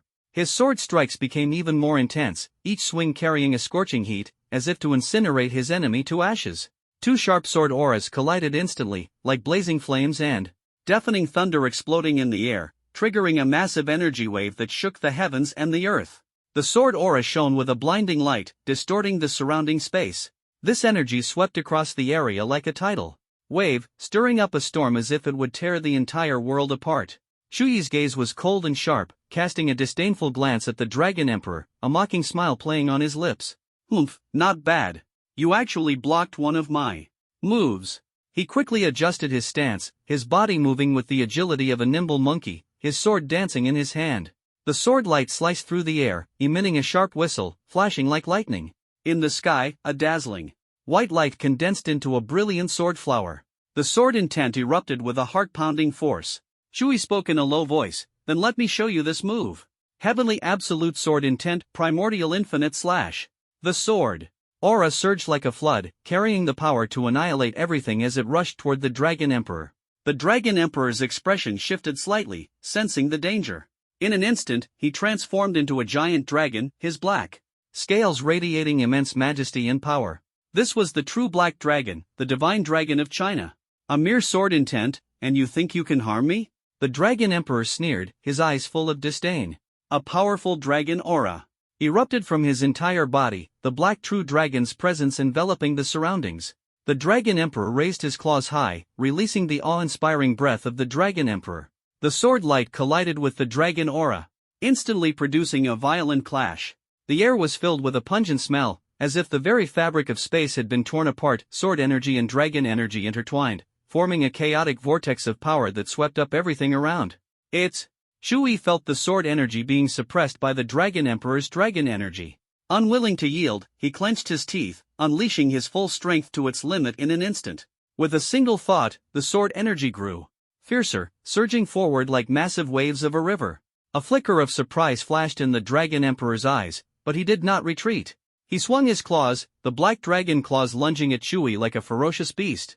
The dragon claws collided with the sword energy, sparks flying everywhere, and the air filled with the smell of sulfur. Shui was forced back by the power of the dragon claws, but he did not falter. His fighting spirit burned even brighter. Taking a deep breath, he concentrated his strength into the sword. Heaven's Absolute Sword Intent Primordial Infinity Sword Slash. Shui muttered, and the sword erupted with dazzling light. The sword's radiance poured down like a waterfall, carrying destructive power as it slashed toward the Dragon Emperor. The Dragon Emperor's expression changed as he sensed the terrifying force within the sword's light. Transforming back into a black dragon, his scales gleamed even brighter, exuding an indestructible aura. He raised his claws high, releasing a soul-shaking dragon breath. The sword's light collided with the dragon breath, exploding into a blinding brilliance. Sword energy and dragon energy intertwined, forming a chaotic vortex of power. The energy waves swept across the land, shaking mountains and cracking the earth. Dragon Emperor, today I will make you lose. Shui gritted his teeth, the sword's light streaking across the sky like a meteor, carrying determination and courage as it slashed toward the Dragon Emperor. A flicker of fear flashed in the Dragon Emperor's eyes, but he did not retreat. He raised his claws high, unleashing his final strike. The dragon claws collided with the sword's light, resulting in a brilliant explosion. The sword's light poured down like a waterfall, while the dragon claws shattered like glass under the impact of the sword's light. The Dragon Emperor's body disintegrated into countless fragments, scattering into the air. Shui stood, bathed in the sword's light. He felt the joy of victory, but also the exhaustion in his body. Dragon Emperor, today you were defeated by me, Shui said softly, his gaze firm and confident. An hour later, the Dragon Emperor's breathing became erratic, clearly showing his injuries were severe.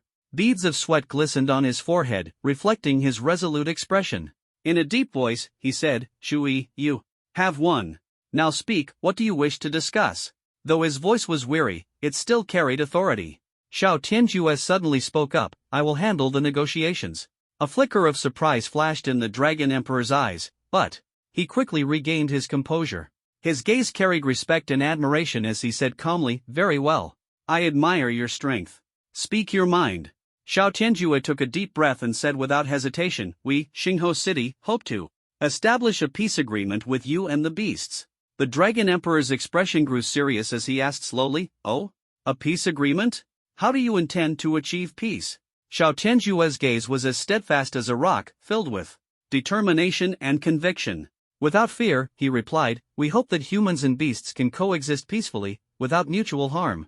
The Dragon Emperor blinked in surprise, his face showing disbelief, as if he were looking at a madman. Suddenly, he burst into laughter. Ha ha, ha ha ha, humans and beasts living in peace? Xiao Tianjue, you dare to utter such naive words. Over the years, how many low-level beasts have been mercilessly hunted by humans? Have you ever considered that? The Dragon Emperor's voice grew heavy. Human ability users are arrogant, jealous, hot-tempered, lazy, greedy, indulgent, and insatiable in their desires. Shui suddenly interrupted, Dragon Emperor, not all humans are bad. Only a very small minority are scoundrels. We are not here to make empty promises but to express our genuine intentions. His voice was gentle yet firm. The Dragon Emperor sneered, "Humph, you dare speak of peace? You are the most naive humans I have ever encountered." Shui felt a deep sense of helplessness. He recalled the countless times he had hunted beasts himself. If he were in their place, being hunted by countless humans, and now someone wanted to discuss peace, how would he feel? His gaze revealed a trace of profound understanding. But Shui decided to take the crucial step forward. He said firmly to the Dragon Emperor, "Dragon Emperor, we are willing to do whatever it takes for peace. Tell us what you need us to do to achieve a peace agreement." His tone was resolute and filled with determination. If you can make all ability users stop hunting exotic beasts, I will agree to peace." The Dragon Emperor sneered, his gaze filled with mockery and provocation. "This request isn't excessive, is it? If you want peace, you must show sincerity." Shui pondered for a moment before answering firmly, "I am willing to prohibit all ability users in Xingho City from hunting exotic beasts. This is the greatest concession I can make." His tone was full of sincerity. Stopping all ability users from hunting might be idealistic, but he was willing to try. The Dragon Emperor chuckled lightly, his gaze profound. "I can ensure that the exotic beasts under my control coexist peacefully with Xingho City, but only within Xingho City." Shui understood in his heart that the Dragon Emperor had already made the greatest compromise. Gratitude surged within him, and he said sincerely, "Thank you very much." Afterward, Shui and Xiao Tianjue stepped onto the land of Xingho City, walking through the city gates with an imposing presence. The guards watched them enter, filled with awe. 3 hours later, Xingho City issued a decree: all ability users were strictly forbidden from hunting exotic beasts without authorization. However, if attacked by exotic beasts, they were allowed to retaliate. Meanwhile, in a dark corner of Xingho City, several men in black quietly gathered, whispering among themselves, their faces full of dissatisfaction and disdain. "Humph, forbidding us from hunting exotic beasts? Ridiculous." One man in black sneered, his tone laced with anger and contempt, his eyes glinting coldly. "Shui, the city lord of Xingho City, is truly useless, too weak," another mocked, his voice dripping with scorn and provocation. "If exotic beasts aren't eradicated, how can humanity find peace?" one of them said resolutely, his tone unwavering. "It's laughable." Another sneered, his gaze full of contempt, as if he didn't take Shui seriously at all. They gathered silently, their expressions grim, the atmosphere tense, as if an inevitable conflict was brewing. In the darkness, anger quietly burned, foreshadowing an impending battle between light and shadow. At the same time, in the office of the president of the Shangguan group at the center of Xingho City, Shangguan Lingwei was seething with rage. Standing in front of the large desk, her brows furrowed tightly. She slammed the desk with a forceful blow, shattering it instantly. The fragments scattered across the floor, mirroring the unvented fury and disappointment in her heart.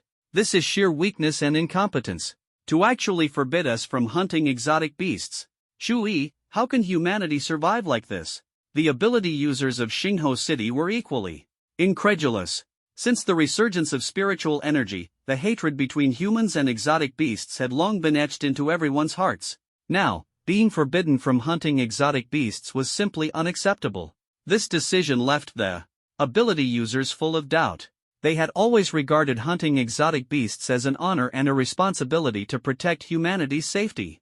Every hunt was a release of hatred and a testament to their strength. Now, being prohibited from doing so felt like their beliefs and freedoms were being stripped away. Their eyes were filled with confusion and incomprehension as they began to question the true purpose behind this decision. Could it be to protect the exotic beasts? This is simply unimaginable. The exotic beasts were once humanity's nightmare, causing immense destruction every time they appeared. Could it really be for the so-called peaceful coexistence? This peace seems utterly unattainable. The Espers began to fervently discuss, trying to uncover the true reason behind this decision. They were eager for a detailed explanation to adapt to the new situation. Inner struggles and unease surged continuously, as the impact of this decision was far deeper than they had imagined, leaving them filled with confusion and uncertainty about the future. As the news of Starfire City banning the hunting of exotic beasts spread, crowds gathered outside the city lord's office, wave after wave. He rubbed his temples, feeling a wave of frustration. "Sigh, Dragon Emperor, oh Dragon Emperor, you've really given me a tough problem this time." Just as he was troubled, an unexpected figure suddenly appeared before him. Shangguan Lingwei, dressed in a luxurious robe with golden threads shimmering on the fabric, exuded nobility and elegance. Her demeanor was like a blooming lotus, carrying a unique pride. Her eyes burned with an uncontrollable fury, like flames ready to consume any obstacle in her path. Shui frowned, showing a puzzled and helpless expression, his voice tinged with doubt. Shangguan Lingwei, what are you doing here? Shangguan Lingwei stared intently at Shui, her gaze cold and resolute, her expression serious, as if engraving Chu Yi's words into her heart. She spoke sternly, Shui, do you know what you're doing? How dare you ban espers from hunting exotic beasts? Are you trying to go against the entire esper world? Shui replied firmly, his voice filled with fearlessness and determination. It's not that serious. I'm doing this to achieve peace. His gaze was steadfast, convinced that his choice was the right one. Even if all the espers opposed him, he would not waver. Shangguan Lingwei sneered, her tone full of disdain and mockery. Humph, peace isn't something you can achieve just by talking about it, it's won through battle. Her sharp gaze seemed to pierce through the world, believing that only combat could bring true peace. Shui frowned and asked, what do you plan to do? Shangguan Lingwei responded without hesitation, let's duel. Only if I win will you revoke the ban. Shui replied dismissively, you're so weak right now, you're no match for me. He instantly unleashed a powerful aura, like a dazzling light that instantly crushed Shangguan Lingwei's momentum. At this moment, Shui was already a star-core stage powerhouse, no longer the person he used to be. Shangguan Lingwei asked in shock, how did you become so strong in such a short time? Shui replied confidently, I'm no longer who I used to be. As for you, you probably can't even withstand 3 moves from me now. Shui continued, Shangguan Lingwei, as the eldest daughter of the Shangguan family, you control the Shangguan group and are one of the top espers.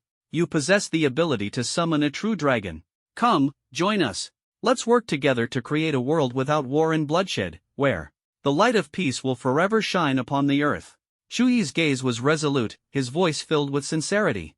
Shangguan Lingwei remained silent for a long time, her gaze fixed on Shui, and the scene fell into a deep silence. Suddenly, she let out a mocking laugh. Shui, you're still so fond of brainwashing me, still as naive and childish as ever.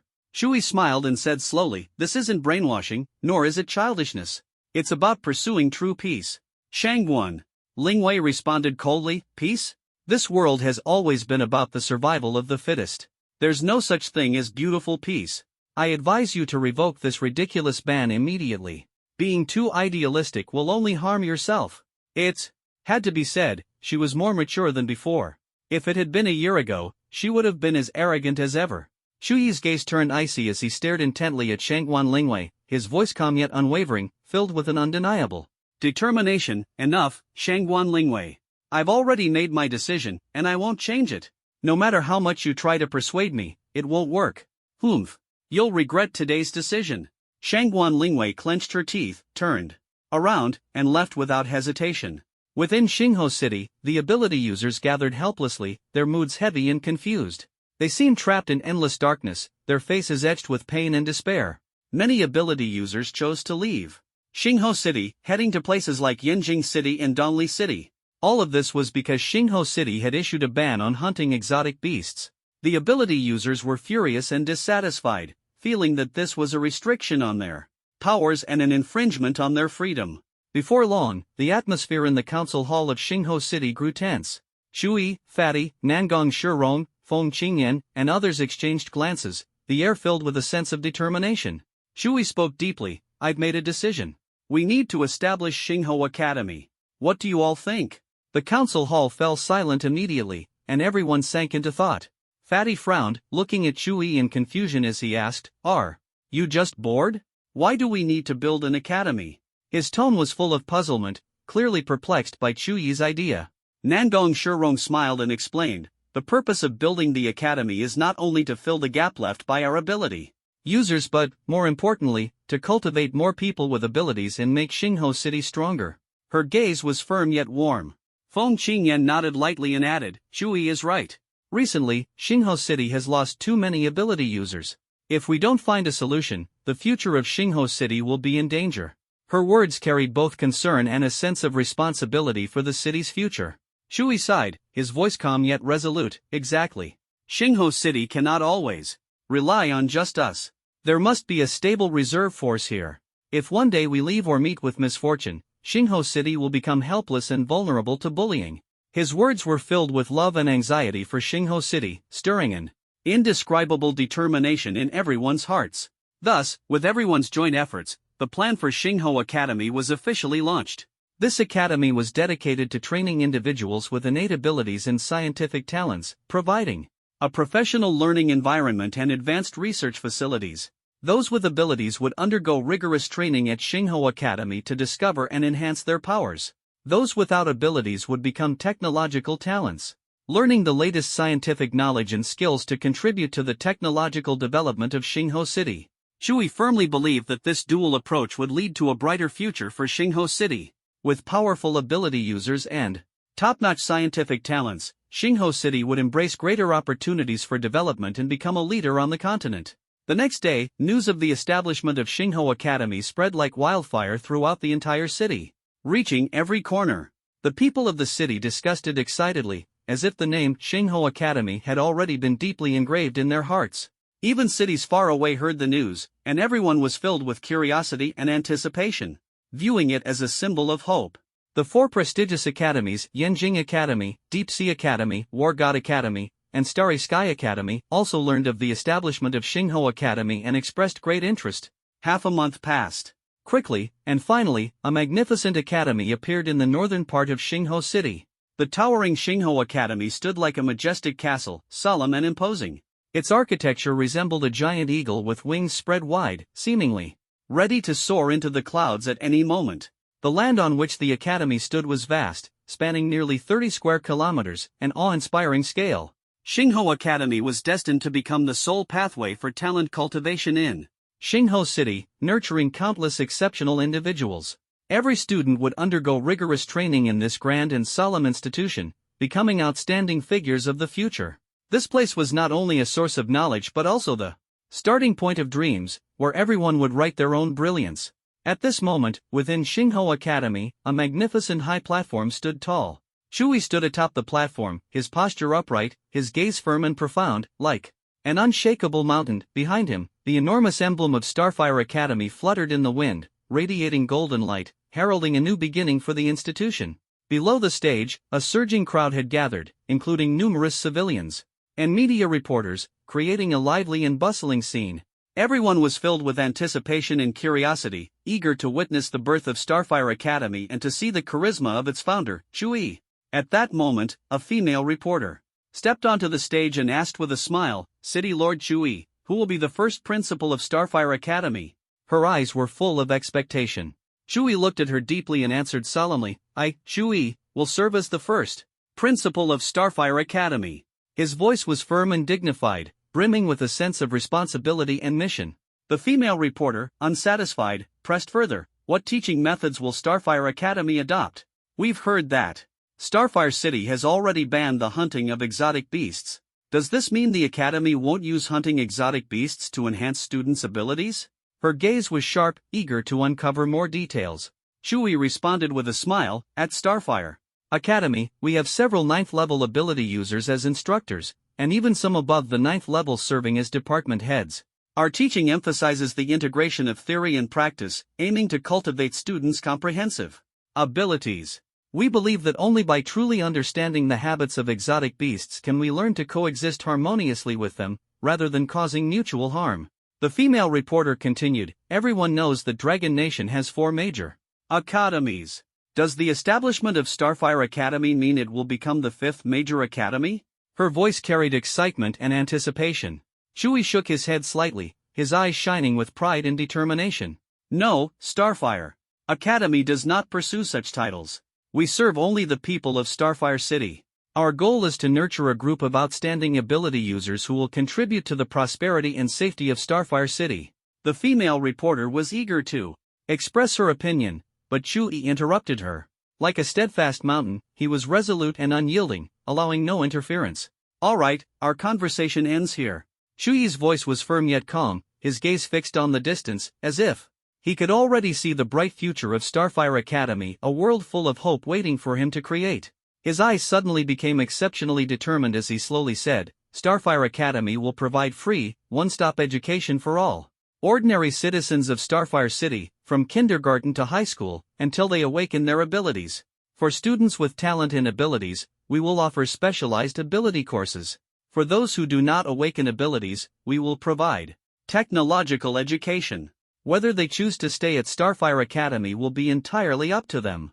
As soon as these words fell, thunderous applause erupted from the audience, sweeping across the venue like a storm, creating an awe-inspiring atmosphere. The crowd cheered enthusiastically, their voices merging into a sea of jubilation, filled with passion. Amazing! Our children finally have access to education. Parents of the children were moved to tears, their eyes brimming with gratitude and joy.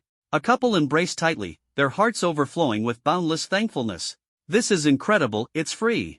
The people below the stage marveled, their hearts filled with admiration for Chui. They were deeply touched by his benevolence, praising his vision and generosity. The free and high-quality educational services earned Starfire Academy and Chui endless acclaim. The applause and cheers continued, with the audience's eyes shining with reverence. Chui, you're our savior. The atmosphere reached its peak, with applause and shouts intertwining like a deeply moving hymn, celebrating Chui's noble deeds. The crowd was filled with gratitude, standing up one after another to applaud. Chui's name spread among them like the brightest star in the night sky, illuminating everyone's hearts. Chui, I love you. I want to. A girl couldn't help but loudly confess, her voice full of admiration and affection. The atmosphere on-site burned like flames, with applause and cheers merging into one. A spark of hope ignited in everyone's hearts, filling them with confidence and anticipation for the future. Chui became their savior. His generosity made people believe that as long as someone was willing to lend a helping hand, social injustice and poverty could be overcome. They silently prayed, hoping that Chui's benevolent deeds would gain more attention and support, allowing more children to access quality education. The inauguration ceremony of Xinghuo Academy concluded successfully amidst an atmosphere of excitement. The position of vice principal was unsurprisingly given to Xiao Tianjue. As a StarCore level ability user, only he could stabilize the academy's situation. Chui was not skilled in management, his strength lay in his formidable combat abilities, not administration. Feng Qingyan took on the role of academic director, her competence and experience earning everyone's trust. Moreover, she had reached the metamorphosis stage, showcasing her impressive strength. Fatty and Nangong Shurong volunteered to become mentors, a choice they made themselves. Chui felt their talents were being underutilized but understood their passion for nurturing the next generation. And Shenlu, Chen Xinghao, Ruiyu, Sun Tao, and Yuting all approached Chui, strongly requesting to become mentors at Xinghuo Academy. These 5 were Chui's students, and their growth filled him with pride.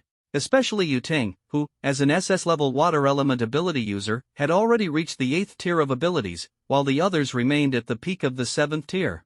This achievement brought Chui both comfort and high expectations for Yuting's future potential. After handling his immediate tasks, Chui boarded the starship, preparing to contact Rabes. Xinghuo Academy not only trained ability users but also needed technological talent. Chui knew nothing about technology but was filled with curiosity and eagerness. He decided to invite Rabes or other technological experts from the planet Ram to help address the Academy's technological shortcomings. On the virtual screen, Rabes' figure gradually appeared. He asked curiously, Mr. Chui, what do you need my help with at this time? Chui smiled and said, Rabes, I've founded an academy, but we lack technology mentors. Can you help? His voice was full of anticipation. Rabes smiled, his gaze firm, and nodded slowly. Of course, Mr. Chui. How many people do you need? Chui gratefully replied, I'm already thankful for your help, you can decide the number yourselves. Rabes solemnly promised, alright, we'll send more people over. Ram has plenty of technological talent, rest assured. Thank you. Chui responded excitedly. Meanwhile, on Ram, within the Ram Federation government, Rabes frowned and said, Ramnia, why did you make me agree to this? This involves our core technology, the result of thousands of years of accumulation. Ramnia replied firmly, we've allied with Chui. They recently helped us through a major crisis. No matter what they ask for, we should support them. Rabes grumbled discontentedly, you're not insisting on this just to go to Blue Star, are you? I think you're chasing after love and, having failed, now want to cling to Blue Star. Ramnia's expression turned serious. Chief Technologist Rabes, watch your words. This is my personal matter. Rabes retorted angrily, War Officer Ramnia, you're our planet's war officer, yet you want to run off to another planet for romance? Don't you know Chewie already has a family? Ramnia rebuked furiously. Rabes, you don't understand. There's no more war now. Chewie's combat strength is unparalleled.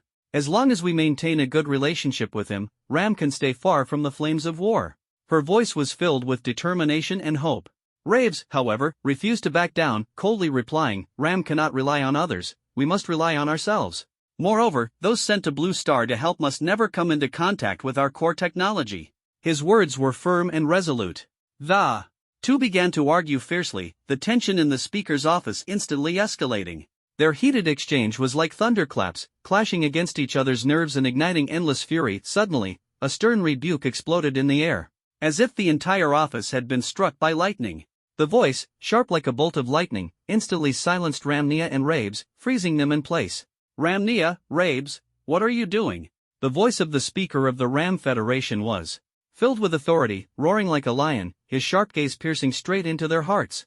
The two immediately stopped arguing, their expressions turning respectful, not daring to meet the speaker's eyes. They could feel his anger, and their hearts were filled with shame. You are high-ranking officials of Ramstar, the speaker said, his tone full of disappointment. Arguing like this, don't you feel ashamed?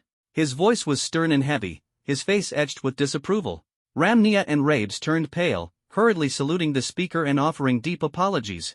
They knew they had been out of line, and in the presence of this imposing leader, their hearts were filled with fear. Speaker Moranos of the Ram Federation stood with a solemn expression, exuding the aura of a top-tier leader. I already understand your situation. Chewie is a benefactor of our Ramstar, he said, his voice steady and full of responsibility. Since he is in trouble now, we must help him. Rabes nodded silently, a trace of helplessness on his face. Moranos swept his gaze over the two, his eyes filled with expectation and trust. They were representatives of Ramstar, the hope of their planet. I trust that you will do your utmost to assist Chewie and provide him with the support he needs. Moranos' words seemed to inject strength into them, making them feel the weight of their responsibility. At that moment, in Starfire City on Blue Star, Chewie sat cross-legged, focused on his cultivation. He knew that as long as Ramstar's technological aid arrived, Starfire Academy could return to normal. After all, he was well aware of the threat posed by the alien species, which would inevitably descend within 50 years. As Chewie was deep in thought, Anna suddenly burst through the door, exclaiming excitedly, Honey, I'm back. Her voice startled Chewie. Nana, you're back so soon? It's only been half a month. Anna clung tightly to Chewie's arm, her chest gently brushing against his elbow as she coquettishly said, Honey, my dear husband, let's go to Kyoto. I really want to go have some fun. Chewie understood her feelings and gently tapped her forehead, explaining honestly, Next time, okay? The timing isn't right now. He also wanted to rest and have some fun, but he was simply too busy. Anna looked at him in confusion. Why? Chewie patiently explained, detailing the situation at Starfire Academy. Although Anna was disappointed, she pouted and smiled faintly. Alright, I'll wait a little longer then. Her voice carried a hint of resignation, but it was full of understanding and support. Don't be sad, my good wife. Today, I'll make it up to you. Properly, he. Chewie flashed a mischievous smile, his gaze tender yet contemplative.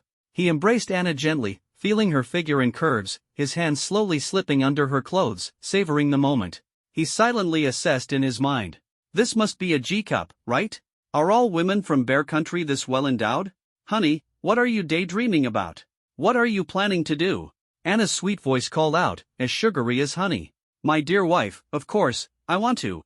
Chewie's gaze was filled with affection, a sly smile playing on his lips. Before suddenly, Chewie's heart tightened as a strange and secretive demonic aura quietly emerged in Xingho City, making him uneasy. Chewie carefully shifted his body, afraid of waking Anna, who remained completely unaware and still immersed in her dreams. He took a deep breath, striving to suppress his inner tension, knowing he couldn't afford to let his guard down now. His gaze fixed on the corner of the room, observing every subtle change. The air was filled with a chilling and eerie atmosphere, sending a shiver down his spine. A drop of cold sweat slid down his forehead as he felt himself trapped in danger. In an instant, Chewie's figure flashed and appeared in the eastern outskirts of Xingho City. This area concealed terrifying demons. Without hesitation, Chewie demanded, Demon, what is your purpose in coming to Xingho City? The figure before him was Mo32, a death warrior sent by Mo Aotian. Mo32 had already reached the Star Core stage, a shocking revelation. Mo32 coldly replied, "Chui, you finally come. Now die." He gripped the demon battle blade and launched an attack on Chui. Without hesitation, Chui moved swiftly, easily dodging the demon battle blade while his god-slaying spear shot like a meteor toward Mo32's vital points. The two engaged in a spectacular battle. Anti-demon technique Ice Thunder. God-slaying spear. Chui's god-slaying spear shimmered with an icy cold light, each strike carrying thunderous power that shook the battlefield. His attack speed and strength combined perfectly, earning admiration for his skill and prowess. Mo32 displayed astonishing reaction speed and strength, wielding the demon battle blade with every strike infused with violent demonic energy, ferocious to the extreme. He showed no fear of Chui's attacks, instead forcing him back with even fiercer aggression.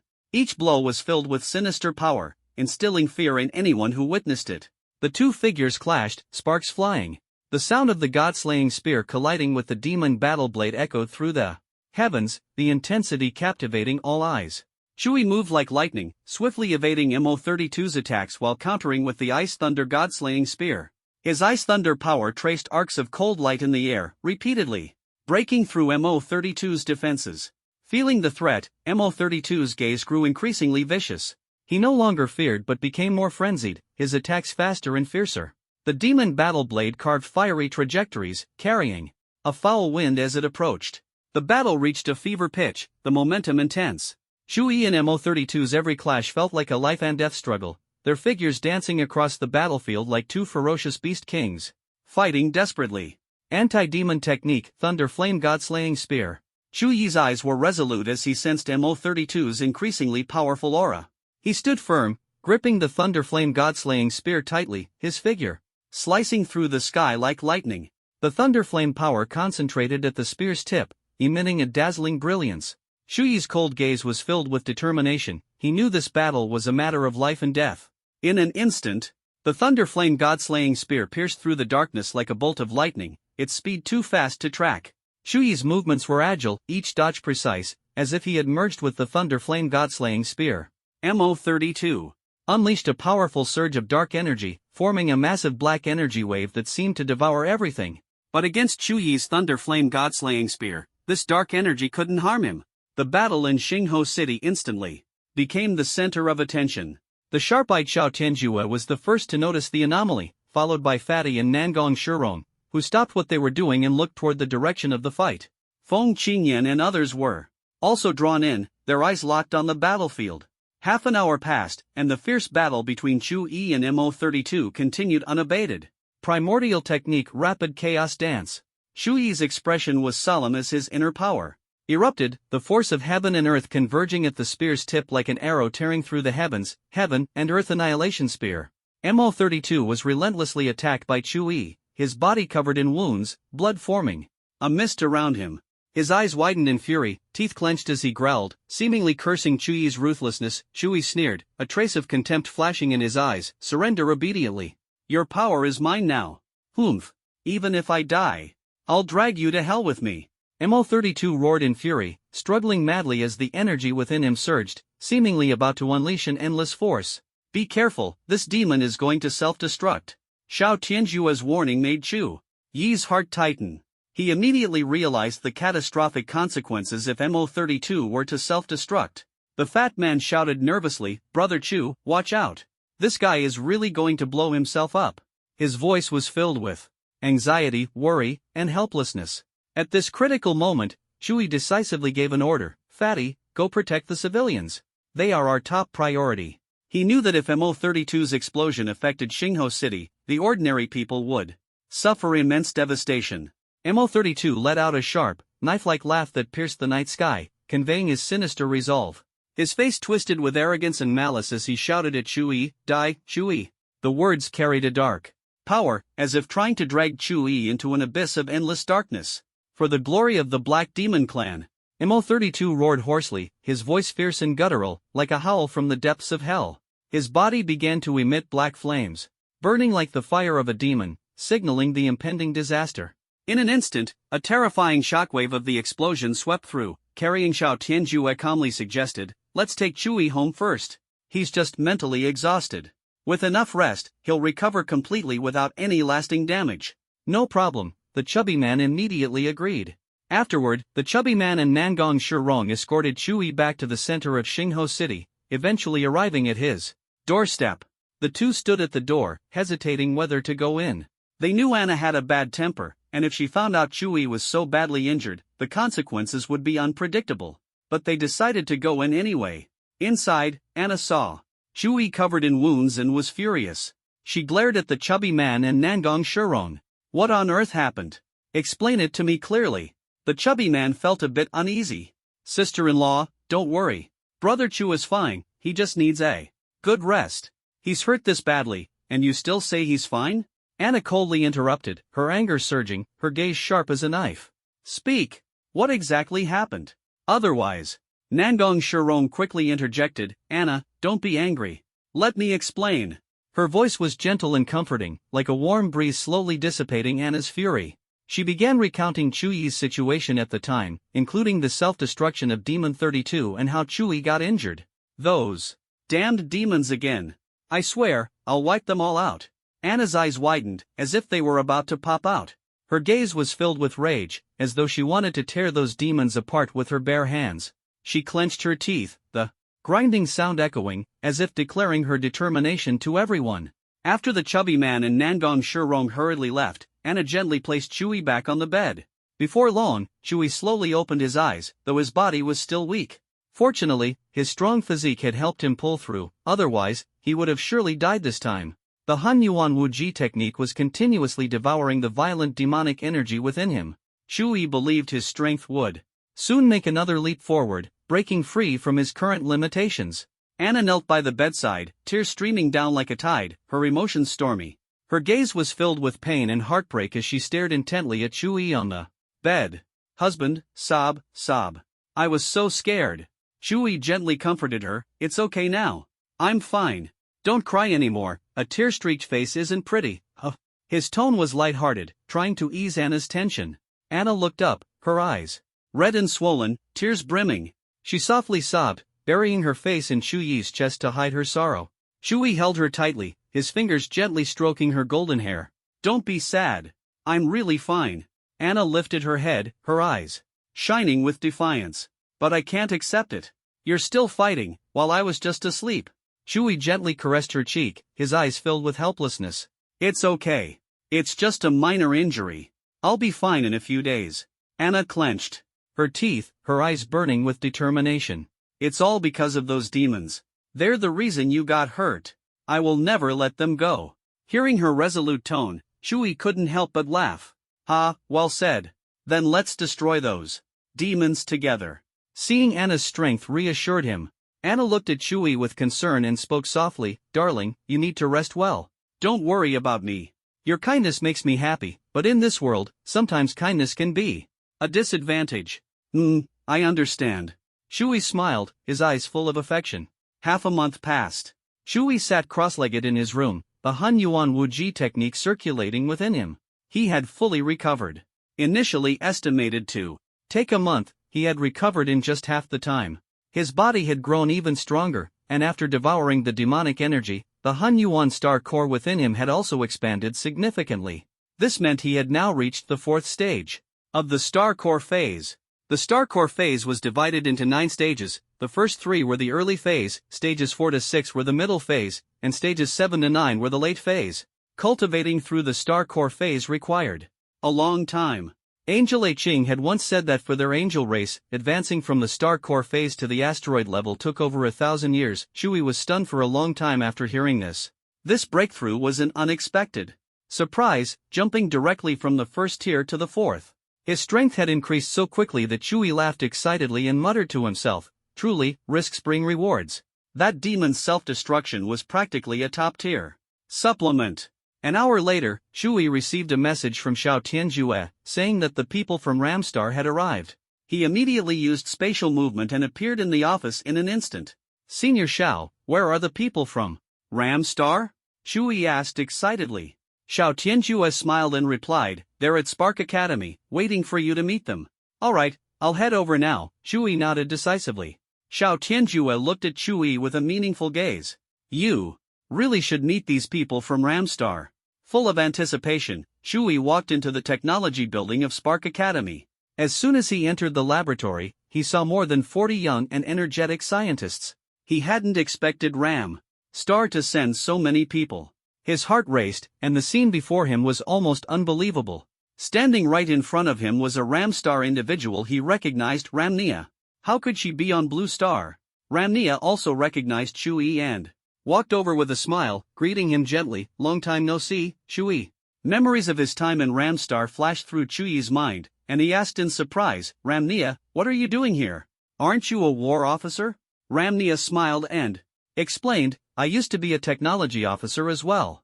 Chui felt a bit awkward because Ramnia had once tried to seduce him. Although the misunderstanding had been resolved, he felt that things weren't so simple. Despite his doubts, Chui responded politely, I see. Our Spark Academy is starting admissions this year and is currently preparing. I hope you'll lend us your support. Ramnia agreed without hesitation, of course, don't worry. She stared at Chui, her voice soft yet carrying a hint of threat. Chui, how about having dinner with me? After all, if someone is too hungry to have energy, how can they fully dedicate themselves to Spark Academy's technological endeavors? Chui squinted slightly, a smile on his face, and said, I have other matters to attend to. Let's arrange it for another time. As soon as he finished speaking, he disappeared from Ramnia's sight. Ramnia smiled, unfazed, and said softly, well, if it's another time, then another time. After all, I've already decided to stay on Blue Star. Chui was preparing for a journey to a parallel universe to pursue greater power and continue his cultivation. At this moment, his desire to enhance his strength was at its peak. Excitedly, he said to Anna, honey, let's go to Kyoto. What? You want to go to Kyoto for a trip? Anna was momentarily stunned, then, realizing what he meant, she exclaimed excitedly, yay! That's great! We can finally go to Kyoto. 3 hours later, in the Kyoto of a parallel universe, the streets were bustling with people. Chui and Anna weaved through the crowd. The colorful neon lights illuminated them, making it feel like they were in a dreamlike city. Chui knew that a woman's shopping desires were endless. Watching the excitement in Anna's eyes, he felt deeply satisfied. Her slender fingers lingered at the shop windows, as if touching the things she had always dreamed of. Fortunately, Chui had the black card given to him by Yi Lin, with 10 billion in funds, more than enough to cover Anna's expenses. Anna happily picked up an exquisite dress, gently brushing her fingers over it, as if feeling the glory of nobility. Passing by a boutique, Chui noticed the high-end handbag in front of Anna and felt a wave of warmth in his heart. He understood that this was not just about material enjoyment but also a testament to their love. On this lively street, they created moments of happiness that belonged to them. Suddenly, the sharp sound of gunfire echoed through the street, crackling like a scene from a horror movie. The sudden gunshots terrified people, causing them to panic and scream, shattering the tranquility. Someone's been shot. Call the police. People scattered in all directions, looking for places to hide, trying to escape the terror. How could there be gunfire? Isn't gun control here very strict? Someone exclaimed in surprise, trying to comprehend this unbelievable scene. At that moment, a man in a black suit appeared in view. His presence was imposing, exuding a strong American style.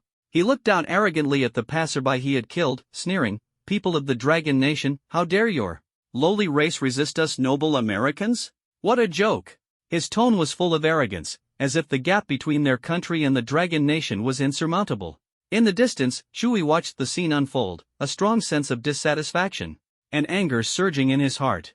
Anna frowned and asked in confusion, honey, are you going to kill that American? Chui shook his head and replied seriously, no, killing him would be too easy. I want to know why he's so arrogant. There must be powerful forces supporting him. Chui moved in a flash, instantly appearing behind the man in the suit, his movements as light as the wind. He said coldly, American, come with me. Your actions have already threatened the security of the Dragon Nation. The man in the suit responded mockingly, Dragon Nation man, do you know who I am? Do you dare to arrest me? Ah, it hurts. Just as he was being arrogant, a sharp, piercing pain struck his arm. The man in the suit screamed, his face filled with fear and despair.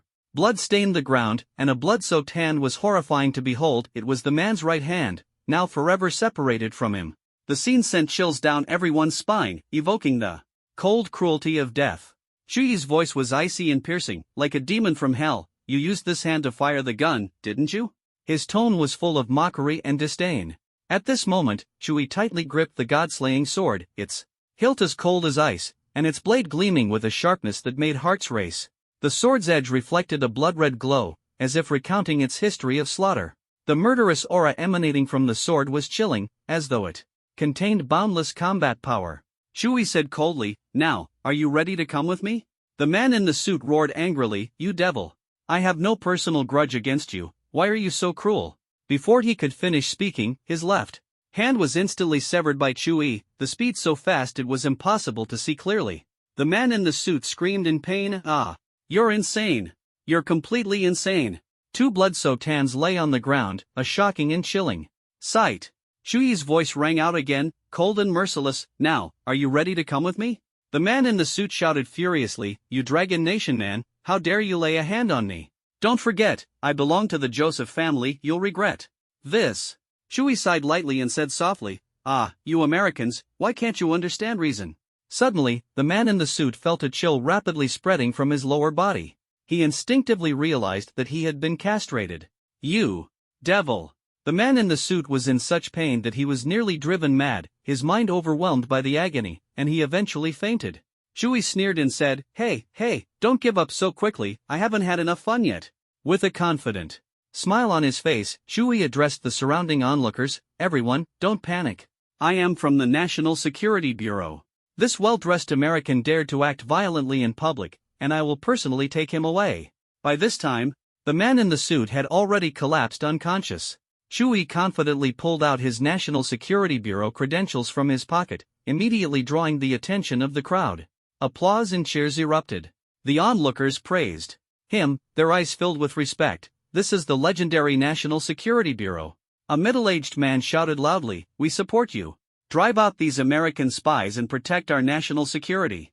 His voice was full of determination and loyalty. Not long after, in a deserted forest on the outskirts of Kyoto, Anna finally spoke, I want to meet those 5 students. These 5 students, Wei Qianyang, Luo Haitao, Shi Bufan, Kong Yuling, and Moz, were trainees that Anna and Shuyi had mentored at the National Security Bureau. Since they were here, they certainly couldn't miss the opportunity to meet them. Shuyi squeezed Anna's hand tightly and said firmly, "Okay, I'll come find you when I'm done here." Anna hurried away, and Shuyi stared at the unconscious man in the suit. He was in a terrible state, his hands severed, and even the most important parts of his body were brutally cut off. To save him, Shuyi injected a ray of life force into him. The man in the suit gradually woke up and roared, "You devil, what on earth do you want to do?" Shuyi asked with a sinister smile, "Tell me, who dared you to shoot on the streets of Longwa?" The man in the suit said desperately, "Kill me. My hand is ruined, and I can no longer enjoy the tenderness of a woman. What's the point of living?" Shuyi whispered, "Hey, if you just tell me, I might be able to help you heal." The man in the suit hesitated, "Really? Can you heal my injury?" Shuyi stared at him, "Tell me who your backer is, or what force is behind it, and I will save you." The man in the suit asked suspiciously, "You, how can I believe you?" Shuyi said coldly, "You can only trust me, or you will die now." The man in the suit had no choice but to compromise, and said with a wry smile, "Okay, I'll tell you, my backer is." Before he could finish his words, he suddenly trembled all over, blood slowly flowing out, and his face was full of despair. A cold light flashed in Shuyi's eyes, and he immediately understood, this is a means of killing and silencing. He quickly injected vitality into the man in the suit and stabilized his life. Shuyi demanded coldly, "Tell me, who's backing you?" His eyes were like knives, demanding the truth. The man in the suit trembled, I'm from the Joseph family, and..." His voice trembled with fear. Shuyi sternly urged, "Stop stalling. Tell me." The man in the suit stammered, "It's the CIA." His words were broken, tinged with helplessness and fear. A cold glint flashed in Shuyi's eyes. "So you're a spy." Upon learning the truth, he stopped injecting life force into him, his gaze cold, as if he had sentenced him to death. Whoa. The man in the suit suddenly burst into tears. Save me. I've told you everything, why?" His voice was filled with despair and pain, like a dying man being pushed into the abyss.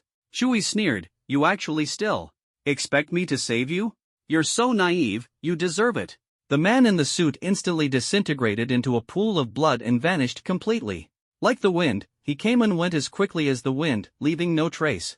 Upon learning of the existence of spies in Longwa, Chui immediately contacted Elder Li.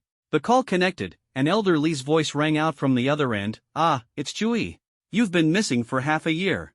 You finally remembered to contact me, an old friend." Chui's expression grew serious, and he said, "Elder Li, are you free now? I have something I want to discuss with you." Elder Li smiled and said, "Come to my house. I'd like to introduce you to a few people." The call ended. Meanwhile, in a simple courtyard, Elder Li was sitting with two middle-aged men. The two men were calm and composed, their demeanor extraordinary.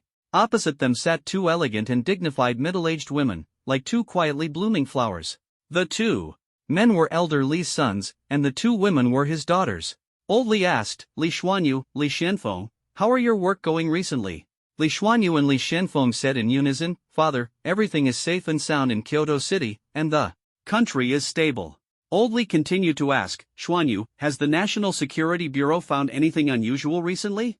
Li Xuanyu replied calmly, "No, father, everything is normal." Old Li turned to Li Xianfeng again, "Xianfeng, as the mayor, haven't you found anything unusual?" Li Xianfeng replied calmly, "No, father, Kyoto City has been very peaceful recently." Suddenly, Old Li slammed the table, and the documents on the table were shaken and scattered. He frowned, glanced sternly at Li Xianfeng and Li Xuanyu, and said in a harsh voice, "You disappoint me. Just now, a righteous female police officer in uniform was shot and killed on the streets of Kyoto by an American. Where did this gun come from? You must investigate thoroughly and get to the bottom of this." Li Xuanyu hurriedly stood up, his face showing urgency. "Father, don't be angry. I'll investigate immediately and won't let you down." Li Xianfeng clenched his fists and said firmly, "Yes, father. You're getting older. Don't worry about these matters. We will do everything to uncover the truth and seek justice for that policewoman." At this moment, a loud voice came from outside the courtyard, "Old Li, I'm here." Old Li paused for a moment, then got up and walked toward the door. Li Xuanyu and Li Xianfeng exchanged a glance, puzzled, and asked, "Father, who is this visitor? Why are you personally receiving him?" Old Li snorted coldly, his tone serious as he warned, "Chui is my honored guest. You two better behave yourselves. Don't think I don't know what you're usually like." He then glanced at his two daughters, Li Muxuan and Li Muhan, and warned, "Muxuan, Muhan, you must also show him respect this time." Old Li's words shocked all his children, and they couldn't hide their surprise. Li Muxuan and Li Muhan exchanged a meaningful look, and Li Muxuan whispered, "It seems this guest is no ordinary person. I must take a good look at who he really is." Old Li hurriedly walked out the door to greet Chui. He stepped forward quickly and said warmly, "Chui, my young friend, you finally arrived. Come in, let's have a good chat." "All right." Chui nodded and followed Old Li into the courtyard. Soon, Chui was seated at the dining table, observing the four people in front of him. He knew these were the family members Old Li wanted him to meet. Old Li introduced them enthusiastically. "Ha, Chui, my young friend, this is my eldest son, Li Xuanyu, the director of the National Security Bureau." Li Xuanyu smiled and nodded, exuding confidence and authority. Old Li then pointed to another man, "This is my youngest son, Li Xianfeng, the current mayor of Kyoto." Li Xuanfeng's deep gaze and calm demeanor commanded respect. Next, Old Li gestured toward two middle-aged women. "These are my eldest and youngest daughters, Li Muxuan and Li Muhan. They run some small businesses in Long Country, but nothing major." The two women, mature and beautiful, had eyes that sparkled with confidence and intelligence, making one curious to know more. Old Li spoke passionately, "Xuanyu, Xianfeng, Muxuan, Muhan, this is Chui. From now on, treat him as you would treat me." Li Xuanyu, Li Xianfeng, Li Muxuan, and Li Muhan exchanged glances, their eyes filled with surprise and doubt. They couldn't understand why their father trusted Chui so much, but they knew his decisions were unquestionable. The atmosphere in the room grew heavy. Chui looked like he was barely in his 20s. How could he have earned their father's trust to such an extent? Li Xuanyu probed, "May I ask, Mr. Chui, what is your profession?" Chui's heart stirred, and he quickly made up a lie, "I'm a teacher."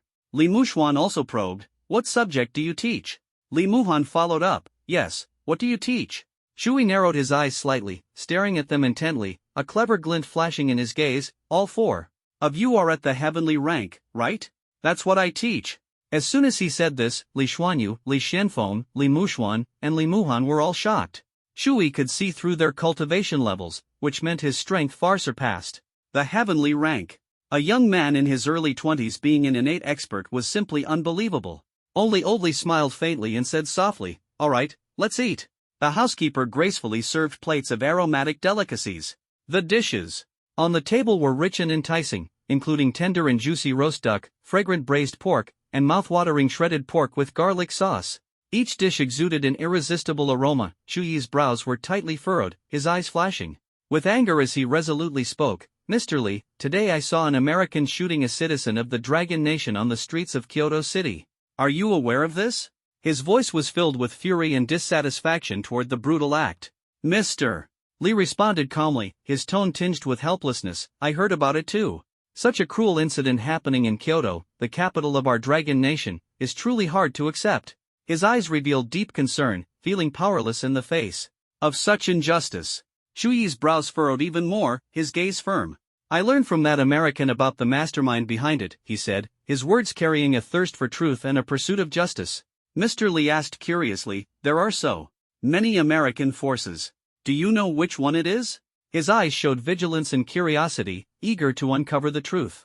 Chuyi replied without hesitation, "It's the Joseph family and the American Investigation Bureau. They're secretly orchestrating everything, trying to disrupt the peace of our Dragon Nation." He took a deep breath and pressed on, "Mr. Lee, do you know the specific locations of the Joseph family and the American Investigation Bureau? Tell me." Mr. Lee pondered for a moment, his brows slightly furrowed, and exclaimed in shock, "Chuyi, are you planning to?" Chuyi nodded resolutely, "I want to completely eliminate them." Mr. Lee sighed, showing helplessness, "I know the hiding place of the Joseph family very well, but the whereabouts of the American Investigation Bureau are too elusive." He chuckled and said, "Let's not talk about this anymore. Hurry up and eat, the dishes are getting cold."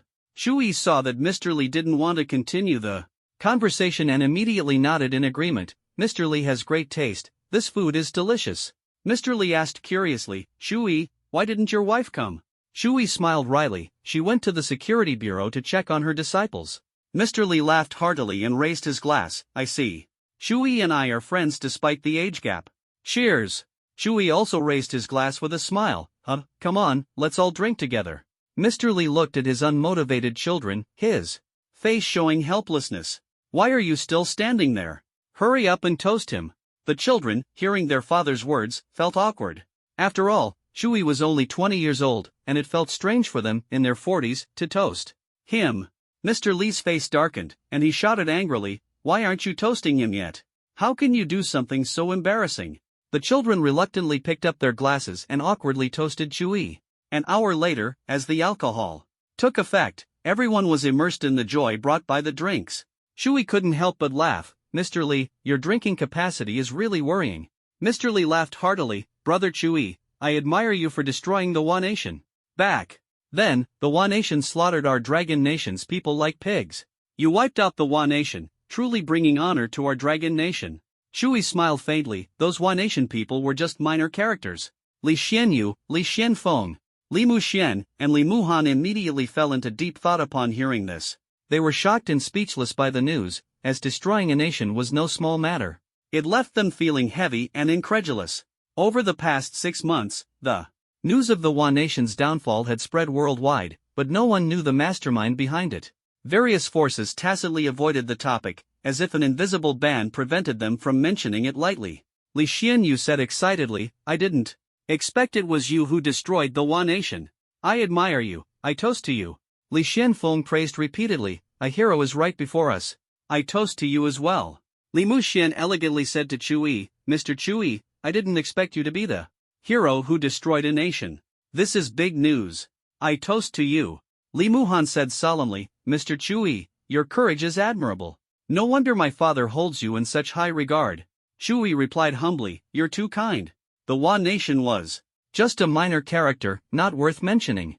And so, Chuyi and Mr. Lee quietly drank together, as time seemed to pause in that deep night, leaving an unforgettable memory. The next morning, Chuyi slowly woke up from the soft bed, his mind still a bit groggy. He rubbed his tired eyes, but a firm determination ignited in his heart. He knew that the hidden threat of the Joseph family must be completely eradicated, leaving no room for future troubles. His resolute gaze swept across the room and finally landed on the phone by the bedside. Extending his slightly trembling hand, he gently picked up the phone, hesitated for a moment, and unlocked the screen. The missed call icon that lit up made Chuyi's heart tighten. Over a dozen missed calls, all from Anna. Chuyi quickly dialed her number, and Anna's gentle voice came from the other end. Honey, why haven't you been answering my calls? Where are you? Her voice carried concern, full of care for him. Chuyi chuckled softly. Wife, didn't you say you were going to visit some students? His tone was teasing, as if playfully poking at Anna's little suspicions. Anna, slightly agitated, said, I finished visiting them. Where are you? I'll come find you. Right away. Her voice was filled with anticipation, eager to meet Chuyi. In less than a minute, Anna appeared beside Chuyi, slightly out of breath. Her heartbeat quickened, feeling the intimacy between them. She hugged him tightly, as if trying to pour all her longing into that embrace. Then, she kissed Chuyi tenderly yet passionately, her lips conveying her deep yearning and fervent love. Chuyi gently caressed Anna's hips, his fingers gliding over her skin, leaving a delicate touch. He teased with a smile, it's only been a day, and you're already this eager? Anna replied coyly, because I missed you. Her voice was as sweet as sugar. Her gaze was filled with tender affection, sparkling with love for Chuyi, as if saying, you're the most important person to me. Chuyi frowned in surprise, not expecting Anna to say something so sentimental. He remembered that she used to be a soldier, and now she had become so tender and coquettish. Curious, he asked, who taught you this? I remember you weren't like this before. Anna giggled playfully, that's none of your business. She blinked mischievously, her demeanor both cheeky and adorable. Her transformation left Chuyi both surprised and warmed. This woman always managed to bring him unexpected happiness. Suddenly, Chuyi's expression turned serious, and he said solemnly, I need to go to the United States. As he spoke, his brows furrowed, his gaze firm, like a lone and fierce wolf. Anna, curious and concerned, asked, why are you going to the United States? That place isn't very safe. A trace of worry flashed in her eyes. To eliminate the Joseph family. Chuyi's tone was resolute and cold, like an iceberg radiating endless authority. His eyes were filled with murderous intent, sharp as blades, ready to cut down any obstacles. At that moment, Li Lao's voice came, Anna, you're here too. Anna responded with a smile, Li Lao. Li Lao nodded and turned to Chuyi, speaking with concern, Chuyi, are you really going to the United States? Chuyi answered firmly, yes, I will completely destroy the Joseph family. His brows furrowed, his gaze unwavering. Li Lao sighed, his face full of worry, Chuyi, the Joseph family has many strongholds, and there are rumors that they have true level masters guarding them. So what? Chuyi's eyes were sharp, exuding a dangerous aura.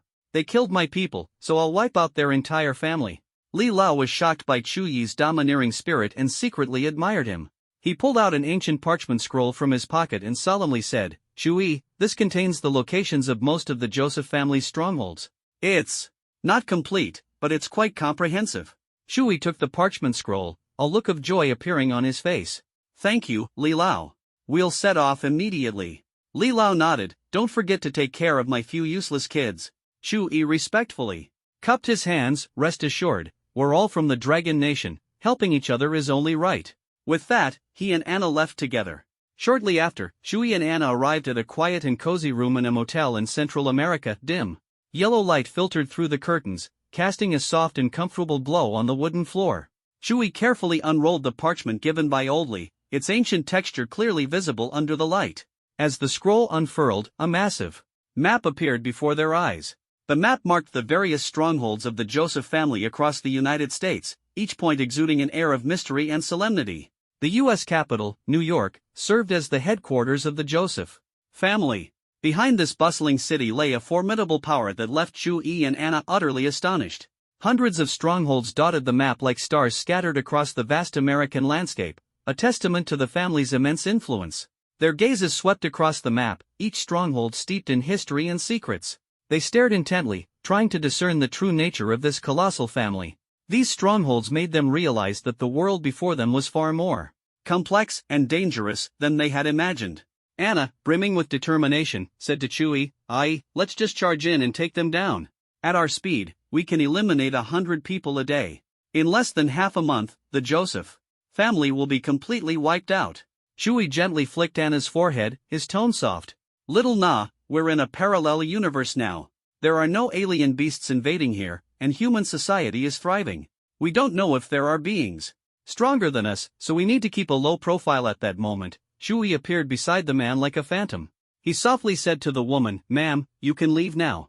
I have some matters to discuss with this vampire gentleman." The woman sensed something was wrong and quickly nodded, "I'll leave right away." Then she hurried off. Ha! A dragon country native, and a practitioner of ancient martial arts. The blood of an ancient martial artist must be quite nutritious. The American vampire licked his lips, his eyes gleaming with greed. Chewie stared at him, a provocative smile on his face. A vampire, huh? Now, I'm going to ask you some questions, and you'd better answer honestly. Otherwise, don't blame me for being rude. Tell me your name.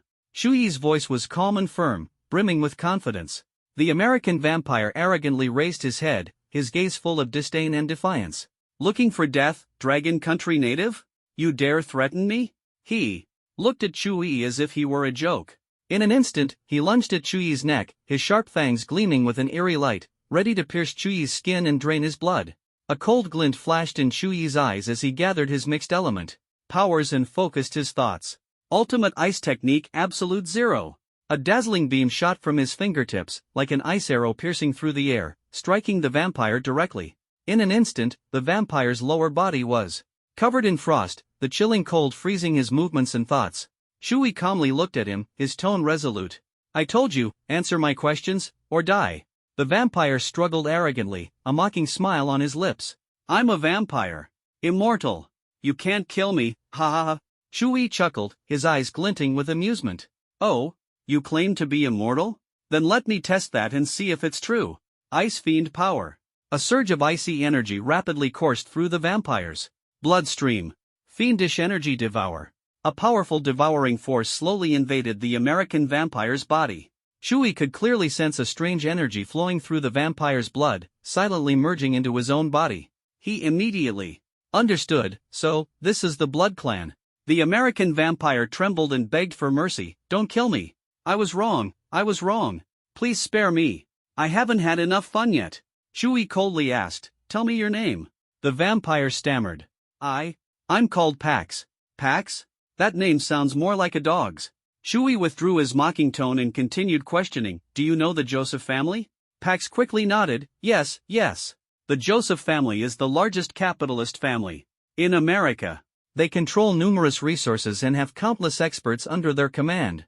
Chewie said indifferently, "Then do you know who their true leader is?" Pax cautiously replied, "The patriarch is Joseph Hoff, but that's just the figurehead.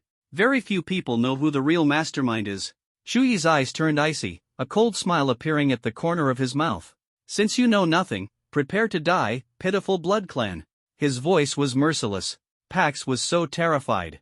He nearly lost his soul. "Don't kill me. I know more." Chewie stared at him coldly. "Speak. If I'm satisfied, I might spare your life." Pax gasped for breath, his voice trembling. "I don't know who the true mastermind is, but there's a place where you can find information about him." Chewie's sharp gaze locked onto him. "Where?" Pax gritted his teeth and cautiously said, "The underground world is where you can find him." "Keep talking." Chewie's brows slightly furrowed. Pax swallowed hard and carefully explained, "The world has light and darkness. The underground world represents darkness. There, you can find anything you want, as long as you have money." Meanwhile, in a castle on the outskirts of New York, blood flowed like a river. Anna's gaze was firm and piercing, like a sword cutting through the night. She raised the dark light sword in her hand, its cold gleam radiating a mysterious and powerful energy. Her golden hair danced in the wind, resembling flames, and her graceful figure made her even more captivating. Clad in a battle robe and a magnificent cape, she looked like a warrior from myth, impossible to look away from. Anna stared intently at the American in front of her, her voice firm and icy, echoing through every corner of the ancient castle. "Are you the legendary Joseph Hoff?" Joseph Hoff sneered, "Humph, a woman dares to barge in here." His tone was full of contempt. Anna remained unfazed and coldly replied, "Killing you is the only way I can continue my vacation plans. Die." The lightsaber in her hand gleamed under the sunlight, exuding a murderous aura. Her eyes were filled with unwavering confidence. "Dark light slash." Her voice was as cold as ice, and the lightsaber instantly emitted a blinding black glow, like lightning in the night. The sword's energy was sharp, tearing through the air in an instant, heading straight for Joseph Hoff. Joseph Hoff screamed in terror, "Impossible. How? Are you this strong? Who are you?" His eyes were filled with fear, unable to believe that this seemingly delicate woman possessed such power. His body trembled uncontrollably, like a small animal cornered by a predator. Anna coldly said, "You are the one Shui wants dead. Die, scum." Her tone was filled with disgust and anger, devoid of any mercy. She stepped closer, her aura as imposing as a ruthless queen, each step carrying the threat of death. In the end, Joseph Haw fell under her blade, collapsing heavily to the ground, his eyes closing forever. 3 hours later, Shui and Anna arrived at a small town in the eastern United States. Parks followed behind them. This was the entrance to the dark underground world. Shui asked curiously, "Parks, is this the underground world? It doesn't look like it at all." Parks respectfully replied, "Master, you may not know, but the underground world isn't accessible to just anyone. Only those with high status or special talents are qualified to enter." Anna impatiently said, "Cut the nonsense. Get to the point. Where's the entrance to the underground world?" Parks quickly responded, "Yes, mistress. The entrance is in that tavern. Although it looks ordinary, on the outside, it hides many secrets. Let's go." Shui's voice was firm and decisive. Moments later, they entered a tavern with a heavy atmosphere. "Boss!" Parks called out loudly. The tavern owner, upon seeing Parks, walked over with a beaming smile. "Parks, here for some blood again?" His voice was warm and familiar. Parks nodded slightly. "Quick, take me inside." His eyes were filled with urgency and longing. The owner responded without hesitation, "Follow me." His tone carried trust and understanding. Parks led Shui and Anna into the tavern, but the owner's expression suddenly darkened. He blocked Parks with dissatisfaction, saying, "Parks, you can go in, but they can't." His tone was laced with obvious arrogance. Shui frowned and coldly asked, "What did you say?" His voice carried displeasure and anger. The owner firmly stated, "I'm very clear. They can't go in." His tone was resolute, leaving no room for argument. Before the words had fully left his mouth, Shui had already placed the Godslayer's sword against the owner's neck. Shui's gaze was icy, filled with mockery. "Say that again if you dare." The atmosphere suddenly grew tense. The owner, drenched in cold sweat, trembled. As he pleaded, "Please don't kill me, I beg you. You can go in, just don't kill me." Shui sheathed his sword and sneered, "What a coward. Do you only feel at ease with a sword at your throat?" Not long after, a massive underground passage appeared before Shui. This underground world truly existed. After the three entered, Shui exclaimed in amazement, "I never expected there to be such an underground world. It's incredible." This was Shui's second time seeing an underground world, the first being at the headquarters of the Special Forces for Superhumans beneath Kunlun Mountain. Anna was also astonished. It really is an underground world. They found themselves in a vast underground city, its expanse seemingly endless. As Shui and Anna ventured further, the sights before them were shocking. This was a trading hub, offering every imaginable product. Contraband was everywhere, from firearms and ammunition to drugs and military weapons. There was even a human trafficking market. The slave women were nearly naked, their bodies covered in scars and cracked skin, looking like pitiful creatures stripped of their dignity. Tortured, they crawled like abused dogs, their heads bowed, wagging their tails and begging, their mouths filled with only dog food. The buyers were well dressed, but their behavior was despicable. Men controlled slave women in the streets like slave owners, and women also enslaved men. Shui witnessed a slave woman being mercilessly whipped after angering her master. The man roared, "Damn you! I told you to obey, and you dared not. I'll beat you to death, you beast." The slave woman begged, "Master, I was wrong, I was really wrong.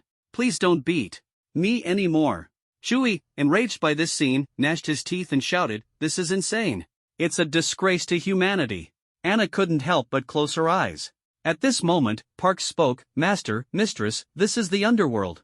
As long as you have money, you can buy anything. No matter how crazy the item, it's perfectly normal here." Shui shouted angrily, "Humph! This is a disgrace to humanity. Die, you bastard." He gripped the 100-step god-slaying spear tightly, his eyes gleaming with determination. 100-step god-slaying. Shui roared, and the god-slaying spear shot out like lightning, instantly piercing the man's chest. With a thud, it pinned him to the ground, and his life was instantly extinguished. The surrounding people fled in terror. The underworld has no police, no laws, and no one to enforce it. In this cruel underworld, everything depends on individual strength. Some rely on money, some on power, and still others on sheer force. They can take whatever they want. Wow! Anna hugged Shuyi's arm tightly, tears streaming down her face, her voice filled with helplessness and heartache. "Hubby, this place is too cruel and dark. I really can't bear it." Shuyi lived an ordinary life in his previous life, completely unfamiliar with such scenes. In this life, he grew up an orphan, living in a dilapidated neighborhood, and had never witnessed such a harsh reality. Shuyi gently comforted her, his voice as soft as a spring breeze. "Since you can't stand this, I'll help you change this place, make it just the way you like it." Anna said gratefully, "Thank you so much, honey." Her voice was filled with gratitude, tears glistening in her eyes. Shuyi firmly replied, "Honey, we don't need to say thank you." His tone was filled with determination and commitment, and his eyes were warm. Their eyes met, and emotions flowed through the air, like a warm current, connecting them tightly. Shuyi suddenly realized that the power of one person was too limited. If he wanted to build a strong force, he needed more talented people. But now, he found that the people around him were too few. Frowning, he began to think about how to expand his power. A bold plan gradually took shape in Shuyi's mind. He decided to open a channel between the two universes, allowing Fatty and the others to come here to help. This plan seemed crazy, but it was a crucial step in Shuyi's journey to the top. Right now, Shuyi's most important task was to free these slaves. "Parks, do you have any way to buy these slaves?" Shuyi asked firmly, his tone full of determination. Parks replied, "Master, these slaves all have specific prices, ranging from 100,000 to 10 million. Shuyi said without hesitation, "I want to buy all the slaves." His eyes were determined. Parks said in surprise, "Master, this will require a lot of money, a lot." Shuyi turned to Anna and asked expectantly, "Wife, how much money do we have left?" Hope flashed in his eyes. Anna replied proudly, "We still have 999 million in carry." Parks added awkwardly, "Madam, although this is a lot of money, it is not enough to buy all the slaves." He took a deep breath and said, "Since the money is not enough, we can only use force to solve it." He turned to Parks and asked, "Do you know who is the mastermind behind this slave trade?" Parks bowed his head and said respectfully, "Master, this is the underground world, the eastern region of America. There are tens of thousands of slaves here.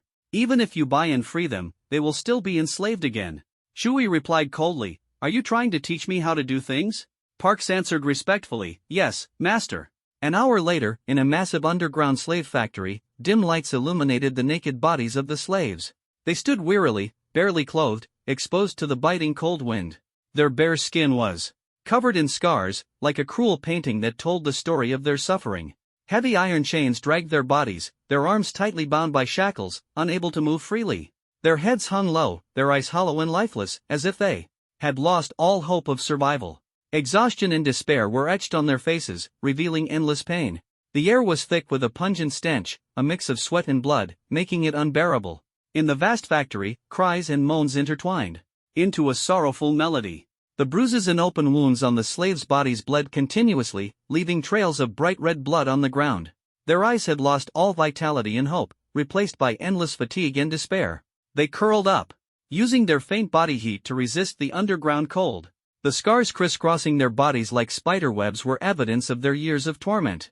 These scars were the proof of their enslavement, painful memories etched into their skin. Their pale, emaciated skin seemed to have been drained of life by time. In the corners of the factory, silent and helpless figures appeared especially desolate under the dim lights. Each slave bore endless suffering, their silence the most voiceless protest against their misery. Deep within the factory was a luxurious office. Shuyi and Anna stood before a middle-aged American man. Shuyi walked firmly toward the boss, his gaze sharp and his voice filled with authority. "Are you the boss here?" The boss smiled kindly. "That's right, I am the boss here. Honored guest, are you here to buy slaves?" Shuyi replied without hesitation, "I've decided to buy all the slaves here." The boss's eyes widened in surprise. "Are you joking? Buying all the slaves is no small sum." Shuyi said coldly, his determination as unyielding as steel, "Then calculate it. How much will it cost in total?" The boss smiled, his eyes narrowing into slits, revealing a cunning glint. "Don't worry, our finance department will give you the exact figure tomorrow," he said confidently and calmly. "You may come in now," the boss commanded, his voice suddenly authoritative, like a thunderclap. A dozen enchanting women entered. Obediently. They had graceful figures, dressed provocatively, exuding irresistible charm. Their skin was as fair as snow, and they moved with an ethereal lightness. But their faces carried a shadow of gloom. Their brows were slightly furrowed. their eyes filled with fatigue and unease.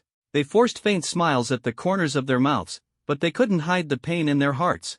Their beauty couldn't conceal their sadness, as if untold stories of suffering lay hidden behind them. The boss gestured dismissively. "This is my honored guest. You must serve him well, understand?" Chui asked in confusion. "Boss, what are you planning to do?" The boss laughed smugly. "Honored guest, these are slaves we've specially trained. They're very obedient and highly skilled. You can play with them however you like, and it doesn't matter if you break them. Please, honored guest, try them out first. These slaves are my gift to you, ha?" Hearing this, Anna immediately said angrily, "You bastard, how dare you?" The boss glanced at Anna disdainfully and mocked, "Oh, miss, why are you so disobedient?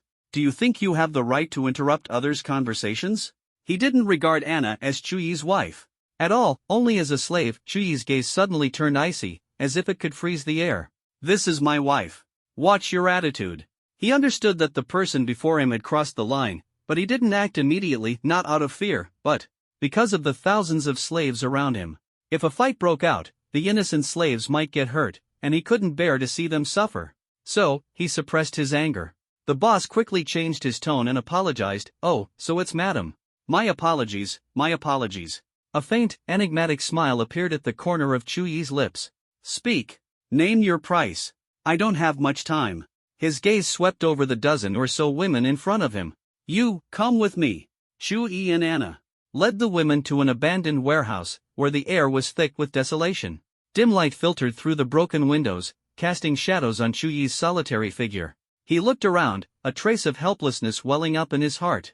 Calmly, he addressed the women. "From now on, you are free." His voice carried a hint of hope, wishing they could feel the relief of liberation.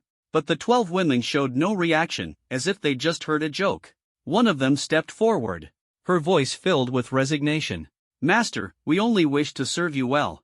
Even if you set us free, we have nowhere to go. We can only follow you now." Her words were steeped in despair over their fate.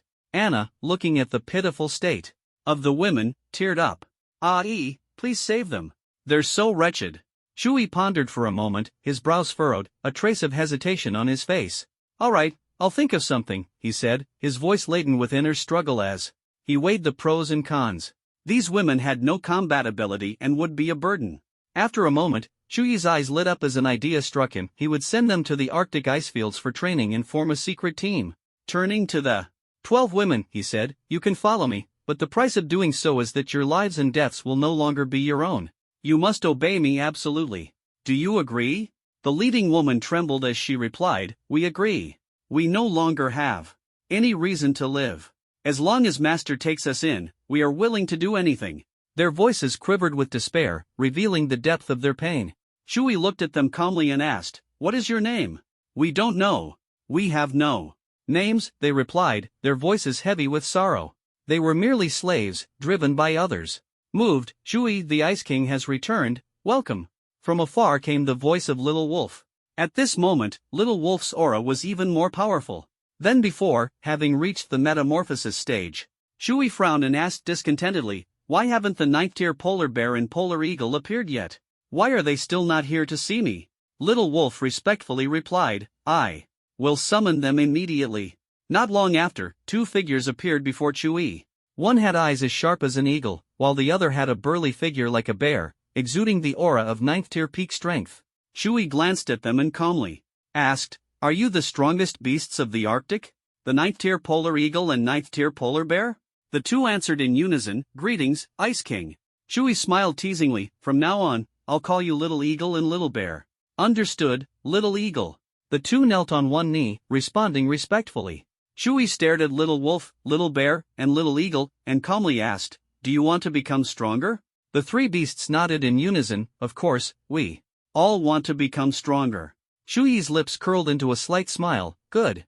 He clasped his hands together, and the power of primordial chaos began to gather. His fingers swiftly traced through the air, forming 3 primordial chaos seals that shimmered with mysterious light. These seals flew into the minds of Little Wolf, Little Bear, and Little Eagle. Chuyi waved his hand and said, "Figure out the specifics on your own. Now, I have a task for you.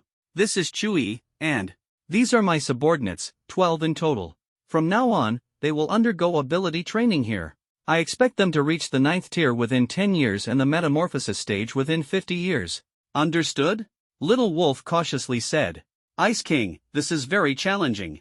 Reaching the 9th tier in abilities is already difficult, and breaking through to the metamorphosis stage is even harder. Moreover, these 12 women have no talent for abilities. Shu Yi's gaze was firm. They will. I have already granted them ability talents, and they will awaken within a month. Little Wolf hesitated. Reaching the 9th tier in 10 years is barely achievable, but reaching the metamorphosis stage in 50 years is almost impossible. Shu Yi smiled faintly. What about me? I reached the Star Core stage, beyond the metamorphosis stage, in just 2 years. Little Wolf replied bitterly, that's because you are extraordinarily gifted, unlike ordinary people. Shu Yi waved his hand decisively. It's settled. They must reach the metamorphosis stage within 50 years. I will not accept any objections. Little Wolf, though helpless, respectfully replied, understood, Ice King. Inwardly, however, he sighed, thinking the Ice King was far too demanding. Shu Yi continued, one more thing. In the future, more people may come here for ability training. This is top secret and must not be disclosed to outsiders. Understood? Little Wolf immediately responded, Ice King, I understand. Shu Yi turned to Chu Yi, his eyes filled with expectation. Chu Yi, from now on, train here and strive to become stronger. Gratitude surged in Chu Yi's heart. She had once been a slave in the underground world, never imagining that someone would value her so much and even give her a chance. She knelt on one knee and responded resolutely, Master, I understand. I will definitely become stronger. From now on, my life is yours, and I am willing to die for you. Shu Yi laughed heartily. No need to talk about life and death. I'm leaving now, the rest is up to you. As soon as he finished speaking, he disappeared in an instant. The next day, in the depths of the slave market in the underground world of a parallel universe, Shu Yi approached the boss and asked with a smile, Boss, have you calculated it? How much will it cost? The boss beamed, honored guest, there are a total of 8,923 slaves here, 8,000 female slaves and 923 male slaves. Shu Yi responded coldly, 1 billion at most, not a penny more. The boss was so shocked that his jaw dropped. Are you kidding me? These are over 8,000 slaves. This is already a rock-bottom price. Shu Yi sneered, no matter what, you must sell them today. Whether you want to or not, it's 1 billion. The boss immediately became alert, his sharp gaze cutting through Chu Yi's facade to uncover the truth. He was here to cause trouble. He roared, his voice thunderous, Kid, you're here to stir up trouble, aren't you? Guards! Guards! Someone's here to cause trouble.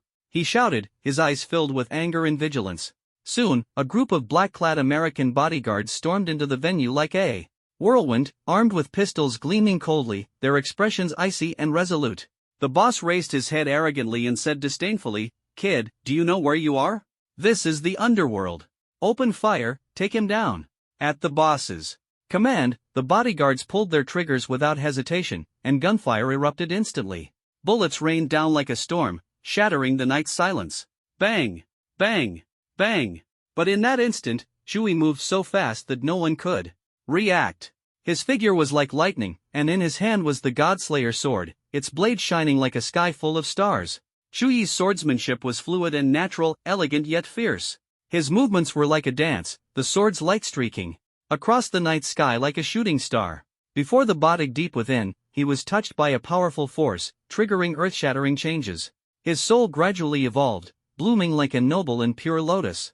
Excellent, this is the path I've always pursued, the purest path. Shu Yi's soul slowly broke free from darkness, like sunlight piercing through heavy clouds. Moved by the tragic fate of the slaves, his heart began to transform, radiating a pure and resilient light. His soul surged like a flowing river, carrying hope and strength, breaking through all obstacles and soaring toward freedom. In an instant, Shu Yi's god-slaying sword materialized. He gripped the hilt tightly with his right hand, raised it to his chest, the tip pointing toward the sky, his eyes closed, releasing a powerful and pure force, breaking through to the 5th stage of the Star Core phase. Soul Arcana, Sword of Supreme Goodness. Shu Yi murmured softly, as a powerful sword aura erupted from him, spreading outward. This sword aura did not harm the slaves, but instant Shu Yi felt ashamed of himself and bowed deeply to her. My name is Chu Yi. I never expected someone like you to exist in our dragon nation. The two chatted for a few minutes before Zhou Yunxin bid farewell and left. Pax, come in. As soon as Chewie finished speaking, Pax entered with more than a dozen people, each carrying a suitcase full of cash. Pax reported, "Master, the money has been brought." Chewie nodded in satisfaction and ordered, "Now distribute the cash to these people, 10,000 yuan per person. Divide the remainder equally. Understood?" Pax respectfully replied, "Yes, master." 3 hours later, only a little over 300 slaves remained in the venue, the others had left on their own. Surprisingly, all those who stayed were women, homeless and helpless. A woman covered in scars cried, "We have nowhere to go. Just let us die. Living is meaningless." Chewie calmly responded, "Life is precious. I hope you can live on and pursue happiness and a better life. Can you do that?" Another woman added, "We don't have the ability to survive. We know nothing. If we go out, we'll only be exploited by others. We just want to die." Her words struck a chord with the slaves, who nodded in agreement, their eyes filled with helplessness and resignation. They had attempted suicide multiple times but were always stopped. Chewie felt heartbroken but maintained a calm exterior. "I saved you, so your lives now belong to me. Live well. I will take you to a new place to start over." One woman, trembling with fear at Chewie's demeanor, stammered, "Okay, master." Her voice was filled with terror. Chewie sighed inwardly, knowing this was the best solution for now. He quickly waved his hand, drawing over 300 mysterious glowing marks in the air, which embedded themselves like lightning into the depths of their consciousness.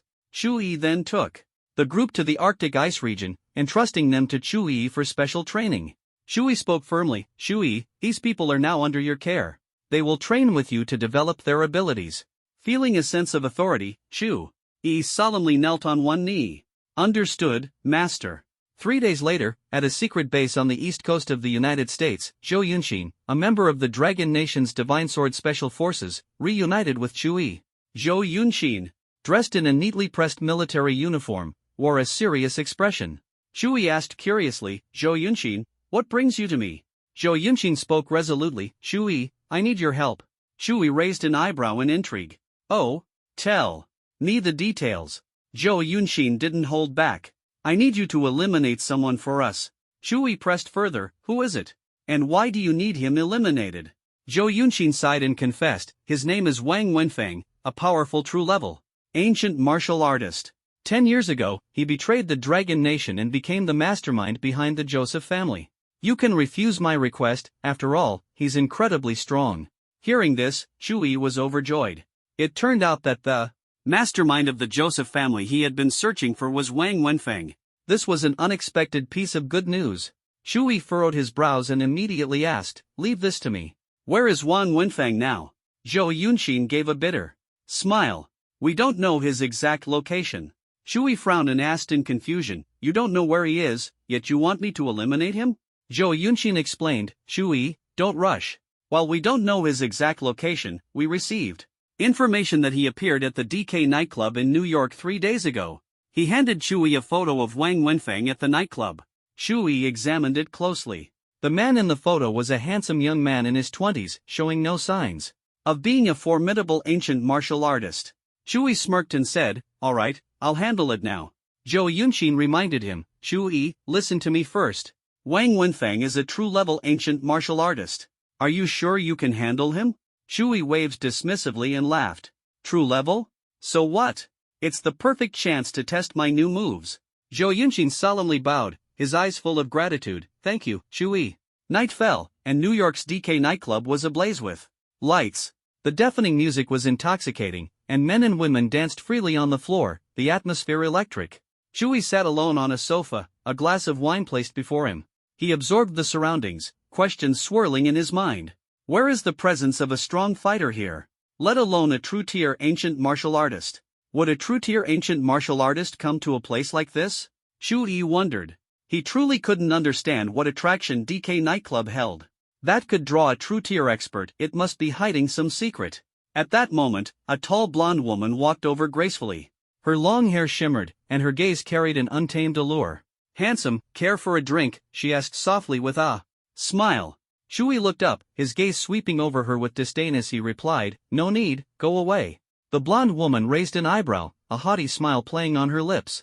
"No taste at all," she said, turning away, leaving behind a sense of regret.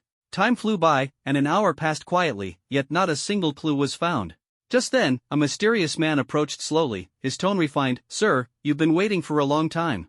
Are you waiting for someone?" Shui narrowed his eyes. "Who are you?" The man replied indifferently, "My identity isn't important. What's important is what you want to know." Shui sneered, "You're an information broker?" The man smiled brightly. "Smart, that's right." Shui raised an eyebrow. "Tell me what you know." The man spoke confidently, "I know everything about this place, but the price needs to be negotiated." Shui scoffed, "Money isn't an issue." He pulled out a photo of Wang Wenfeng and handed it to the man, asking calmly, "Where is this person?" The man smirked. "His name is Wang Fengwen. He's just a small-time thug around here." Shui was shocked. He hadn't expected Wang Wenfeng to be using a fake name and to be nothing more than a petty thug. For a true-tier ancient martial artist, this information was too surprising. "Are you sure his name is Wang Fengwen? Really just a small-time thug?" Shui pressed. The man confirmed, "Of course.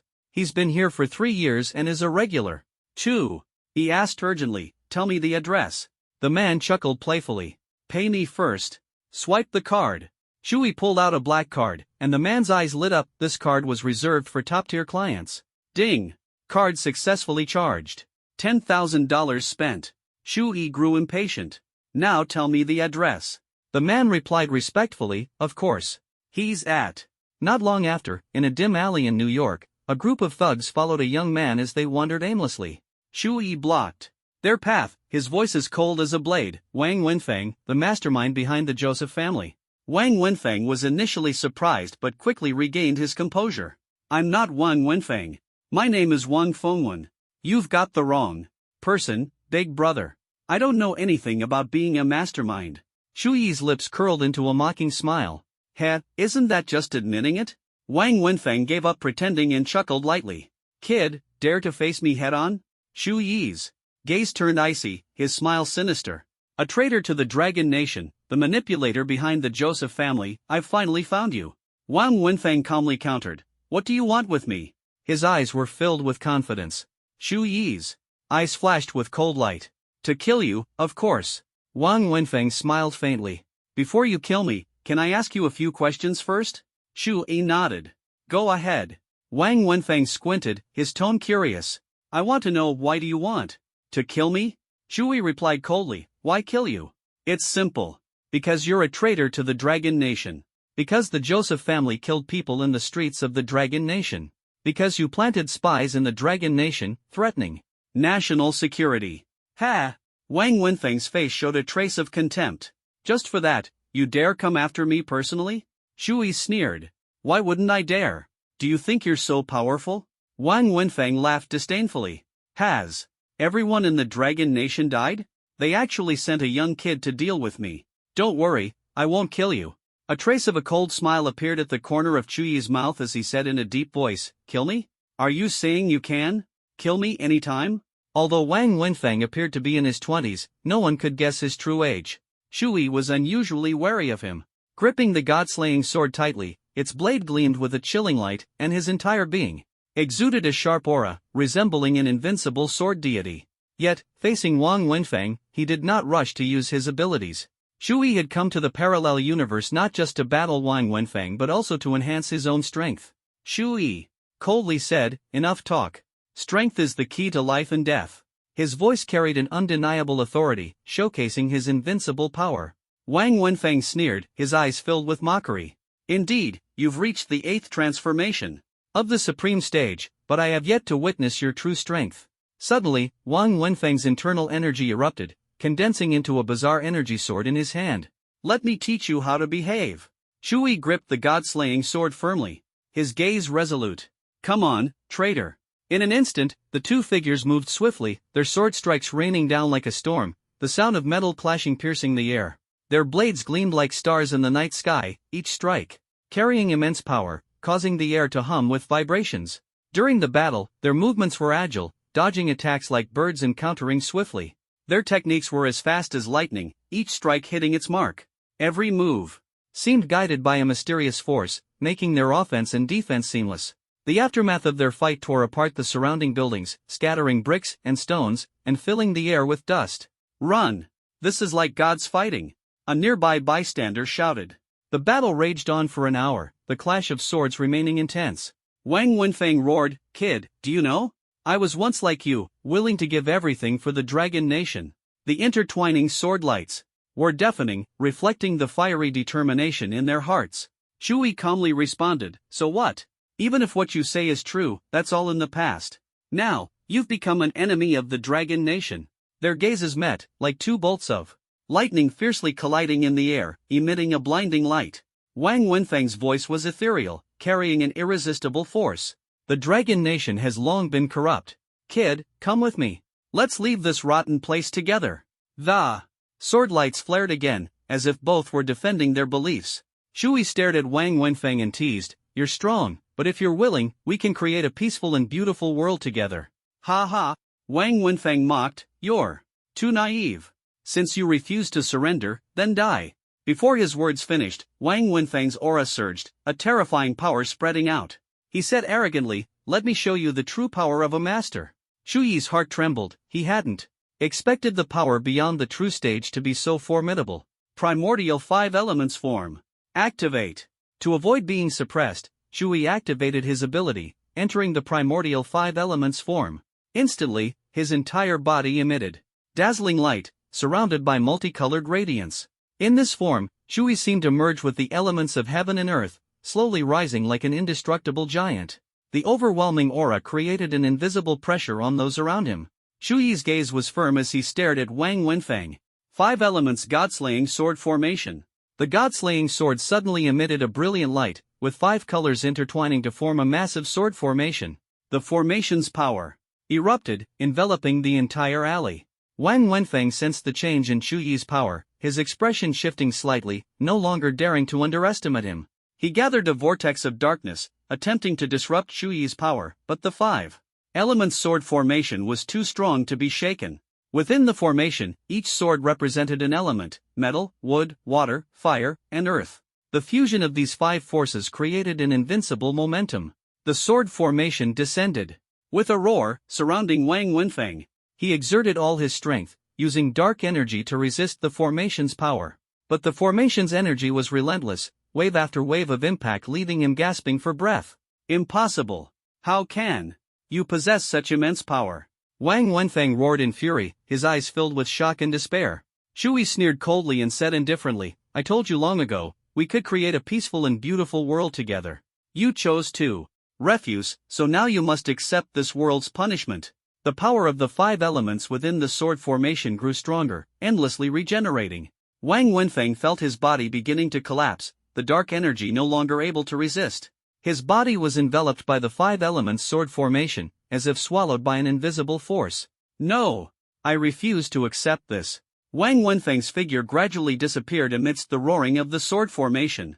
Ultimately, Wang Wenfeng was devoured by Shui, and a vast energy spread within Shuyi's body. This immense energy surged like thunder within him, merging with his being. Part of the energy fused into the primordial golden core, causing it to emit a dazzling light. Another part entered the primordial star core, radiating a mysterious, star-like aura. Some infused into Chuyi's physical body, making him stronger, and yet another portion elevated Chuyi's cultivation level, instantly reaching the 9th turn of the supreme stage. Suddenly, a flash of spiritual energy appeared in Chuyi's mind. It was Wang Wenfeng's spiritual power. To his surprise, an even purer force than the energy flowed into his body. This was source energy, the key to breaking through to the true stage. It explained why true stage ancient martial artists were so rare. Without source energy, one could never break through.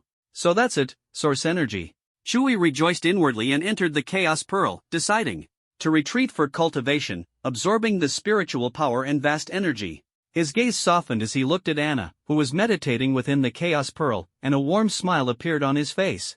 Then, Shui sat cross-legged, suspended in the chaotic world, activating the primordial infinite technique, which surrounded him like an invisible energy, continuously nourishing him with spiritual power. As he absorbed more spiritual power, Shuyi's consciousness expanded, shining like a beacon in the darkness. His awareness grew increasingly clear, and to his delight, his soul power also steadily increased, like a dormant pearl awakened, radiating brilliant light. Most importantly, Shui gradually comprehended secrets beyond The True Stage, revelations that were profoundly shocking and elevated his understanding of parallel universes to a new level. The realm beyond the True Stage was called the Dynamic Cycle, consisting of the Spiritual Movement Phase, Spiritual Wheel Phase, and Spiritual Return Phase. Shu Yi's heart was filled with anticipation. If I can break through to the Spiritual Return Phase, my strength will reach new heights. He continued cultivating, with the three forces within him, primordial energy, ancient spirit energy, and ancient martial energy rotating and merging into one. Although Chui was currently only a 5th stage Star Core ability user, he believed that if he could perfectly integrate ancient martial power, he would unleash strength far beyond the high stages of the Star Core phase. For now, his Golden Core cultivation could not be fully utilized externally, requiring further retreat. During his cultivation, Chui was brimming with confidence. With this power, he was filled with hope for the future. After an unknown amount of time, as a strand of source energy entered him, Chui finally broke through to the True Stage, and a powerful source energy spread throughout his body. Shu Yi's heart raced with excitement. Amazing! With enough time, I can definitely reach the Spiritual Movement Phase. He glanced at Anna, still immersed in her cultivation, and chose not to disturb her. Leaving the Chaos Pearl, he arrived in New York, USA. The alley before him had become unrecognizable, but Shui paid it no mind. To him, this was merely America. Its destruction was inconsequential, as it was not the Dragon Kingdom. Then, like lightning, he swiftly traversed the skies, heading straight for the eastern United States. His destination was the secret base of the Divine Sword Special Forces. Accelerating, he sped toward it, and in the blink of an eye, he had arrived. Zhou Yunxin, Wang Wenfeng has been killed by me, Shui said. Zhou Yunxin's eyes widened at his words. She had nearly abandoned all hope, never expecting Chui to be so powerful, capable of easily slaying a true stage expert. This was not merely defeating, it was truly killing. You must understand, defeating and killing are two completely different levels. Zhou Yunxin said gratefully, "Thank you, Mr. Chui." Chui responded with a smile, "No need to thank me. The matter is resolved, and I should be leaving now." Just as Chui was about to leave, Zhou Yunxin stopped him. With a serious expression, she pleaded, "Mr. Chui, could you accompany me to meet someone?" "All right, I'll go with you." Chui nodded, willing to join her. He admired Zhou Yunxin's spirit and character, especially her words, "For the country, for the people, I am willing to give everything." These words deeply moved Chui, filling him with curiosity. He was eager to know who Zhou Yunxin wanted him to meet. Zhou Yunxin said firmly, "Let's go. I've already booked a flight from Washington to Kyoto for this afternoon." Chui frowned slightly upon hearing this. A plane? For him, it would only take a few minutes to fly to Kyoto. Without hesitation, he said, "Planes are too slow. I'll take you there." With that, he grabbed Zhou Yunxin's arm and leaped into the air. Chuyi's figure streaked across the blue sky, sunlight shining on him, highlighting his handsome and resolute face, resembling a flying deity. As Chuyi soared through the air, Zhou Yunxin felt an unprecedented sense of freedom and exhilaration. She looked up at the blue sky, where Chuyi's figure shone like a bright star, dazzling and leading her into a mysterious and unfamiliar world. After a while, they arrived at a secluded area on the outskirts of Kyoto in Longwa. Zhou Yunxin widened her eyes in surprise and couldn't help but say, "Mr. Chui, you can actually fly in the air." Chui waved his hand dismissively, "It's nothing. Just a small trick. Quickly take me to meet that person, I don't have much time." He had a lot of cultivation tasks to handle, and the Starfire Academy in Starfire City was about to start enrollment, leaving him with little time to spare. Soon, Zhou Yunxin led him to an ancient courtyard, reminiscent of the place where Elderly once lived. Chui thought to himself, could this be another secret hideout for Longwa's high-ranking officials? Zhou Yunxin smiled and said, "Mr. Chu, this way, please." At that moment, an elderly man with a rosy complexion and excellent vitality stepped out. He was the legendary Elder Zhou. Elder Zhou smiled and said to Chui, "You must be Chui. Truly extraordinary, a rare talent." His words were full of praise. Zhou Yunxin curiously asked, "Grandfather, do you know Chui?" Chui also looked at Elder Zhou in confusion, "You know me?" Elder Zhou smiled and explained, "Of course, I have been friends with Elderly for many years. You can call me Elder Zhou." Chui politely cupped his hands, "Elder Zhou, it's an honor to meet you." Zhou Yunxin excitedly said, "Grandfather, this time it was Chui who helped us deal with Wang Wenfeng." Her tone was full of admiration. Elder Zhou was surprised upon hearing this. "Wang Wenfeng is dead?" That is truly unexpected. He paused inside. Shui, thank you so much. Wang Wenfeng was a major trader to Longwei 10 years ago, causing us immense losses. He was incredibly powerful, and we were helpless against him. It was only recently that we discovered he had taken control of the entire Joseph family. Shui, if you have any requests, just say the word, and we will do our best to fulfill them. Shui raised an eyebrow and asked in confusion, really? Anything I want? Elder Zhou nodded solemnly, yes, as long as we can do it. Shui pointed at Zhou Yunxin and said firmly, I want her. Zhou Yunxin was momentarily stunned, her cheeks instantly turning red. This way of expressing himself was too direct. Elder Zhou asked in puzzlement, Shui, don't you already have a wife? Shui quickly explained, that's not what I meant. I want to take her as my disciple. I greatly admire her character. Elder Zhou suddenly understood, realizing who Shui was, the kind of person capable of destroying a nation. A smile spread across his face. I see, that's wonderful. He turned to Zhou Yunxin with great anticipation and asked, Yunxin, are you willing to become Chu Yi's disciple? Zhou Yunxin overheard their conversation, and her heart was instantly filled with joy. She had unwavering confidence in Chu Yi's strength, knowing that he could easily defeat a true-rank ancient martial artist and was undoubtedly a top-tier expert. Without hesitation, she agreed, I am willing. To become the disciple of someone as powerful as Chu Yi was a once-in-a-lifetime opportunity. At this moment, Zhou Yunxin was overwhelmed with excitement. Chu Yi's eyes revealed a trace of approval as he nodded lightly. Zhou Yunxin stood before him, her expression resolute and brimming with confidence. Chu Yi took a deep breath, his tone carrying a hint of seriousness. You are a member of the Divine Sword Special Forces. What are your plans? His sharp gaze seemed to pierce through her thoughts. Zhou Yunxin smiled, her eyes shining with determination. Master, rest assured. I will handle these trivial matters and focus entirely on my cultivation. Chu Yi's eyes flashed with satisfaction as he gave her a deep look and then nodded. Good. His tone was filled with recognition and trust, as if entrusting her with an important mission. The reason Chu Yi accepted Zhou Yunxin as his disciple was because he was moved by her sense of justice. More importantly, he was currently short-handed and urgently needed assistance. At this moment, Anna was fully immersed in her cultivation, while Fatty and Nandong Shurong were busy managing the affairs of Xingho City. The young wolves in the Arctic icefield were training Chu Yi and the others to master their abilities. Chu Yi himself was overwhelmed with tasks, having to handle everything personally, which greatly reduced his efficiency and left him with no time to cultivate. At this time, atop Kunlun Mountain in a parallel universe, Chu Yi solemnly said to Zhou Yunxin, the spiritual energy here is exceptionally abundant, which is highly beneficial for cultivating ancient martial arts techniques. You are already at the innate realm, and I require you to break through to the sage rank within a month. Zhou Yunxin smiled wryly, Master, that sounds a bit difficult. Chu Yi stared at her intently. Only by breaking through to the sage rank can you gain the ability to fly and better unleash your potential. He paused, then said confidently, with the abundant spiritual energy here, I believe you can definitely achieve the sage rank within a month. Zhou Yunxin asked expectantly, really? Breaking through to the sage rank will allow me to fly? Chu Yi gave a mysterious smile and said, of course. Once you reach the sage rank, I will also teach you even more powerful techniques. Zhou Yunxin expressed her gratitude. Thank you, Master. She eagerly began her cultivation, her heart filled with anticipation. Not long after, in the chaotic world within the Chaos Pearl, Chu Yi respectfully said to Yuanshi Tianzuan, Teacher, I have a matter I would like to ask for your help with. Yuanshi Tianzuan asked, What is it, my disciple? Chu Yi replied firmly, Teacher, I wish to create a permanent passage in the outside world to connect two universes. Yuanshi Tianzuan pondered for a moment and asked, Have you thought this through, my disciple?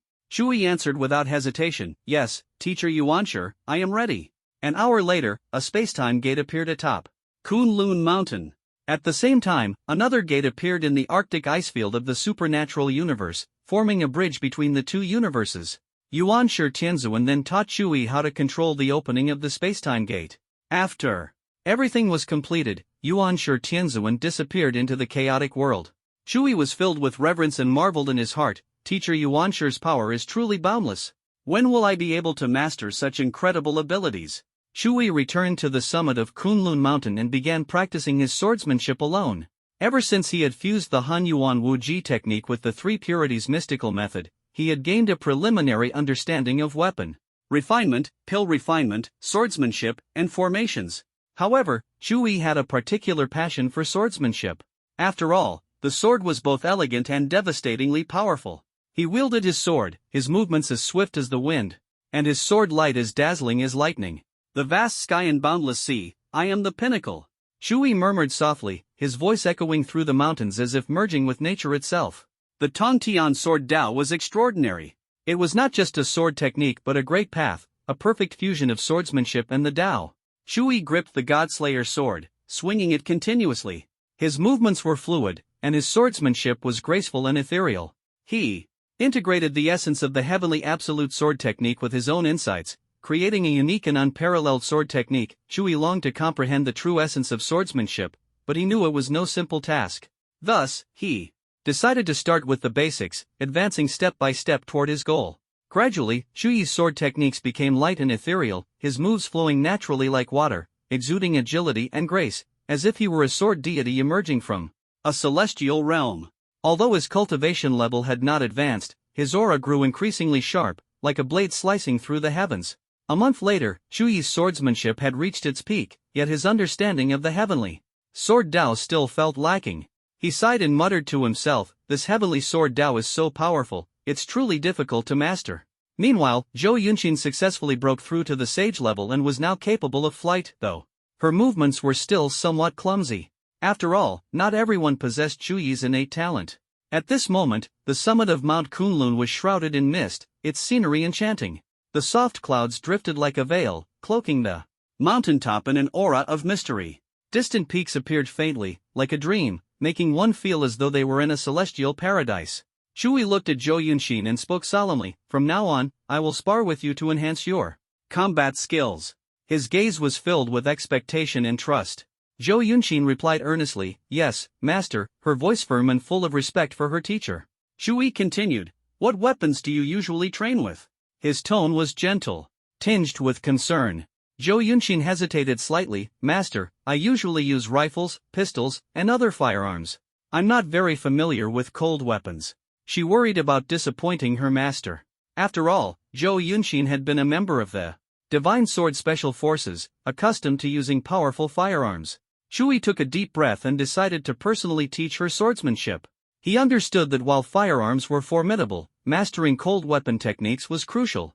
When facing true experts, a wooden sword flew out from Chui's spatial ring, landing precisely in Zhou Yunqin's hand. Chui said firmly, I will teach you swordsmanship first.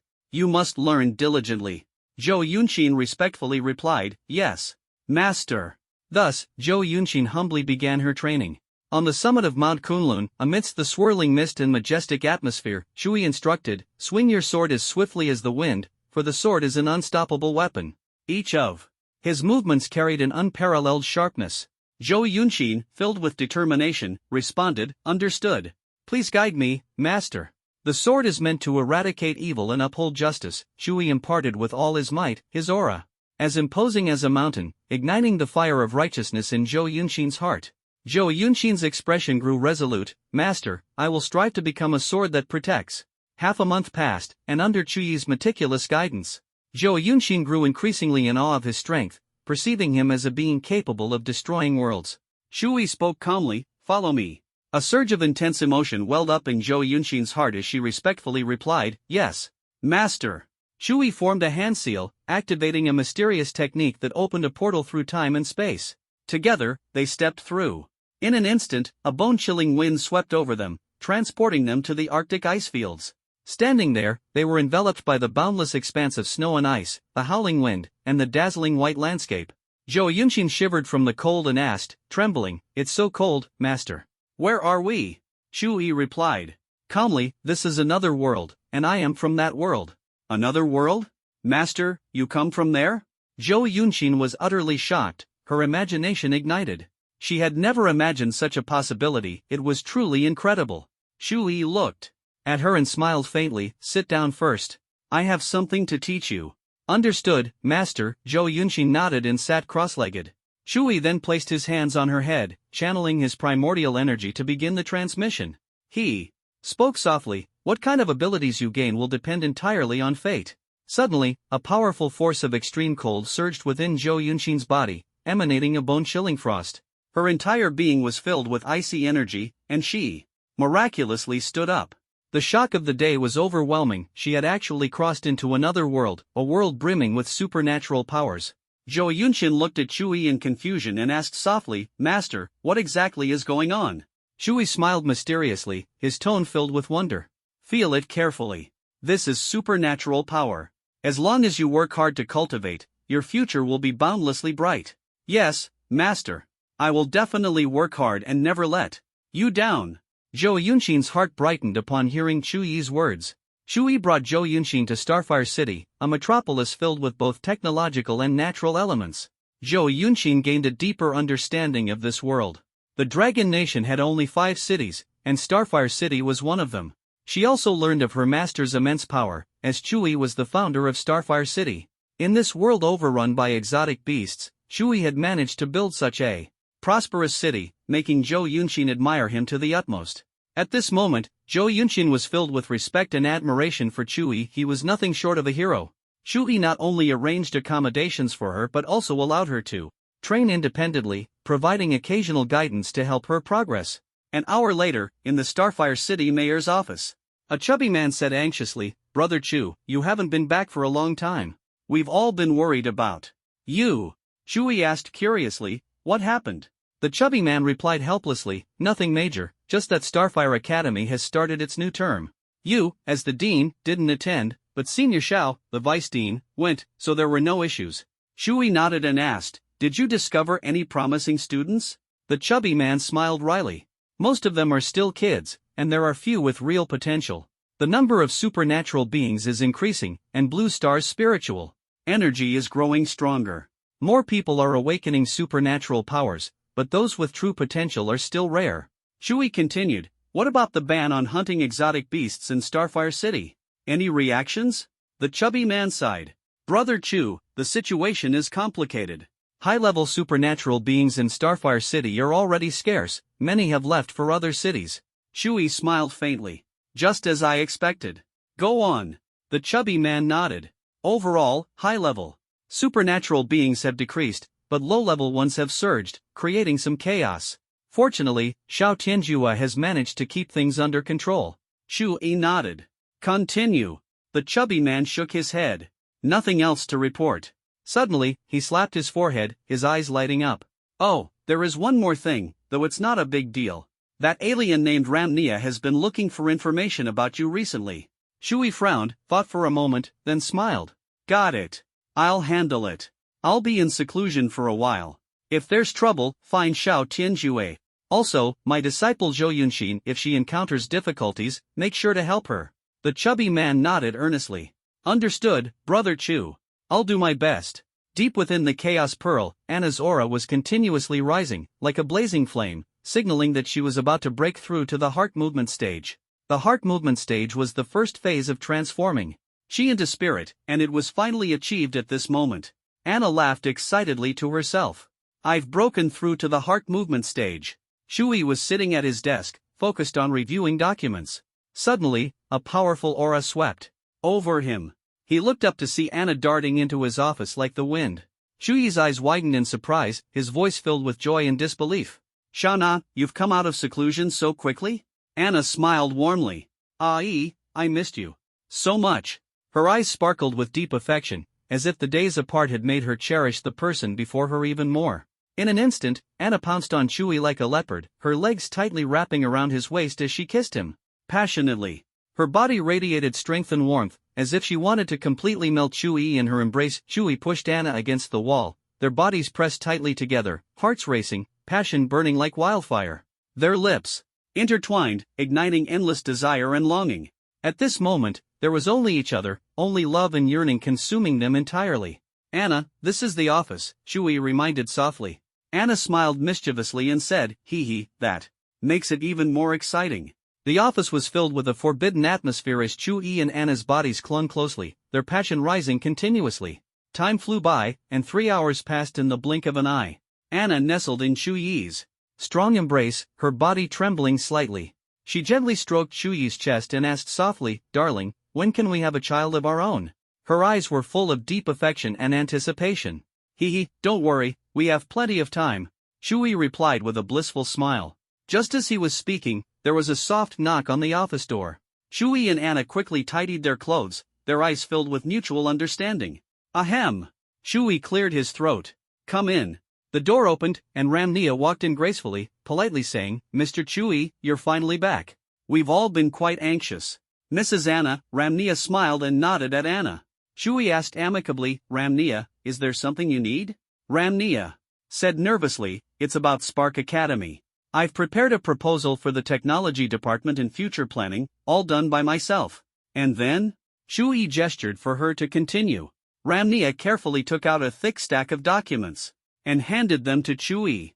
She looked at him expectantly and said, this document details my plans and vision for Spark Academy's technology department. I hope you can take some time to review it. Her eyes were filled with hope.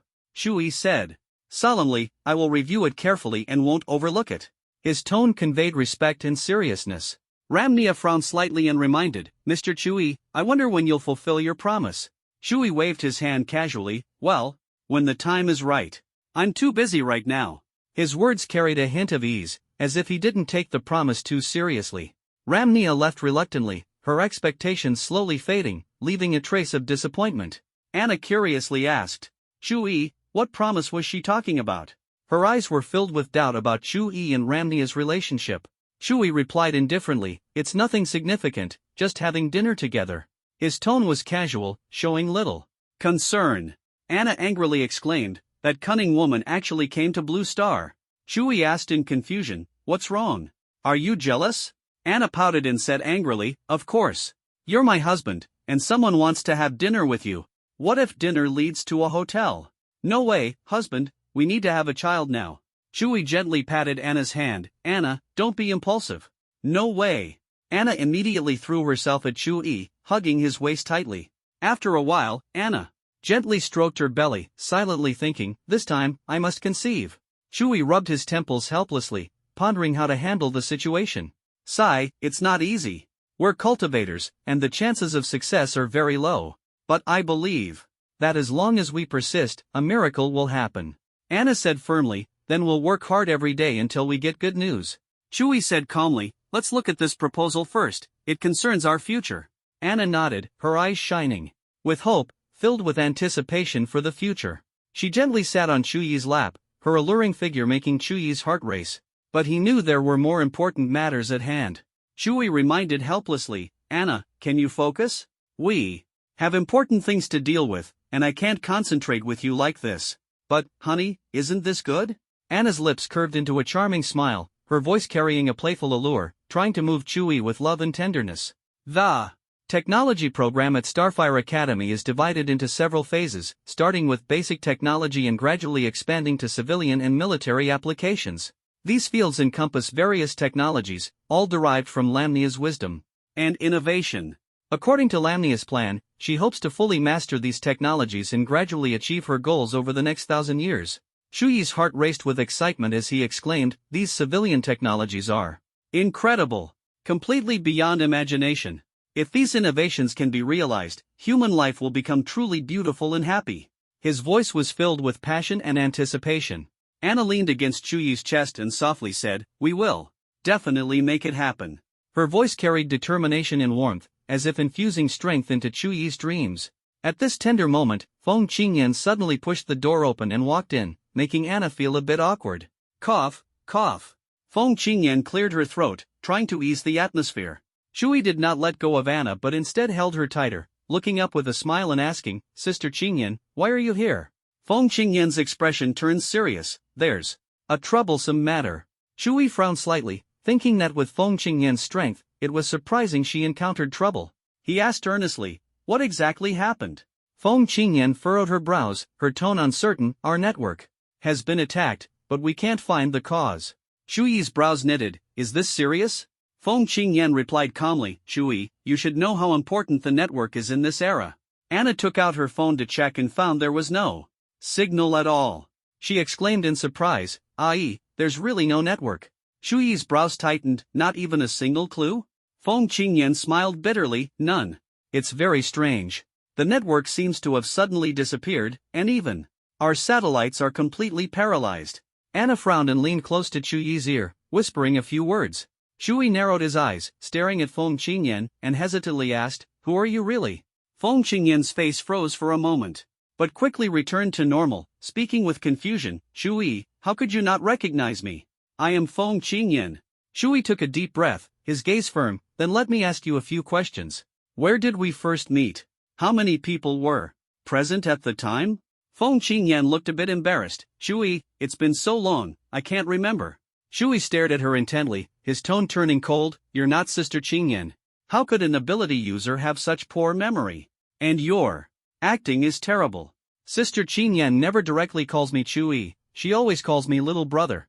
Now tell me, who are you really? I might still let you go." The fake Feng Qingyan realized she had been exposed and stopped pretending. "Ha!" She chuckled lightly, her eyes carrying a hint of admiration. "Not bad, you saw through my disguise so quickly." Chu Yi's brows furrowed deeply as he asked vigilantly, "Who are you? What is your purpose?" The fake Feng Qingyan smiled faintly, her demeanor composed. "I have no identity and no conspiracy, just temporarily borrowing your Starfire City." At that moment, Anna suddenly struck, her dark light sword piercing the fake Feng Qingyan's chest like lightning. The fake Feng Qingyan smiled, her voice calm. "Is that all?" Her tone carried mockery. Anna was shocked. How is this possible? Not a single drop of blood. She could hardly believe that. The fatal blow had caused no harm. The fake Feng Qingyan responded coldly, "I am not an ordinary person. Killing this body is meaningless." Her tone was full of disdain. Chu Yi frowned and asked, "What exactly are you?" The fake Feng Qingyan smiled mysteriously and said lightly, "Chu Yi, remember, your Starfire City, I am only borrowing it temporarily." After speaking, her eyes lost focus, and she collapsed to the ground, appearing lifeless. This scene was exceptionally eerie. Chu Yi hurried over, carefully checked, and confirmed that she was completely unresponsive. "Call an emergency meeting immediately." Chu Yi's face was serious. 3 minutes later, in the conference hall of Starfire City, Chu Yi, Anna, Fatty, Nangong Shirong, Xiao Tianjue, Feng Qingyan, Xian Yuani, Lin Xiaoqi, Zheng Exayan, and others had all gathered. In the center of the hall lay the corpse of the fake Feng Qingyan. Chu Yi's expression was grave. "Everyone, take a good look at this. Is this me?" The real Feng Qingyan was shocked to see a corpse that looked exactly like her. Chu Yi said to Feng Qingyan, "Yes, Qingyan. This imposter barged into my office earlier and said some inexplicable things." Xiao Tianjue frowned. "Inexplicable things? What do you mean?" Chu Yi patiently recounted the events, leaving everyone stunned. Nandong Shurong pondered, "I think we need to study this corpse first and see if we can find any clues." Anna nodded in agreement. I think the corpse is very strange. At the time, she didn't bleed at all." Tang Xiaoxing looked uneasy. "I have a bad feeling about this." After hearing everything, Feng Qingyan decisively suggested, "I propose we activate Starfire City's Level 2 combat readiness." Level 2 combat readiness in Starfire City was second only to the highest Level 1 readiness, essentially a state of emergency warning for war. Chu Yi frowned, feeling uneasy. This was no trivial matter. "Qingyan, is it really necessary to be this tense?" he asked Feng Qingyan. Feng Qingyan looked at Chu Yi with firm determination. "I trust Tang Xiaoxing's intuition. She's an astrologer. All right, I trust you, Qingyan." Chu Yi made a swift decision. From now on, Starfire City will enter Level 2 combat readiness. Level 2 combat readiness meant all civilians had to stay indoors and were not allowed to go out freely. The danger of war was already very close. Chu Yi felt tense, his greatest concern being the safety of the ordinary people in the city. The earliest buildings in Starfire City were connected to the main tree.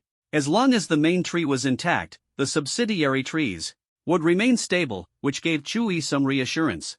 However, he was somewhat worried about the newly constructed buildings. Sitting in the spacious city lord's office, Chu Yi rubbed his temples, feeling restless. Anna stood behind him, gently massaging his shoulders and comforting him softly. "Honey, don't worry too much. There's a saying in the Dragon Kingdom, when the enemy comes, we block them. Natural forces can also shield us. We'll definitely get through this." Chu Yi chuckled, raising his eyebrows slightly. I didn't expect you to use idioms." Not bad. Now that Starfire City was under Level 2 combat readiness, the streets were unusually quiet. Only those with special abilities could move freely to ensure the city's safety. Suddenly, one of the ability users asked in confusion, "I feel like everything is normal, nothing unusual. Why did We activate Level 2 combat readiness? Another ability user replied sternly, stop complaining. We are the guardians of Starfire City. Our duty is to protect the safety of ordinary people. At that moment, a dazzling golden light streaked across the sky like a meteor, and Xianyuan appeared before them. His expression was serious as he asked, have you noticed anything unusual? Team leader, we haven't found anything unusual. The two replied almost simultaneously. Xianyuan nodded and said thoughtfully, understood. If anything unusual happens, notify me immediately. The two responded in unison, got it. We'll report immediately if we find anything. As soon as the words left their mouths, Xianyuan transformed into a golden light and quickly disappeared. He was the guardian of Starfire City, bearing the heavy responsibility of protecting the city's safety, and could not afford any negligence. The day passed quietly. The next morning, Starfire City suddenly experienced an anomaly. All electronic devices were completely paralyzed. Televisions, computers, mobile phones, anything requiring electricity, could no longer function normally. In the city lord's office, Shui muttered to himself, who did this? Don't let me catch you. He closed his eyes and began using his sensing ability to scan the entire Starfire City. Suddenly, he sensed a strange and powerful spiritual force lingering in the city. This force was extraordinary, indescribable in words. At this moment, Anna was alone in Shu Yi's house, sitting cross-legged in meditation. The dim light illuminated her slender figure as she sat with her eyes closed, her expression focused and resolute. Her hands were clasped together, trembling slightly, as if gathering infinite energy. Anna! Shui suddenly barged in, interrupting her practice. She looked up, her brows furrowed slightly, her eyes filled with surprise and confusion. Her disheveled long hair draped over her shoulders, and beads of sweat on her forehead glistened faintly, reflecting her effort and determination. Hearing Chuyi's voice, a trace of astonishment flashed in Anna's eyes. Honey, why are you back again? Didn't you just leave? Shui approached, smiling as he explained, yes, I came back to grab something. Anna was puzzled. Really? Her brows knitted tightly, a hint of confusion in her heart. Shui had just left. Not long ago, why had he returned so quickly? This wasn't like him. She pondered silently, trying to figure out the reason behind it. But she didn't doubt Shui. She knew him well, knew his meticulous and kind nature, and that he would never lie easily. Shui walked up to her and said gently, Anna, you've become even more beautiful. Come here, let me hold you. His voice was warm, as if it could melt away all her doubts. She smiled and walked toward him, anticipating his embrace. Just as the two were about to come close, Shui suddenly lunged at her, a gleaming dagger in his hand, his eyes cold and ruthless. Anna quickly stepped back, watching him warily, her body tense and ready to face the sudden danger. Shui's dagger slashed through the air but struck nothing but emptiness. Anna dodged nimbly, displaying astonishing reflexes and combat skills. She sneered coldly, who are you, daring to impersonate Ai? You're courting death. The fake Shui asked calmly, how did you recognize me? His voice was steady, devoid of panic or anger, carrying an air of detached composure. He wanted to know how Anna had seen through his disguise. Anna replied coldly, the scent on Ai you wouldn't understand. Die. Her words were filled with determination and ruthlessness, her hatred and anger toward the impostor evident. Meanwhile, in the office of the Starfire City Lord, Shui stared wide-eyed at Anna, his mind full of questions. He asked in confusion, honey, why are you here all of a sudden? Didn't you say you were going to focus on your training recently? His voice carried a hint of puzzlement and concern. Anna chuckled softly, her voice seductive, wrapping around the air like silk. Her eyes were alluring as she replied, honey, I missed you so much, so I came to see you. Her words were tinged with ambiguous temptation, making Chuyi's heart flutter. However, just as Anna lunged toward Chuyi, a chill ran down his spine. Instinctively, he stepped back, his gaze turning vigilant as he fixed his eyes on Anna. Suddenly, he felt a sharp pain in his chest, a dagger had pierced his heart without warning. Shui looked at Anna in disbelief, his voice trembling as he said, Anna, why would you do this? His heart pounded violently, pain engulfing his entire being, and he felt death looming before him. Anna sneered coldly, her voice icy and merciless. I never liked you from the start. I got close to you just to kill you. You've been struck by a soul weapon. As a soul-type ability user, you're destined to die. Shuyi's body instantly disintegrated into endless dust, as if he had completely vanished from the world. At that moment, a familiar voice rang out, teasing and playful, like a cold wind brushing past. TSK, who are you, daring to impersonate my lovely wife? The fake Anna's eyes widened in fury, flames of anger blazing in her gaze. She could barely contain her emotions. Impossible. You should be dead, Shui. Die, she snarled through gritted teeth, clutching the soul dagger tightly, ready to deliver a fatal blow to Chui. But Chui remained calm and composed, a faint smile curling at the corners of his mouth. His icy gaze carried a hint of mockery. In such a hurry to die? Isn't living so much better? His voice sent chills down one's spine, as if he had long come to terms with life and death. The fake Anna widened her eyes in disbelief. Impossible. How could you see through my disguise? This is impossible. Her heart was filled with fear and disappointment. She had thought her plan was flawless, yet it was easily uncovered by Chui. Chui chuckled lightly, licking his lips, his gaze wicked. You don't have the aura that stirs my heart. That kind of feeling you'll never understand. His words were full of mockery, as if laughing at the fake Anna's ignorance and foolishness. The fake Anna sneered coldly. Chui, I'll let you go this time, but next time won't be so easy. Chui's lips curled into a cold smile, his aura chilling. Trying to escape? Then prepare to face death. Ultimate ice technique absolute zero. The cold air spread instantly, rushing toward the fake Anna. The fake Anna said impatiently, not playing with you anymore, I'm out. In the blink of an eye, her gaze turned hollow, and she collapsed to the ground, never to rise again. Just like the previous fake Feng Qingyan. Chui muttered to himself in confusion, what exactly is this thing? At that moment, Anna walked straight into Chui's office, carrying the corpse of the fake Chui. Anna exclaimed in surprise to Chui, you have to see this. Someone disguised as you tried to kill me. Chui was shocked. Shao Na, you encountered it too.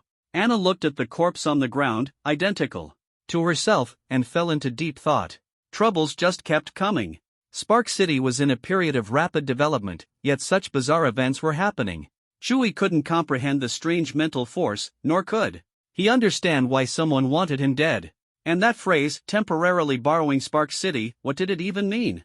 Just then, Lamnia hurried in, her face full of anxiety. She urgently said to Chui, the autopsy report is out, come quickly. Soon, they boarded Lamnia's starship. Chui, Anna, and Lamnia huddled together, staring intently at the virtual screen. Lamnia explained, this corpse, no, it can't simply be called a corpse. Chui was puzzled, not a corpse? Then what is it? Lamnia said mysteriously, follow me. The group moved to the operating table, where the fake Feng Qingyan's body had been dissected. The internal organs were intact, yet there were no signs of life. Chui was even more confused. This is clearly a corpse, so why say it isn't? Lamnia activated the virtual screen and waved her hand. The screen displayed dense data, resembling a beehive. Actually, this body is an android. Our technology on Lamstar is still at the theoretical stage, but someone has already turned it into reality. Chui was astonished and asked skeptically, this looks just like a corpse. How can you prove it's an android? Lamnia patiently explained, the skin of this android is covered with an advanced layer of liquid metal, more advanced than the technology of our Lamstar. She paused, then continued in shock, moreover, the internal organs of these androids are all made using nanotechnology. It's truly unbelievable. Even if it's an android, could thoughts also be manufactured? 2. He furrowed his brows, his mind filled with questions and unease. He fell into deep thought, feeling a wave of fear. If even thoughts could be artificially created, the consequences would be terrifying. Lamnia said firmly, human thoughts cannot be manufactured. Anna asked in confusion, then are these androids just empty shells without consciousness? Who exactly was attacking us earlier? Chui also asked, right, if androids lack consciousness, then what was going on with that fake Feng Qingyan? Could it be conscious possession? Lamnia replied uncertainly, it's possible, but I'm not sure. What I can confirm is that it wasn't human. 2. He asked again, then is it possible that we're dealing with a conscious force, or a group of thought entities, possessing these android bodies? Lamnia pondered for a moment before finally saying, given the current situation, this possibility is very high. Chui said in surprise, I never thought such an existence could be in this world, a group of pure thoughts. Can I consider them as life? We're not entirely sure yet, Lamnia replied seriously, her tone becoming solemn. But on planet Ram, we once conducted experiments on consciousness entities, and they were successful. Unfortunately, these consciousnesses can only exist within electronic devices and cannot return to physical bodies. Shui frowned deeply and asked in confusion, why conduct such experiments? That's genuine human consciousness. He found it hard to imagine that human thoughts could only reside in cold machines, without any companionship. Those cold machines had no warmth, no emotions, which sent a chill through Chui and filled him with unease. Forget it. As long as we know what the enemy is, we can solve the problem. Ramnia explained calmly, on planet Ram, immortality has always been a goal of great interest and pursuit. After long efforts, we formed two factions, the Consciousness faction and the Gene faction, each taking a different path. The Consciousness faction aims to make human consciousness exist forever, but we haven't mastered the technology yet, and such experiments cause significant harm to consciousness. The Gene faction, on the other hand, seeks to extend human life through genetic optimization to achieve immortality. I firmly support the Gene faction and believe that through genetic optimization, we can live for a very long time. Shui asked curiously, genetic optimization? How advanced is your technology now? Ramnia smiled and replied, we've already achieved a lifespan of 1,000 years and are even researching genetic agents for a lifespan of 10,000 years. She paused, her gaze becoming alluring, and said, Shui, if you need it, I can give you one for free. Anna, hearing this, muttered softly, humph, this alien vixen. Choo. He patted Anna's shoulder and politely declined with a smile, Ramnia, thank you for your kind offer, but I don't need it for now. However, I'm very interested in this genetic agent. Why hasn't it been mentioned in your technological plans? Ramnia explained, this is the most top-secret technology of planet Ram and is strictly forbidden to be shared. Understood. Shui smiled, but his expression quickly turned serious, his gaze resolute. For now, we must resolve the current crisis. Let's go. Shui firmly held Anna's hand and quickly left Ramnia's interstellar battleship. Ramnia watched their departing figures inside. Moments later, in the center of Starfire City, on a vast green field, Anna looked at Shui in confusion and asked, why were you in such a hurry to leave? Shui, full of worry, hesitated before saying, I felt you were acting a bit unusual just now, as if influenced by some kind of evil force. This force could cause people to lose control of their desires, and Shui was concerned that Anna might act impulsively. Anna smiled, it's fine. You're by my side, after all. Shui nodded with a smile, you must control your emotions, understand? Should I seek help from the angels? Anna shook her head, her gaze firm. Don't worry, I can handle it myself. She changed the subject, trying to divert Shui's attention. Those consciousness entities, do you have a way to deal with them? Shui smiled, his eyes gleaming with confidence. Of course. They're just illusory existences. I have a way. As soon as he finished speaking, the Godslayer spear appeared in Shui's hand. Gripping it tightly in his right hand, the spear exuded a fierce killing aura. Killing aura, attack. Shui commanded in a low voice, and in an instant, the entire Starfire City was enveloped in the killing aura. The aura could harm divine souls, making it easy to deal with these intangible consciousness entities. At that moment, a cold, ethereal voice echoed around them, ha. So what if you destroy this fragment of my consciousness? Soon, the new human empire will launch a massive attack on Blue Star. Ha ha ha. Shui's voice rang out coldly, so what? I'll destroy you right now. Without hesitation, he unleashed a powerful surge of killing intent. In an instant, this consciousness was mercilessly devoured by Shui. An ethereal and icy voice echoed around, lingering in the air like a ghost. Shui, you will regret this, you will definitely regret this. The voice carried an ominous foreboding. At the moment this consciousness was consumed by Shui, all electronic devices in Starfire City instantly returned to normal.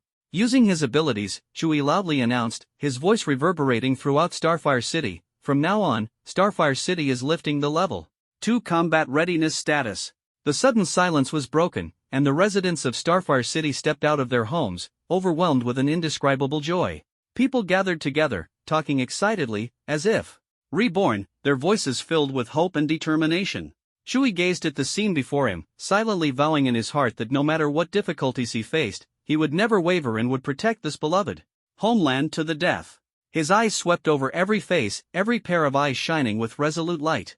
They had endured countless hardships in the wasteland, but now, they finally saw the dawn of hope. Shui was filled with a sense of responsibility, knowing he must become their guide and lead them toward the future. Gently taking Anna's soft hand, warmth spread to his heart as he smiled and said, let's go home. Yes. Let's go home. Anna's eyes sparkled with happiness as she nodded lightly. The next morning, Shui sat quietly at home, having absorbed the powerful consciousness. At this moment, his mental and spiritual strength had greatly increased. He activated the Hunyuan Wuji technique, and a vast spiritual force surged from within him, wave after wave, cycling 9 times continuously. So it was spiritual thought power. This is great. After his breakthrough, Shui waved his hand, and the cup on the table instantly shattered into pieces. Then, Shui flashed into his office. The office was spacious and bright, with neatly arranged hardcover books on the shelves, and a faint scent of ink in the air. Sunlight streamed through the curtains, softly illuminating the entire space. Shui sat in the large chair, stretching his tired body, enjoying this tranquil oasis. During the day, he busied himself with Starfire City's affairs, and at night, he devoted himself to accompanying Anna. Together, they worked hard, looking forward to having a child of their own. This peaceful and stable life was Shui's long-cherished dream. But at this moment, a shocking piece of news shattered the tranquility. He slammed his desk with a loud bang. Fortunately, the desk was made of liquid metal and could automatically repair itself. Shui roared in anger. What happened? South City has been destroyed, and Yanjing City, Dongli City, and Shisha City have also suffered heavy damage? The chubby man's face showed sadness and helplessness as he said, Brother Chu, I just received the news, and the situation is even worse. Shui suppressed his emotions, tears involuntarily sliding down. South City was where he grew up, and he had planned to bring the old orphanage director to Starfire City, but now it was completely gone. Who did this? Shui's voice was icy and piercing, filled with murderous intent. The doomsday Black Lotus seed within him trembled slightly, as if responding to his fury. The chubby man quickly tried to calm him. Brother Chu, stay calm, we are investigating. Shui gritted his teeth. Once we find out, no matter who it is, I will Anahai don't rush into action. Yet. Protect the residents of Spark City, said Shui. The chubby man reassured him, don't worry, Brother Chu. As soon as he finished speaking, he conjured countless clones, each holding a golden staff. With a smug expression, he said, see? This is the art of cloning. I've also awakened the indestructible diamond body. Rest assured, Brother Chu. Shui expressed his gratitude. Thank you, Fatty. 3 hours later, Shui and Anna set foot on the land of the Bear Kingdom. The moment father and daughter reunited, Anna exclaimed excitedly, Daddy. Her voice was filled with longing and joy, as if all the exhaustion and hardships had vanished. In that instant, the Bear Emperor also responded with a beaming smile, you're back. His voice carried the relief of his daughter's safe return. Shui, however, was anxious, his mind racing with various scenarios. He immediately asked, Father-in-law, do you know the current global situation?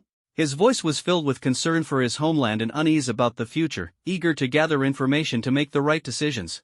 The Bear Emperor's expression turned grave as he replied, I know some of it. His tone carried deep thought and worry, clearly indicating he had faced his own share of turmoil. He understood this was no simple matter. The global situation was complex and volatile, requiring careful judgment. The atmosphere grew heavy, and for a moment, they all fell silent. Anna curiously asked, Ai, why did you rush to bring me back? What happened? Shui detailed the harsh reality. Africa, Europe, the Americas, and Oceania had all been reduced to ruins, with no survivors, not even those with superpowers. Anna was shocked. How is this possible? Who could commit such a cruel act? Her voice was filled with anger and disbelief. The Bear Emperor spoke solemnly, our Bear Kingdom was also attacked, but we managed to fend it off, though at great cost. His voice carried deep sorrow. Shui asked nervously, what do you think? His eyes were full of expectation.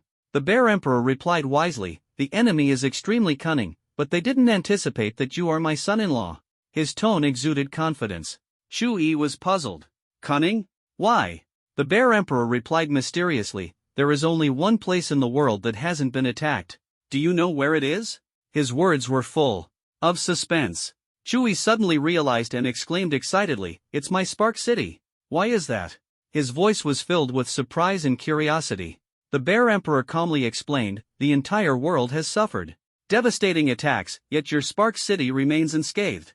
If you weren't my son-in-law, I would have suspected that you, Shui, were behind this destruction. Do you understand? His tone was full of trust in Shui. Shui suddenly understood and exclaimed, they want us to turn on each other. The Bear Emperor nodded and pondered, that's very likely, but we can't rule out the possibility that they have other motives. Shui pressed on curiously, then who are they? Time passed unnoticed as Chu-Yi and the Bear Emperor discussed the topic at length. In the afternoon, Chu-Yi left the Bear Emperor's office with Anna by his side. His voice was calm but carried a faint trace of sorrow. "Let's go. I want to take a look at South City." The two transformed into streaks of light and swiftly flew toward South City, arriving shortly after. Before them lay the ruins of South City. Skyscrapers had collapsed, debris was scattered everywhere, and the sight of lifeless bodies was unbearable. Chu-Yi gazed at the devastation before him, a surge of boundless anger and murderous intent welling up within him. Suddenly, a black aura began to emanate from his body, and the doomsday black lotus seed within him trembled violently. The apocalyptic aura spread uncontrollably, eventually erupting and engulfing the entire city. The primordial chaos technique activated automatically, and the black aura destroyed the city, leaving no corpse untouched as they were instantly consumed. The doomsday black lotus seed within Chu-Yi trembled even more violently. Anna noticed Chu-Yi's unusual expression and asked worriedly, "What's wrong?"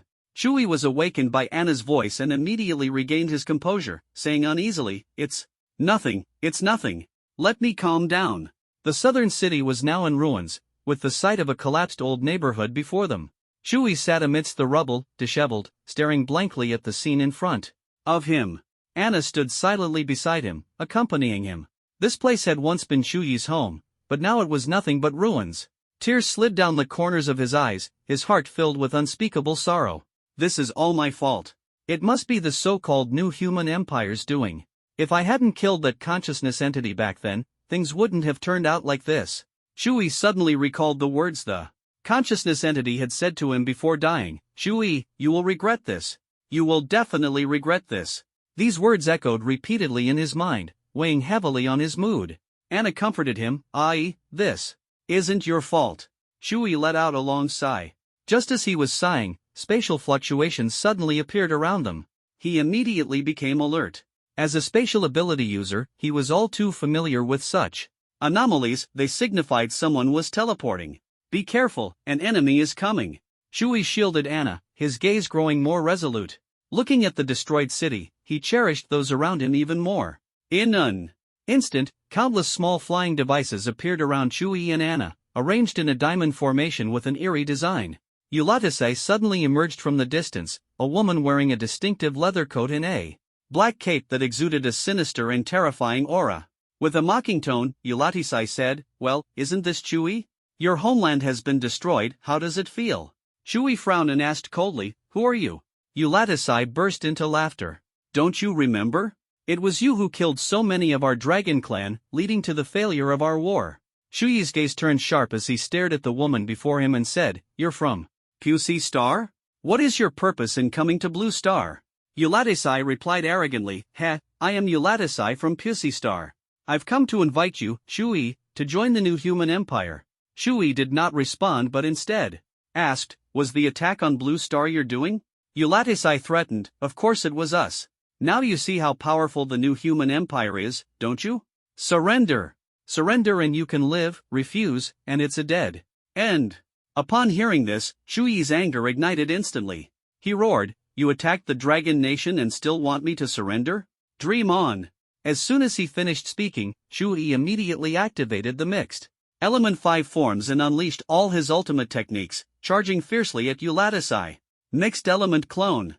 In an instant, over 200 clones appeared, some wielding the god-slaying spear, others holding the god-slaying sword. Chu-Yi roared, "You so-called new human empire, no matter how powerful or cunning you are, no matter who you are or what your purpose is, all of you will die."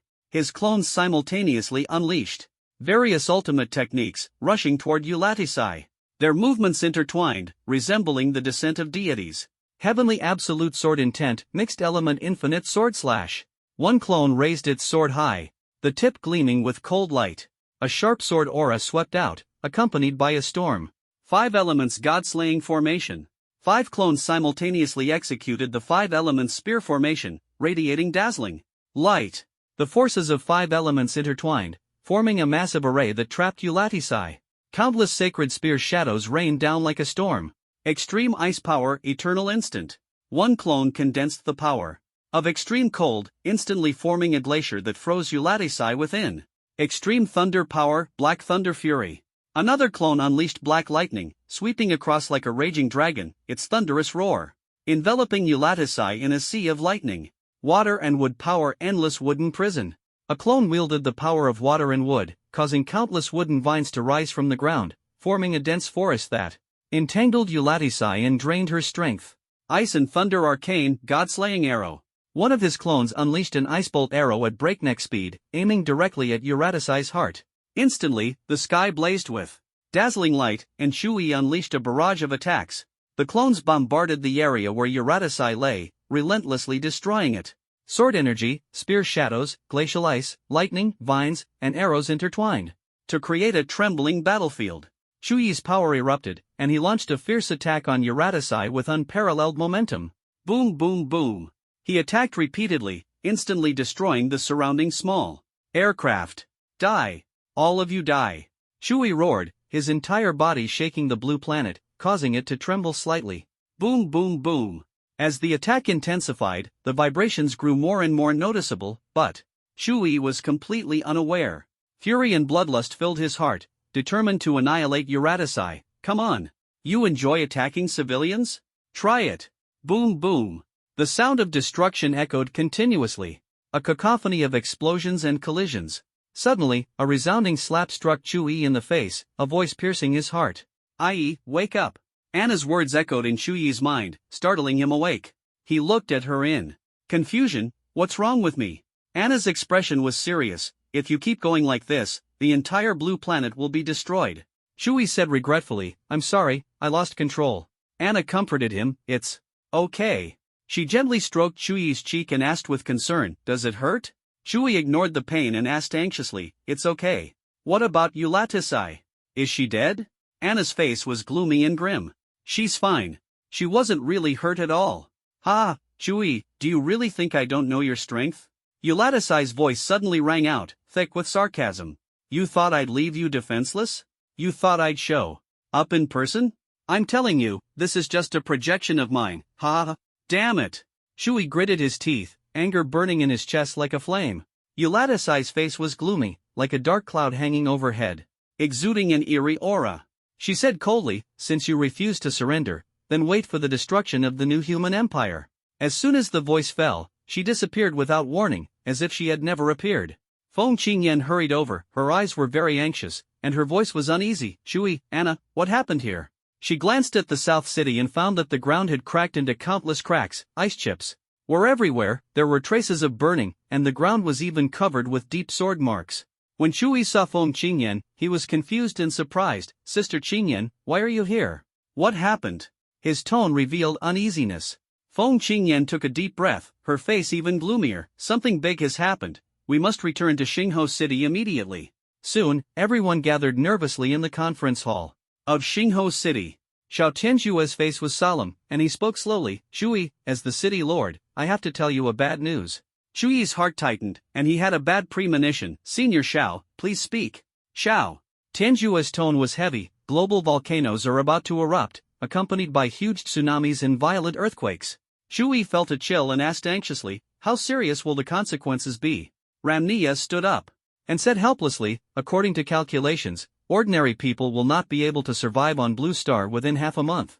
Low-level psychics can hold on for 3 months, and high-level psychics can survive. Shui asked, is there any way we can deal with it? Ramnia shook her head, in the face of this kind of natural disaster, we are powerless. It is recommended to take people away from Blue Star as soon as possible. Shui said firmly, impossible, I will never leave. Anna also nodded in support, Shui doesn't leave, and I won't leave either. Fatty and Nangong Shurong also expressed their opinions, we won't leave either. Shui, full of passion, declared, although we are all high-level ability users, our existence is to protect ordinary people. We were once ordinary people too, they are our roots, and we must safeguard this purity. Xiao. Tian agreed with emotion, I fully support your decision, and I won't leave either. Shui emphasized again, everyone here today is an important figure in Starfire City.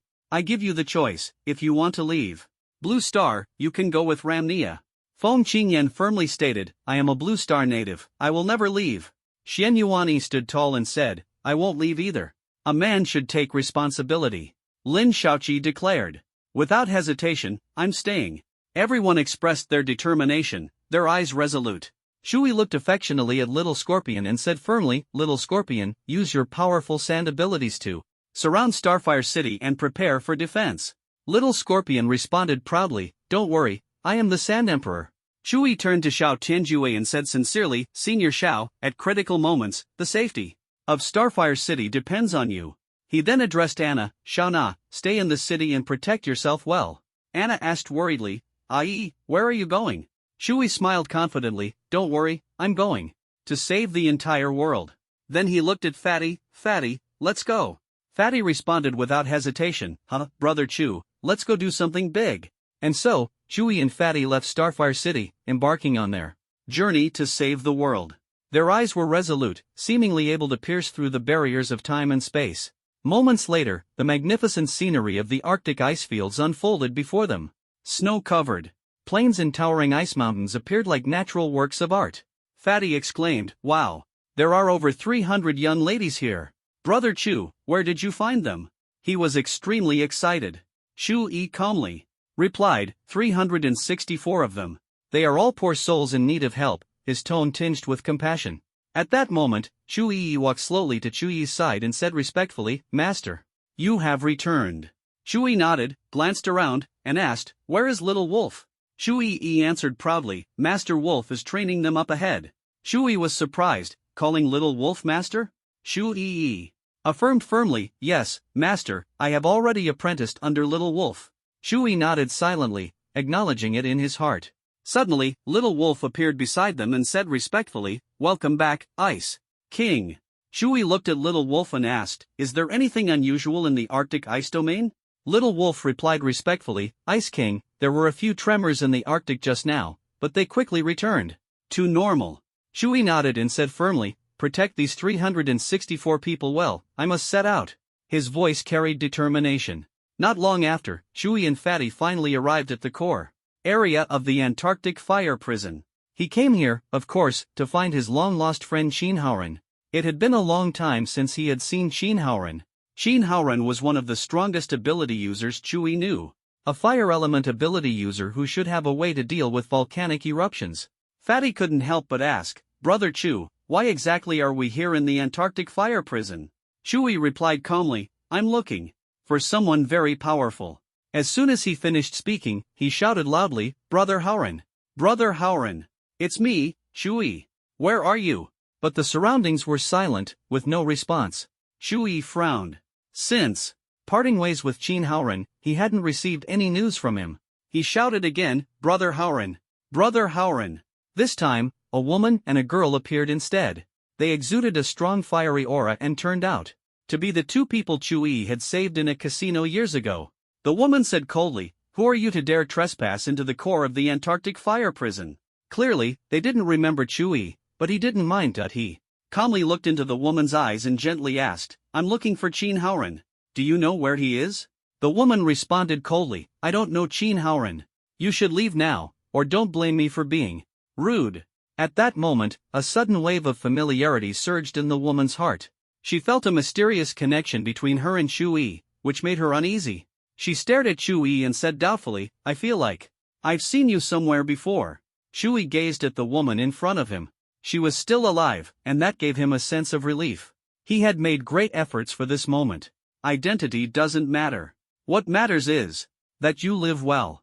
The woman was momentarily stunned but still replied coldly, "Leave now. The Antarctic Inferno is not a place you can just enter." The chubby man curiously asked, "Brother Chu, who is this woman? Why is she so arrogant?" Just then, the sky suddenly tore open with a lightning-like spatial rift. From within the rift came Shin Haoran's voice, filled with helplessness and regret, "Shui, I'm sorry. I can't come out to see you right now." Shui's emotions were complex, both excited and helpless. Shin Haoran had finally appeared, but he couldn't meet him at this moment. He shouted with all his might, "Brother Haoran, where are you?"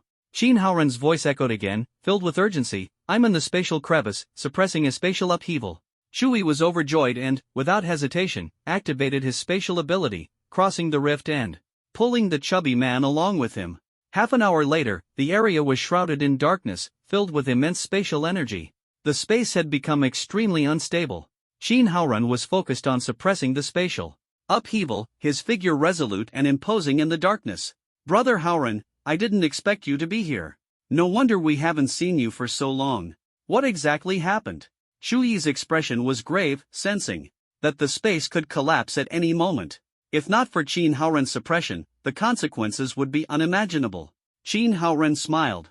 "How did you get in here? Your strength has improved quite a bit. You've already reached the Star Core stage. It seems you've successfully obtained old Zhao's spirit seed." Shui said seriously, "Brother Haoren, there's an urgent matter, and I need your help." He desperately hoped Qin Haoren could lend a hand. Shui then detailed the impending catastrophe about to descend upon Blue Star. He explained that the land would no longer be suitable for ordinary humans to live on, and only high-level ability users could survive. Qin Haoren sighed and said helplessly, "Shui, I really want to help you. I don't want to see Blue Star destroyed, but the spatial upheaval has me tied up. However, I believe you can handle it. You're my brother." An hour later, Shui and the chubby man stood atop Mount Kunlun, surrounded by clouds and mist, overlooking the magnificent mountain scenery. Sunlight bathed them, illuminating their determined faces. "It seems we can only rely on ourselves now," Shui sighed. He understood that only by relying on his own strength could he face the disaster ahead. Determination surged within him as he clenched his fists tightly. "Primordial clone," Shui muttered. Bright light flashed in the air. Over 200 primordial clones appeared around him, radiating powerful energy like starlight. They exuded an awe-inspiring aura, as if they were embodiments of ancient, mysterious forces. The primordial clones transformed into beams of light and quickly dispersed. They used their strength to desperately resist the impending disaster, protecting this beautiful land. The chubby man also used a cloning technique, but his clones were noticeably weaker than his original self. 3 days later, Blue Star shook violently. Earthquakes, tsunamis, volcanic eruptions, and hurricanes struck one after another, disasters sweeping across the globe. The scorching sunlight shone on Shui as he stood on the trembling ground, his face filled with determination. His earth element ability flowed within him, as if merging with the land. Clenching his fists, he gathered immense power. As the ground fissures widened, Shui fearlessly stepped forward. His steps were steady and resolute, each one showing his respect for the earth. With a gentle wave of his hand, his earth element ability surged forth, filling the cracks and reconnecting the land. Giant waves crashed toward the shore like ferocious beasts, the tsunami raising towering walls of water. Shui stood on the coastline, his gaze sweeping over the boundless sea. With a slight movement of his fingers, earthen walls rose from the ground, firmly blocking the massive waves and ensuring the safe evacuation of the coastal residents. Scorching magma erupted, filling the air with a searing heat. Shui stood by the volcano's crater, exuding a chilling aura. He pointed his finger at the magma, releasing an extreme cold that instantly froze the lava into massive ice pillars, protecting the surrounding villages from disaster. Shui was uncertain whether his choices were correct, but he would rather try than stand idly by. He knew that only by confronting calamities head-on could solutions be found. His eyes were resolute, believing that with effort, he could safeguard this land and ensure the safety of its people. Time flew by, and half a month had passed. Blue Star had undergone the baptism of a disaster, leaving its appearance completely transformed. Ruins were everywhere, and once prosperous cities were now riddled with scars. Broken walls and rubble littered the streets, shattered glass reflecting the gloomy sky, bearing witness to the city's sorrow. Starlight City stood like an isolated island amidst the ruins of Blue Star. Miraculously, this city remained a pristine haven, as if specially blessed by the heavens, pure and beautiful. Shui was amazed to find that Shisha City had voluntarily joined Starlight City. The residents here, with their resilience and courage, protected the last glimmer of hope, bringing vitality to Blue Star. The Bear Nation also suffered heavy losses during the disaster. Cities were reduced to rubble, countless families were torn apart, and the land was stained red with blood. The people of the Bear Nation, grieving the loss of their loved ones, were heartbroken but did not abandon hope. They united to rebuild their homes, rising to resist and making tremendous efforts to protect their land. As time passed, the turmoil on Blue Star gradually subsided, and peace was restored. Shui sat cross-legged, his eyes bloodshot and his expression utterly exhausted. He had been controlling over 200 clones to prevent disasters for a month, and it was clear he was reaching his limit. "I can't take it anymore, I'm too tired." Finally, Shui couldn't help but fall backward, his head landing in Anna's ample bosom. Anna, who had been by his side the entire time, cried out anxiously, "Honey, are you okay?" Shui panted weakly, his voice frail, "Let me rest for a bit, I'm so tired." And so, Shui gradually drifted into sleep, and a dream quietly began. It was a long and wondrous dream. He dreamt that he had become a newborn baby, lying in a cradle, eagerly sucking on a milk bottle, feeling an unparalleled sense of satisfaction and happiness. In the dream, time flowed endlessly, and eventually, Shui woke up. He opened his eyes to the sight of reality, feeling a bit embarrassed. Shui was tightly embracing Anna, the two of them naked and entwined. Although they were husband and wife, the scene still made him blush. What made him even more embarrassed was that there seemed to be something in his mouth, exuding an intoxicating fragrance that Shui found quite pleasant. What on earth is going on? Shui was filled with confusion and shyness. Anna shyly said, "Honey, you're awake." Shui slowly sat up, put on his clothes, scratched his head awkwardly, and frowned as he asked, "Honey, how long did I sleep?" Anna's face flushed as she softly replied, 3 whole days. Shui asked anxiously, "What's the situation outside? Is Blue Star okay?" Anna frowned helplessly and said softly, "Dear, do you think you can go everywhere right now?" Shui looked at Anna, an awkward smile appearing on his face. "Sorry, I really don't know." Anna's cheeks turned red, and with a playful smile, she said, "It's okay, honey. Actually, this is pretty nice too." Shui gazed at Anna, his heart filled with endless emotion. He reminisced about the moment they first met. He never imagined that in this lifetime, he would have such an outstanding woman by his side, and a foreigner at that. In his previous life, this would have been an unattainable dream. Although she was sometimes mischievous, loved to travel, and had a few minor flaws, ever since they became a couple, she had always stayed by his side, which deeply moved Shui. Let's talk more about this tonight." Shui mischievously smiled, but his expression quickly turned serious. Right now, Spark City is facing many critical tasks. That new human empire poses a significant threat to us. Half a month later, Shui was busy handling various affairs. The Centennial Spark plan was progressing steadily, and Shisha City had joined in, significantly expanding the scale of Spark City. Shui, along with Dongfang Euro, Ouyang Xiaolan, Shangguan Lingwei, Li Shuer, and others, held meetings to discuss the progress of the Centennial Spark plan and even found solutions to several challenges. They also welcomed a large number of refugees from the wasteland zones, bringing Spark City's population to 200 million, with the city's area continuously expanding. It was estimated that within 10 years, Spark City would occupy the entire western region of Long Country. Other nations had long disappeared, and land issues were no longer a problem. The only remaining country was Bear Country, which happened to be Chu Yi's father-in-law's nation. This made things much simpler. Shu Yi and the Emperor of Bear Country discussed and decided to form an alliance. Shu Yi named this alliance the Spark Alliance, abbreviated as Spark League.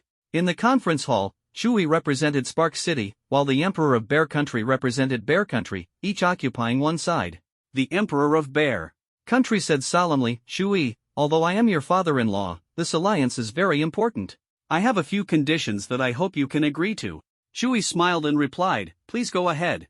The Emperor of Bear Country said earnestly, "The leader of the Spark League must be you, and the deputy leader should be Anna." Shui felt a warmth in his heart, sensing his father-in-law's support. This request was reasonable, after all. He was the leader, and Anna, his wife, was the most suitable choice for deputy leader. Shui glanced at his companions behind him, Fatty, Nangong Shirong, Xiao Tianjue, Feng Qingyan, and others. He calmly said, "I want to hear everyone's opinions. What do you think?" Fatty immediately said, "I support it." Nangong Shirong nodded quickly, "I agree too." Xiao Tianjue, being low-key, said lightly, "Agreed." Feng Qingyan smiled and said, "I also approve." Everyone unanimously expressed their support. Shui nodded and announced, "All right, from this moment, the Spark Alliance is officially established." Thus, the Spark Alliance was born under the witness of everyone. Shui became the leader, and Anna the deputy leader. No one could predict how powerful this newly formed Spark League would become in the future. Everything was still full of uncertainty and anticipation. A while later, in Shuyi's office, the Emperor of Bear Country nodded with satisfaction. "Very good. We'll head back now. Shui, keep up the good work." Anna was a bit reluctant. "Dad, why not stay a few more days?" The Emperor of Bear Country smiled and said, "You young people are busy, I won't disturb you." After the Emperor of Bear Country left, only Chu Yi and Anna remained in the office. Shu Yi's gaze was firm. Honey, from now on, you are the deputy leader of the Spark League. We must work even harder to cultivate.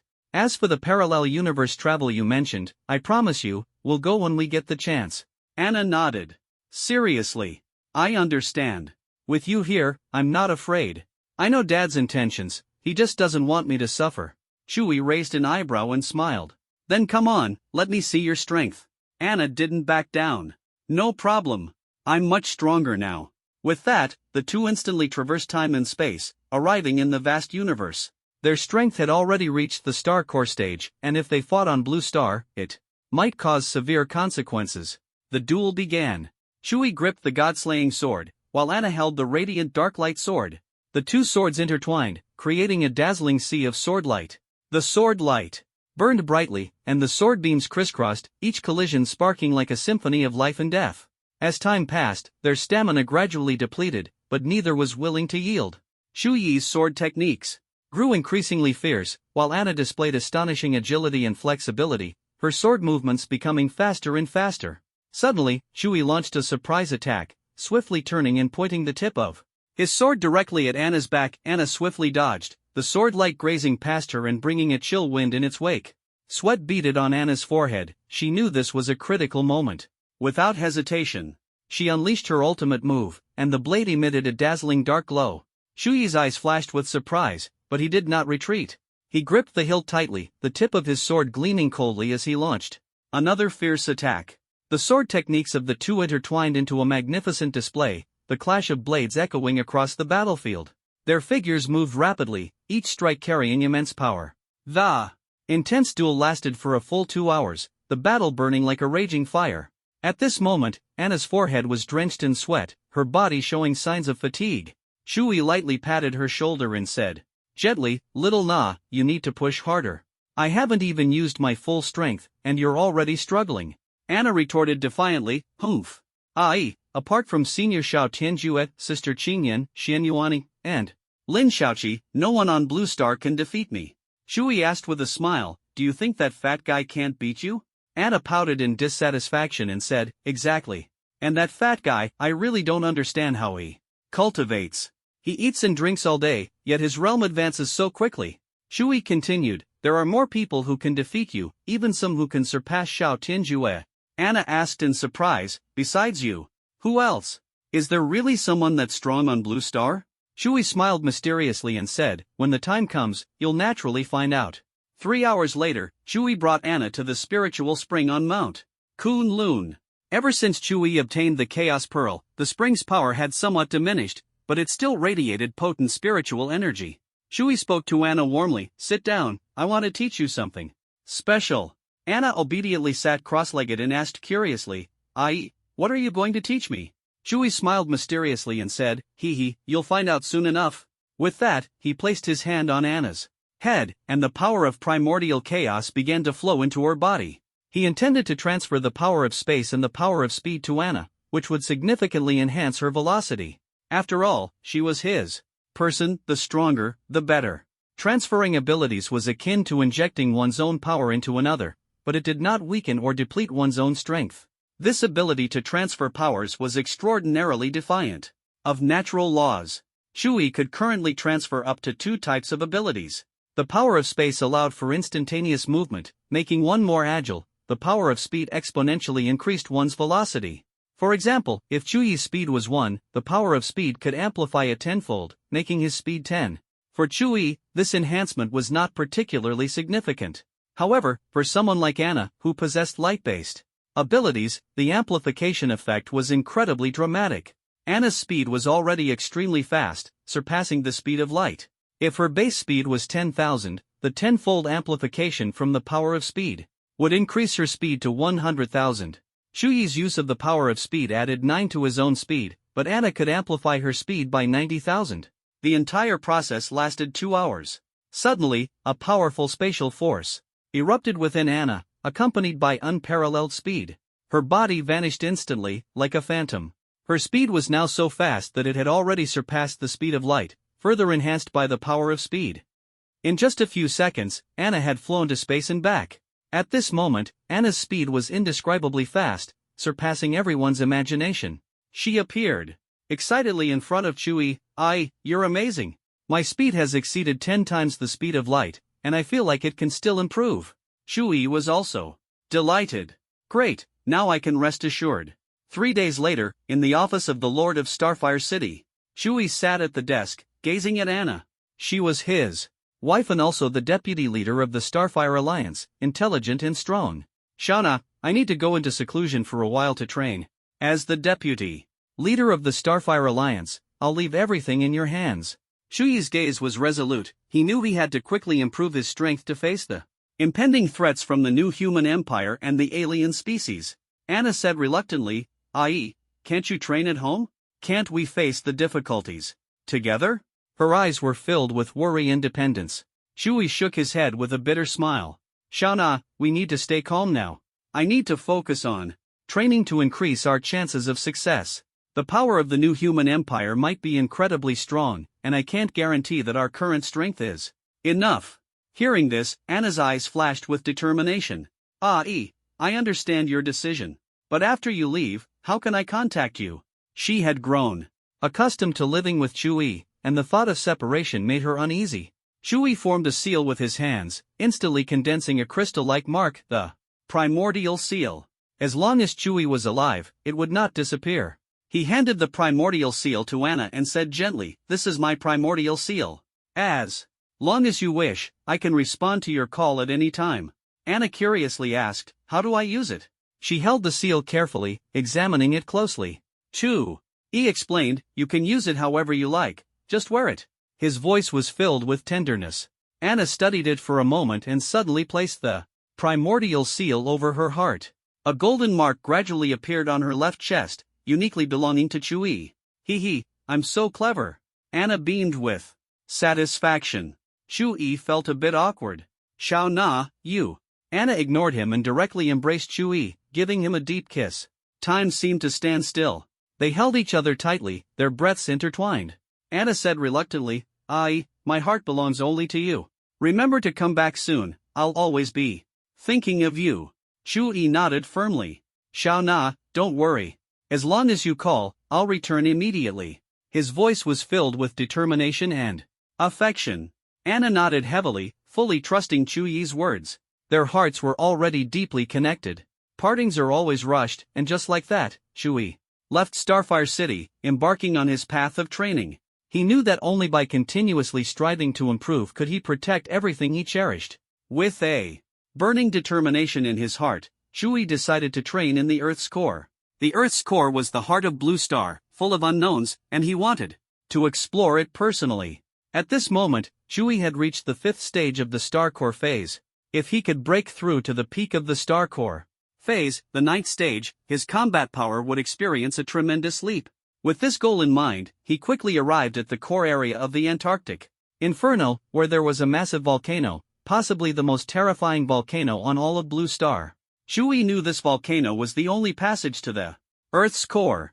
He planned to rely on his powerful physique and vitality to dive into the depths of the volcano. Staring at the boiling magma, Chewie muttered to himself, "Can I withstand this? Never mind, strength is the most important thing. Let's do this." In an instant, Chewie leaped into the volcano.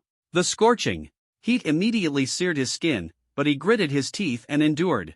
The sensation was unbearable, not just simple pain or heat, but a torment from extreme temperatures. "Come on, like this, I need power." Chewie felt as if he were in purgatory, his entire body enveloped by the blazing magma, his skin beginning to emit a charred smell. Pain spread throughout his body, but Chewie did not retreat. The spiritual energy within the magma surged around him, flowing into his body like flames. His cultivation level began to quietly rise, and a powerful force churned within him. Though the progress was slow, Chewie remained undeterred, firmly believing that persistence would grant him invincible power. The threat of the new human empire and the alien species is right before us. I must grow stronger, I cannot give up, Chewie shouted in his heart. The temperature grew increasingly intense, and the spiritual energy in the magma became even denser.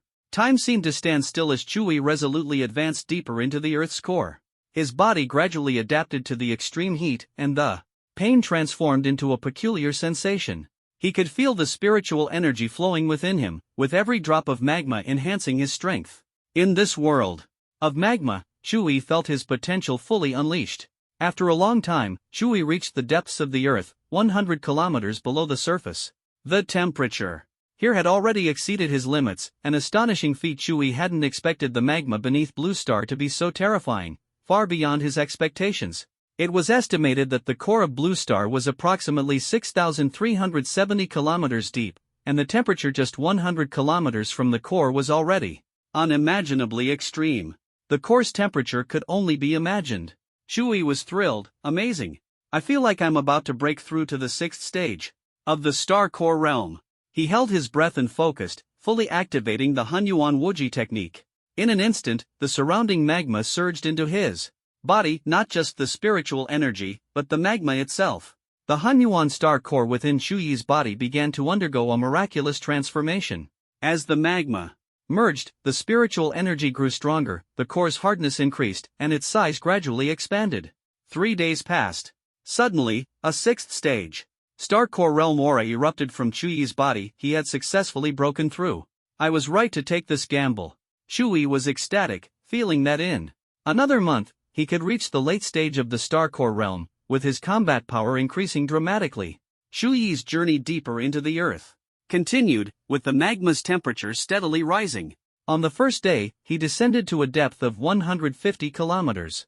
On the second day, he reached 230 kilometers.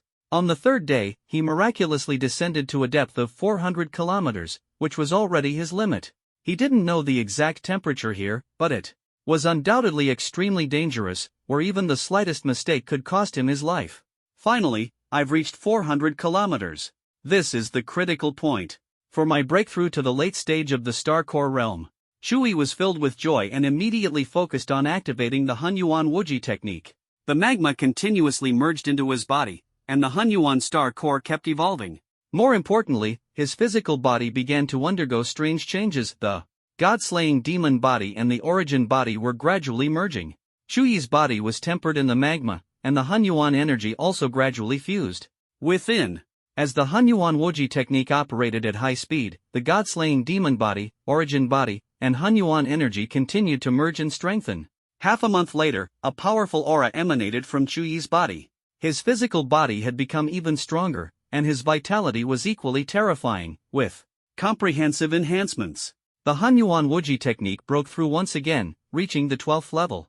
Shui felt the tremendous changes in his own power. His Hunyuan Dao body had fused the robust physical strength of the God-slaying demon body, the immense vitality of the origin body, and the powers granted by the Hunyuan energy: water, wood, poison, ice, lightning, fire, metal, earth, speed, space, devouring, and killing intent. What excited Shui the most was that the Hunyuan Dao body possessed the ability to infinitely devour, combined with the ever-growing characteristics of the Hunyuan Wuji technique. The Hunyuan Dao body made Shui feel as though he was one with all things. So this is Hunyuan? The power to unite all things and devour everything. Shui stared at the Hunyuan star core within his body, astonished to find it had grown more than 3 times larger than before, with its power significantly enhanced. The spiritual energy waves it emitted were 100 times stronger than before. This immense spiritual energy meant his abilities would become even more formidable. Although I've grown stronger, I still haven't broken through to the 7th stage of the star core realm. I must keep pushing forward. Shui frowned and quickly advanced toward the Earth's core, this time without fear. After a day, he followed the volcanic path and descended to a depth of 4,300 kilometers. Below the surface, which was currently the limit of what he could endure, the heat here was extraordinary, and the magma contained vast spiritual energy. The cultivation effect might even surpass the spiritual springs of Kunlun Mountain. Shui estimated that cultivating here for 1 day was equivalent to 3 to 10 years of cultivation outside. He couldn't wait to start training, eager to break through his limits. A month passed, and Shuyi's cultivation level had significantly improved. Suddenly, a terrifying force brewed within him, as if it was about to tear his body apart. He felt the breakthrough was imminent. At that moment, Blue Star trembled slightly, seemingly sensing his breakthrough. Shui finally advanced to the 7th stage of the star core phase, which was the late stage of the star core phase. Great! At this rate, I can reach the asteroid level in less than a year. By then, I'll have more confidence in dealing with the new human empire. Shui was filled with confidence, his eyes shining with hope. He couldn't wait to explore deeper underground. Half a day later, he reached a depth of 6,000 kilometers from Blue Star's core. The temperature here was unimaginably high, enough to melt him into sludge. The higher the temperature, the stronger the spiritual energy, and the cultivation speed reached an astonishing level. Shui immediately immersed himself in cultivation. His body seemed to be continuously melted by the high temperature and then rapidly restored, cycling repeatedly. This showcased the incredible capabilities of the mixed Yuan Dao body. He continuously absorbed the endless spiritual energy in the magma, which was vast as the sea and indescribable in words. Every strand of spiritual energy entering his body brought immense power. His body was like an indestructible fortress, brimming with infinite strength. At this moment, he felt the dormant potential within him awakening, with every meridian pulsating joyfully, continuously channeling power. His gaze was resolute, filled with determination. He vowed not to waste his talent and to face future challenges in his strongest state. Time flew by, and by the end of the first month, Shui successfully broke through to the 8th stage of the star core phase. This was a significant advancement for him, but he was not satisfied. In the second month, Shui broke through again, reaching the 9th stage of the star core phase. He knew he had even greater potential to unlock. What was even more shocking was that by the end of the 3rd month, Shui had reached the 10th stage of the star core phase. Even he couldn't believe this breakthrough. Angel A Ching seemed to have always kept this secret from him, never revealing it. So powerful. It's simply unimaginable. Shui felt an unprecedented strength, as if the entire world was trembling for him. He was immersed in unparalleled confidence, his heart filled with indescribable power. Meanwhile, at the headquarters of the Starfire Alliance in Starfire City, Anna sat at the desk in the Deputy Alliance Leader's office, exuding an elegant and captivating aura. Her golden hair flowed smoothly over her shoulders like a delicate beam of golden light, adding a mysterious charm to her beautiful face. Her figure was perfectly curved, especially the lines of her chest, drawing everyone's attention. It made one wonder if her outfit could withstand her allure. Despite her glamorous appearance, Anna's heart was filled with longing for Shui. Why haven't you returned yet? It's been 142 days, and I miss you so much. At that moment, the office door was pushed open, and Shangguan Lingwei walked in. Her posture was upright, exuding confidence mixed with authority. Anna snapped out of her thoughts and calmly asked, "What brings you here?" Shangguan Lingwei's attitude was cold. "Miss of the Bear Nation, Deputy Alliance Leader of the Starfire Alliance, Anna." Anna sneered disdainfully. "Shangguan Lingwei, speak directly. Don't beat around the bush here." Her tone was firm and fearless. Shangguan Lingwei frowned and asked bluntly, "I'm looking for Shui. Do you know where he is?" Anna replied seriously, "Shui is not here. If you have something to say, you can tell me. I have the authority to make decisions." "You? Do you really think you're qualified to speak?" Shangguan Lingwei hesitated for a moment, then suddenly sneered. "Anna, your current status is entirely dependent on your man. You're nothing more than a vase. When Shui gets tired of you, he'll discard you without hesitation. As a woman, of course, I rely on my man. Do you think you can beat me?" Anna stood up gracefully, her figure exuding charm, deliberately swaying. As she provocatively asked, "Are you jealous of me?" She sneered, "You're so small, no wonder no one likes you." Walking up to Shangguan Lingwei, Anna's sharp gaze landed on her chest as she mocked, "Are you one of those A-cups? Now I understand why my husband dislikes you. You're too arrogant and self-righteous. Do you think you're always right and everyone else is wrong?" Above Starfire City, two figures suddenly appeared. It was Anna and Shangguan Lingwei.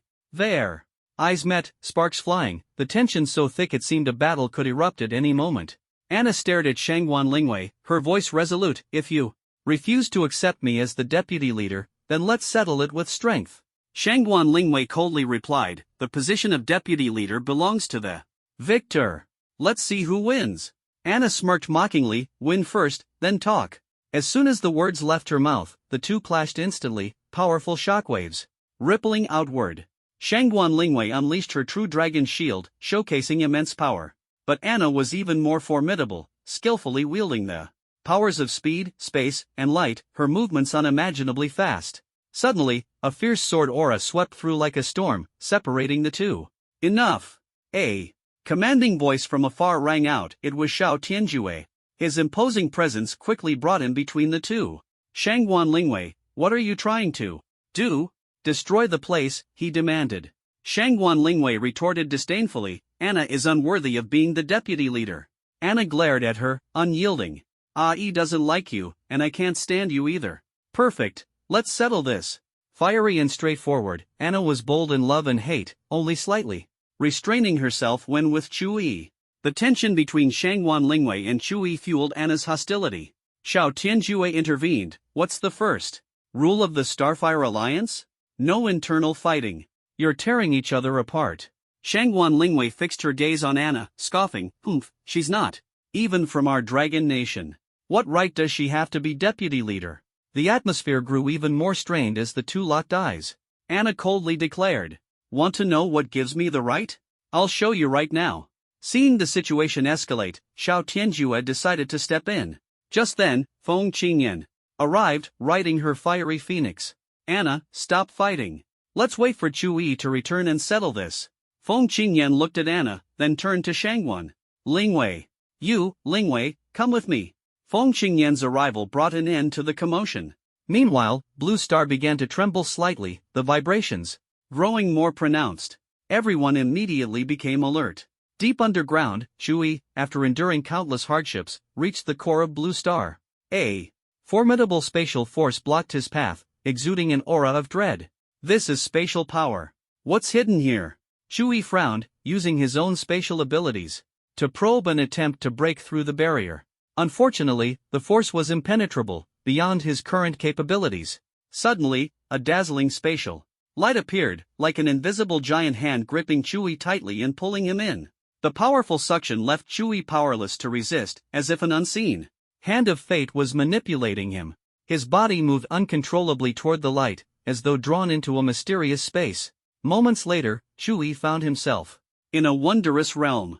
The space was filled with various attributes, abilities, and energies, like a massive blender. The vibrant and dazzling scene left him awestruck. What shocked Chu Yi even more was the sight of countless spirit seeds. Each spirit seed represented the legacy of a powerful individual, their sheer number overwhelming. Chu Yi's eyes widened as he exclaimed, spirit seeds. So many spirit seeds. I've struck gold. Just then, a shadowy figure appeared before him. Chu Yi looked closely and saw a third eye on the figure's forehead. Swallowing hard, Chu Yi asked, what are you? The three-eyed being calmly replied, who I am is irrelevant. What matters is how you got here. You are not one of our chosen inheritors. Chu Yi immediately became alert. He began to worry whether this three-eyed man might want to kill him to silence him, as the other party was clearly dissatisfied that Chu Yi was not the designated heir. However, the three-eyed man simply laughed lightly, as if he had seen through Chu Yi's thoughts. Don't be nervous. Although you're not the designated heir, the designated heir doesn't mean the only heir. These things can change. Chu Yi was completely puzzled and grew curious in his heart. What exactly do you want? To inherit? Could it be just these spirit seeds? The three-eyed man smiled and replied, not just that. What we inherit is a method, a path to the pinnacle of the universe. The pinnacle of the universe? Chu Yi's heart trembled upon hearing these words. The three-eyed man's voice rang out again, interrupting Chu Yi's thoughts. Come, accept the final legacy of the Gendaya civilization. His words carried a sincere invitation, as if he understood Chu Yi's inner longing. As soon as he finished speaking, the three-eyed man suddenly disappeared without a trace. Chu Yi looked around in astonishment but found no clues. Gendaya civilization. It's actually the Gendaya civilization. That ancient civilization that disappeared long ago, even older than Atlantis.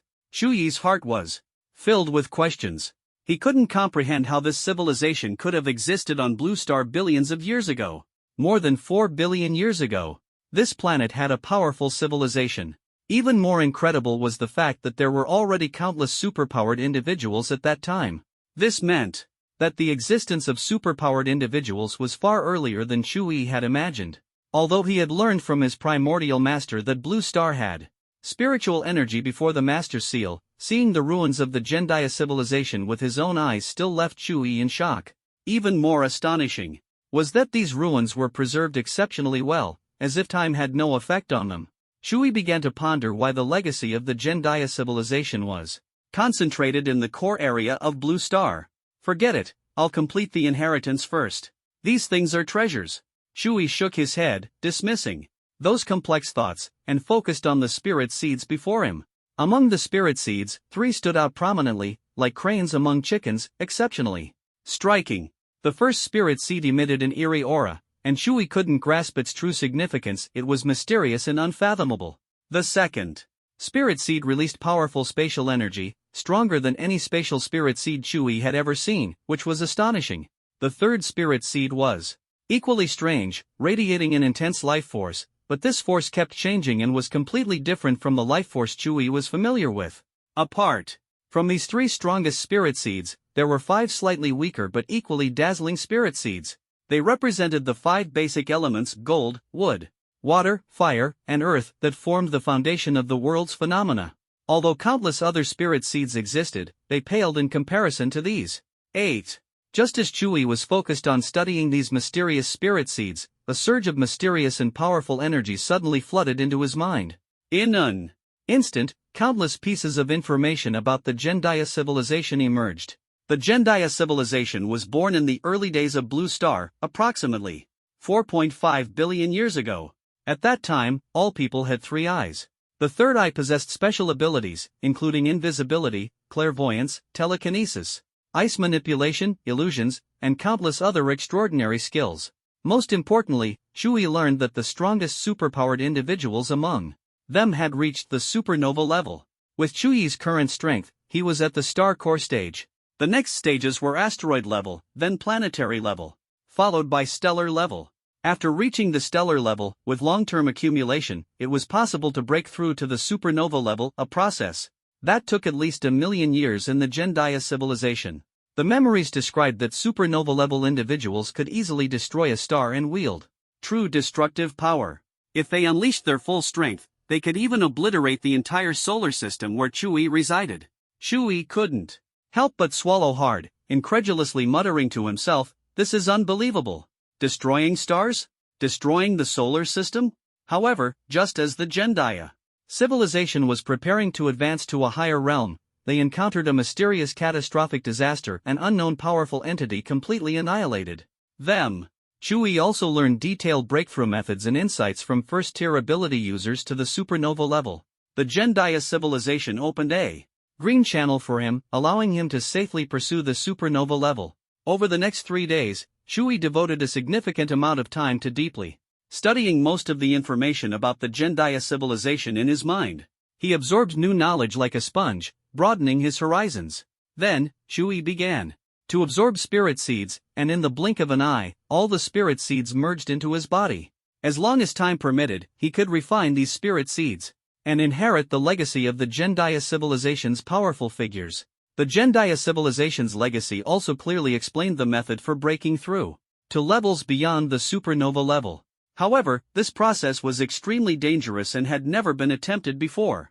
Chewie muttered to himself, "It's time to go back. I wonder how Spark City is doing now." A long time later, Spark Alliance headquarters, Spark City.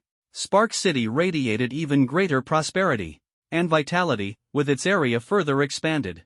In the Alliance leader's office, Chewie's office had been upgraded again, directly promoted from the city lord's office to the Alliance leader's office. "Honey, you're finally back. I missed you so much," Anna exclaimed excitedly, immediately rushing forward to kiss Chewie.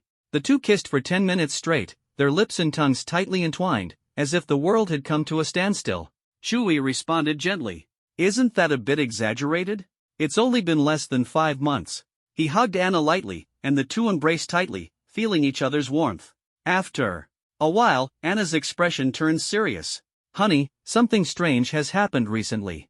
Blue Star suddenly started shaking without any warning. Could it be that Blue Star is about to be destroyed again? Chewie understood in his heart that the tremors were related to his cultivation in the Earth's core, but they wouldn't cause major problems. Chewie waved his hand, looking unconcerned. "Don't worry. Is there anything else happening recently?" Anna continued. "Previously, Shangguan Lingwei came looking for you. It seemed like she had something important to discuss, and also..." Chewie frowned slightly, feeling uncomfortable at the mention of Shangguan Lingwei. This woman always acted superior and arrogant. "Nana, don't worry. I'll handle it, Shui said, giving her a reassuring look. Soon, everyone gathered in the conference hall of Spark City. Shui sat in the main seat, appearing more mature and composed than before. The most urgent matter now is dealing with the threat of the new human empire. Does anyone have any good ideas?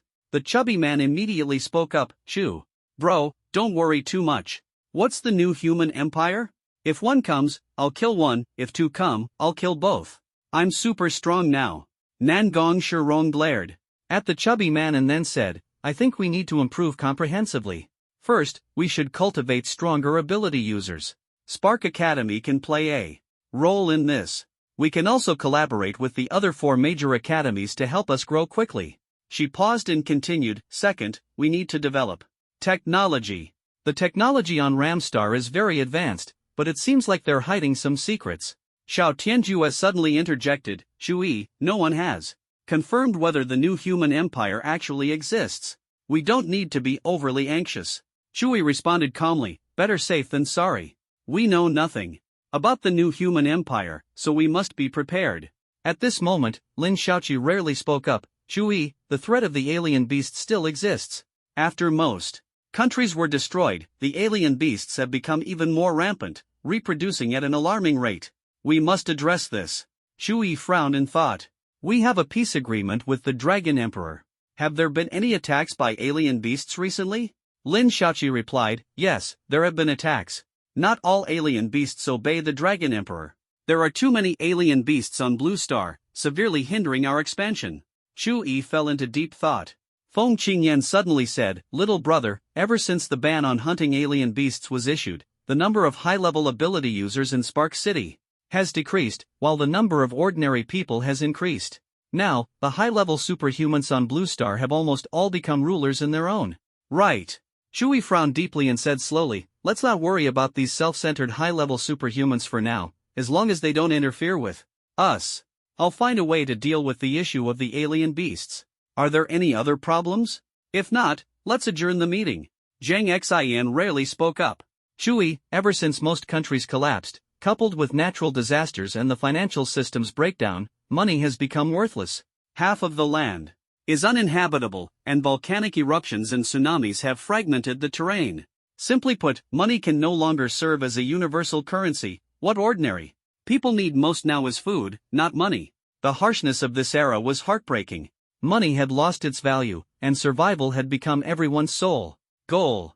A heavy feeling surged in Shuyi's heart, and he even doubted whether a small place like Starfire City could save this chaotic world. He spoke solemnly, how are our food reserves? We need to quickly transform arable land to ensure that the people of Starfire City can all eat their fill. If the land isn't enough, we can use the neighboring land of Asen Nation. After all, it's already been destroyed. No matter what, we must ensure the stability of ordinary people's lives, or else what is the point of Starfire City's existence? Zhang Xian nodded. I currently only have 7th-tier superhumans. I need stronger allies. Lin Xiaoqi said boldly, Little Zhang, I'll help you. Clearing alien beasts is my job anyway. A resolute light flashed in Shuyi's eyes. All right, it's decided. The meeting continued, and the problems of Starfire City were exposed one by one, causing headaches. Food shortages, insufficient manpower, resource scarcity, alien beast infestations, financial collapse, these issues were all laid bare. Even more dangerous was the hidden threat, the new human empire, quietly approaching. Shui sat in his office, his brows furrowed, his fingers gently massaging his temples to relieve the pressure in his heart. Sigh. He let out a helpless sigh, forcing a bitter smile at the corner of his mouth. Trouble never ends. Despite the overwhelming difficulties, Shuyi's heart was filled with unwavering determination. He believed that as long as there was enough time, all problems could be solved. Day by day, time passed, and Shuyi's life remained busy yet fulfilling. Not only did he handle various affairs of the Starfire Alliance, but he also enjoyed sweet moments with his wife, Anna, living a happy and blissful life. At the same time, he bore the responsibility of mentoring his disciple, Zhou Yunxin. In the distant Arctic icefields, Shuyi's training was also in full swing. After half a year of rigorous practice, her strength had made a significant leap. Similarly, Shui had successfully refined his first spiritual seed during this half-year period. What shocked him even more was that this spiritual seed possessed time attributes, granting him the ability To control time, a truly unbelievable power. This time ability was integrated into his primordial Dao body, significantly enhancing his strength once again. However, on this day, Shui suddenly felt a powerful aura approaching. This aura is strong. But I'm not someone to be trifled with now. Despite the formidable aura, Shui remained calm and composed. His strength had grown to a level even he found hard to measure. At the 10th tier of the star core phase, given enough time, he could officially step into the realm of asteroid-level existence. In an instant, Shui appeared before a stranger. The man was tall and thin, with shoulder-length hair and sharp eyes that seemed to pierce through everything. The atmosphere instantly grew tense, like a taut bowstring in the air, ready to snap at any moment. Shui maintained his composure, suppressing his emotions, and asked calmly, "Who are you? What is your purpose on Blue Star?" The stranger was indifferent, his tone carrying a clear sense of superiority as he said disdainfully, "You must be the leader of this planet, Shui." Shui frowned and responded coolly, "May I ask who you are?" The man replied proudly, "I am the representative of the new human empire, I Wushuang." Shui continued to ask, "What is your purpose here?" I Wushuang said arrogantly, "Your blue star must bow to our new human empire, or face the consequences. This is your last chance. You'd better think it through." Shui firmly refused, "Impossible. The fate of Blue Star is in our own hands. We will never bow to any force." I Wushuang sneered, "Don't be so quick to refuse. You'd better think twice. Rejecting us will have serious consequences." Shui provocatively replied, "Oh? I'd like to see just how terrifying these so-called consequences of yours are." Half an hour later, the two were near Jupiter, their strength so immense that if they fought on Blue Star, it would bring catastrophic destruction. Bai Wushuang spoke first, "Since you're so stubborn, I won't hold back." Chu. He responded without hesitation, "The affairs of Blue Star are for Blue Star to decide. New human empire, come and fight." As soon as he finished speaking, Shui gripped the Godslayer spear and launched a fierce attack. His moves combined the powers of space and time, making him elusive and unpredictable. Bai Wushuang was slightly shocked. This is the power of time and space, a god-level ability. Just how many monsters are hiding on Blue Star? Shui sneered and mocked, "Scared, are you?" Bai Wushuang chuckled disdainfully, "Scared? I'm from the Bai family of the new human empire. Why would I fear someone from a small star domain like you?" Bai Wushuang's strength was astonishing. The two battled fiercely near Jupiter for an entire day and night before Bai Wushuang began to fall slightly behind, earning Shui some admiration. At this moment, Shui gripped Bai Wushuang's neck tightly and mocked coldly, "So this is the extent of the new human empire's capabilities? Truly disappointing." Bai Wushuang, furious and exasperated, shouted, You're a stage 10 star core level being?" Shui laughed triumphantly, "Then don't blame me for being ruthless." He then tortured Bai Wushuang, extracting a wealth of information from him. Shui learned that once someone reached stage 7 of the star core level, they could break through to the asteroid level. Geniuses typically advanced to stage 9 before breaking through. A stage 10 star core level being was considered a legendary existence within the new human empire. Shui continued to interrogate, "What is the highest level of strength in the new human empire?" He knew that understanding both the enemies and his own strength was key to victory. Bai Wushuang, his face full of anger, still threatened, "The emperor of the new human empire is a stellar-level powerhouse. You'd better let me go, or we will never spare you." Shui sneered, "Fine, then answer my questions. If I'm satisfied, I'll let you go." 2 hours passed as Shui asked numerous questions about the secrets of the new human empire. Bai Wushuang, seemingly resigned, answered them one by one, though Shui couldn't be sure if they were true. Shui said coldly, "All right, I'm done with my questions. Now you can die." Bai Wushuang's eyes widened in terror as he pleaded, "Please don't kill me, I beg you." However, he ignored his pleas and devoured him outright. Just like that, this asteroid-level powerhouse met a mysterious end. Far away from Blue Star, hundreds of planets orbited a central point. Each planet was teeming with life and prosperity, skyscrapers rising high. This was the new human empire. If Shui were here, he would undoubtedly be amazed. It was even more prosperous than Ramstar, and every planet was suitable for human habitation. In one part of the new human empire, within the grand and luxurious fortress of the Bai family, a young man exuded an air of calm and authority. He was Bai Qianlong, the head of the Bai family. Bai Qianlong said coldly, "Bai Wushuang is dead, killed on a remote barren star. Standing beside him was a woman, his daughter Bai Jishui. Her black hair cascaded down to her waist, her figure slender, and her face filled with disbelief. Father, Bai Wuxuan was an asteroid-level powerhouse. Though not a top-tier genius, how could he possibly die on such a desolate planet? Something must be wrong here. After some thought, Bai Qianlong explained, this is indeed troubling. Before his death, Bai Wuxuan sent back a message saying that a stage 10 star core level human had appeared on that barren star. Bai Jishui was shocked and exclaimed, impossible. Father, the 10th stage of the star core phase is a legendary existence, no one has ever seen it. The highest level currently is only the 9th stage. Bai Qianlong calmly said, daughter, the universe is vast, who can say legends aren't real? The new human empire is but a speck of dust in the cosmos. Go find that person at the 10th stage of the star core phase and win them over. If our Bai family can seize this opportunity, we will become the strongest family in the new human empire.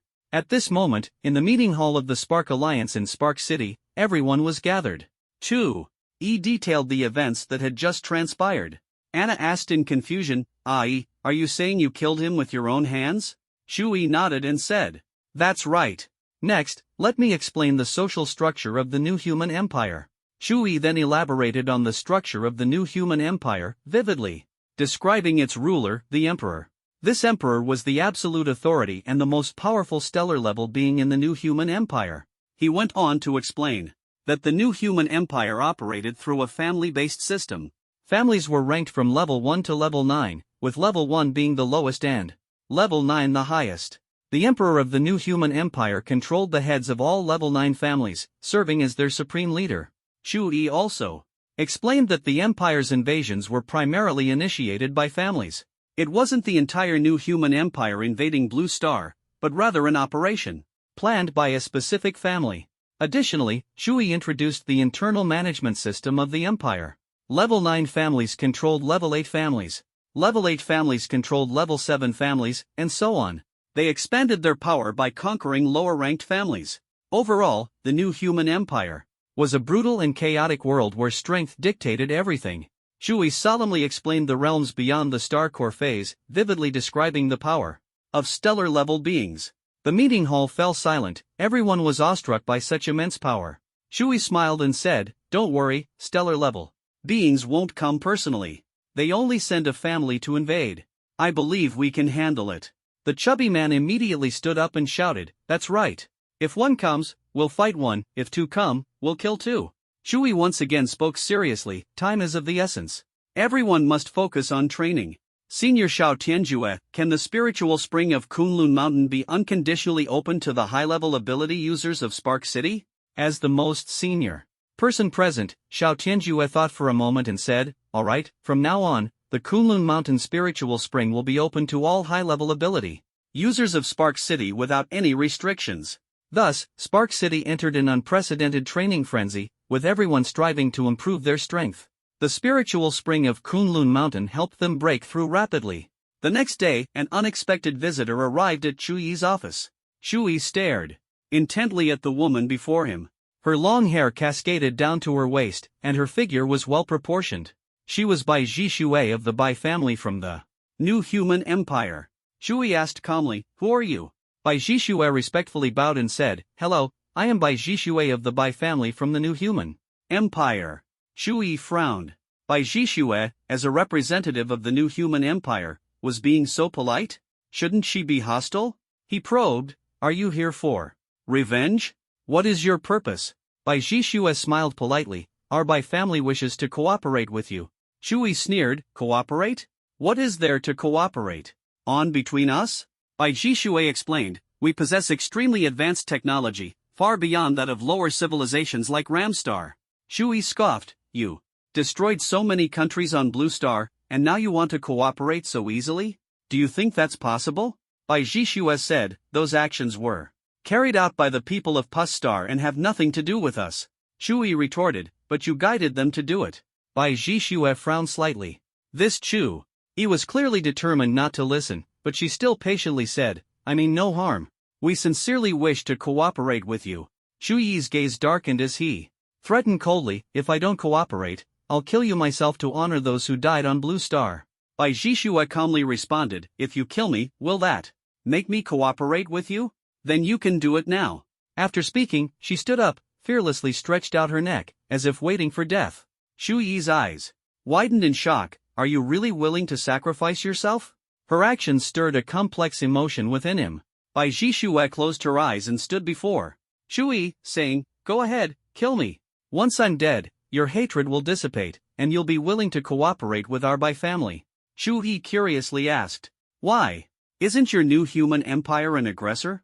Bai Jishue opened her eyes, looked at Shu Yi firmly, and said sincerely, our new human empire is indeed ruthless, but not everyone in the Bai family wants to conquer the world. Many pursue peace. Light always brings shadows, and shadows exist within the light. Shu Yi was both amused and exasperated. What was with these people? One moment they wanted to destroy everything, the next they wanted to cooperate. It was truly baffling. He asked in confusion, why? I really want to know, why do you want to cooperate with me? Bai Jishue patiently explained, because you've reached the 10th stage of the Star Core phase. Do you know what that means? Shu Yi was curious, what does it mean?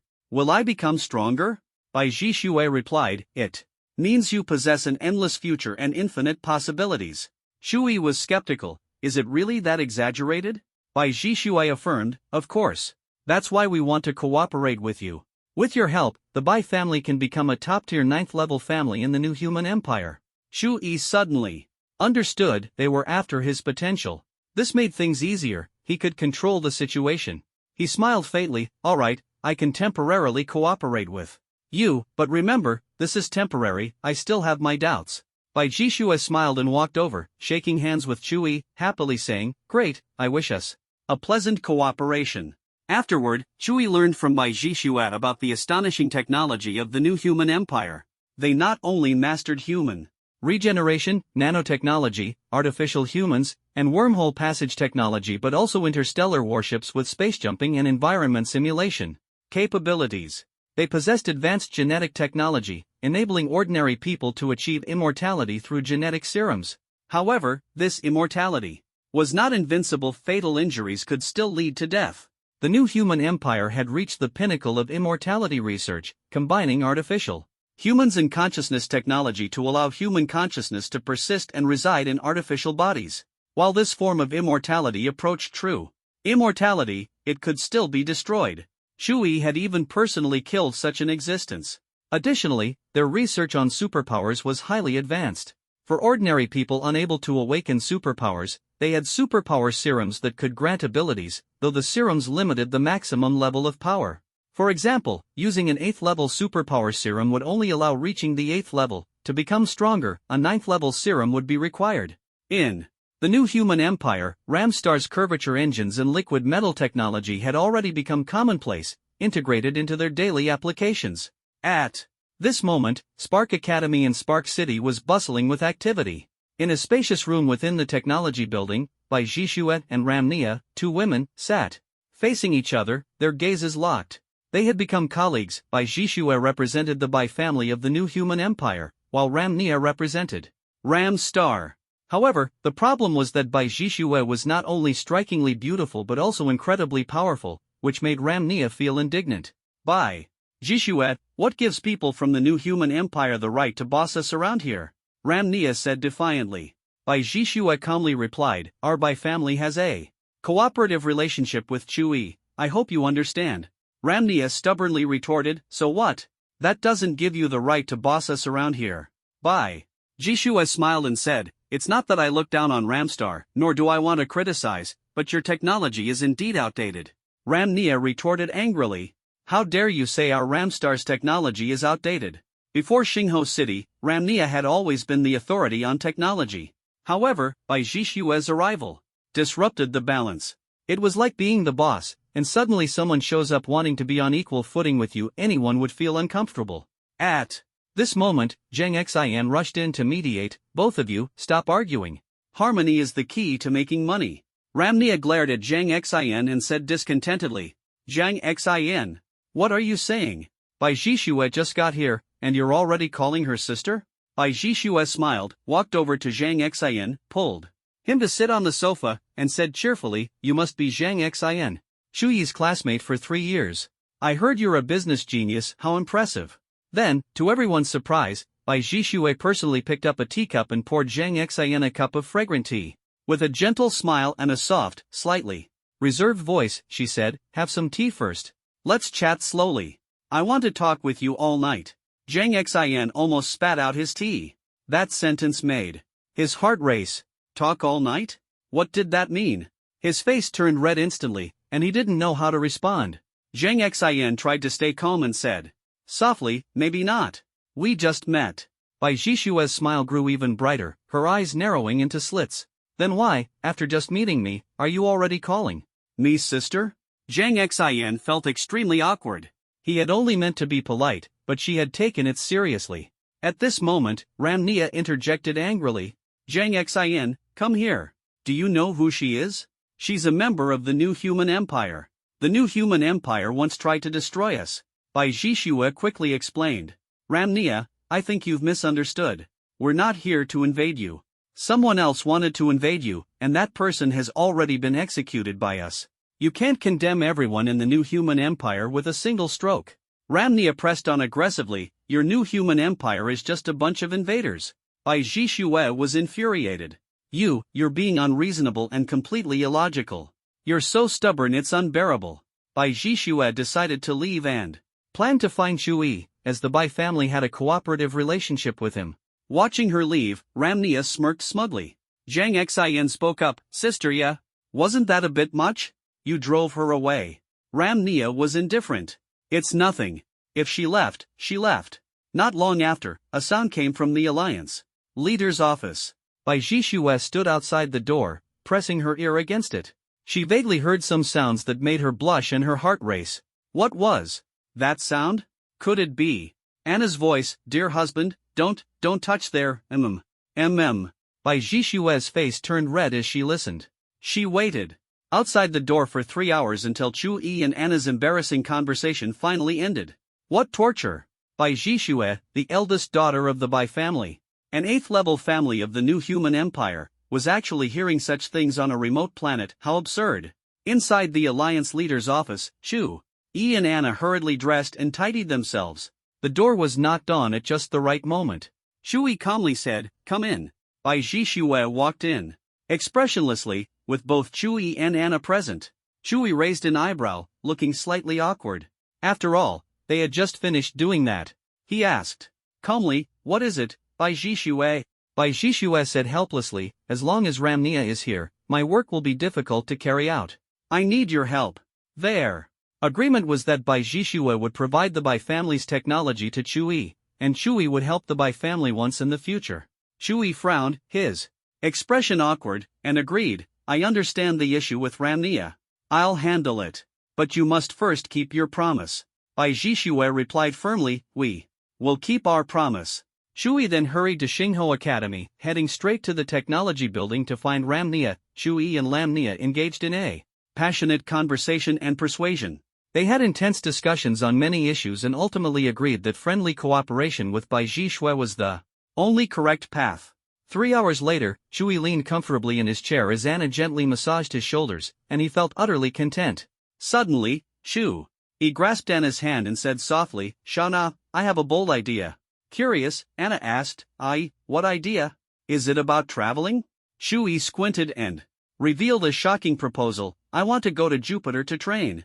Anna's eyes widened in surprise, really? With your current strength, can you adapt to that kind of environment? Chu Yi replied firmly, I have confidence. Only this way can I improve quickly. Anna also responded resolutely, I want to go to Jupiter with you to train. Chu Yi sighed and said helplessly, Shauna, the Xingho Alliance needs you right now. If both of us leave Earth, who will manage the Xingho Alliance? Honestly, I have no interest in managing a faction, I just want to train. I hope you can learn to manage, Shauna, because you are the person I trust the most. Listening to Chu Yi's words, Anna felt a warm current in her heart and said emotionally, don't worry, leave the Xingho Alliance to me. Chu Yi, with a hint of concern, reminded her, no matter what happens, make sure to use the Han Yuan mark to stay in touch with me. His gaze was full of care. Anna gently rubbed her full left chest, where her heart was located. All right, I will definitely do that. Her eyes were firm and filled with determination. Chewie and Anna's gazes met in the air, and deep emotions were reflected in their eyes. They slowly leaned closer, their lips gently touching, as soft as petals. At that moment, it felt as if the stars in the sky were shining for them, narrating an endless love. After bidding farewell to Anna, Chewie quickly arrived at Jupiter's surface. Jupiter, the largest planet in the solar system, was a place Chewie speculated to be rich in spiritual energy. He had initially planned to train on the sun but ultimately abandoned the idea. With his current strength at only the 10th stage of the small star core level, training on a star was simply wishful thinking, and he didn't want to take that risk. He needed to reach the planetary level first before daring to challenge star-level training, as his physical strength had to be taken into account. Generally, superhumans below the star level couldn't survive on a star at all. At this moment, Chewie gazed at the scene on Jupiter's surface, deeply shocked. Fierce winds whipped up sand and dust, swirling everywhere like endless yellow sand rolling in vortices, creating a breathtaking spectacle. Lightning flashed incessantly, tearing through the dark sky and bringing a heart-pounding sense of fear. The howling winds roared like the growls of wild beasts, and the powerful air currents could shred almost anything to pieces. For ordinary people, such an environment was utterly lethal. Staying even briefly would mean certain death. Chewie sat cross-legged and began to operate the Hun Yuan Wu Ji Gong. Instantly, his body became like a bottomless pit, madly absorbing the sand, lightning, and storms on Jupiter. These elements merged into his body as if becoming one with him. The Hun Yuan Dao body was incredibly powerful. It could devour anything, fuse with anything, and absorb anything. It was like an eternally hungry beast, and no force could resist its devouring power of space. Open, connect! Chewie shouted, his voice thundering like an explosion in the surroundings. His voice was filled with majesty and power, spreading like an invisible shockwave in all directions. Immediately, a powerful spatial force tightly enveloped the Hun Yuan star core within him, instantly creating an independent space inside his body and firmly connecting it to his spirit and flesh. This step was the key to breaking through to the asteroid level. Creating a space within oneself that was connected to one's being was a prerequisite for reaching the asteroid level. If a superhuman lacked spatial power, they would have to seek help from others, but the risks were immense. This was why breaking through to the asteroid level was so challenging. Ha ha ha! Chewie burst into laughter. Amazing! I've successfully opened up my internal space. Soon, I'll break through to the asteroid level. He couldn't wait any longer and immediately sat cross-legged again. The Hun Yuan Wu Ji technique began to operate wildly, devouring Jupiter's storms, dust, and lightning like a ravenous wolf. The speed of absorption was astonishing, like a hungry beast consuming everything in its path. Chewie's Hun Yuan star core continuously absorbed the forces of water, wood, poison, ice, thunder, fire, metal, earth, speed, and space, accompanied by storms, dust, and lightning, creating a magnificent natural spectacle. As time passed, his star core began to expand, its energy growing rapidly, gradually forming into a magnificent planet with an undeniable presence. This process lasted an entire year, filled with countless trials and perseverance. Although the planet was still small, less than 1/10 the size of Earth, with continued cultivation, it was bound to grow even larger and more majestic. The Hun Yuan star within Chewie's body radiated a dazzling array of colors, like a beautiful painting unfolding before his eyes. His Hun Yuan star core had finally achieved its ultimate breakthrough, undergoing a splendid transformation.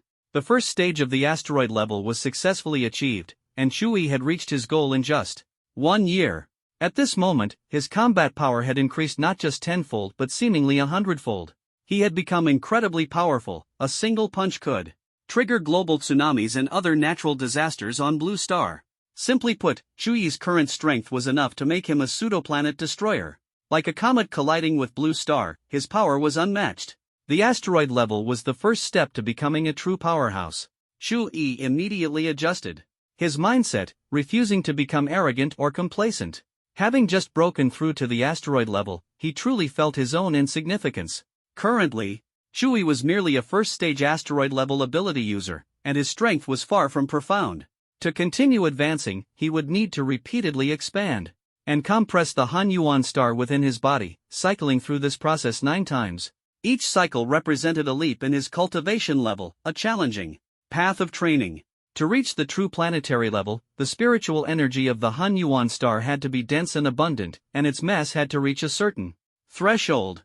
Of course, the conditions varied for each ability user, but generally, only those at the 7th stage of the asteroid level or higher had the potential to break through to the planetary level. Chui summoned his soul weapon, and the god-slaying spear materialized. This weapon, which had always accompanied him, was also the first soul-based ability he had awakened, the god-slaying spear. As Chui's cultivation level increased, the god-slaying spear grew even more powerful. The patterns on its shaft became more intricate, and the killing intent it exuded grew fiercer. God-slaying spear! Chui shouted loudly. In an instant, the spear extended sharply, piercing straight into the sky. The current god-slaying spear was astonishingly long, and if Chui continued to wield it, it might even pierce from Jupiter to Blue Star. Not only that, but the spear could also grow larger, a feature strikingly similar to the Rui Jingu. Bang in the hands of the fatty. Chui took a deep breath, his heart filled with joy and anticipation. Amazing! Shao Na hasn't contacted me, which means everything is peaceful on Blue Star. I can focus on my cultivation. With that, Chui, brimming with confidence, threw himself into relentless training on Jupiter. He believed that if he could persist for 10 years, he would undoubtedly break through to the 9th stage of the asteroid level. Meanwhile, far away, in the starry skies beyond Blue Star, on the edge of the Milky Way's center, a massive inhabitable planet came into view. The planet was enormous, like a giant in the universe. This was the core of the Galactic Empire and its most important stronghold. In the Galactic Intelligence Department's reconnaissance room, a crisp female voice exclaimed in surprise, "On the edge of the Milky Way, we've discovered an asteroid-level powerhouse. It's truly unbelievable." At the same time, in the new human empire, even farther from Blue Star, among countless planets, there was a radiant star, the territory of the Zhao family, a 9th-level clan. The entire planet was under the Zhao family's control, showcasing their immense power within the new human empire. The Zhao family investigated the room, and a group of people collectively expressed their shock. An excited staff member exclaimed, "On a remote, desolate planet in the Milky Way, a powerhouse at the asteroid level has actually appeared." Another person immediately added, "Current detection shows that his potential cannot be measured at all." A third staff member said in astonishment, "That's impossible, unlimited potential." Someone shook their head repeatedly, unable to believe it. "This is simply unbelievable." A staff member anxiously shouted, "There must be an error. Test it again." No matter how many times they tested, the results remained the same, unlimited potential, without a doubt. One person urgently reminded, "Quick! Report this major discovery to the Zhao family patriarch immediately." A day passed. Chui was sitting cross-legged on Jupiter, cultivating, when he suddenly felt the Hunyuan mark emit a signal. "Ai, come back quickly, there's an emergency." Anna's voice echoed in his mind. Chui frowned slightly, puzzled about what urgent matter had occurred.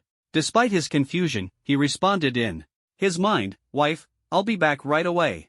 Far away on Blue Star, Anna felt slightly relieved upon hearing his reply.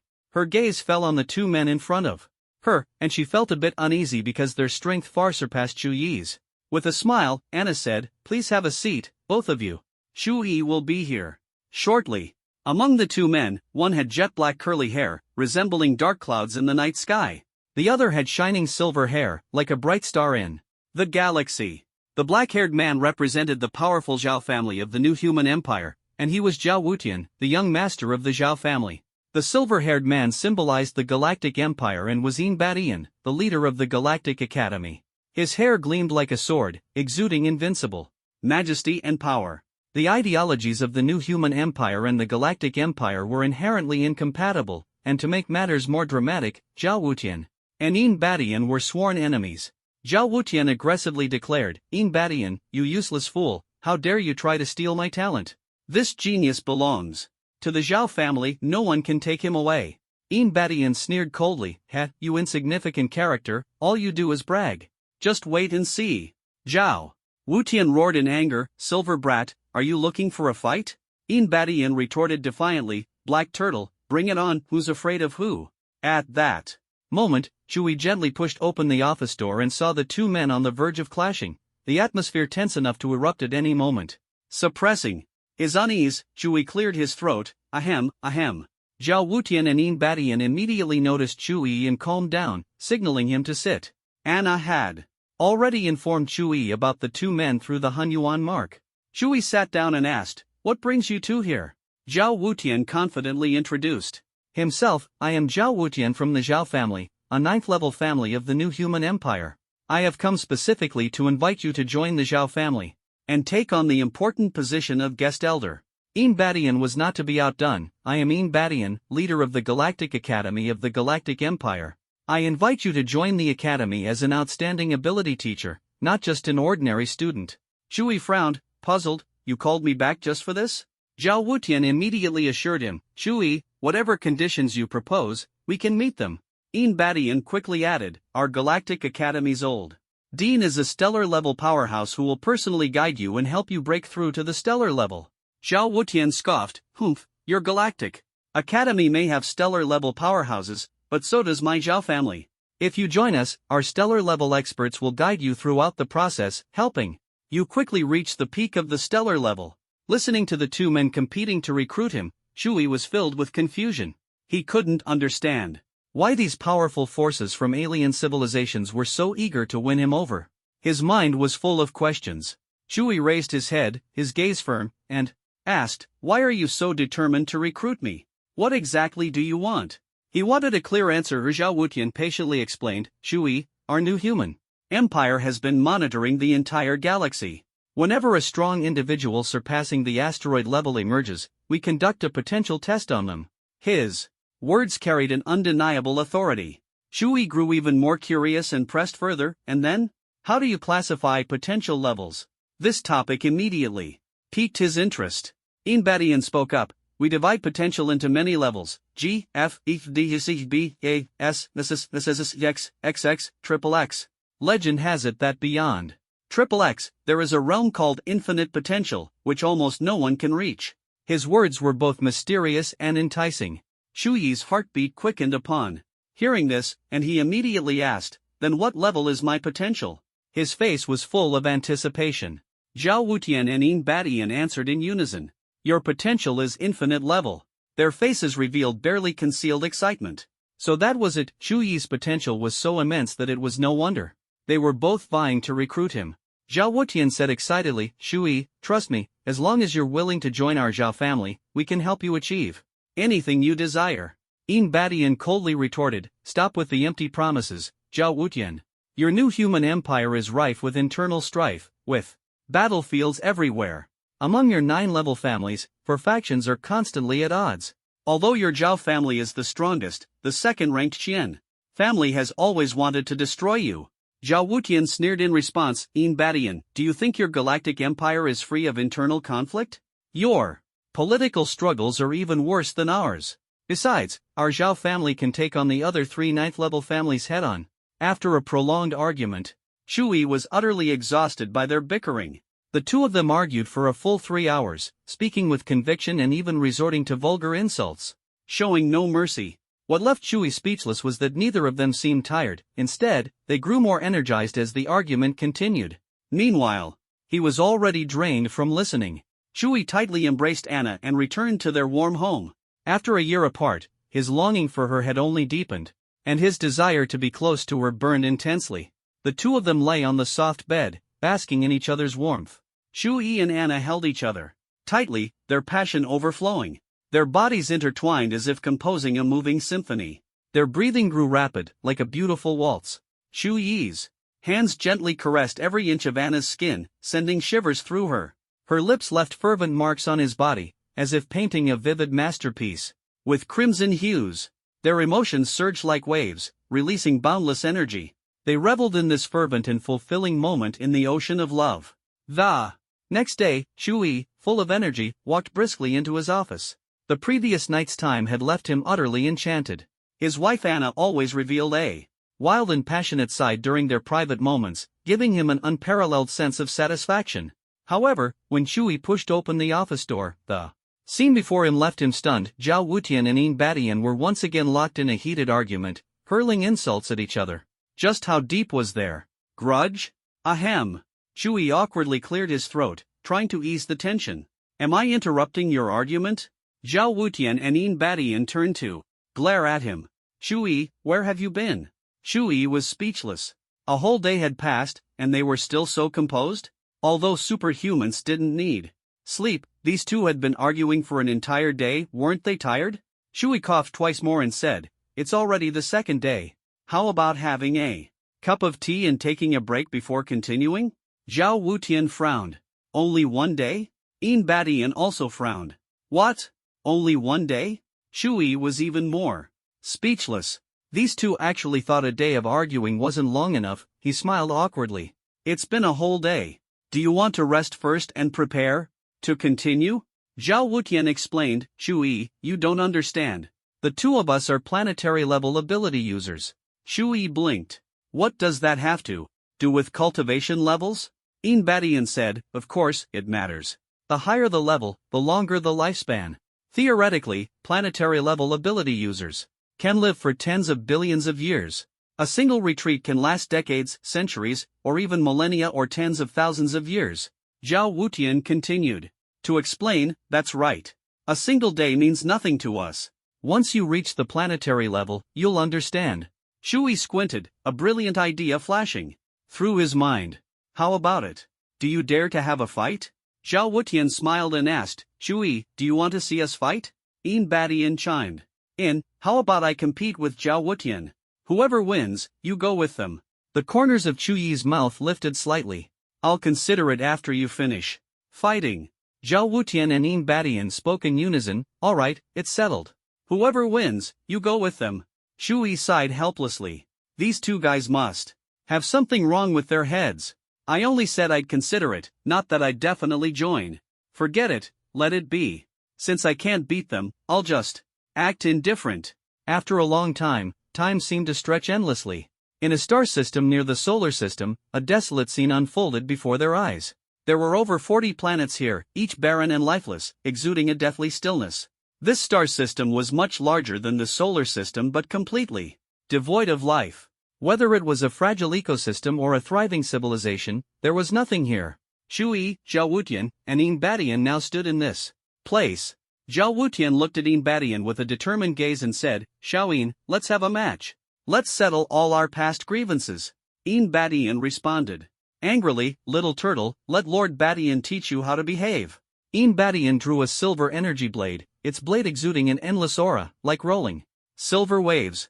At the same time, Zhao Wutian held a sword in each hand, one black and one white, their blades radiating dazzling light, twinkling like stars. In an instant, their figures intertwined, launching into a fierce battle. Zhao Wutian roared, Blade Storm, Twin Sword Ultimate Technique. His voice thundered, and the swords vibrated violently. Yin Badian also roared, Wild Blade Frenzy Slash. His voice was wild and filled with authority, as if it could tear the heavens and earth apart. Their moves intertwined into a spectacular battle. Yin Badian's silver blade slashed through the air, its light like lightning, its energy like ocean waves, forming a silver storm. Zhao Wutian's twin swords moved as nimbly as spirit snakes, their shadows crisscrossing, their gleams countless and unpredictable. Their clashes were like two immense forces colliding, erupting in deafening booms that echoed throughout the star system.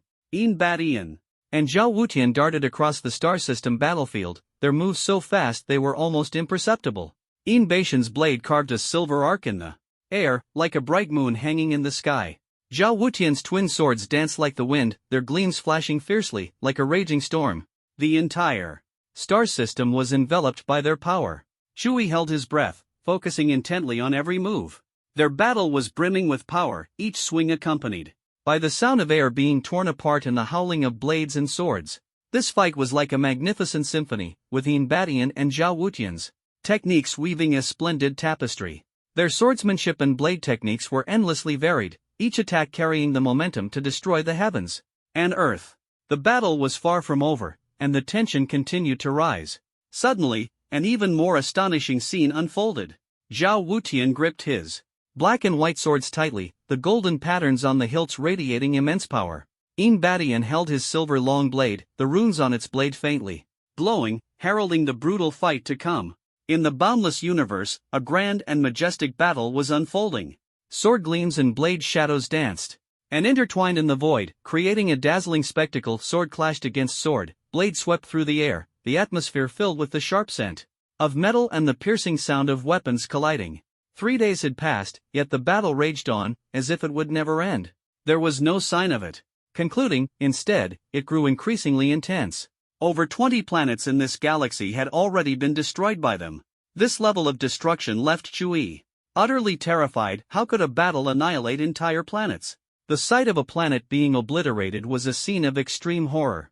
At this moment, a cold bead of sweat rolled down Chuyi's forehead. Zhao Wutian and Yin Baishan's power was truly terrifying. Chui couldn't even imagine surviving if they joined forces to attack him. Meanwhile, Zhao Wutian and Yin Badian continued their duel in the boundless starry sky. Blade of the Gods, Twin Sword Technique. Zhao Wutian gripped his black and white twin swords tightly, his eyes flashing with resolute determination. Yin Badian was equally unyielding, clutching his silver energy blade, his gaze gleaming with the icy light of his Mad Blade Technique. Mad Blade Technique, blade intent to destroy gods. This was their strongest strike, the decisive blow to determine victory. Just witnessing the scene made Chuyi's spine tingle. The sheer force was terrifying to the extreme. In an instant, sword and blade collided, producing a deafening roar. A powerful shockwave rapidly spread, causing over 20 nearby planets to tremble and even crack. Is this planetary level power? It's too strong. Chui was stunned by the sight before him, never having seen such immense strength. Ultimately, Zhao Wutian and Yin Badian were evenly matched, neither able to claim victory. Their power had reached a level far beyond ordinary imagination. To Chui, they were already unattainable existences. Yet Chui firmly believed that with the mastery of his primordial infinite technique and relentless training, he could catch up to them. Zhao Wutian stared mockingly at Yin Badian, a provocative smile curling at the corner of his mouth. Yin Badian, you little silver brat, how do you feel about your performance? His tone was filled with disdain. Yin Baishan's expression darkened, and he retorted angrily, you're only at planetary level 8, how could you possibly fight me, a planetary level 9, to a draw? You're nothing but trash. His words were full of resentment. Zhao Wutian smiled faintly and replied confidently, because you're too weak, you're simply not my match. Yin Baishan's eyes widened in fury, you're the weak one. Your whole family is weak. Zhao Wutian sneered, refusing to back down. Not convinced? Then let's go another round and see who the real strong one is. Yin Badian gritted his teeth, fine. Let's do it. Chui, this genius, must never fall into the hands of your new human empire. His tone was resolute. Zhao Wutian coldly retorted, the Galactic Empire? Don't think you're so great, you're just a bunch of chaotic fools. His words were full of contempt. Despite just finishing a battle, neither was willing to relent, their anger surging, neither willing to admit defeat. The tense atmosphere filled the air as their powerful auras clashed. Once more, hinting at an even fiercer battle about to erupt. They resumed their fight, a galaxy-level war blazing like wildfire, lasting another 3 days, and destroying over 40 planets, tearing them into fragments. At this point, both Zhao Wutian and Yin Badian were panting heavily, clearly feeling their energy running low. Zhao Wutian roared, again. Today, it's either you die or I die. His voice was filled with determination and rage. Yin Badian, equally consumed by fury, shouted back, then so be it. What followed was an even more frenzied duel, blades and swords intertwining like lightning slicing through the night sky. Each clash sparked countless flames, the explosive sounds in the air deafening. The flashes of blades and swords shimmered like stars. Their figures shifted, the glint of blades and the flash of swords were like stars twinkling in the night sky. Like lightning in the galaxy, they tore through the dark night. In an instant, each clash was accompanied by thunderous roars, sparks igniting in the air and illuminating the battlefield. The intertwining of blades and swords was dazzling and brilliant. The two figures darted across the battlefield with such speed that they were almost impossible to track, resembling the flicker of countless stars. Their movements were so fast they seemed to surpass human perception, the flashes of their weapons like lightning in the galaxy. Each collision was deafening, sparks bursting in the air.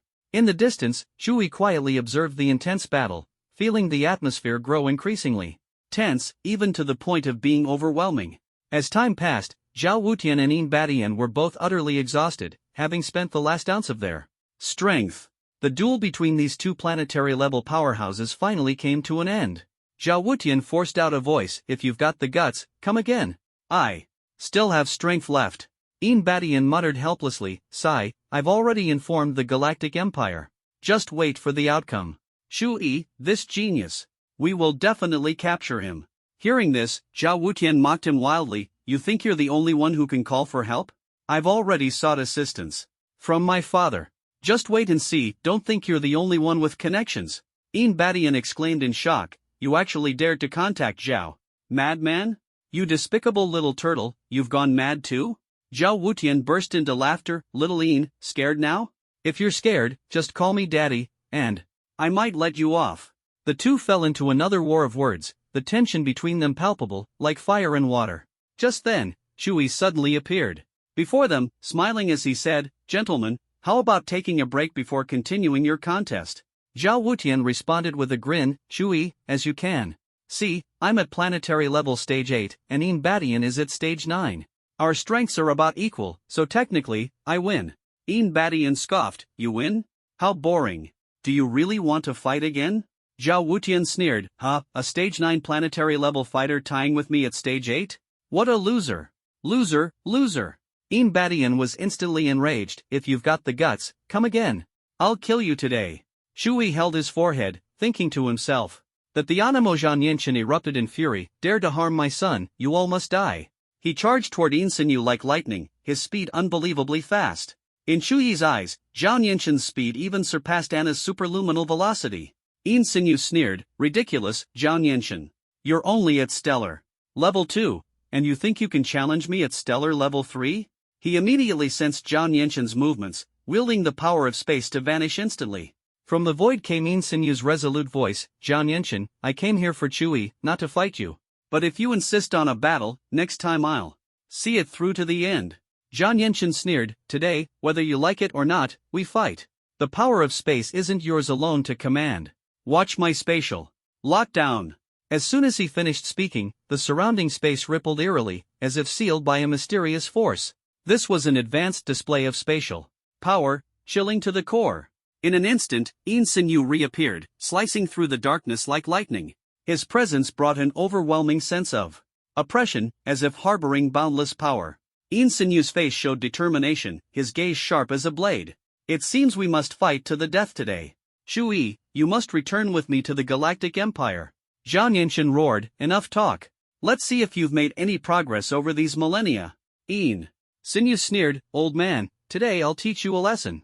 In a flash, the two clashed with fists and kicks, their blows landing heavily on each other. A tidal wave of spiritual energy erupted, the aftermath of their battle spreading outward. Even distant stars trembled slightly. Zhang Yenshin laughed heartily. Approaching a nearby star and instantly absorbing its stellar energy, his body radiating brilliance. Absorbing stellar energy allowed him to maintain peak condition at all times. Thus, Zhang Yenshin and Insinyu clashed again, each punch unleashing unparalleled power. Their fists intertwined in the void, forming a dazzling spectacle. The flurry of punches resembled blazing flames, each strike like a meteor streaking across the night sky, swift and sharp. The exchange of blows carried the momentum of the cosmos, their power as vast as the ocean. The battle raged on for 3 full days. Shui felt numb, as if he had lost all sense of the fight. These two stellar-level powerhouses showed no signs of fatigue, continuing their relentless combat. Their figures intertwined like two bolts of lightning, swift and merciless. Yet the most astonishing sight was the star before them, now completely extinguished. Once radiant, it was now shrouded in darkness, devoid of any light. Yes, it had been entirely snuffed out.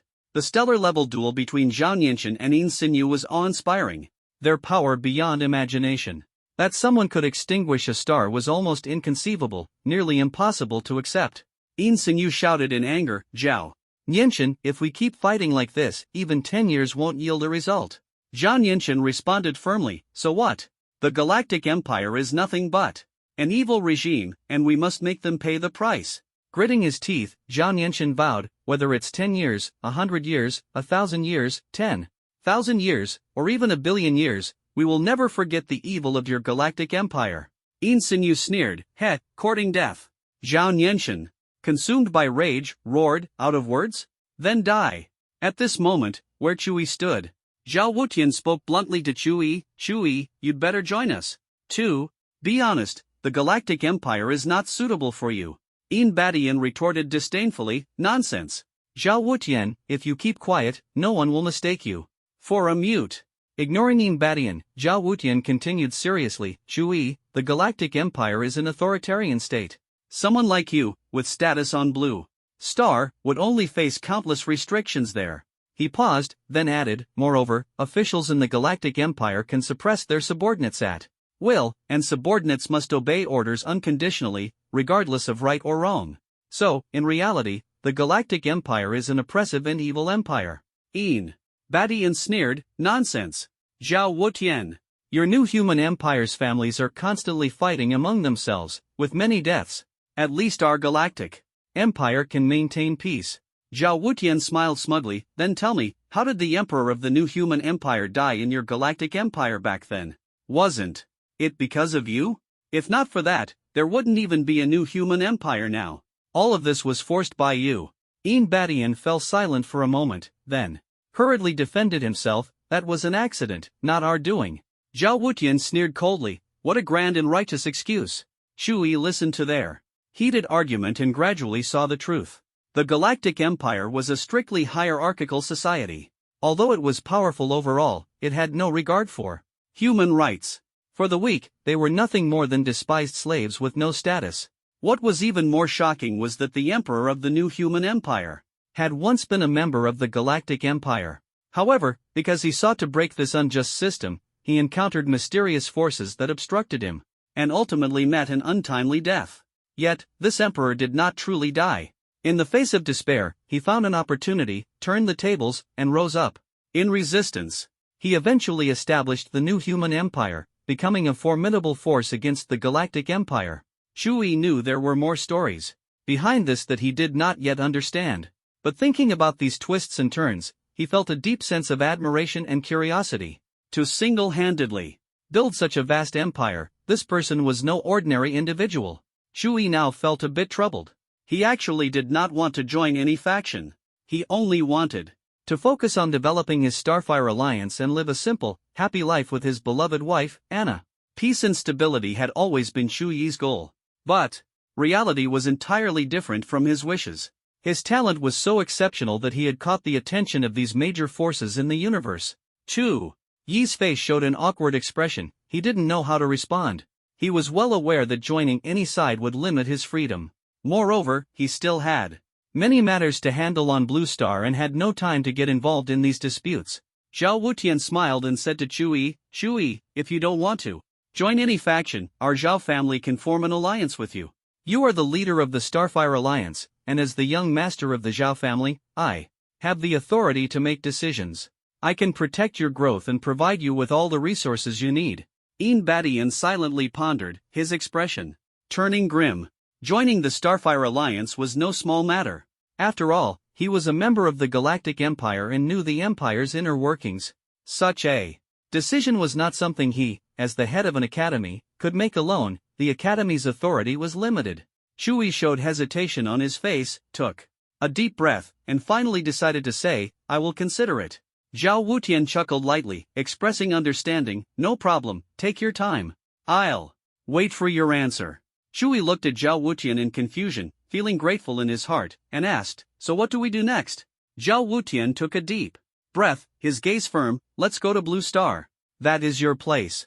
I will stay on Blue Star to protect your growth. Hearing this, a warm feeling rose in Chu Yi's heart.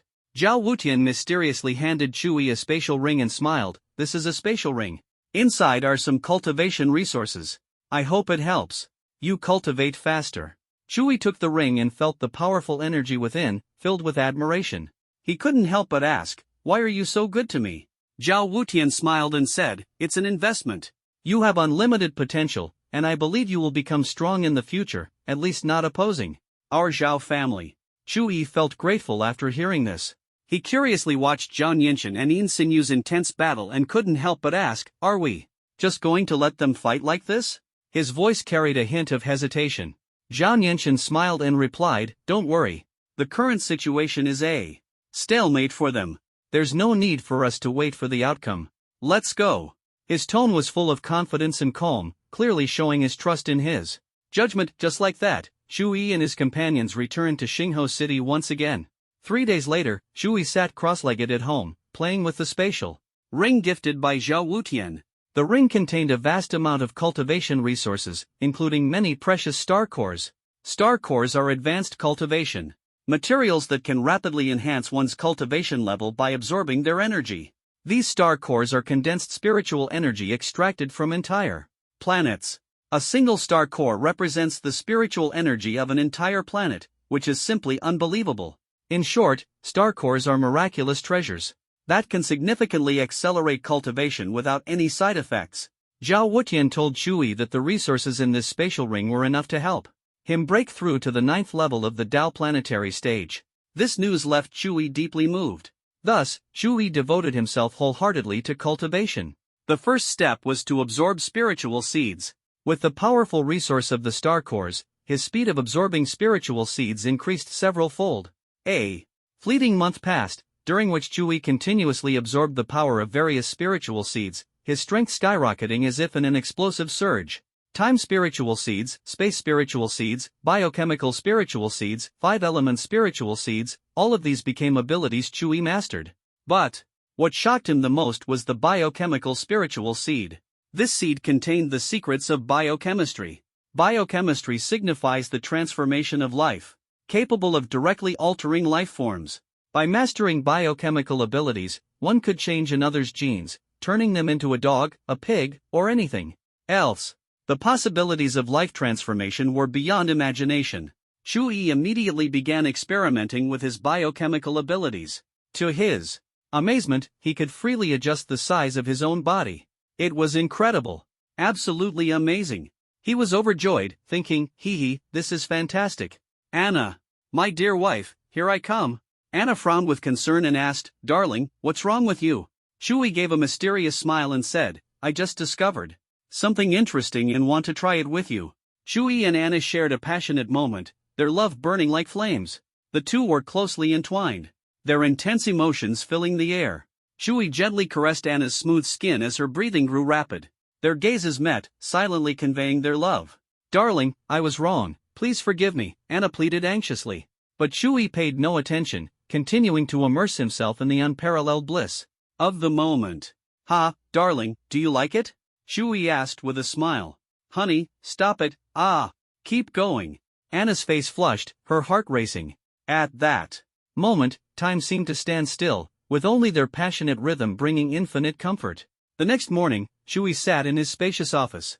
To his surprise, Shangguan Lingwei personally came to visit, leaving him astonished. Shui frowned and asked, Shangguan Lingwei, what brings you here? Shangguan Lingwei calmly replied, of course, it's official business. I must admit, you are indeed impressive. Shui responded with a smile, oh?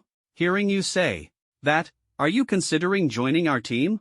Shangguan Lingwei pondered for a moment before candidly saying, it's not impossible, but my view of ordinary people hasn't changed, they are still as insignificant as ants. A determined light flashed in Shui's eyes as he said, if you join, I will change your perspective. Life is precious, not a trivial existence. Shangguan Lingwei, sensing Shui's resolve, agreed without hesitation, alright, I've decided to join Xingho City. Next, Xingho City will unify all the cities in Longhua. Shisha City has already joined, and Yanjing City will be under my jurisdiction, so joining Xingho City is no problem. As for Dongli City, it will be handed over to Nangong Shurong, which is also fine. The only remaining city is Nanchang, and I will personally take on this task. Shui took a deep breath and continued to ask, what are your conditions? Shangguan Lingwei smiled elegantly and said, I want power. Shui pondered for a moment and solemnly replied, alright, I can grant you authority in the Spark Alliance second only to the leader and deputy leader, but you must ensure that South City joins us. Time flew by, and the years passed in the blink of an eye. Every day, Shui was busy pursuing the plan to create life alongside Anna, filled with anticipation. However, Shui was an incredibly busy man. He also had to teach his disciple Zhou Yunxin, patiently guiding her growth. He understood that only through proper care and guidance could his disciple become stronger. Additionally, he frequently traveled to the Arctic ice region to check on the progress of Shui and the others in their cultivation. He was well aware of the importance of cultivation and knew he couldn't neglect his own strength enhancement. Despite being stretched thin, he worked hard to balance all aspects of his life. In this busy yet fulfilling life, Chui continuously strove to balance family, teaching, and cultivation. For the sake of his family, disciples, and future, he never relaxed. What delighted Chu even more was that Shangguan Lingwei successfully brought South City into the alliance. With this, all 4 major cities of the Dragon Nation had joined Spark City. This development brought Chu Yi immense satisfaction. Zhao Wutian, the young master of the Zhao family from the New Human Empire, had remained in Spark City. Having such a powerful planetary-level expert by his side gave Chui a sense of security and peace of mind. Even more exciting was the fact that Fatty and Nangong Shurong finally held their wedding. Chui, Anna, Xiao Tianjue, Feng Qingyan, Xian Yuani, Lin Xiaoqi, Zhang Xian, and others attended the grand ceremony. The atmosphere at the event was warm and harmonious, with everything in perfect order, as if time had become more beautiful in that moment. Chui and Anna embarked on a journey through parallel universes together. In that beautiful world, they traveled freely, marveling at the magnificent landscapes of parallel universes.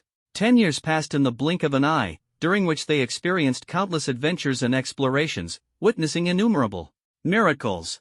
Every moment was precious, and their love grew stronger during this journey, becoming each other's greatest support. Now, with the assistance of the Star Core in his cultivation, Chui had reached the 10th stage of the asteroid level within just 10 years. This level of strength was enviable. Compared to his previous first stage of the asteroid level, his combat power had increased by billions of times. Chui could feel the surging power within him, as if he could destroy an entire planet with a single strike. Indeed, his current strength was enough to effortlessly crush a planet. Meanwhile, after 10 years of dual cultivation with Chui, Anna's cultivation level had also advanced rapidly, reaching the peak of the 9th stage of the asteroid level. This was the legendary power of dual cultivation, an astonishing force. Spark City had undergone earth-shaking changes as well. Technology had made tremendous breakthroughs, the city's area had expanded, and its population had surged. Over the past decade, Spark City had conquered the entire Dragon Nation, becoming its true ruler. Every inch of land in the Dragon Nation was now under Spark City's control. Even the wastelands once ravaged by exotic beasts had been reclaimed and revitalized by Spark City. Today, Spark City held a grand ceremony to officially rename itself the Spark Empire, becoming an independent nation. Chui was now the emperor of this country, leading the Spark Empire toward prosperity. Anna became the empress, jointly wielding the nation's power with Chui. The establishment of the Spark Empire made people feel as though they had returned to the glorious days of ancient times, as if history was being replayed here. The suggestion to establish the nation came from Zhao Wutian, whose wisdom had pointed the Spark Empire toward a path of peace. Zhao Wutian stated that to achieve peace, there must be a strong and intimidating emperor. Thus, the Spark Empire was born, becoming a symbol and guarantee of peace. On this day, Chui donned a magnificent black dragon robe, his handsome face and robust physique exuding an imposing aura. Beside him, Anna wore a red phoenix robe, her stunning beauty and perfect figure radiating elegance. I never thought that after traveling through time, I could become an emperor. Chuyi's heart surged with emotion as he silently marveled at the feeling of being an emperor. The majesty emanating from this royal attire made him feel incredibly powerful. Seated below were Chuyi's close friends, Fatty, Nangong Shurong, Xiao Tianjue, Feng Qingyan, Xian Yuani, Lin Xiaoqi, Zhang Xian, and Tang Xiaoxing. They were all the backbone of the empire. On this day, 2 other important figures had also arrived, Zhao Nianchen and Yin Xinyu, both stellar-level ability users. Chui smiled and asked, "What brings the 2 of you here?" Zhao Nianchen confidently replied, "My son Zhao Wutian told me that our Zhao family is willing to join the Spark Alliance as allies." Yin Xinyu sneered and said, "Chui, I hope you'll consider joining the Galactic Empire. Ruling over this insignificant blue planet has no future." Chui narrowed his eyes and coldly responded, "Yin Xinyu of the Galactic Empire? What if I refuse?" Yin Xinyu smirked coldly, "Then the Galactic Empire will stop at nothing to destroy you. A genius we cannot have must be eliminated." Anger flared in Zhao Nianshen's eyes as he gritted his teeth and said, "Yin Xinyu, do you think I'm easy to bully? Try making a move." "Humph." Yin Xinyu snorted disdainfully. "You'll regret this. The new human empire is not to be trifled with." With that, he vanished into a blur. At this moment, Chui was not only the leader of the Spark Alliance but also the emperor of the Spark Empire. The challenges he faced were complex and immense. He had offended the vast galactic empire. However, Chewie held an absolutely powerful trump card, his teacher, the primordial celestial venerable. Who was the primordial celestial venerable?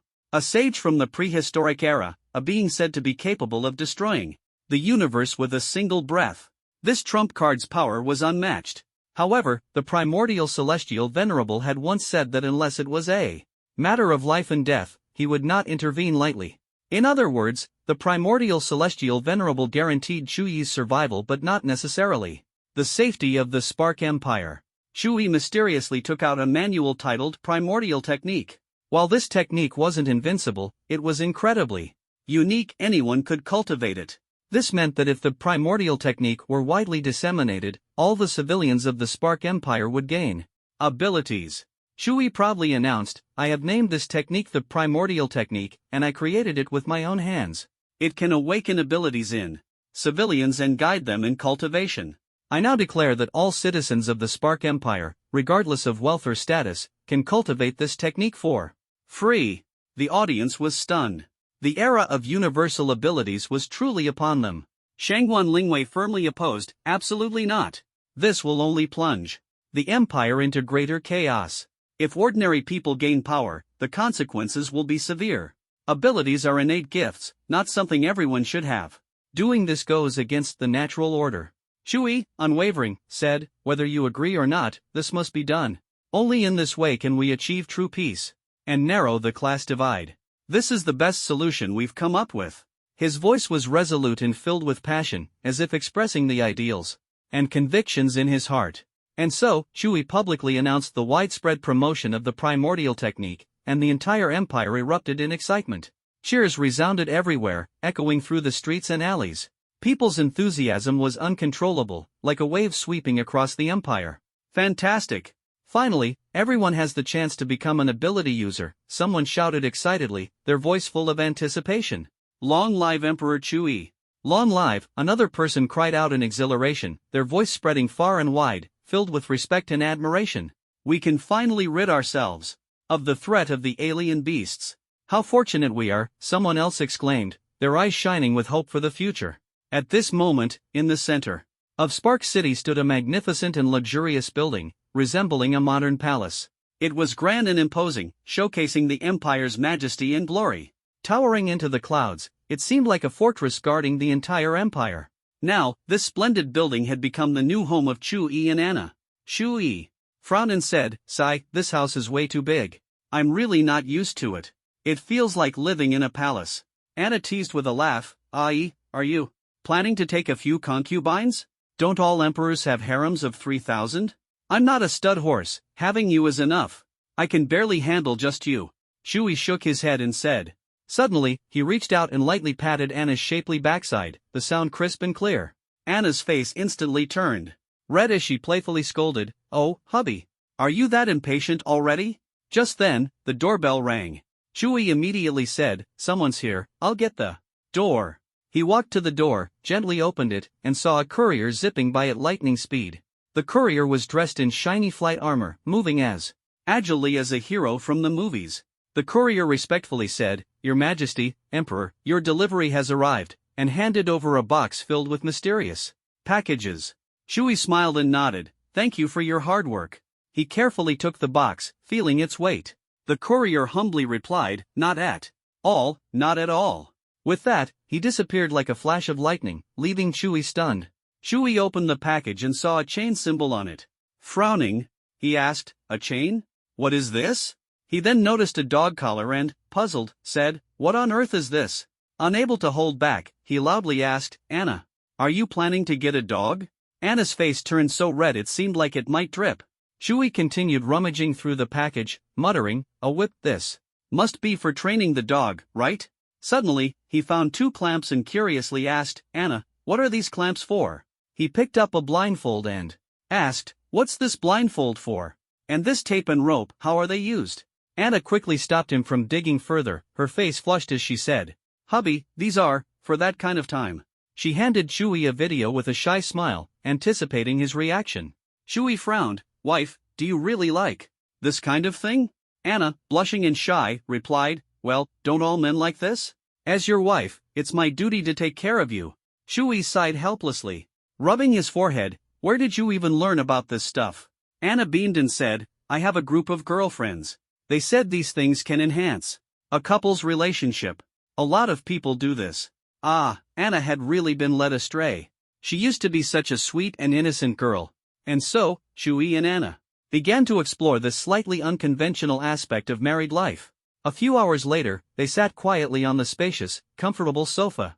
Shui held Anna's voluptuous body tightly, his gaze fixed on the virtual holographic TV mounted on the wall.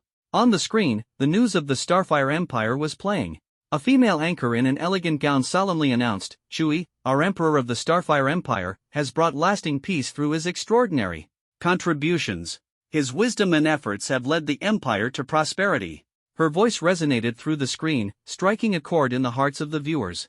She went on to mention Shuyi's promotion of the universal awakening of supernatural abilities through the Han Yuan Gong technique, a groundbreaking practice that allowed everyone to discover their unique powers. Shui is the savior of the Starfire Empire, bringing hope and transformation, she declared. What followed was a series of enthusiastic praises, lauding Shuyi's remarkable achievements. But Shui sighed inwardly, thinking, this program is just something Fatty and Nangong Shurong cooked up. Can't they come up with something more interesting? Anna, excited, said, Dear hubby, I've invited a lot of people over to our house. This party is going to be so lively. Shui responded with a big smile, that's great. It's been a while since we've all gathered. This will definitely be a lot of fun. At that moment, Fatty arrived with Nangong Shurong, grinning as he said, Chu bro, I'm here. Ha, or should I call you Emperor Chu? Now. Shui laughed heartily, you're still the same mischievous guy, huh? Come on in, Fatty. We need to have a few drinks. Soon after, Feng Qingyan and Tang Xiaoxing also arrived. Feng Qingyan smiled and said, Ha, little brother, your big sister is here to see you. Looks like you're living the good life as an emperor. Shui humbly replied, Sister Qingyan, you're my senior, my big sister. Without you, there would be no me today. Soon after, Xiao Tianjue, Xian Yuan Hong, and Lin Shaoqi arrived one after another. Shui greeted them warmly and received them with enthusiasm.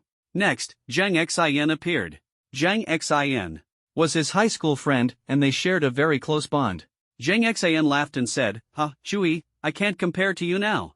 Your Majesty. Shui responded with a smile, you always like to tease me. You're now the richest man on Blue Star, known as the stock god Zhang Xian, the number one in the investment world.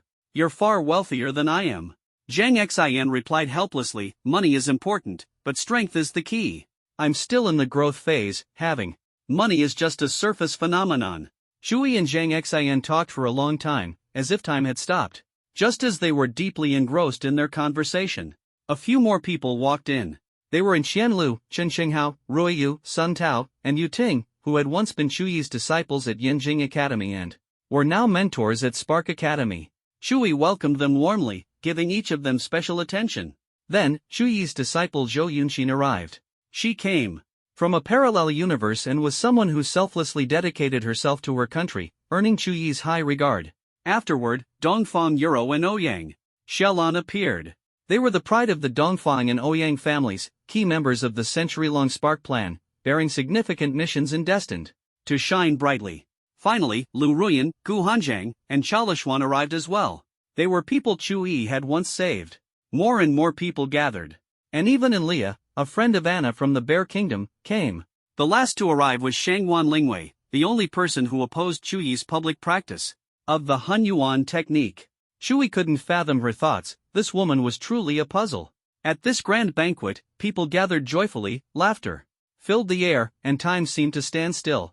Shui, though an emperor, immersed himself in the wine, forgetting all his titles and responsibilities. Despite his high status, he never forgot the friends who had once fought alongside him, maintaining his original heart. The next morning, Shui woke up feeling refreshed and full of energy. It marked the beginning of a new day of cultivation. Imperial affairs were like fleeting clouds to him, not worth mentioning.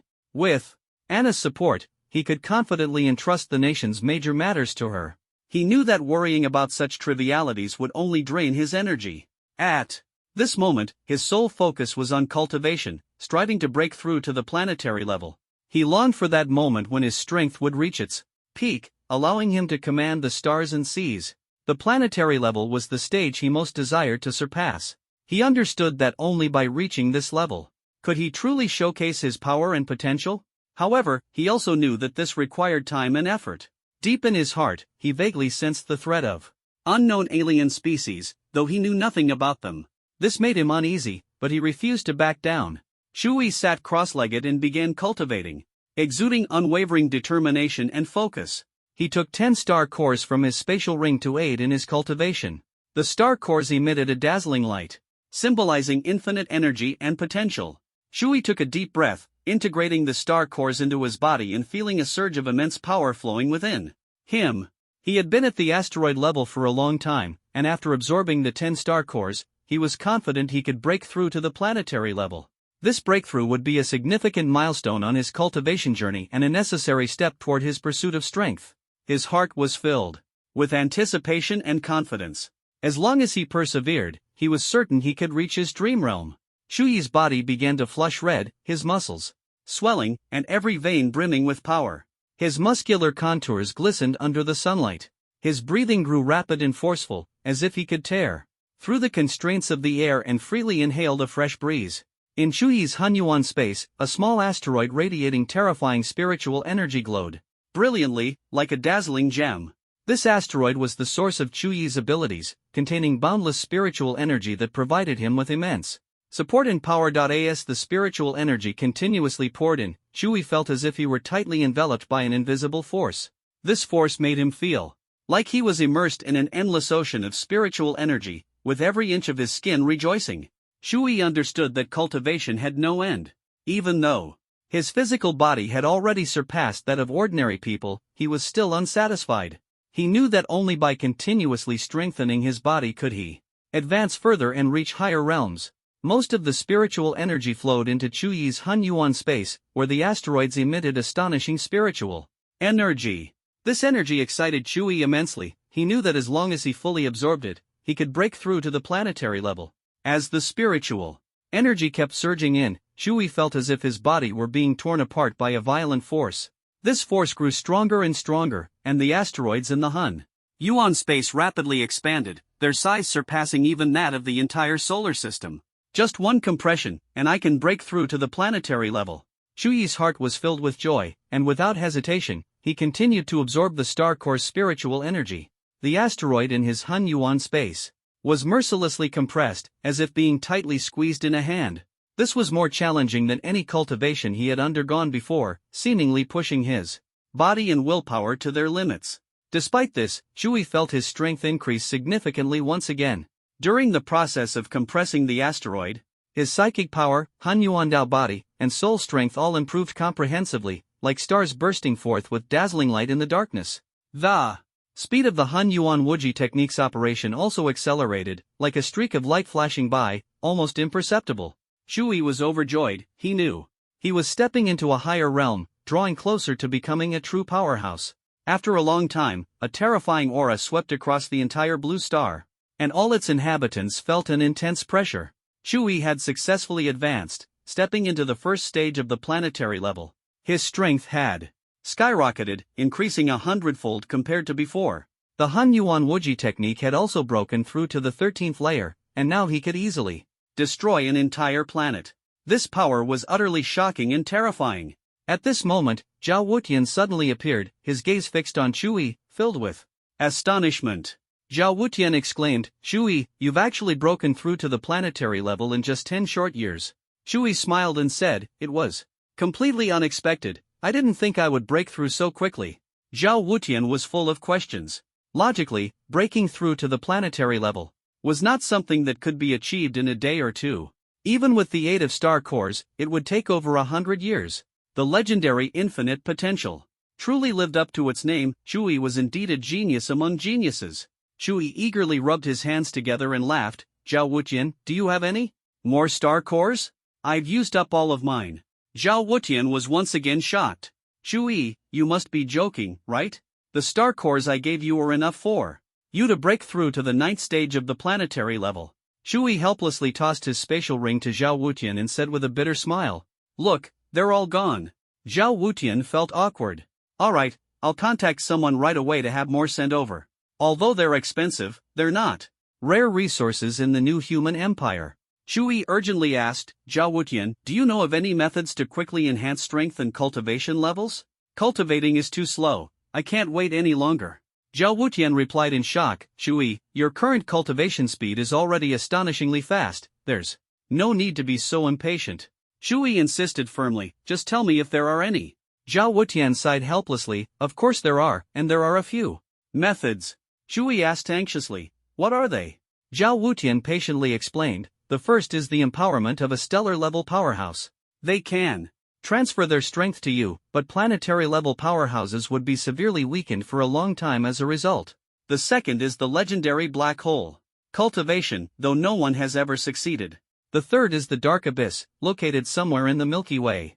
Strange creatures there contain alien cores, similar to star cores, which can rapidly enhance strength. The first method is unlikely, as stellar-level powerhouses rarely take such risks to help others. They are powerful and know how to protect themselves. The second method involves the mysterious black hole, which is extremely dangerous.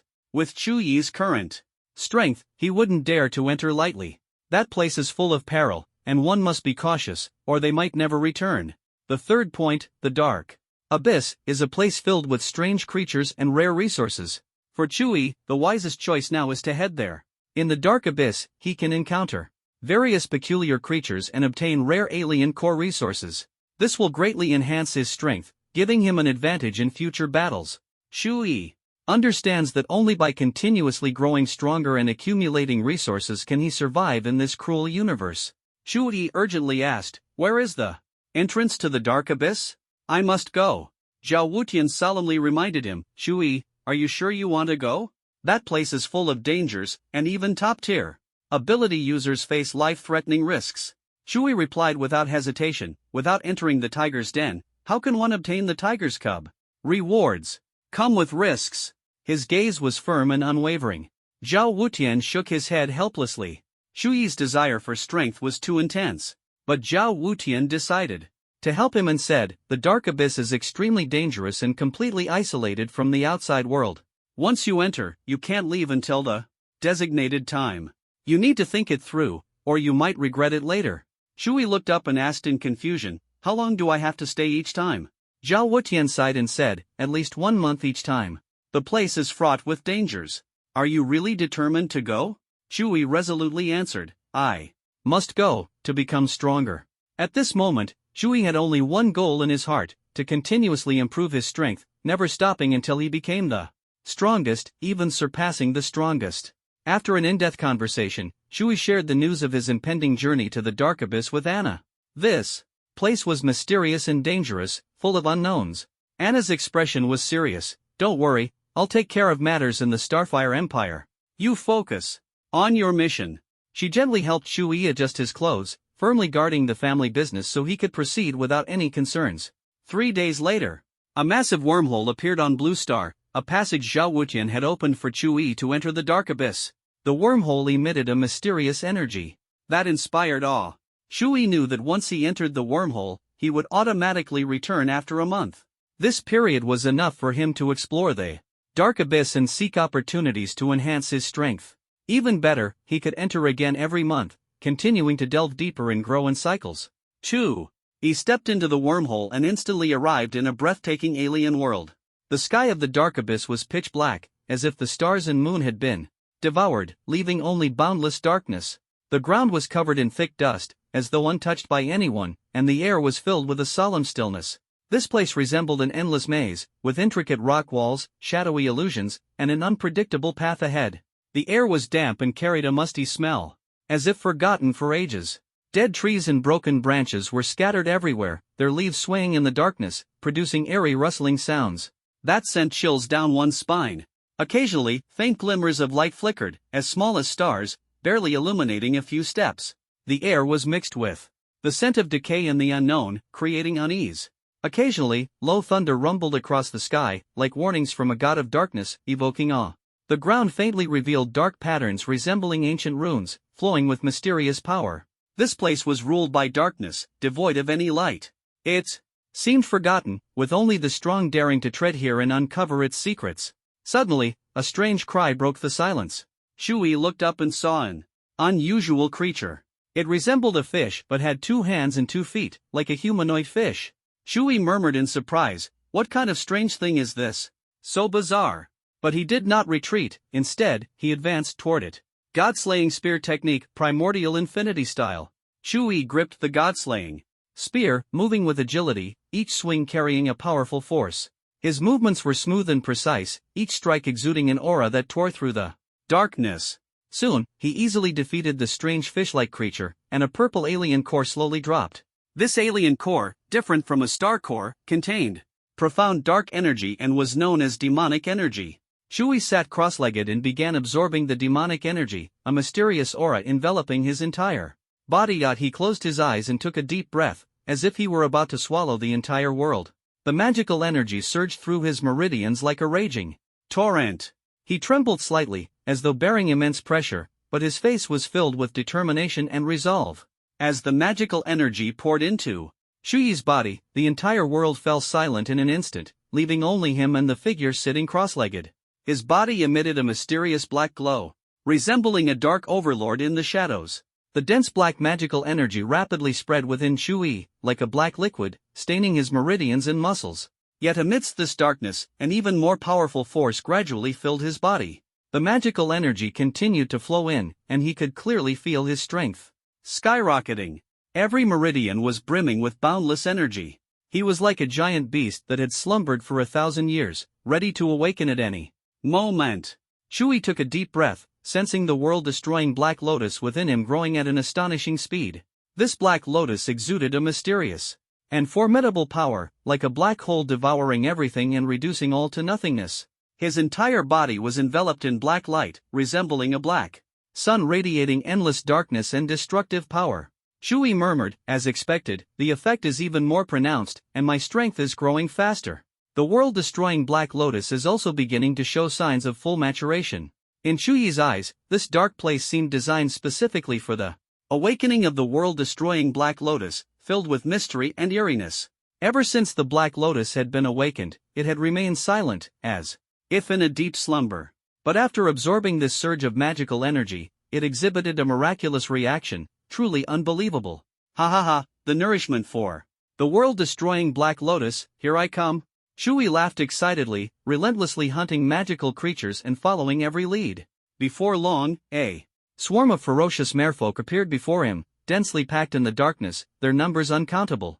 Shui gripped the god-slaying spear tightly and charged at the merfolk without hesitation, launching into a fierce battle. The merfolk let out piercing screeches, clashing violently with Shui's ferocious attacks. "You beasts, all of you shall die.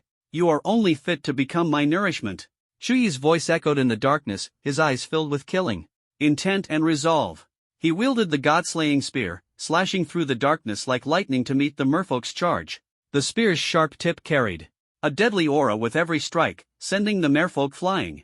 Shui moved with agility, rolling to evade at times and swiftly dodging at others, always maintaining his distance. He kept a close watch on each merfolk's movements, accurately predicting their attack directions. His attack speed was incredibly fast, each swing tracing a streak of light that cut through the darkness. In his hands, the god-slaying spear became a silver serpent-like streak of light, striking mercilessly at the merfolk's vital points. The merfolk howled in pain but did not retreat. Instead, they attacked even more frenziedly. They clawed and bit at Shui with all their might. God-slaying spear technique, primordial chaos style. Shui sneered coldly, his figure suddenly becoming as elusive as a ghost, deftly dodging their attacks and delivering fatal blows. The spear's tip pierced through the merfolk's bodies, claiming their lives. Time seemed to freeze. In this intense battle, with every move Shui made being lethally precise, each attack striking its target with deadly accuracy. Shui paused, raising his head with a cold smile. His eyes gleamed sharply, like stars in the night sky. As the smoke of battle cleared, a bloody scene was left behind. Surrounding Shui were the lifeless bodies of the merfolk he had mercilessly slaughtered, each one pierced by the spear's tip, their blood staining the seawater red. Time seemed to stand still in this life and death struggle, with only Shui's figure moving amidst the silence. His spear techniques were like lightning, swift and Precise, each strike carrying an invincible force that dealt devastating blows to his enemies. He stood quietly among the merfolk corpses, his entire being exuding the aura of battle. Victory had not come easily, but he felt no pride, for this was merely a small triumph in his long journey of adventure. Greater. See, the primordial infinite technique operated rapidly, each breath seeming to draw in all the energy between heaven and earth. The foreign cores were absorbed into his body, one after another, shining brilliantly. Demonic energy surged through his meridians, crashing against his body like relentless waves. The magic energy continuously poured into Chuyi's body, and he could feel every thread of energy flowing, each infusion triggering intense transformations. His body began to swell, like a massive star on the verge of explosion. The planets within Chuyi's body expanded under the propulsion of the demonic energy radiating dazzling light. Mountains, rivers, and streams became vividly visible, as if a small world was being born within him. A black lotus slowly grew inside Chuyi, its petals shimmering like stars in the night sky, exuding a dense, dark radiance. The aura of destruction emanating from the darkness carried an overwhelming sense of annihilation. Chuyi felt the power of the world-destroying black lotus within him growing rapidly. His gaze suddenly turned icy and sharp, like the edge of a blade in the depths of winter. The dark aura churned within him, like an undercurrent ready to engulf the entire world in endless darkness. The world-destroying black lotus slowly bloomed inside him, its petals as sharp as blades, emitting a chilling black light.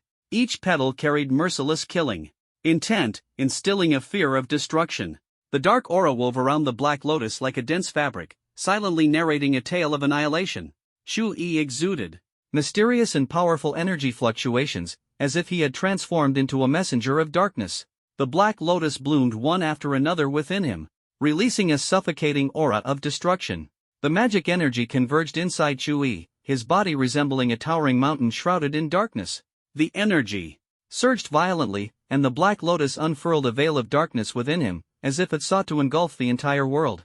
Chuyi's body was gradually enveloped by a mist-like darkness, seemingly merging with the surrounding shadows. The planets within him continued to expand, and the black lotus blossomed, dimming the brilliance of the entire world.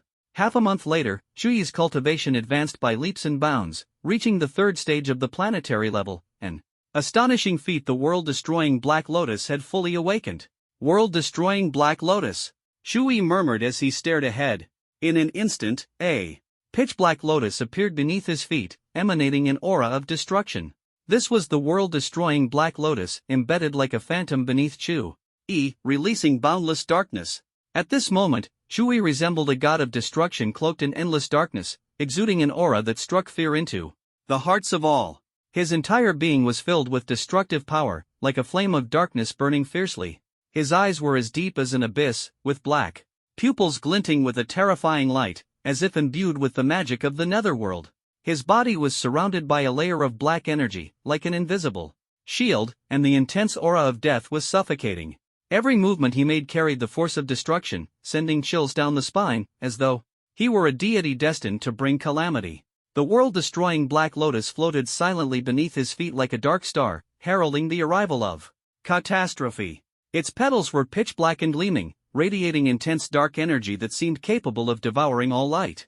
Each petal resembled the eye of a demon, eerie and impossible to look at directly. When Chuyi waved his hand, the world-destroying black lotus instantly burst forth with dazzling black light. Dark energy surged from its petals like a tidal wave, sweeping across everything. A suffocating aura of destruction spread, making it feel as though the end of the world had arrived. Chuyi's body was enveloped in darkness, every cell immersed in its depths. His skin was pale as snow, exuding an aura both majestic and terrifying, like a god of darkness. His breaths carried a low, mournful sound, as if narrating the power of the shadows. Behind Chuyi, a black phantom slowly emerged, its figure tall and imposing, like a god of darkness. Its face was indistinct, revealing only deep, profound eyes that glimmered with endless darkness. Its presence brought an oppressive weight, as though it could devour all life. Chuyi stood there, dark energy burning around him like a raging fire, radiating a suffocating heat. His gaze was like lightning in the night, piercing through everything in an instant. His very existence was the embodiment of the power of darkness, condensing an immense force so intense it was unbearable to gaze directly upon it. The air around him seemed frozen, thick with a dense, dark energy. Shui was like a black star, radiant and mysterious. Every breath he took seemed to devour everything around him, emitting a destructive aura. Shui's body slowly rose, and dark energy enveloped him like a black pillar of light. He slowly raised his hands, and a black beam of light condensed from his fingertips. This beam emanated intense dark energy, like a sharp black blade, ready to sever all life. The appearance of the Black Lotus of Destruction darkened the entire gloomy and desolate realm. Dark energy surged behind him like a torrent, devouring everything. Ha ha ha! Kill! Kill! You beasts, you are my nourishment! Ha ha ha! Shui mercilessly slaughtered every monster in the gloomy and desolate realm, leaving no one behind. The monster's flesh and blood splattered in Shui's palms like a gushing fountain, each drop a verdict. The god-slaying spear gleamed with a dark light in Shui's hand. Each swing was like divine judgment, sending the monsters to destruction. The world-destroying Black Lotus blossomed with powerful force beneath Shui's feet. Every step crushed the monsters' hearts, snuffing out their last breath. Shui's figure stalked the gloomy and desolate realm like a ghost, both mysterious and majestic. Each step carried a deathly aura, terrifying the monsters. Ah, ah, ah. The monsters fled in terror, retreating like a tide, losing all courage and resistance before Shui. You can't escape, beasts. Shui's eyes were cold as ice, filled with contempt and overwhelming power. Boom, boom, boom. Each attack unleashed destructive force. Every move was like the arrival of an ancient god, completely crushing the monsters. The monsters' fear of Shui spread like a virus. No longer able to face this ruthless killer, they could only flee. The dark aura emanating from Shui suffocated the monsters. He was like the master of the night, and all evil dared not approach. Ha ha ha! Die! Kill! Kill! Kill! Shui's presence was like an impassable abyss. His power made the monsters feel insignificant and helpless, forcing them to flee. Shui slaughtered for 10 days straight, madly slaughtering these terrifying monsters. 10 days of bloody battles had left him suffused with a thick scent of blood and murderous intent. In his spatial ring, Shui gazed upon over 100,000 alien cores, their dazzling brilliance. A satisfied smile crossed his face, knowing this was the fruit of his battles. Great! This dark and desolate realm is my paradise, built just for me. With only 5 days left to depart, Shui made up his mind to cultivate first, striving for planetary rank 7, the highest level of the planetary realm. He knew that only by becoming powerful enough could he protect his beloved. Just then, a terrifying roar shook the entire universe. Shui cried out in shock, "What is this? This is terrifying! A stellar-level monster has appeared." He looked up and saw a gigantic, strange insect appear before him, its form eerie, resembling an emissary from hell. Looking at the ferocious mouth and sharp claws, Shui couldn't help but feel a chill all over his body. The insect exuded a strong dark breath, making it difficult to breathe. Its size far exceeded any monster Shui had ever seen, and it was huge and boundless. The armor-like shell was covered with spikes and looked indestructible. Four blood-red eyes flashed with cunning light, staring at Shui.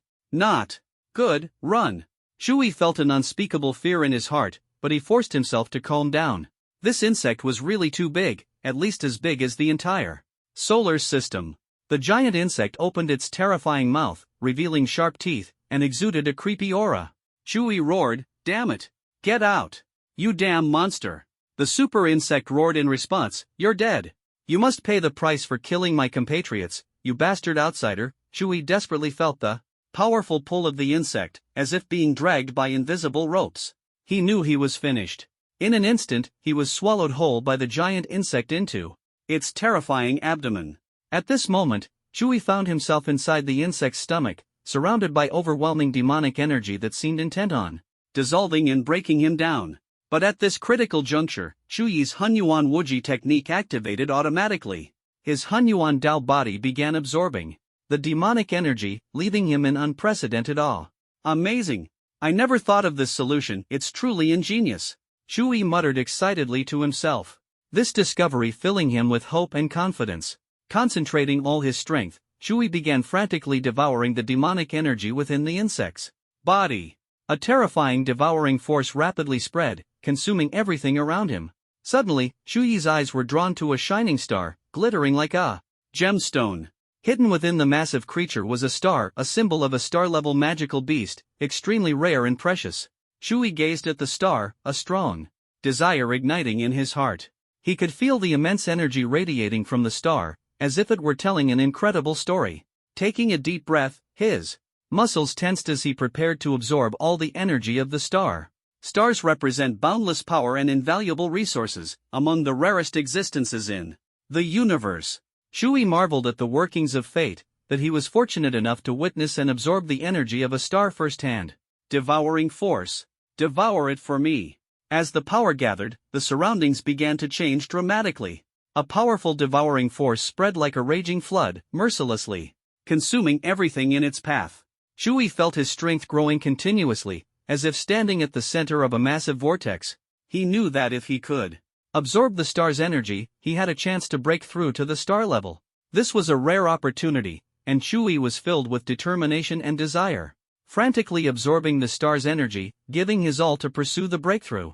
At this moment, the giant insect also sensed the loss of its power and roared in fury, its voice shaking the heavens. "Damn outsider, how dare you steal my power? You will pay for this." Shuyi's lips curled into a cold smile as he fearlessly retorted, "Ha, I'm inside your stomach now, what can you do to me?" The giant insect angrily swung its massive tentacles, screaming at the top of its lungs, "Get out! Get out! Damn outsider!" Shui laughed loudly, "Ha, just wait to be devoured by me. You dared to eat me, this is your fate. Damn it! Damn it! Damn it!" The insect's rage exploded, roaring with resentment, "You damned outsider." Shuyi's face carried a mocking smile as he coldly said, "You useless bug, still trying to threaten me? Your fate is already sealed, you'll end up being devoured by me." The giant insect roared, its body twisting violently, emitting earth-shaking cries, "Get out of my body, or I'll tear you apart." Shui responded with a cold laugh, "Ha, what are you? Just a pathetic bug. So what if you're angry? In front of me, you're nothing but waste energy waiting to be absorbed." The insect's eyes flashed with madness as it roared, "Damn outsider, I'll tear you to pieces and make your soul never find peace." Inside the insect's massive body, the star-like energy emitted a terrifying glow. This power, like a storm, surged toward Shui with astonishing force. Shui fought back with all his might, confronting it head-on, and sneered, "Big bug, do you think this is enough to kill me? How naive.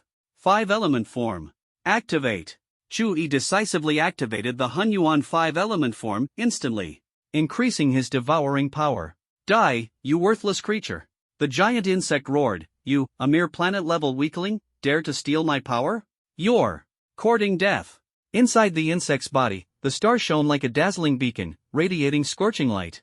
Energy continuously poured into its body, as if consumed by raging flames, making it impossible to look directly at it. Shui showed no fear, wildly devouring the surrounding energy like a ravenous beast.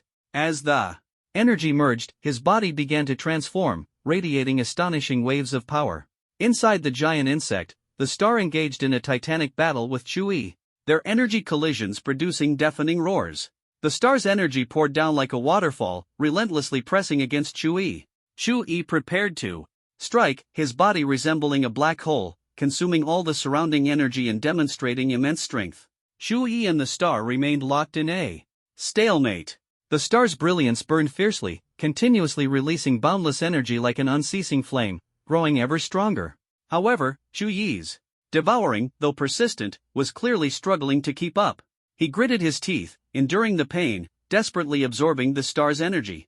The star's energy swept over Shuyi's primordial Dao body like a storm, causing his robes to flutter loudly, resembling an indomitable flag. Shui sneered and roared, "Giant bug, you think you can kill me? Dream on." The giant insect coldly replied, "Outsider, you are destined to pay for this with your life. Ha, trash, the one who will die is you." Shui roared, his body erupting with terrifying light. He had broken through to planetary level 4, and his devouring power surged again, becoming even stronger. In this fierce battle, Shui continued to devour the star's energy like a starving wolf. 5 days passed, yet Shui had not been transported out of the dark abyss. Instead, he remained inside the giant insect, greedily absorbing the endless stellar energy. Meanwhile, the Starfire Empire was bustling with prosperity. Luxurious clothing clung to Anna's perfect curves, accentuating her proud figure. Her upright chest and long legs exuded a unique, captivating charm. "It's been a month, why hasn't Ai returned yet?" Anna muttered anxiously to herself. Yeah, wasn't it supposed to be a month? Could we have been tricked? The chubby man said worriedly, turning his gaze to Zhao Wutian. Hey, brother Zhao, didn't you say brother Chu would be back in a month? Zhao Wutian sighed helplessly. Chui might have encountered trouble. The dark abyss is fraught with dangers, even a peak planetary level expert might not survive. Anna firmly refuted, impossible. Ai is definitely fine. Our teacher is the primordial celestial sovereign. What kind of figure is that? He would never let anything happen to Chui. Nangong Shirong was deeply worried. This is bad. If Chui doesn't return, the morale of the Starfire Empire's people might crumble. This isn't a sustainable situation. Her brows furrowed tightly, clearly concerned. The chubby man responded loudly, Shirong, don't worry. Brother Chu is invincible. We all know who he is, he would never let us down. Zhao Wutian pondered for a moment. Perhaps we should wait a little longer. The dark abyss holds too many secrets. Maybe Chui has other reasons for not returning. His words carried a hint of doubt and contemplation. A month later, within the dark abyss, the giant insect's body began to curl up in a sickly manner, like a machine on the verge of shutting down. Chui had already devoured all the stellar energy within the giant insect, his entire being radiating vast and powerful energy. Devouring the baleful energy, absorbing it. Chui smiled arrogantly as the baleful energy spread like black smoke, transforming into a demonic dragon soaring into the sky, ferociously consuming everything around it. His body resembled a black hole, with infinite power converging within him. He extended his palm, instantly swallowing the giant insect's massive body into his hand. A pitch-black light burst forth from Chuyi's body, resembling a black hole that devoured everything. Even a beast the size of a solar system was insignificant before him. At the moment Chuyi's primordial Dao body devoured the giant insect, his power surged dramatically. His eyes sparkled with a light that made hearts race. Finally, I've broken through to planetary level 6. Amazing. Once I devour these 10,000 alien cores, I'll reach planetary level 10. Chui was no longer satisfied with level 9, he craved even greater power. Countless stars shone in the universe as Chui gazed at them, his heart ignited with a longing for absolute strength. He understood that only by mastering such power could he protect everything he cherished. Anna, that gentle and captivating woman, was the warmest solace in Chuyi's heart. Her smile, like sunlight pouring into his soul, gave him endless courage and strength. The chubby guy and those companions, though somewhat comical, were Chuyi's most reliable comrades on his journey. No matter when or where, they would unhesitatingly stand by his side. The ordinary citizens of the Starfire Empire were the ones Chui most deeply wanted to protect. Their hopes and expectations made Chui willing to give everything to safeguard their peace and happiness. As Chui gazed at the boundless universe, an unprecedented power surged from within him. At that moment, a mysterious energy enveloped him, instantly transporting him away. He found himself above Starfire City, overlooking the magnificent view of the bustling metropolis. As soon as Chui appeared, Anna also appeared by his side, as if she had been waiting for his return all along. Why did you take so long to come back? I missed you so much, Anna said excitedly, hugging Chui tightly, as if the 2 months of waiting had culminated in this emotional outburst. Chui gently patted her back and comforted her. All right, I'm back. It's only been 2 months. But for me, these 2 months felt like a century, Anna said, her eyes filled with reluctance as she clung to Chuyi's embrace. Chui smiled, softly stroking Anna's silky hair, his heart full of affection. I know how much you missed me. I missed you just as much. Anna looked up, her eyes brimming with anticipation. Did you break through? Chui gave a mysterious smile, his eyes shining with pride. That's right, I successfully broke through. I'm now at planetary level 6. Anna let out a sigh of relief, a look of contentment spreading across her face. That's wonderful.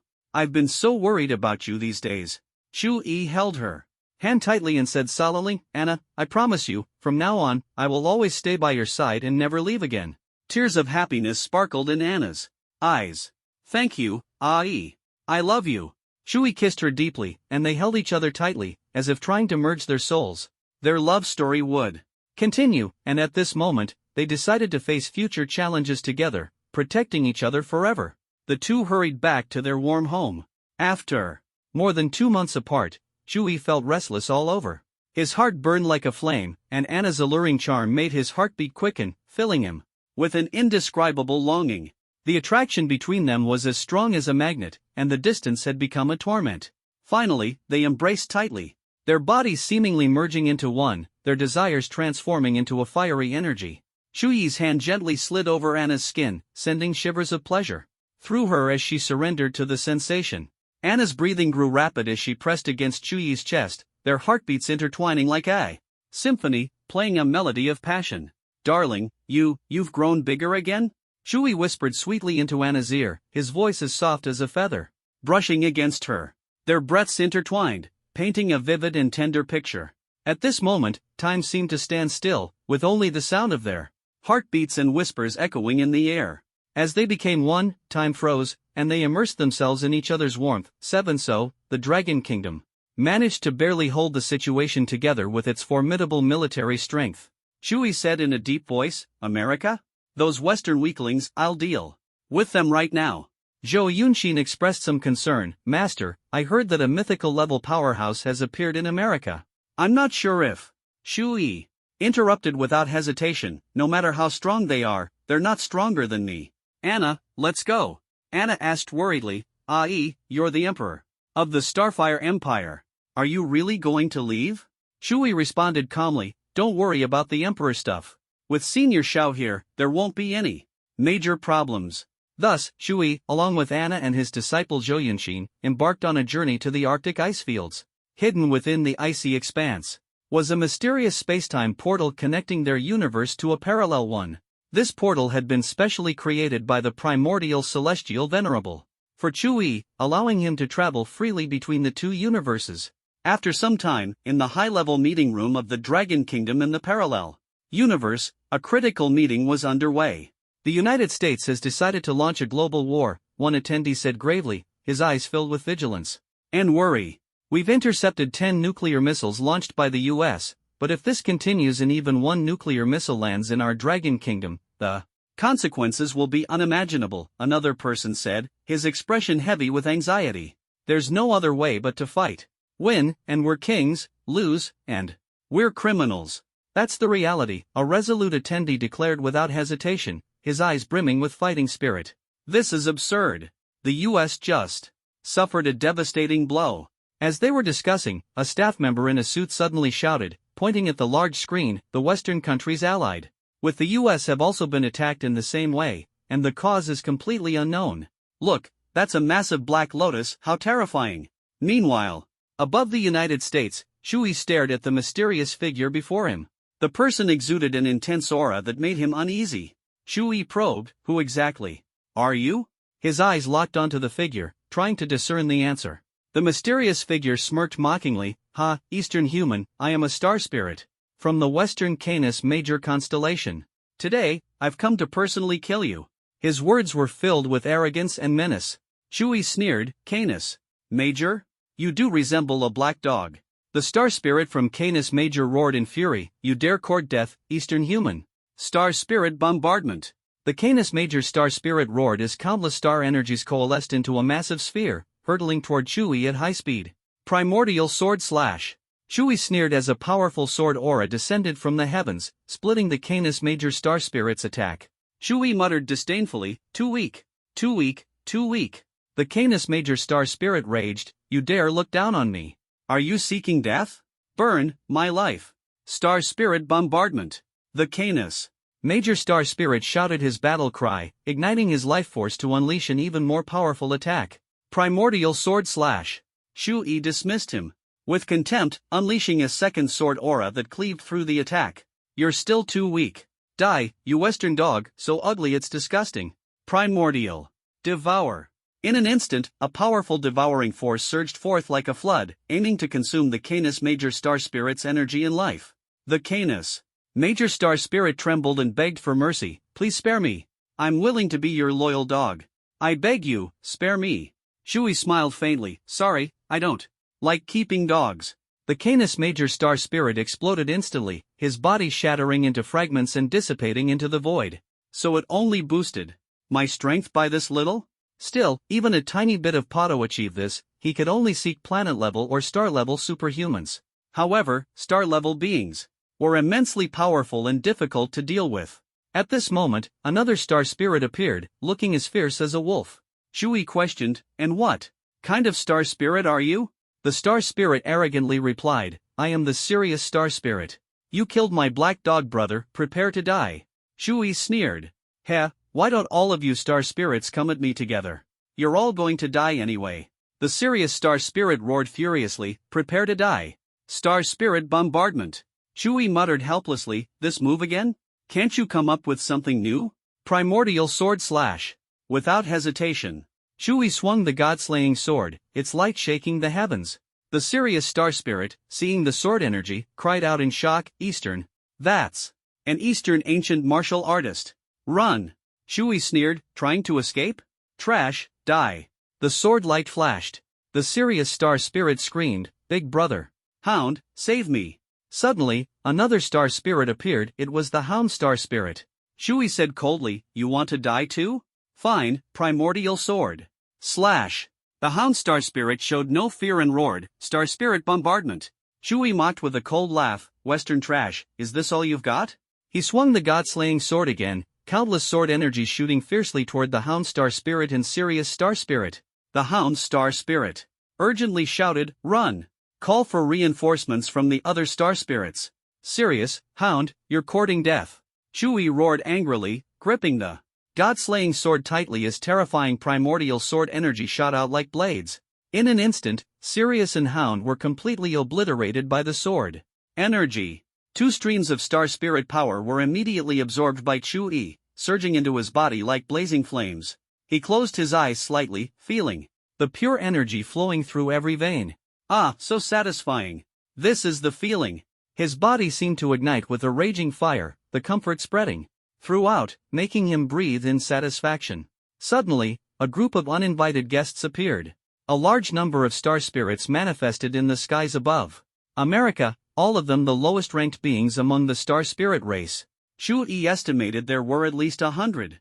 He sneered, "Perfect, I'll send you all to meet the king of hell." Primordial sword slash.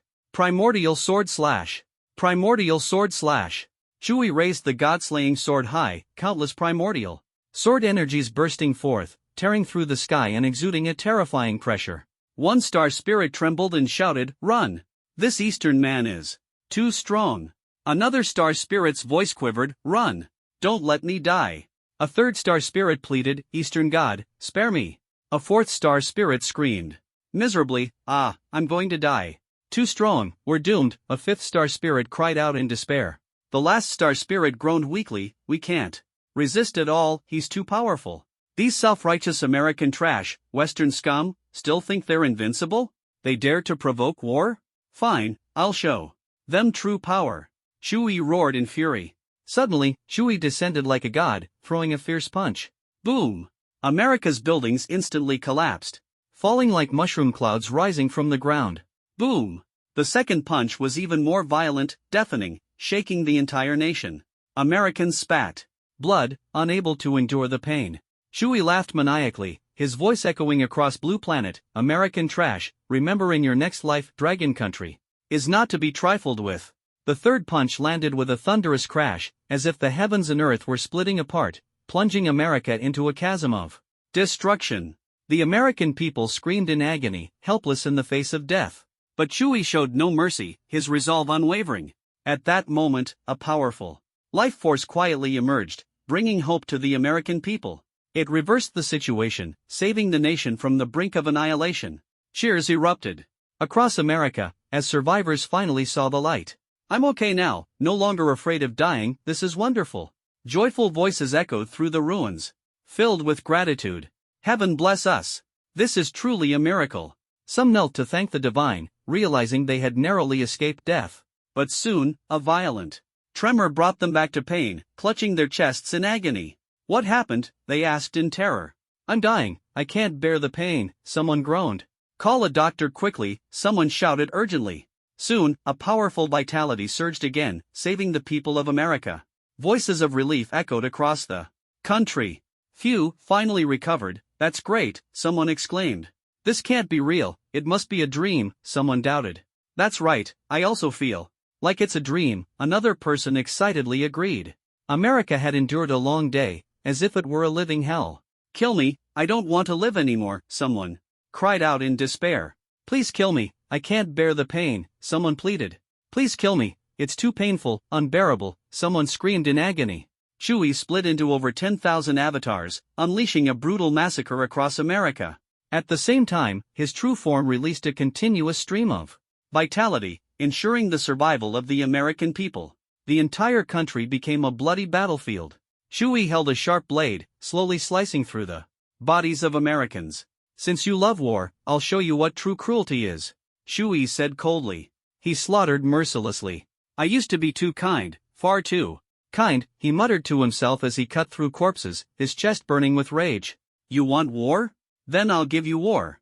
Chewie swung his blade madly, each strike ruthless. He kept chopping, chopping, chopping. The endless violence turned America into a living hell. Chewie's gaze was cold and merciless. "Lee, I think I've been too merciful." His expression was indifferent. Seeing the conversation was hard to continue, Old Lee changed the subject. "All right, let's not talk about this anymore. Let's eat." Li Xuanyu, Li Shenfeng, Li Muxuan, and Li Muhan raised their glasses in unison. "Brother Chu, sister-in-law, a toast to you." Their voices were filled with respect. This kind of reverence surpassed even that for their biological father, a benefit brought by immense strength. And Chewie was not surprised by it. After handling matters in the parallel universe, Chewie returned exhausted to the residence in the Spark Empire. At this moment, he lay on the spacious bed, his face full of barely concealed pain. Although Chewie had already broken through to the 6th stage of the planetary level, which theoretically meant he should be free of illness or pain, he was now unusually fragile, almost unbelievably so. Anna stayed by the bedside, her eyes filled with tenderness and worry. "Ah, what's wrong with you? You've been feeling unwell ever since you came back." Beside her, senior medical ability user and Leah stood quietly. Anna asked anxiously, "Tell me, what's wrong with Ai?" "He's a planetary level ability user." And Leah thought for a moment and replied, "Based on a detailed examination, everything is normal. No health issues were found." Her voice was filled with professional confidence. Anna angrily questioned, "And Leah, are you joking? Chewie has already fainted, how can there be nothing wrong? Are you blind?" And Leah smiled helplessly and said, "Actually, we didn't find any physical or ability-related abnormalities. But sometimes, planetary-level ability users experience temporary fluctuations in their powers, which might be a normal phenomenon." Meanwhile, Chewie was in his internal space, where dark demonic energy pervaded like an endless black mist, corroding the planets within him. This demonic energy, like the claws of a devil, spread rapidly, threatening Chewie's life. "What on earth are you?" Chewie roared, his aura condensing into a sharp sword. The demonic energy emitted eerie whispers, like voices from hell. "Who I am doesn't matter. What matters is that you're destined to die, ha! Chewie, your body is too powerful, with limitless potential. Perhaps with your help, I can reach the legendary realm." Chewie burned with rage, his eyes flashing with boundless fighting spirit. "A mere cluster of demonic energy dares to think of controlling my body? Courting death." The powerful energy within him surged like an enraged beast, ready to face this life-and-death battle. Chewie's body radiated intense energy waves, his eyes exuding unwavering determination. His heart burned with an unyielding will, vowing not to let the demonic energy succeed. "You think you can take over my body? How naive, insignificant demonic energy." The demonic energy's voice grew more mocking, "You're too foolish. No matter how you struggle, in the end, you'll become my slave." Chewie sneered, taking a deep breath as the energy within him erupted to its limit. "Today, I'll show you true power, the path of primordial unity." As soon as he finished speaking, his body began to transform. Mysterious runes appeared on his chest, his hands were enveloped in golden light, and his aura became as sharp as a blade. The demonic energy, sensing Chewie's transformation, exclaimed in terror, "This is impossible. How are you doing this? A mere demonic energy made me gravely ill, unforgivable." Chewie sneered, his body moving like lightning toward the demonic energy, his fists crashing down like meteors with a deafening roar. "You're actually this powerful." The demonic energy scattered in panic, shouting, "Impossible. I represent endless darkness. How can you defeat me?" Chewie's eyes shone with resolute light. "Because you don't understand me at all. Insignificant demonic energy, disappear." He unleashed a powerful devouring force, gradually driving the demonic energy into a corner. Without mercy, Shui launched a final attack, completely consuming the demonic energy. Outside, Anna and Enlia were busy trying to save Shui. Anna anxiously grabbed Enlia's hand, her voice filled with helplessness. Can you save him or not? He is unconscious, hurry up and do something. Enlia looked helplessly at Anna, pleading, Queen, miss, you're forcing me like this, I really can't do it. The argument between the two escalated, their voices growing louder. At the critical moment, Shui finally woke up, exuding a powerful aura, as if he had been revitalized. Anna immediately rushed to the bedside, tightly holding Shuyi's hand, full of concern. Are you okay? Shui smiled and said, I'm fine now. Everything has been resolved. Anna curiously asked Peng, what exactly happened? Shui patiently explained, it was the demon Mark clan, a special race that parasitizes others' bodies. Unlike the demon clan, they have no physical form, just a concentrated demonic energy. Shui stood up, the power of the demon Mark surging, mysterious markings appearing on his hand eerie yet powerful. This was the strength he gained after devouring the demon Mark clan. Though similar to the demon clan, it was distinct. Shui took out a communication crystal and held it tightly. He felt a deep fear about the secrets of the demon Mark clan. Even he didn't know when he had been parasitized by this sinister race. If not for his own formidable strength, he would have been overtaken long ago. Thinking about it sent chills down his spine. He realized that if the demon Mark clan grew in numbers, the Starfire Empire would face a massive threat, tightening his chest with anxiety. Through the communication channel, Shui nervously asked, Angel Watching, do you have time now? Shui, did you encounter the demon clan? Angel Watching's voice came through. Shui swallowed hard and replied, Angel Watching, I encountered the demon Mark clan. Angel Watching's voice carried tension. Shui, I'm rushing to Blue Star at full speed. Don't act rashly, the demon Mark clan is extremely cunning. Shui froze, puzzled. Angel Watching was so tense, was the demon Mark clan really that terrifying? Although the demon Mark clan felt eerie, Shui hadn't expected them to make Angel Watching so anxious. What was the origin of this demon Mark clan? Their mystery was beyond comprehension. Not long after, Angel Watching arrived, breaking the silence. Shui, where is the demon Mark clan? Her voice was urgent and tense. Shui hesitated slightly. I absorbed them, he said calmly. Angel Watching's eyes widened in shock. You actually absorbed the demon Mark clan? That's unbelievable. Her gaze was filled with astonishment. Shui asked in confusion, how strong is the demon Mark clan? I think they're okay, not particularly powerful. Angel Watching pondered for a moment. The issue isn't their strength but their hidden abilities. They continuously take over the bodies of ability users. Shui continued to ask, how many of these demon Mark clan are there? Angel Watching explained, there are many, and they reproduce extremely quickly, splitting into 2, then 4. Ordinary ability users and civilians can't resist them at all. Where did these demon Mark clan come from? They're so cunning. Shui cursed inwardly, feeling a great threat from the demon Mark clan. These creatures could control the bodies of ability users. If those controlled were his close friends, his most trusted brothers, or even his beloved wife Anna, the consequences would be unimaginable. Shui's mood grew increasingly heavy, and he couldn't help but feel anxious about the dire situation before him.